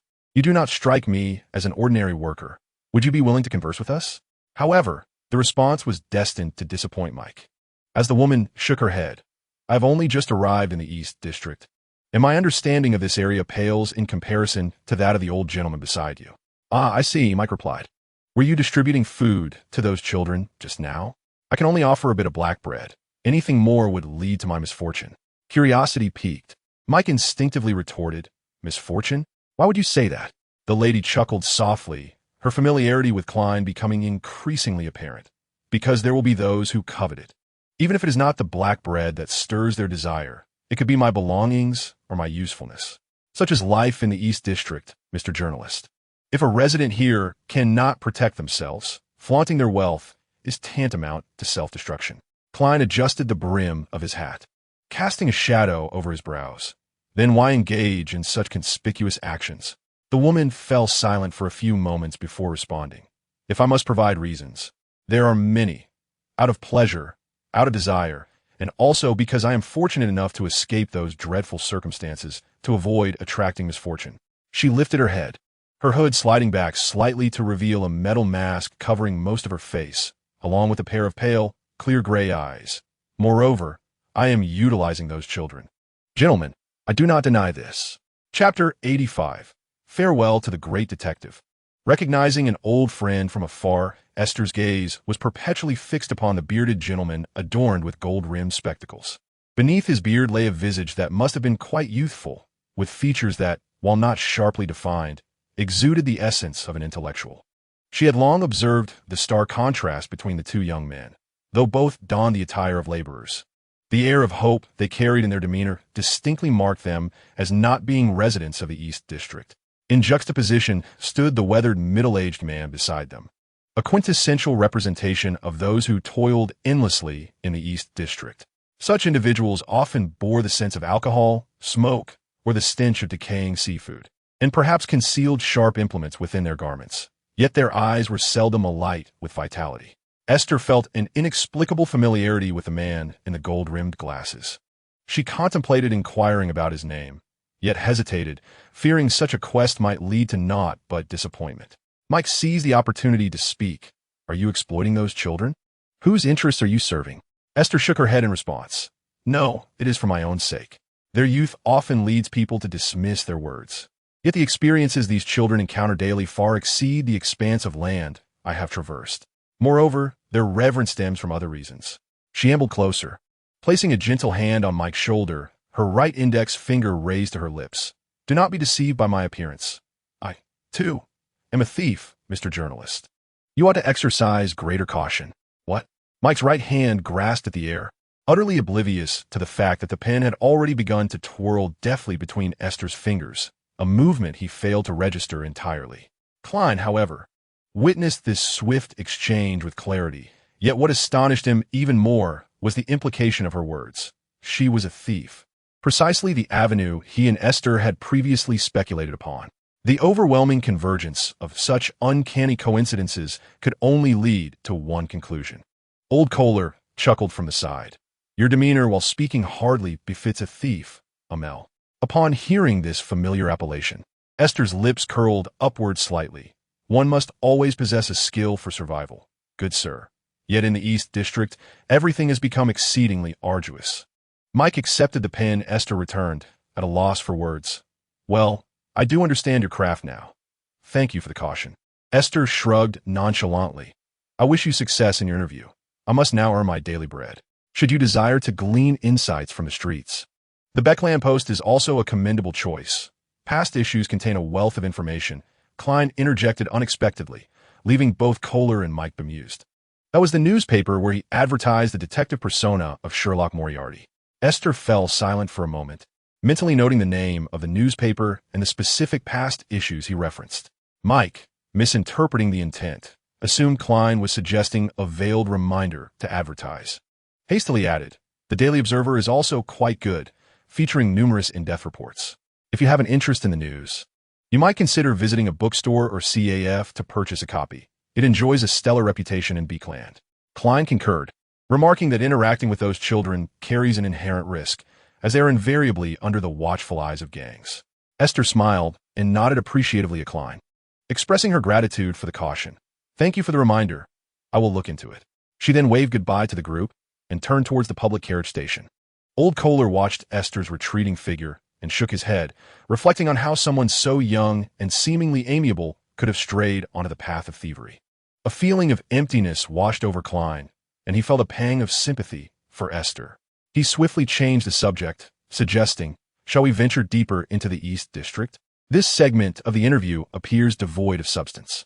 Mike nodded, glancing at his notebook and realizing there was indeed nothing worth recording.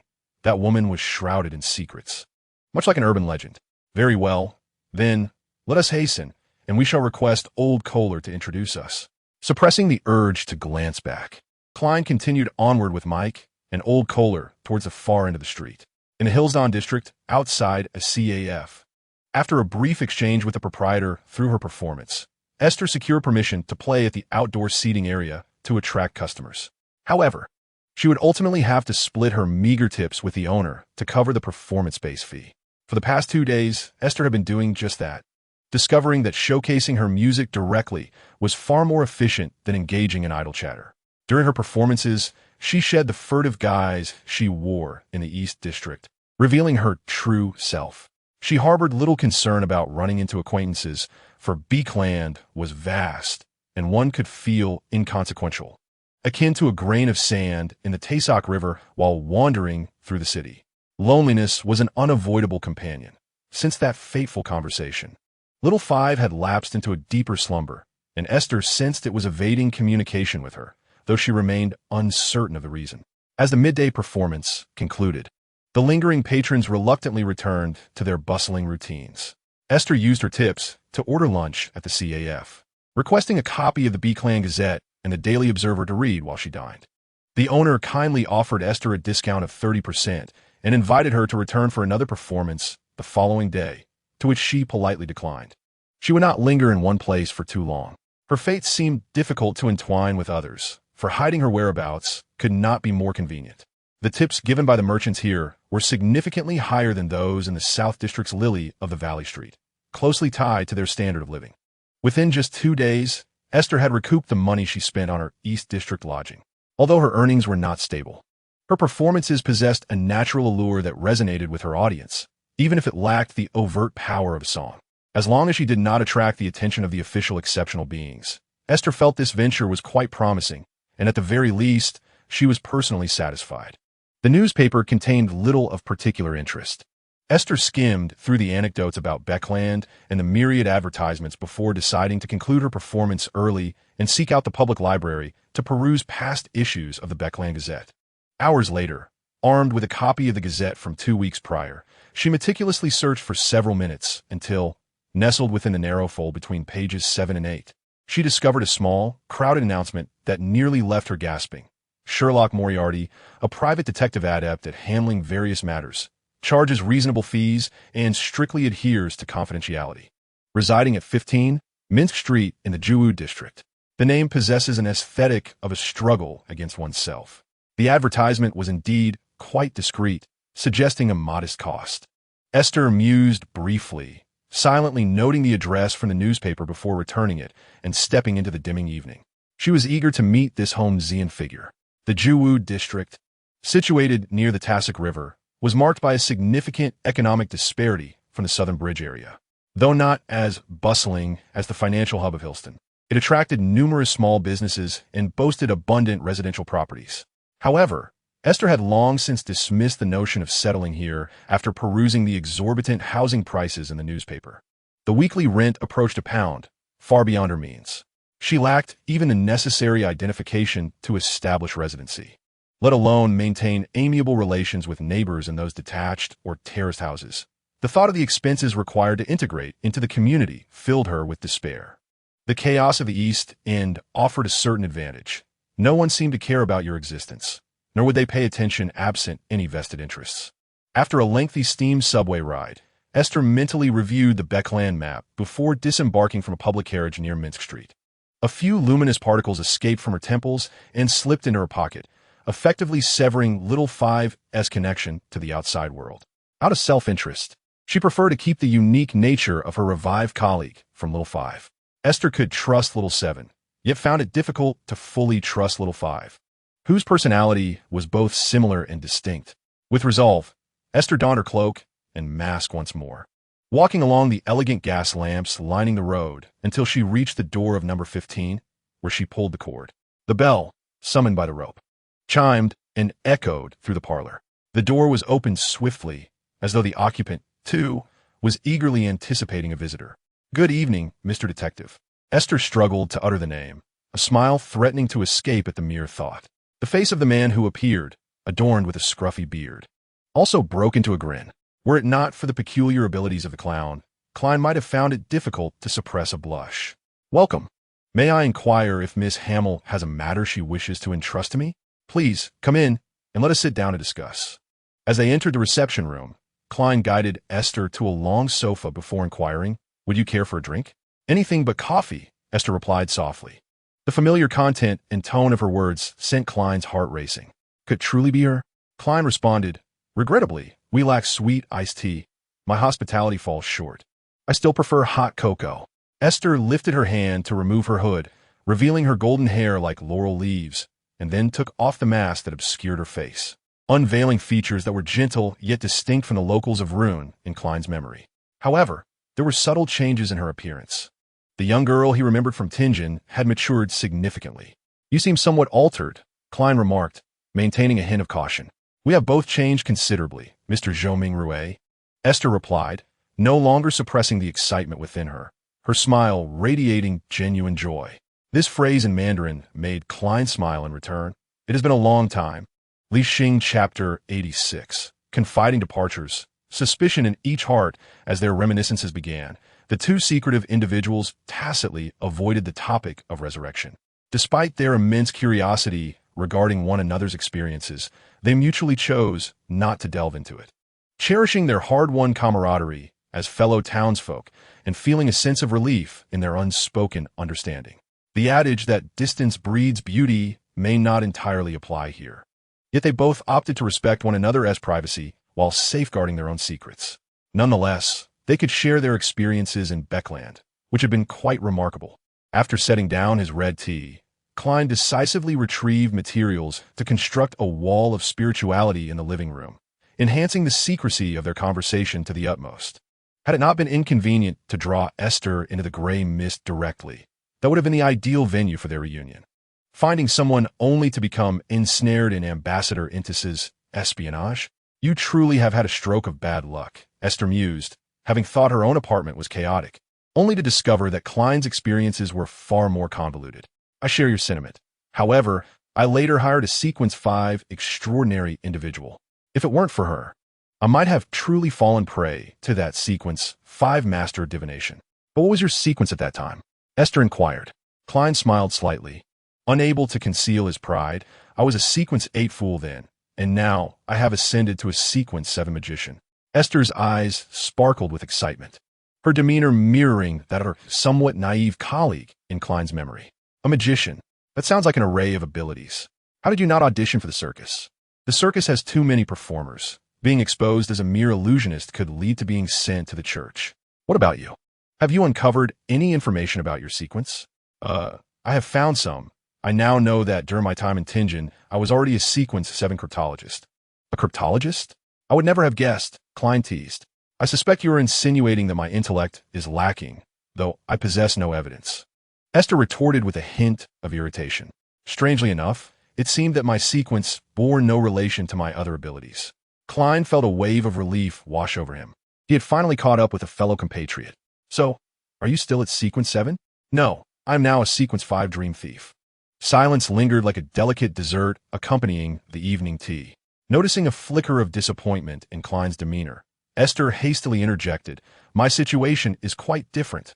I did not ascend through potions. I do not even need to adhere to any form of role-playing. and I currently have no means of further advancement. Klein swiftly quelled his discontent, recalling the enigmatic sanctuary above the mist. He too possessed a unique advantage and felt no need to pry into his compatriot's secrets, especially as she appeared troubled by the matter. He then recounted his thwarting of the true Creator-esque scheme and the successful vengeance against Lanris, leaving Aiste momentarily speechless. "Thank you," she said, cradling her gradually cooling cup of red tea and taking a small sip. "Though I possess only a rudimentary understanding of these matters. I wish I had found you sooner, so you would not have to bear so much alone." Klein's gaze darkened as he reminisced about the victim's intention. "It is not solely for you and me. He and Nsengwa are entangled with far too many innocent lives. I will not relinquish my pursuit, for the sake of both the living and the departed." Aiste softly remarked, "When the day comes that you confront Nsengwa, I shall stand by your side." Klein felt an urge to both laugh and weep, yet it was but a fleeting moment. He had long accustomed himself to suppressing such tumultuous emotions deep within. Thus, he merely smiled faintly and asked, "And what about you? Why do you masquerade as a piper in the Eastern District? It is rather perilous there. Is this related to your abilities as a dream thief?" Aiste shook her head. "I spoke the truth at that time. I developed a rudimentary intelligence network through those children. Though the information is chaotic, it allows for the deduction of minute clues, thanks to the analytical prowess of cryptographers." "I see," Klein replied. "I was not originally in the Eastern District, but rather in the South District of the Grand Bridge, where a priest from the Mother Earth Church recommended an apartment. However, I drew the attention of a member of the Aurora Society, and there was another incendiary spectator in the apartment, which compelled me to abandon that false identity and flee under the cover of night." "The Aurora Society?" Aiste's face contorted with evident frustration. "Yes, they seem keen for me to pray to the true Creator they worship. That is an exceedingly dangerous endeavor," Klein hastily cautioned. "The members of the Aurora Society are essentially lunatics. They were responsible for the assassination of Ambassador Intis." Of course, he omitted the identity of the individual who had commissioned the Aurora Society for that task. Klein was not yet prepared to reveal his own connections. Aiste sighed, acknowledging her predicament. "Indeed, I am acutely aware of my situation, which is precisely why I have resorted to awkwardly wandering about, playing the harmonica to entice patrons into the CAF for a few meager tips. Sustaining myself is not a concern. However, the individual you mentioned, could it be Father Otrowski?" "Indeed, it is he. Although his fervor for preaching can be excessive, he is a genuinely good and reliable person." Klein couldn't help but recall Emlyn White, the vampire serving as a cleric at the Harvest Church, who would undoubtedly vehemently contest Aiste's assessment. After Klein shared the remarkable characteristics of the concepts of immortality and the conservation law, Aiste recounted some extraordinary phenomena she had encountered, including the priest's control over plants, the peculiar blood and flesh shadows, and the corresponding abilities of the judge sequence, which broadened Klein's understanding of alternative pathways. Aiste also briefly explained the evolution of her own abilities, noting that her thefts had begun to shift from tangible objects to abstract concepts. This revelation greatly encouraged Klein, reinforcing his conviction that the path of the diviner would similarly undergo a remarkable transformation at Sequence 5. "What are your plans moving forward?" he inquired. After a moment's hesitation, Aiste nodded. "I wish to delve into the obscured histories, particularly from the tertiary period, which may even relate to the secondary period."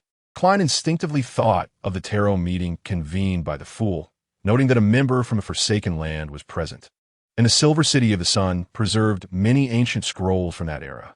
Such a distant history? I may have connections that could assist you in your inquiries. What precisely are you seeking? There exists a name, Zoya. The Aurora Society is also searching for her, though I am uncertain whether she is an individual or perhaps an entity, or even a deity. The associated imagery includes a lark. As Aiste gestured above her forehead, a dozen luminous orbs emerged from her hair, gracefully swirling around her fingers, reminiscent of such light.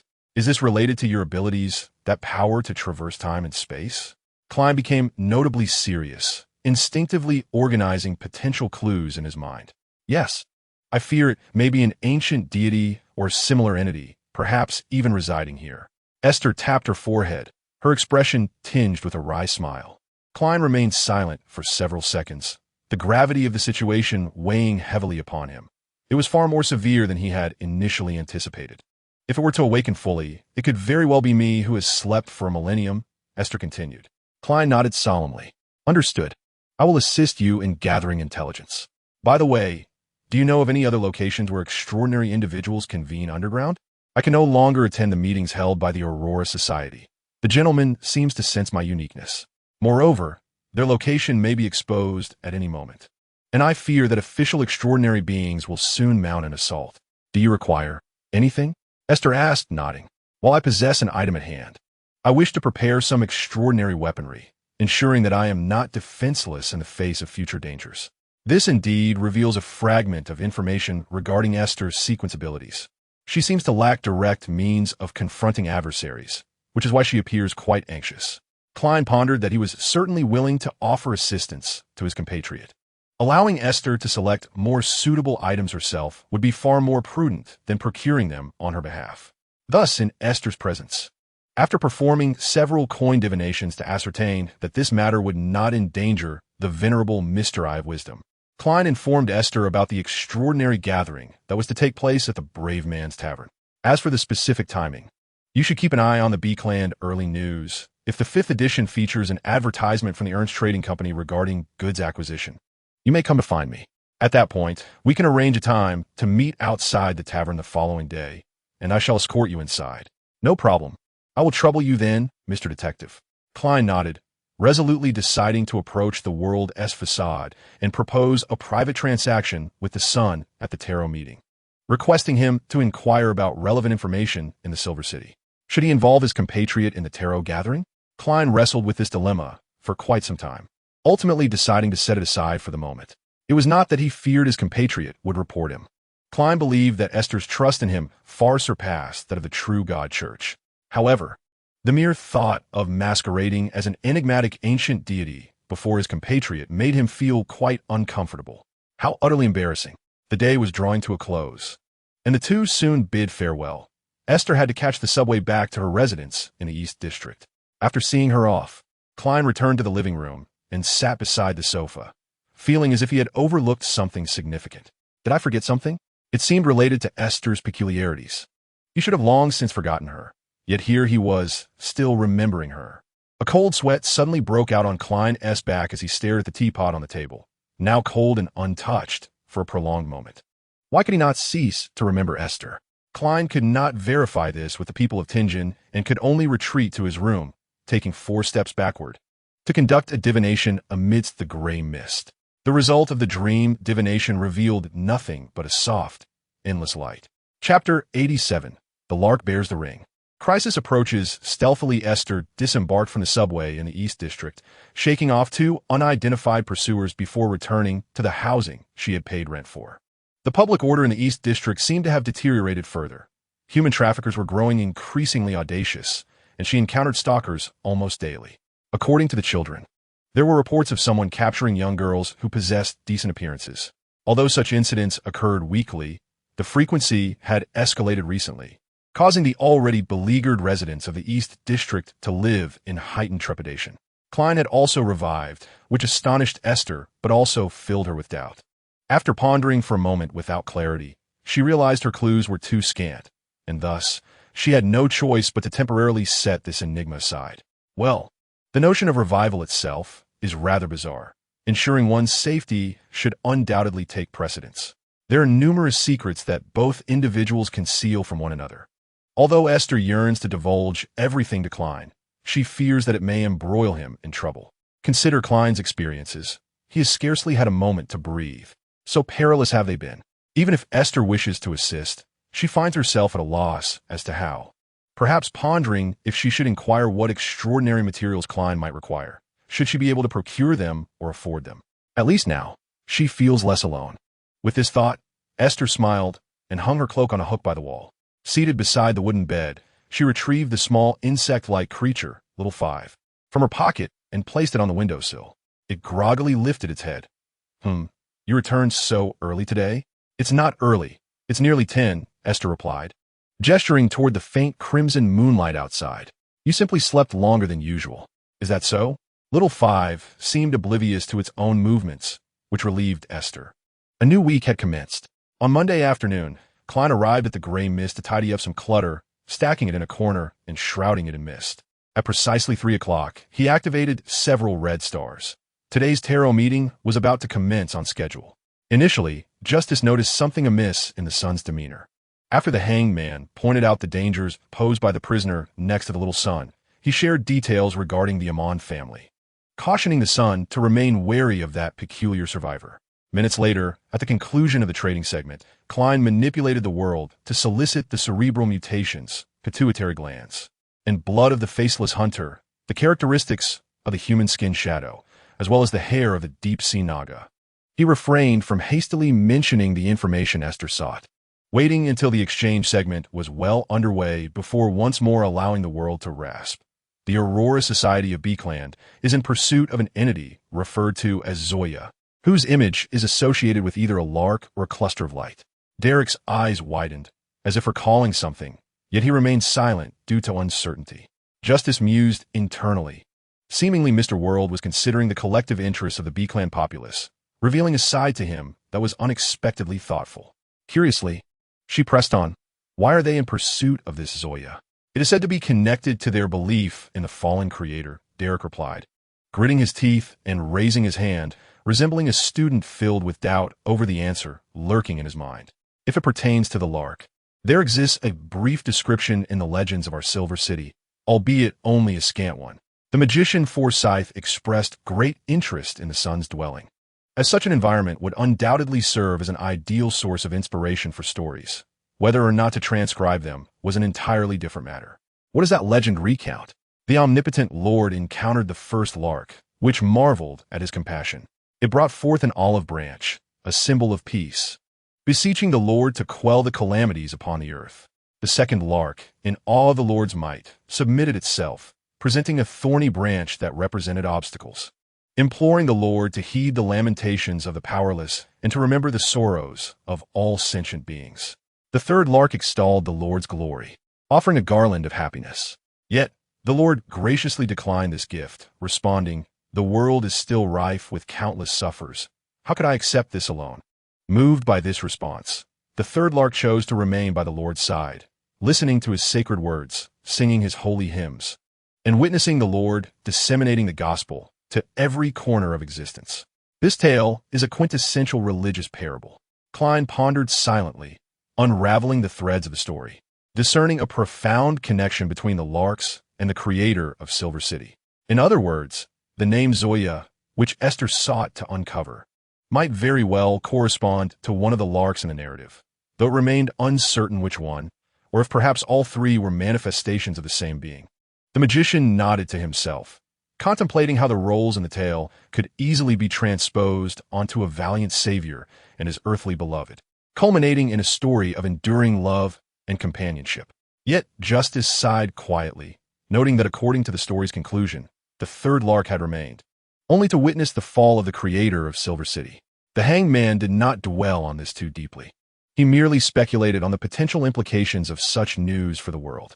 If this tale had been recounted by the fool, his imagination might have spun a narrative far more convoluted than anyone else could conceive. Derek concluded the story and paused for a moment. Beyond this, there is little more to share. At least, this is all I remember. In fact, our historical records in Silver City contain no mention of a city-state that worships the lark, save for a few minor depictions on the Lord's murals. The world nodded in acknowledgement. I understand. Thank you for sharing. Derek sheepishly scratched his head. This is a well-known fairy tale in Silver City, hardly a secret. Yet we have never seen what a lark truly looks like. His words were tinged with an unmistakable sense of loss and sorrow as he reflected on the years gone by, during which Silver City had lost all news of the Lord, struggling to survive in a relentless night devoid of dawn. Derek's gaze withdrew from the gray mist, sinking once more into the pervasive darkness of the room. He instinctively held his position for several moments, noting that nothing transpired, before he let out a sigh of relief and murmured softly, "Lark." His sigh lingered in the air for a moment, just as Derek approached the metallic wall, intending to tap out a secret signal to summon the former captain for information. Before his knuckles could make a sound, a frail, indistinct voice emerged from behind him. "Are you also searching for the lark?" Derek's body stiffened, and he cautiously turned to face the source of the voice. The room remained enveloped in darkness, prompting him to employ the abilities of the light bearer, transforming his eyes into a source of illumination, allowing him to finally discern the shadow quietly seated beside the bed. Before him stood a grotesque creature, its body marred by countless wounds and devoid of clothing. Its head, grotesquely cleaved asunder, split at the bridge of the nose, revealing a writhing mass of grayish-white brain matter attempting to reassemble itself. Strands of viscous, blood-tinged cerebral fluid stretched out in defiance of nature's order, undulating upwards. Its eyes, set wide apart, bulged like the swollen orbs of a goldfish. The left corner of its mouth, along with innumerable ancient lacerations, seemed to crack open in a semblance of a smile, forming an arc that suggested, "Look, am I not perfectly normal?" Derek's instincts for self-preservation, honed through years of combat, kicked in as he clenched his fists and raised them to his chin, adopting a posture reminiscent of prayer. A fierce beam of fire descended from the ceiling, illuminating the monstrous figure. The room flooded with light, but soon this sacred beam thickened, radiating brightness so intense that Derek felt an involuntary urge to shut his eyes. Within that resplendent column of light emerged a faceless humanoid figure, which suddenly lunged at the creature, causing it to open its mouth wide, its fissures gaping in response, as if emitting a harrowing scream. Yet, Derek heard nothing. Just before the creature crumbled and melted away under the figure's might, a shadow materialized from where the creature had stood, a young man clad in a black classical robe, adorned with a soft, pointed hat. His dark eyes and curly hair cast shadows beneath the brim, his broad forehead and gaunt face framed by a single crystal monocle. Simultaneously, the luminous figure erupted, and all that Derek perceived was a blinding white light. When his vision gradually returned from that glaring brilliance, he found himself standing outside in the corridor. Before him stood Colin Elliott, the chief demon hunter of Silver City, who inquired about the events that had transpired. After hearing Derek's account, Colin offered no further commentary, only assuring him that his condition was stable and he could return home. Derek inhaled quietly, hastening down the corridor towards the exit, brushing past the guardians who were arriving in succession. Alongside his relief at having survived, a sense of bewilderment regarding the earlier scene lingered in his mind. However, based on the information he had gathered in his conversation with the chief, Derek could ascertain that the figure he had encountered was none other than the fabled desecrator, Amon. The anomaly that had befallen him was likely a consequence of his recent participation in the tarot gathering, which had drawn him into the gray mist. As he walked, the urgency of reporting this matter to the fool weighed heavily on him. Outwardly composed, he returned home at a steady pace. Once inside, he surveyed his surroundings for a moment, detecting no irregularities, before settling on the edge of his bed and softly reciting, "O fool of a bygone era, you are the enigmatic sovereign above the gray mist, the ruler of fortune, the king clad in yellow and black. I have just undergone a terrifying ordeal." After conveying the impending events and his speculations to the fool, a sense of relief washed over him. With this relaxation came an overwhelming fatigue, compelling him to lie down on the bed, where he swiftly succumbed to slumber. Occasionally, a flash of lightning would pierce the darkness outside the window, illuminating the floor for a fleeting moment before vanishing. The room, lit by candlelight, was dim and tranquil, save for the sound of Derek's breathing. In the depths of slumber, Derek's right index finger suddenly sprang to life, unbeknownst to him. This finger traced a circle upon the bed, repeatedly tapping at its center as if leisurely contemplating something profound. Chapter 88. Divine Protection. Waves subside when Klein returned to the misty heights to observe the sun's prayers. He discerned the ethereal figure of Amon entwined around Derek. He modified the covenant ritual inscribed in the Book of Secrets, responding to the sun, and through the golden silhouette manifested by the sunbird brooch, Klein prepared to sanctify the sun, driving away the malevolent spirit concealed within. Just as Klein endeavored to invoke the power of the gray fog through the desecration card of the Black Emperor, his peripheral vision caught a scene that filled him with dread. From within the solar form delineated by deep crimson stars, a desiccated, mummified hand abruptly extended, reaching toward the boundary of the crimson stars, as if on the brink of breaching reality to fully enter the realm of the mind, stretching into the mist above. Before Klein could grasp the desecration card, something reacted even more swiftly. The glass-covered orb, which had remained quietly suspended above the fool's high-back chair since his ascension to the clown, suddenly radiated a more vibrant glow, though the light retained its gentle brightness. Klein distinctly sensed the hostility emanating from it. As ripples surged across the orb, the surrounding gray fog began to stir, and the orb emitted slender beams of light, which intertwined with strands of fog, coalescing into tendril-like ribbons of light that struck the outstretched hand, forcing it to retract 2 inches. In the face of this unprecedented phenomenon, Klein clutched the desecration card tightly, once more harnessing the power of the gray fog, causing the golden figure to rise majestically, sprouting a dozen pairs of obsidian wings.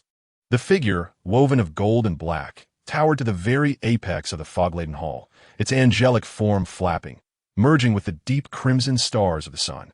The hand, devoid of flesh and merely sheathed in skin over bone, struggled to withdraw, yet stubbornly resisted, akin to a drowning soul yearning for a piece of driftwood.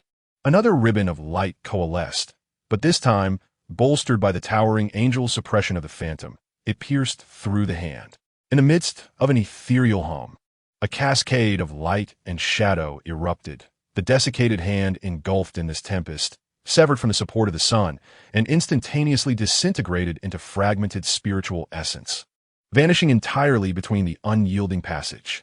Moments later, the orb hovering above the high-backed chair, along with the surrounding gray fog, returned to tranquility, reverting to an enigmatic realm untouched for millennia.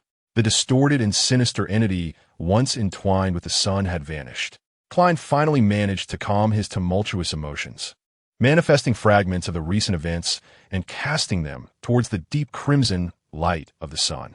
Glancing up at the transparent orb illuminating the fool's seat with its gentle radiance, Klein felt a profound complexity of emotions.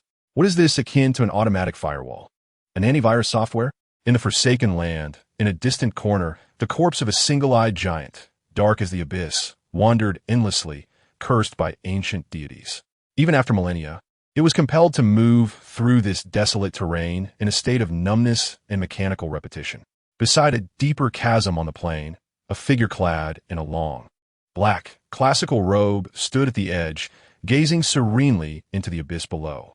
A bolt of lightning struck nearby, momentarily illuminating a heavy, gray-white edifice at the chasm's base.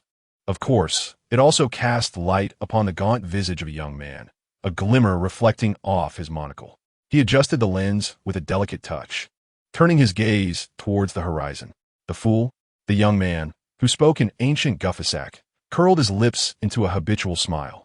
Is this the choice you so eagerly anticipated? The lenses of his glasses flickered inexplicably, deepening the mirth in his eyes. His voice, barely above a whisper, was swallowed by the rumble of thunder. You cannot hide forever, neither can he. Then, the young man leapt into the chasm before him. The sound of thunder ceased, and darkness swiftly engulfed the spot where he once stood. That morning, Aiste returned with several pounds of black bread to a corner at Crossroads. As the harmonica began to play, a dozen children who had long roamed the streets emerged from their hiding places, obediently gathering around her. They had not prearranged a meeting place, but followed the sound of the harmonica directly to her, each taking turns to receive the bread from Aiste's hands, distributing it by age from eldest to youngest. However, today, the oldest boy, after handing out the bread, lingered by Aiste's side, hesitating. Aiste scanned the other children present and immediately sensed something amiss. Where is Penny? Penny, the second oldest after the leader, was the only girl in this small group with a name rather than a code. Aiste regarded her as the most astute among them. Compared to the others, Penny had swiftly mastered the art of thievery. She was intelligent, yet she had no choice but to channel her cleverness into such pursuits. It was said that Penny's family had always been thieves, and from a young age, she had honed her skills to avoid being sold off. The boy, acknowledged as the leader by the other children, nodded, his gaze vacant. Penny may not return. Do you wish for me to seek her out? A flicker of hope ignited in the boy's eyes, but it was extinguished almost immediately, and he coldly shook his head. She has been taken. There is no finding her. In the Eastern District, the prevalence of human trafficking targeting young girls is indeed alarming. However, these abductors are under constant surveillance by gangs, making it highly unlikely for anyone to act against them. The gravest possibility is that the very individuals who have sold Penny are members of the gang. Aiste pondered for a moment before speaking. If you have any inkling of where she might be headed, please share it with me. The boy glanced at her, shaking his head with increasing intensity. I don't know. None of us are aware of where she has been taken. A group of more spirited children, who had been gathered nearby, averted their gazes upon hearing his words, their already wan faces now clouded with despair. Esther could easily discern that this was an obvious fabrication. But since the boy was reluctant to divulge any information, she refrained from pressing further and instead began to play her harmonica. After a brief performance, the children swiftly departed, dispersing into the familiar alleys they had roamed for so long. However, the boy nicknamed Rabbit lingered, waiting until most had left before approaching Esther and tugging gently at the edge of her cloak, murmuring, "I know." Esther bent down, her pale eyes meeting Rabbit's in the shadows of her cloak. "In truth, it is not just you who knows. Everyone is aware, aren't they?" Rabbit nodded, pulling his neck in, "but everyone is concerned that you might vanish as well." Esther's lips, visible beyond her mask, curled into a gentle smile. "After all this time, those who follow you have not dared to make a bold move against me. What is there to fear?" In truth, Esther consistently erased the memories of those who tracked her, ensuring that while it was known there was a Hamel, no one could remember enough to capture her, creating a perplexing cycle. Rabbit repeatedly wiped his palms with the dirty edge of his clothing. "Yes, we know. Those traffickers are quite wealthy, perhaps even more so than you. Do you know who they work for?" Rabbit lowered his head. "I have overheard them discussing their dealings." The leader mentioned a significant figure named Mr. Carpin. Chapter 89. Injustice on the Road. A heroic heart amongst men. The following evening, Esther, carrying a beautifully frosted honey cake and a pitcher of sweet iced tea, walked along Minsk Street. However, it appeared she had arrived at an inopportune moment. After ringing the doorbell, no one came to answer, leaving her to patiently await Klein's return by the door. The enticing aroma of beef stew wafted from within, indicating that the pot was still warm, and Klein could not have ventured too far. The persistent scent that drifted outdoors made Esther swallow hard. However, having already dined, she felt it would be rather impolite to intrude upon a neighbor's culinary skills.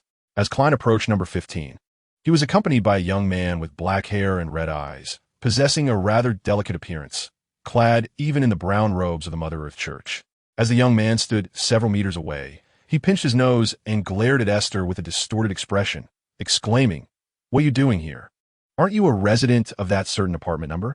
Esther, equally intrigued, recalled her brief encounter with this vampire and was surprised that he seemed to remember her, even recalling details from the past week. She smiled and replied, "I was about to inquire the same of you." "Good evening, Mr. Cleric." The young man's demeanor immediately soured, and he retorted, "Why must you bring up others' misfortunes?"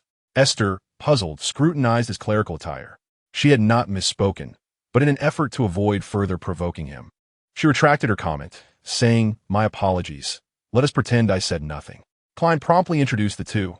"This is Emmeline White, and this is Hamel, a friend of mine. Today, I am the one commissioning a task." Esther lifted the cake and sweet iced tea she was carrying, catching Klein's attention. "I need to discuss something with Mr. Moriarty." Emmeline, with a hint of skepticism, pointed at Esther and remarked to Klein, "This is the peculiar individual I mentioned, one whose blood has an odd scent that lingers long after a mere meeting." Esther's face flushed crimson, and she forced a smile, though Klein could discern her rising ire. Unapologetically, she shot back, "Well, how unfortunate for you, Mr. Vampire." Emmeline, visibly incensed, raised his chin defiantly, looking down at the shorter Esther from an angle of disdain. "I have told you repeatedly, is bloodline? Have you no respect for others?" Esther's brows furrowed, and she glared at Emmeline, both of them clearly harboring dissatisfaction without uttering a word. Fearing a confrontation between Esther and Emmeline at his doorstep, Klein intervened, saying, "All right, Emmeline, you should head back soon. Don't let your parents worry again. Goodbye. I want to see you off. Hamel, would you care to join me inside? I made beef bone and radish soup with rice tonight. I hope you don't mind a bit of spice." In truth, I had already dined, but if it includes chili, I could manage with less soup. Carrying her items, Esther held her head high and followed Klein inside, leaving Emmeline outside, who stood in stunned silence for a few seconds before disdainfully huffing at the closed door and turning away. After jointly clearing the dining table, Esther insisted on assisting with the dishes and wiping down the table. Both sat back at the dining table, satisfied, with large glasses of sweet iced tea at hand. "Indeed, Sherlock the detective, I have considered that your social circle appears broader than mine, so I wanted to ask if you possess any relevant clues. Klein, having heard of the individual in question, promptly shared the information he had with Aiste. The person they speak of is most likely the wealthy resident of the Gower district. Numerous rumors circulate regarding his subordinates controlling the illicit trade of young girls. Many of the missing girls are later discovered in various clandestine establishments. However, insufficient evidence has prevented any overt accusations against Cap'n, allowing him to remain untouchable, which underscores his complexity. Aiste's expression grew increasingly somber, and she instinctively raised her hand to rub her brow, but suppressed the gesture.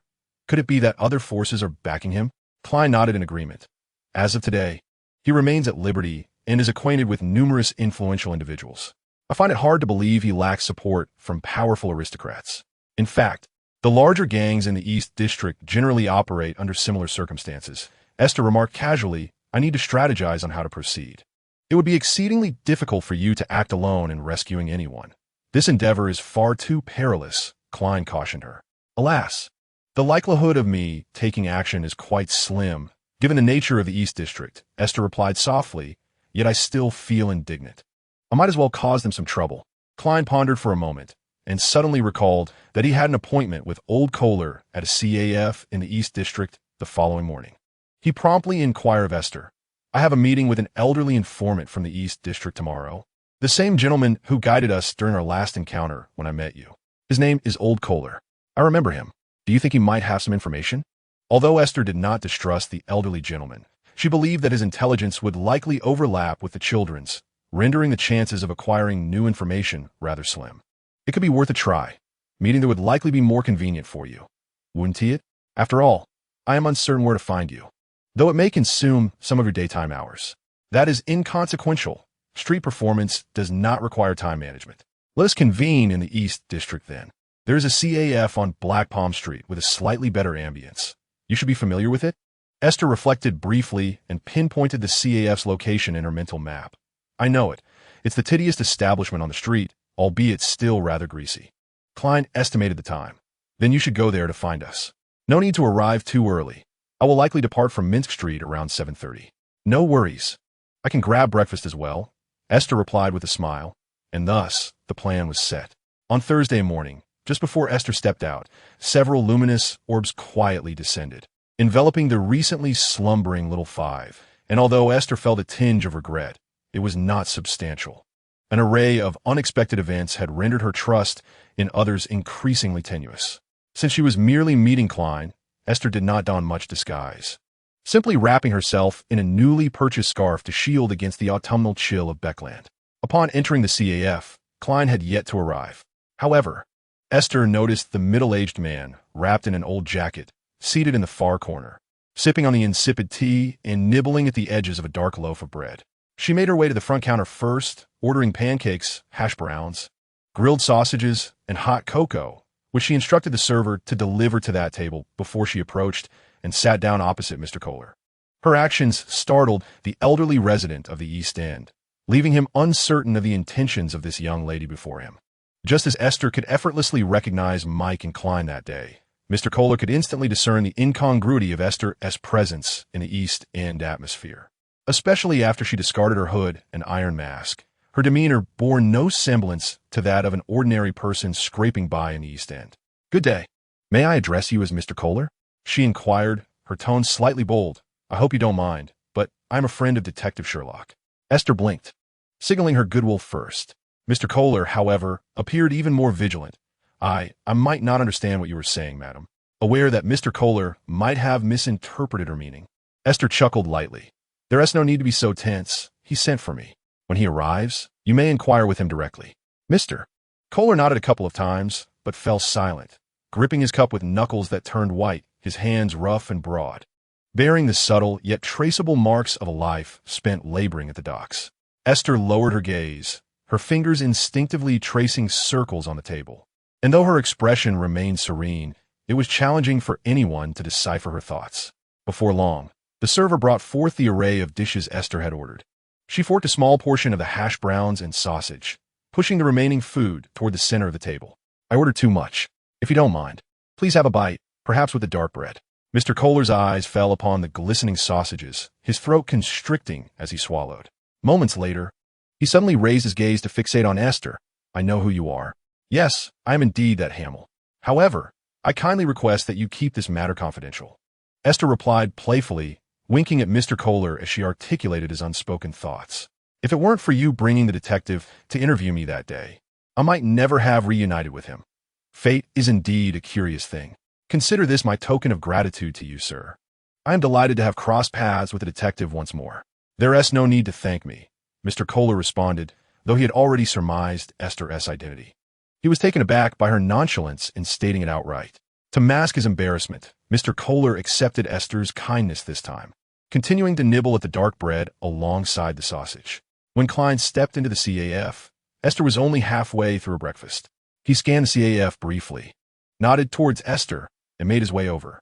Esther vacated the seat opposite Mr. Kohler for Klein, shifting her plate aside. Before taking a seat, Klein first retrieved the prepared remuneration for the informant from his pocket and placed it on the table, sliding it toward old Kohler. 2 5-solar notes and 4 1-solar notes, topped with a copper penny, were laid out, and Esther quickly counted them with a glance. Sensing that Klein's payment included a touch of benevolence, she smiled and took a sip of her hot cocoa. You two take your time to converse. I shall attend to breakfast first. Would the great detective care for anything? I could order something for you. No need. I've already eaten before coming, Klein replied, shaking his head and returning Esther's smile. Meanwhile, old Kohler discreetly wiped his eyes and pocketed the coins on the table, unbeknownst to him that both extraordinary individuals with keen perception had observed his furtive actions. As Klein gleaned information from Kohler regarding the East District, Esther was beside him, slicing the remaining 2 pieces of toasted pancakes, all ears for their conversation. When Kohler mentioned the emerging religion in the East District, Klein immediately recalled the similarities to the doctrines of the Aurora Society, realizing that they were covertly proselytizing in that area. Having yet to share the ancient tale of the sun god and the lark with Esther, Klein instinctively glanced sideways, noticing Esther furrowing her brow, evidently recalling something triggered by Kohler's mention of the teachings. They exchanged a knowing glance, and Esther subtly nodded, understanding that Klein had matters to discuss with her privately thereafter. With Kohler present, their conversation was limited. It would be prudent to wait until they returned to a more secure and intimate setting. Kohler continued to relay the information he had gathered, diligently reporting to Klein. As their discussion neared its conclusion, he added, by the way, the little daughter of the Liv family has gone missing. Liv? Klein inquired, sounding unfamiliar with the name. However, Esther suddenly grew alert, even setting down her fork to focus intently on Kohler's account of the incident. The laundress named Liv has 2 daughters. But while they were on their way to deliver clothes, the younger daughter mysteriously vanished. Kohler sighed. It's truly tragic. She has been a widow for many years, relying on her daughters. Yet alas, the East District Police won't exert much effort in the search. For the first time during Kohler and Klein's conversation, Esther interjected, logically, this cannot be the first time the younger daughter has assisted her family with delivering laundry, correct? Certainly not. They often help Liv with her work, Kohler replied. Recently, child trafficking in the East District has become rampant. I know of other missing children. Personally, I believe that a diligent child aiding at home would not simply wander off out of playfulness or curiosity on the way back. It is far more likely that they have been abducted by nefarious individuals. Kohler displayed a bitter smile. Even knowing this, there is no way to ascertain her whereabouts. The police do not care for the lives of us East District residents. Silence fermented on the table for a few seconds before Klein cleared his throat. Take me to see them. I am a detective, and perhaps I can assist in locating someone for them. They are without funds, reminded old Kohler. Yet Esther felt the sorrow embedded in those words.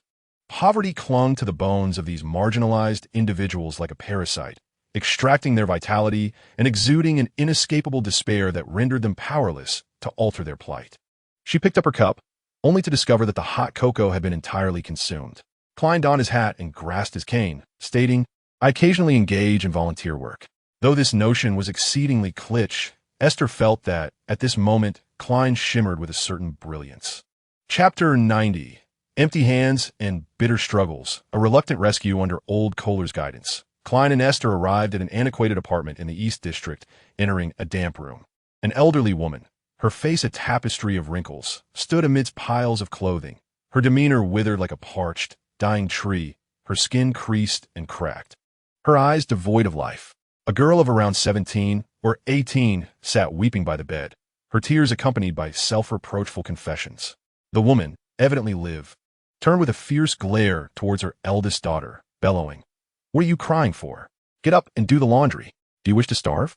Do you want to miss out on free schooling?" After this brief outburst, she noticed a few figures standing by the door. Who are these two? Old Kohler, visibly shaken by the earlier scene, instinctively took a step back. "Ahem, Liv, this is a detective. He wishes to assist you in finding Daisy." Daisy was, of course, the missing younger daughter. Liv responded, her expression numb and cold. "We have already reported it to the police." As Klein endeavored to convince the mother with harsh realities, Esther surveyed the room. Damp garments hung about. The pervasive mustiness seemed capable of saturating one's very being. To live in such an environment for an extended period rendered any hope for good health a distant dream.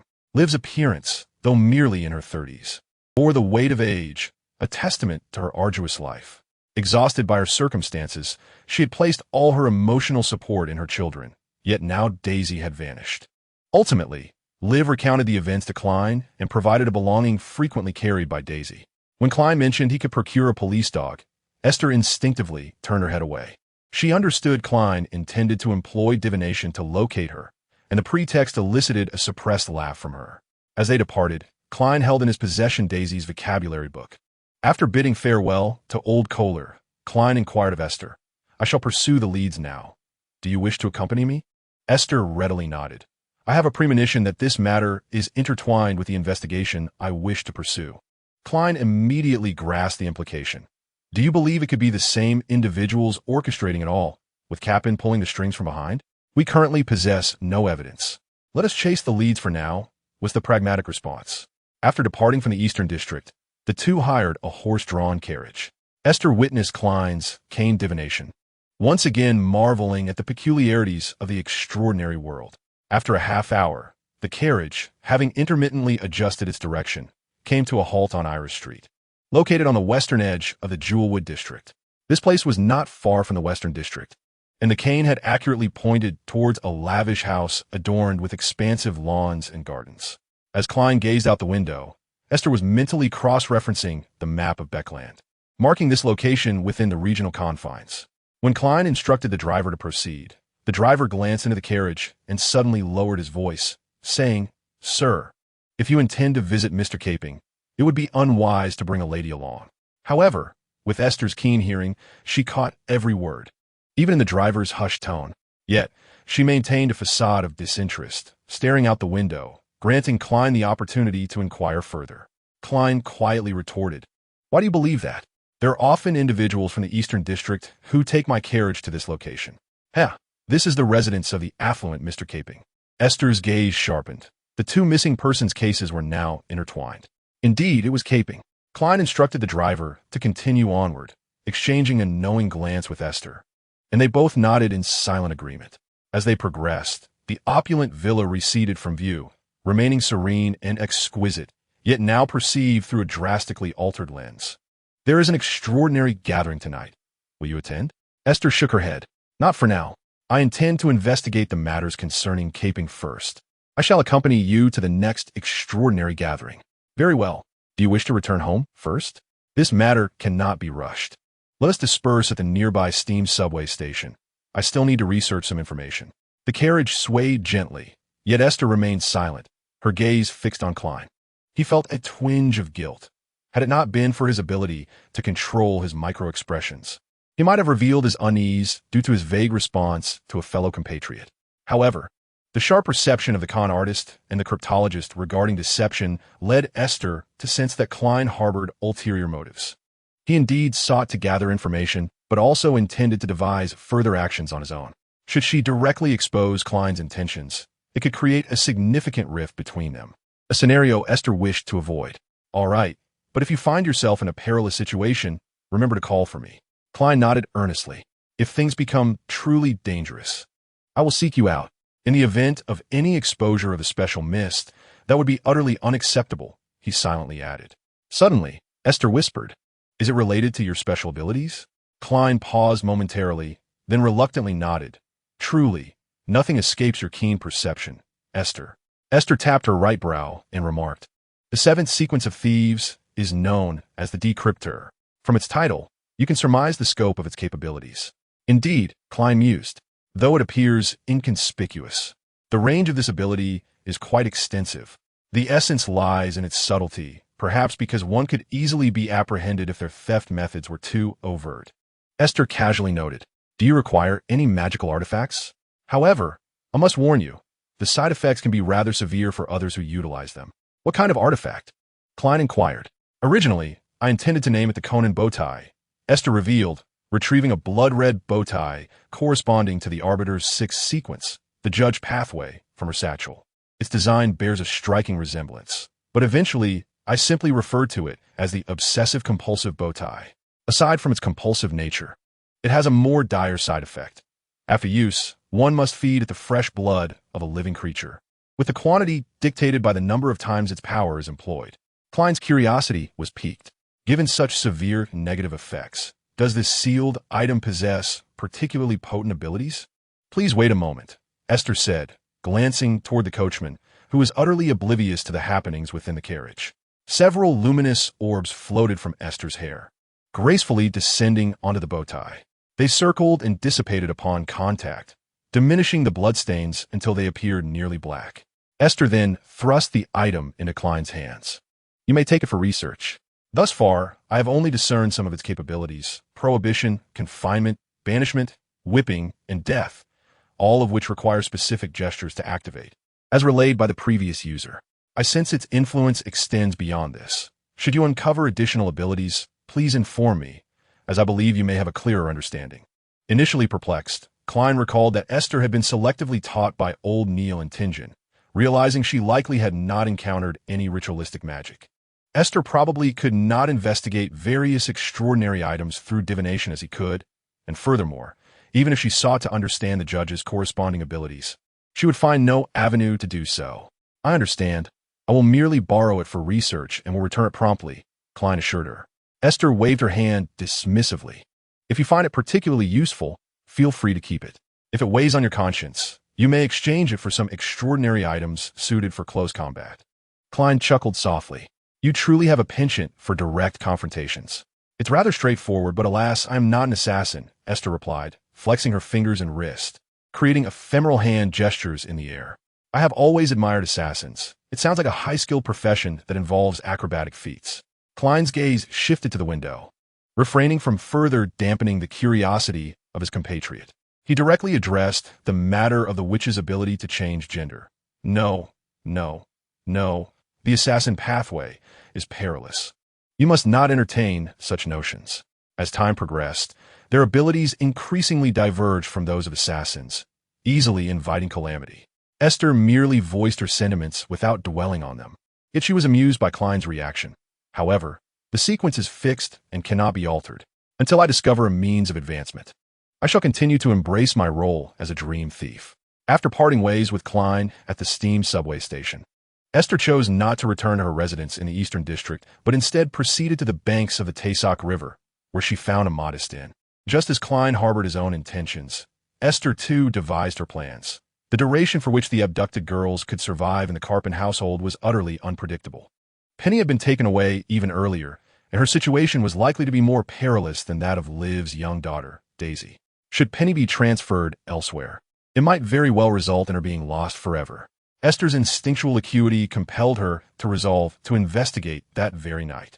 She would no longer constrain herself in utilizing her abilities. Even merely observing the prominent figures associated with Carpin would reveal that the guards around him were no ordinary foes. Aiste was not reckless enough to attempt an outright assassination of Carpin. Her intention for the evening was simply to scout the vicinity, discerning the entrances, exits, and layout of the area.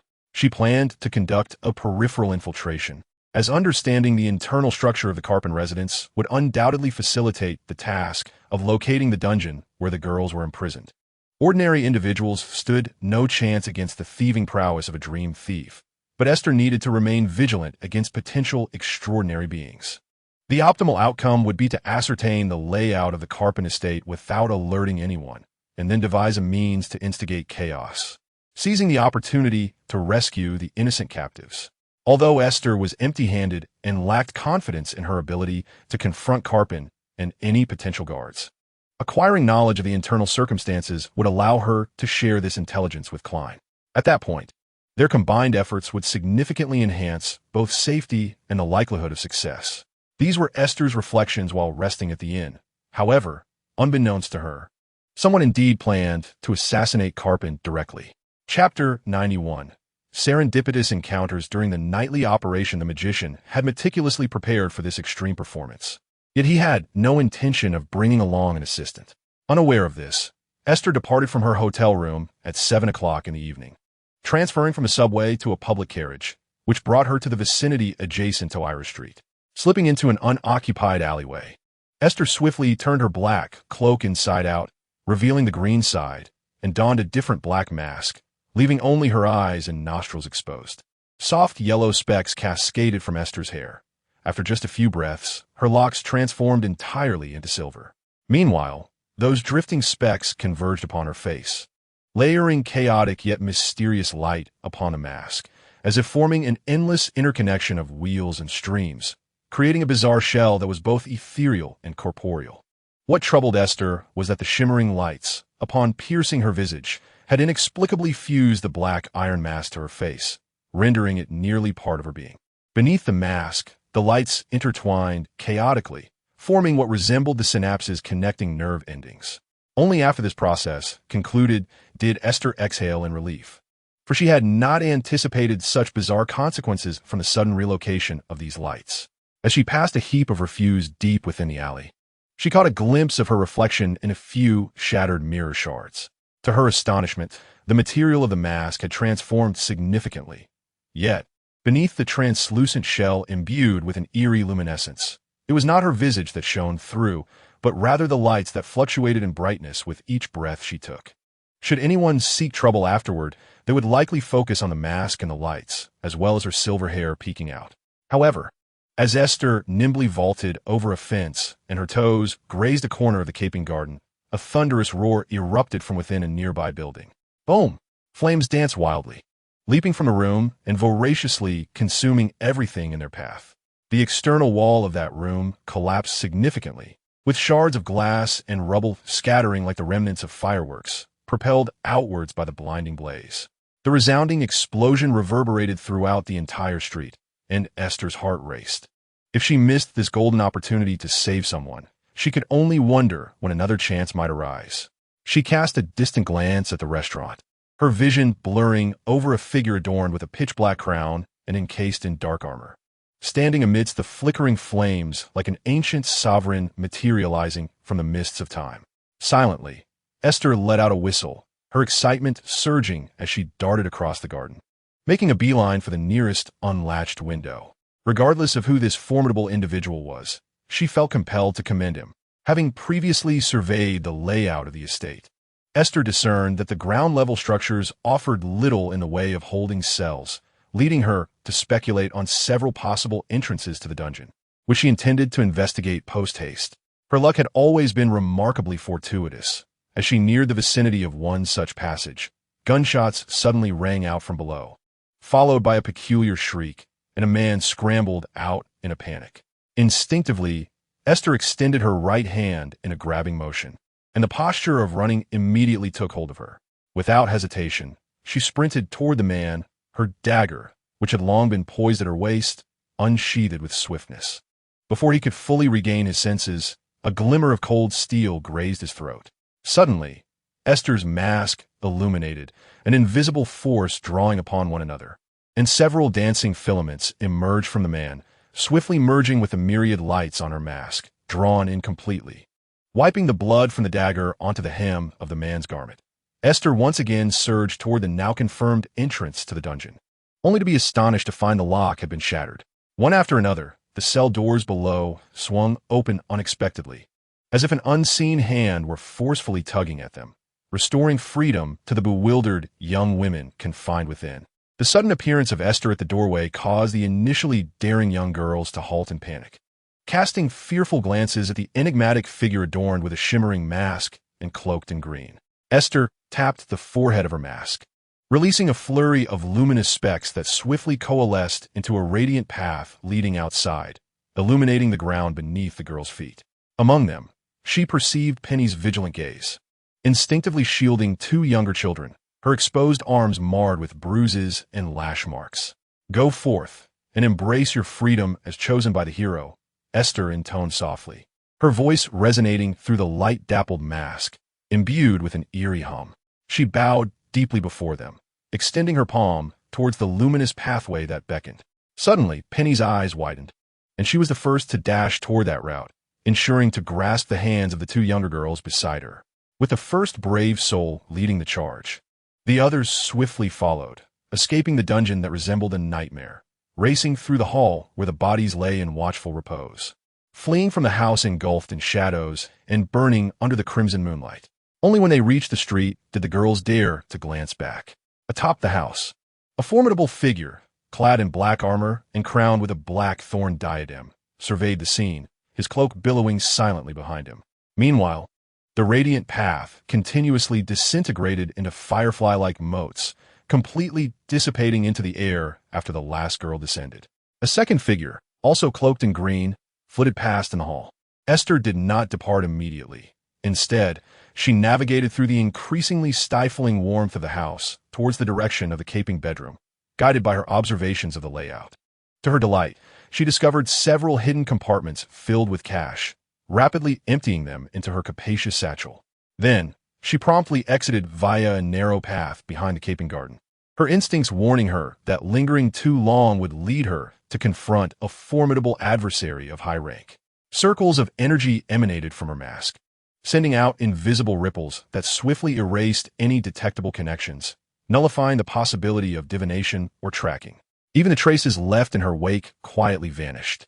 Of course, the gold coins in her pocket were not going to disappear as easily. Entering a deserted alley, she turned her cloak inside out, enduring the agonizing pain of tearing flesh as she removed the black iron mask, allowing the remnants of light to surge back into her hair. Her fingertips grazed the torn, bloodied marks on her face, and Aiste found herself pondering whether she should regret the ill-gotten gains cradled in her arms. It felt as if her very skin had been bartered. The explosion and the throng of girls fleeing from the caping estate left nearby officers and residents bewildered, allowing Aiste to effortlessly steal away the memories of those who glimpsed her, evading their notice. Thus, utilizing her unique ability to traverse dreams, she intermittently hastened and slowed her pace, ultimately taking nearly an hour to reach another subway station far from Irish Street, where she boarded the steam train back to her lodging. Aiste shrouded her face with a layer of dark, ashen fabric, complemented by a few visible scars, which provided a plausible justification for her disfigurement. However, these wounds healed remarkably quickly.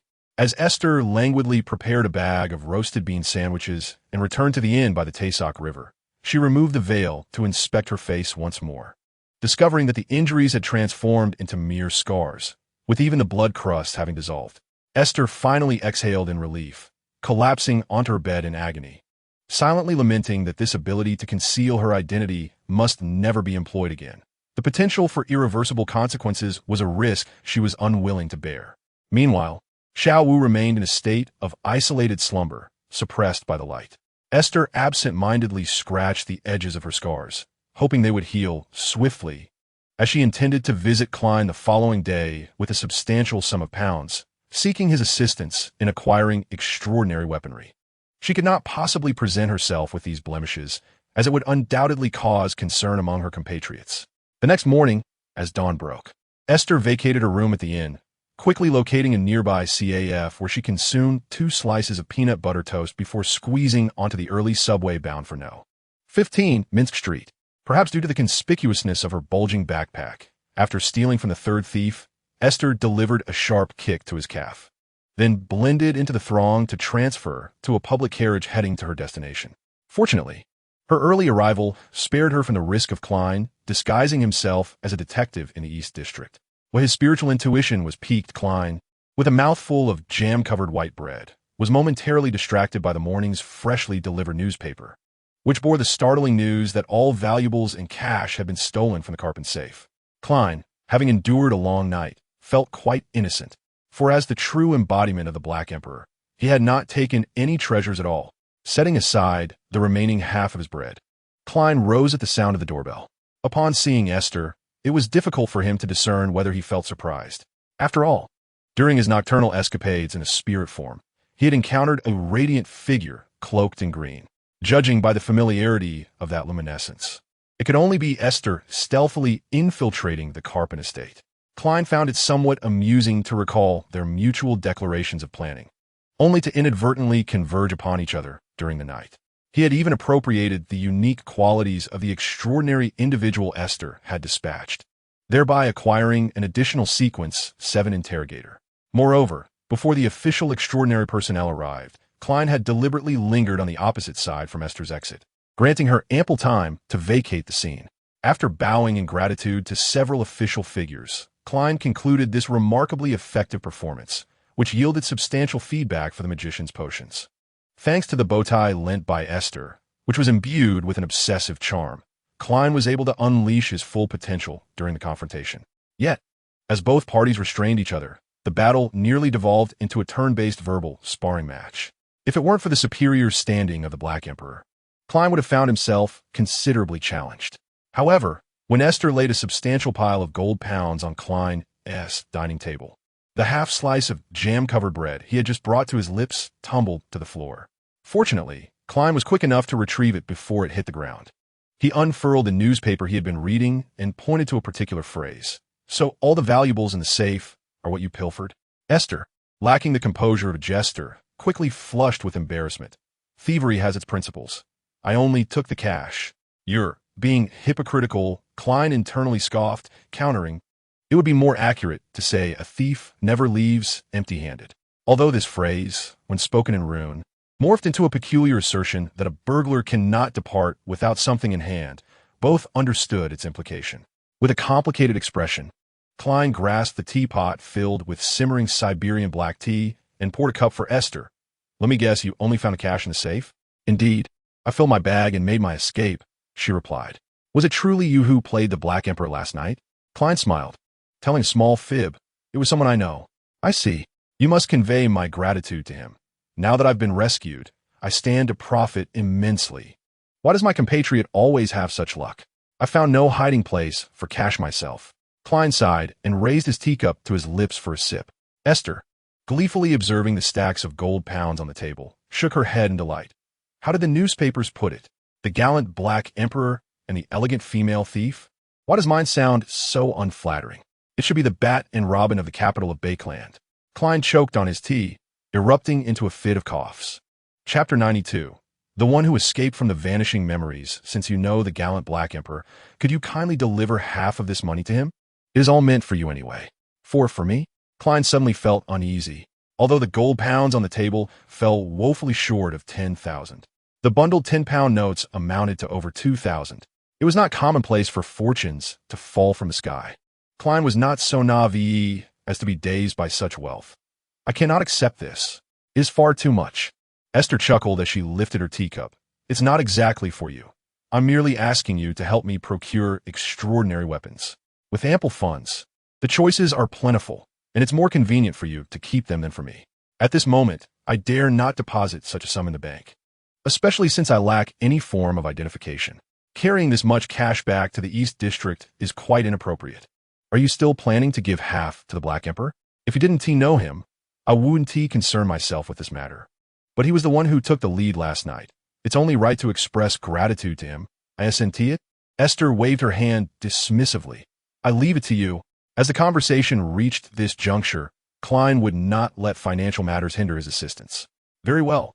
I shall convey your message to him, and perhaps I can persuade him to assist you in procuring weapons, such as requesting purchases at the tarot gathering. By the way, I have indeed gathered some information previously, which I had not had the chance to share with you. It appears to be a fairy tale passed down from the Third Era." After Klein recounted the tale of the Creator and the Lark, Aiste fell into a prolonged silence. The thorn ring, the olive ring, and the wreath did not evoke any particular memories for her. However, recalling the time she crafted wristbands for the night watchers of Tingen, to sense their conditions brought a subtle unease to her. Yet, upon hearing of the Creator's rejection of the wreath, a figure suddenly emerged in her mind, a tall man adorned with a cross pendant. Cloaked in a modest black ecclesiastical robe, with dark hair shimmering golden at the roots under the sun, he stood before another towering cross, his visage remaining obscured and ethereal as he turned. Unable to discern his features or recollect his identity, Esther realized she had encountered him in a dream. Yet, the more she pondered, the more her head throbbed. She shook her head, attempting to dispel the waves of dizziness enveloping her. Perhaps her pallor was concerning, for Klein could not help but inquire, "Are you all right? If you feel unwell, there is no need to force yourself to remember. We can continue to gather more information. Well, perhaps I should return to rest. Thank you for sharing this story. It seems to resonate with certain historical events." Klein nodded in agreement. "I happen to have some matters to attend to in the Eastern District. Would you like me to escort you back?" Esther, however, declined his generous offer. "If we were to leave together, it would draw too much attention, dear detective. I shall take my leave first." "Very well," he continued. "By the way, I can return that compulsive bow tie to you. I have researched it. In addition to the functions you previously discovered, it possesses a secrecy effect, compelling the target to act according to your commands when making eye contact. If one confines a particular area, it creates a barrier that withstands external attacks and restricts objects from leaving the designated space." Esther nodded thoughtfully. "It is indeed you. Thank you. I now understand its complete capabilities." After Klein descended the stairs with the bow tie, Esther informed him, "I plan to relocate to the Bridge District to improve my living conditions. The memories of the people on Lily of the Valley Street are fading, and even if I were to encounter them, they would likely not remember me." Curiously, she glanced at Klein. "Why do you still remember me?" "I wish to know as well. Perhaps it is because we do not belong to this world?" Klein posited an earlier hypothesis. "That makes sense." Esther smiled instantly, relishing the delightful sensation of being remembered. For a fleeting moment, Klein's gaze dimmed. "I promised I would remember you, and fortunately, I have not broken my word." With a wave, Esther turned and stepped out the door. St. George District, the headquarters of the Church of the God of Steam and Machinery, located in Beakland, houses the subterranean detention chamber of St. Hilarion. Garwin's right eye is shrouded in a black cloth, concealing the lifeless, withered orb beneath. He sits slumped in a corner of the cold stone bed, clad in a tattered gray tunic that barely covers his knees. His limbs are adorned with bracelets inscribed with numerous symbols. Once resplendent golden hair now clings in matted strands to his forehead, while a few days' worth of stubble obscures his youthful, dapper visage, rendering him seemingly a decade older. Yet, within his amber eyes, a glimmer of mirth persists. He hums a distorted melody, requiring considerable effort to discern its identity as a song of the birch forest. Garwin has been contemplating that perhaps this marks the conclusion of his despised existence. Under the mechanical heart's dominion, he has endured various torments, and now they have commenced preparations for experiments to assess the limits of his audience sequence abilities. However, what weighs heavily on Garwin's heart is the absence of any news regarding Lina Dubois, a name that is likely an alias. The little lamb beneath the guise has revealed her wolfish fangs, and since escaping his grasp, it seems no one has paid her any heed. Yesterday, when Garwin inquired whether the members of his mechanical heart team had apprehended the resident of Unit 603, the man said nothing. Yet Garwin still detected a flicker of doubt in his gaze. The man must have thought him deranged, conjuring non-existent figures to absolve himself. How peculiar. In the darkness, Garwin blinked his surviving eye, realizing the visage of the little lamb was becoming increasingly indistinct. He could only recall her music, her song, and her softly golden hair. Yet, he vividly remembered the black, sentient crow and its malicious claws. Garwin touched the black cloth covering his right eye. Suddenly, the cell door swung open, and after briefly squinting against the harsh light, the figure that entered naturally captured Garwin's attention. He was a man with eyebrows as rigid and square as his features, exuding an inexplicable authority that compelled one to bow their head. Clad in an officer's uniform, his black hair was neatly combed back, adhering to his scalp. At first glance, he appeared to be in his 40s, his brow marked by a sharp, knife-like furrow. Garwin Lepples? Garwin remained silent, the oppressive aura emanating from the man, born of extraordinary abilities, held little sway over him. Detaching himself from perception to achieve objectivity, allowing himself to observe and deconstruct his own emotions, is a skill every audience member learns. The man, however, appeared unconcerned, His task was merely to escort this wild, extraordinary individual, transferring him to the military's jurisdiction. Due to your potential connection to the Intis espionage case, we will be taking over the Mechanical Heart's subsequent investigation of you. Steam begets absurdity. Can these individuals not even concoct a credible excuse? Garwin felt an urge to laugh, to mock such a foolish pretext. The assassination of Ambassador Intis by the Aurora Society occurred a month ago. Surely, the authorities of Rune could not be oblivious to what required investigation. What connection could a destitute foreign student possibly have with him? Galvin shook his head, yet stood up from the foot of the bed with earnestness. You are the one to dictate, sir. However, the matters that cannot be spoken of, even if you compel me to lose control, remain beyond my command. The man let out a cold snort, uttering no further words. Perhaps informed about the suspect's profile and displayed demeanor, he had no intention of indulging in any superfluous conversation with Galvin. Before an audience, all expressions, whether intentional or inadvertent, from language to bodily movements, unveil pertinent information about oneself. Even with one eye blinded, Galvin's indifferent gaze, akin to that of a mere bystander, repulsed the man. Upon stepping into the haze of Beckland, feeling the faint sunlight of the afternoon, Galvin instinctively rubbed his arms, sensing an inexplicable chill. It was not the cold wind of late October or early November, but something far more perilous that stirred his intuition. Within the carriage, there were only two individuals, Galvin and the man. Yet, Galvin did not remove the alchemical products derived from his mechanical heart. With these bracelets upon him, uttering the corresponding ancient hermetic language would instantly bind his movements or impose punishment. Uncertain of where he was being taken, Galvin did not care. When circumstances deteriorate to a certain extent, those who have relinquished hope naturally become numb. He fixated on his hands, subconsciously beginning to hum the tune of Birch Forest, which he had heard from the teacher during a tale of the malevolent deity. Strangely, the man across from him remained impassive, gazing out the window, showing no reaction. Until another voice resonated within the carriage. Hello, Galvin Lepels. Startled, Galvin turned his head, discovering a third person had been seated beside him all along. Meanwhile, the military man remained motionless, as if oblivious to the sudden appearance of this individual. No, perhaps he hadn't appeared suddenly at all, but had been there from the beginning.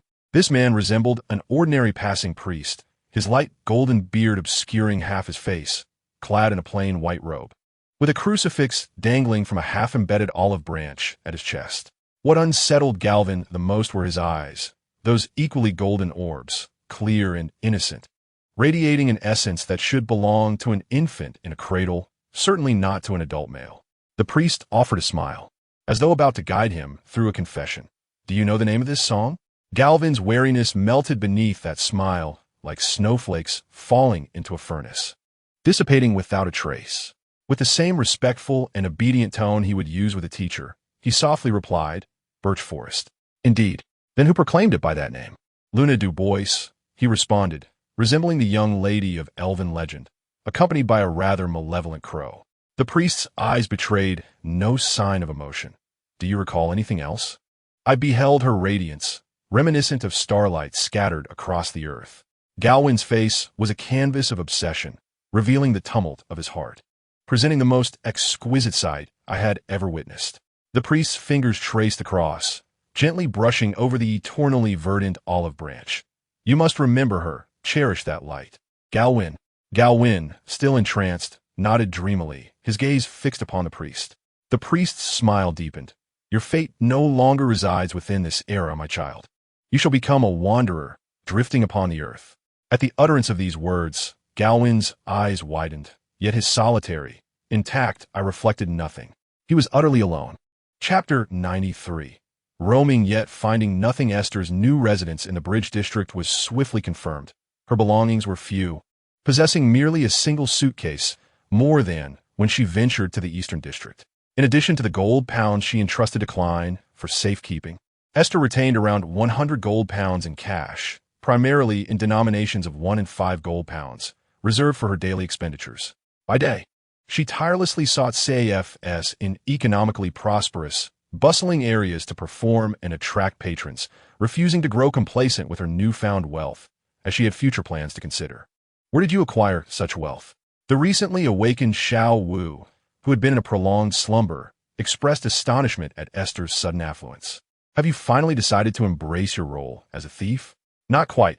I merely completed that one job, Aiste replied, swallowing the pastry at hand, wiping her mouth with a handkerchief before moving forward towards a brighter existence, chuckling lightly. Xiao Wu, with a hint of skepticism, turned his body and refrained from further commentary, instead asking, "Has that fellow not returned yet?" Indeed, there had been no word from Xiao Qi. Aiste refrained from voicing her underlying worry, fearing that she might inadvertently divulge something concerning Xiao Qi's fate. Not to worry. The worst that could happen is merely losing one's freedom, Xiao Wu replied languidly, seemingly unconcerned. Aiste hesitated for a few moments. She truly had few confidants to consult, and thus turned to Xiao Wu, who appeared to possess a venerable lineage. Speaking of which, do you know the history of the second and third eras? That depends on what you wish to inquire about. How can I know if you don't ask? There was an ancient deity who encountered a lark that bore a ring for him.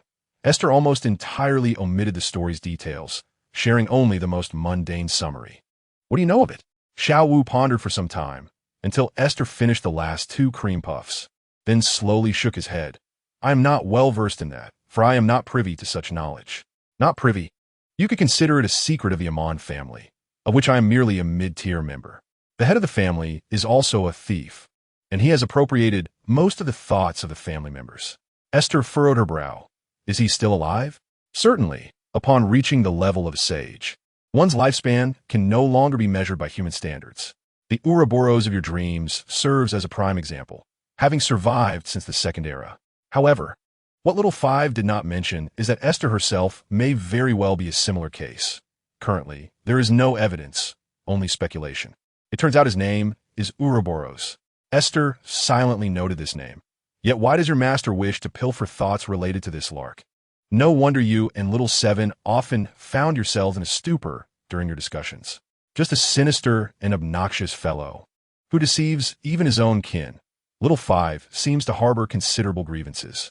To put it in terms you might better comprehend, he has established a certain collective regulation that leads to our understanding of that topic being repeatedly appropriated. Stealing the thoughts of the majority of your members? Indeed, it bears the hallmark of a thief. Little Five bowed his head. Thus, in this matter, I am utterly unable to assist you. And Little Seven's help is also quite limited. Although unfamiliar with this master, Aiste has already begun to disdain him. What significance does his theft of the lark hold? Leaving not a single clue is rather vexing. Perhaps the lark has offended him, grievously enough to earn his resentment. Aiste remained silent for several seconds before saying, "There is no need. This suddenly makes me a potential enemy. Although I'm not a lark, must I not navigate around him in pursuing this matter? I do not know. As I've told you, I cannot know." Little Five shook his head, curling back into a small ball, entering a slumber state that disregarded Aiste. She rubbed her right brow, sensing that matters were becoming increasingly troublesome. After a brief period of contemplation, she realized she had no leads on where to commence her search and could only plan to visit the library to peruse those antique historical tales.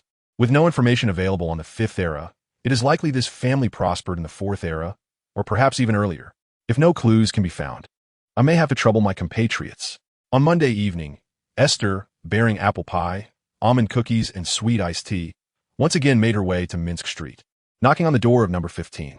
The lady of number 17 was preparing to depart, accompanied by her maid, waiting for a hired carriage by the roadside. Aiste, upon catching her gaze, smiled amicably and nodded. Burdened with her items, she could only manage a modest curtsy. The lady, adorned with a gemstone necklace, regarded Aiste with a hint of surprise, then returned her smile warmly, even appearing somewhat excited. Soon, Klein opened the door, ushering the visiting Aiste into the abode.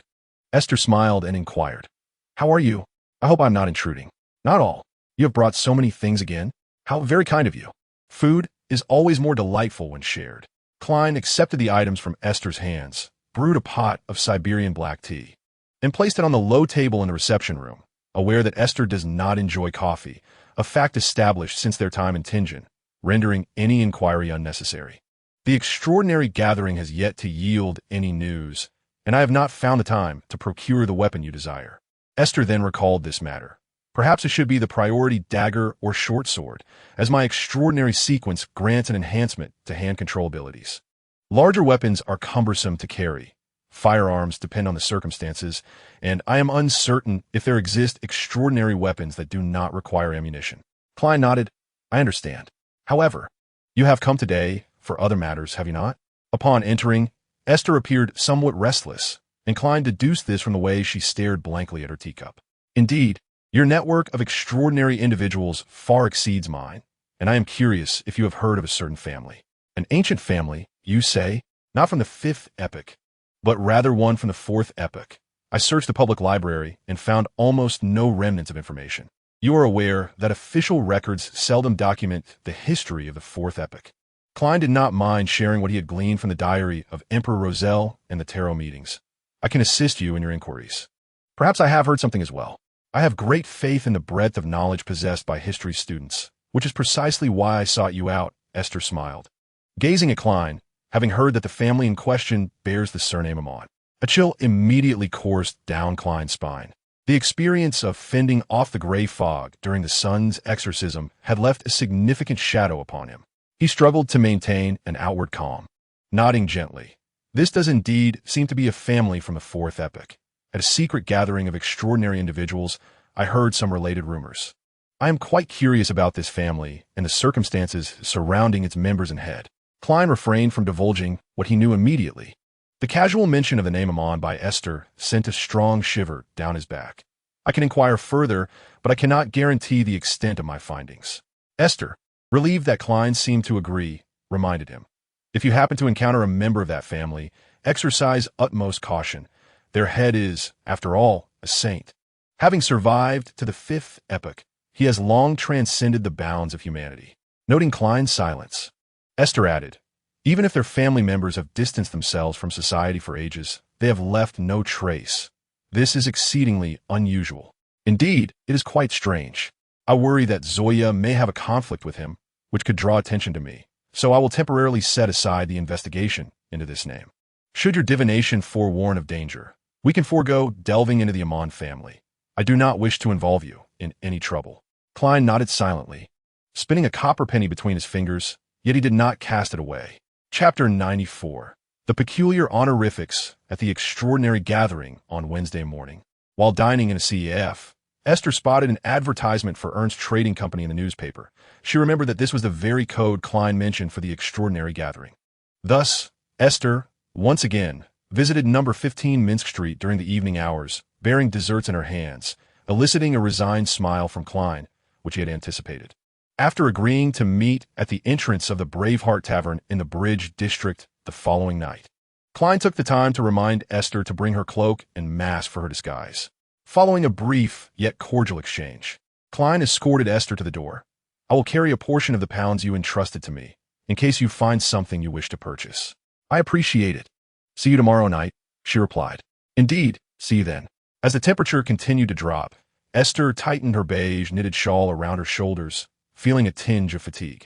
Rather than performing, she aimlessly sat on a public carriage, allowing herself to be transported to the next destination. When weariness enveloped her, her spiritual intuition surged to life.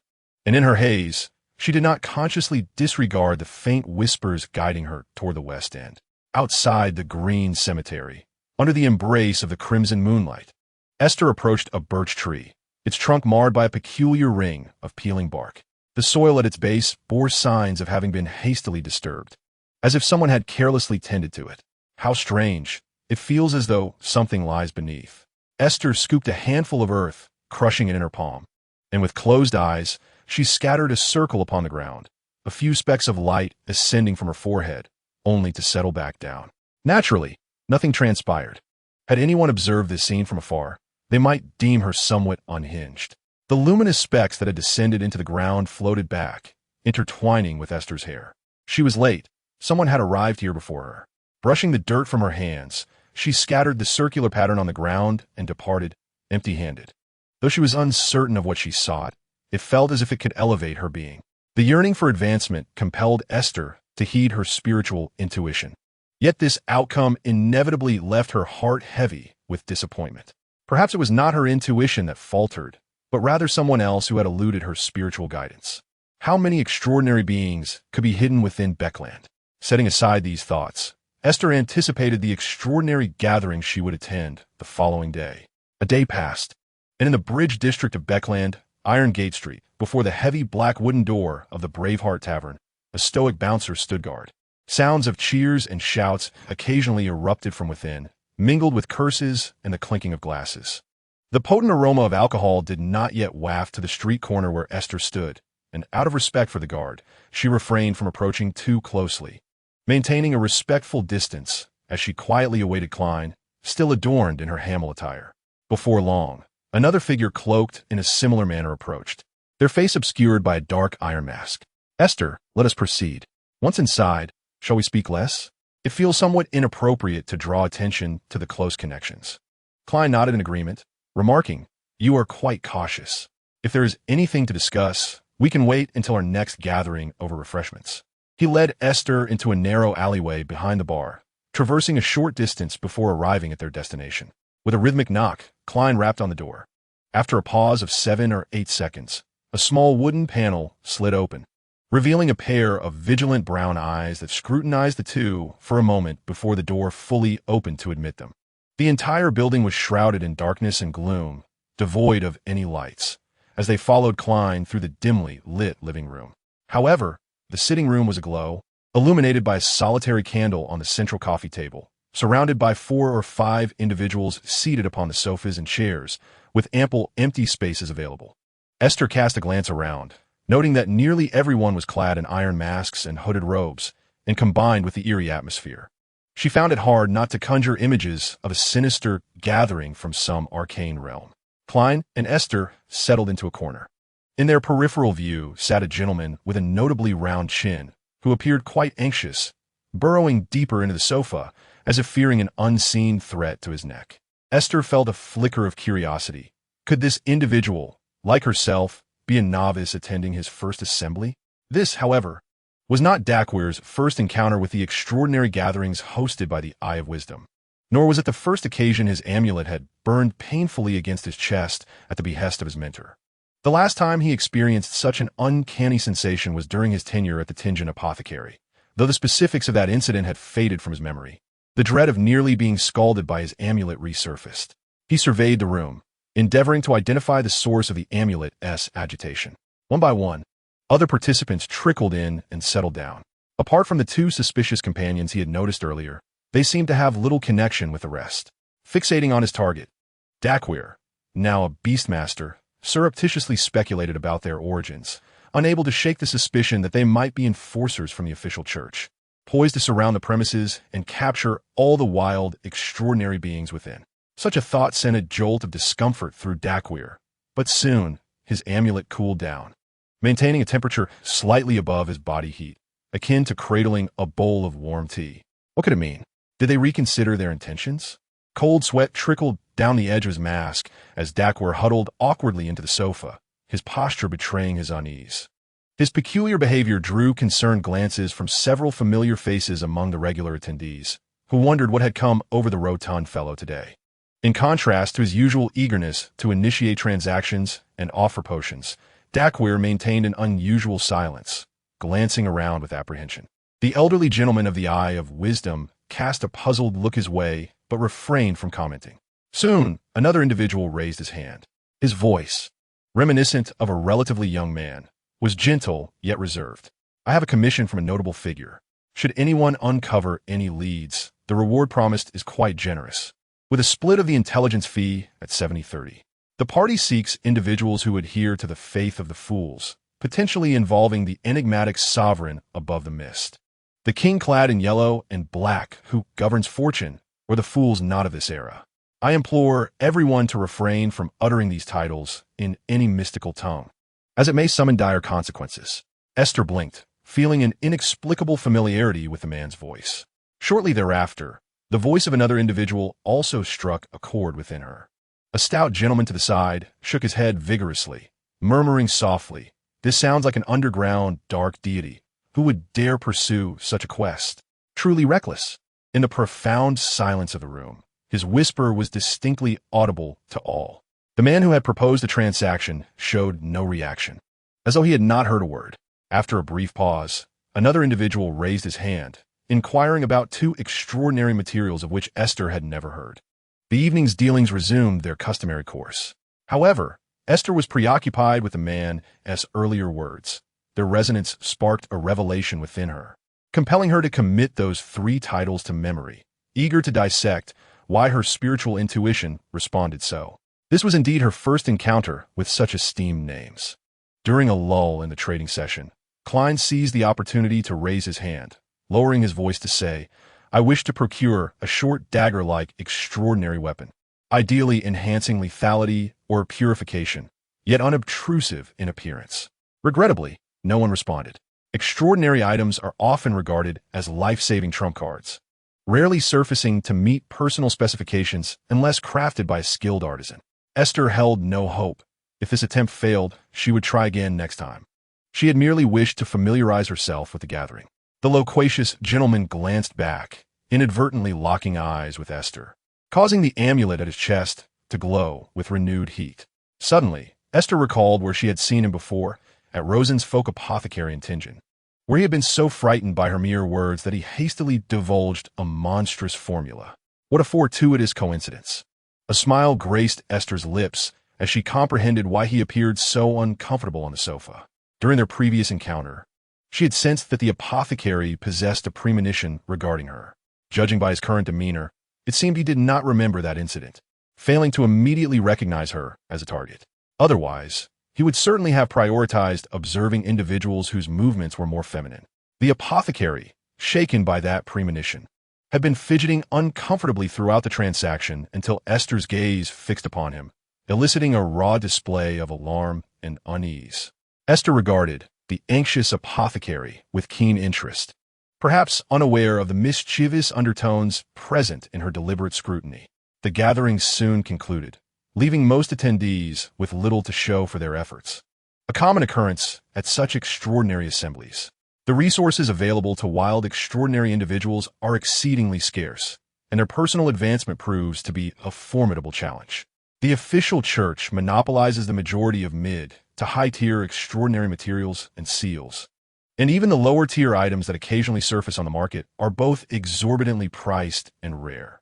Many who have ventured into the extraordinary realm find themselves expending immense time and energy in search of more advanced formulas or potion ingredients. Aiste felt a twinge of relief that she need not traverse such a convoluted path of the extraordinary. Previously, Klein had mentioned the prohibitive cost of primary potion ingredients, noting that a single primary component for a sequence 6 potion could cost around 2,000 gold pounds, which extinguished Aiste's aspirations of seeking potion formulas for advancement. Yet, she remained perplexed, as the trail to her promotion had abruptly ended at the Green Cemetery, leaving her uncertain of her next steps. Chapter 95. The Raven returns laden with bad news after the assembly. Aiste and Klein parted ways to return to their respective abodes. As they both resided in the Bridge District, it took Aiste merely a brief ride on a public carriage to arrive at her newly rented apartment. This time, she had only secured the place for half a month.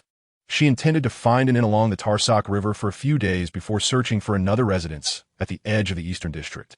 To avoid drawing undue attention, Aiste endured the inconvenience of frequent relocations.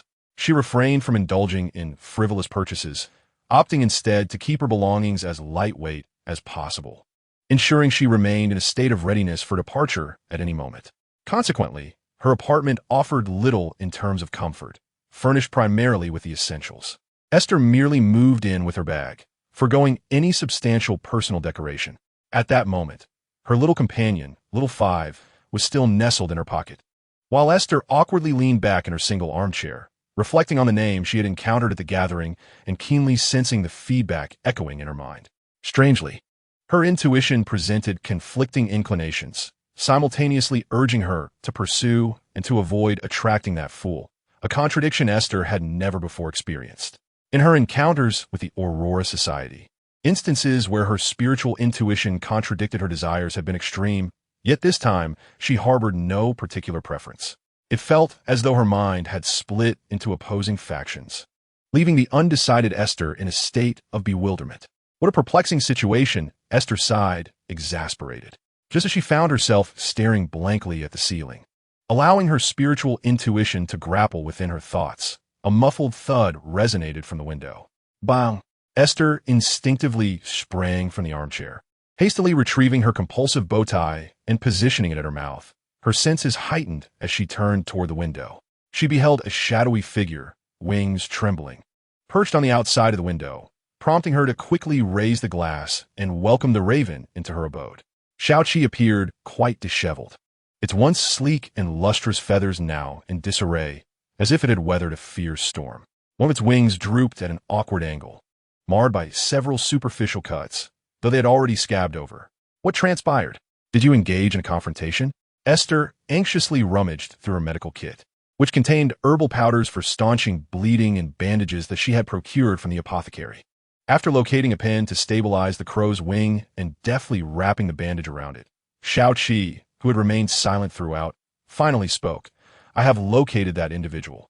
Without alarming other members of the family, it assisted me in circumventing certain restrictions and imparted some information that could be conveyed. It then turned its gaze around the room. Where is Xiao Wu? Is still asleep? Esther replied, clearing her throat with unease. Yes, it should still be under the influence of the light I created. Xiaoqi regarded Esther with surprise for a few seconds before bowing its head and chuckling. Ha! You have learned to guard against it. You are indeed making progress. In the next moment, however, its tone shifted to one of seriousness, prompting Esther to instinctively sit up straight, aware that Xiaoqi was about to discuss something of great importance. Regarding your situation, Xiao Wu holds an opinion contrary to mine. You must have sensed this, which is why you attempted to influence its slumber. Esther nodded, acknowledging this fact. The information I am about to share with you should remain undisclosed to Xiao Wu, although its current state cannot harm you. Once it regains its freedom, the course of events will spiral beyond our control. A threat to life? Esther, there exist myriad terrifying scenarios that could compel one to prefer death. As Xiaoqi uttered these words, there was an unsettling note of mirth in its voice, sending a shiver down Esther's spine, making her reluctant to ponder what Xiaoqi implied. I understand. So what is it that you wish to convey to me? The light within you manifested in the second epoch, yet returned to the spirit realm during the third epoch. Esther's pupils dilated, leaning towards darkness. As the buzzing in her mind suddenly grew clearer, the scattered, converging thoughts began to sketch out coherent murmurs, coalescing into another voice. Xiaoqi's beak continued to open and close. It is attempting to revive, through you, striving to walk among mortals. Our speculations regarding the divine vessel have always been correct. Flecks of light escaped uncontrollably from Esther's hair, only to be continuously summoned back by her suppressed will, swirling like a flowing coil entwined within her tresses. She covered her mouth, and only after all the light had been gathered back did she lower her hand, barely managing to calm her racing heart. She understood the implications of the divine vessel. Although she had previously jested with Klein about sleeping for millennia, Esther had not anticipated that her words would manifest so swiftly. What had merely been a jest now eerily resembled a prophecy regarding her fate. Xiaoqi granted Esther a moment to regain her composure. Yet her thoughts were far from complete. You will attract that hanged man, for it is the existence that slumbers within you. He possesses the ability to stabilize, even anchor others, through the abstract and objective threads of fate that drift beyond the confines of time and space, potentially alleviating the madness experienced by higher beings. Inappropriately, Esther found herself thinking of a drain clogged with debris. This notion should have evoked laughter, yet she was unable to muster even a smile. Feeling a heaviness in her chest, the impulse to shed tears dissipating entirely. I am truly not human, am I? In any other circumstance. Xiaoqi would likely have applauded this self-deprecating remark, but now it merely nodded in silence, gazing intently at Esther. The raven's black eyes absorbed the pain and resentment etched on her face. Esther spent that night without sleep. The disheartening news, which seemed to hollow out her heart, felt akin to a birthday gift from this world. Last year on the same day, she had appeared in this realm, lost and helpless, accompanied by the malevolent Xiaoqi. Why is it like this? Why must it be in such a bizarre and terrifying world? Esther could not help but question herself. When Xiao Wu awakened from slumber, he found Esther having moved an armchair to the window, staring blankly at the scenery outside. Through the thin veil of clouds, a crescent moon cast a crimson glow. Xiao Wu had long harbored suspicions that Esther had tampered with the limitations of her own powers, yet he refrained from voicing this. Seeking to maintain a fade of tranquility to gain time for independent thought. Each time he reflected on his circumstances, a cold fury would rise within him. This was not in accordance with his nature, but rather a consequence of absorbing too much of Aiste's emotional resonance. Xiaoqi had lingered by her side longer than even he had, which explained its peculiar demeanor. Turning to look, Xiao Wu observed the reappeared Xiaoqi nestled on a cushion, its bandaged wings exposed. However, under Xiao Wu's gaze, Xiaoqi quickly opened its eyes and lazily hopped over to him. Not going to sleep a little longer? The insect-like Xiao Wu shook his head. I haven't been sleeping enough lately. Did you truly see him? I did, but what he conveyed was incomplete. My understanding is limited. Xiao Wu turned to Aiste. Did you tell her as well? Of course. Of course. The mischievous glint in Xiaoqi's eyes was all too familiar to Xiao Wu. It was the delight born of deception and falsehood. I relayed everything I heard to Aiste. It appears she will not be sleeping tonight. Xiao Wu disliked witnessing this avatar's jubilant demeanor, its tail nearly standing on end. However, directly exposing Xiaoqi's omission of certain details would only diminish Aiste's trust in her. To his own detriment, Aiste remained quietly curled up in the armchair, resembling a sculpture isolated from the world. As the focal point of discussion, she felt no desire to interject into the dialogue between the two, her gaze fixed vacantly upon the crimson moon. Why are you in such disarray? Xiao Wu refrained from pressing her for answers, instead shifting to a different topic. Xiaoqi shook her intact wing. Doesn't he wish for me to leave swiftly? I cannot ascertain his intentions for my stay. If he truly seeks to inform the master of the house, I might as well make an effort to escape, lest his reluctance to obstruct me wanes, leaving me with no chance. Being mindful of Aiste's presence, Xiaoqi withheld the entirety of her thoughts. Xiao Wu chuckled softly. Surely, you do not genuinely believe yourself to be exceptional? Do not deceive even yourself, Xiaoqi. The emphasis on that word carried a tinge of mockery, prompting Aiste's vacant gaze to flicker towards them. Your master is Amon, she uttered weakly, her demeanor reminiscent of someone in a trance. Both Xiao Wu and Xiaoqi fell silent. They sensed Aiste's unstable mental state and preferred not to become the outlet for her frustrations, fearing that any provocation might trigger her to lose control. Silence thus became their best option. Aiste paid no heed to their reactions and continued to speak to herself. You are all Amon. This is not merely a surname, nor just an identity. Is everyone not Amon? She raised her hand, pressing against her right eye socket. Aiste's fingers bore down on her own eyeball, causing Xiaoqi to worry she might inadvertently gouge it out. Yet she refrained, the pain from the pressure incessantly reminding her of her fragile, destructible human form. Should she apply more force, she would risk blindness. Aiste's arm fell limply, her right eye clouded by a flurry of chaotic snowflakes and lines. She lacked the courage to extract the painful object beneath her eye, as well as the bravery to confront the bizarre luminescence swirling in her mind. Aiste had never realized how cowardly she was, how terrified of death. She glanced again at Xiao Wu and Xiaoqi. I am grateful for the many truths you have shared with me. Otherwise, I might have remained oblivious to the cause of my own demise until the very moment I lost myself. You should not trust us, Xiao Wu suddenly spoke, while Xiaoqi, scratching at the ground, remained silent. To her surprise, Aiste laughed, though her smile mirrored the emptiness of her gaze, like a vessel punctured, leaking all her stable and gentle resolve. You are rarely so candid. If not for Xiaoqi standing beside you, I might have mistaken you for her. Do I trust you? What a peculiar jest. I cannot even trust myself. Having said this, Aiste seemed genuinely amused, her laughter emerging as a mere breathy sound, akin to the rustle of withered trees trembling in the cold wind. Chapter 96. The anomaly hidden in the calm eyes as the crimson moon descended beyond the horizon and the sun ascended once more. Aiste addressed Little Seven. It is time for you to depart. Little Seven remained silent, his dark eyes fixed on her, concealing emotions that Aiste could never quite decipher. Thus, she reiterated her previous statement. Little Seven shook his head, fidgeting with the white bandages wrapped around his wings. Aiste's expression remained unchanged, her gentle smile appearing more like a mask, veiling her somber emotions. Your wings have nearly healed. You are not an ordinary creature. Last night's performance was merely an act to elicit my sympathy.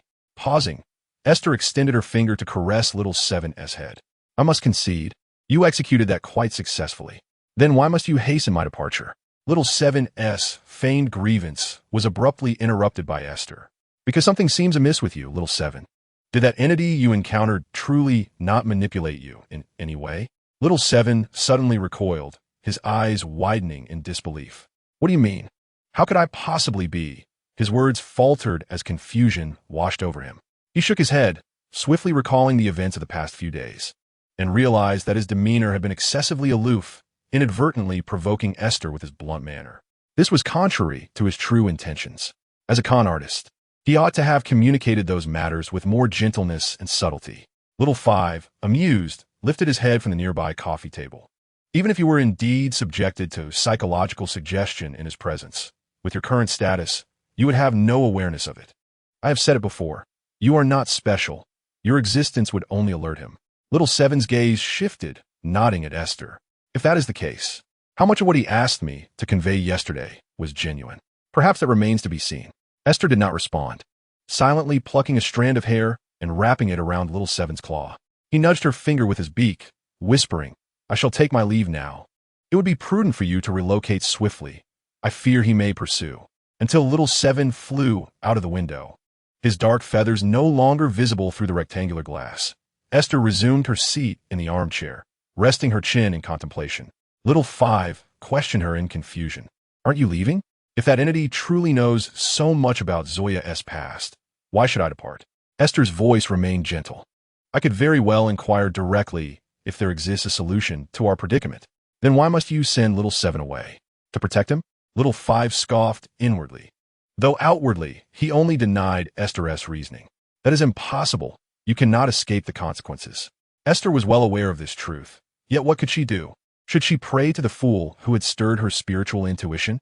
The moment the thought emerged, a buzzing resonated deep within Esther's mind, and the once raucous light that filled the night suddenly fell silent. The profound stillness enveloped her, prompting Esther to gently tap her forehead, as if attempting to rouse a malfunctioning old television set. Truly, there was no sound. What did it mean to feign silence again? To allow myself to decide? Esther's previously dim gaze gradually regained clarity as she resolutely clenched her teeth and turned her attention to Xiao Wu, saying, I've thought it over. I'll stay out for a few days. Xiao Wu casually curled up. Suit yourself. I can only follow you. Esther's destination this time was the Northern District, where finding an inn would not pose much difficulty. Although the prices were considerably higher, the decor and amenities surpassed those of the inexpensive lodgings along the Tarsak River. Her choice to temporarily reside here for 2 days was deliberate, as the headquarters of the Church of the Night Goddess was located in the B-Clan district, specifically at St. Samuel's Church in the Northern District.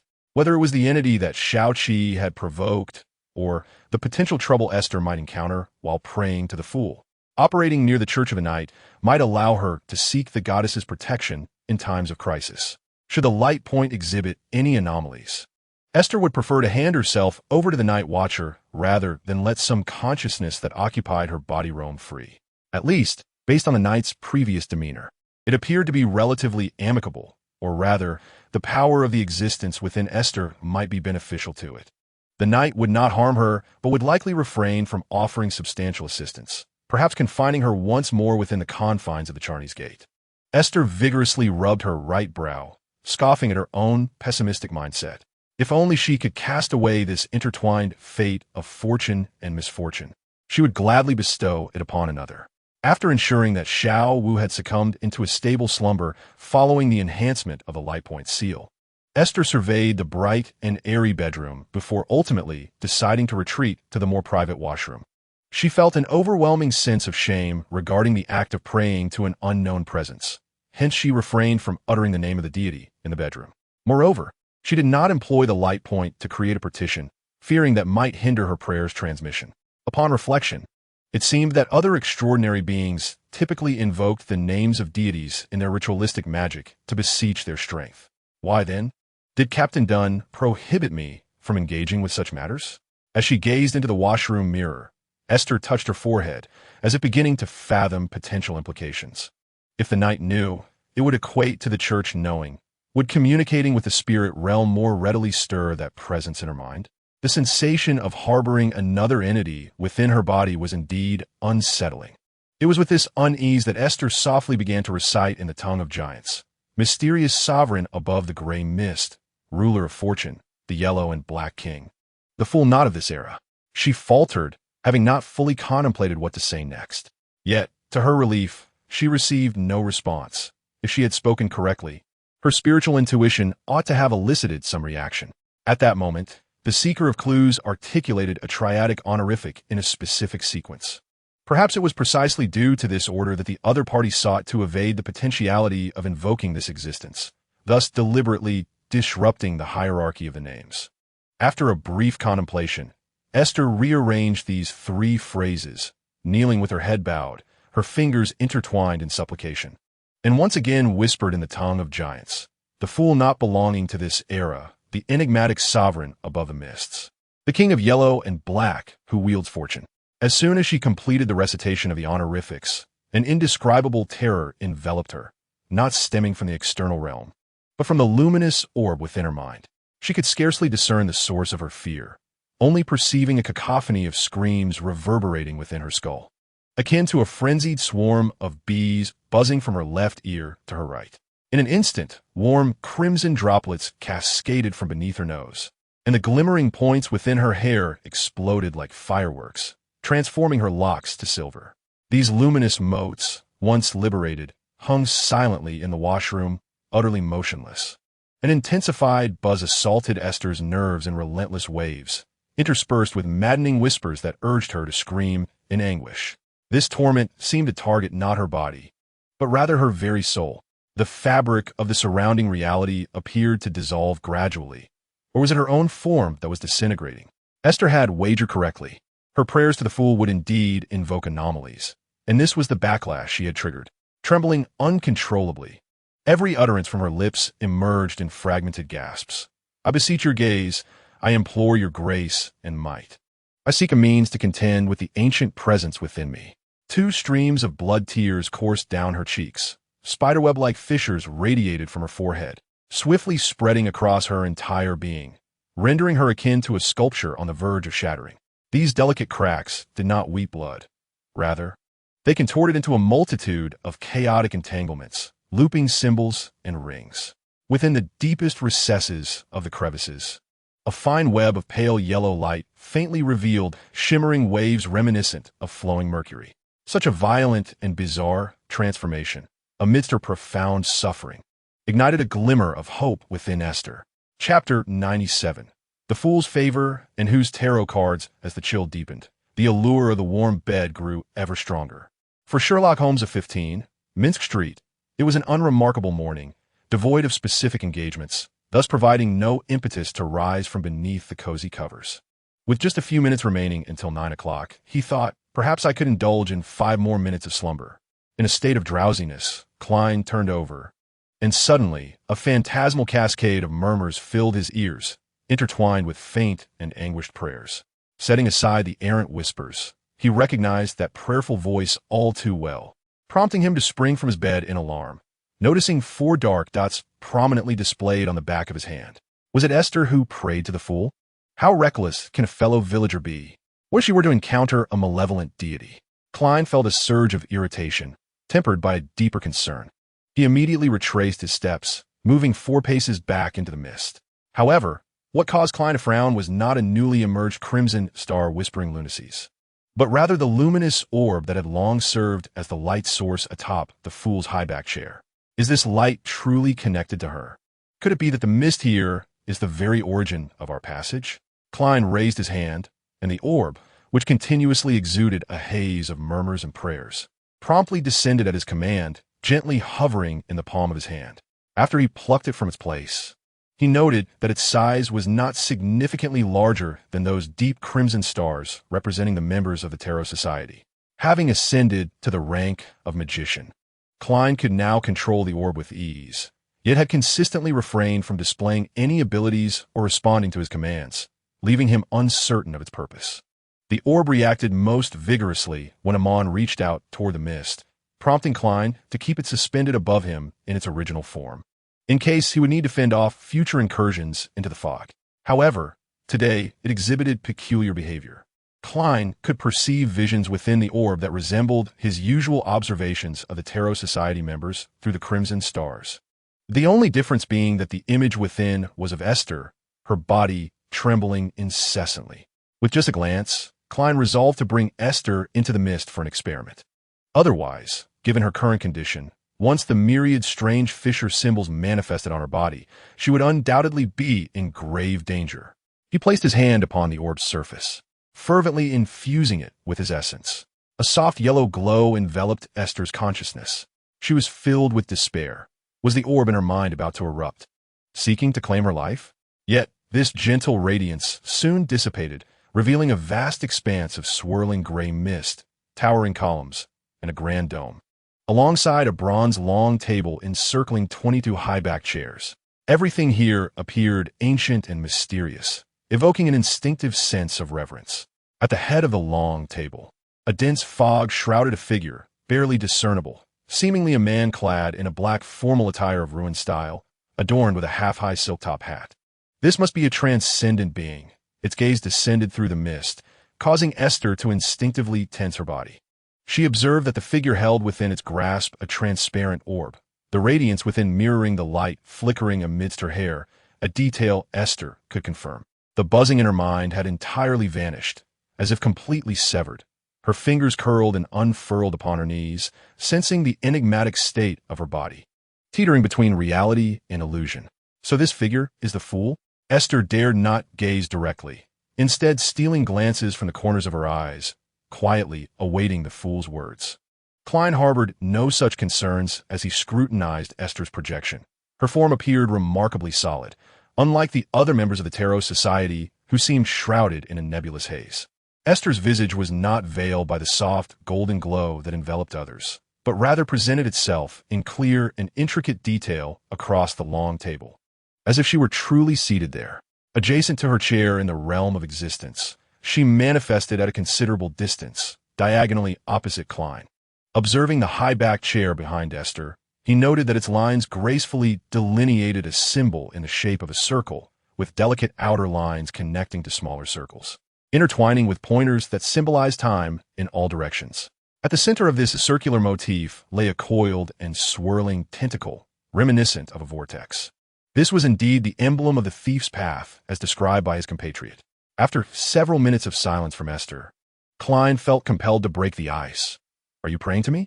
Listening to the deep voice that resonated from the gray mist, Aiste exhaled with relief, fearing that her interlocutor might be an incommunicable eldritch entity ready to obliterate her for her audacious invocation of the divine name, particularly as she sought something from them. Fortunately, the tone of the being seemed tranquil, devoid of any offense. "Indeed, how may I address you?" Aiste refrained from lifting her gaze, acutely aware that there were many truths she ought not to probe. Regardless of the identity of the presence before her, it was likely beyond her comprehension. "You may call me the fool." Klein silently expressed gratitude for the gray mist, sparing him the necessity of presenting his true form before his compatriot. Aiste repeated this title to herself twice, confirming that in her memories, or in those dreams where she conversed with the night, no one had mentioned this being. Was he truly a newly emerged deity? "Esteemed fool, I am troubled by an ancient deity. My reckless invocation of your name was an attempt to seek your assistance. What price can you offer?" Aiste took a deep breath. "I have heard that the deity lurking within me possesses a unique anchoring ability. You could seize this opportunity to control him, or if you require me to undertake any task, I would gladly offer myself in exchange." Klein released the orb of light in his hand, allowing it to hover before him. He rested his elbows on the armrests, hands gently intertwined before him, and with a serene demeanor, he shook his head. "Even if I were to demand your soul?" A shiver coursed through Aiste, yet she clenched her teeth and continued. "If that hidden deity wishes to achieve a complete manifestation through me, I do not believe my soul would remain intact. Whether it be my soul or my body, I refuse to lose my self-awareness forever."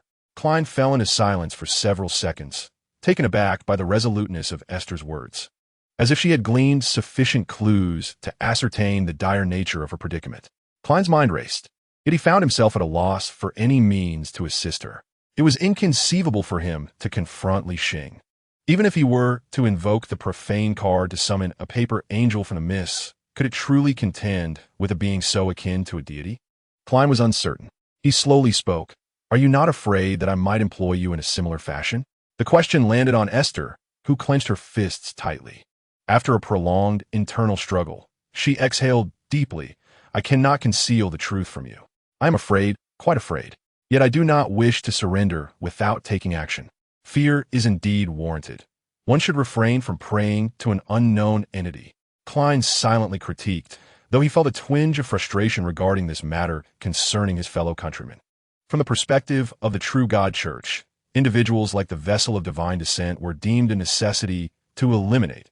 They could offer no assistance. And Klein was even less inclined to allow the fool to enter the official gaze. You are fortunate, for I do not require another vessel. Klein spoke softly, quickly contemplating how to respond without disparaging the fool's reputation. However, your soul holds no value to me. The abrupt shift in tone left Aiste feeling lightheaded. She recalled the overwhelming dread she felt when the orb of light appeared as she chanted the fool's name, fixated on seizing this opportunity. At the very least, she needed to devise a way to remain by this fool's side, thereby buying time to seek other means of escape. Great Mr. Fool, I beseech you to allow me to become your follower, to pursue you. That alone suffices. Klein's brow furrowed beneath the shroud of mist, perplexed by the request from his fellow countrywoman. Why would she utter such words? Could it be that the fool's presence had an effect on the radiance surrounding her? He cast a glance at the luminous orb before him, sensing the brilliance within becoming more pronounced, and a somewhat reckless idea surged forth.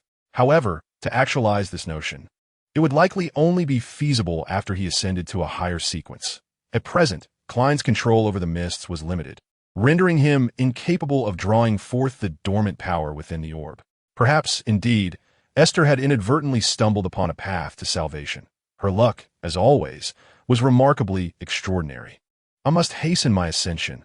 I cannot afford to delay, for the longer such matters persist, the more perilous they become. Klein mused internally, while the fool's authoritative voice resonated across the long table, reaching Aiste's ears. It is permissible. Joy illuminated Aiste's face. She stood with a radiant smile and respectfully bowed to the fool, exclaiming, "Thank you for your kindness." Klein gestured with one hand, indicating for Aiste to return her seat as a tarot card materialized before her, positioned within her reach. Every Monday at 3 o'clock in the afternoon, gatherings are held here in Beckland. During these meetings, members may exchange any materials, recipes, or knowledge, communicating freely amongst themselves. I have already drawn several code names occupied by others. Upon hearing the fool's words, Aiste gazed at the tarot card before her and casually drew one. This is an inverted tarot card. Curiously, the imagery depicted does not correspond to the archetypes etched in Aiste's memory. Thus, she turned the tarot card upright. At the pinnacle of the card, a half-figure shrouded in gray mist emerges, starkly divergent from the fool seated beside the table. Only through the fog can one vaguely discern a translucent mask etched with peculiar symbols, a monocle perched over the right eye, and a pair of eyes blurred with layers of shadow. The half-figure, enveloped in a voluminous gray cloak, extends its hands outward, as if inviting the commencement of a grand performance. Towards the lower right of the card, a young woman bows her head in a posture of prayer. Her soft, shoulder-length hair is a pale golden hue, yet her features are absent, with only faint shadows gracing her visage. Surrounding her are luminescent points reminiscent of fireflies. Standing atop a silvery river, which branches out like silver threads, converging between her clasped hands in prayer. They seem to form another strange symbol, yet obscured by her hands. The complete image remains hidden. To the lower left of the card, a young man gazes upward at the half-figure at the top. His curly black hair cascades beside his broad forehead, and though his features are also cloaked in shadow, the monocle over his right eye gleams with reflected light. In his hands, he cradles a weathered, mottled stone tablet, while behind him, a cluster of olive branches, thorns, and withered floral vines coalesce into a twisted vortex. The interlacing leaves create voids resembling eyes, and at the center lies an ambiguous focal point.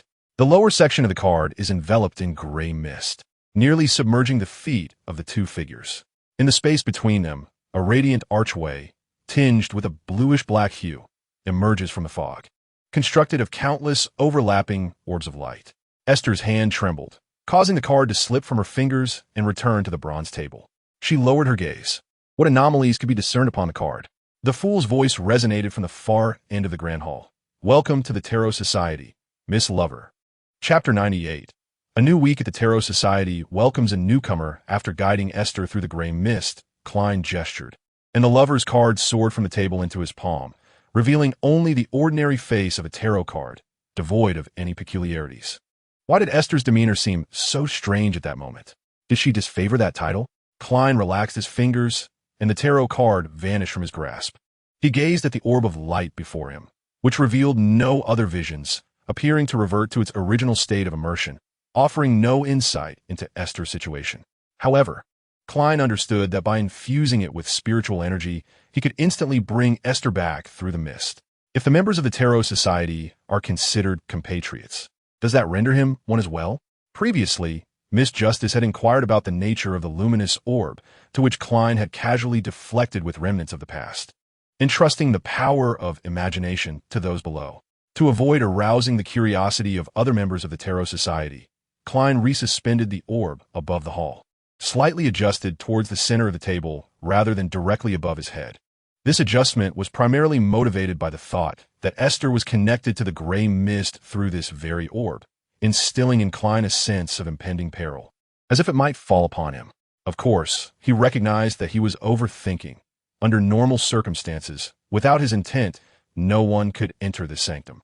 Nevertheless, Klein would not neglect the necessary divination. By establishing a connection between Aiste's light and this place on paper, Klein grasped the yellow crystal pendulum to conduct the divination, and the pendulum spun in a clockwise manner, confirming his suspicions. The fellow townsfolk were indeed deeply intertwined with this realm. Reflecting on his previous dream divination concerning Aiste, he recalled that the light pointed towards the orb in the gray mist. No wonder he had consistently failed to yield results.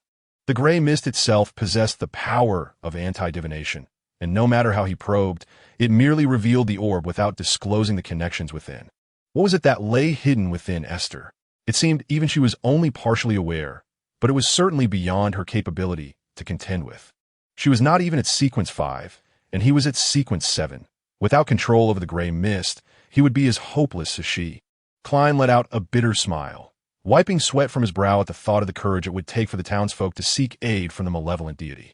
Fortunately, the fool was somewhat of an ally. If she were to truly summon some unknown dark spirit, it was difficult to imagine the consequences. Would the entire Bakeland be plunged into disaster or even annihilation? Klein attempted another dream divination, but aside from light, he could discern nothing and had to abandon this avenue in search of answers. Within a couple of days, a brand new Monday arrived. At around 2:50 in the afternoon, after confirming that Little Five was soundly asleep, Aiste placed him in the washroom and closed her eyes, reclining in the hotel armchair. Naturally, she would not allow herself to drift into slumber. As 3 o'clock approached, her heart raced faster, and the faint buzzing in her mind gradually subsided. Aiste understood that he, feared the gray mist, which was actually a boon for her. Even if that divine fool did not intervene, she could persist longer in this tug-of-war of consciousness. This shift allowed Aiste's optimistic mindset to regain the upper hand. Soon, brilliance enveloped her vision, and in the disorienting sensation of weightlessness, Aiste opened her eyes once more to see the mottled bronze long table. Near the fool's high-backed chair, several figures who had not been present last time were seated, both men and women.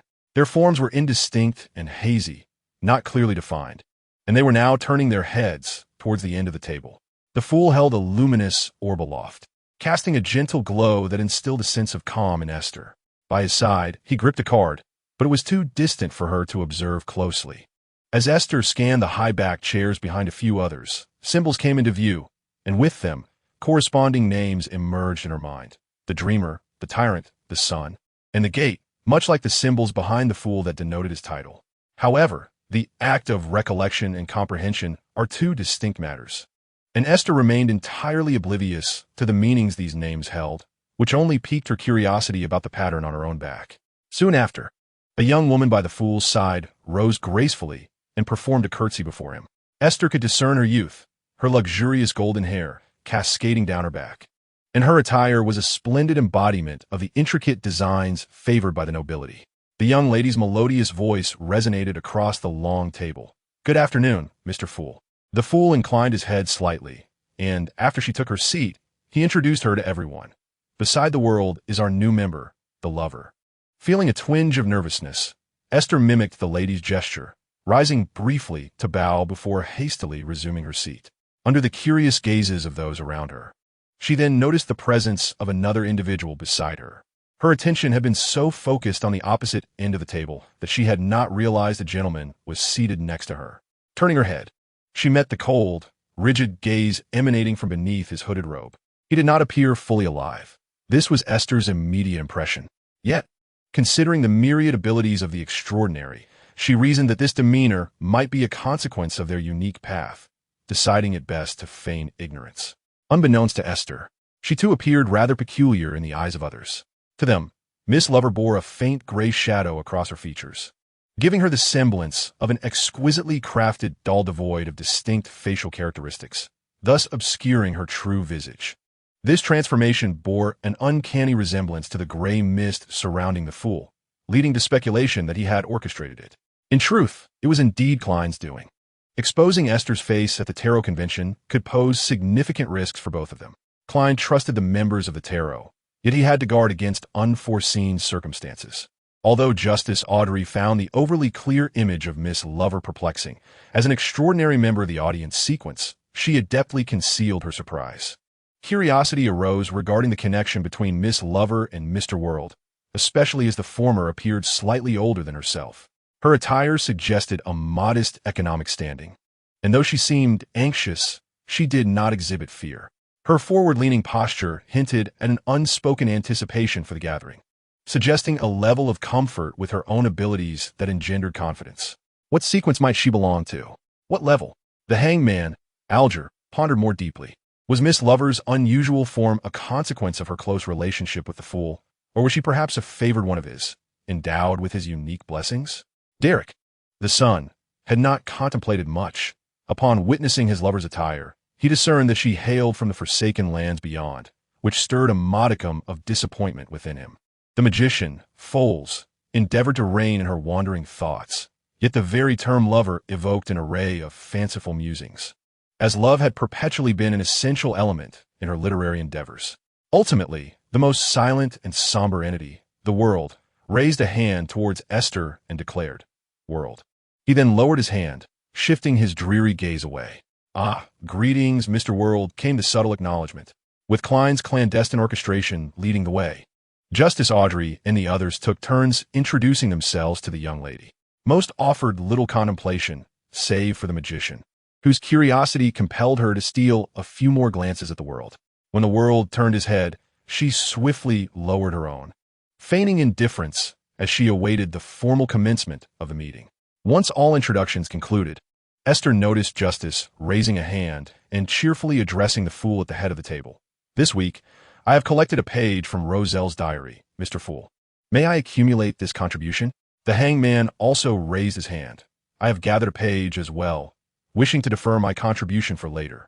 This gentleman, with deep blue hair resembling seaweed, possessed a physique that was not particularly robust, yet exuded an air of composure and maturity. The fool nodded in affirmation. "Certainly." He then spread his palm, and before the two gentlemen, white paper promptly materialized upon the table. After merely a few seconds of contemplation, they set it down, and words began to manifest upon its surface. As Mr. Fool delved into the reading, Esther maintained a serene exterior, though doubts brewed within her. They were all aware that Emperor Roselle's legacy comprised diaries, and it seemed that the collection efforts spanned more than a mere day or two. Was this fool indeed reading those pages? Did he possess knowledge of the Chinese language, or had someone bequeathed such knowledge to this realm?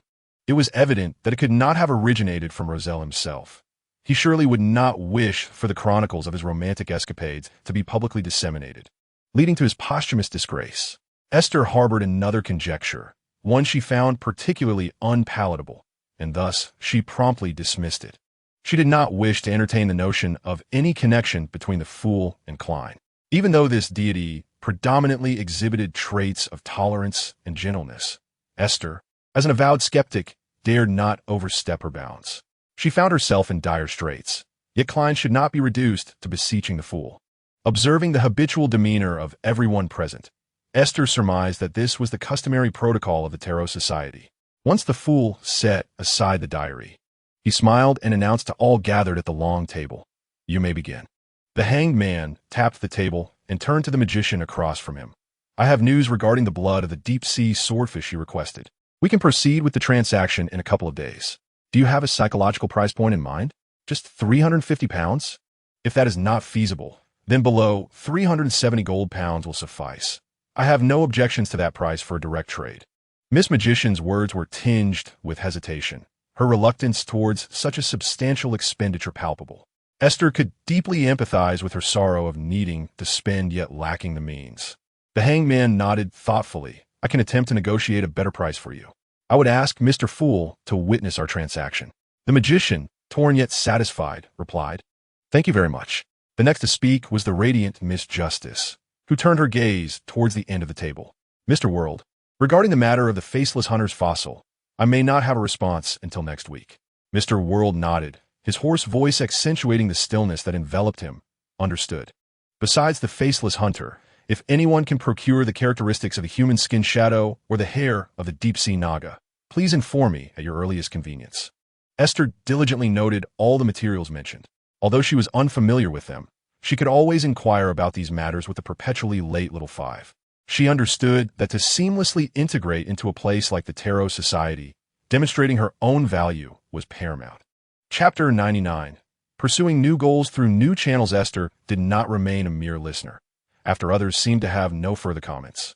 She tentatively raised her hand and articulated the thoughts she had meticulously prepared in her mind. "I wish to acquire a powerful, extraordinary weapon, preferably a dagger or a stiletto, which will be convenient for carrying and concealing." Mr. Hangman appeared quite eager. "I can keep an eye out for you. But the power of the weapon is contingent upon your ability to pay the corresponding price." Aiste swiftly estimated the amount she could directly offer Klein in pounds. "Under 1,000 pounds, I will consider the specifics before confirming the transaction. However, how shall I deliver the money to you?" Upon entering the gray mist, Aiste had confirmed that her compulsive bow tie did not accompany her, meaning that everyone was in a spectral state, their physical bodies remaining in place, rendering direct transactions impossible. Miss Justice enthusiastically raised her hand and turned to the fool seated at the head of the table. "Mr. Fool, may I explain this to Miss Lover?" The fool nodded casually, of course. With the assistance of this enthusiastic member of the Tarot Society, Aiste learned how to conduct the ritual of sacrifice and supplication to the fool. Amused, she reflected that the first ritual magic she learned occurred within the gathering of such a secretive entity as the fool. Indeed, the channels of extraordinary individuals were remarkably diverse, providing far more assistance than solitary endeavors. Her inclusion in this Tarot Society might indeed yield greater benefits than she had anticipated. "Thank you very much for your explanation, Miss Justice. It has been immensely helpful." Aiste's excitement was palpable, uplifting Miss Justice's spirits as well. "You're welcome." Afterward, no further transactions were proposed, and at the fool's behest, the gathering transitioned into a phase of free exchange. All eyes shifted towards Aiste, who instinctively leaned back, casually remarking that recently someone in B-Clan was searching for Mr. Fool. The fool's fingers twitched slightly, tapping on the armrest of the high-backed chair. Noticing the other members of the Tarot Society looking over, he inclined his head slightly, acknowledging that the magician had already reported this matter to him, and it warranted no further attention. The fool gestured to Aiste, encouraging her to continue.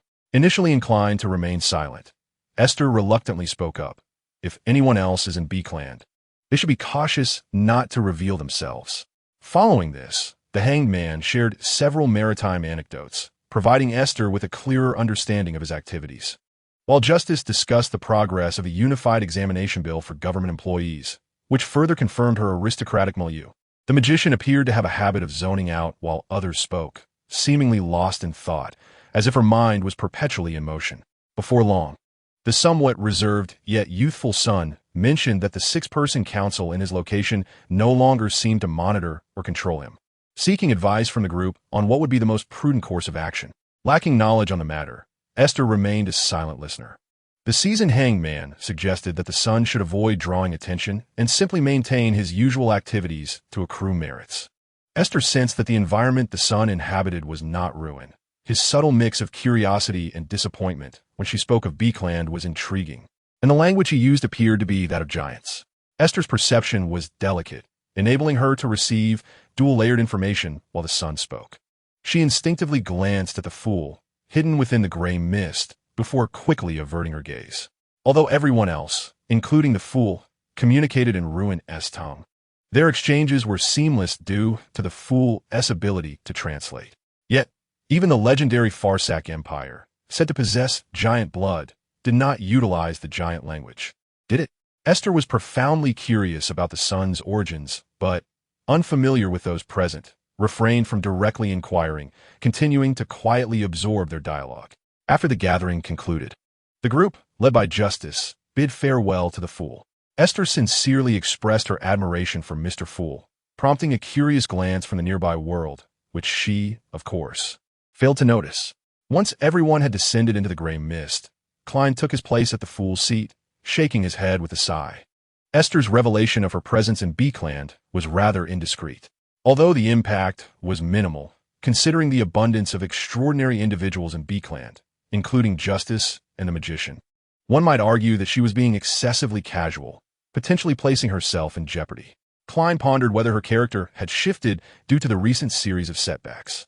His fingers lightly tapped on the armrest before he too departed the gray mist, returning to the realm of reality. The majestic hall has returned to a hushed stillness, with only the boundless gray mist swirling about. The chandelier suspended above the long table flickered suddenly, dimming as if drained of energy. As Xiao Wu gradually regained consciousness, Aiste held an empty notebook in her hands, yet remained unwritten upon. She merely stared at the blank page, twirling a pen, which danced through her fingers, deftly moving in circles due to the enhancement of the thief's mastery over their hands. What are you pondering? I am contemplating whether there exists a means to procure some extraordinary materials. I am driven by an urgent need to find a way to strengthen myself. A friend of mine, an extraordinary being, introduced me to a remarkable gathering, which has since opened a new realm of possibilities for me. Aiste felt her manner of speaking becoming increasingly enigmatic, perhaps due to her prolonged interactions with Xiao Qi and Xiao Wu, or perhaps influenced by the path of the thief. She had learned to veil truths with incomplete facts. Merging two matters into one could not be deemed a lie, merely a partial candor. When did you meet this friend? Aiste smiled subtly, remaining silent as the motion of her pen ceased. Xiao Wu chuckled lightly. I see you're beginning to recognize my latent value. Do you possess any insights regarding the blood of the deep-sea swordfish, the characteristics of human skin specters, or the four-leaf clover? There are inquiries for these, and if I wish to blend in, it would be prudent to finalize a few traits. Xiao Wu fell silent for several moments, realizing that the materials Aiste sought seemed to belong to no singular potion formula. Indeed, the paths of those extraordinary beings at the gathering appeared quite divergent. Aiste had intentionally named a few disparate materials, obscuring the one thing that truly held demand. The four-leaf clover could only be found in perilous mountains, requiring an exceptional stroke of luck to encounter, while the deep-sea swordfish could only be sought in the ocean. However, Xiao Wu slightly twisted his upper body, as if attempting to recall something. I might have a lead on the human skin specter, but hunting it would entail considerable danger. Then let us wait and see. Someone has promised to assist me in finding a weapon. I shall await their follow-up.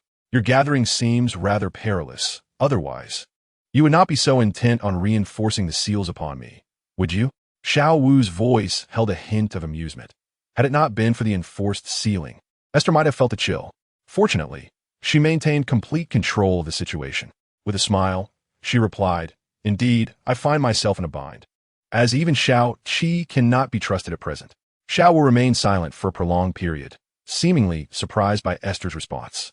The pen in Aiste's hand fell onto the paper, having spun for too long, leaving a dark ink blot that spread across the white surface. Xiao Wu, where is that lead you mentioned? In White Cliff Town. The entrance lies at the bend of the Stafford River that flows through there. But are you certain you wish to venture forth? Aiste compared the map of Ruin in her mind. The distance to White Cliff Town was not far. If she hired a carriage, she could arrive by afternoon and return to Beckland the following day. Of course, it was worth a try. Why ask such a question? Little 5 shook his head. Didn't little 7 mention that it was a tomb belonging to the Ammon family? On the outskirts of Beckland, there stood a secluded little church. A raven flew directly in from outside and perched on the shoulder of a man dressed as a priest. "I brought the word," it said. "You have returned." The priest sat on the front row of benches, slightly hunched with closed eyes, his fingers interlaced in front of his chest in the shape of a cross. Facing the crucifix at the front of the church, the raven pecked at its injured wing. The bandages it had once been bound with long since removed by its own doing. "I should not have come back, yet I felt compelled to return. How many psychological suggestions have you implanted in me?" The raven's incessant chatter shattered the stillness of the church as it impatiently turned its head, observing its surroundings with keen vigilance, its claws incessantly scratching at the priest's shoulder. Perhaps there are, perhaps there are not. The priest's thick beard obscured much of his face, making him appear more weathered than he truly was, and his fingers twitched slightly. The raven ceased its agitation and settled onto the empty seat beside the priest. "So what is it you wish for me to do? I am not Ammon. A raven that cannot even manifest the power of Sequence 7 is of no use to you. You are indeed Ammon. I'm not. I am no longer his avatar. My fate has diverged into 2 branches. How can you say such a thing?" The priest lifted his eyelids, revealing eyes as clear as those of a newborn child. "Because you cannot escape your past as Ammon. Even if it exists briefly in the present, it will ultimately return to the future." The raven fell silent. The priest's fingers pointed to the broken olive branch wreath beside the crucifix. "This applies to him as well. Zoya is not Esther. It ultimately depends on the choice Esther makes. Destiny will find its balance through continuous construction and collapse, as is its instinct toward completeness." The black raven raised its head, gazing at the crucifix ahead. "Is this one of the pieces of knowledge your father entrusted to you? Did he foresee it long ago?" The priest closed his eyes once more, a gentle smile gracing his lips. "Father will surely return." He did not answer the raven's question. Chapter 100. Decision. Even as winter set in, the haze over Beckland's sky showed no signs of change. The gloomy weather rarely allowed for clear skies. Each morning, frost would lace the window due to the temperature difference. Esther was not particularly afraid of the cold, but in such weather, she preferred to remain indoors, perusing historical texts of a more legendary than factual nature in the public library. Xiao Wu has almost entirely ceased communication with her, seemingly awaiting the day Esther embarks on her journey to White Cliff Town, confident that she will risk everything to venture there. Even though Esther possesses an obsessive-compulsive bow tie, she cannot possibly explore an ancient quaternary tomb armed only with a common dagger. Thus, at the upcoming tarot meeting, she remains an observer, with little participation, continuing to scrutinize the various members present. However, Esther's opportunity does not come too slowly. Just a few days later, at a gathering in the Brave Bar, a woman clad in heavy garments offers weapons for sale, coincidentally presenting items that suit Esther's needs. After parting with a substantial sum of 500 pounds, Esther acquires a short sword, merely the length of an adult male forearm, capable of delivering targeted strikes against malevolent spirits and providing warmth to its bearer. If it absorbs sunlight for an extended period, it can emit a glow in dark places. While the latter feature holds little significance in Beckland, Esther is thoroughly pleased with its ability to harm evil entities. The funds entrusted to Klein for safekeeping have in an instant. He initially disapproves of her urgency, suggesting she could wait a while longer. Yet Esther is unwilling to delay further. She intends to explore the tomb before the next tarot meeting, hunting the human skin phantoms there, and seizing the opportunity to inquire about Zoya's whereabouts. As Klein remarked in their casual conversations, Esther has recently appeared quite anxious, as if pursued by an unpredictable bomb. However, Klein refrains from pressing her, fully aware of the burdensome secrets she carries. Though anxious, he advises against undertaking excessively perilous actions, subtly hinting against invoking the dark gods.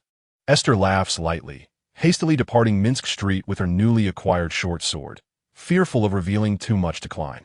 In his presence, she feels a sense of ease, reminiscent of her days in Tianjin, where she need not don the fade she wears before others. Even uttering peculiar phrases that do not belong to this world is met with understanding. This relaxation allows her true thoughts to easily manifest on her face. Klein, of course, perceives her ulterior motives but does not obstruct her endeavors, hoping she will remember to seek assistance from the fool when danger looms. Everyone must grow. Klein, too, frequently treads the precarious tightrope of crisis in pursuit of advancement, his yearning for self-improvement no less than Aiste's. Yet in these peaceful times, extraordinary materials do not simply fall from the sky. The carriage driver is quite a talkative fellow, and upon noticing Aiste traveling alone, he cannot help but ask a few questions. Aiste concocts an excuse about visiting an elder, struggling to navigate the mundane topics, but fortunately, her skill with deception remains intact, preventing her lies from unraveling. Aiste tightened her grip on the parasol at her side, suppressing the urge to steal the conversation from her companion.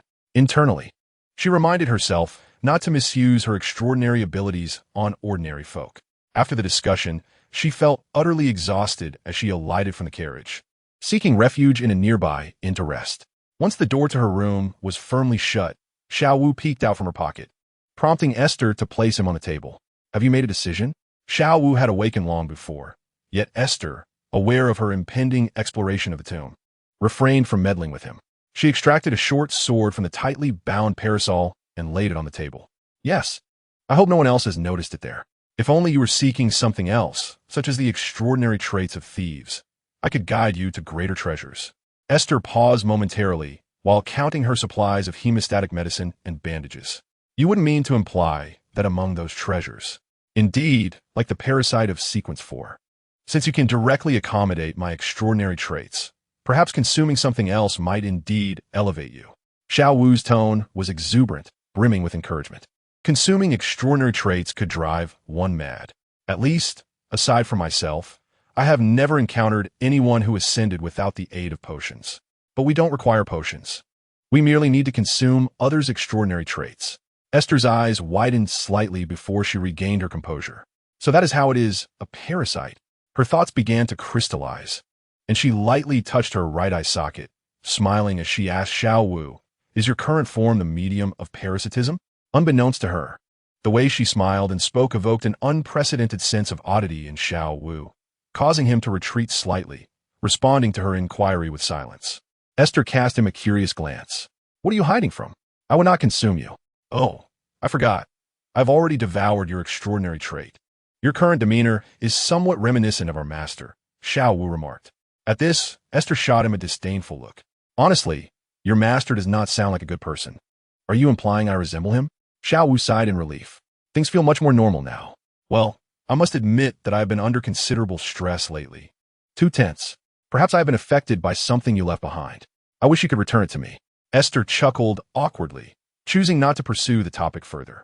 Given the exhaustion she experienced from their carriage conversation earlier, she resolved to explore the tomb the following day and rest well that night at the inn. When the sun rose the next morning, she would set off, full of energy. "I wonder if there is anything delicious in Whitecliff Town?" "Not really. In fact, the variety of restaurants is far less than that of Beckland. However, if you venture southwest towards the Dixie Bay, that would be a splendid choice, though I'm not particularly fond of the humid climate there."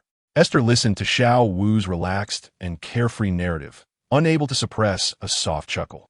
Once her laughter subsided, she returned the items she had counted earlier to their rightful places, ensuring she could retrieve them immediately when needed. "I too would like to wander and explore. It should be quite fascinating." Xiao Wu was puzzled. "Aren't you free to set off at any time?" "There is no one holding you back. As long as you are forgotten, it matters not where you go." "No, I would prefer to be tethered. However, I suppose you wouldn't understand." Aiste stretched lazily. "Just consider me lazy. This world is fraught with danger, and I am not one to court trouble." Recalling the gloomy hall that belonged to the fools, with its diverse members of the Tarot Club and the peculiar lover's card, Aiste knew her troubles would only multiply. Chapter 101. Exploration early in the morning. Sunlight streamed through the window, and although the temperature was the same, it felt much more refreshing than in Beckland. Were it not for the fear of appearing foolish, Aiste would have opened the window to take a deep breath. She had not forgotten that there was important business to attend to today. A few minutes later, with all her belongings in tow and an additional ordinary dagger secured to her wrist, Aiste donned her hooded cloak and hung Xiao Wu from her ear to guide her. Xiao Wu, of course, had no objections. Aiste's peculiar behavior yesterday had made it particularly compliant, even reminding her kindly that, should she encounter an insurmountable situation, She could use her looping ability to suppress the opponent and escape swiftly. Aiste tapped her forehead with her knuckles. No problem. My instincts will alert me at a critical moment. At least in this matter, we are in agreement. If I perish, so does he. Are we not then bound by fate? Now, go along the riverbank and walk downstream. I will inform you when we approach that place. However, Aiste soon noticed traces in the grass indicating someone had passed through, revealing a narrow path leading to a bend downstream. The broken blades of grass still bore fresh sap, suggesting they had not passed long ago. It seems someone has had the same intentions as I. Indeed, is the morning sun particularly favorable for tomb raiding? Xiao Wu did not comprehend Aiste's musings, and Aiste was indifferent, employing her decryption scholar abilities to swiftly analyze the footprints and the meager traces left by the group.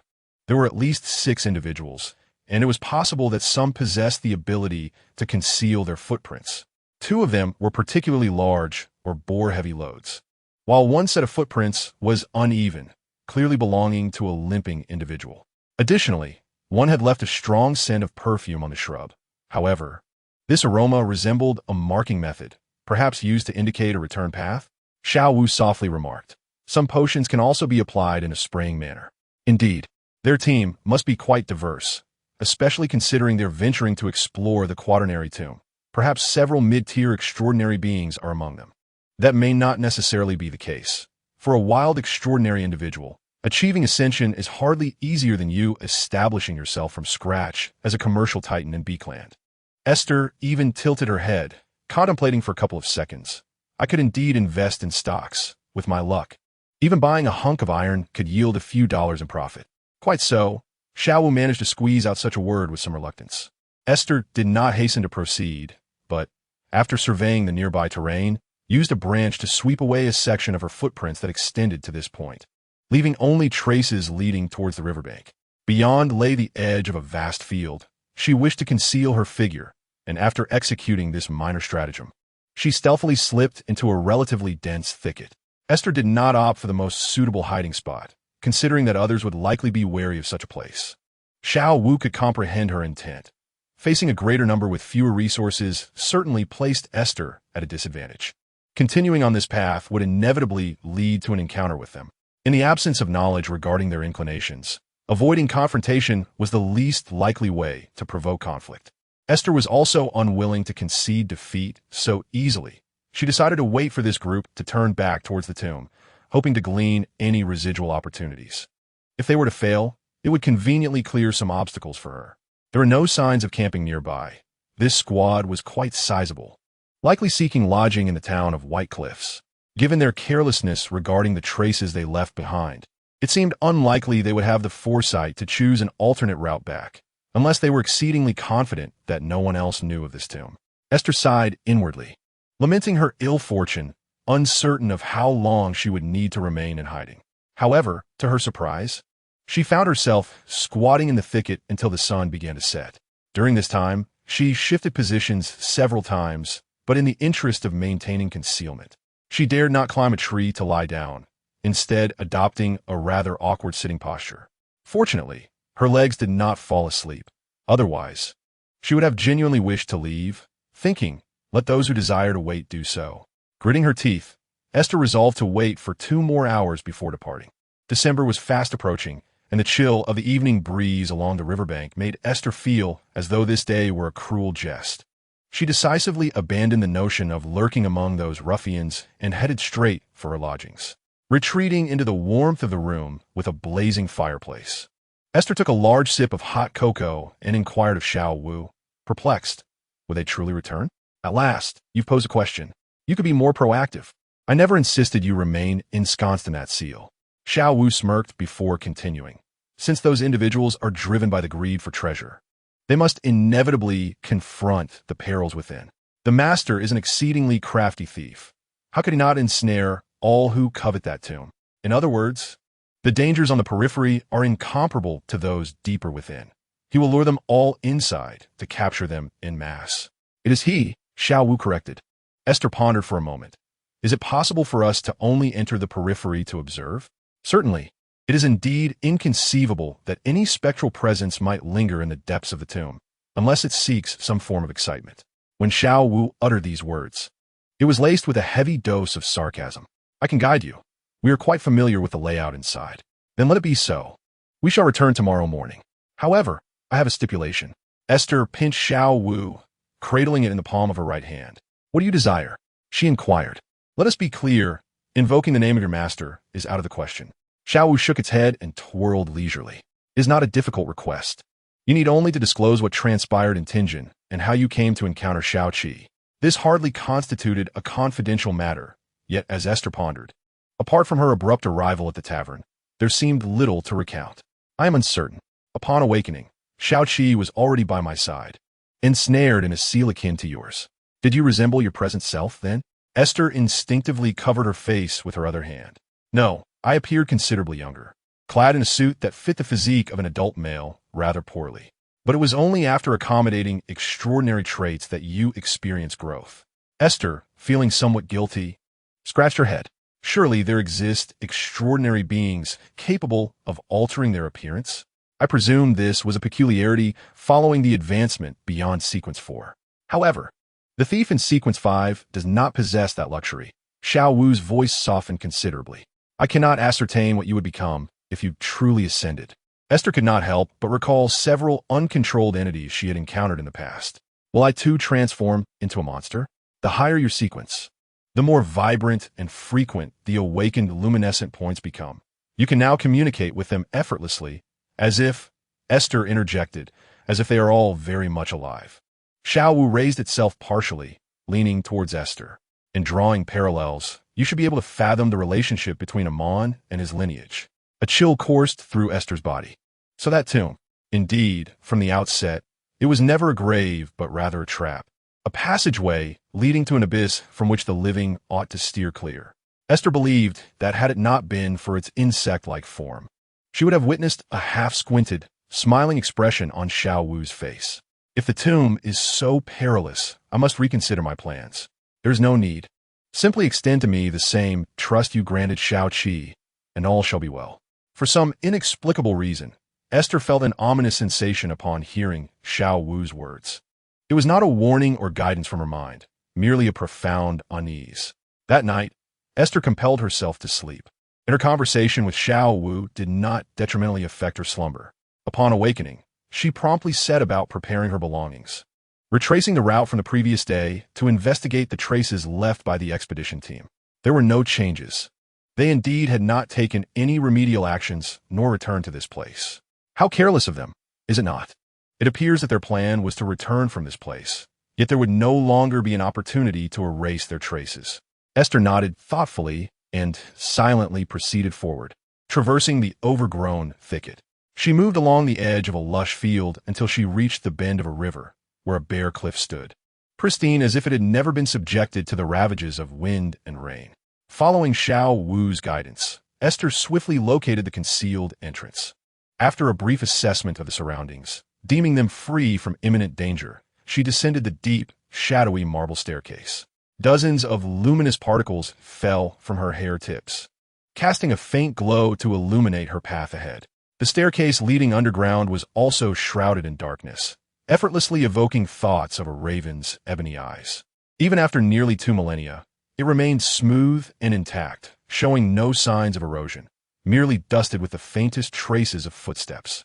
Below ground, a colossal, heavy gray stone door stood ajar, the crevice so deep that light scarcely penetrated it, resembling the gaping maw of a half-drunken beast, poised to close and devour any intruder daring to enter. Increasingly, more luminous points cascaded from Aiste's head, forming swirling bands of light around her, dispelling the surrounding darkness, as if she were treading upon a river of pale gold. With a flick of her wrist, her short sword sprang forth from its sheath, firmly gripped in her hand. Aiste fastened a blood-red cravat around her neck, flexed her left fingers, and stepped into the pitch-black tomb. Xiao Wu ceased his casual chatter, seemingly wary of disturbing Aiste's concentration. Aiste harbored no fear of the darkness. However, apart from the sounds of breathing, the rhythmic beating of her heart, and Xiao Wu's occasional warnings about traps, an eerie silence enveloped them. Were it not for Xiao Wu's voice, Aiste would have been left with a profound sense of isolation, disconnected from the world. She had not ventured far when a shadow materialized outside the glow surrounding her, almost merging with the darkness of the corner. From the silhouette, it appeared to be another young woman, clad in a similarly streamlined leather vest and shirt as Aiste, her trousers tucked into her boots for ease of movement. Standing at a height of merely 5 feet, her soft, voluminous silver hair grazed her shoulders. Aiste's heartbeat quickened, a tingling intuition amplifying in her mind as she sensed what was to come. The figure slowly turned, unveiling a face shrouded in bangs. However, the visage was devoid of features. No eyebrows, nose, or mouth, just a hollow expanse where the eyes should have been, replaced by 2 eerie black voids as if the eyeballs had been excavated. Chapter 102. Fortuity. When this creature turned from the darkness, it should have been terrifying. Yet, upon seeing its face, Aiste immediately furrowed her brow in discontent. How weak you are. Had it fully mirrored Aiste's own features, perhaps it might have instilled fear for a fleeting moment. Such scenes have long been exhausted in video games, no matter how eerie the atmosphere. It cannot withstand the weariness that settles in once one is mentally prepared for a slow, theatrical glance back. Had Aiste not been particularly cautious, harboring a wariness towards the figure resembling her own, she could have lunged forward and dealt a few blows at the moment of that turn. Moreover, Aiste's audacity stemmed from the presence of something far more terrifying in her mind. In comparison, the appearance of this creature felt rather mundane. Restless spirits are prohibited from moving here, Aiste proclaimed, her right hand thrusting forward, prompting the figure before her to emit a silent scream born of instinctual fear. The silhouette lost its defined form, revealing its true nature, a flat, human-like skin contorting in midair, struggling with instinct to leap toward Aiste. Aiste's command partially took effect, however, as the entity she confronted was not a true restless spirit. Its influence was limited. Only its speed and reaction were impeded, leaving it not entirely bound. This presented no difference to a thief than a mere target. The luminous points surrounding Aiste suddenly converged, and with a gentle push from her toes, they surged forth, clustering around her and trailing behind like a stream of light.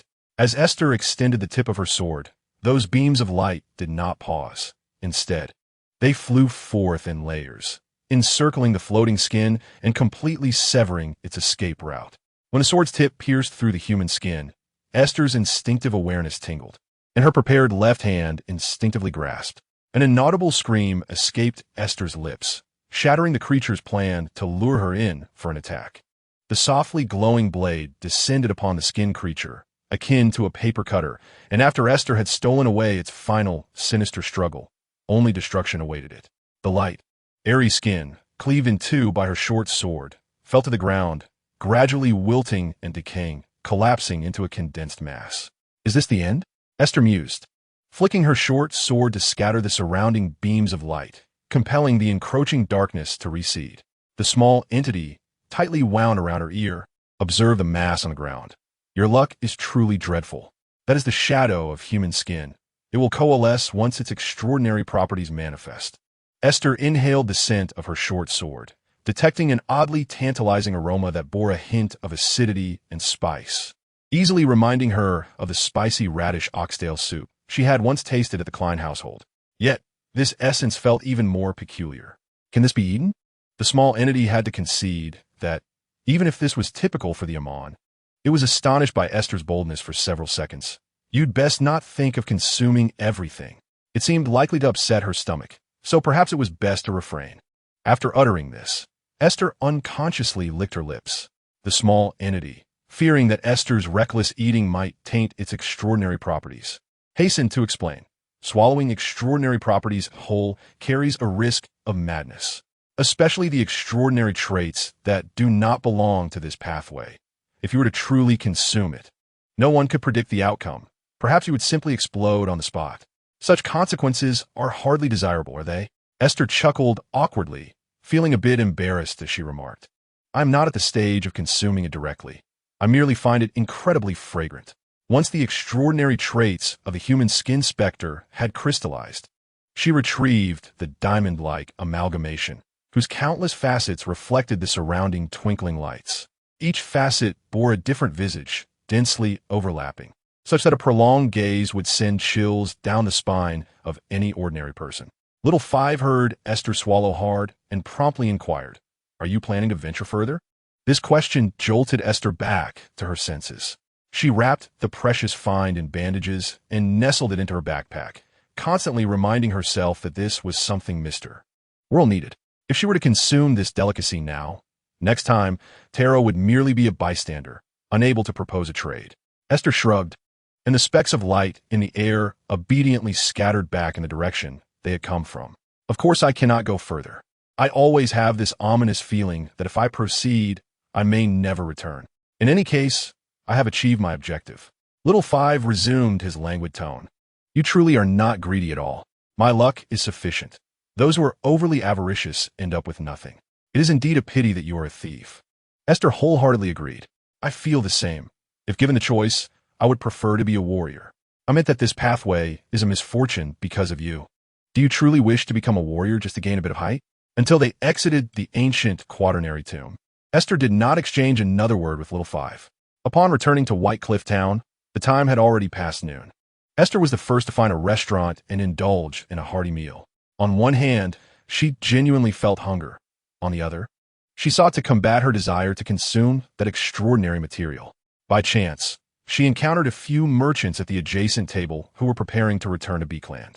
When she offered to pay for her fare, they, noticing she was alone, readily agreed to take her along, allowing her to sit at the edge of the last bench in the carriage, as long as she was careful not to fall off. Esther happily saved a bit of change, gazing at the gradually receding White Cliff Town, her mood quite buoyant. Aren't you curious about where those people are headed? Little Five asked softly. Curious, but it is beyond my control. The dangers within are such that even my spiritual instincts do not wish to confront them. How could I possibly venture in? As Esther spoke, she let out a sigh. Perhaps in the past, I would have foolishly wanted to take a look, but now... She did not dwell on the topic further, and suddenly brought up the raven they had left. Last time we returned, Little Seven mentioned certain matters. The hangman you speak of is indeed the true creator, correct? Why does he exhibit such extreme feelings of madness and hatred? Little Five's tone was indifferent. Have you met him? In the realm of dreams, I briefly connected with that dream when others interacted with him, still lingering in Tenjin. Such occurrences exist, yet I shall not divulge them to you. Esther clicked her tongue. You cannot possibly be unable to speak of it, can you? This is a situation where one person's misfortune silences the entire family. Attempting to mock me is futile, for it is my genuine reluctance to speak. Xiao Wu's voice remained utterly unperturbed, showing no sign of being affected by Esther's words. Esther gazed up at the resplendent sky, feeling the sun's glare somewhat intrusive, and raised her hand to shield her eyes. Is it because that past is so harrowing? I find it hard to believe that anyone could bear such a weight of negativity and hatred. Indeed, he is not human. One should not always measure mythical beings through the lens of humanity. Yet, I am human, and I cannot help but envision how terrifying it would be to bear those emotions. This is what we call empathy. Esther's eyes narrowed slightly as she savored the gentle breeze caressing her, resolute in her desire to retain her human feelings amidst the peculiarities she encountered. Xiao Wu remained silent, withholding the insight that Esther's instinct might be issuing a warning. Her deep-seated unwillingness to accept certain truths led her to deceive herself, clinging unwaveringly to this comforting illusion. Such self-deception seems to be a tragic facet of human nature. Returning to Beakland did little to uplift Esther's spirits. Even if she disliked the sun and moon of this world, she equally detested the pervasive smog that lingered year after year. Everything within this environment took on a somber tone, as if a gray hat adorned with a black veil rested upon the bustling city, poised to attend the funeral of all living beings. Upon returning to the banks of the Taesak River, she found an inexpensive inn, promptly settling the payment for 5 days, intending to rent an apartment on the eastern outskirts after attending the tarot meeting next Monday. This time, she did not conceal her plans from Xiao Wu. Instead, she cheerfully informed him that he could enjoy a good night's sleep. Understood. You need not explicitly tell me next time. Simply bidding me good night will suffice. Esther glanced at the warm hues of the evening sky, knowing night was still a while away. Very well then, good night, Xiao Wu. Good night, Esther. Xiao Wu curled up, the pale yellow glow merging into the seal outside the bug. Aiste drew the curtains, settled into a wicker chair, and bowed her head to chant the name of the Fool, a practice she had learned from others in the tarot meeting. Esteemed Mr. Fool, please relay to Mr. World that I have discovered the human skin shadow trait he seeks. Kindly inquire if he wishes to make a trade. The price shall be determined by him. Klein, meanwhile, was at the card room of the Crag Club, playing cards with journalist Mike and Dr. Allen. The moment he heard the distinctly clear prayer, he recognized it as Aiste's voice. Unlike others in the Tarot Society, her prayers resonated distinctly within Klein's mind, leading him to believe that the orb of light was indeed extraordinary.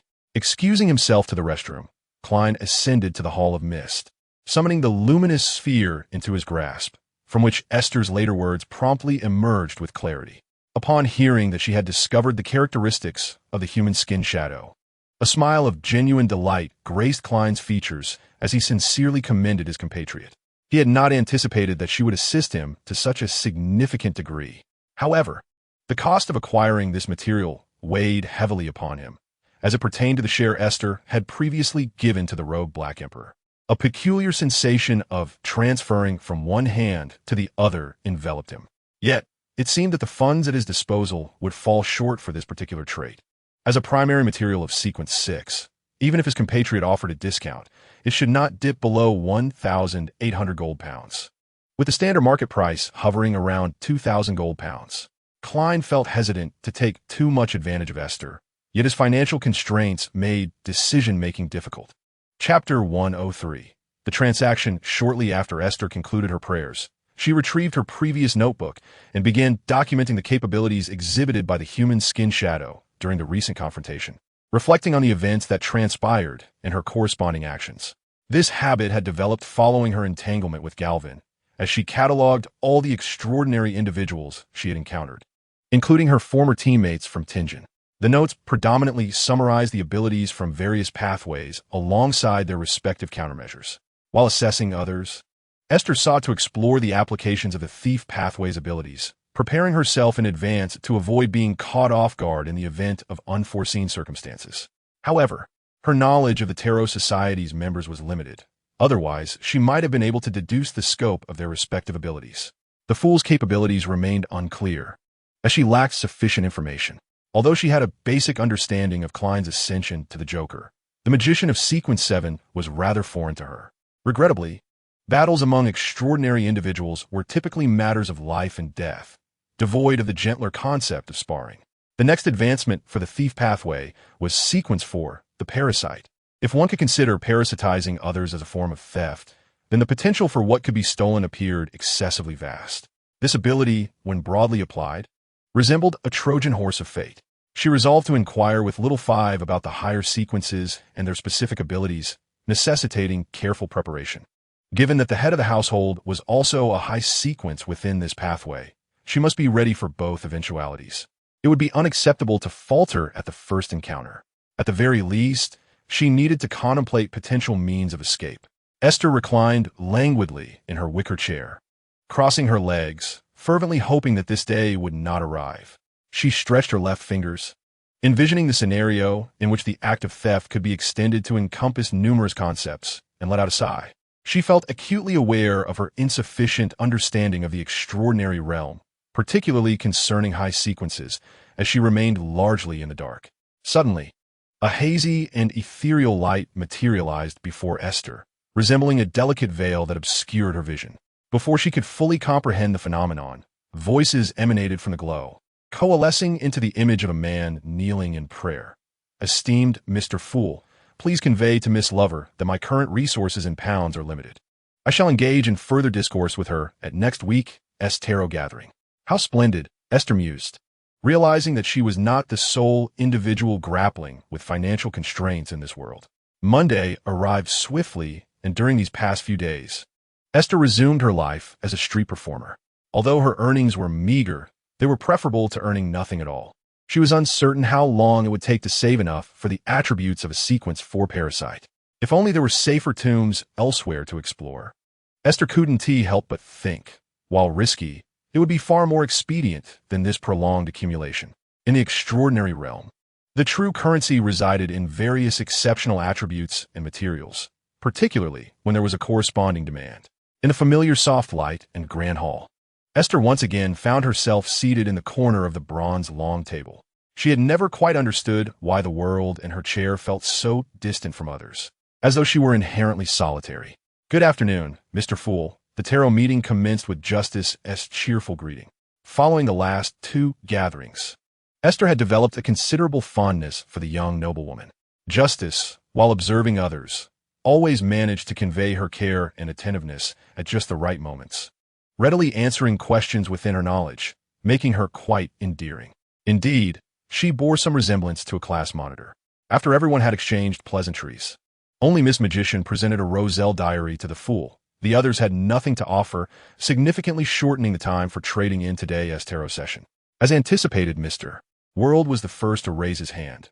"Mr. Fool, I request a private conversation with Miss Lover." The Fool nodded gently, without much movement, and gestured with an open palm to indicate, "You may begin."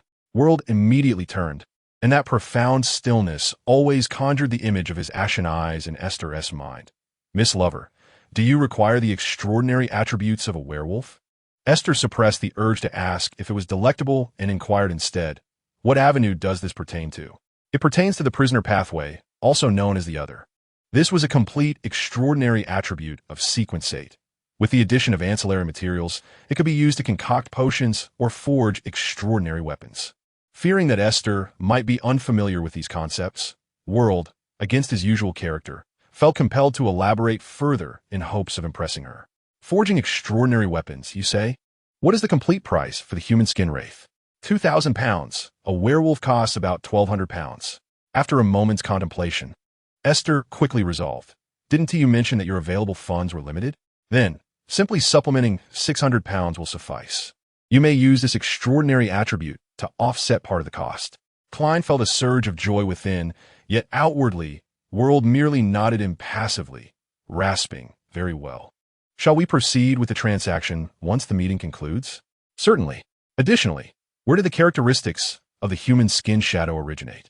Aiste pondered for a moment, and concluded that revealing this information seemed inconsequential, as it pertained to the tomb of the Amon family and not her own. "It is located outside White Cliff Town, belonging to a family of tomb raiders from the Quaternary period." "A tomb?" "Indeed, the tomb of the Amon family." Aiste noted the intensifying chill emanating from the world and hastily added, "However, there seems to be tremendous danger lurking within the depths of the tomb. I consider myself fortunate, as I encountered this creature in the outer chamber. Nevertheless, I would not advise anyone to explore there. A previous expedition team vanished within its confines." "Thank you for the information," the World replied softly, then turned to the Fool. "Our communication has concluded, Mr. Fool."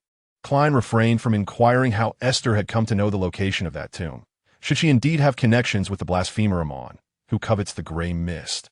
Granting her entry into the Tarot Society would be akin to inviting a wolf into the fold. Klein found himself unable to probe Aiste's peculiarities through the stars as he would with others, for that radiant light did not reveal the specific circumstances of the supplicant. The Mr. Fool grappled with his dilemma, the joy of acquiring the human skin shadow's characteristics now somewhat diminished. He resolved to maintain a fade of indifference until the Tarot Society's gathering concluded, planning to speak with Aiste privately in his capacity as the Fool thereafter. The magician sought to procure the stomach of a spirit eater, but the little son regretfully informed her that, due to his recent endeavors in amassing merit and researching materials within the city, he had not found the opportunity to hunt outside, and thus she would need to wait a bit longer. The magician expressed that she was in no rush, as she required significant time to raise funds, merely putting forth the request for now. Meanwhile, the World continued to seek the mutated pituitary gland and blood of the shape-shifting hunter, catching the attention of both the Hanged Man and Justice, who exchanged glances with the Lover nearby. Particularly, the Hanged Man speculated whether the Lover was entangled with other powerful factions or what her sequence and abilities might be. Although the Lover did not cloak herself in a black robe like the World, her aura of mystery was no less pronounced. Aiste, oblivious to the conjectures of others, raised her arm to present her request. "Firstly, I wish to find a craftsman capable of forging extraordinary weapons. I wonder if any of you might know someone suited for this task." To her delight, the Hanged Man raised his hand. "Once I conclude my current matters, I can attempt to reach out to an acquaintance who is a craftsman. However, his fees are rather steep, so be prepared for that. No matter. I shall provide the extraordinary characteristics myself. At which point Aiste instinctively cast a glance at the world beside her. The world, surprisingly perceptive, spoke up. I will directly transfer the extraordinary characteristics to the hangman. Who would have thought that the world was so attuned to subtle cues? How considerate. Aiste mused internally. What is it that you wish to create? Perhaps a close combat weapon? Aiste nodded, inquiring of the fool seated at the head of the table. Might I be permitted to present a simple design to Mr. Hangman? This was also a process Aiste had observed during the recent tarot meetings as others submitted their Roselle diaries. The fool raised his hand, and before Aiste lay a sheet of paper.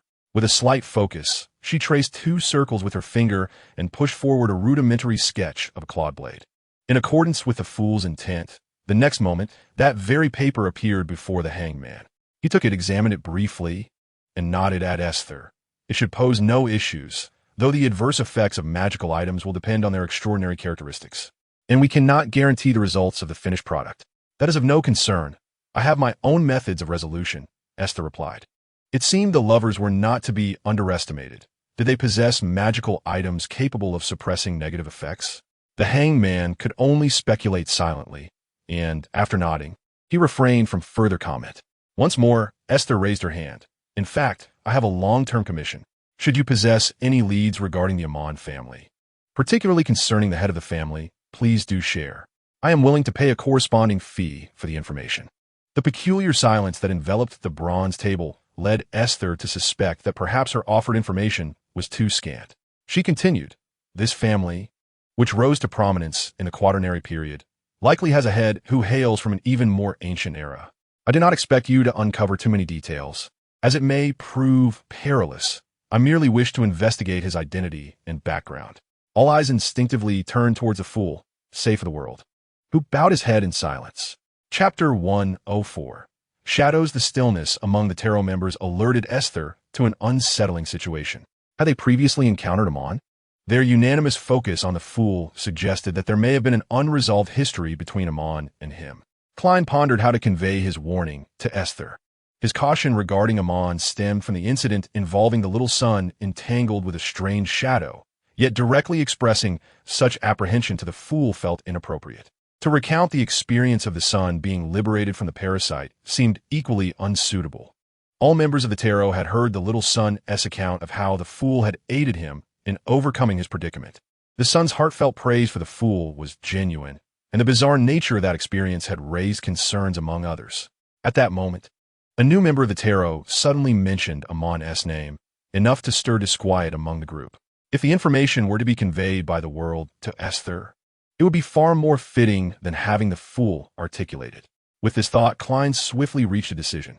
Thus, Klein inclined his head slightly and murmured, "Too dangerous. It is unwise." It was the first instance of the fool explicitly expressing something being inappropriate, and while others were taken aback, the world immediately interjected, sneering, "I advise you. Not all figures can be pursued. It is for your own good." Justice could not help but reflect on the fact that it was merely due to Miss Lover's propensity to find herself in peril that Mr. Fool had taken the time to caution her, a true act of benevolence.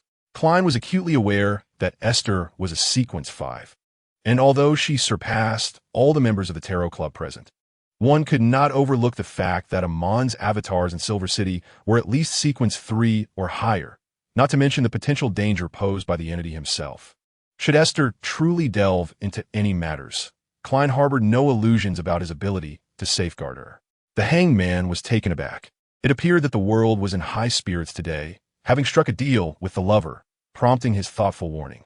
Just as his thoughts began to wander further, she had occasionally observed that the world seemed to pay particular attention to the lover. Perhaps it was because the two were seated at opposite ends of the table, or that the lover's frequency of observation towards the world was heightened. Could it be that they were acquainted in reality? Upon hearing the world's caution, Aiste's eyes brightened.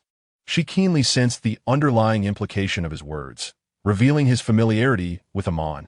Without hesitation, Aiste directed her gaze towards the fool at the other end of the long table. "Esteemed Mr. Fool, I request a private conversation with Mr. World." "Mr." Fool casually adjusted his hands, crossing them before him, leaning back in his high-backed chair, and smiled at the two. "Very well, let us commence." Aiste, brimming with eagerness, turned to the world, slightly inclining her body forward in excitement. "Mr. World, you possess information regarding Amon or the Amon family, do you not? If you're willing to share it with me, it could offset part of the gold pounds I owe." "Not a problem," Klein, controlling the world, replied. The extraordinary trait of the human skin shadow had already been discounted, and much of this knowledge had been gleaned from the hanged man. Klein had no intention of letting his fellow countrymen suffer further losses. Once the hanged man made contact with the craftsman, there would be ample opportunities for expenditure. World cleared his throat, and in a manner that ensured no one else could overhear. He forewent the need to maintain an icy demeanor and elaborated for Aiste. The rise of the Amon family began in the fourth epoch. Yet it was only with the establishment of the Tudor Empire following the reign of King Solomon that they ascended onto the historical stage of the northern continent, swiftly becoming one of the 5 prominent families of the Tudor Empire. In the present fifth epoch, these events have become shrouded in thick fog, particularly the enigmatic Amon family, whose traces seem deliberately obscured. Rumors suggest that the Amon family is a lineage of blasphemers, even possessing secrets to siphon divine power. Moreover, this family claims descent from the ancient sun god, Darabog. Aiste murmured in the tongue of giants, rather than the ruined language used in their conversation. World displayed little emotional fluctuation, but Klein, seated in the fool's chair, felt a wave of perplexity wash over him.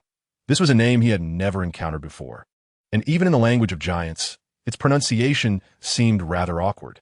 World simply shook his head. The specifics remain unknown. However, even Amon's avatars possess the ability to parasitize others, often without the host's awareness. If one were to be completely parasitized, it would evoke a cold chuckle from the world, which continued speaking without awaiting a response. Amon's parasitic vessel is the worm of time, a semi-transparent creature with 12 segments. A tempest of emotions surged within Aiste. For this was the form that Little 7 had once displayed, and it mirrored the state of Little 5, now bound and sealed. "Thank you for this information, Mr. World." Aiste inhaled deeply, yet the shock resonated within her, causing a faint humming in her mind. It was only after the fool gently tilted his head that the restlessness within Esther's consciousness fell silent once more. The world had yet to finish speaking. "However, I can provide you with a precise image of Amon, as the son had once encountered his parasitism and managed to evade calamity with the fool as assistance. In that moment, Amon was depicted wearing a black pointed soft hat and monocle glasses, his visage that of a youthful man in his 20s, with dark hair and eyes. Aiste trembled as she lifted her arm, tapping twice at the center of her right brow. "Is his monocle worn here?" Indeed. Klein's heart quivered as well. Could it be that Aiste had truly encountered Amon? Was he in Backland? In the subsequent tarot meeting, Aiste paid little heed to the discussions, her mind adrift, only partially engaging in the final exchanges. Justice Audrey immediately perceived her lover's dazed state, sensing a heavy blow had struck her, yet hesitated to inquire. Growing increasingly curious about the dialogue between the world and her beloved, the hanged man's gaze lingered on the world for an extended time. As he began to suspect that the world was indeed a favored one of the fool, an identity that allowed for swift comprehension of divine intentions, facilitating further warnings and explanations to the lover. The magician grew anxious about her finances, realizing that to acquire the stomach of a food spirit, she must earnestly strive to make money. The call of her new manuscript loomed ever closer, rendering her the most weary and disheartened individual in the room. Apart from her lover, the son, on the other hand, harbored concerns for her beloved. Uncertain whether to suggest that she pray to the esteemed fool to dispel the potential parasitic Amon within her, for she appeared quite despondent. If it were the fool, such a trivial matter would surely pose no problem. Until the fool announced the conclusion of the tarot meeting, everyone, under Justice's guidance, bid farewell to the inscrutable ancient deity, and their figures dispersed from their seats, returning to the earthly realm. The spacious hall fell into complete silence, save for the shadowy figure enveloped in gray mist upon the high-backed chair, a dimly glowing orb hovering above the bronze table, and further away. Scattered crimson stars twinkled in the distance. The fool's fingers lightly tapped upon the armrest, one tap after another. Aiste was entirely unaware that the fool had lingered for an extended period in the mist, using the manifested yellow crystal pendulum to divine countless statements. ensuring that her beloved posed no threat to the tarot and would not inflict harm upon the fool. As the hazy light before her dissipated, Aiste's consciousness returned to the wicker chair in the inn, and she instinctively directed her gaze towards the small 5 on the round, low table. Thus, when the small 5 awakened, it found itself pinched between Aiste's fingertips, a peculiar situation that instantly aroused its alertness.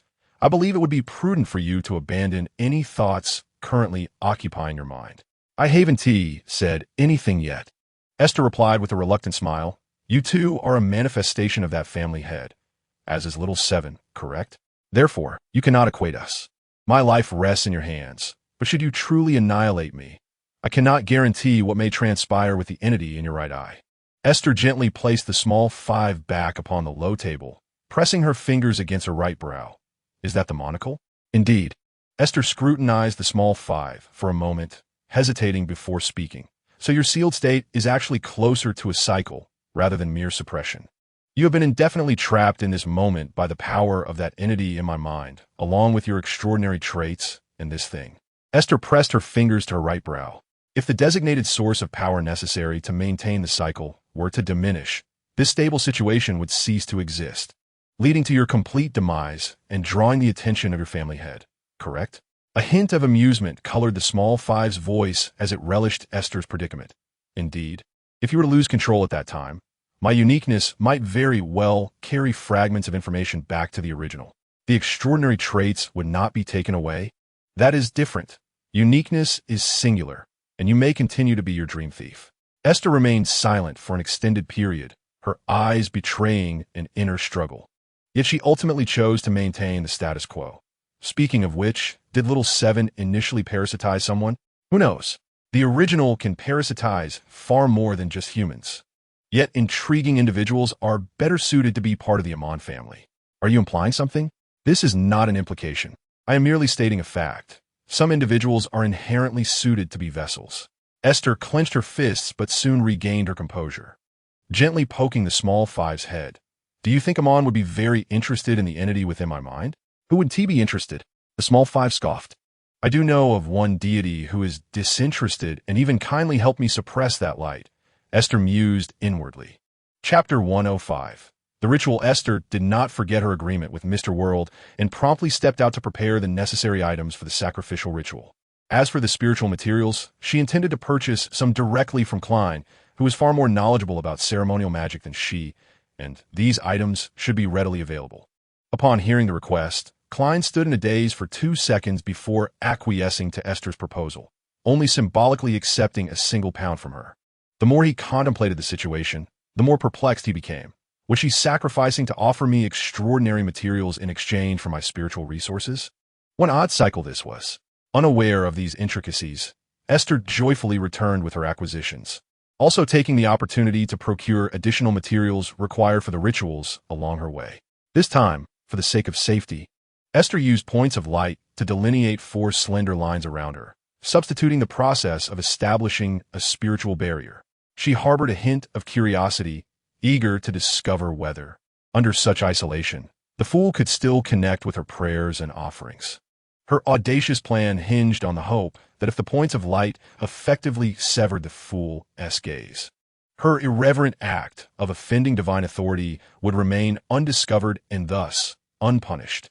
Upon returning to the inn and confirming that little 5 had once again fallen into a deep slumber, placing it in the washroom, Aiste commenced the ritual. She first retrieved a fountain pen, meticulously sketching the pattern behind the fool's high-back chair on the paper. A composition of the eyeless symbol representing secrecy and the twisted lines emblematic of transformation. This was the fool's sigil, which Aiste had long memorized. 2 sandalwood-scented candles were placed upon a low round table, and one by one, Aiste ignited them with matches. She refrained from employing the conventional method whereby extraordinary beings would ignite the wicks with spiritual energy. Aiste's own spirituality had always been somewhat anomalous, and she was uncertain of the repercussions that might arise from allowing those points of light to kindle the flames. Taking the silver vial Klein had entrusted to her, she twisted open the cap, and a gentle, soothing aroma wafted forth, prompting Aiste to instinctively inhale several times. She then dripped this liquid onto each candle. Completing the foundational preparations for the ritual, Aiste laid the bandaged human skin specter, imbued with extraordinary properties, upon the table and knelt below it, clasping her hands together as she began to pray in the language of giants. O fool, who does not belong to this era. You are the enigmatic sovereign above the mists. You are the king of yellow and black who governs fortune. Your loyal servant beseeches your gaze, implores you to accept her offering, and entreats you to open the gates of your realm. As she uttered the final words of her prayer, a vortex of wind encircled Aiste within the confines delineated by the light, distorting the very fabric of her surroundings, hinting at a transformation into blocks of color. Upon completing her invocation, she was met with an inexplicable sound of shattering. A frenzied instinct, born from her spiritual intuition, compelled Aiste to shut her eyes immediately. Pressing her forehead firmly against the ground, too frightened to lift her head, after Aiste departed with her spiritual materials, Klein, sipping tea and perusing the newspaper, awaited the sound of her prayer, prepared to retrace his steps into the washroom. He did not have to wait long. Within half an hour, amidst a clear invocation, 4 dark spots emerged upon his right hand, prompting him to ascend above the mists without delay. The pale yellow orb, encased in a transparent shell, descended from the air the moment he appeared in the high-backed chair, radiating ripples of light that gently nourished Klein's spirit. When Klein extended his hand to touch the orb's surface, the instant his fingertips made contact, the shell emitted a sound of shattering, fracturing open a narrow slit. Through the finger-width gap, a blurred image abruptly imprinted itself in Klein's mind. A young woman kneeling on the ground, her forehead pressed against the earth, trembling all over.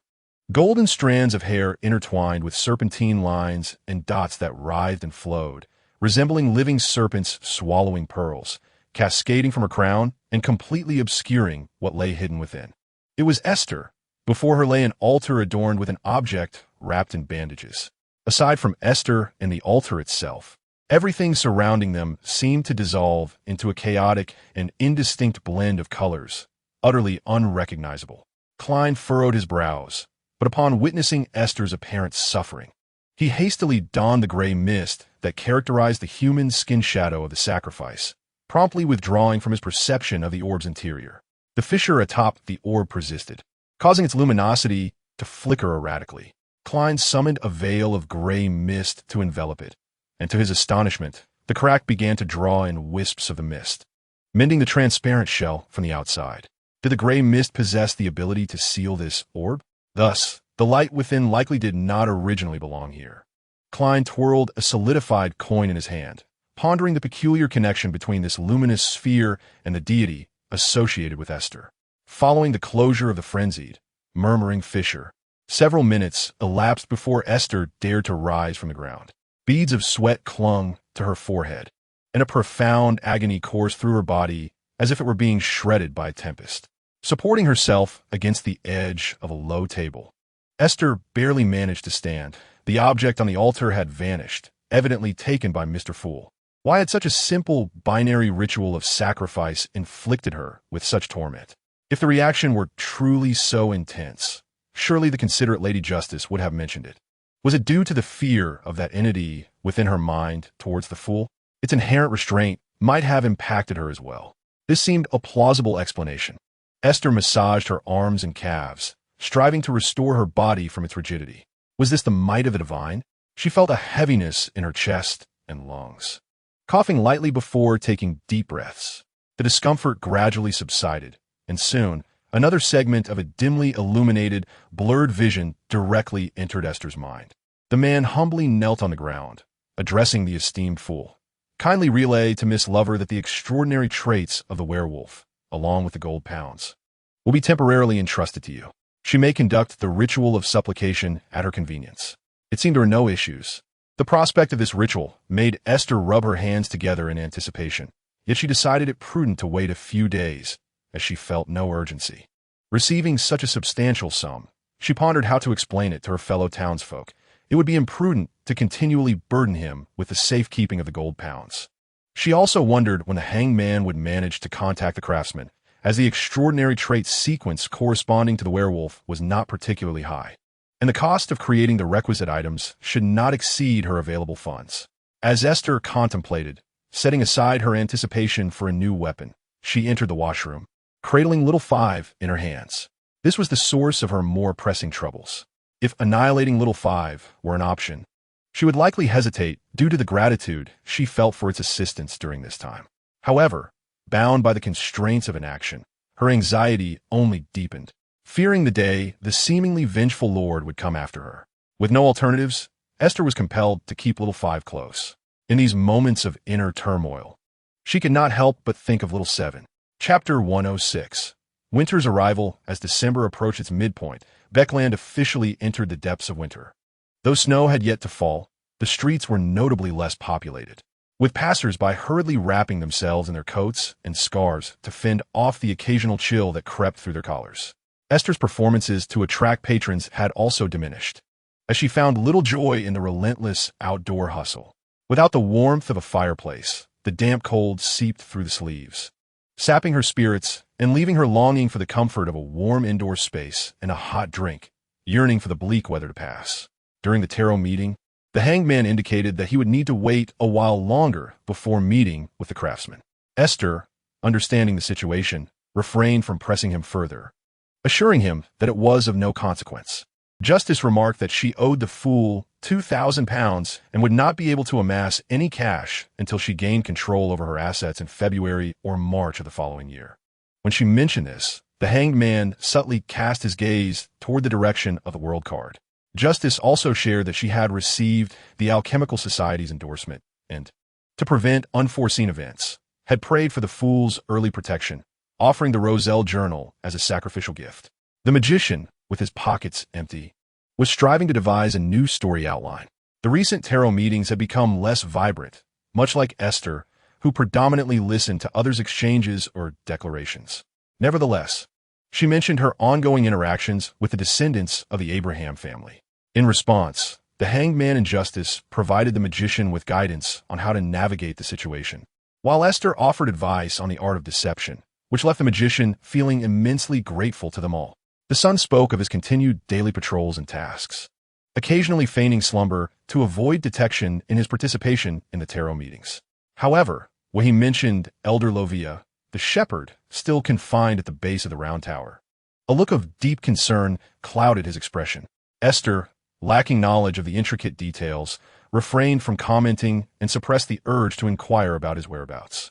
The world continued to seek those few materials, and apart from that, his words were scarce. Returning to the mundane life, Esther would frequently visit Klein's residence on Minsk Street, typically in the afternoons or evenings. If she found Klein absent, she would leave the snacks she brought outside the door. On occasions when Klein was in good spirits and cooking, Esther welcomed the opportunity to share a meal, as her transient lifestyle made it inconvenient for her to prepare her own food. The two even endeavored to explore recipes for sauerkraut fish and Sichuan hot pot, but ultimately, due to the overwhelming disparity in seasoning, their dishes resulted in an unpalatable concoction, far inferior to the success they found in their attempts at barbecue and sweet and sour pork. Klein harbored many concerns, yet he never divulged his troubles to Esther. Instead, he shared stories from his detective circle, ensuring their conversations maintained a light and pleasant atmosphere. He concealed his burdens adeptly, leaving Esther unable to discern any abnormalities. Even when she occasionally sensed his emotional disquiet, she felt powerless to uncover the nature of his troubles. As time unfurled into the increasingly frigid winter, akin to a winding stream that refuses to turn back, one day arrived with a hint of brightness. Esther's routine remained unchanged. After earning a few tips in the Hillsdon district, she spotted a bakery's newly released cherry jam tarts and felt a yearning to visit Klein. Upon reaching Minsk Street, the sky had grown considerably dim, the sun poised to completely dip below the horizon. Esther approached the entrance of house number 15, ascending the steps. However, just as her hand reached for the doorbell's cord, a malicious chill crept up her neck, causing the paper bag in her grasp to slip from her fingers. An instinctive sense of danger surged within her mind. The shattered tart spilled its cherry jam, staining the edges of the bag a vivid red. As her heart began to race, an overwhelming fear surged within her, and the glimmers of light nestled within her hair suddenly erupted in a flurry. Though they remained poised against her hair's exterior, their presence filled Esther with an ominous foreboding. Yet soon after the flicker of lights, the lurking presence dissipated. seemingly intimidated by the concealed strength within Aiste, which had opted for a more cautious retreat. Nevertheless, the fear that gripped her continued to reverberate. Her senses seemed magnified manifold, her heart racing to the brink of explosion. She found herself curling up in front of Klein's door, clutching her aching chest and gasping for breath, utterly bewildered by the events of that fleeting moment. With tear-filled eyes, Aiste lifted her gaze, only to find that the sky had succumbed entirely to darkness. The gas lamps had long since been lit, casting elongated shadows upon the open road as a carriage approached from the opposite end. What transpired? Had she truly been lost in thought for so long? The moment her senses returned to normal, Aiste realized she had been in this daze for nearly half an hour. Her innate sensitivity to the passage of time assured her that these were no mere illusions. She had undoubtedly been the target of an attack. Gently tapping her chest, the shimmering motes of light within her hair swiftly coalesced, alleviating her discomfort, though the lingering sense of dread continued to envelop her heart. At the very least, these motes had not dispersed widely, for that would surely attract the attention of other residents, potentially leading to significant trouble for Klein. That would be disastrous. Suddenly, the carriage came to a halt, and Klein descended, hastening towards Aiste, who remained crouched on the ground. "What's wrong? Are you all right?" Aiste was acutely aware that her complexion must be quite pale. Her voice trembled slightly as she spoke. "I seem to have encountered someone." Noticing another gentleman disembarking from the hired carriage, Aiste lowered her voice as Klein approached. "It's likely a ruthless extraordinary, though I did not see the person." With Klein's assistance, she managed to rise, her legs trembling beneath her. Fortunately, as her fear subsided, her body quickly began to return to normal. The gentleman who had approached was in his 20s, possessing piercing blue eyes that exuded a sense of rigor. Dressed impeccably in a black double-breasted tailcoat and a half-height silk top hat, he epitomized the very image of a gentleman, radiating an air of decorum. "Good evening, madam. Might I inquire what troubles you?" Aiste dared not step too far into Klein's circle of protection. With a faint smile, she shook her head, unaware that her ashen face only heightened their concern. "I apologize.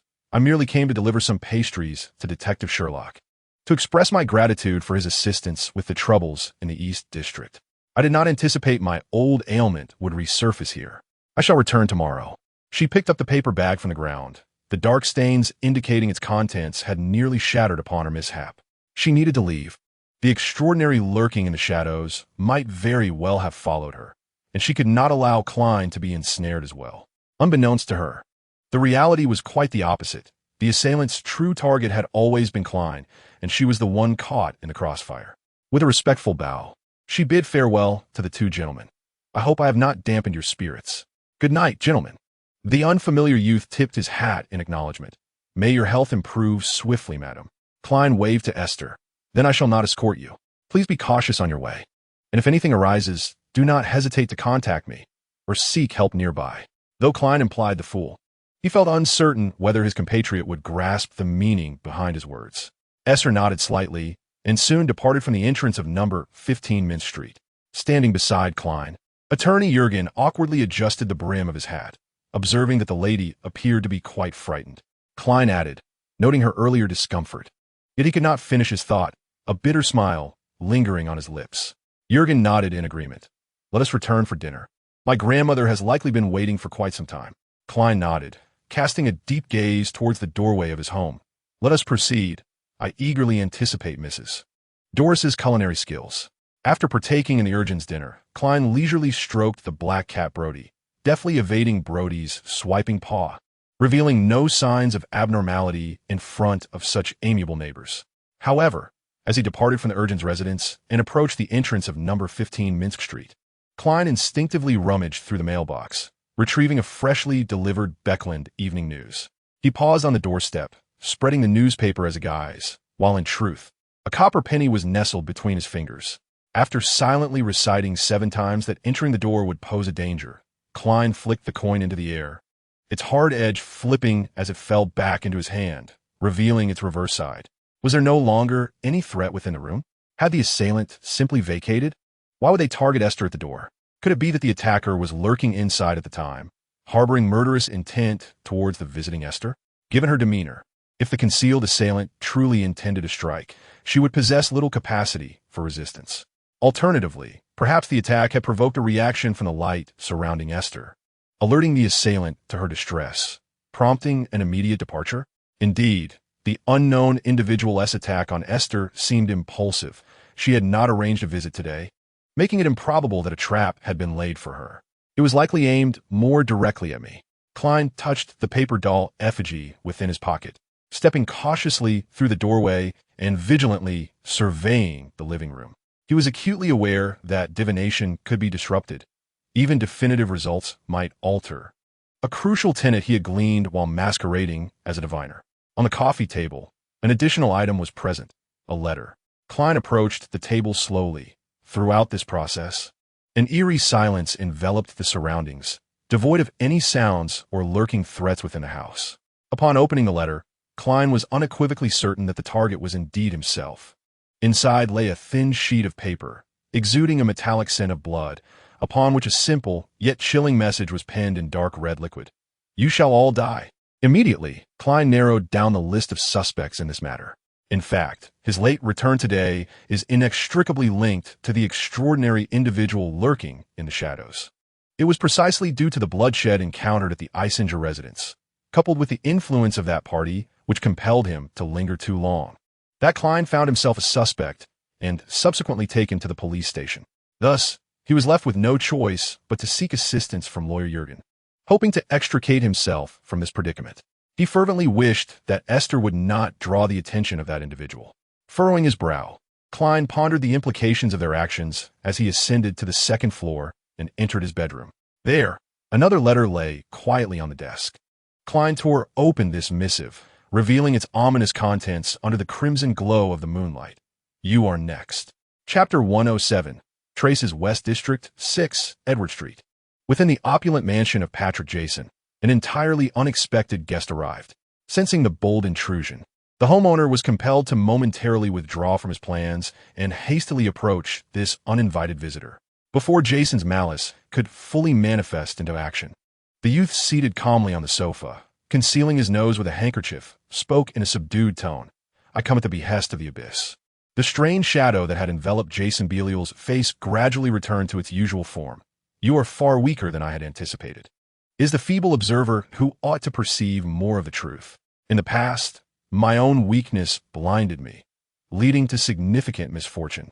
The youth, still seated, lowered his handkerchief to reveal a dazzling smile, his wide sunglasses obscuring his complete expression, making it difficult for Jason to discern his true demeanor.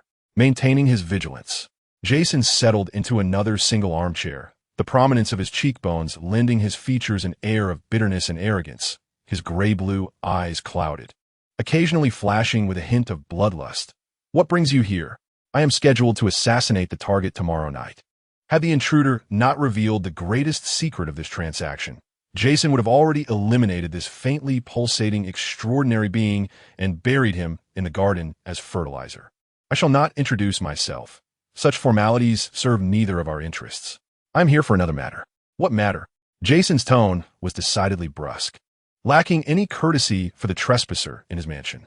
The youth pushed his sunglasses atop his head, unveiling a clear, indifferent amber left eye, while a translucent glass bead resided in his right eye socket, its interior containing a filament that occasionally emitted a soft glow. The smile on the youth's face gradually faded. Have you ever witnessed such a wondrous and beautiful light? Even as a practitioner of the abyss and a sequence 5 apostle of desire, Jason had rarely encountered such a pure and aspirational longing, devoid of greed or malice, closer to the fervent dedication of a zealot pursuing a noble cause. This sentiment left Jason feeling repulsed. Either this individual was a lunatic even more deranged than himself or harbored grave psychological issues. The young man blinked, readjusting his sunglasses to conceal the peculiar prosthetic eye nestled within his socket, and resumed his previously nonchalant and mocking tone. "I am my own psychologist and have encountered numerous therapists. I assure you, there are no issues as you might presume." Jason let out a cold laugh, forming an accurate conjecture about this extraordinary individual's sequence. As he himself had stated, he belonged to the audience's sequence 7. The young man subtly urged Jason to respond to his inquiry. "Rest assured, this is merely a personal task. Even if you choose not to divulge information, it shall not affect our prior transaction. though that individual will reassess your worth. Ah, I once encountered a woman radiating light on Minsk Street in the Jowwood district. Can you describe her appearance? Her blonde hair resembled the hue of your light, not particularly tall, of average build, with light-colored eyes, appearing more foreign than a local from Ruin.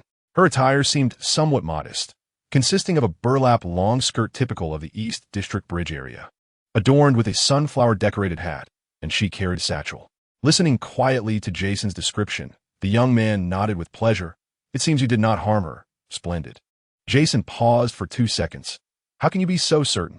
Only the living can convey calls and generate resonance. Powerful, Mr. Demon. The young man adjusted his sunglasses, a sense of probing emanating from below, provoking Jason slightly. Had you not harbored ill intent towards her, I would not have had the opportunity to visit you.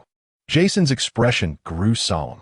He recalled the overwhelming danger he felt when that burst of light appeared. It was the crisis alert's almost tangible scream that compelled him to abandon further intimidation of that detective and leave the scene immediately. It now seemed that his murderous thoughts towards the young woman at the door had inadvertently triggered a chain reaction, resulting in him being targeted instead. The young man shook his head. Despite Jason's impassive countenance, he appeared to penetrate Jason's thoughts. You are not the one being targeted, Mr. Demon. A person as formidable as you can easily evade mere divination and tracking methods. Jason's demeanor darkened, the provocation in the young man's words becoming increasingly apparent. However, you cannot escape destiny. No living being can, including animals, inconspicuous plants, or insects. Even a stone may face the fate of being fashioned into a stone axe or worn smooth by the waves into a pebble. What are you trying to convey? If not for the consideration of another matter, Jason would have long since put this arrogant youth through a thorough torment. The young man merely smiled faintly, his grin far less radiant than during their initial encounter. Your fate does not bode well. I can only tell you this. Jason squinted, offering a hollow smile in return. Pardon my rudeness, but I shall not see you out. The young man raised his hand, tightly covering his nose with a handkerchief. As he approached the entrance to the living room, he suddenly turned back and remarked, the stench of decay in this place is overwhelming. It is quite detrimental to one's physical and mental health. Jason observed the young man as he departed the living room, his silhouette traversing the garden towards a small gate. In an instant of disorientation, the young man seamlessly blended into his surroundings, slipping out of Jason's perceptual range. Jason fixed his gaze on the sofa recently occupied by the youth, wrinkling his nose slightly. He perceived no issue with the odor. Rather, he felt an invigorating sense of ease. Tomorrow marks the day for executing the assassination task. It is only natural that those who stand in opposition to the tide of progress be eliminated. However, before that, there are still some oblivious nuisances to be dealt with. Jason Belial rose once more, swiftly departing the opulent garden adorned with a fountain. He melded into the shadows of the city beneath the cloak of darkness. Hastening back to the location of number 15 Minsk Street, awaiting the arrival of other detectives, their chests filled with trepidation, drawn to this place by his deliberate guidance in search of assistance from Sherlock Moriarty. This is an act of retribution against this band of detectives, and the fear that arises within them serves as their own harbinger of doom. Esther returned to the Eastern District's outskirts via the steam subway, residing temporarily in a rented house for a week. While the environment was barely tolerable, it was marred by 2 boisterous taverns nearby. Each night, numerous patrons gathered there to vent their pressures, often being ejected from alleyways by patrolling officers, forbidden from sleeping on the streets. Esther tightened her scarf, attempting to shield her face, and hurried down another street, passing by the raucous tavern's entrance. Suddenly, someone called out to her, "Excuse me. Are you a resident of this area? I don't believe I've seen you before." The approaching figure was also a woman, shorter than Esther despite her thick-soled leather boots. The tavern's scattered lights illuminated her tousled, unruly blonde hair, while her slightly cherubic cheeks lent her a youthful appearance. Yet, despite her youth, the attire she donned, a knight's training uniform, evoked a sense of familiarity and an intangible, solemn authority that rendered her presence formidable. Indeed, though, I do not have a permanent residence. I am merely staying temporarily for a few days, Esther replied calmly, wishing to avoid arousing any suspicion in the petite lady. She had to admit that the young woman's stature and appearance evoked a certain fondness in her. Her diminutive frame, combined with her looks, was quite endearing. Upon hearing a feminine voice emanate from beneath Esther's hood, The shorter woman visibly paused, her guard slightly lowering as she continued. Have you heard of someone known as Spoon? He is a male of similar height to yours. Having spoken, she produced a wanted poster, emblazoned with the image of a gaunt-faced man. His cheeks marked by 2 conspicuous black moles, and his swollen eyelids imparting an air of lewdness to the portrait. Esther shook her head. She had not frequented the local bars, nor sought out new street children to serve as informants, instead choosing to visit Rabbit and the others every few days. According to their accounts, Penny, rescued from the Caping household, had been spotted at the night church in the East District. Esther found no fault in this, for Penny, who had narrowly escaped dire straits. Joining the night church and finding stability, there seemed a reasonable choice. Hamill remained a mere rumor in the East District, as most people had no direct dealings with her, and the children associated with her were tight-lipped. Apologies for the disturbance, but this fugitive has been seen lurking nearby. Please exercise caution. The short woman spoke with a serious demeanor, exuding an undeniable charm that commanded respect. Thank you for the warning. If all is well, I shall take my leave, Esther replied. Before she could finish her sentence, 2 bottles came hurtling out of the raucous bar, accompanied by a crescendo of curses aimed at the other party's intellect and family. The short woman reacted swiftly, drawing a concealed trident to deflect the incoming projectiles, while simultaneously warning, watch out. However, upon closer inspection, she observed that Esther had adeptly caught the 2 empty bottles, holding them firmly in her grasp. The bottles, descending in a simple parabolic arc, posed little challenge for Esther. The woman's pupils narrowed momentarily before returning to their usual state. Forgive me, I shall check on those ruffians. Someone must be intoxicated again.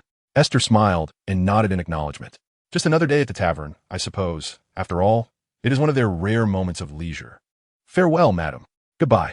This brief interlude did not weigh on Esther's mind as she continued on her intended path towards her rented apartment. Yet, shortly after rounding a corner a mere dozen meters away, she noticed a wavering shadow trailing her along the wall. The brightness of the tavern behind her elongated the figure, which cautiously maintained its distance. Esther furrowed her brow in distress, slowing her pace as she deliberated whether to confront the person or lead them back to the tavern and seek assistance from the short woman. Chapter 108. Turmoil Hudler had been promoted to the rank of Sheriff 8 last month, thanks in large part to her roommate, Furzwall, who had acquired extraordinary traits of a sheriff through some obscure channel. However, this burdened Hugh with debt. In order to repay the gold pounds that Vorth had graciously advanced on her behalf, Hugh dedicated herself tirelessly to fulfilling various commissions. She adapted effortlessly to her demanding routine of early mornings and late nights, finding the opportunity to progress along her extraordinary path more substantial than anything else. Moreover, after her promotion to constable, Hugh made significant strides in apprehending and tracking suspicious individuals. She developed a keen ability to detect anomalies, even perceiving the latent dangers that others harbored, thus gaining an additional sense.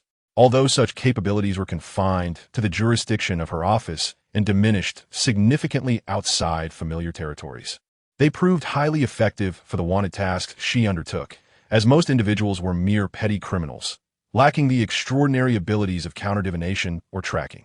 This explains why, upon gathering information and stepping out of the tavern to catch her breath, Hugh intercepted a passerby whose height was reminiscent of a spoon. However, when she heard the feminine voice emanating from beneath the stranger's hood, she was momentarily taken aback. The honesty and gentleness in the response contrasted sharply with the demeanor of those who made a living in the East District, leaving Hugh somewhat perplexed. The mysterious woman exuded a peculiar anomaly.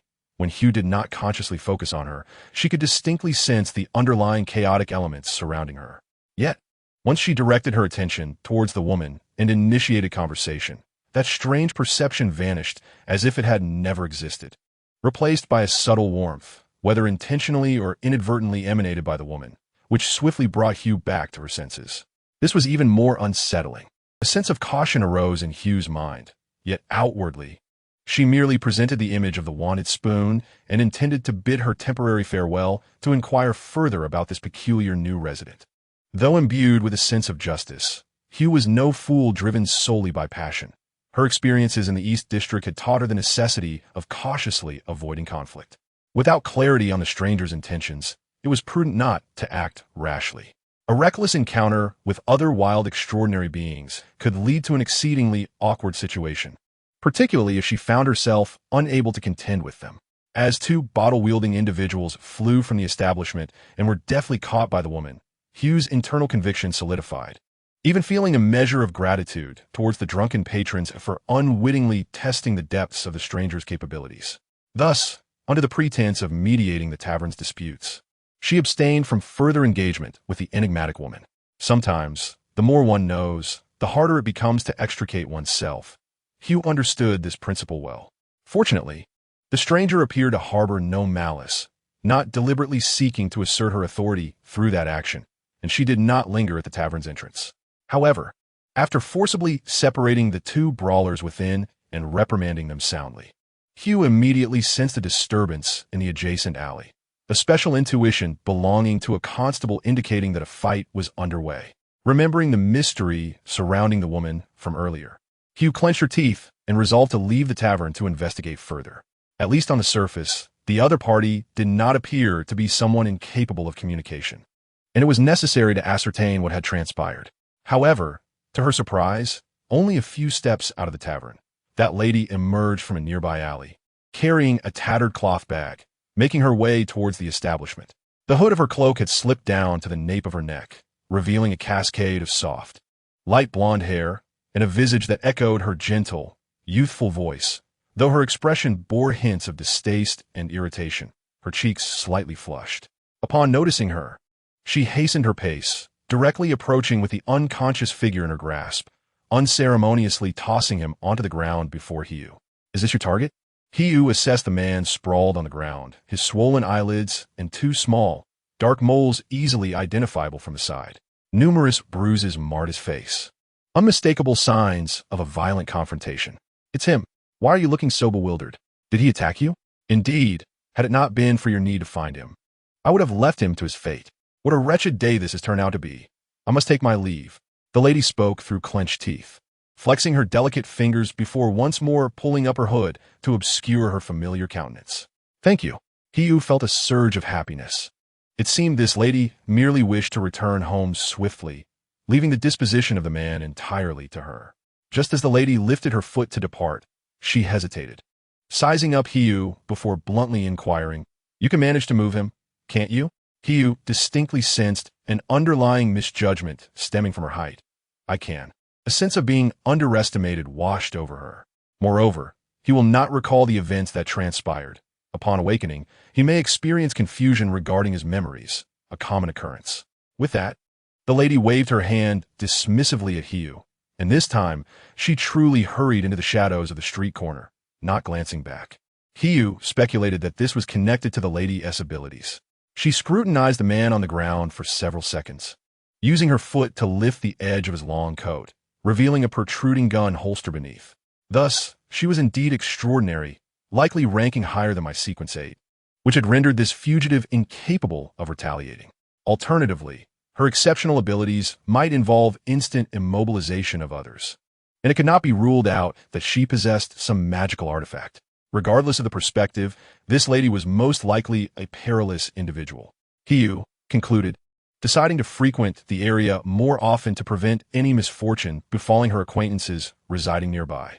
Such dangerous individuals, even if not actively seeking trouble, could easily attract calamity. Upon returning to her rented studio apartment, the dangerous woman hung her cloak and satchel behind the door, flinging herself onto the bed. The casualness of her action, combined with the small size of the bed, caused her arm to collide forcefully with the wall, producing a distinct thud. Aiste inhaled sharply, rubbing the painful spot on the outer side of her elbow.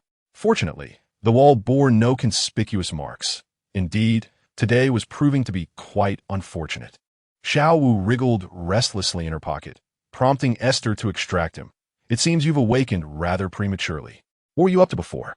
"For a fleeting moment, I felt exceedingly close to oblivion, yet your reinforced seal prevented me from regaining consciousness. That state of existence persisted in a relentless cycle for quite some time." Xiao Wu's voice was icy, laced with resentment. Aiste instinctively shrank her neck. That was likely the moment when she was overwhelmed by fear, losing her sense of time. Although it was not her intention, Xiao Wu's life was indeed forcibly intertwined with hers. She had encountered a remarkable being lurking in the shadows, and she was uncertain of its origins. Could you describe the encounter? After Aiste elaborated on the circumstances and her sensations at the time, Xiao Wu quickly drew some rudimentary conclusions. You most likely encountered an extraordinary being from the abyssal path. The abyss, also referred to as demons or criminals. The essence of this extraordinary path is malevolence. Based on your experience, the entity you faced was at least a Sequence 5 desire apostle, possessing the power to manipulate and intensify the emotions and desires of others. Hence, the fear you experienced was magnified infinitely. Wait a moment. Aiste perched on the edge of her bed, placing Xiao Wu on her pillow, and swiftly retrieved her notebook, scribbling down a lengthy explanation. Xiao Wu found her actions amusing. You could easily remember it. Doesn't that seem more convenient than this notebook? Aiste sighed in resignation. I can't help it. That's just how I am. If I don't mentally rehearse it beforehand, any actions I take based on instinct tend to be chaotic. I see. Your thoughts and instincts are disjointed. Noticing the contemplation in Xiao Wu's tone, Aiste pointed to her forehead and inquired, do you think this relates to that? Whatever it was. How would I know? Xiao Wu replied curtly. How did you manage to escape from him? Demons possess no compassion. How could he possibly let you go? That may indeed be the reason for your excessive influence. Aiste mused, furrowing her brow at the information inscribed in her notebook. When the light points erupted, although not very conspicuous, they were all in a state of detachment, hovering above my hair. It seems the entity was frightened away by that presence of yours. It inadvertently proved effective. Desire apostles also possess the ability for malicious perception. He sensed the tremendous threat those lights might pose to him, and thus retreated decisively. Aiste twirled 2 strands of her bangs, causing several light points to drift down, swirling aimlessly around her fingers. To be honest, I despise this feeling of being inhabited. It makes me feel as though I'm nothing more than a hollowed-out tree. A beehive might be more fitting. Thank you sincerely. Aiste gently lowered her fingers, and the several bewildered specks of light eagerly returned to her hair. Could these tiny orbs truly exert such immense power over that demon? Perhaps it was not the intrinsic strength they possessed, but rather their collective activity that stirred the essence within one's mind, allowing it to seep forth. Could these luminous dots be considered avatars? Xiao Wu shook his head, expressing uncertainty, yet suggested that one might entertain such an idea. However, they did not exhibit clear cognitive abilities. They merely followed instinct, adhering to Aiste and her spiritual intuition. Should a divergence arise between her and her intuition, they would slip from her control. Aiste sighed, harboring no doubt regarding this matter. Chapter 109. The tale as Sherlock Moriarty battled Detective Xing Stanton and the Apostle of Desire at number 15, Minsk Street. Aiste welcomed back a raven she had not seen in quite some time, within the confines of her modest abode on the eastern edge. Xiao-Qi's claws tapped against the window, prompting Aiste to crack it open, allowing the cold wind and the dark raven to enter her dwelling. Xiao-Qi, she uttered, her tone lacking fervor, yet her eyes sparkled with genuine delight. Xiao-Qi alighted upon her meager writing desk, locking gazes with Xiao Wu, who was sprawled atop a notebook. They exchanged a silence that lingered for quite a while. Xiao-Qi's glossy eyes were hollow yet eager, fixated on Xiao Wu without uttering a word, as if on the verge of swallowing him whole. Aiste, perplexed by the situation, assumed they were awaiting some unspoken signal. She sat on a wobbly chair, its leg missing a corner, causing her to sway precariously.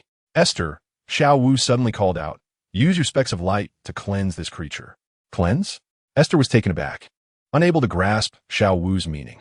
He lifted himself halfway, and under Xiao-Qi's unchanging gaze, hastily crawled to a safe distance from the raven, closer to Aiste's side. Let your specks engulf it, quickly. Xiao Wu's urgent insistence dispelled Aiste's previously leisurely demeanor. She tapped her knuckles against her brow, and a burst of luminous fireworks erupted above her head, sending a flurry of specks racing toward Xiao-Qi, who remained unresponsive, as if merely a specimen for admiration, allowing the light to envelop him with an air of indifference. The specks of light surrounding Xiao-Qi began to rotate spontaneously, encircling the black raven in a series of rings that appeared to penetrate its form without leaving a trace of injury. Only the ethereal, overlapping circles tightened around the ebony bird. Suddenly, all the rings collapsed inward, as if discovering a point capable of containing and converging them. and in an instant, they were drawn into the raven's body. Xiao Qi's eyes flickered back to life, regaining that ever-thoughtful, cunning expression. He coughed violently, retching until a small tangle of hair emerged, radiating a bright, yet gentle luminescence. This strand of hair was tightly entwined around a scale the size of a fingernail, which gradually transformed into a translucent state under its grip. As Esther reached out to touch it, the scale suddenly shattered into faint specks of light, dispersing into the air.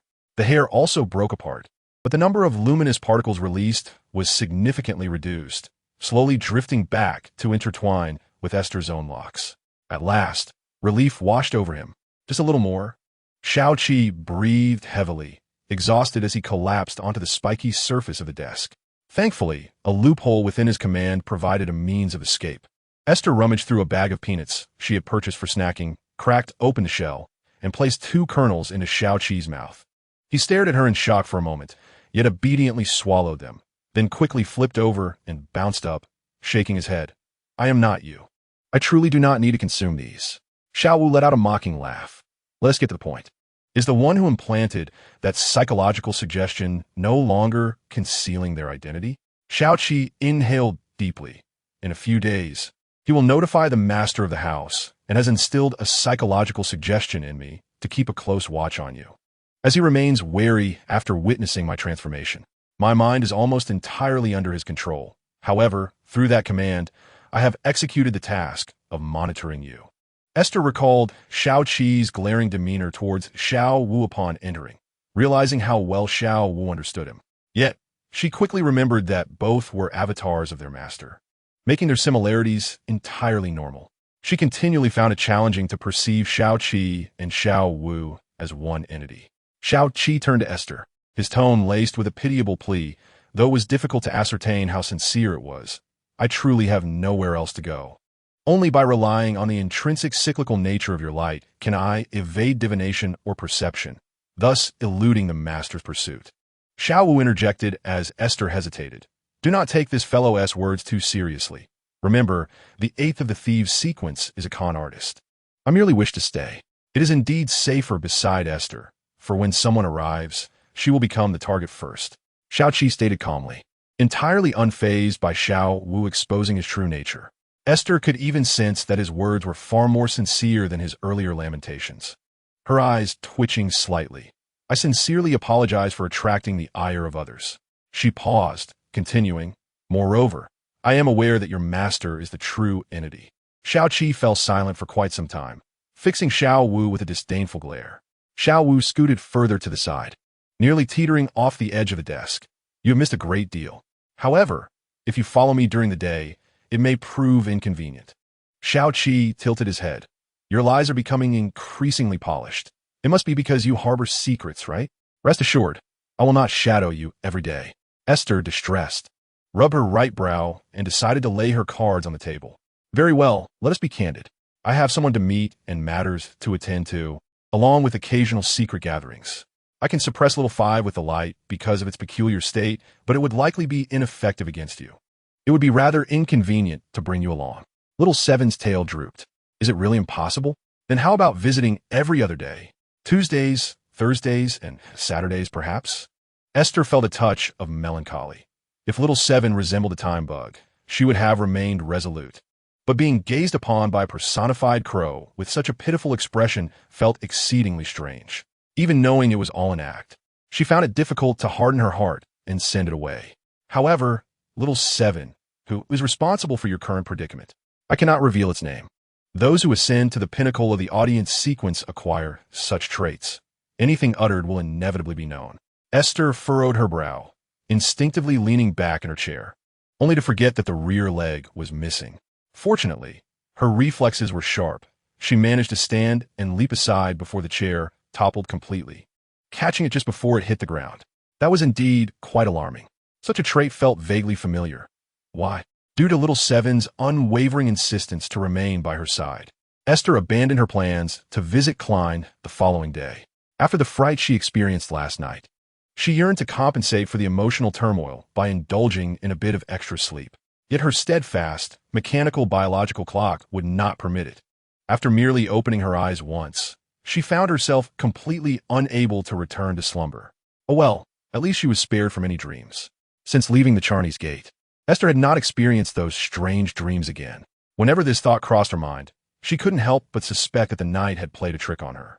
After freshening up, Aiste donned long trousers, a shirt, and a thick woolen coat, then wrapped herself in a black cloak over her scarf, finally adorning her face with a silver mask that revealed only a portion of her visage. Today, she intended to take some black bread to the East District to visit a few street urchins, inquiring about any extraordinary happenings in the area. Upon stepping out of the musty, time-worn building, Aiste noticed a petite blonde lady ambling across the street, flipping through several sketches of various individuals. When the diminutive woman raised her gaze and spotted the black cloak a few paces away, she instinctively exclaimed, "Ah, good morning." "Good morning," Aiste replied politely, preparing to make her way down the street. "Please wait. I haven't properly thanked you for yesterday," the petite lady said, her smile genuine as she tucked the sketches back into her embrace. Extending her right hand toward Aiste, she introduced herself, Rudolkar, a wandering bounty hunter. Little 7, perched upon Aiste's shoulder, turned its head curiously, observing the woman who was even shorter than Aiste herself. As the conversation reached this point, Aiste could only sigh inwardly and shook hands with Hiu.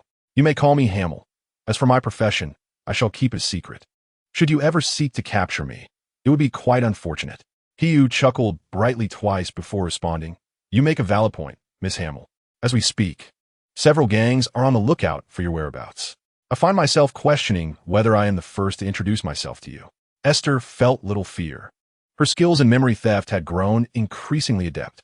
However, Hiu's deliberate revelation, subtly cautioning her to remain vigilant, warmed her heart.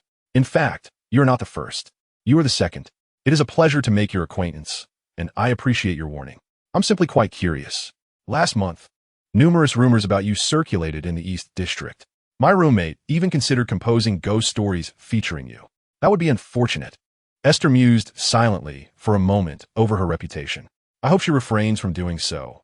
Otherwise, I would be quite troubled. You must see this as a fade. After all, I am entirely cloaked in disguise." Hiu recalled her features, which bore little resemblance to those of a ruined person, and nodded in understanding. "I certainly advised her that casually writing about someone well-known can be perilous. Indeed, one might offend someone without forethought. Do you often frequent this area?" Hiu nodded, curiously eyeing the dark crow perched upon Aiste's shoulder. It was rare for anyone to keep such a bird as a pet, yet Hiu refrained from asking, hoping this conversation might foster a modicum of trust. "I have a friend named Sherman who resides nearby. I occasionally visit him to gather information." "Ah, I see. I shan't keep you any longer. I must also venture to meet my friends in other parts of the East District. Farewell, Hiu." "Farewell, Hamel. Travel safely." Aiste offered a gentle smile, waving goodbye to Hiu as she strolled leisurely towards the neighboring block where an inexpensive bakery awaited. Hiu contemplated Hamel's retreating figure, finding this extraordinary individual concealed nearby surprisingly approachable. Based on their brief exchange, she did not exude the aura of a dangerous individual. Yet, Hiu could not shake the peculiar sense of incongruity surrounding Hamel. Was it related to her sequence, or did she conceal her true self too effectively? The crow, which had remained quietly perched on Hamel's shoulder, turned its gaze back towards Hiu, sending a chill down her spine. She could not fathom why this seemingly obedient pet exhibited such a human-like, mocking expression. Chapter 110. The pursuer, that individual, is also an extraordinary being. "Oh, how can you be so certain?" Aiste pinched a small piece from the black bread in her pocket and offered it to the disdainful Little 7. Ultimately, in this brief standoff, Little 7 succumbed, unwilling to endure the sight of Aiste holding out her hand for the entirety of their journey, accepting the tedious act of feeding. Swallowing the crumbs of bread, Xiao Qi resumed speaking. "I am unsure whether Xiao Wu has enlightened you in the characteristics of various sequences. Given the multitude of potential threats surrounding you, it is prudent that you familiarize yourself with certain concepts. The dignified aura that Ms. Xiao exudes indeed stems from her extraordinary path, does it not? Yes, akin to the manner in which your bow tie is derived, commonly referred to as an arbitrator, with the more specific title being a judge. Is that so?" Aiste, clutching 2 bags of dark bread, strolled along the street, deliberately passing by the church of the Eastern District's night church. From a distance, she glanced over, although several congregants were engaged in conversation with the pastor. She did not spot anyone familiar. No, there was indeed a familiar figure. The moment Esther caught sight of the striking emerald green eyes, she quickened her pace, lowered her hood, and hurriedly made her way toward the end of the street. The young man with black hair turned his head in confusion toward her direction, only to see a suspicious silhouette draped in a raven vanish around the corner. He raised his right hand, adorned with a red glove, and inadvertently covered his mouth. "What did you discover, old man?" "Nothing that you need to remember," muttered an aged voice in his mind. The appearance of the raven instilled in him a dreadful premonition. It would be best to avoid further contact with that peculiar young girl. As for the dark-haired youth, he had long forgotten who she was. Hamel sounded a tune of Twinkle, Twinkle, Little Star at the intersection of Black Palm Street, quickly attracting a throng of children eager to exchange the idle gossip they had gathered from various sources for the sustenance of dark bread held by the harmonica sprite. Xiao-Qi stood atop a high railing, perfectly positioned to observe the happenings of the street below. This title was indeed bestowed by the rabbit. He was not as timid in the presence of Ms. Hamel as the other children were, especially after hearing of the assault on the Caping Manor and the actual appearance of Penny at the Goddess Church in the Eastern District. The rabbit was filled with reverence for Hamel, always pushing to the front whenever she was present, remaining the last to depart even when leaving.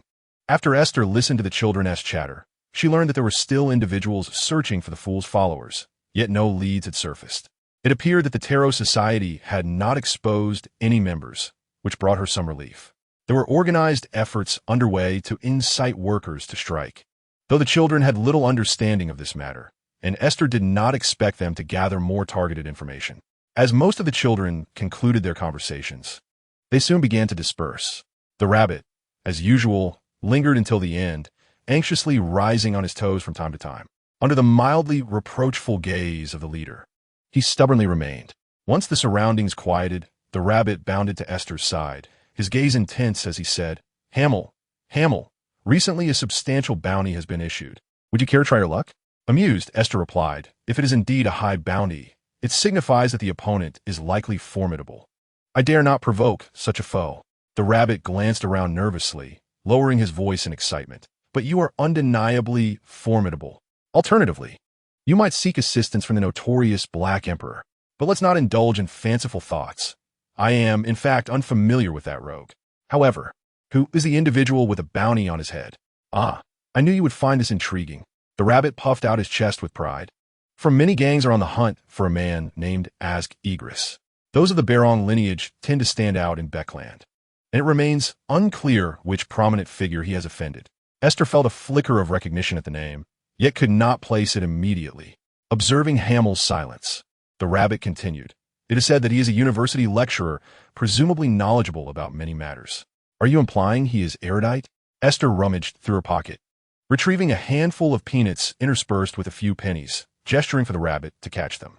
"Thank you for the information, but I have no intention of becoming a bounty hunter. Safety first, always, you understand?"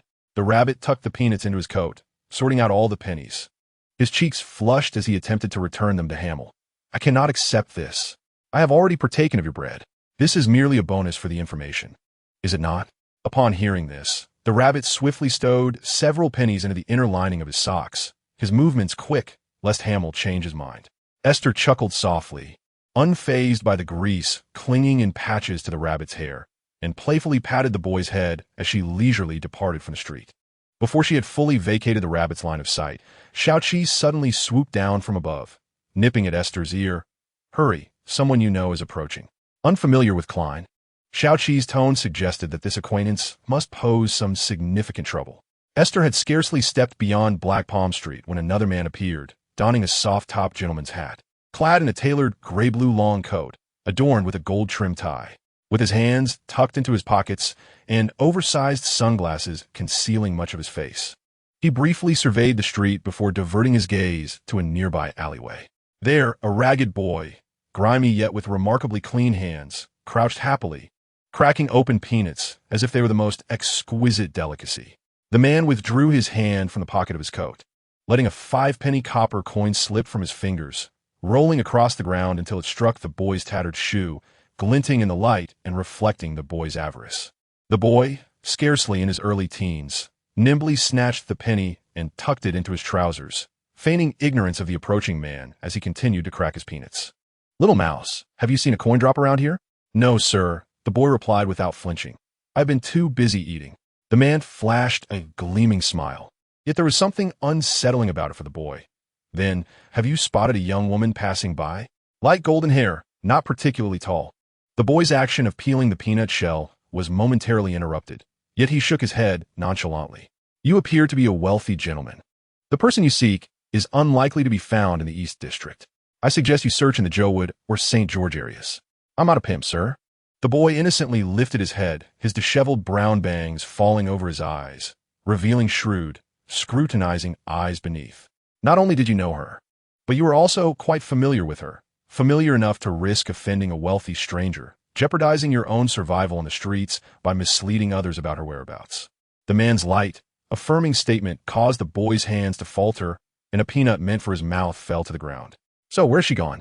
the man inquired with a smile. The boy felt an eerie chill. Every thought he harbored seemed to be laid bare, and this peculiar development sent a shiver down his spine. It was as though the man could see directly into his soul. He had to run. He could not allow the harmonica sprite to fall into danger. Because of him, the boy abruptly sprang up from the ground and dashed into the adjacent alley, disregarding the potential for injury as he forcefully squeezed through a loose strand of barbed wire.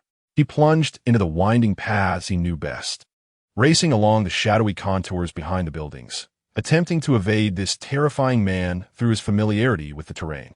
However, the man wearing sunglasses made no effort to pursue. He merely stood still, shaking his head before bending down to retrieve the peanut that had fallen from the boy's lips. That was sufficient. Chapter 111.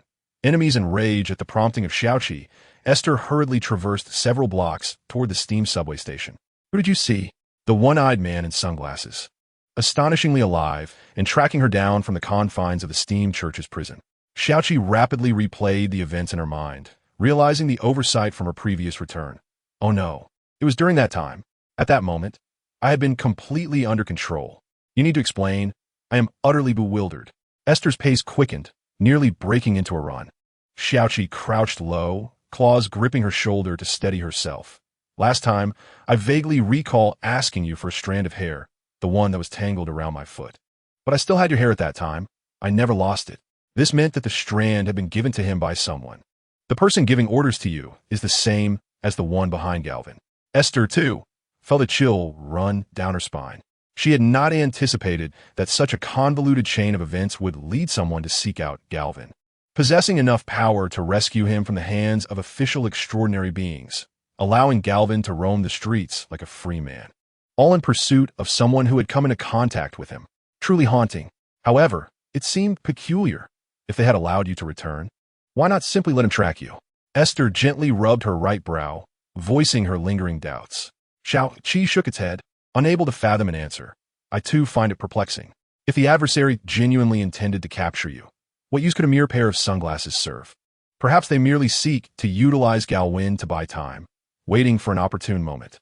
Xiao Wu's voice emerged from Esther's pocket, yet when she reached to touch it, it did not obediently settle into her palm. Instead, it murmured, "No need, he possibly." But before Xiao Wu could finish, Xiaoqi's voice suddenly rose. "Esther, turn around." Before Xiaoqi's words had fully escaped, Esther swiftly withdrew a blood-stained red bow tie from her bosom, pushed outward with her left hand, and intoned in the ancient Hermes tongue, "It is forbidden to ambush here." With the decree in effect, she turned her entire being around. Xiaoqi propelled itself off Esther's shoulder, soaring above her head in a graceful spiral. Just a block away lay the steam subway station. Yet this narrow pathway was devoid of any soul.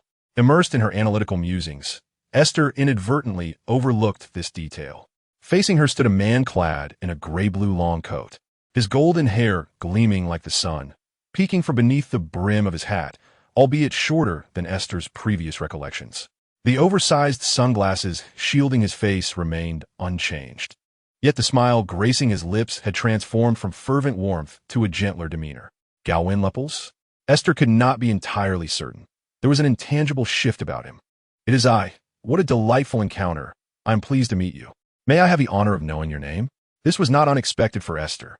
He had indeed forgotten himself. But how was he still able to track her? She did not flee or strike immediately, but instead silently scrutinized the familiar visage she had once known, her heart a tumult of emotions. Aiste needed to ascertain how he was tracing her, to eliminate the impending troubles, lest she be pursued again. Noticing Aiste's silence, Galwin adjusted his sunglasses atop his nose. It seems I'm devoid of that honor. Truly a pity. Upon seeing you, I am even more convinced that I have once admired your brilliance. Because I called your name? No. There are two reasons. That demon-like raven beside you. Galwin raised an index finger, perhaps intentionally directing it toward Xiaoqi, who hovered above them in vigilant alertness. Then he raised a middle finger. The wondrous sensations you imparted have been deeply etched into my heart with the assistance of a certain someone. I shall never forget. He spread his arms wide, as if inviting something into his embrace, causing Aiste to instinctively take a step back. Galwin continued unabashedly. Your music, your voice, and your radiance. I have preserved them all here. And here. He tapped his chest and forehead, then removed his sunglasses, revealing a right eye socket marred by scratches, alongside an artificial eye emanating a faint glow. Beneath the eyelids propped open by glass beads, a single resilient yet supple strand of hair resided. And here, the situation was utterly repulsive. Aiste could no longer contain herself. She even felt the strand nestled within Galvin's eye socket, incessantly transmitting a sense of grievance. This ignited a swift surge of fury within her. She hastily fastened her obsessive-compulsive bow tie around her neck.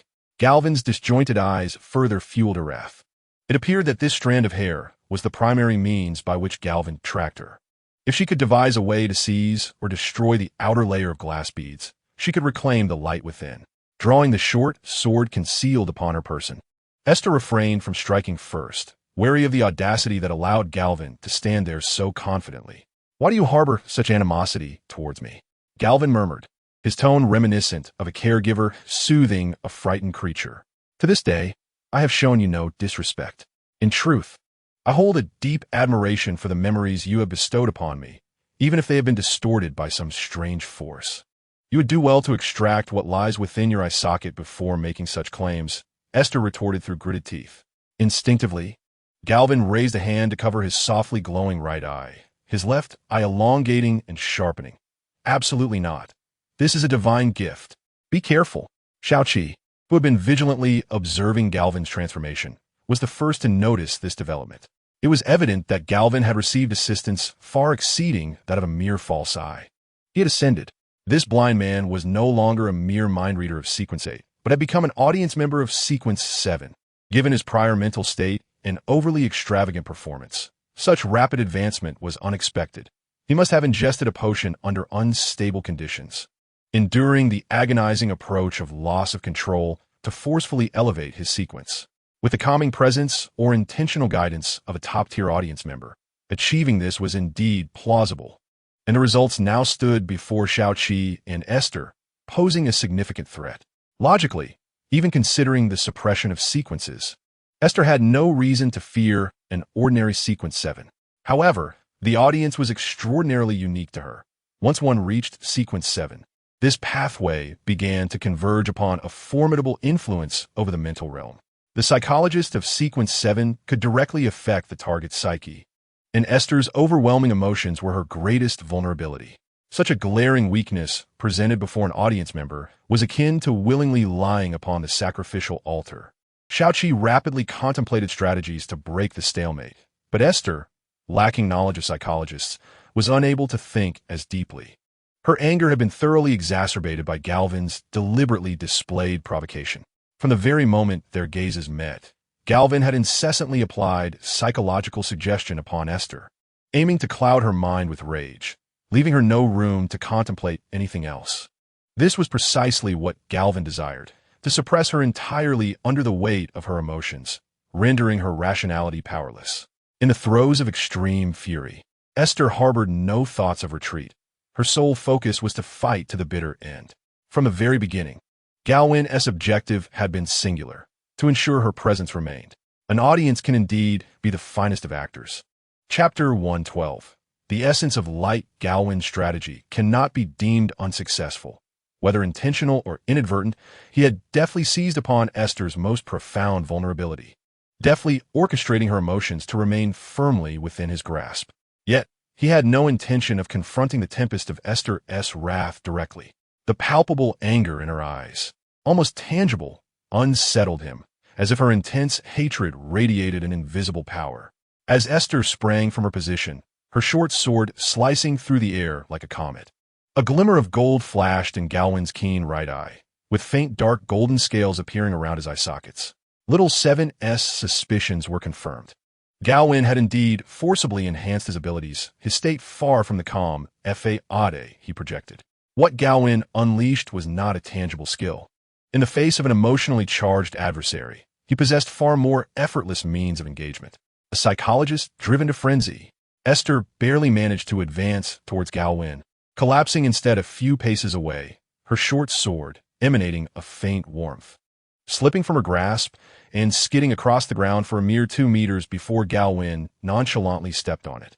Aiste felt the collective scream of her veins. Scarcely able to believe her heart had not yet burst forth from her chest. The rapid surge of blood rendered her limbs rigid, a reason for her struggle to maintain balance. Her mind throbbed from the excess blood flow, as if a herd of beasts were stampeding within, trampling upon her nerves and casting a faint crimson hue over her vision. Her gray eyes seemed to be steeped in ink, a deep shadow simmering within. Aiste appeared to have forgotten how to breathe. She struggled to open her mouth, but the tension wrought by her rage hindered her from drawing in the oxygen from the air. Her lungs grew increasingly constricted, while her heart raced desperately, exacerbating her dizziness and headache. Clutching her chest, she endeavored to mobilize her limbs and rise once more. Galwin held the short sword in his hand. Yet he prudently maintained his distance, refraining from approaching Aiste. Above her head, points of light began to emerge, a celestial river of fireflies scarcely discernible in the daylight. Yet, the latent power emanating from them was sufficient to alert any sensitive soul to a looming threat. Galwin, however, remained unfazed, even displaying a frivolous smile as he toyed with the dagger in his grasp, seemingly indifferent to the anomaly before him. Yet, his golden vertical pupils were fixated on those lights, revealing a hint of obsession. It was truly breathtaking.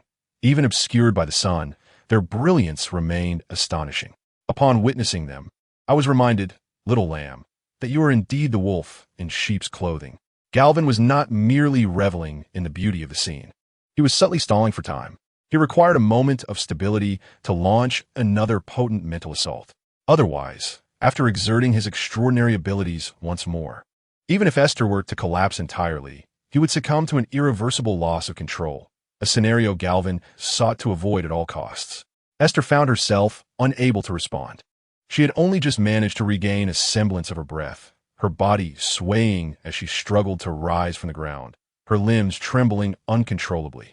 Her insides felt uncomfortably twisted, the pain not as intense as that within her mind, yet it felt as though she might be compelled to retch at any moment. An increasing number of luminous orbs swirled chaotically around her, emitting a humming sound, akin to a phalanx of guards surrounding a sovereign. To protect this corporeal vessel was an instinct deeply ingrained within them. With a trembling left hand, Aiste raised it, not towards Galvin, who stood 2 meters away, but rather towards herself. Her fingers spread wide before clenching tightly. She had stolen her own thoughts, her body moving forward in a daze.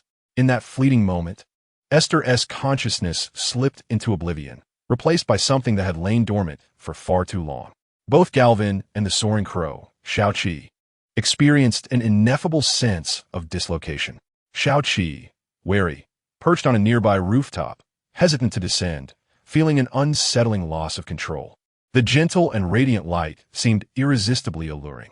Yet, Xiaoqi understood that drawing closer would inevitably lead to its own obliteration amidst the tumult of destiny's machinations. The darkness within Aiste's eyes was shattered by an eruption of light, transforming her gaze into a golden hue. However, unlike Galvin's golden slit pupils, the brilliance in her eyes was softer and more delicate, infused with a shimmering quality reminiscent of mercury. The half-mask she had worn upon her face dissolved into her skin, drawn in by the unbearable force, merging seamlessly with her cheek. Within Aiste's gaze, an odd symbol emerged from her pupils. At its base, layers of half-circular rings stacked upon one another, supporting a central symbol, which was a circular form with 4 protruding corners, lending it a slight star-like quality. Twisting lines radiated from this central circle, with light emanating outward in a continuous expansion. At the moment this symbol manifested, all the luminous orbs began to quiver violently. Minuscule rifts in the spirit realm were torn open within their swirling mass, distorting the surrounding scene into chaos as the colors of the spirit world gradually seeped into reality. Galvin found himself paralyzed, his body seemingly fixed in that instant. Even as he yearned to unleash frenzy or intimidation, he was utterly powerless. The moment he entertained any thought of action, a minuscule unbiased strip would materialize on the glass bead of his right eye, resonating with his intentions. The means he had employed to track Aiste had now turned into a threat against himself. Crack! At last, the glass bead could no longer withstand the relentless impact of cyclical forces. In the fleeting moment of its shattering, the glimmering point of light ensnared within a strand of hair surged back to Aiste's side, trailing a luminous tail as it merged into the radiant cluster. Aiste kept her lips tightly sealed, yet accompanied by an ethereal hum, a more crystalline and youthful voice was directly transmitted into Galvin's mind. Go tell Horus behind you. I shall not aid Hells, nor Ammon. My sole ambition is to witness the birth of a new enigma. These mere words caused the golden scales on Galvin's face to rapidly expand, nearly enveloping his entire visage. The short sword clattered to the ground once more as Galvin clutched his hair, droplets of blood trailing from the corners of his eyes and the bridge of his nose, releasing a pained howl that resonated with an indescribable authority akin to an ancient beast. Aiste's hands spun in unison, a silvery, liquid phantom flashing from her palms, reminiscent of gliding silk or cascading sand. Yet, her brow furrowed slightly as she stared at her hands in confusion, muttering aloud, the projection of singularity?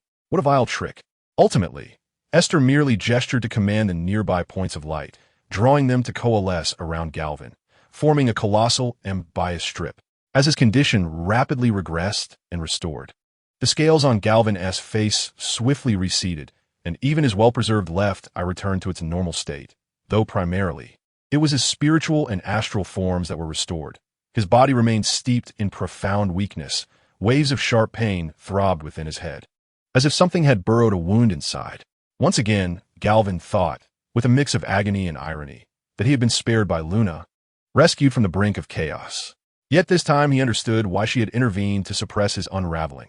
A mad beast or a corpse could not convey a message. All the points of light surged away from Galvin, rushing back into Aiste's hair, which she gently closed her eyes to, until the self-settling strands fell gracefully, regaining a sheen even more lustrous than before, a delicate golden hue.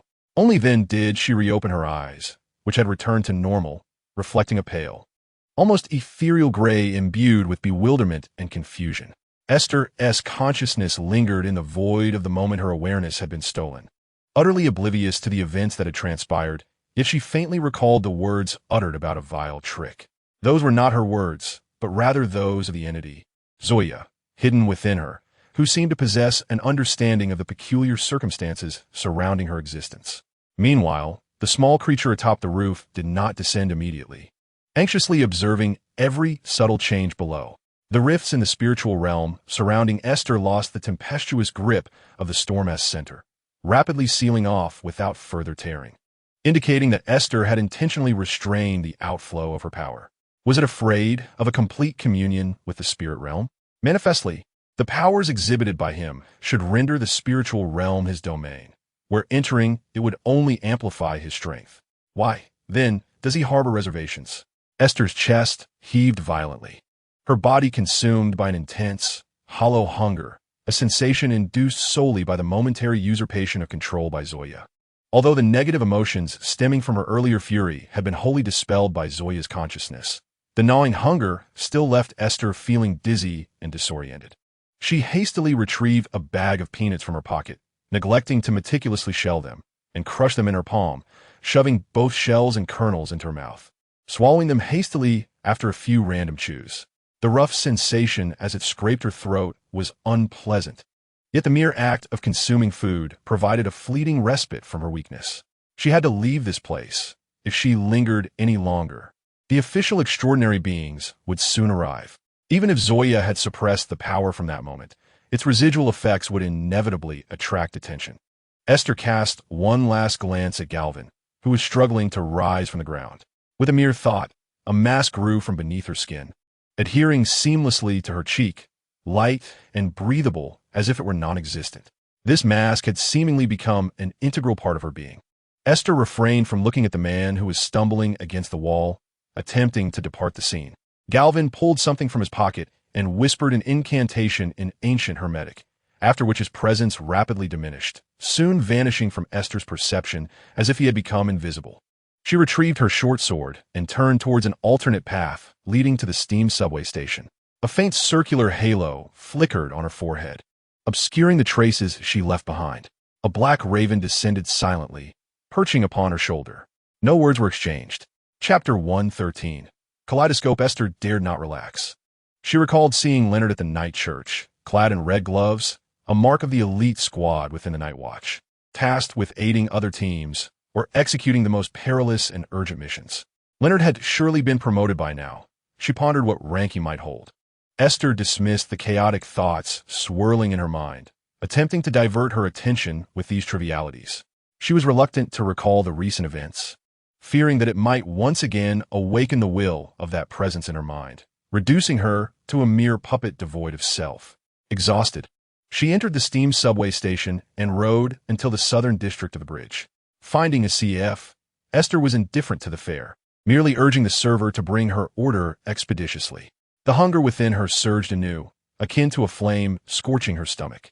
She glanced at Xiaoqi multiple times, but she stifled the urge, leaving only a hint of suspicion in Xiaoqi's gaze. Were it not for the fact that straying too far from Aiste could also attract the attention of that presence, Xiaoqi would have wished to take flight. Aiste's scrutinizing gaze was unsettling. After consuming an amount of food that far exceeded her capacity, Aiste set down her fork the moment she felt the turmoil within her body subside. The waiter had glanced in her direction with curiosity several times.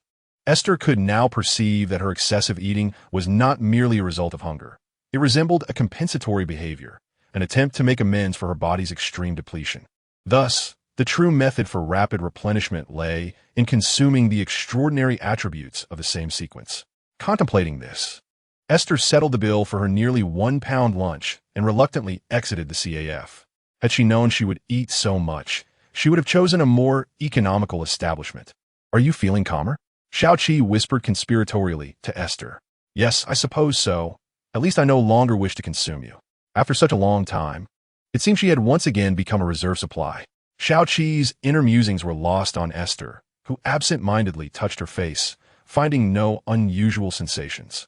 However, that half-mask had undeniably become a part of her. Whenever she wished, it could manifest at any moment. "I truly feel increasingly unlike a human. I am becoming ever more peculiar." Xiaoqi tilted her head and lightly scratched Aiste's shoulder with her paw. "Is it possible that you never were one?" "Xiaoqi, if you were no longer your Master-S avatar, no longer Xiaoqi, and even ceased to be the time bug, what would you be?" Xiaoqi fell silent for several seconds and nodded. "I understand what you are pondering. Your self-awareness has become distorted. I can't exactly seek assistance, can I? There's no recourse. Especially since you just offended that psychologist, who happens to be one of the world's finest." Xiaoqi mused. "I think if an ordinary person were to address such issues for you." Aiste tapped her forehead, boom, and it's gone. "Is that what you mean? It seems you're quite aware of your own thoughts." Aiste's jest was rather morose, bordering on a description of a potential reality, which dampened Xiaoqi's interest in pursuing that conversation further. Leonard received a mission early that morning and ventured to the East District to verify reports of certain underground sects covertly preaching. While he inquired about the situation at several night churches and among the vigilantes, a bizarre wave that induced chaos and disorientation erupted. He nearly lost his sense of existence. Drawn by an endless, gentle light, clearly seeing himself traversing an invisible path of pilgrimage toward a singular, numbed existence, instinctively resonating and connecting with it. Then, Leonard vaguely perceived a shadowy specter clinging to another version of himself, composed of a worm-like entity with 12 segments, tightly coiling around him and obstructing his steps towards the alluring light. This revelation jolted Leonard back to reality, where he heard an elderly voice in his mind frantically shouting, "Wake up! Do not be drawn in. Your fate is being assimilated. You will be consumed by him. I'm already awake." Leonard swiftly turned to observe the captain and members of the Nightwatch team in the Eastern District. He noted that the others stood rigidly in place, maintaining the posture they had assumed while following him moments ago, yet utterly motionless, their expressions serene and gentle. Were they truly unharmed? How could that be possible? Even if the source of that power bore no malice, such a spontaneous convergence of fate was not something it could completely isolate. "Old man, do you have any solutions?" Leonard's countenance darkened. He could not bear to witness his colleagues in peril, regardless of the means required. "I may need to borrow your body. Anything will do. I implore you." Before Leonard could finish his plea, two translucent, 12-segmented time worms emerged autonomously from the depths of his eyes. He lost control over his body, watching helplessly as his right hand extended towards his colleagues, grasping at the air in quick succession. A faint, ethereal thread of soft light emanated from the foreheads of the Nightwatch members, yet it dissipated in midair before reaching Leonard's palm. Regaining control of his body in an instant, Leonard observed a look of bewilderment wash over the others' faces, quickly followed by a surge of tension and fear. He interrupted the Nightwatch captain's inquiry, stating, "We must leave at once. We need to engage the source of that power. We must prevent it from endangering the citizens of the Eastern District. This is our duty as Nightwatchers." No hint of fear lingered among them. Instead, a fervor for battle ignited, even though they understood deep down that they faced a force beyond their capacity to contend with. They resolutely followed Leonard's swift figure. The pursuit of the power source was not solely undertaken by this Nightwatch team. It also included the Storm God Church, the Steam and Machinery God Church, and the Night Goddess Church, represented by the Archbishop at St. Samuel's Cathedral in the Northern District. Although the subsequent team mobilization required time, for the extraordinary figures of the three saints, arriving at the scene would take mere minutes. The first to arrive was Anthony Stevenson, a clean-shaven elder with deep-set eyes, the leader of a night church in the Beckland district. As Archbishop St. Anthony offered a slight nod to the assembled Night Watch members, Hormiccaden, the leader of the Steam and Machinery Church, also arrived. This kind-looking elder was dressed not in his usual white clerical robe, but in a meticulously tailored white tailcoat, likely having just concluded a lecture for his students. "Anthony, have you discovered any clues?" Anthony turned to the individual leading the Night Watch members. Aside from the two archbishops, this member in red gloves possessed the highest rank, indicating he had arrived with his team first. Leonard, equally vexed, shook his head. They had arrived quite early. Their adversary had left with determination, and Larada's divination had yielded no results. The Night Watch member called upon stepped forward, positioning herself under the watchful eyes of the two archbishops. This woman, in her 30s, bore a striking appearance, attired in male clothing, and appeared particularly tense. In truth, Lothoda was only promoted to a Sequence 7 Conjurer last month. 6 months prior, she was merely in Sequence 8 Gravedigger when she ventured to Tingen in pursuit of the Antigones family notes. Lothoda inhaled deeply, her expression tinged with disappointment, and remarked, "The spirits nearby are either similarly drawn here, trapped in a state of helplessness, or they have been shattered by some force. Other unnatural spirits have long since fled this area out of primal fear, leaving me with only this." "Ah, well, it matters not," replied Archbishop Anthony in a somber tone, attempting to offer solace. "The power exhibited by the entity is quite peculiar. It may prove challenging for you to track it easily." He held little hope for the outcome and felt a sense of relief that the followers of the goddesses had found nothing. If any clues had indeed surfaced, it was likely that the watchman present would have been tainted and driven to madness, for knowing too many secrets of the extraordinary world is seldom a boon. Almost a minute passed before the representative from the Storm Church in the Beckland region finally arrived at the scene. The tardy Aiste, clad in a black robe adorned with storm symbols, adjusted his black soft hat, his silver eyes brimming with barely contained fury. "What on earth is happening here? Did you not apprehend the one responsible for the disturbances?" Hormick chuckled softly, shaking his head. "Had we captured the individual, Anthony would have already departed with the suspect, and a corresponding report would have been delivered to us, rather than us idling here in conversation." Darkness flickered within Anthony's gaze. He had not been idle during this time. He had been incessantly communicating with the lingering spirits of the area and had finally roused a natural spirit. Gleaning a vague and brief account of events, a battle had once occurred here, involving only those two individuals. The male seemed to be an observer, while the other employed the powers of judge. Judging by the voice, she was likely female, yet she merely wielded the prohibition as a support rather than a primary means of attack and anger, suggesting she was not an extraordinary practitioner of this path. Otherwise, her abilities would not have been so passively utilized. The seal of the judge sequence? Aiste furrowed his brow, knowing that matters entwined with the judicator path could swiftly become complicated, for it was the Augustus family of the current ruined kingdom royalty that governed this path.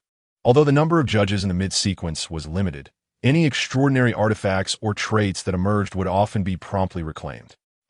She also accompanied a talking black raven. Could she be a beast tamer? I am aware that practitioners of this path sometimes attempt to tame extraordinary animals or cultivate their own remarkable pets. Anthony fell silent for 2 seconds, his expression gradually shifting to one of subtle intrigue.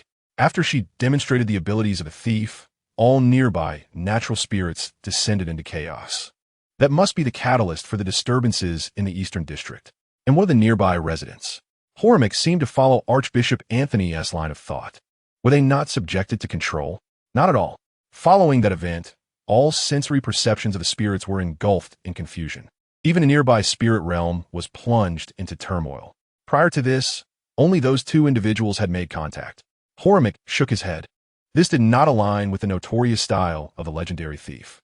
If he truly appeared in the Eastern District and engaged in combat, there would undoubtedly be throngs of parasitized creatures or even residents participating in the fray, rather than being passively restrained by a mere observer. Aiste clenched his fist tightly. Could it be an emerging malevolent deity? Following the reckless actions of the Aurora Society and the enigmatic maneuvers of the Tarot's Black Emperor, has yet another sinister cult surfaced in Beckland?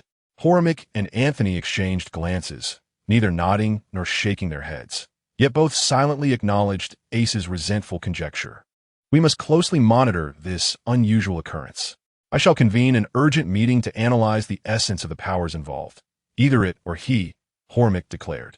Anthony then turned to the night watchman and Leonard beside him. Please submit a detailed report.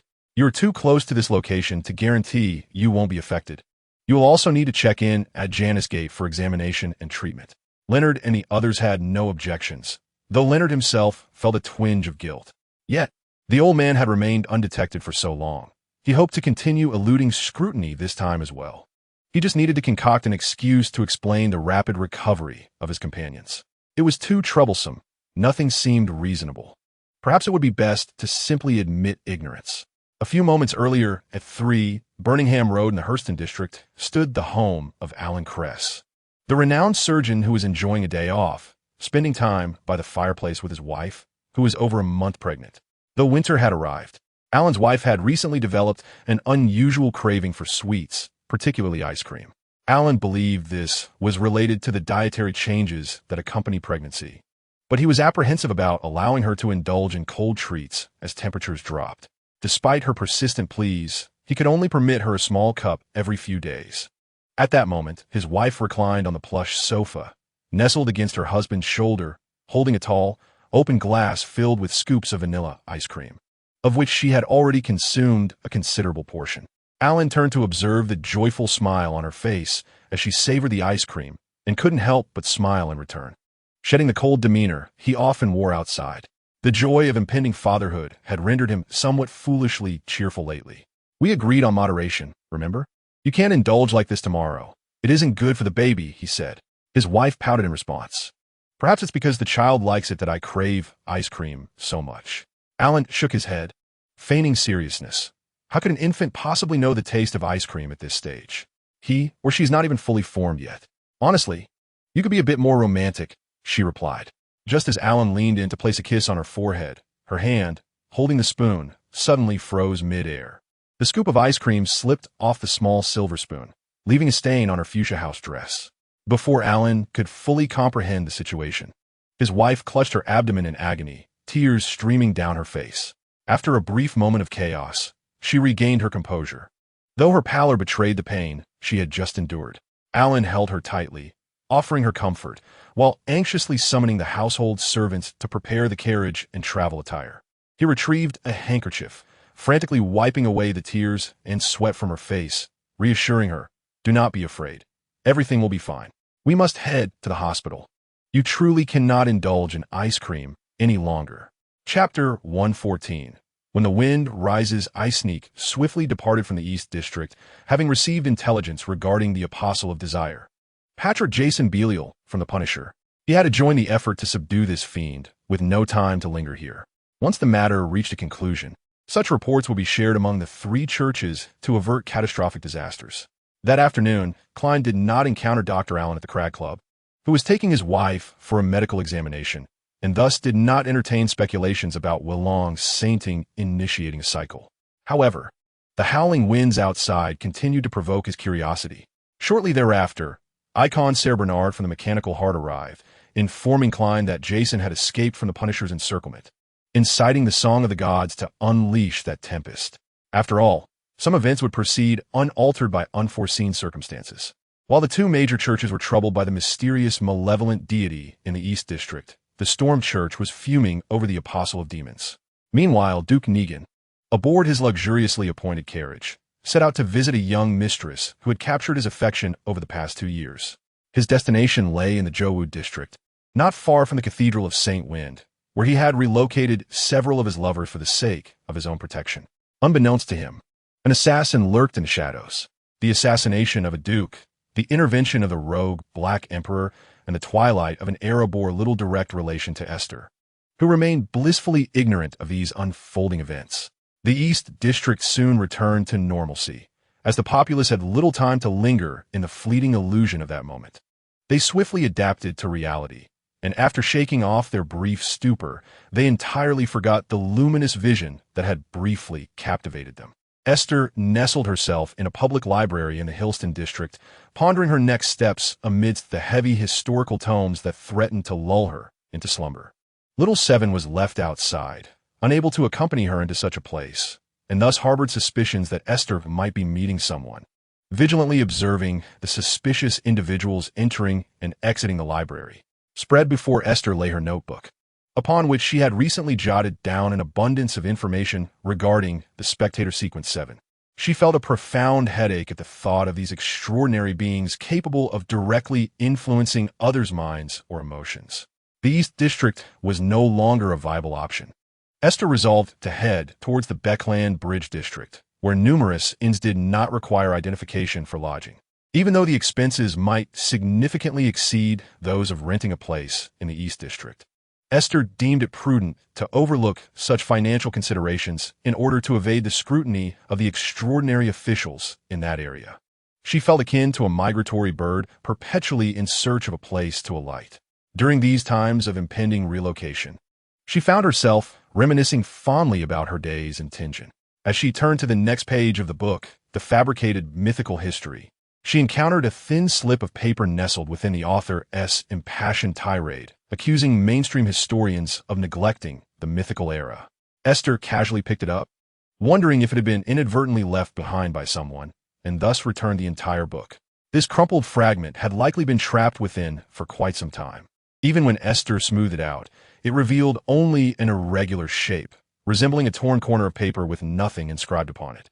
Curious, she pondered who might have perused this volume. Without much thought, she folded it and tucked it into the compartment of her satchel, feeling an inexplicable instinct that this scrap of paper might serve a purpose. That evening, Esther discovered a quiet lodging at the Clog Hotel in the Bridge District, where she was pleasantly surprised to learn of a special rate for a room, costing merely 4 sous even for a week's stay. A glance at the price list hanging behind the reception revealed that this was nearly half the price of a luxurious single room, comparable even to a modest 1-bedroom apartment in the East District.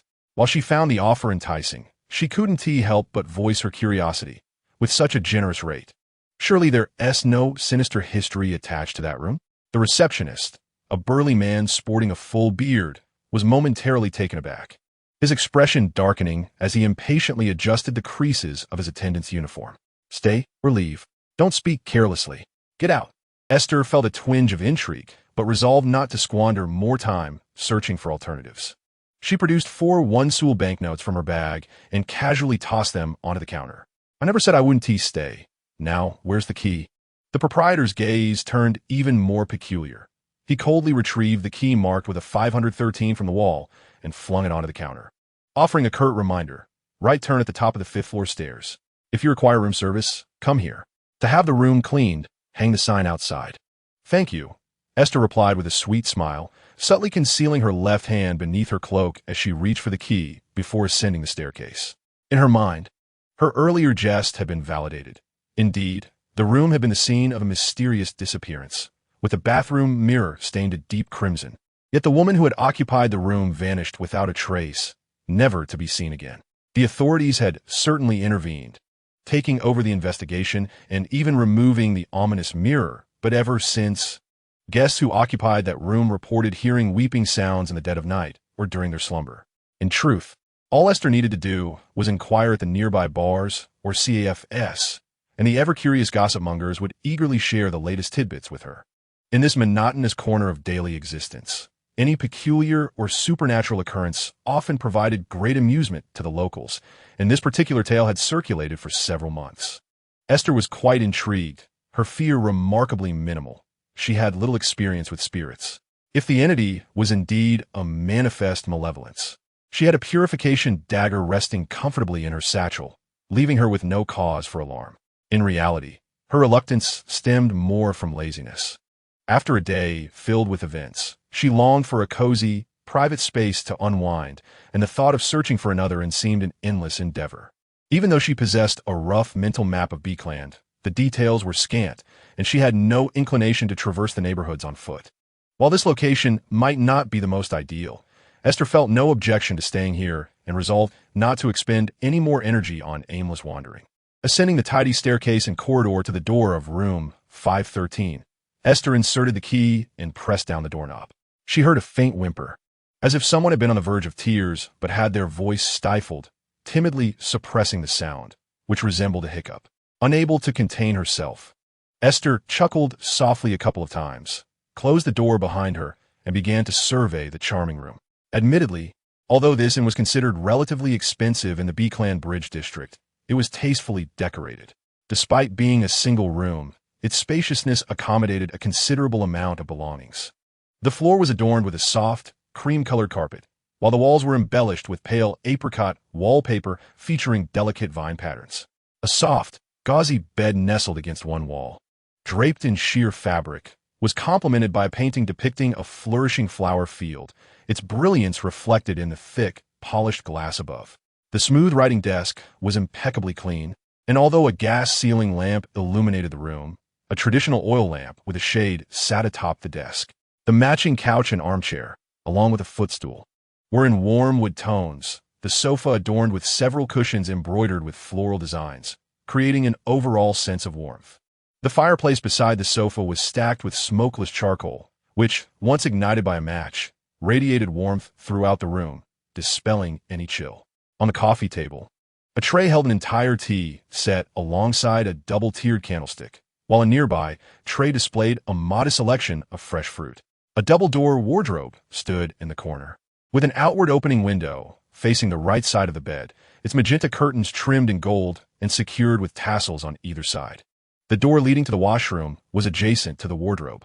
Aiste entered the washroom and first examined the oval mirror reflecting her half-figure, sensing no irregularities. The other areas of the washroom were also meticulously cleaned, revealing nothing that struck Aiste as unusual. Aiste returned to her room, hanging her cloak and satchel on the coat rack by the door. She kicked off her shoes and reclined on the soft sofa, letting out a comfortable sigh. As she languidly surveyed her surroundings once more, she felt that the lavishness of the room was somewhat excessive. The bed, with its generous width, appeared more suited for a couple than a solitary occupant, suggesting it was intended for lovers or spouses. What a stroke of luck! She stretched contentedly, invigorated as she sat up from the sofa. Even if the place were haunted, she would confront the specter and make it her own. From her satchel, Aiste produced a small storage box, within which a wind chime made of iron was cradled by soft cotton. After opening the window, she gave it a gentle shake, and soon a crow arrived at her sill, drawn by the sound. The crow, taken aback by the opulence of the room, inquired, Have you struck it rich? Not at all. This room is haunted, Aiste replied. The proprietor offered it at a special price. Are you not afraid? The crow asked, as it perched upon the arm of the single sofa, comfortably sinking into the cushion. Why should I be? I suspect it might be more afraid of me. Indeed, the crow agreed. Aiste picked up a shiny red apple from the fruit bowl, wiped it with her handkerchief, and took a hearty bite, savoring the delicate sweetness that flooded her mouth. The crow stretched its wings and leisurely groomed its glossy black feathers, entering a state of relaxation akin to Aiste's. If you refuse to take me with you tomorrow, I could remain here. If you say that, I might take you seriously, Aiste replied, as a few glowing orbs emanated from her head, swirling around her like planets. I could seal this room entirely, and you might find yourself unable to leave.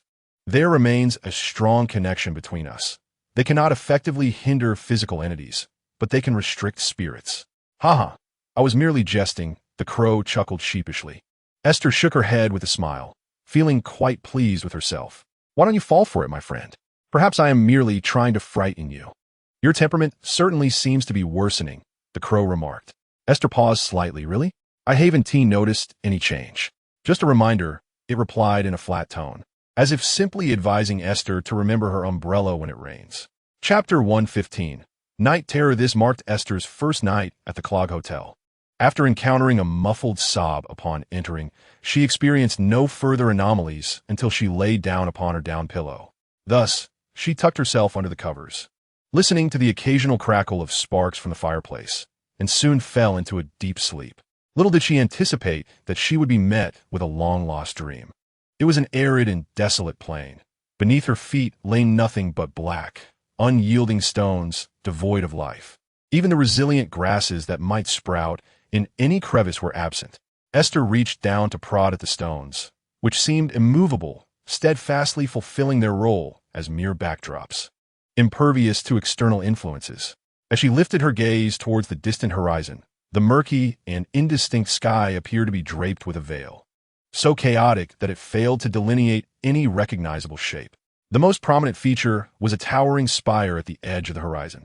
The tower's obsidian surface reflected no light, while a colossal silver serpent coiled around its apex, its head slightly bowed as if it were dozing. The serpent bore no scales.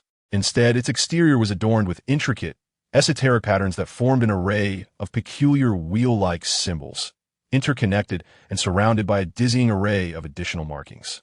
Each wheel, belonging to the serpent's head and tail, was only half-formed.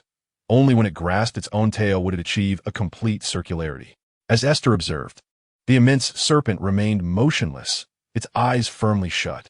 With no other distractions in sight, Aiste could not remain stationary for long, so she lifted her leg towards the serpent, intending to approach the black tower for a closer look. Perhaps she had only taken a dozen steps when the serpent abruptly opened its eyes, shock evident as it turned its head towards her.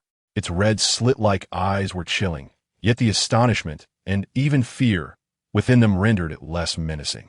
Aiste froze, uncertain whether to advance, but the serpent slowly raised its body, arching its upper half backward in a posture reminiscent of a snake preparing to strike. Human-like emotions and thoughts flickered in its gaze, prompting Aiste to step forward once more, eager to meet the serpent at the base of the spire. The serpent's body sprang upward, and it suddenly bit down on its own tail, completing the previously fragmented circle. A thick sensation enveloped Aiste, as if unseen forces were ensnaring her. In the next moment, she awoke from her slumber, eyes wide open, an hour still remaining before dawn. The charcoal in the fireplace had nearly burned out, its flickering glow dimming and brightening, soon to be extinguished entirely. Not again, Aiste murmured, rubbing her eyes and burying her face beneath the comforting warmth of her blankets. The small creature, Chi-Chi, nestled beside her, stirred at her murmurs, catching a glimpse of the landscape painting hanging above the bed, where a blurred, bloodied visage emerged. To call it a human face would be a misnomer. The flat countenance lacked skin, revealing only crimson muscle fibers, tears perpetually seeping from the corners of its sunken eyes.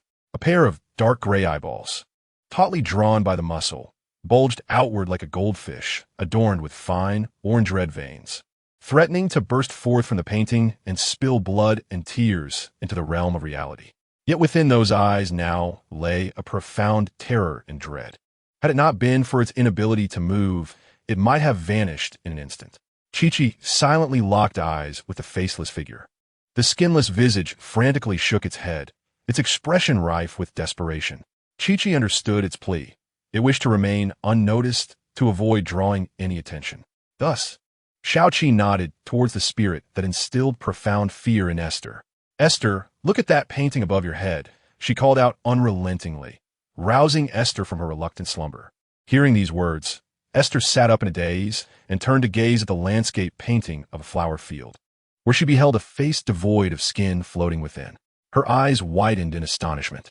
The eyes of that visage were even more bulging than her own. Had it not been for its inability to move, it might have trembled into a corner in sheer terror. This sight elicited a bemused shake of her head from Esther. No wonder the spiritual intuition failed to raise an alarm.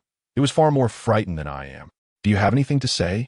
The spirit's expression seemed to grow vacuous, tears accumulating on its face as it emitted a faint sob. "Help me, help me, help me." It was a hoarse and mournful female voice. Sitting cross-legged on her bed, Esther scrutinized the spirit trapped within the painting, sensing an inexplicable disquiet. It was said that the blood-stained mirror had already been taken by the police, and to Esther's understanding, such extraordinary events were typically managed by the heart of machinery responsible for this locale. Could it be that they had not detected this remaining spirit? That seemed improbable. According to protocol, the entire room should have undergone a mystical cleansing. Indifferent to the horrifying face within the frame, Esther thought it bore little difference to the photographs of human musculature she had seen. She reached out to tap around the frame, discovering that the painting was embedded within the wall, possibly explaining why it had not been removed. The other items in the room had likely been replaced. But why a painting? Esther poked at the corner of the canvas encased in glass, causing the spirit to nearly roll its eyes in fright. Dreading her finger would venture closer, Xiaoqi fluttered over from the sofa, landing on the blanket, a smile illuminating her face as she observed the scene. She is too feeble, merely instinctual. It appears to be the residual essence of a tragic demise. The mirror that was taken should be the key. Esther withdrew her hand and, regarding the painting, inquired, "Do you have anything to say?" This vengeful spirit indeed possessed no power, apart from its weeping. It incessantly repeated its plea, affirming Xiaoqi's words as quite accurate. Suddenly, Esther raised her hand and rapped on the area beside the spirit's eye, producing a muted sound. Her action was so abrupt that even Xiaoqi had not anticipated it, let alone the trapped spirit. The spirit let out a fragmented cry for help, then tightly sealed its lips, struggling to suppress its sorrowful sobs as tears fell relentlessly, though it dared not vocalize its despair. "It does not seem false," Esther remarked to Xiaoqi. Xiaoqi gazed at her in astonishment. "How have you become so mischievous?" Esther shrugged, "Just a little provocation. Perhaps it will elicit some extraordinary response. It's not convenient for me to shatter this painting while she remains trapped within." Nevertheless, she had already formulated a plan in her mind. She tapped her forehead, and a multitude of luminous orbs ascended, transforming the room into a miniature constellation.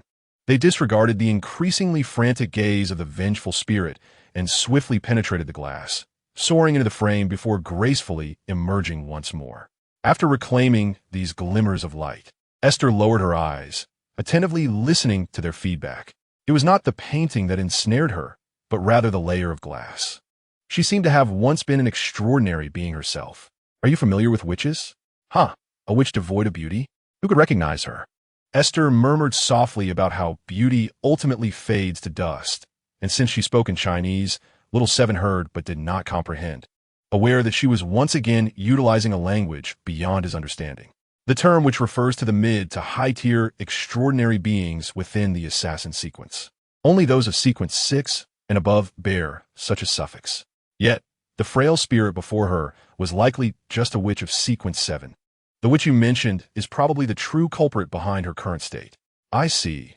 So she clings to an obsession regarding the murderer, wishing to convey it to others? Seemingly sensing a glimmer of hope, the visage within the painting spoke once more, urgently reiterating those words. "Save me, save me." Esther shot a glance at the painting. "Enough of that, my dear. We are deliberating on how to resolve your predicament." The vengeful spirit immediately fell silent. Esther was indeed hesitating, reluctant to involve herself further.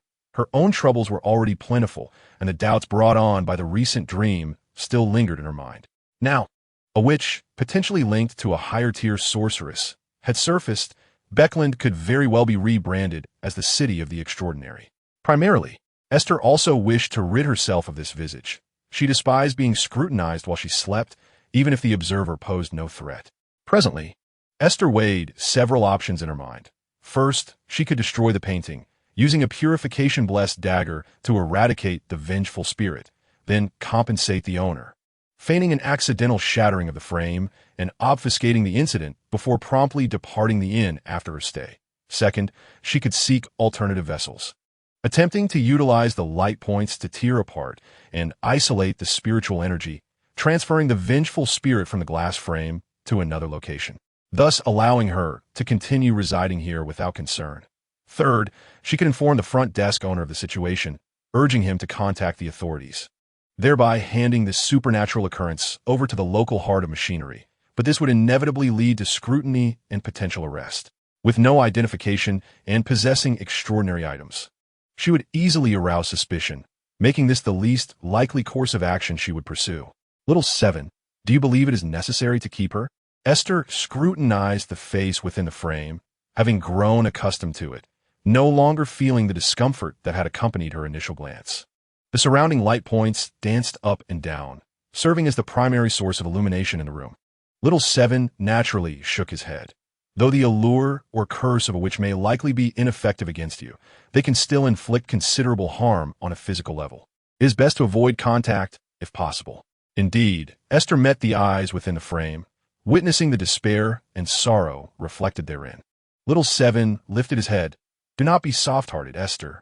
Even if she is merely a sequence 7, which one cannot fathom the multitude of souls she has harmed, nor the countless innocent lives she has claimed. Is this not a matter of disdain for you? I recognize that Aiste's tone exudes a certain indifference. I am merely contemplating how to exploit her. She has become increasingly adept at deception, mused Little 7. Chapter 116. Tracing the footsteps as for why this vengeful spirit is ensnared within the glass frame. Little 7 posited an explanation linked to the witch's extraordinary abilities. The mirror world? It is not a wholly independent realm, unlike our material world or the overlapping spiritual realm, nor does it pertain to the divine domain of gods. The essence of the mirror world lies in its construction of a passage to another mysterious domain, connecting various mirrors. Aiste gazed at the weeping, skinless visage upon the bedside. Thus, this passage is not fixed. Indeed, should one become lost within, the mirror world could lead to any destination, unconstrained by reality. Only a select few extraordinarily gifted individuals can harness the power of the mirror world or its passage without becoming disoriented. She cannot have reached that level, can she? You just mentioned the witch is merely sequence 7. Perhaps she attempted to divert an attack through a mirror substitute, only to be thwarted, resulting in her life being claimed by the adversary before she could fully manifest her abilities, leaving behind only a remnant soul tinged with lingering resentment. As Little 7 articulated her hypothesis, the analysis of subtle clues is the forte of a cryptographic scholar. The vast knowledge stored within her mind renders her more comprehensively informed about various situations than Aiste. Aiste gradually formulated a clearer plan. If I procure another mirror, might I be able to transfer her out? It is certainly preferable to leaving her confined within. The mirror you find will likely possess capabilities akin to a wondrous artifact, but it will only sustain such power for a fleeting moment, after which the displaced spirit will dissipate, as you lack the means to preserve a spirit appropriately. Aiste furrowed her brow. It truly is a scenario where even the king of hell would be powerless to assist. But what if such a being truly exists in this world? Many deities have indeed manifested their presence. One should not entertain such thoughts indiscriminately. That visage, however, remained fixed upon her. In that instant, Aiste seemed to glean a faint understanding of the significance within those eyes. Help me. It yearns to escape the confines of this glass. Even if it leads to its annihilation, it desires freedom. Aiste tapped her forehead, and the surrounding motes of light congregated with her movement, obediently entwining themselves within her hair. Very well, it shall be so. Tomorrow I shall seek a mirror. It would be splendid if I could find an affordable, portable compact mirror. Why is it that you can empathize with everything? Little Seven found Esther's excessive compassion tiresome. Esther offered a wry smile. How should I know? Perhaps it is merely her good fortune to encounter me.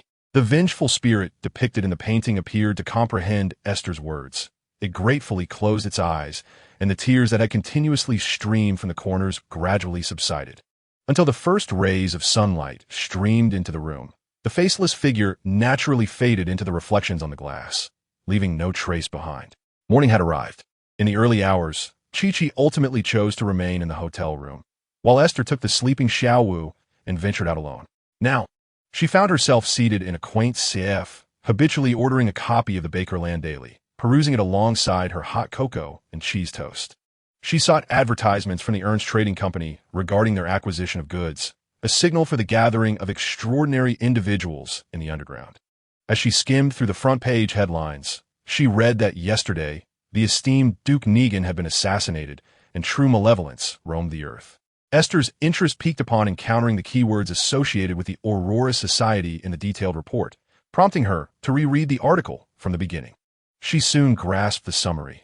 The assassination of the Duke concluded with the suspect, Patrick Jason, being shot dead on the spot, and according to the article, the terrorist organization, the Aurora Society, claimed responsibility for the act. The Aurora Society had become so audacious? They dared to shoulder such a significant event? Esther felt a twinge of surprise. Although the Duke belonged to a noble class far beyond her reach and her existence, the shadows left by the gentleman and listener, Noah Murphy, from the Aurora Society loomed large. Such excessively reckless, extraordinary individuals seemed capable of anything. Esther had little interest in delving into the specifics. Most people share a similar indifference towards major news that does not directly concern them. Merely glancing at it suffices. Ultimately, she found no advertisement from the Ernst Trading Company, leaving her to finish her remaining breakfast while struggling to recall the strange dream she had the previous night. The white serpent felt oddly familiar, as if she had sensed a similar force before. A flicker of spiritual intuition stirred in her mind, causing Esther's hand to pause, and the inexplicable experience of wandering into a cemetery resurfaced in her memory. Green Cemetery? At that time, she had discovered a birch tree with its roots already disturbed by someone else's earlier digging. Hastily finishing her breakfast, Esther boarded the steam train and then transferred to a public carriage, heading straight for the outskirts of Green Cemetery in the West District, determined to confirm her suspicions once more. Strangely, at the cemetery's entrance, Esther encountered a woman who evoked a striking sense of familiarity within her. Though she could not discern the woman's features beneath the black lace bonnet, only noting the woman's softly curled, long brown hair cascading to her chest. This lady walked slowly beside a middle-aged gentleman who cradled a delicate bouquet of flowers, evidently there to pay respects to someone. The woman in particular felt exceedingly familiar to Esther, as if they had once conversed in some distant place. Esther lowered her gaze, tapping her forehead with her palm, as if attempting to repair a vintage television set with a slightly faulty signal, one that did not exist in this world. Was it the familiarity brought forth by the astral entity? Her spiritual intuition reluctantly compelled her to work, and after a feeble attempt at engagement, she lapsed back into silence. Yet Esther swiftly conjured images of the tarot gathering, where all present were drawn up into the mist in a state of their souls, embodying the spiritual entities of mysticism, while their external manifestation was that of stellar spirits. With such associations, Esther's focus rapidly honed in on the figure of the magician. She observed the lady's languid demeanor, realizing that she was unlikely to find anyone else. Should she approach to greet her? Esther hesitated. The attendees of the tarot gathering appeared to have no tangible connections in reality, scattered across various fields and social circles, each following a distinct path. The fool's criteria for selection seemed rather arbitrary. To approach so boldly might risk displeasing the lady, although the magician appeared amiable. She likely wished to keep her belief in an obscure deity private, making any acknowledgement fraught with peril. Thus, Esther slowed her pace, opting not to continue following the two. Instead, veering toward the direction she recalled outside the cemetery. The lady suddenly turned her head, gazing vacantly in that direction. In her cerulean eyes, she beheld only a familiar shadowy figure clad in a hood, evoking an inexplicable sense of warmth. Had she encountered this person before? Esther's search in Green Cemetery yielded no results. She allowed her light orbs to descend below the surface once more, yet still received no feedback. Nothing lay beneath. After wasting considerable time, Aiste proceeded to the Juwood district, where she found a compact folding mirror in a department store, roughly the size of her palm, which she tucked into her handbag without it taking up more space than the patterned maraca adorned with Byronesque motifs. Were it not for her recent backpack organization, Aiste might have forgotten about the mirror entirely. It had proven of little use, yet she couldn't bear to part with it. Thus she carried it along. She infused several light orbs within it to muffle the occasional rustling sound it emitted. After paying 8 shillings and 10 pence in cash, Aiste chose to spend the remainder of the afternoon meandering through Juwood, performing until dusk cast a golden hue across the sky. Only then did she procure a renowned stuffed roast chicken and milk pudding from a nearby restaurant, boarding a public carriage bound for Minsk Street, where Klein resided. She had promised her fellow countryman goodbye the day before, yet here she was, hoping he was still at home and not out on errands. Klein had just returned from the Braveheart Tavern when he heard from Miss Sharon once more about a tomb belonging to the Amon family in Whitecliff Town. He had yet to inform Sharon and Merrick about acquiring the human skin shadow trait, having initially thought the danger there was minimal. However, after learning that Merrick's friend had vanished without a trace, he reassessed the peril of that tomb. To his astonishment, his fellow countrymen had ventured into such a treacherous place. Perhaps Merrick's friend was among the group Aiste had encountered earlier. This matter has stirred an unsettling intuition within Klein, prompting him to decisively plan to hand over this clue to the mechanical heart, perhaps in hopes of receiving some monetary reward in return. When faced with uncertainty, it is wise to defer to the official extraordinary. However, this is not the moment for official business. There remains a while before the transaction Klein agreed upon with Emlyn White, allowing him ample time to enjoy a leisurely dinner at home. Seated at the dining table with Aiste, it wasn't tea until they had nearly finished their meal that she broached the peculiar events she encountered yesterday, including the anomalies that arose during her confrontation with Galvin. In essence, when one's consciousness becomes blank, his presence manifests.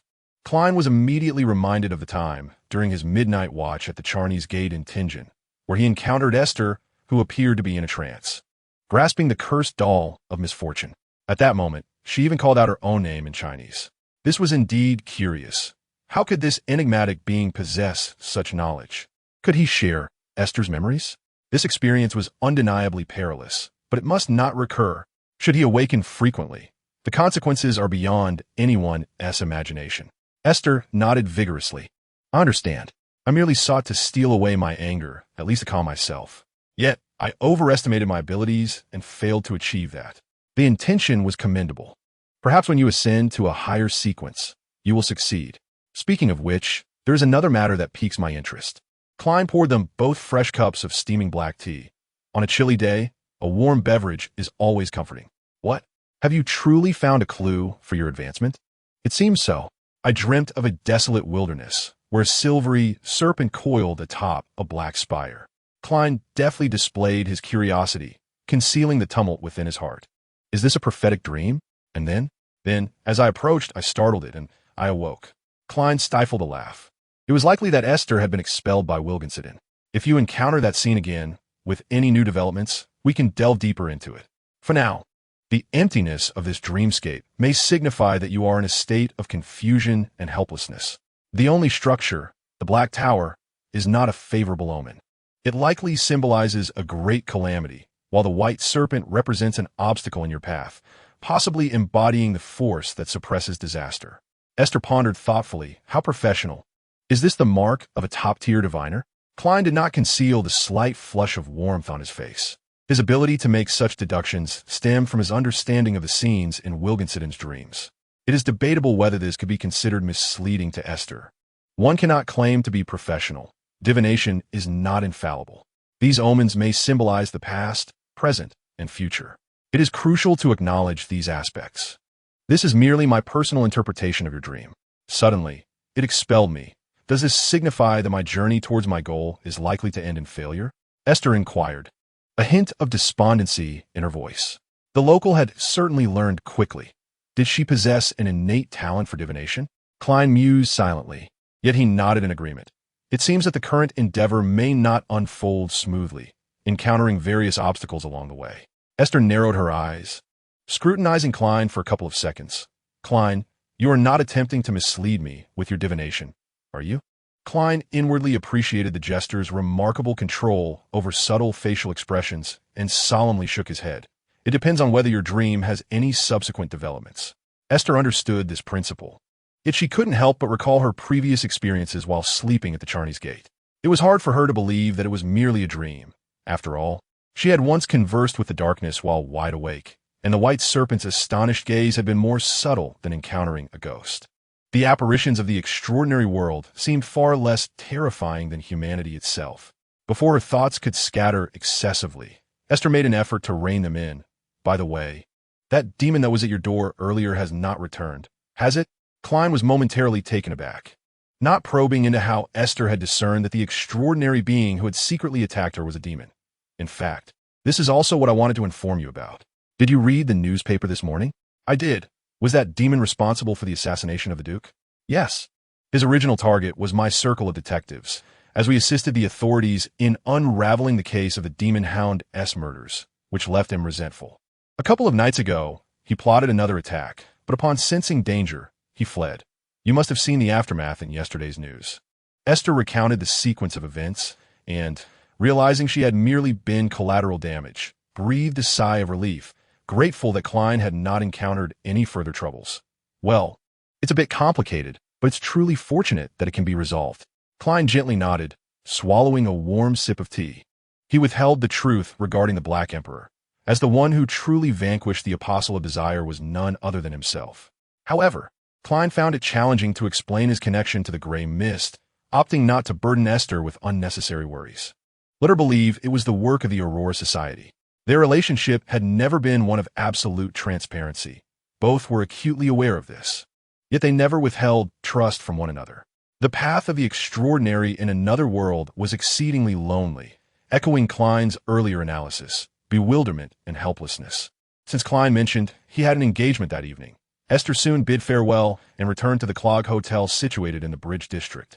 The front desk was manned not by the bearded proprietor, but by a woman in her 40s who greeted Aiste warmly. Good evening, miss. Are you here to check in? Good evening, madam. I checked in last night and am staying in that discounted room. The woman's expression instantly changed. Oh, not that one. I apologize. It's just that I wanted to inquire who arranged that room for you. A gentleman with a scruffy beard exuded an air of ill temper. Oh dear, he muttered under his breath, casting an apologetic smile towards Aiste. I sincerely apologize. My husband lacks attentiveness. Should you find your accommodations uncomfortable or have any requests, I am more than willing to assist you in changing your room at no additional cost. I merely hope you refrain from sharing any peculiar tales with others.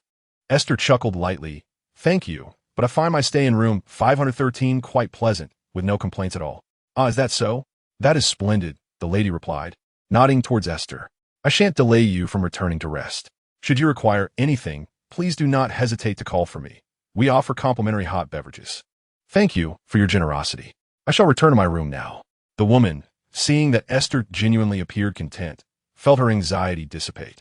Internally, she chastised her husband for his reckless promotion of the so-called ghost rooms, realizing it was merely a ploy for him to boast while at the bar.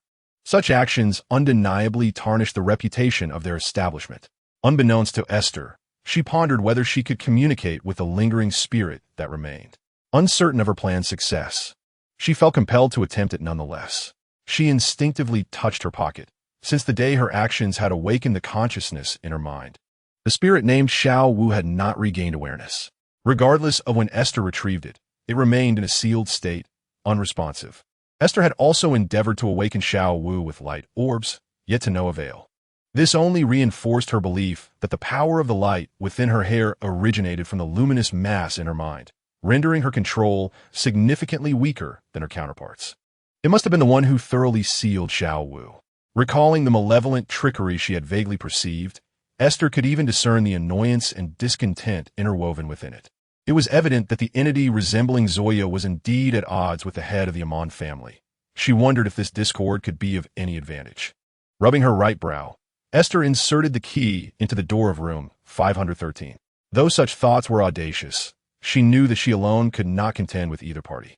It was only amidst the fray of their conflict that she might find a sliver of opportunity. Ideally, she would never encounter the true forms of Xiao Qi and Xiao Wu. As these thoughts coursed through her mind, she felt a faint sense of agreement within her consciousness. Much to her bemusement, the room, of course, remained unchanged. Xiao Qi, having recognized Esther's footsteps outside, nestled lazily between two cushions, refusing to stir. "Have you bid farewell to your freedom so early?" Esther remarked with a chuckle, shaking her head. "Do not speak as if I were a prisoner granted a brief reprieve." She retorted, "In your eyes, am I not merely a suspicious observer?" Xiao Qi teased, exposing Esther's true thoughts, earning her a roll of the eyes in response. "Indeed. So do you have any objections?" Esther hung her handbag and cloak on the coat rack, retrieving the small mirror she had purchased earlier that day and placing it beside her bed. At last, Qi, after some reluctance, fluttered over to inspect the mirror. "You truly squandered your money on this."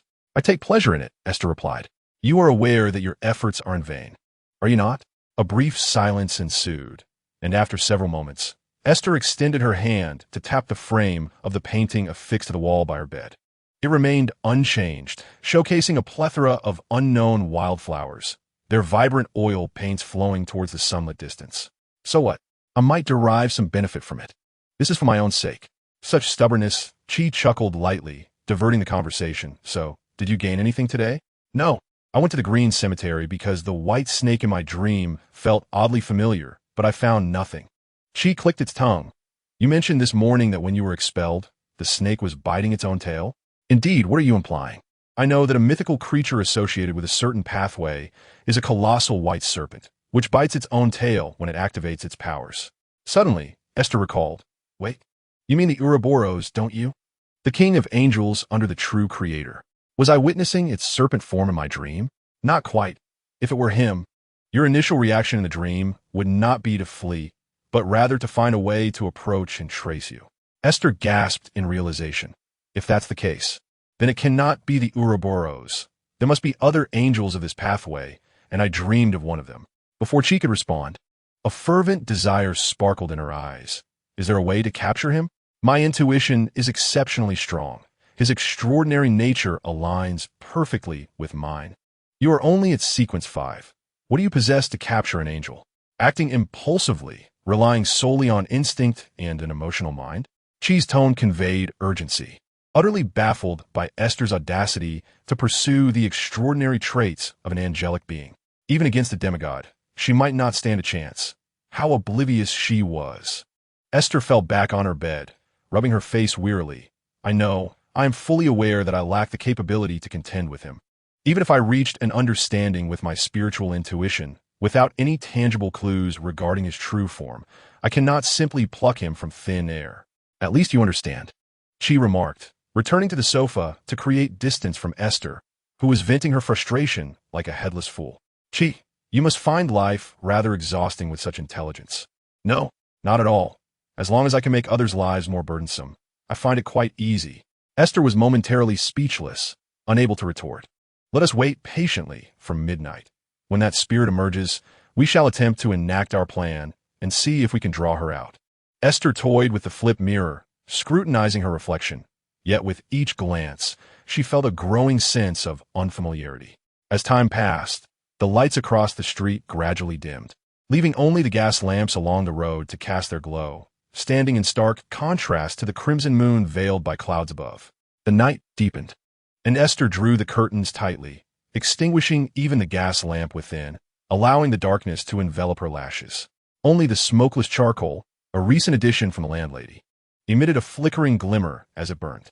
At midnight, sinewy, skinless muscle fibers loomed ominously on the mural at the head of her bed, obscuring the tranquil scenery behind. Those bloodshot, bulging eyes moved restlessly, drawn to Esther with a mix of fear and urgency. Instinctively, she flexed her fingers, tossing her pillow aside to sit upright at the bed's edge. She opened the lid, revealing the smooth, inner surface, which now only reflected the shadows of the dim room. "Let me be clear.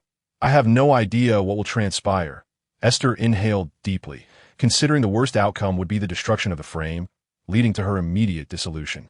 The visage remained unresponsive, silent, yet it fixated hungrily on the flip mirror in Esther's hand, tears of blood cascading with increasing intensity. Little Seven fluttered to the foot of the bed, tilting its head in anticipation of Esther's next move. Light flickered from above her, illuminating the dark room as scattered points of luminescence merged with the ceiling and floor, encircling Aiste like devoted pilgrims. As Aiste reached towards the frame, the shimmering points obediently adhered to her palm, devoid of any symbols or shapes, merely vibrating gently, as though bestowing upon her a luminous glove of phantoms. The eyes upon the glass gradually ceased their weeping, gazing obsessively at the gentle light drawing closer, until Aiste's hand, enveloped in a soft glow, pressed against the forehead of the grotesque visage, its bulging eyes appearing absurdly comical. The cracks did not emerge from the glass, but materialized in the air, as if a fragile eggshell had been forcibly punctured, distorting forces creating a small breach that slowly spread across the mirror surface. In the blink of an eye, faint traces of blood manifested upon the glass's surface. Aiste hastily pressed the mirror from her left hand against it, her right hand still cradling the luminous points, striving to communicate with the spirit realm through the glimmers, intent on prying open a small entry into the mirrored world. The skinless face began to collapse inward, resembling a deflating balloon, its features folding into layers of creases akin to a rolled parchment, save for the bulging eyes. It began to wriggle its head dark, viscous fluid seeping from between the muscles, driven towards the flip mirror, as a small vortex seemed to form beneath it, incessantly drawing in all color from the skinless visage, the glass gradually regaining its transparency. A sharp, needle-like pain rapidly surged through Aiste's right hand, intensifying to the point that it induced a slight ringing in her ears. The luminescent point emitted a buzzing sound, vibrating more violently, hastening the emergence of the faceless entity within the compact mirror. Just hold on a little longer. The pain gnawed at Aiste's bones, threatening to extend into her arm, as if a sinister force had infiltrated her skin and nails, devouring every nerve ending. She had to exert all her weight upon her arm to prevent her instinct from reflexively retracting her palm due to the excruciating agony. Aiste, enough. Xiaoqi, observing closely, noted that the luminous point beneath Aiste's palm was gradually turning crimson, with droplets of blood piercing through the uncertain glow and cascading downward, staining the sheets below. Was this necessary? This being was nothing more than a stranger, not even fully human, and as a wraith, it lacked coherent thought. Why? Xiaoqi could not comprehend. It understood that Aiste often harbored thoughts beyond its understanding, most of which were foolish and devoid of meaning. Much like her current fixation on salvaging this fragment of soul. At last, in the moment when the glass became entirely clear and transparent, the compact mirror in Aiste's grasp suddenly slipped from her control, clapping shut with a resounding snap as it rolled across the bed. The luminous point on her right hand instantly fled in terror from her palm, revealing her skin marred by countless tiny lacerations, her hand nearly devoid of unblemished flesh. The intricate fissures resembled vivid tattoos, densely covering her palm and the back of her hand. As Aiste's left hand reached out, those luminous points returned to her right hand. Yet, whether they formed a circle or AM by a strip, they bore no effect on her wounds. Once they took flight, Aiste could discern deep within the wounds. Dark filaments embedded in her veins, slowly dissolving under her body's influence, a process excruciatingly gradual. This was troublesome. Aiste inhaled sharply, while Xiaoqi, exasperated, tossed her bag onto the bed, retrieving bandages from within and impatiently flinging them beside Aiste. The luminous points cascaded back into Aiste's hair as she silently wrapped the bandages around her hand, which trembled ever so slightly. Such injuries would likely resist any medicinal remedy. The force they contained conjured images of corrosion or curses, remnants of extraordinary power. Although it would eventually dissipate, Aiste estimated that her right hand would require approximately a week to heal completely. Was it worth it? To a thief, the hand symbolizes the key to unleashing extraordinary abilities. Xiaoqi's claws pressed against the compact mirror, creating an indentation in the mattress. Aiste extricated the small mirror from beneath its claws, gently pressing it to lift the intricately carved lid adorned with blooming roses, revealing the circular reflective surface within. Assuming that the dim surroundings were to blame, she rose to ignite the gas lamp, hoping to discern more clearly the reflection upon the mirror. However, all that met her gaze was a mass of dark, twisted strands, reminiscent of a child's crude crayon strokes smearing black across a sheet of paper.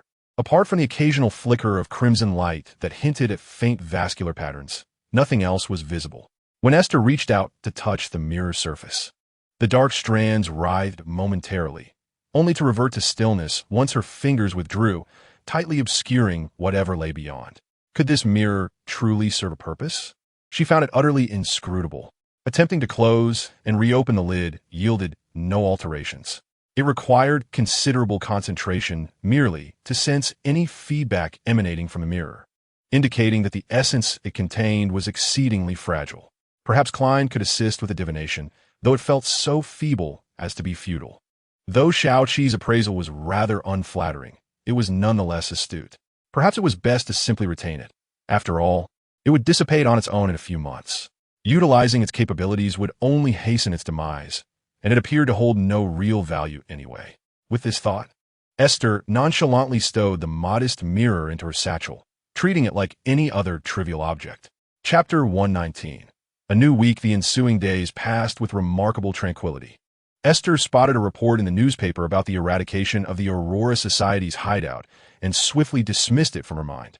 She had not visited Klein again in the past couple of days, consciously avoiding the attention of the official extraordinary beings, and naturally, she had not encountered the short bounty hunter lady. Aiste felt little concern, as she believed the other party would soon forget her. Reflecting on it, it seemed that the reactions of everyone at the tarot gathering were quite normal, and they clearly remembered her due to the presence of the fool. That was her only conjecture. While awaiting the next tarot meeting, she leisurely earned small tips through her performances, ensuring just enough to cover her modest living expenses. Aiste resolved to inquire about clues regarding Zoya, or perhaps the matter concerning the white giant serpent at this upcoming tarot session. As the clock edged past 2:50, she placed the slumbering Xiao Wu upon her desk, leaving Xiaoqi peering curiously outside. Aiste retreated to the washroom, employing a protective barrier of light to isolate herself from the external world.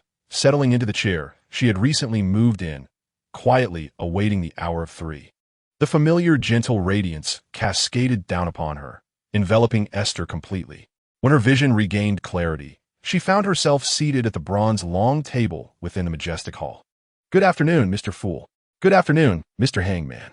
"Oh my, Miss Justice seems to be in particularly high spirits today, quite unlike her usual calm demeanor." As Aiste listened to Justice's cheerful greetings, a subtle smile crept across her lips as she responded joyfully, joining others in greeting Mr. Fool. However, she kept her right hand tightly concealed behind her back, reluctant to reveal it. She had discovered that her hand was entwined with slender, black strands resembling capillaries. Although the marks were faint, they were discernible upon closer inspection. Once she had taken her seat again, Miss Justice promptly retracted her emotions, entering a state of focused observation. Aiste sensed this, and in conjunction with the visionary symbol behind Justice, she seemed to surmise the noble lady's sequence. She pondered whether Justice had reached sequence 7. She longed to schedule an appointment with a psychologist, though perhaps that sequence level was a tad low. It was imperative that Miss Justice not bear the risk of losing control. At the very least, they should wait until she achieved sequence 5 or higher before considering that. However, today, the hanged man should be able to inform her whether the craftsman accepted the commission. She hoped the answer would be favorable. Aiste contemplated this, indifferent to Justice's quiet observation of her emotional fluctuations. This time, Justice submitted 3 pages from Roselle's diary, which gave Aiste a slight headache. Previously, she had submitted 2 pages from the period of a night watcher, but to seek new diaries, she could only participate in the extraordinary gatherings that Klein brought her to. The attendees varied in number, and the meeting times were unpredictable, leaving her uncertain of when the next opportunity would arise. Suddenly, a thought struck her. Why not seek assistance from Miss Hush? After all, she was a bounty hunter with an extensive network. When others, under Justice's guidance, proactively mentioned the payment for protection, Aiste eagerly chimed in. Although her situation was rather unique, her faith in the fool granted her certain inhumane advantages, allowing her to suppress the existence lurking within her consciousness. Demonstrating loyalty was still necessary. Yet, the world remained utterly silent. Once the fool concluded his reading, he smiled and addressed the assembly. "You may begin." Mr. Hangman was particularly enthusiastic. Turning first to Aiste at the end of the table, "The craftsman has agreed to create the design you provided. Given the novelty of the weapon design, he is willing to charge you only 600 gold pounds for the material costs. I will also charge an additional 100 pounds as a service fee." Is that acceptable to you? Esther mentally calculated her current wealth and nodded in assurance. That works for me. I will need until evening to gather the gold pounds for the sacrifice. And what of the extraordinary nature of the werewolf? The world raised a hand. I have already sacrificed to Mr. Fool, and you may invoke his favor at any time. Both the hangman and Esther turned respectfully to the fool at the head of the table, expressing their gratitude. Thank you, Mr. Fool. The fool nodded with a serene smile, clearly unperturbed by such trivial matters. The hangman then looked towards the world. I have news regarding the deep-sea naga hair you required. It is priced at 100 pounds per strand, and you requested 5 strands. If you have no objections, I shall expedite the completion of this transaction with the other party. The world nodded coolly, devoid of hesitation. No problem. After the fool concludes, I shall offer 500 gold pounds as a tribute to Mr. Fool. Following this, Justice raised her hand and articulated her transactional requirements, seeking a pair of dragon's eyes, 50 milliliters of dragoness blood, and the fruit of the elder tree. For reasons unbeknownst to her, the mere association of dragons with eyes unsettled Esther. The others expressed their willingness to assist Miss Justice in procuring the requisite materials, suggesting she was preparing for an ascension. Esther's gaze flitted past Justice and alighted upon the magician. Speaking of which, the magician had just emphasized she would inquire with her mentor. Could it be that the gentleman who accompanied her in the cemetery that day belonged to the Abraham family? The world, unusually vocal, remarked. Your responses fill me with hope, yet you must also ensure your own protection, proceeding in a manner that arouses minimal suspicion. Mr. World, it is rare to hear you speak so extensively, Justice remarked with a gentle smile. The world chuckled softly. You have become sufficiently valuable. I wish for such transactions to endure for a long time, hence my admonition. Esther found herself stifling a laugh, her left hand covering her mouth as she found amusement in Mr. World's evasive remarks. With the acumen of a con artist, she sensed that his earlier words bore genuine sincerity. Perhaps he truly possessed a temperament that was cold on the exterior yet warm within.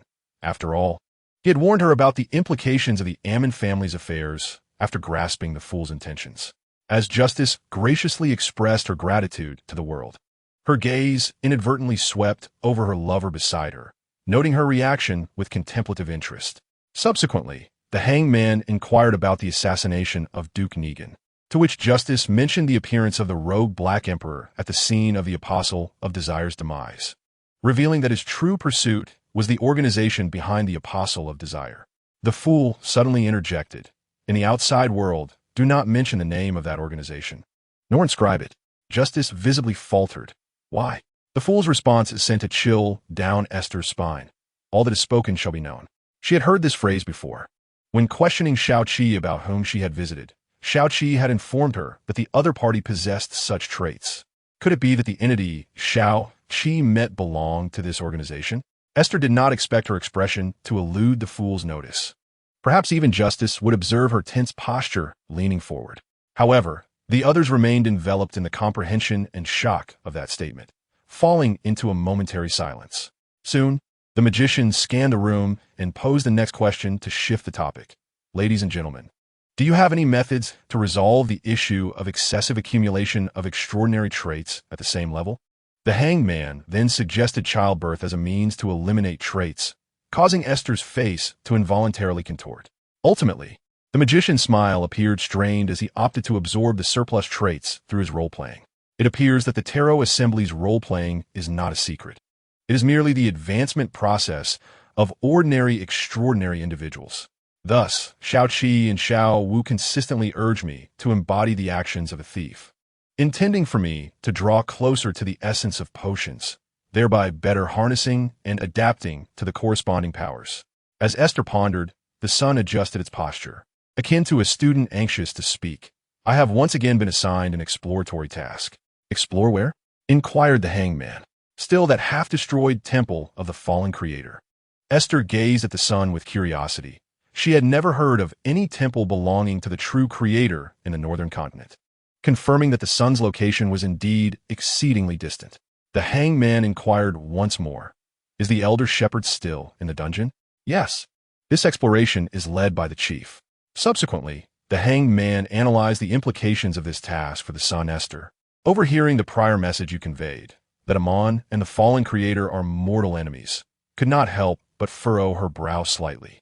It was only at the end that she learned the sun had once been parasitized by a split of Amon. Unable to restrain herself, Aiste raised her left hand and interjected, regarding the true fallen creator, Amon is indeed in opposition to him, including the Angel King, the Tail Eater, who serves that creator. Aiste recalled the silver-haired youth she had once dreamt of, adding, he likely possesses the power of cycles. You must be wary of such insidious traps. The sun nodded earnestly. Thank you for your reminder, Miss Beloved, and thank you, Mr. Hangman. What else should I be cautious of? The fool, who had remained quietly observant, murmured 2 words, flesh and whispers. Then he fell silent once more, leaving the hangman to diligently interpret the fool's words, issuing a more explicit warning. Observing the hangman so wholeheartedly engaged in understanding, Aiste could not help but avert her gaze, amused and awed. This certainly exuded a semblance of divine messenger's demeanor. As the inquiries from Little Sun reached a conclusion, the hangman once again consulted Justice, who belonged to the aristocracy of Beakland, regarding the political shifts following the assassination of Duke Negan. Aiste listened intently to Justice's detailed exposition and sensed an undercurrent of turbulence amidst the disputes in the upper house. The Tarot Assembly of the day swiftly approached its conclusion. Under Justice's lead, everyone expressed their gratitude to the fool with a bow before being escorted from the Grand Hall of Grey Mist, restoring its tranquility that had endured for millennia. The fool lightly touched the armrest, falling into contemplation. It seemed that a curse had tainted the right hand of a fellow villager, eroding her astral form, yet she appeared unaffected. What could be the cause? Had she once again taken a risk? Klein cast a glance at the luminous orb suspended above. Perhaps the other members of the Tarot Assembly had not noticed, but having frequently ascended into the Grey Mist, he had observed that the light within had dimmed slightly. Chapter 1:20 A casual conversation among fellow villagers. As the first light of dawn broke through the horizon, Klein anticipated the familiar sound of the doorbell. At that moment, he was mincing pork and reluctantly set aside his knife and apron to answer the door. He had already retrieved the required pounds of gold for his beloved from the hazy mist and placed them in a bag by the wardrobe in the second-floor bedroom, awaiting her visit to collect them. Upon opening the front door, he was greeted by Aiste's smiling face, which always brought him warmth. "Good afternoon," Aiste exclaimed, lifting the bag in her hand, from which wafted the sweet aroma of baked goods still warm from the oven. "It's getting late. Do say good night, Miss Hamill," Klein teased, stepping aside to allow his fellow villager to enter. "What have you brought this time?" "I'm not being polite. I'm sharing joy. The almond muffins and raspberry pies from this shop have been featured in the Bakerland Culinary Compendium," she replied. "I visited the shop yesterday, and their flavors truly are sweet, yet not overwhelming, as befits a renowned culinary magazine." Klein accepted the bag and placed it on the dining table, with Aiste naturally following him into the kitchen. She soon noticed the minced meat on the cutting board. "What are you planning to make today?" "Pork. This is pork. Isn't it? Fried noodles with meat sauce, though strictly speaking, it's just noodles mixed with meat sauce. I have concocted a seasoning blend that closely resembles a soybean paste, and since you are here today, I shall let you taste it," Klein replied with a smile. "Uh-huh. Unfortunately, none of us can pull noodles, so we'll have to make do with fettuccine," Aiste remarked, washing her hands briefly before deftly picking up a small knife and a cucumber. With nimble motions, she quickly peeled a complete strip of skin from the vegetable. Klein noted that Aiste wore a pair of white gloves, which, while not hindering her dexterity, seemed rather odd. He refrained from inquiring directly and instead engaged in casual conversation. "Didn't you ask me to look for information regarding Amon and that family? I actually have uncovered a lead," he continued. Though distracted, Aiste did not pause in her task of slicing cucumbers. "Did you really find something? You didn't encounter any danger, did you?" "None at all. I merely heard from a friend about a tomb outside Bakerland where an extraordinary team went missing during an expedition. I consider the risks involved and reported it to the Mechanical Heart. If they receive information that can enlighten me, it will be regarded as a reward for this lead." Aiste's movements slowed slightly. "But how will you explain this lead to them? Wouldn't he that expose you?" Klein grinned proudly at her. "In fact, after I assisted them in tracking that demon, they discovered my identity as an extraordinary individual, and I agreed to become their informant. Is it truly possible to do so? As long as you bear no risk, that is fine. However, The quaternary tomb in White Cliff Town is indeed quite perilous. Having the authorities assist in its destruction is a good thing. Esther, I never said that tomb was in White Cliff Town. Esther's movements came to an abrupt halt, her inner turmoil evident upon her face. I merely sought to investigate, and I discovered that location as well, she stammered. Klein, diligently scraping the minced meat from the cutting board, tilted his knife to pour it into an empty bowl. There's no need to be so anxious. We are all adults here. I understand that relationships have their boundaries and privacy. I simply hope you exercise caution when you choose to tread dangerous paths. Safety must remain a priority. Understood? A smile broke through Esther's initial apprehension as she lowered her head to conceal her flushed cheeks. She felt a pang of guilt for causing her compatriot concern while harboring so many secrets. I know, and I appreciate your concern, but we all have our reasons to forge ahead, she replied. Klein set down the knife and turned towards her. Yet, living is of utmost importance. You cannot continually rely on mere luck. The unspoken words lingered in Klein's eyes. There's only one Li Xing in this world. Indeed, there is only one Zhou Ming Rue. Esther's smile turned bittersweet. I understand, and I will strive to survive. You must do the same. Do not take unnecessary risks. Klein silently added in his heart. This situation is different.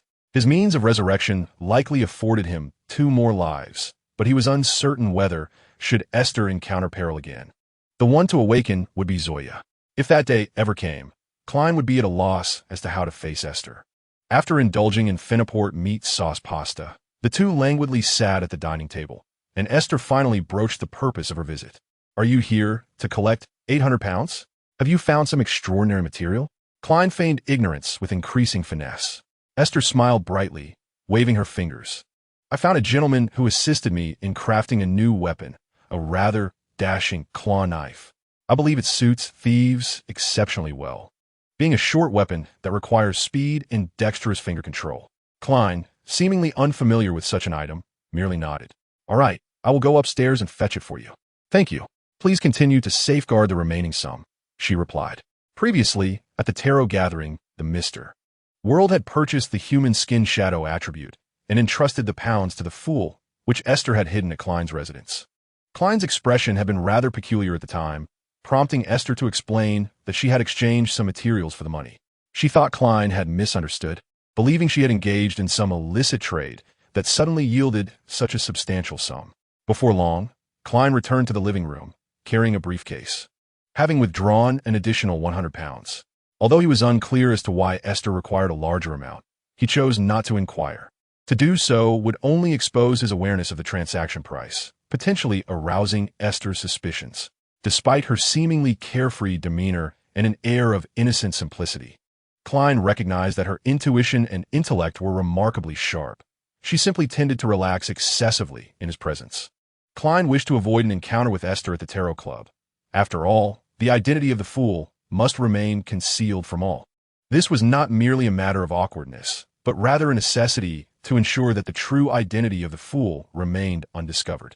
The mist had already drawn the attention of Amon, and should anyone seek to target the fool, who was merely a sequence 7 in the tangible realm, Klein could not guarantee his resilience in the real world. Every step required utmost vigilance. Contemplating this, Klein resolved that as soon as he acquired the hair of the deep-sea naga for the hanged man's sacrifice, he would promptly concoct the potion for his promotion. Esther placed her handbag at her feet, not rushing to open it and reveal the amount within. Her trust in Klein was substantial. Otherwise, she would not have chosen to store her pounds in his possession. Yet, this also reminded her of certain matters. Speaking of which, I always forget to ask you, do you have any materials you require for your promotion? I could inquire with some acquaintances of mine. Last month, she had still been a novice, lacking confidence in the Tarot Club. But after several transactions, Esther felt a sense of reliability, emboldening her to inquire about Klein's needs. The members of the Tarot Club hailed from a diverse array of backgrounds, leaving Esther with a lingering sense of insignificance.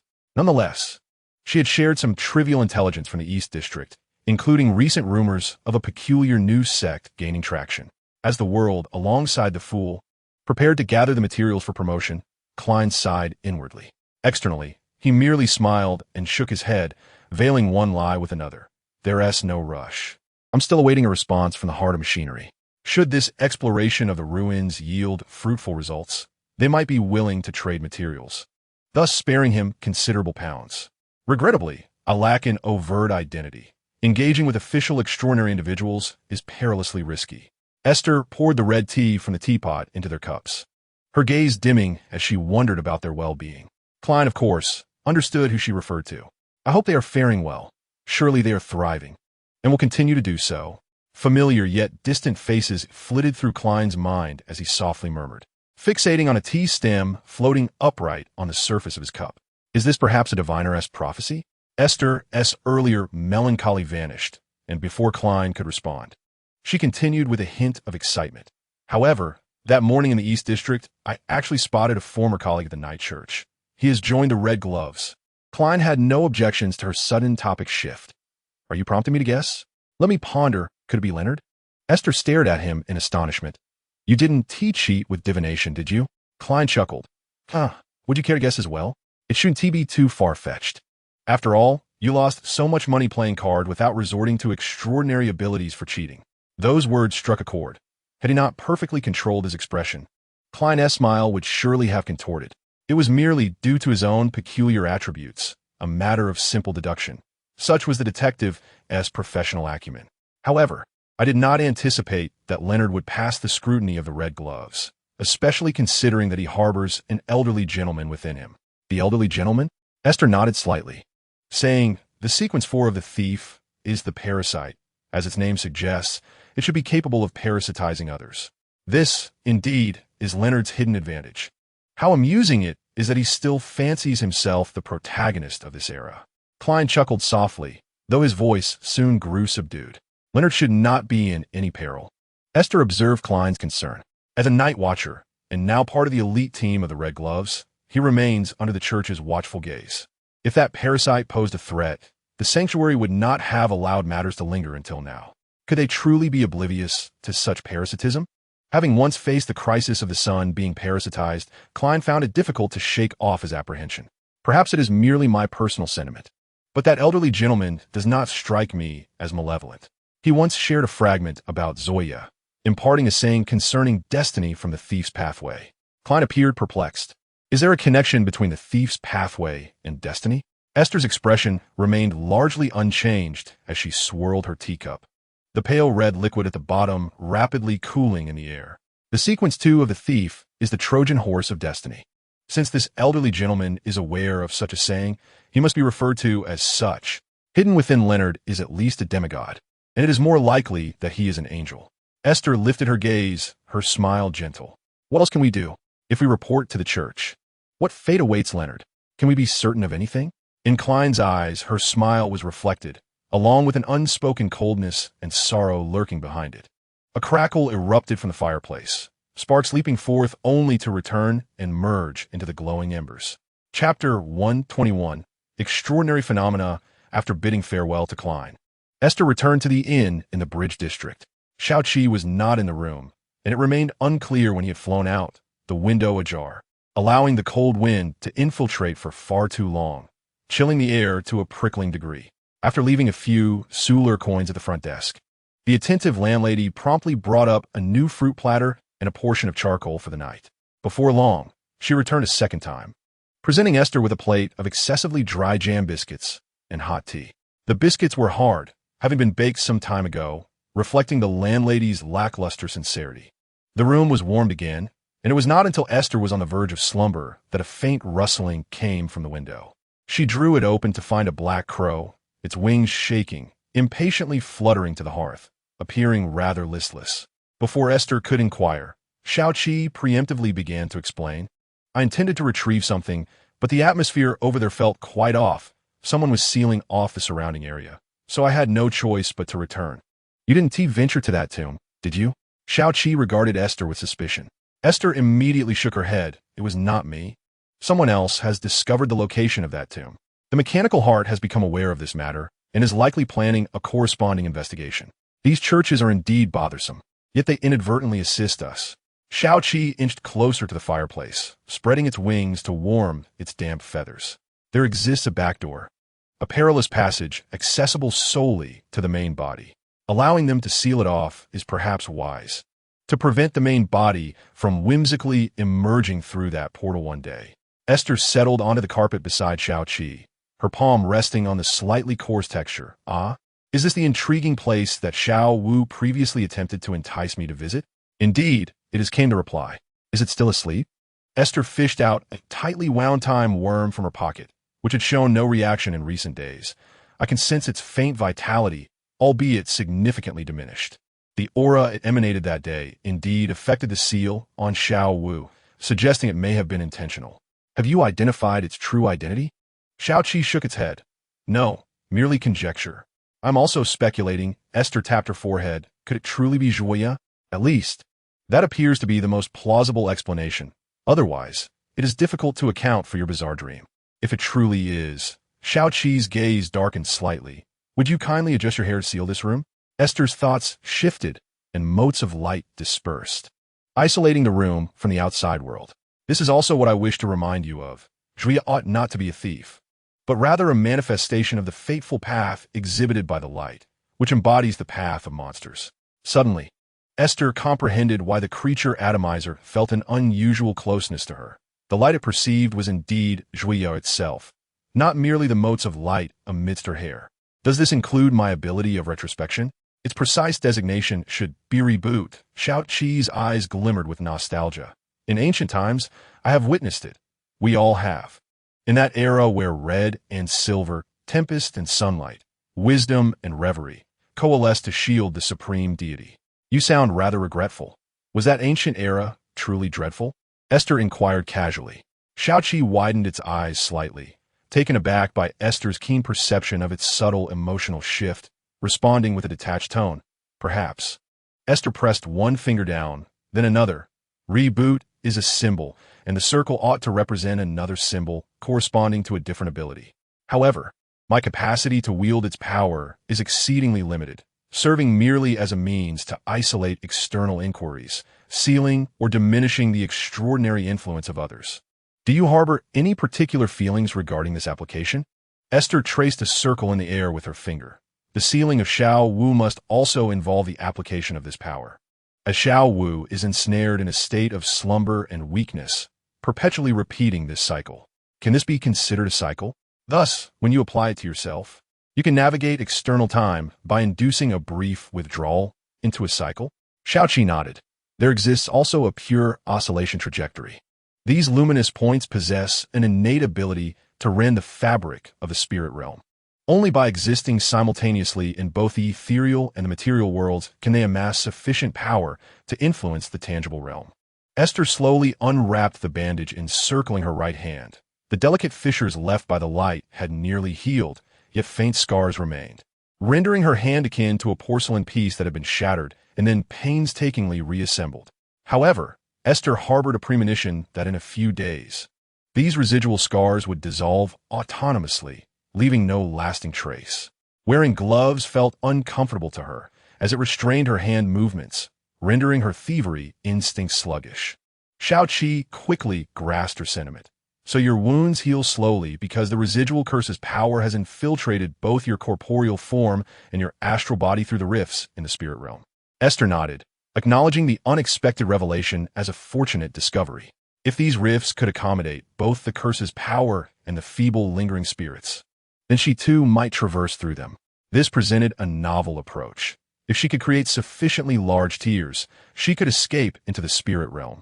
Were Klein present, Aiste would undoubtedly exclaim joyfully, a blessing in disguise. This was a means of survival, and she felt elated. Indeed, you should hope that you never have to employ it. Xiaoqi replied evasively. Aiste paused, detecting the sarcasm in Xiaoqi's words. What do you mean? If even that formidable adversary in your mind, Zoya, finds it challenging, who lacks the capacity to rend the spirit realm? The joy that had once filled Aiste dissipated entirely. Hoodie Urcha returned to the bar in the Eastern District, favored by Sherman, seeking clues regarding the anomalous disturbances from a couple of days prior. The military man wearing a golden mask had hoped she could assist in gathering relevant intelligence. However, this evening, the bar, normally aglow with light, exuded a chilling silence that set Hoodie on edge. The absence of the rowdy patron's cacophony instinctively alerted her that something was amiss. As a law enforcement officer, Her spiritual intuition fervently warned her of the anomaly present. Hoodie's hand rested on the triangular dagger she carried, cautiously approaching the bar's entrance. It would be inaccurate to claim the bar was entirely silent. As she drew nearer, she discerned the gentle strains of a harmonica emanating from within. The melody was familiar, an old rune song, Auld Lang Syne. Although the tune differed slightly, the essence remained consistent. Oftentimes, when certain patrons became inebriated, they would sing and weep in unison. But why was there no sound at all now? Her stealthy movements resembled a lion on the prowl, vigilant against unknown intruders. As she peered through the glass window of the door, Hoodie observed a figure seated at the bar, playing the harmonica, facing the entrance. The upper half of their face was obscured by a silver mask adorned with golden patterns, while their hood rested behind their head, revealing soft, golden hair that fell gracefully to shoulder length. The scene within the line of sight appeared exceedingly bizarre. A group of burly men clutched their cups or glass bottles, many with reddened eyes, swaying their heads in rhythm to the music. Two among them had already intoxicated themselves to the point of unconsciousness, tears marking their cheeks.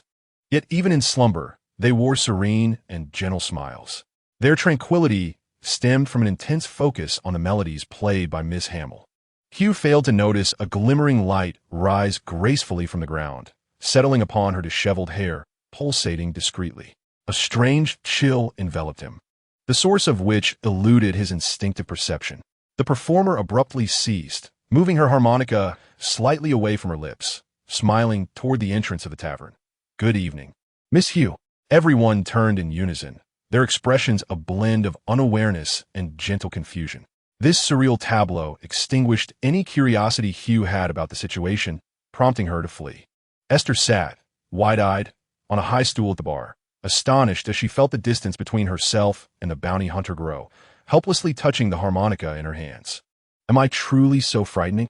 Within mere seconds, the lethargy of time, space, and all present in the tavern returned to normal. The bald bartender, taking advantage of the distraction, discreetly wiped his eyes with the cloth used for polishing glasses. Several patrons began to whistle loudly, while others raised their beers, egging on the musician. "Encore. Come on, don't hold back. Let us have a drink, girl. I'll treat you. What can you offer with that empty wallet of yours? Old Fergie, pour her a glass of Miss Champagne and charge it to my tab. Quiet down. Who is she looking for? Hey, where you going? You've scared her off. Idiots." Esther disregarded their shouts as she dashed into the dimly lit alley outside the tavern. She could no longer afford to engage with the exuberant patrons. Her intention for the evening was merely to converse with Hugh, who had previously introduced herself as a bounty hunter. Esther wished to entrust her with the task of locating Russell's diary. Given that Hugh was an extraordinary individual, perhaps through her connections, Esther could yield new insights. However, the tavern's noise was overwhelming, with incessant harassment directed at Esther from the patrons at the bar. In a moment of exasperation, she took out her harmonica and played a brief tune, hoping to soothe the raucous crowd. Little did she anticipate the ensuing chaos. "Wait, Hugh, I mean no harm," Esther called out as she pursued her, using the light that had concealed itself upon Hugh to guide her in pursuit. As a result, Hugh ran even faster. As a sheriff intimately familiar with his territory, his winding routes quickly rendered Esther's pursuit arduous. Even though her speed could match his, she found it impossible to narrow the gap between them. Although she could still sense the glimmer of light nearby, Esther could not catch a glimpse of Hugh, and thus continued her attempts at communication. "I have a commission to find you, truly. I swear by the revered goddess of the night that I mean you no harm." This declaration felt rather shameless. Esther had never genuinely devoted herself to any faith. Yet, she could not afford such thoughts, for in this world where deities existed, swearing by their names bore grave significance, and any breach would be seen as sacrilege, an accusation few could endure. Cultists were particularly wary of such oaths, knowing that the wrath of the divine could easily befall them. Ordinary followers might merely praise the gods without consequence, but to invoke their names in an oath and then violate it would lead to dire repercussions. Her words proved effective, as Hugh, gripping his trident, emerged from behind a dumpster, eyeing Esther warily. "What were you doing at the tavern just now?" "As you can see, I was merely performing," Esther replied with resignation, flexing her ankle. She was unaccustomed to such intense chases and had yet to find an opportunity to employ her dream thief abilities against Hugh. Moreover, Should she resort to her extraordinary powers, it would only provoke his hostility. Hugh, of course, was skeptical, but what I just witnessed, everyone seemed bewitched by some sort of magic. Was it a normal performance? I've never seen them so quiet. Esther sighed. I didn't intend for it to be that way. However, it is merely a manifestation of my unique abilities. You could consider it an unstable aspect of my extraordinary power, causing such spiritual energy to emanate. Hugh took 2 steps back toward the alley's exit, but I'm not affected in any way. Whenever I sing or play, I invoke a resonance with people and things. If it concerns you, let's maintain this distance while we converse. How's that sound? Very well. What is it that you wish to discuss with me? I would like to ask for your assistance in gathering the notes of Emperor Roselle. Any single page will suffice, with a base price of 12 gold pounds. Do you think that acceptable? Hugh recalled the prices from her memory. She had seen Audrey purchase Roselle's notes at a gathering for 10 gold pounds each, and Hamel had even suggested a higher reward. Currently, Hugh was indeed short on funds and considered borrowing from Miss Audrey, subsequently transcribing the notes for Hamel. Noticing Hugh's interest, Esther smiled and slowly produced 2 5-gold-pound notes from her pocket, waving them at Hugh before gently placing them on the ground. Consider this a deposit, if you will. I truly wish to avoid any conflict with you, Miss Hugh. I simply thought of you as the one to turn to. Esther innocently blinked and took a step back. Well then, good night. I wish you a pleasant evening. I shall return to that tavern on Sunday night, and we can converse further then. A flicker of light detached itself from Hugh's head, drifting gracefully into the darkness, landing among the feathers of a raven perched on the eaves. Esther decisively turned and departed. As the shadow descended from the air, flapping its wings and alighting upon her shoulder, Hugh observed Hamel's pet raven, which displayed a distinctly mocking expression, causing her discomfort. It was only a few minutes after Hamel's departure that Hugh managed to move her stiff legs again.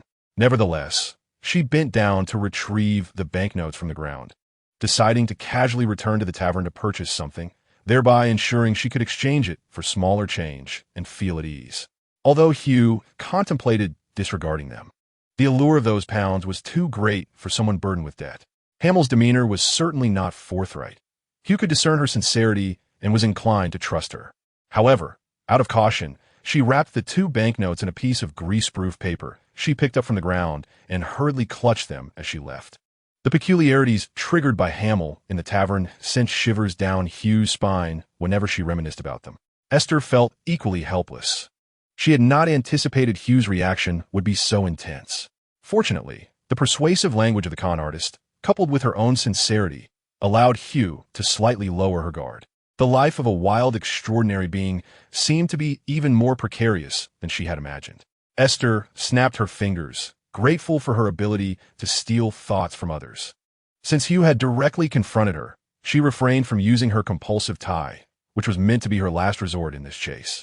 Thankfully, it was unnecessary, or else she would have irrevocably antagonized the bounty hunter.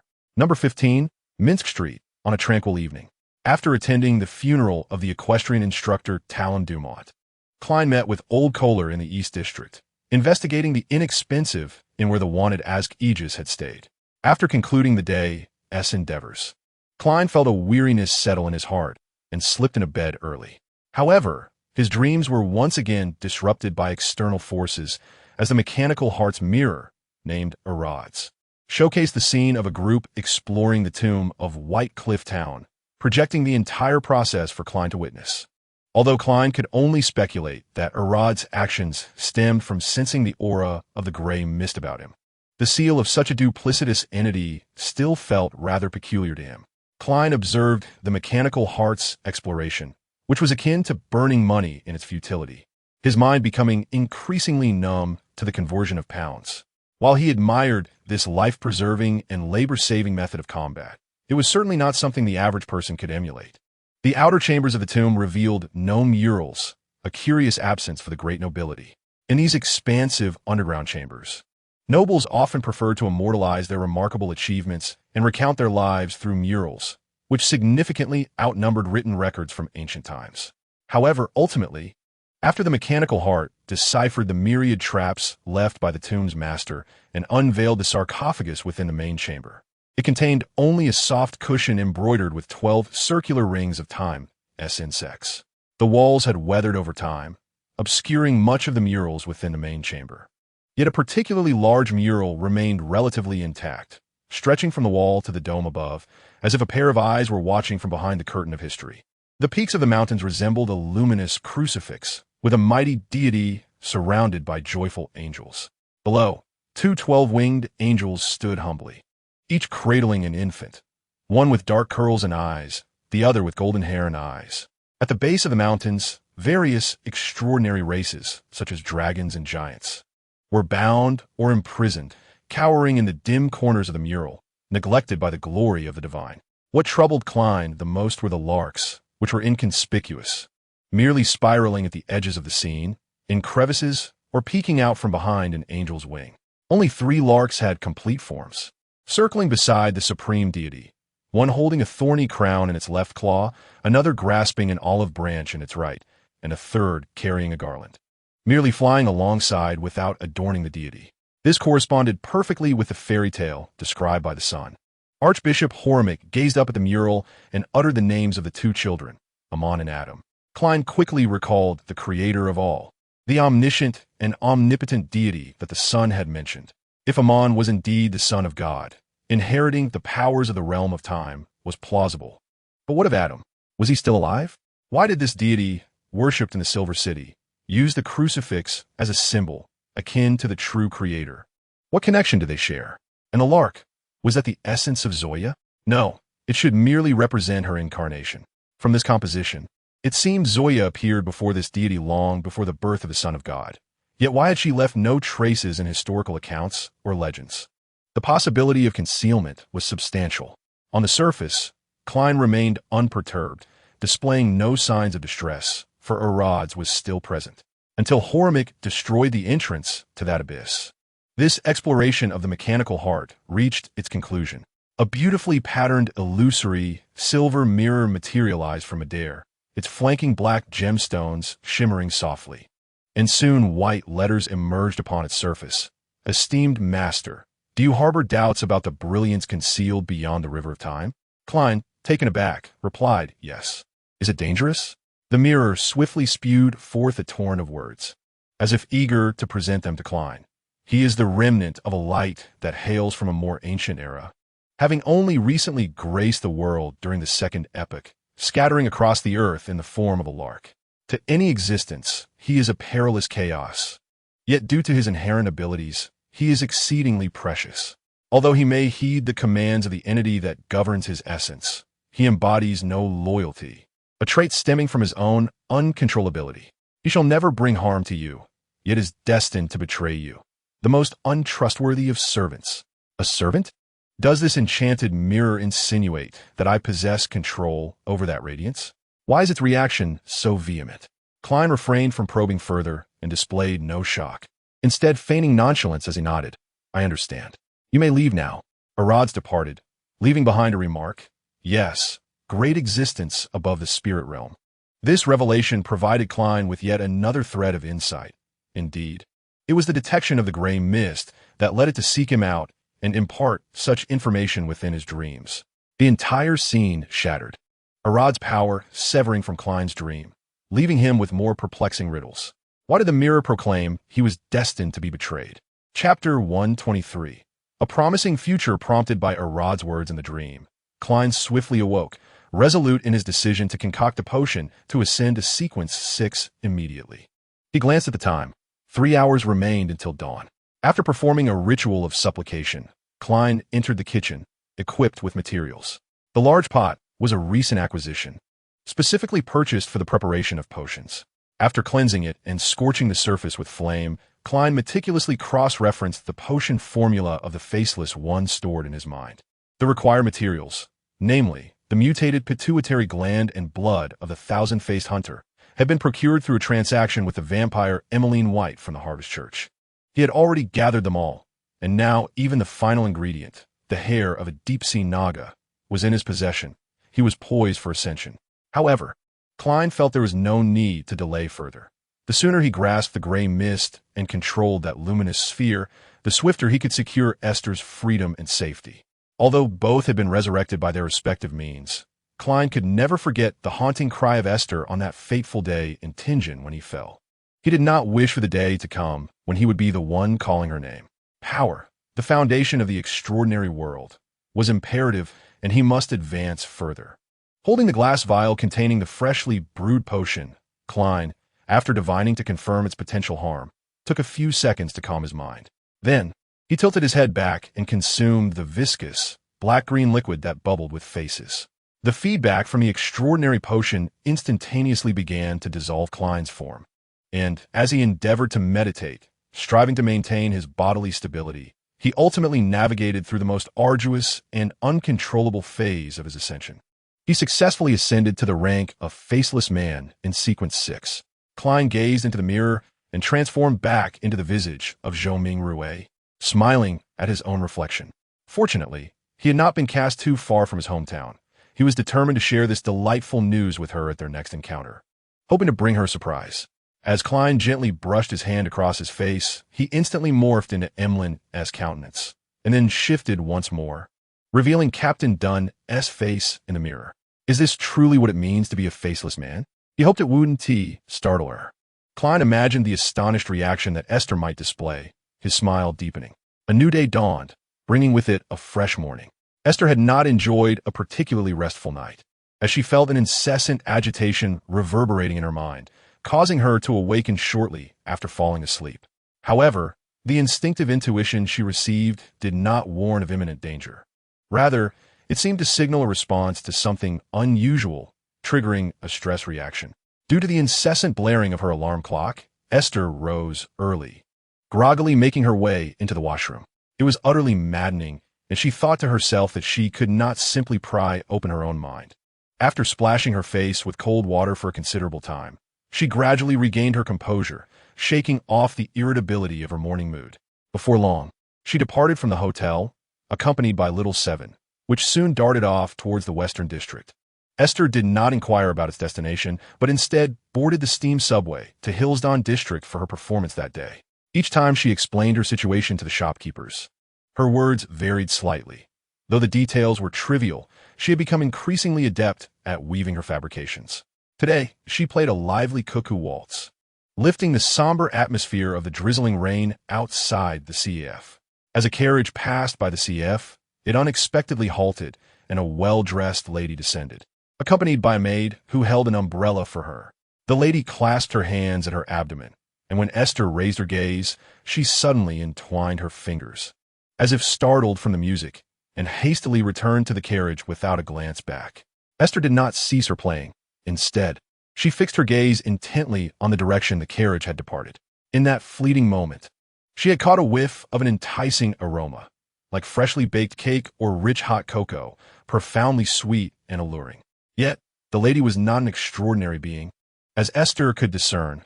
Leaving her puzzled as to the source of this sensation, she likely concealed her true nature. Fate, perhaps. What a wondrous fate it is. Upon completing her performance, Aiste set down her harmonica, and the CAF owner smiled, applauding her. Truly splendid. I would like you to stay and perform. I am certain that many patrons will come to enjoy their meals accompanied by your music during lunch and dinner. Thank you for your generosity, Aiste replied with a smile. I shall ensure that half of the tip goes to you, considering it as a fee for the venue. Performing on the streets in the rain is not suitable for me. She chuckled. You ought to learn a professional instrument, my dear, perhaps the violin or piano, which would allow you to showcase your talents in grand concert halls. With a few more pleasantries exchanged, Aiste deftly sidestepped the conversation, her mind lingering on the identity of the woman who had piqued her curiosity. On December 24th, Friday, after 2 consecutive days of light rain, Bakerland was finally shrouded only in lingering clouds. Yet, every resident still ventured out with umbrellas in hand. The chilly, damp air clung to their skin, and no one could predict when the raindrops might fall again. While exploring the gray mist, Klein stumbled upon a staircase leading upward, but as a mere Sequence 6. He was unable to ascend. This only fueled his curiosity about what lay above. Returning to the hall supported by stone pillars, Klein summoned the luminous orb down to him. This time, he was acutely aware of the power contained within it, remarkably pure, yet steeped in an eerie stillness, akin to a withered giant tree stripped of all vitality. The nature of the power felt ethereal and distinct from the gray mist he sensed, yet it appeared to have succumbed to the mist's encroachment for far too long. losing its autonomy and being confined within the vessel formed by the fog. Klein had an inkling that, much like the staircase leading into the mist, he needed to elevate himself further to uncover the secrets concealed within the orb. Recognizing that the moment had not yet arrived, he chose to set aside his contemplation of the matter. Departing from the gray mist and returning to the tangible world, he began preparing his dinner. As he tossed potatoes and carrots into the stew pot, just as he placed the lid on, his intuition stirred. The doorbell rang shortly thereafter. With a smile, Klein opened the door to find Aiste's beaming face. "Welcome. Tonight, we have potato beef stew. You arrive so punctually each time. Do you have surveillance installed in my kitchen?" Aiste shook her head vigorously. "Impossible. I simply believe I have fortunate timing, always managing to savor your culinary skills." In truth, Aiste relished visiting Klein around dinner time, for that was when he was most likely to be home. Dining with him was merely a delightful bonus. Of course, she did not arrive empty-handed. In addition to a white umbrella, she carried a paper bag containing a jar of fruit hard candies, a carrot cake, and 2 slightly deformed caramel puddings, jostled during her travels. However, Klein seemed different today, exuding a particularly inviting aura. Aiste scrutinized him for a moment, yet could not discern the source of the change. Just as Aiste stepped inside, light rain began to fall once more, gently tapping against the window with a soft sound. Both individuals were somewhat taken aback, yet Klein quickly regained his composure and, with a chuckle, glanced at Aiste, remarking, "I must say, your extraordinary luck is indeed enviable." Aiste beamed with pride, placing her belongings on the edge of the dining table. "Luck is, after all, a facet of skill. Wouldn't you agree?" Klein returned to the stew pot for a moment, snapping his fingers to reduce the flames for a slow simmer. The savory aroma of the beef gradually wafting through the room. How convenient it is to adjust the heat so directly. Aiste, her curiosity piqued, stole a glance at the boiler before turning back to Klein. "Yet I can't shake the feeling that something about you seems different." Before Klein could respond to Aiste's observation, the doorbell rang once more. "It seems we have quite a few guests tonight. Should I step aside?" Aiste inquired. Klein shook his head. "Not at all. If it were an official extraordinary individual visiting, I would give a signal by kicking the hat rack, and you could then retreat upstairs." Aiste nodded, retreating into the kitchen. Her curiosity about the visitor momentarily quelled. Before long, Klein returned to the living room, setting down a postcard as he called out to Aiste, "All is well. It's just my lawyer friend. You may come out now." "Is he here to discuss your case?" Aiste asked casually. "No. He's actually stopping by to inform me that he'll be vacationing in the South with his family next week. Just in case. He brought along some business cards from his colleagues." "Next week, you say?" Aiste rummaged through the cupboard, expertly retrieving bowls and plates to set the dining table. "That sounds lovely. The weather in the South should be far more pleasant than in Bakeland. After all, the new year is approaching. Do you have any plans for the new year?"